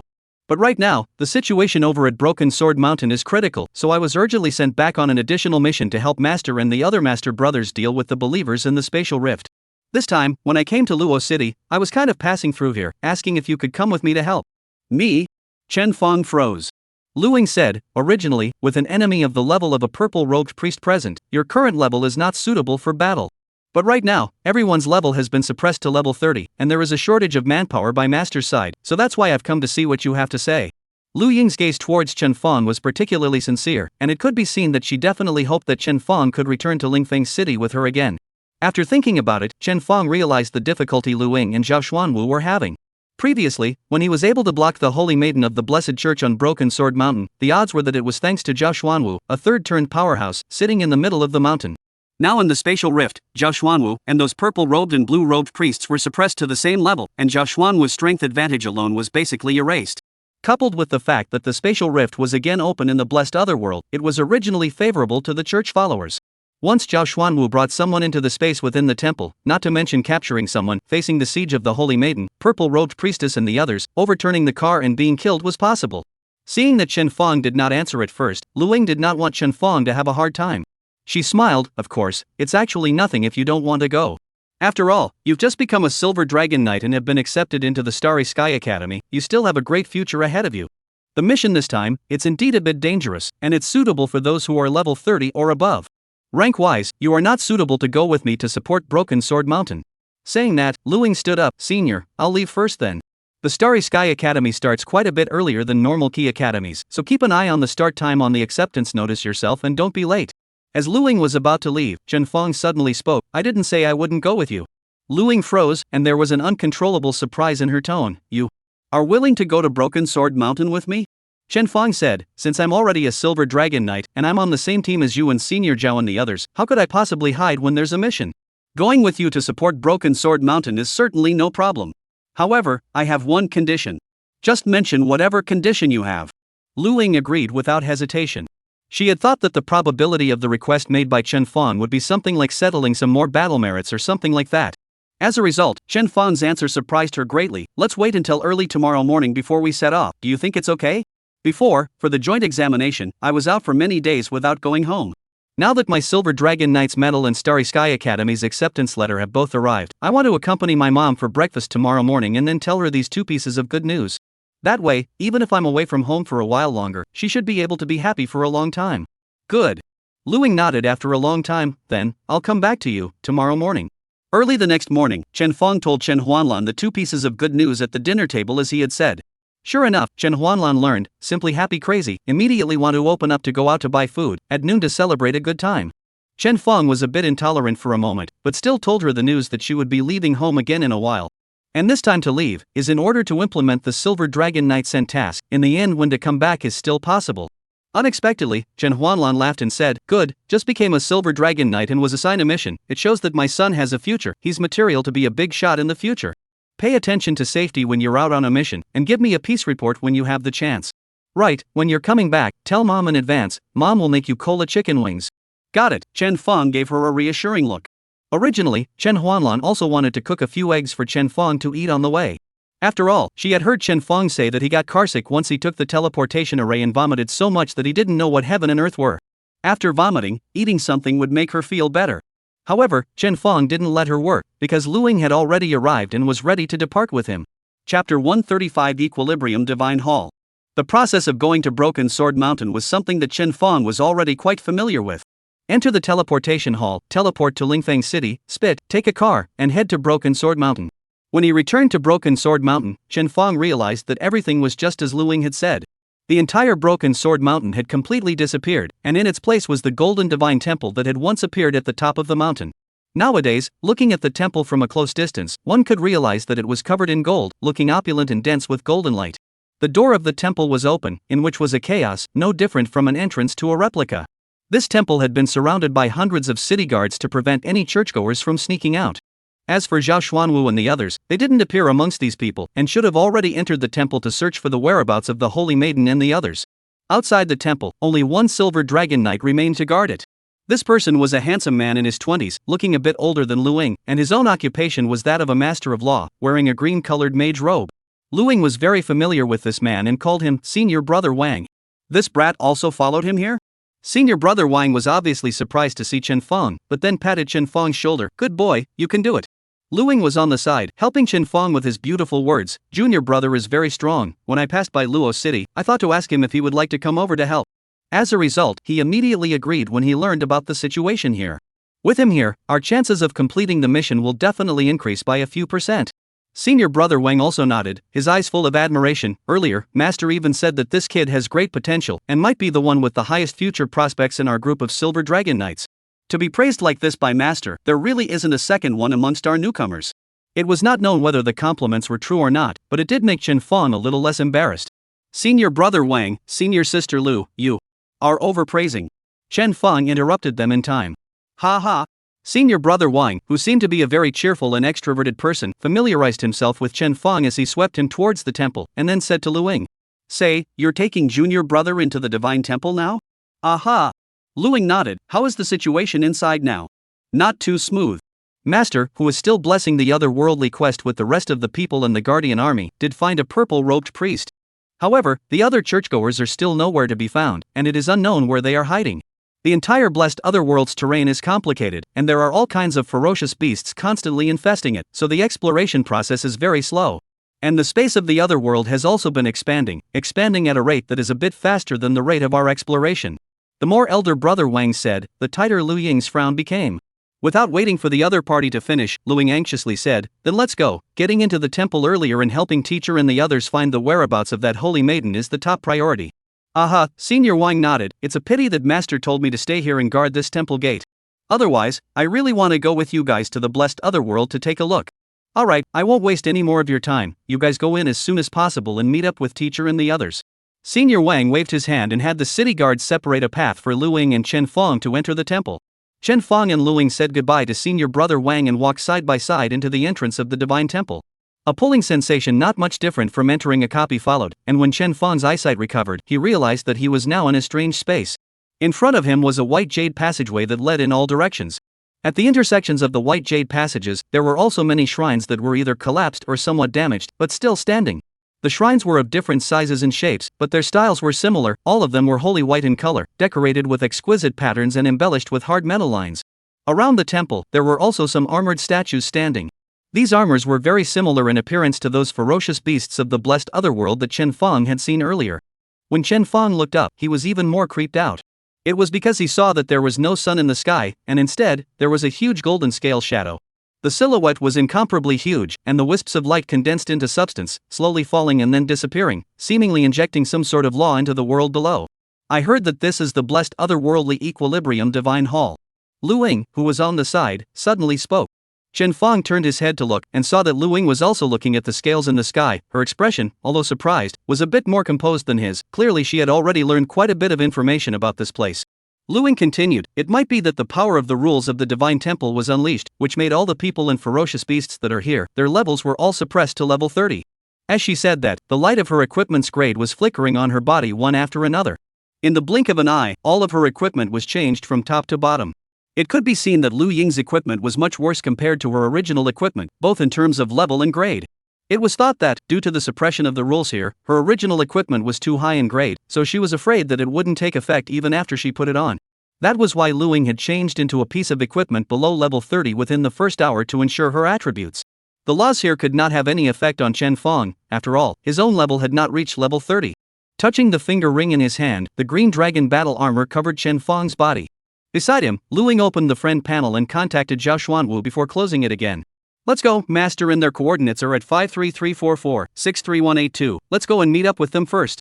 After Lu Ying finished speaking, she leapt forward, transforming into a huge ball of fire, and quickly dashed forward along the white jade corridor. Chen Fang also followed closely behind, dashing all the way to follow. Along the way, Chen Fang saw that there were traces of battles one after another along the way. On the long corridor, there were even mountains of armor remains. It was estimated that the battles that Zhao Xuanwu and the others had encountered along this exploration were very frequent. Especially the various temples, it was a place where ferocious beasts gathered, and just by looking at the ferocious beast corpses, one could tell that the number of ferocious beasts lying dormant in them was at least 3 digits. With Zhao Xuanwu and the others clearing out the ferocious beasts along the way, Chen Fang and Lu Ying were hardly hindered in any way, but in half an hour's time, they met up with Zhao Xuanwu and the others at a small divine temple. At this moment, Zhao Xuanwu and the others had obviously just experienced a battle and were resting in place. Zhao Xuanwu himself, on the other hand, was holding a map and drawing it stroke by stroke, his face not really looking good. Only when he saw Lu Ying and Chen Fang arrive did Zhao Xuanwu's face slightly soften, and he got up to lead the people to welcome them in. "Master!" Lu Ying saluted at Zhao Xuanwu, who beckoned, signaling for her and Chen Fang to enter the divine hall. "How is the situation?" Lu Ying asked as she walked. Zhao Xuanwu gave Chen Fang a nod as a greeting before discussing the situation here with Lu Ying. "It's not very good. The speed at which the map boundaries here are expanding is faster than the speed at which we are exploring." Chapter 136 Thunder Shaking Drums. Zhao Xuanwu said, although 6 teams of city guards have been sent in to take on the task of exploring, they are not strong enough to help much as they are slow to clear the ferocious beasts. I'm afraid there will also be casualties if we meet the blue-robed and purple-robed priests. The duo walked in front, while Chen Fong in the back was surrounded by other fellow Silver Dragon Knights. These people were comparable in age to Lu Ying, with the oldest being no more than 25 or 26 years old. It was easy for Chen Fong to get along with them, as the group returned to their original seats and sat down, with the many senior brothers even reserving a spot for Chen Fong. After a brief conversation, Chen Fong basically knew that there were currently a total of 10 Silver Dragon Knights in Zhao Xuanwu's group. Other than Zhao Xuanwu, the other 9 were all newcomers from the 9th phase. Everyone was either like Lu Ying, an elite of a certain academy, or a potential seat of a certain military region. Either that, or they were young actual combatants who hadn't joined any academies and had been crawling around in the wild. In short, each of them was a dragon and phoenix among men. Aside from senior brother Wang Feng who stayed outside the temple, the rest of them were all here, following Zhao Xuanwu as he explored the Equilibrium Divine Hall. Because there were too many people present, so even if the senior brothers and sisters had already introduced themselves, Chen Fong had a hard time combining their faces and names for a moment. If he wanted to distinguish which of them was who, he could only wait to spend some more time together. After a few minutes of work, Lu Ying and Zhao Xuanwu's conversation ended. Zhao Xuanwu turned around and greeted the crowd. Now our teams Lu Ying and newcomer Chen Fong have returned to the team. We've been practicing here long enough, so next, it's time to continue on our way. Everyone got up and prepared for battle. Zhao Xuanwu directly invited Lu Ying into his team before commanding Chen Fong, go to Xiao Yimen's team. She's a protective auxiliary profession, it's safer for you to be on her team. Chen Fong let out an "oh," then looked at the crowd to the side, momentarily in a bit of a quandary. The name Xiao Yimen was familiar, but which one was it? Fortunately, Xiao Yimen, who wore 2 big long braids, didn't make things difficult for Chen Fong. She waved her hand and sent a team invitation to Chen Fong. Senior brother, you're in a team with me. If you run into a ferocious beast in a while, don't be too far away from me. Too far away, and I won't be able to throw my skills at you. Chen Fong agreed to the team application, secretly memorizing the other party's name in his head. Alright, senior sister Xiao. There were a total of 4 people in Xiao Yimen's team, plus Chen Fong inside. The team had a full complement of milk, law, and archer, plus Chen Fong, a mechanic who could act as a front row. The pairing was reasonable. Seeing Chen Fong in the team, Zhao Xuanwu nodded and waved his hand. The map in his hand just floated in mid-air, displaying in front of everyone. Zhao Xuanwu reached out and pointed at a few places, dryly saying, let's continue exploring in this direction. On the part of the city guard, they will march with us from these 2 directions and eventually converge here. Just as Zhao Xuanwu was explaining his mission, Chen Fong's golden finger, which hadn't moved for a long time, suddenly had a movement coming from it. Ding, there is currently a new challenge task, please pay attention to it. Current challenge task, within 24 hours, kill 1 purple-robed priest of the Blessed Church. Remaining time for challenge, 23 hours, 59 minutes, 51 seconds. Successful challenge will result in a reward, mechanical weapon branch and thunder drum drawing. Thunder drum red quality. Required profession, mechanic. Required level, 25. Introduction, after using this, you can learn to make the Jin Thunder Drum. Vibrating Thunder Drum binding red quality. Attack power plus 158. Attachment, Shocking Thunder can send out thunderstorms, causing shocking and paralyzing effects on surrounding enemies, with a cooldown of 15s. Imperial Thunder can enchant other mechanical weapons, causing them to deal additional thunder attribute damage when used, and have a chance to cause a paralyzing effect on enemies. Duration 10s, cooldown 30s. Chen Fong looked fixedly at this drawing of the Thunder Drum. Another powerful red quality mechanical weapon. 2 additional skills, one possessing the ability to control and the other possessing the ability to increase damage, was a perfect match for the green dragon battle armor that excelled in close combat. Within 1 day, kill a purple-robed ritualist. Chen Fong narrowed his eyes slightly, knowing that this challenge task was not easy to accomplish. This was because according to Lu Ying, Zhao Xuanwu, and the others had already been exploring this place for several days, and had only managed to kill 1 purple-robed ritualist. Wanting to find another purple-robed priest to kill within a day was definitely not an easy task. Okay, the task is set up, everyone prepare to depart. Remember, be careful, that Holy Maiden and purple-robed priest, although they are now also limited to level 30, they are extremely insidious and cunning. Once you meet them, don't take the enemy lightly. As if specifically giving Chen Fong a word of advice, only then did Zhao Xuanwu flip his wrist, a heavy spear and a heavy shield appearing in his left and right hands respectively, leading the way towards the outside of the temple. The rest of the Silver Dragon Knights followed behind him, lining up according to their occupational characteristics. Passing through the temple, the group of 9 people quickly stepped on top of the alabaster promenade. Outside the railing of the white jade promenade was the chaos of intertwining light and fog. As Chen Fong and the others moved forward, the white mist of light suddenly surged, and waves of light poured out in front of the group. A cloud of light mist coalesced in one place and then slowly dispersed, and it was clearly a group of blessed otherworldly fierce beasts that emerged from it. The beasts retained the characteristics of the blessed otherworld, all of them were similarly shaped armor, and as they walked, their armor clashed together, emitting a click, click, click sound. Zhao Xuanwu and the others had obviously gotten used to the sudden appearance of otherworldly beasts. Zhao Xuanwu was the first to take a step forward, and the heavy shield in his hand smashed onto the ground. Boom! The entire White Jade Promenade shook for a moment, followed by a huge shield shadow blocking in front of the crowd, giving people a great sense of security. Drink! Zhao Xuanwu stabbed out another shot, and the heavy spear shadow exploded forward like a giant soldier technique that had shrunk several times in power. With just one shot, a dozen or so ferocious beasts in the front row were instantly strangled to death. It could be seen that Zhao Xuanwu's equipment had also been changed to a level 30 set long ago.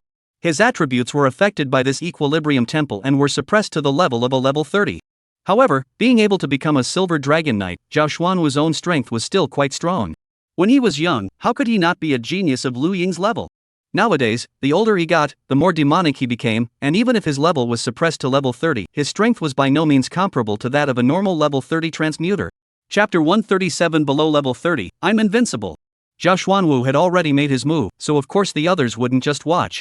In an instant, the Silver Dragon Knights of the two teams acted at the same time, rushing to kill the ferocious beasts on the White Jade Promenade in front of them. Chen Fong, top the gap next to me. Zhao Xuanwu turned around and called on Chen Fong. Obviously, in Zhao Xuanwu's opinion, Chen Fong, who was clad in the green dragon battle armor, was defined as a front row profession. Good. Chen Fong did not refuse and ran to the front row, blocking Zhao Xuanwu's defensive gap. Behind Chen Fong, the other Silver Dragon Knights and the others released their skills and smashed into the ferocious beasts. But anyone who became a Silver Dragon Knight did not have any mediocre talents. Under the firepower poured out by the crowd, the hordes of ferocious beasts all fell, turning into experience that flowed into Chen Fong's experience slot. Even if there were beasts that had survived the ferocious skill damage of the crowd and rushed to Chen Fong and Zhao Xuanwu, they were still unable to escape the fate of being killed by the two of them with a single shot. In front of them, the light fog was constantly churning, and the beasts were constantly refreshing, obstructing in front of all of them. Zhao Xuanwu just withstood the pressure of the ferocious beasts and led the group forward gradually, passing through the narrow White Jade corridor. Soon, everyone arrived at the end of the White Jade corridor. At the end of the long corridor, naturally, was a rather magnificent and dilapidated divine hall.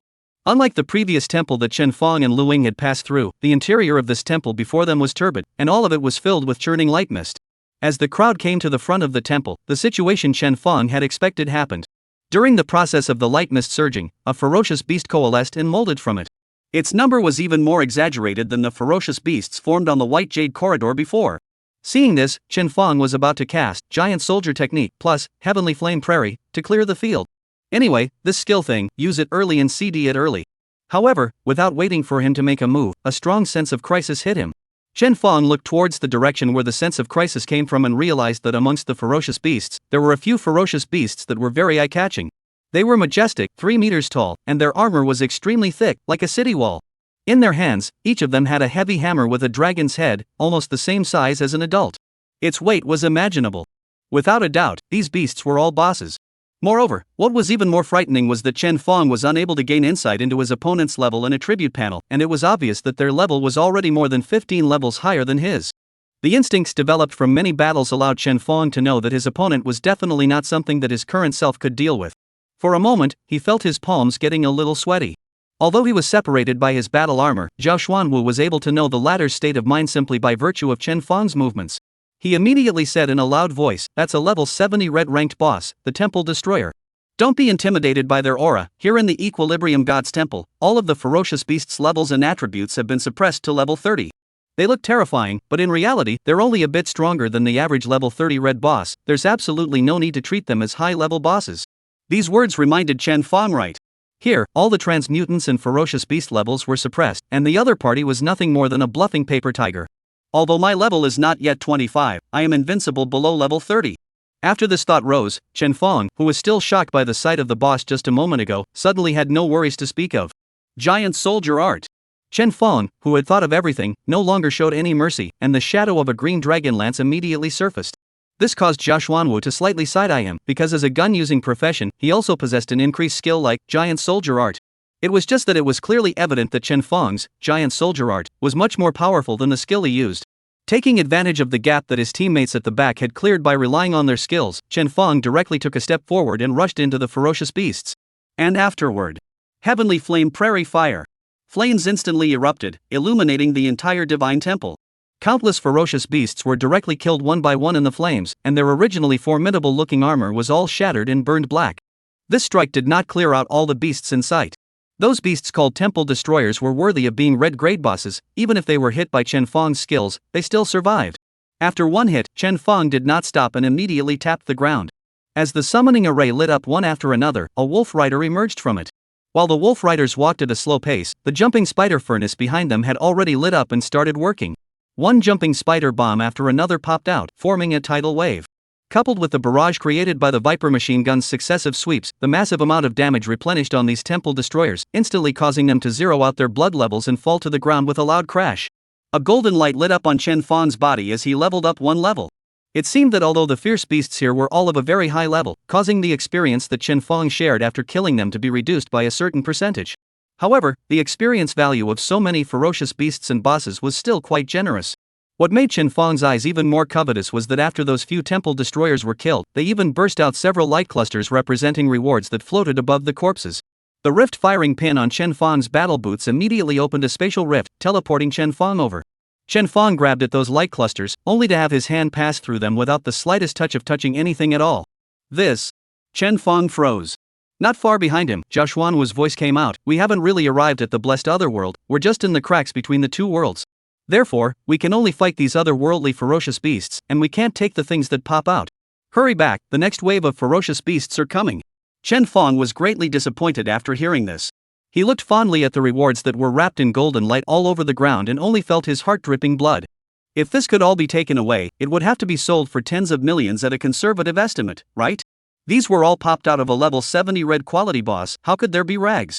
Even though his heart was filled with helplessness, Chen Fong could only utilize the rift firing pin to return to his position. At the same time, the wolf riders were also recalled by him, and then resummoned by his side to help the back row of transfigurators with their output. Chen Fong's wanting money but not his life was not despised by the others. On the contrary, everyone was shocked by his display of combat power. "Senior brother, I can't see that you really have two tricks." "No, it's a lot of tricks." A short and chubby senior brother holding a black iron heavy cannon came over to Wolf Rider's side. He observed the Viper machine gun and the jumping spider furnace with capital envy in his eyes.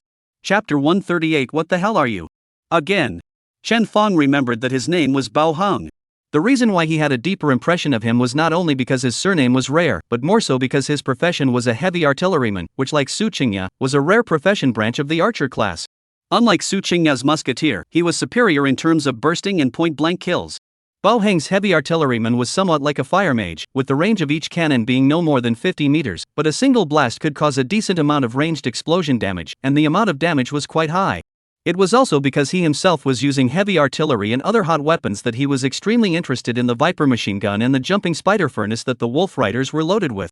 Especially the jumping spider furnace, the amount of damage from a single bite of the jumping spider furnace was almost as much as the amount of damage from his firepower, which left him amazed and devastated at the same time. Behind him, Lu Ying smiled, a little smug, "Don't underestimate Chen Fong. During the previous examination, I watched him rely on these mechanical creations and pushed all the way flat out, killing his way to the mountainside of Broken Sword Mountain. If I hadn't stepped in and stopped him back then, he was afraid that he would have killed his way into the temple alone. Boy, so fierce?" The others were also taken aback. After all, they asked themselves that even if they were a dozen or so levels higher than Chen Fong, it would be difficult for them to do so on Broken Sword Mountain as if they were in no man's land. Bao Heng laughed, and the heavy cannon in his hand blasted out 2 more flame cannonballs, waiting for the future. "This team of ours, we will definitely be the leader of the 9th phase of Silver Dragon Knights." Not waiting for Bao Heng to finish fooling around, Zhao Xuanwu in the front turned back and said seriously, "Don't gossip while fighting, first take care of the ferocious beasts in front of you." Bao Heng shrunk his head and said nothing. The crowd rebet their energies into the battle and accelerated the speed of cleaning up the ferocious beasts. Soon, the light fog within the divine hall gradually became thinner and clearer, and the number of ferocious beasts began to plummet, eventually disappearing. As the last beast was filled with jumping spider bombs and blown to pieces, the battle came to a complete end. The crowd all lamented that this time, the Raider Temple was definitely the one that saved the most effort.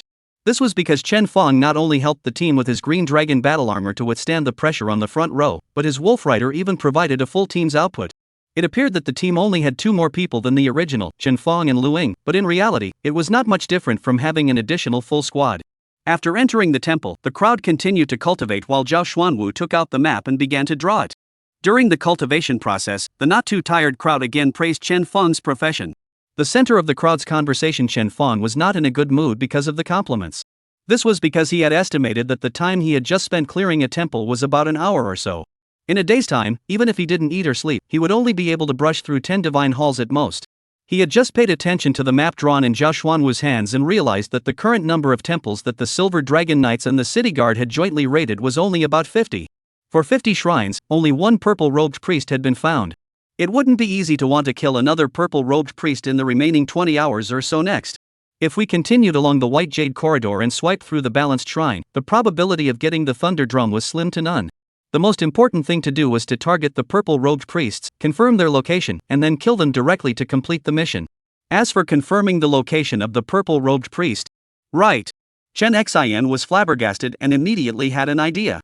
At this time, Zhao Xuanwu had already finished drawing the map and had shared it with the other city guards who were in the Equilibrium Divine Hall. He put away the map and greeted the crowd. Let's go, there are 3 forks in the White Jade Corridor in front of us, let's take the one on the left and rendezvous with the people from the City Watch Army in front of us. Without waiting for Zhao Xuanwu to finish, Chen Feng raised his hand to indicate that he had something to say. Zhao Xuanwu nodded and let Chen Feng speak. Chen Feng said with a straight face, Senior Zhao, I feel that groping through so many divine halls one by one is not the way to go. The best method should be to first feel out the situation of this map, as well as confirming the location of that holy maiden as well as the purple-robed priest. Otherwise, I'm afraid that the speed at which we travel will never be able to catch up with the speed at which this Equilibrium Divine Hall is expanding. Zhao Xuanwu narrowed his eyes and didn't answer immediately. Chen Feng's words were certainly right, he knew it better than anyone else. But the problem was, where was it so easy to want to explore this map? Without waiting for Zhao Xuanwu to speak, a slim assassin profession's senior brother interjected, Senior brother, you're thinking about this matter too simply. The ferocious beasts here have very sharp perception abilities. Once they step foot on the White Jade Corridor, or if they get close to the Divine Hall, the ferocious beasts inside will be alerted. I once tried to use the concealment skill to map out the map information here. Unfortunately, as soon as I walked onto the White Jade Corridor, I was discovered by the ferocious beasts. If it wasn't for senior sister Xia Yiman using her skill to help me block a lot of damage, I'm afraid that I would still be recuperating from my injuries at the logistics office at this moment. Chen Feng thought for a moment and said, perhaps, it's because you were too close to the ferocious beasts? If you are far enough away from them, they shouldn't be able to detect the concealment form. This senior brother cried and laughed, maybe that's indeed the reason. However, this White Jade Promenade or the Divine Hall, the area that can be used for human activities is just this big. Even if I walk against the wall, I can't avoid the perceptions of the ferocious beasts, right? Unless I can fly. Saying this, he laughed to himself, but how can I, an assassin-type rare profession, have flying skills? If an assassin could fly, that would be too heaven-defying. Chen Feng smiled and reached out his hand. 7 summoning arrays suddenly opened in mid-air. Who says that something that can be stealthy can't fly? As Chen Feng's words fell, 7 red falcons flew out from them and hovered above the head of the divine temple. Everyone had never seen this kind of mechanical creation at all, and they were all confused for a moment. What the hell are you doing again? Bao Hong sked, looking up at the red falcon hovering in midair. Chen Feng explained, this is my mechanical creation, the red falcon.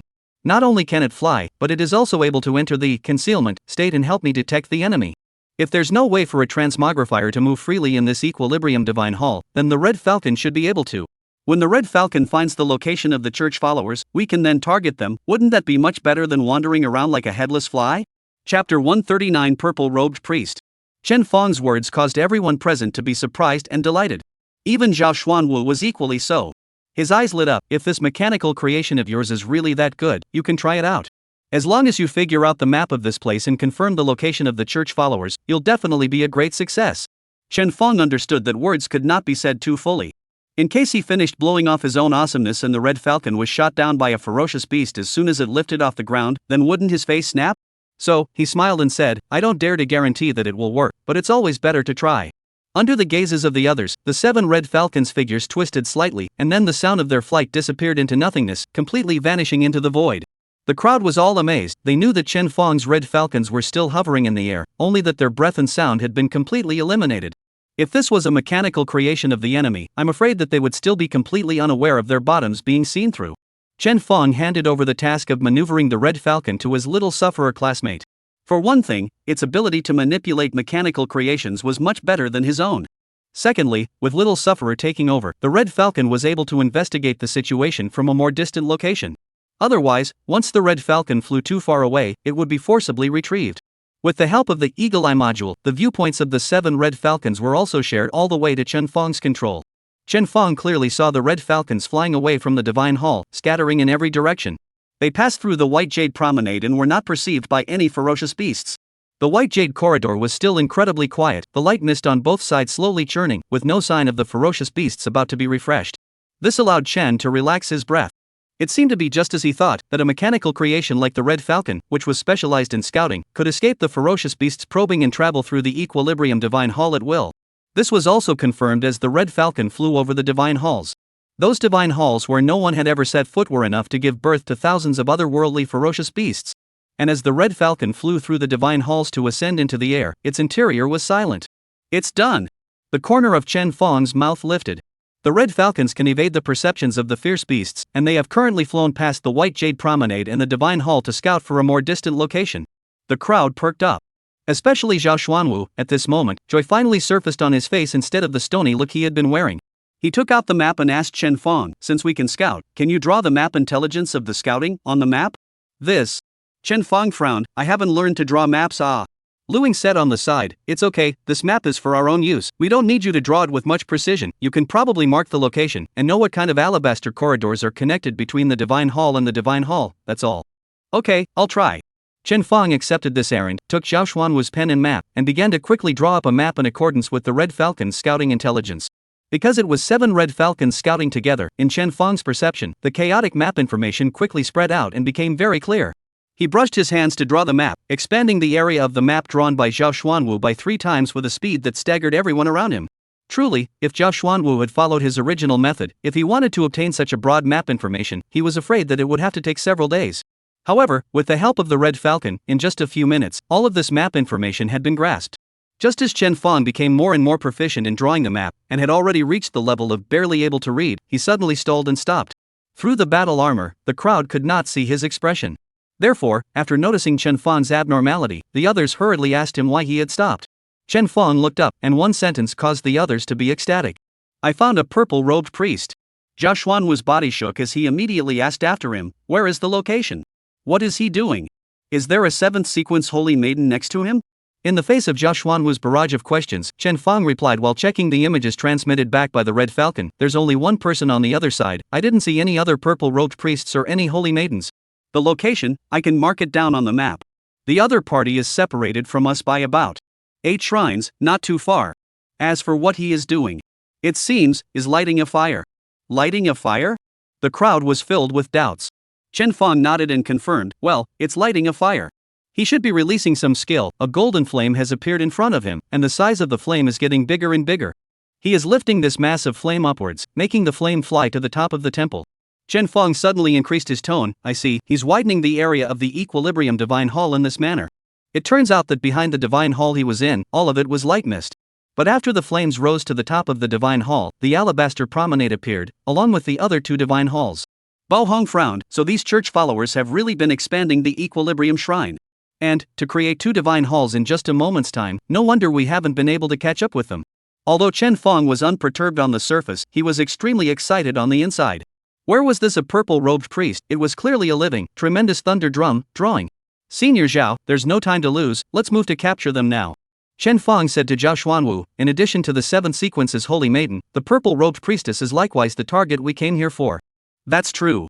Zhao Xuanwu immediately clapped his hands. "Let's set off now and go to where the purple-robed priestess is."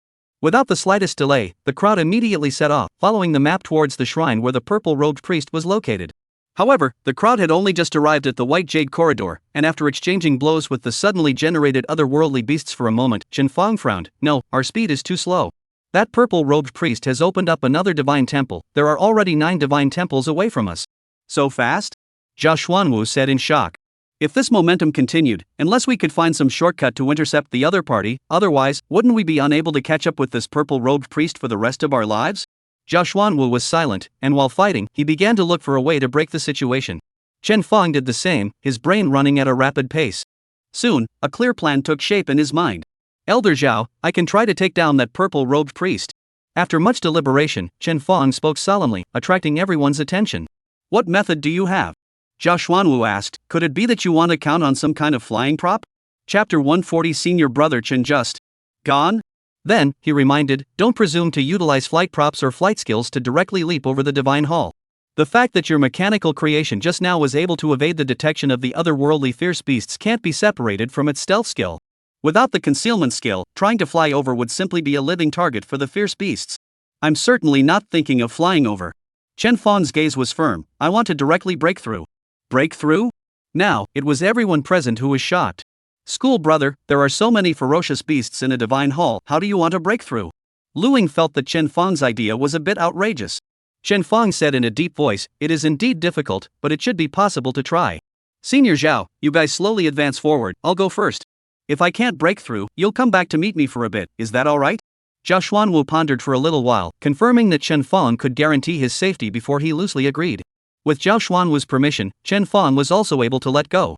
With his green dragon gun in hand, he took the lead and moved forward, directly performing a giant soldier art plus heavenly fire prairie, clearing the beasts in front of him. The pressure of the beasts in front of him was suddenly reduced, but this was still far from enough. Chen Fang had just rushed out a few dozen meters away, another wave of beasts bustling ushered in, once surrounded, absolutely unable to get away for a moment.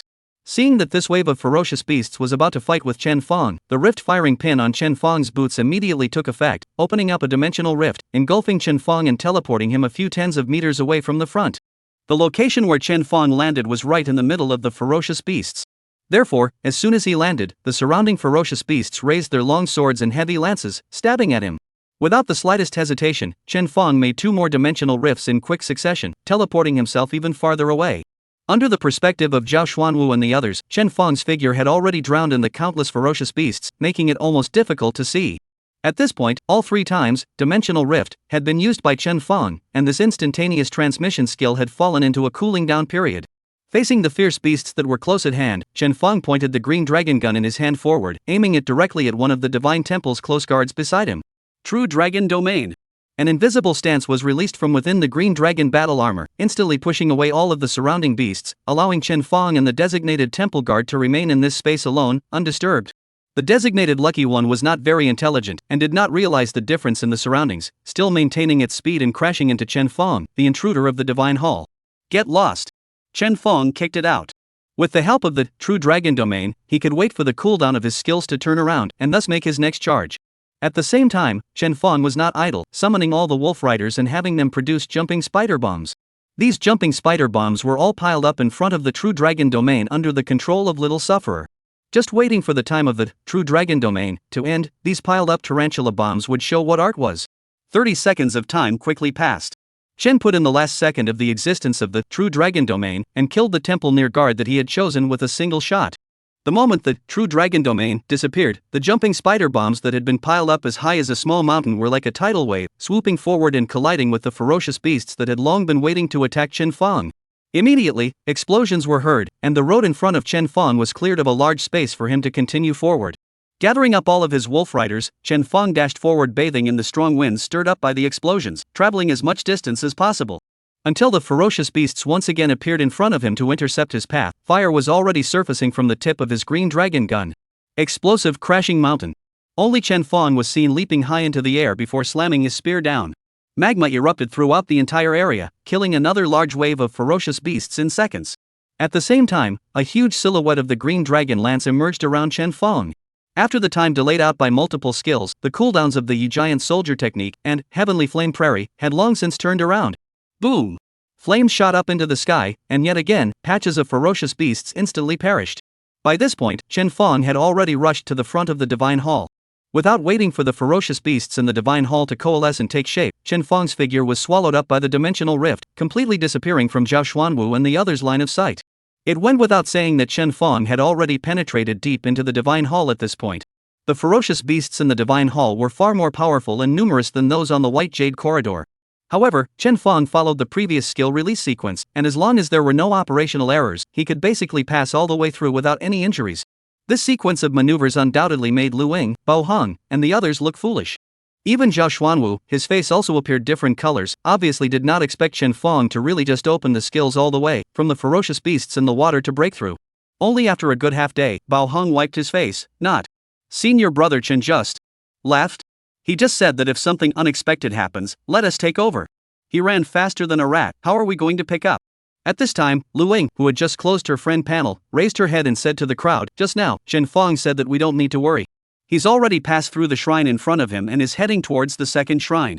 He also said that he had already stuck the cooldown times of all his skills, and that he could ensure that he would be unhindered all the way and wouldn't be surrounded by ferocious beasts." Luing led the way forward. "Let's just move forward a little bit while clearing out the ferocious beasts and finding a way to rendezvous with Chen Fong.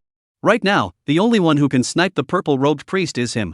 Zhao Xuan was face eased quite a bit and called out to the crowd, "Cut the crap, clean up the ferocious beasts as soon as possible and rendezvous with Chen Fong." Yes. The rest of the people picked up their spirits and re-engaged in the battle. With the help of his little sufferer classmate, Chen Fong's control of the skill cooldown time was as precise as a machine, with an error of no more than 0.5 seconds. Even if there were some occasional mistakes, and the rhythm of releasing skills was disrupted by a few high-grade beasts, Chen Fong was able to use his strength to maneuver with the hordes of beasts and delay them for a sufficient amount of time. Just like that, Chen Fong approached forward at an extremely fast pace, long surpassing the speed of the purple-robed priest in widening the Equilibrium Divine Hall. Soon, as Chen Fong rushed out of the Divine Hall once again, he could already see, by virtue of his Overwatch, that at the other end of the White Jade corridor, the purple-robed priest was holding up the flame in front of him, which he was using to open up a new Divine Hall. Chapter 141 None of Your Business. Chen Fong saw the other party, and the other party naturally saw him as well. The purple-robed priest was dressed in the purple vestments of the Church of Blessing, with white hair, and looked to be in his 50s. As for the level, Chen Fong was unable to check it at all, and conservatively estimated that it must be a strong person who was pushing for the third turn. Unfortunately, within this Equilibrium Temple, his attributes were also suppressed by the rules, and he was only at the level of 30.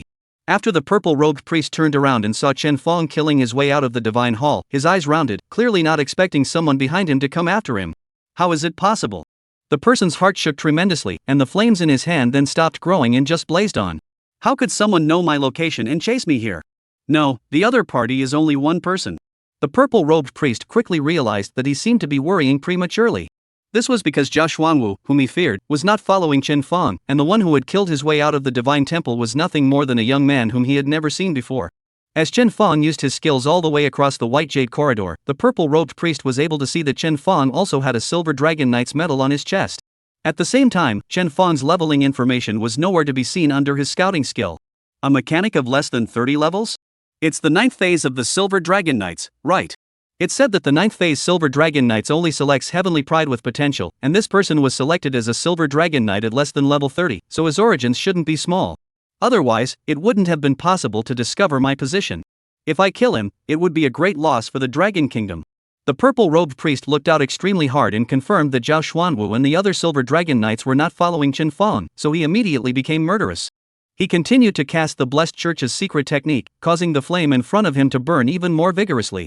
After the flames were enough to open up a path to the other Divine Halls, he reached out and lifted the flames up, allowing them to fly over the Divine Hall in front of him. Immediately afterward, 3 long white jade corridors appeared at the back of the Divine Hall, leading to 3 Divine Halls of different shapes. As the 3 white jade corridors took shape, Chen Fong finally killed it. His body appeared from the dimensional rift and landed on the ground with a bang, the ghostly green light of the green dragon gun in his hand flickering on and off as his killing aura almost condensed into substance. Still making fire? Collect you here. Chen Fong's green dragon gun pointed at the purple-robed priest, his heart all agitated. Thunder drum, it's here. Collect me? What a big mouth. The purple-robed priest was blissfully unafraid of Chen Fong whatsoever, his hands behind his back. How did you know I was here? And how did you escape the pursuit of the otherworldly gods on this journey? Also, where is Zhao Xuanwu? It can't be true that you were the only one to catch up, right? Chen Fong bristled, feeling the sound of tremors coming from behind him, as well as the sound of armor clashing. Along the way, some otherworldly fierce beasts had given up their pursuit of Chen Fong because they couldn't catch up to him. But the ferocious beasts that had been attracted out by him just now did not let him, the intruder, go so easily. The ferocious beasts that had formed on the last Divine Hall and the White Jade Corridor, numbering in the thousands, were swarming here at this moment. Not only that, as Chen Fong stepped within the confines of this Divine Hall in front of him, the light and mist within the entire Divine Hall was also churning continuously, with a single ferocious beast rapidly taking shape. Therefore, this purple-robed priest had the mind to bull with Chen Fong, but Chen Fong didn't have the time to listen to his nonsense. I'm not interested in talking nonsense with a dead man. As soon as Chen Fong's words fell, his entire body had already rushed up. Not even level 30, and you dare to speak out of turn. The purple-robed priest raised his hand, and surprisingly, a dark golden heavy spear also appeared, stabbing at Chen Fong. It seemed that this purple-robed priest was likewise a gun warrior class occupation. Facing Chen Fang's killing shot, the purple-robed priest directly drew a circle with his gun. Immediately, a bronze-colored light screen appeared in front of him, forming a barrier of defensive class skills. This purple-robed priest himself was considered a strong person among the gun warriors. At the same time, he asked himself that he was definitely above Chen Fang, this brat, in terms of both level and battle experience. In this battle, it should be effortless for him to win if he wanted to. With Zhao Xuanwu's nature, it's unlikely that he would allow someone under his command to come and die. Seeing as how this kid is so high-minded, it's more than likely that he coincidentally discovered my whereabouts and wanted to take the credit alone, which is why he rushed over alone. Hee, that idiot Zhao Xuanwu. This time, not only did he fail to catch us, he even lost to Silver Dragon Knight. When he returns to the Dragon Capital to resume his orders, I'm afraid that he won't be able to keep his position as a Silver Dragon Knight. As the purple-robed priest thought this, his skill had already collided with Chen Fang's Green Dragon Lance. This defensive skill, named Unloading Power, was divided into two parts. The first half, which was a defensive skill, had a certain role of absorbing damage. The second half, on the other hand, was a counterattack of the absorbed damage along with one's own attack power. With the two damages stacked on top of each other, the power was quite impressive. Moreover, this kind of bounce-back type skill was very rare, and when used against an enemy in a first encounter, it was often able to kill the opponent by surprise. In the purple-robed priest's opinion, facing a rash young man like Chen Fang, who did not say a word, one of his own, unloading strength, would basically be able to establish a victory as well. However, when the green dragon gun blasted on the unloading power barrier, a strong force erupted, instantly shredding the barrier. The force of the green dragon lance was weakened by power discharge, but after breaking the skill, it still stabbed the purple-robed priest in the chest. Underneath the opponent's purple robe, he was also wearing an armor equipment with high defense, helping him absorb a lot of damage. As blood splattered, the purple-robed priest's body retreated backward for several meters, and his chest was already stained with a scarlet red. He thrust the lance in his hand towards the ground to stop his retreat, while his face was full of disbelief. "Aren't you? You just over level 20, how are your attributes so high?" To be able to break his unloading strength, there was only one possibility: the other party's attributes far exceeded his. "None of your business." Chen Fang simply returned forwards and killed again. This time, the purple-robed priest didn't dare to be careless at all, and with a low roar, he utilized the increased skill to bring up his attributes. But even if he used the increased skill, once he exchanged hands with Chen Fang, he could feel that the other party's attributes were still above him. Every time their weapons collided, he could feel a huge force coming from the lance in his hand, and at the same time, the durability of this purple-grade weapon was also decreasing rapidly. No, it's too wrong. The more he fought, the more alarmed the purple-robed priest became. He realized that the young man in front of him was able to traverse a temple and kill directly in front of him, by virtue of absolutely not being a mindless hothead. If he had been in the outside world, he would have been able to easily destroy Chen Fang with just one skill at level 69. But right now, with a temporary level 30 equipment, it was okay to deal with normal level 30 geniuses, but when it came to Chen Fang, the disadvantage of his attributes put him in a passive position from the beginning to the end. Chapter 142. I seem to be a bit dead. If it was really only a disadvantage in attributes, it would be fine. The purple-robed priest was confident that with his battle experience, he could completely smooth out the gap in this area. But after a few rounds of exchanges, he realized that in terms of combat experience, he was actually inferior to his opponent as well. The other party's moves, blocks, and dodges were simply flawless, and every action was the optimal solution in combat. The purple-robed priest felt that he wasn't fighting a person at all, but rather a zero-mistake machine. Faced with a combat machine that had higher attributes than himself, and whose moves did not even make a single mistake, how could the purple-robed priest possibly have any chance of winning? After a few rounds, he had been stabbed by Chen Fang 3 times in a row, his body was drenched in blood, entering the serious injury state, and his attributes had dropped quite a bit. However, for the purple-robed priest, these few rounds of fighting with Chen Fang were not without any good news. At least now, the otherworldly fierce beasts that were chasing Chen Fang had arrived. At the same time, behind him, in this divine temple, there were also hundreds and thousands of ferocious beasts approaching from afar, aiming directly at the intruder Chen Fang. Seeing that Chen Fang had once again bullied and killed, the purple-robed priest swallowed all the fishy sweetness in his mouth before the tip of his spear pointed downwards and fiercely blasted onto the ground. Great Shock! Chen Fang's all-too-familiar skill, Great Shock, was used by his opponent, and a strong wind swept over him, stopping his charge. The purple-robed priest also used this opening to float his body backward, retreating sharply into the tide of ferocious beasts, using them to protect himself. You are indeed strong enough to surprise me. But this is the blessed otherworld, the territory of our church followers. Ignorant people like you who have no faith will only die here. As he roared loudly, the purple-robed priest extended his hand and grabbed at Chen Fang through the air. At that instant, Chen Fang felt that an invisible layer of shade had suddenly covered him. Above his head, the blessed otherworldly curse was almost about to become unstoppable as it directly manifested itself, suddenly forming an immense and incomparable golden blazing sun that hung high in the sky. The purple-robed priest seemed to have used some sort of secret method of the blessing church, causing Chen Fang's blessing curse to deepen again and manifest directly. As a result, the surrounding otherworldly beasts were even more desperate, and their speed towards Chen Fang increased by a few points. Seeing that the blessing curse on Chen Fang's body was so strong, the purple-robed priest was stunned again, while a few joyful colors appeared on his face. Sure enough, this battle armor-clad transmuter was a rare heavenly pride. Sniping this person here this time could be considered a great loss for the Dragon Kingdom. The purple-robed priest let out a cold smile as his body continued to retreat, intending to leave the battlefield here to the otherworldly ferocious beasts. Even if Chen Fang was strong, facing thousands of ferocious beasts, there would inevitably come a time when he would be unable to fight and be hacked to death by the random swords. However, the ideal was plump, and the reality was bone dry. The purple-robed priest's body had just disappeared into the group of ferocious beasts when Chen Fang's violent shout came with it. "Did I let you go?" Before the purple-robed priest had time to react, he felt a coldness in his back, and he seemed to have been selected by a certain skill. A powerful force field then exploded between him and Chen Fang, pushing all the other ferocious beasts aside. A realm that only consisted of him and Chen Fang took shape, and no matter how furious the beasts in the outside world were and how hard they tried to attack the barrier of the realm, they were all useless. Hiss! The purple-robed priest sucked in a mouthful of cool air, vaguely understanding why Chen Fang was able to traverse multiple divine halls along the way, catching up with himself along the way. This skill of being able to forcefully pull an enemy into a certain realm and go one-on-one with them was simply heaven-defying to the extreme. He hadn't seen it a second time even after living for decades.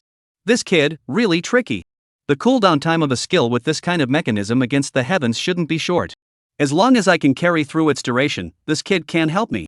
Purple-robed priest made up his mind, and immediately took out a healing potion and filled himself with a bottle. This potion, the grade is definitely not low. After drinking it, his injuries are almost instantly restored as before. Just whether there were any side effects was unknown. After his battle strength returned to the peak, the purple-robed priest's heart was more solid. He didn't believe that he, an old-timer, wouldn't even be able to last the duration of one skill in Chen Fang's hands. Almost as soon as this thought had risen, a terrifying aura exploded from Chen Fang's body. Inside the green dragon battle armor, the parts were running at extreme speeds, and the violent airflow spewed outwards from the seams of the battle armor, coalescing into a green dragon silhouette. The shadow was not large, but it was lifelike and horrifyingly loud. The purple-robed priest only felt that this person in front of him was not at all a level 20 or so transmuter, but a boss of extremely high grade. It seems like I am kind of dying? Once this thought came out, the purple-robed priest realized that his back was already in a cold sweat. Chen Fang's skills, it's not just that. The Giant Soldier Art and Abomination Lightblade, 2 increased skills, also was launched by Chen Fang. The blade of the gun flashed with a ghostly green light of the green dragon gun silhouette emerged, almost the whole of the true dragon domain, space-stained, not to give the purple-robed priests any space to dodge. Jokingly, the time for the grand challenge quest was about to run out, and Chen Fang only had one guaranteed chance to kill the purple-robed priest. At this moment, how could Chen Fang possibly have any reservations? Burst. Chen Fang's body was slightly bowed, like a bowstring that was drawn full, ready to leave the string at any time. The purple-robed priest's cold sweat soared wildly, and the confidence he had just felt instantly disappeared. If this skill fell on him, he would surely die. Without thinking about anything else, he immediately pulled out a bottle of azure-colored potion from his character's backpack. This potion flickered with a light that wasn't even red, but silver-gray. It was the glow of epic quality. The potion looked inconspicuous, but it was a genuine epic rank potion that was worth a lot of money. The purple-robed priest did not hesitate to drop it on the ground, and instantly the potion bottle shattered, from which a cold and piercingly chilling aura emerged, instantly wrapping him in it. Ka-ching, ka-ching, ka-ching. The purple-robed priest's entire body was instantly covered in frost, turning into an ice sculpture. This potion, called Ice Crystal Armor, could increase the user's defense by 10 times after use, while quickly recovering from injuries. As for the side effect, it will be frozen, not only can't fight back, even can't move, can only become a living target. Ice Crystal Armor, in fact, the role is not small. After all, even if you can only fight for a short period of time, but not fight back, based on the tenfold increase in defense, you can also make the opponent simply cannot break their own defense. From a certain point of view, this is almost like allowing the user to enter a period of invincibility, which can be used to save one's life at critical moments. Chapter 143, Fortunately. The duration of the Ice Crystal Armor potion was a full 3 minutes. The purple-robed priest determined that Chen Fang's skill duration would never exceed 3 minutes. Facing the purple-robed priest who had used the epic tier potion, Chen Fang acted as if he hadn't seen anything as his figure leapt up violently. Avalanche Mountain. The shadow of the green dragon lance was raised along with it, following Chen Fang as he killed towards the purple-robed priest. At the same time, amidst the nothingness in mid-air, a path of astral winds erupted. The 7 red falcons that had been in the Yi concealment state also appeared at this time, using the red falcon gap to carry out a wave of weakening on the purple-robed priest's defense. At the same time, the Viper machine gun muzzle on the red falcons poked out and turned on berserk mode, pouring out all the high-explosive bullets that had been loaded earlier. Those high-explosive bombs landed on the ice crystals that were as hard as steel and boom, but they only punched out shallow craters the size of fists in the ice. The damage that actually landed on the purple-robed priest was not expected to be too high. Chen Feng could also see this, and in his heart, he had a basic guess as to the effect of the potion used by the other party. Greatly increased defense? Unfortunately, in front of the Abomination Lightblade, the protection that could be provided by a higher defense was quite limited. After the Abomination Lightblade was activated, it could directly ignore 40% of defense. Together with the 10% defense weakened by the Red Falcon air attack, even a high defense would have to be discounted in front of Chen Feng. Chen Feng really didn't believe that after ignoring half of his defense, the purple-robed priest could still resist his full-strength strike. Boom! The body of the green dragon lance and the shadow of the giant soldier technique landed on the purple-robed priest at the same time. Instantly, the enormous power of the skill squeezed and twisted the air, and the ground made of white jade suddenly sank, emitting a thunderous rumbling sound. In the next second, there were flames erupting from the ground. Within a radius of tens of meters from where the purple-robed priest was located, it was as if a crater had opened up, with dazzling magma erupting wildly from the ground, instantly submerging the purple-robed priest's figure. Chen Feng's figure floated backwards, withdrawing from the monstrous lava. At the same time, he received a notification of the completion of the Grand Challenge quest. The drawings of the shocking thunder drum also fell into his character's backpack. Finally completed, Chen Feng was elated. It was true that good fortune would not favor a fool. In this way, he only needed to rise to level 25 to be able to equip his battle armor and mechanical creations with new mechanical weapons again. Right now, it was not the time to relax.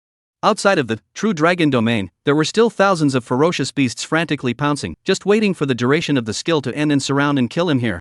Chen Feng was also too late to take the drawings out and play around with them for a bit.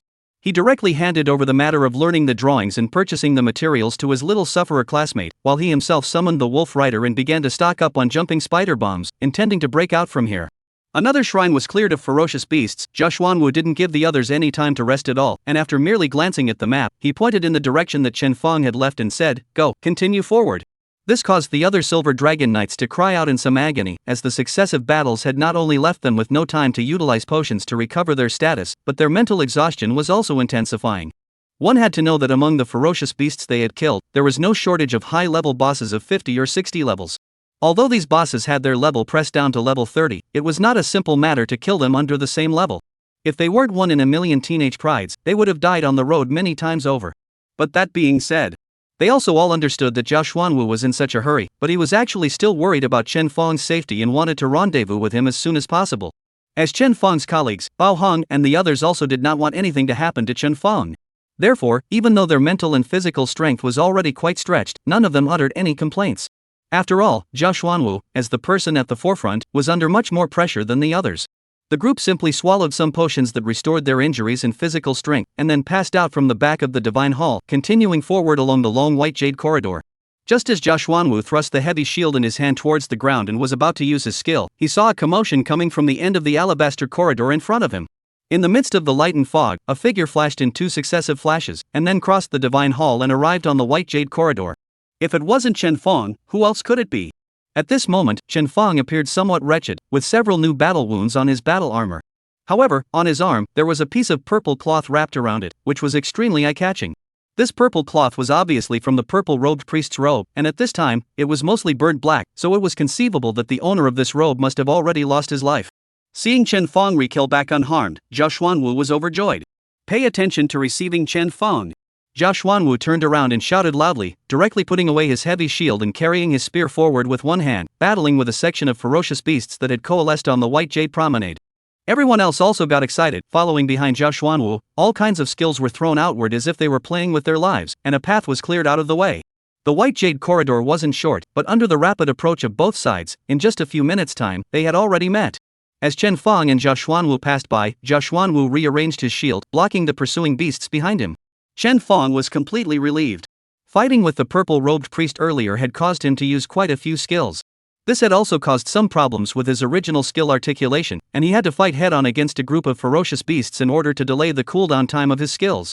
This period of fighting had put him under a lot of pressure, and he had even detonated 2 wolf riders before he was able to wait for the skill cooldowns to finish under the onslaught of the beasts.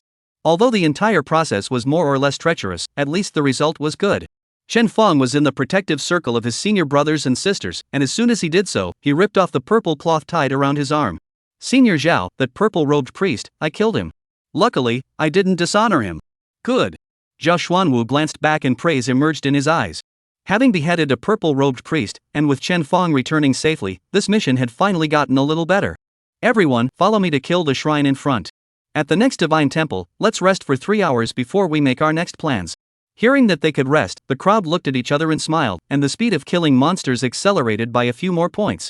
Somewhere in the Equilibrium Divine Hall, a plump woman in a red robe stood at the back of the Divine Hall, looking at the white jade corridor that was hidden in nothingness in front of her. After a long time, this side of the world seemed to expand again, and the white jade corridor of nothingness gradually solidified and extended forward, revealing the outline of the next Divine Hall. Chapter 144 Holy Maiden. This woman looked like she should be 27 or 18 years old, with a charming and mature temperament. Even if the look on her face was quite grave at this moment, and her long brows were deeply furrowed, it was difficult to conceal the charm on her. Behind her, there were a dozen or so blue-robed priests following. Seeing that a new shrine had been expanded, the blue-robed priests were all overjoyed. One of them walked forward and nodded to the red-robed woman, Lord Holy Maiden, let's continue onward.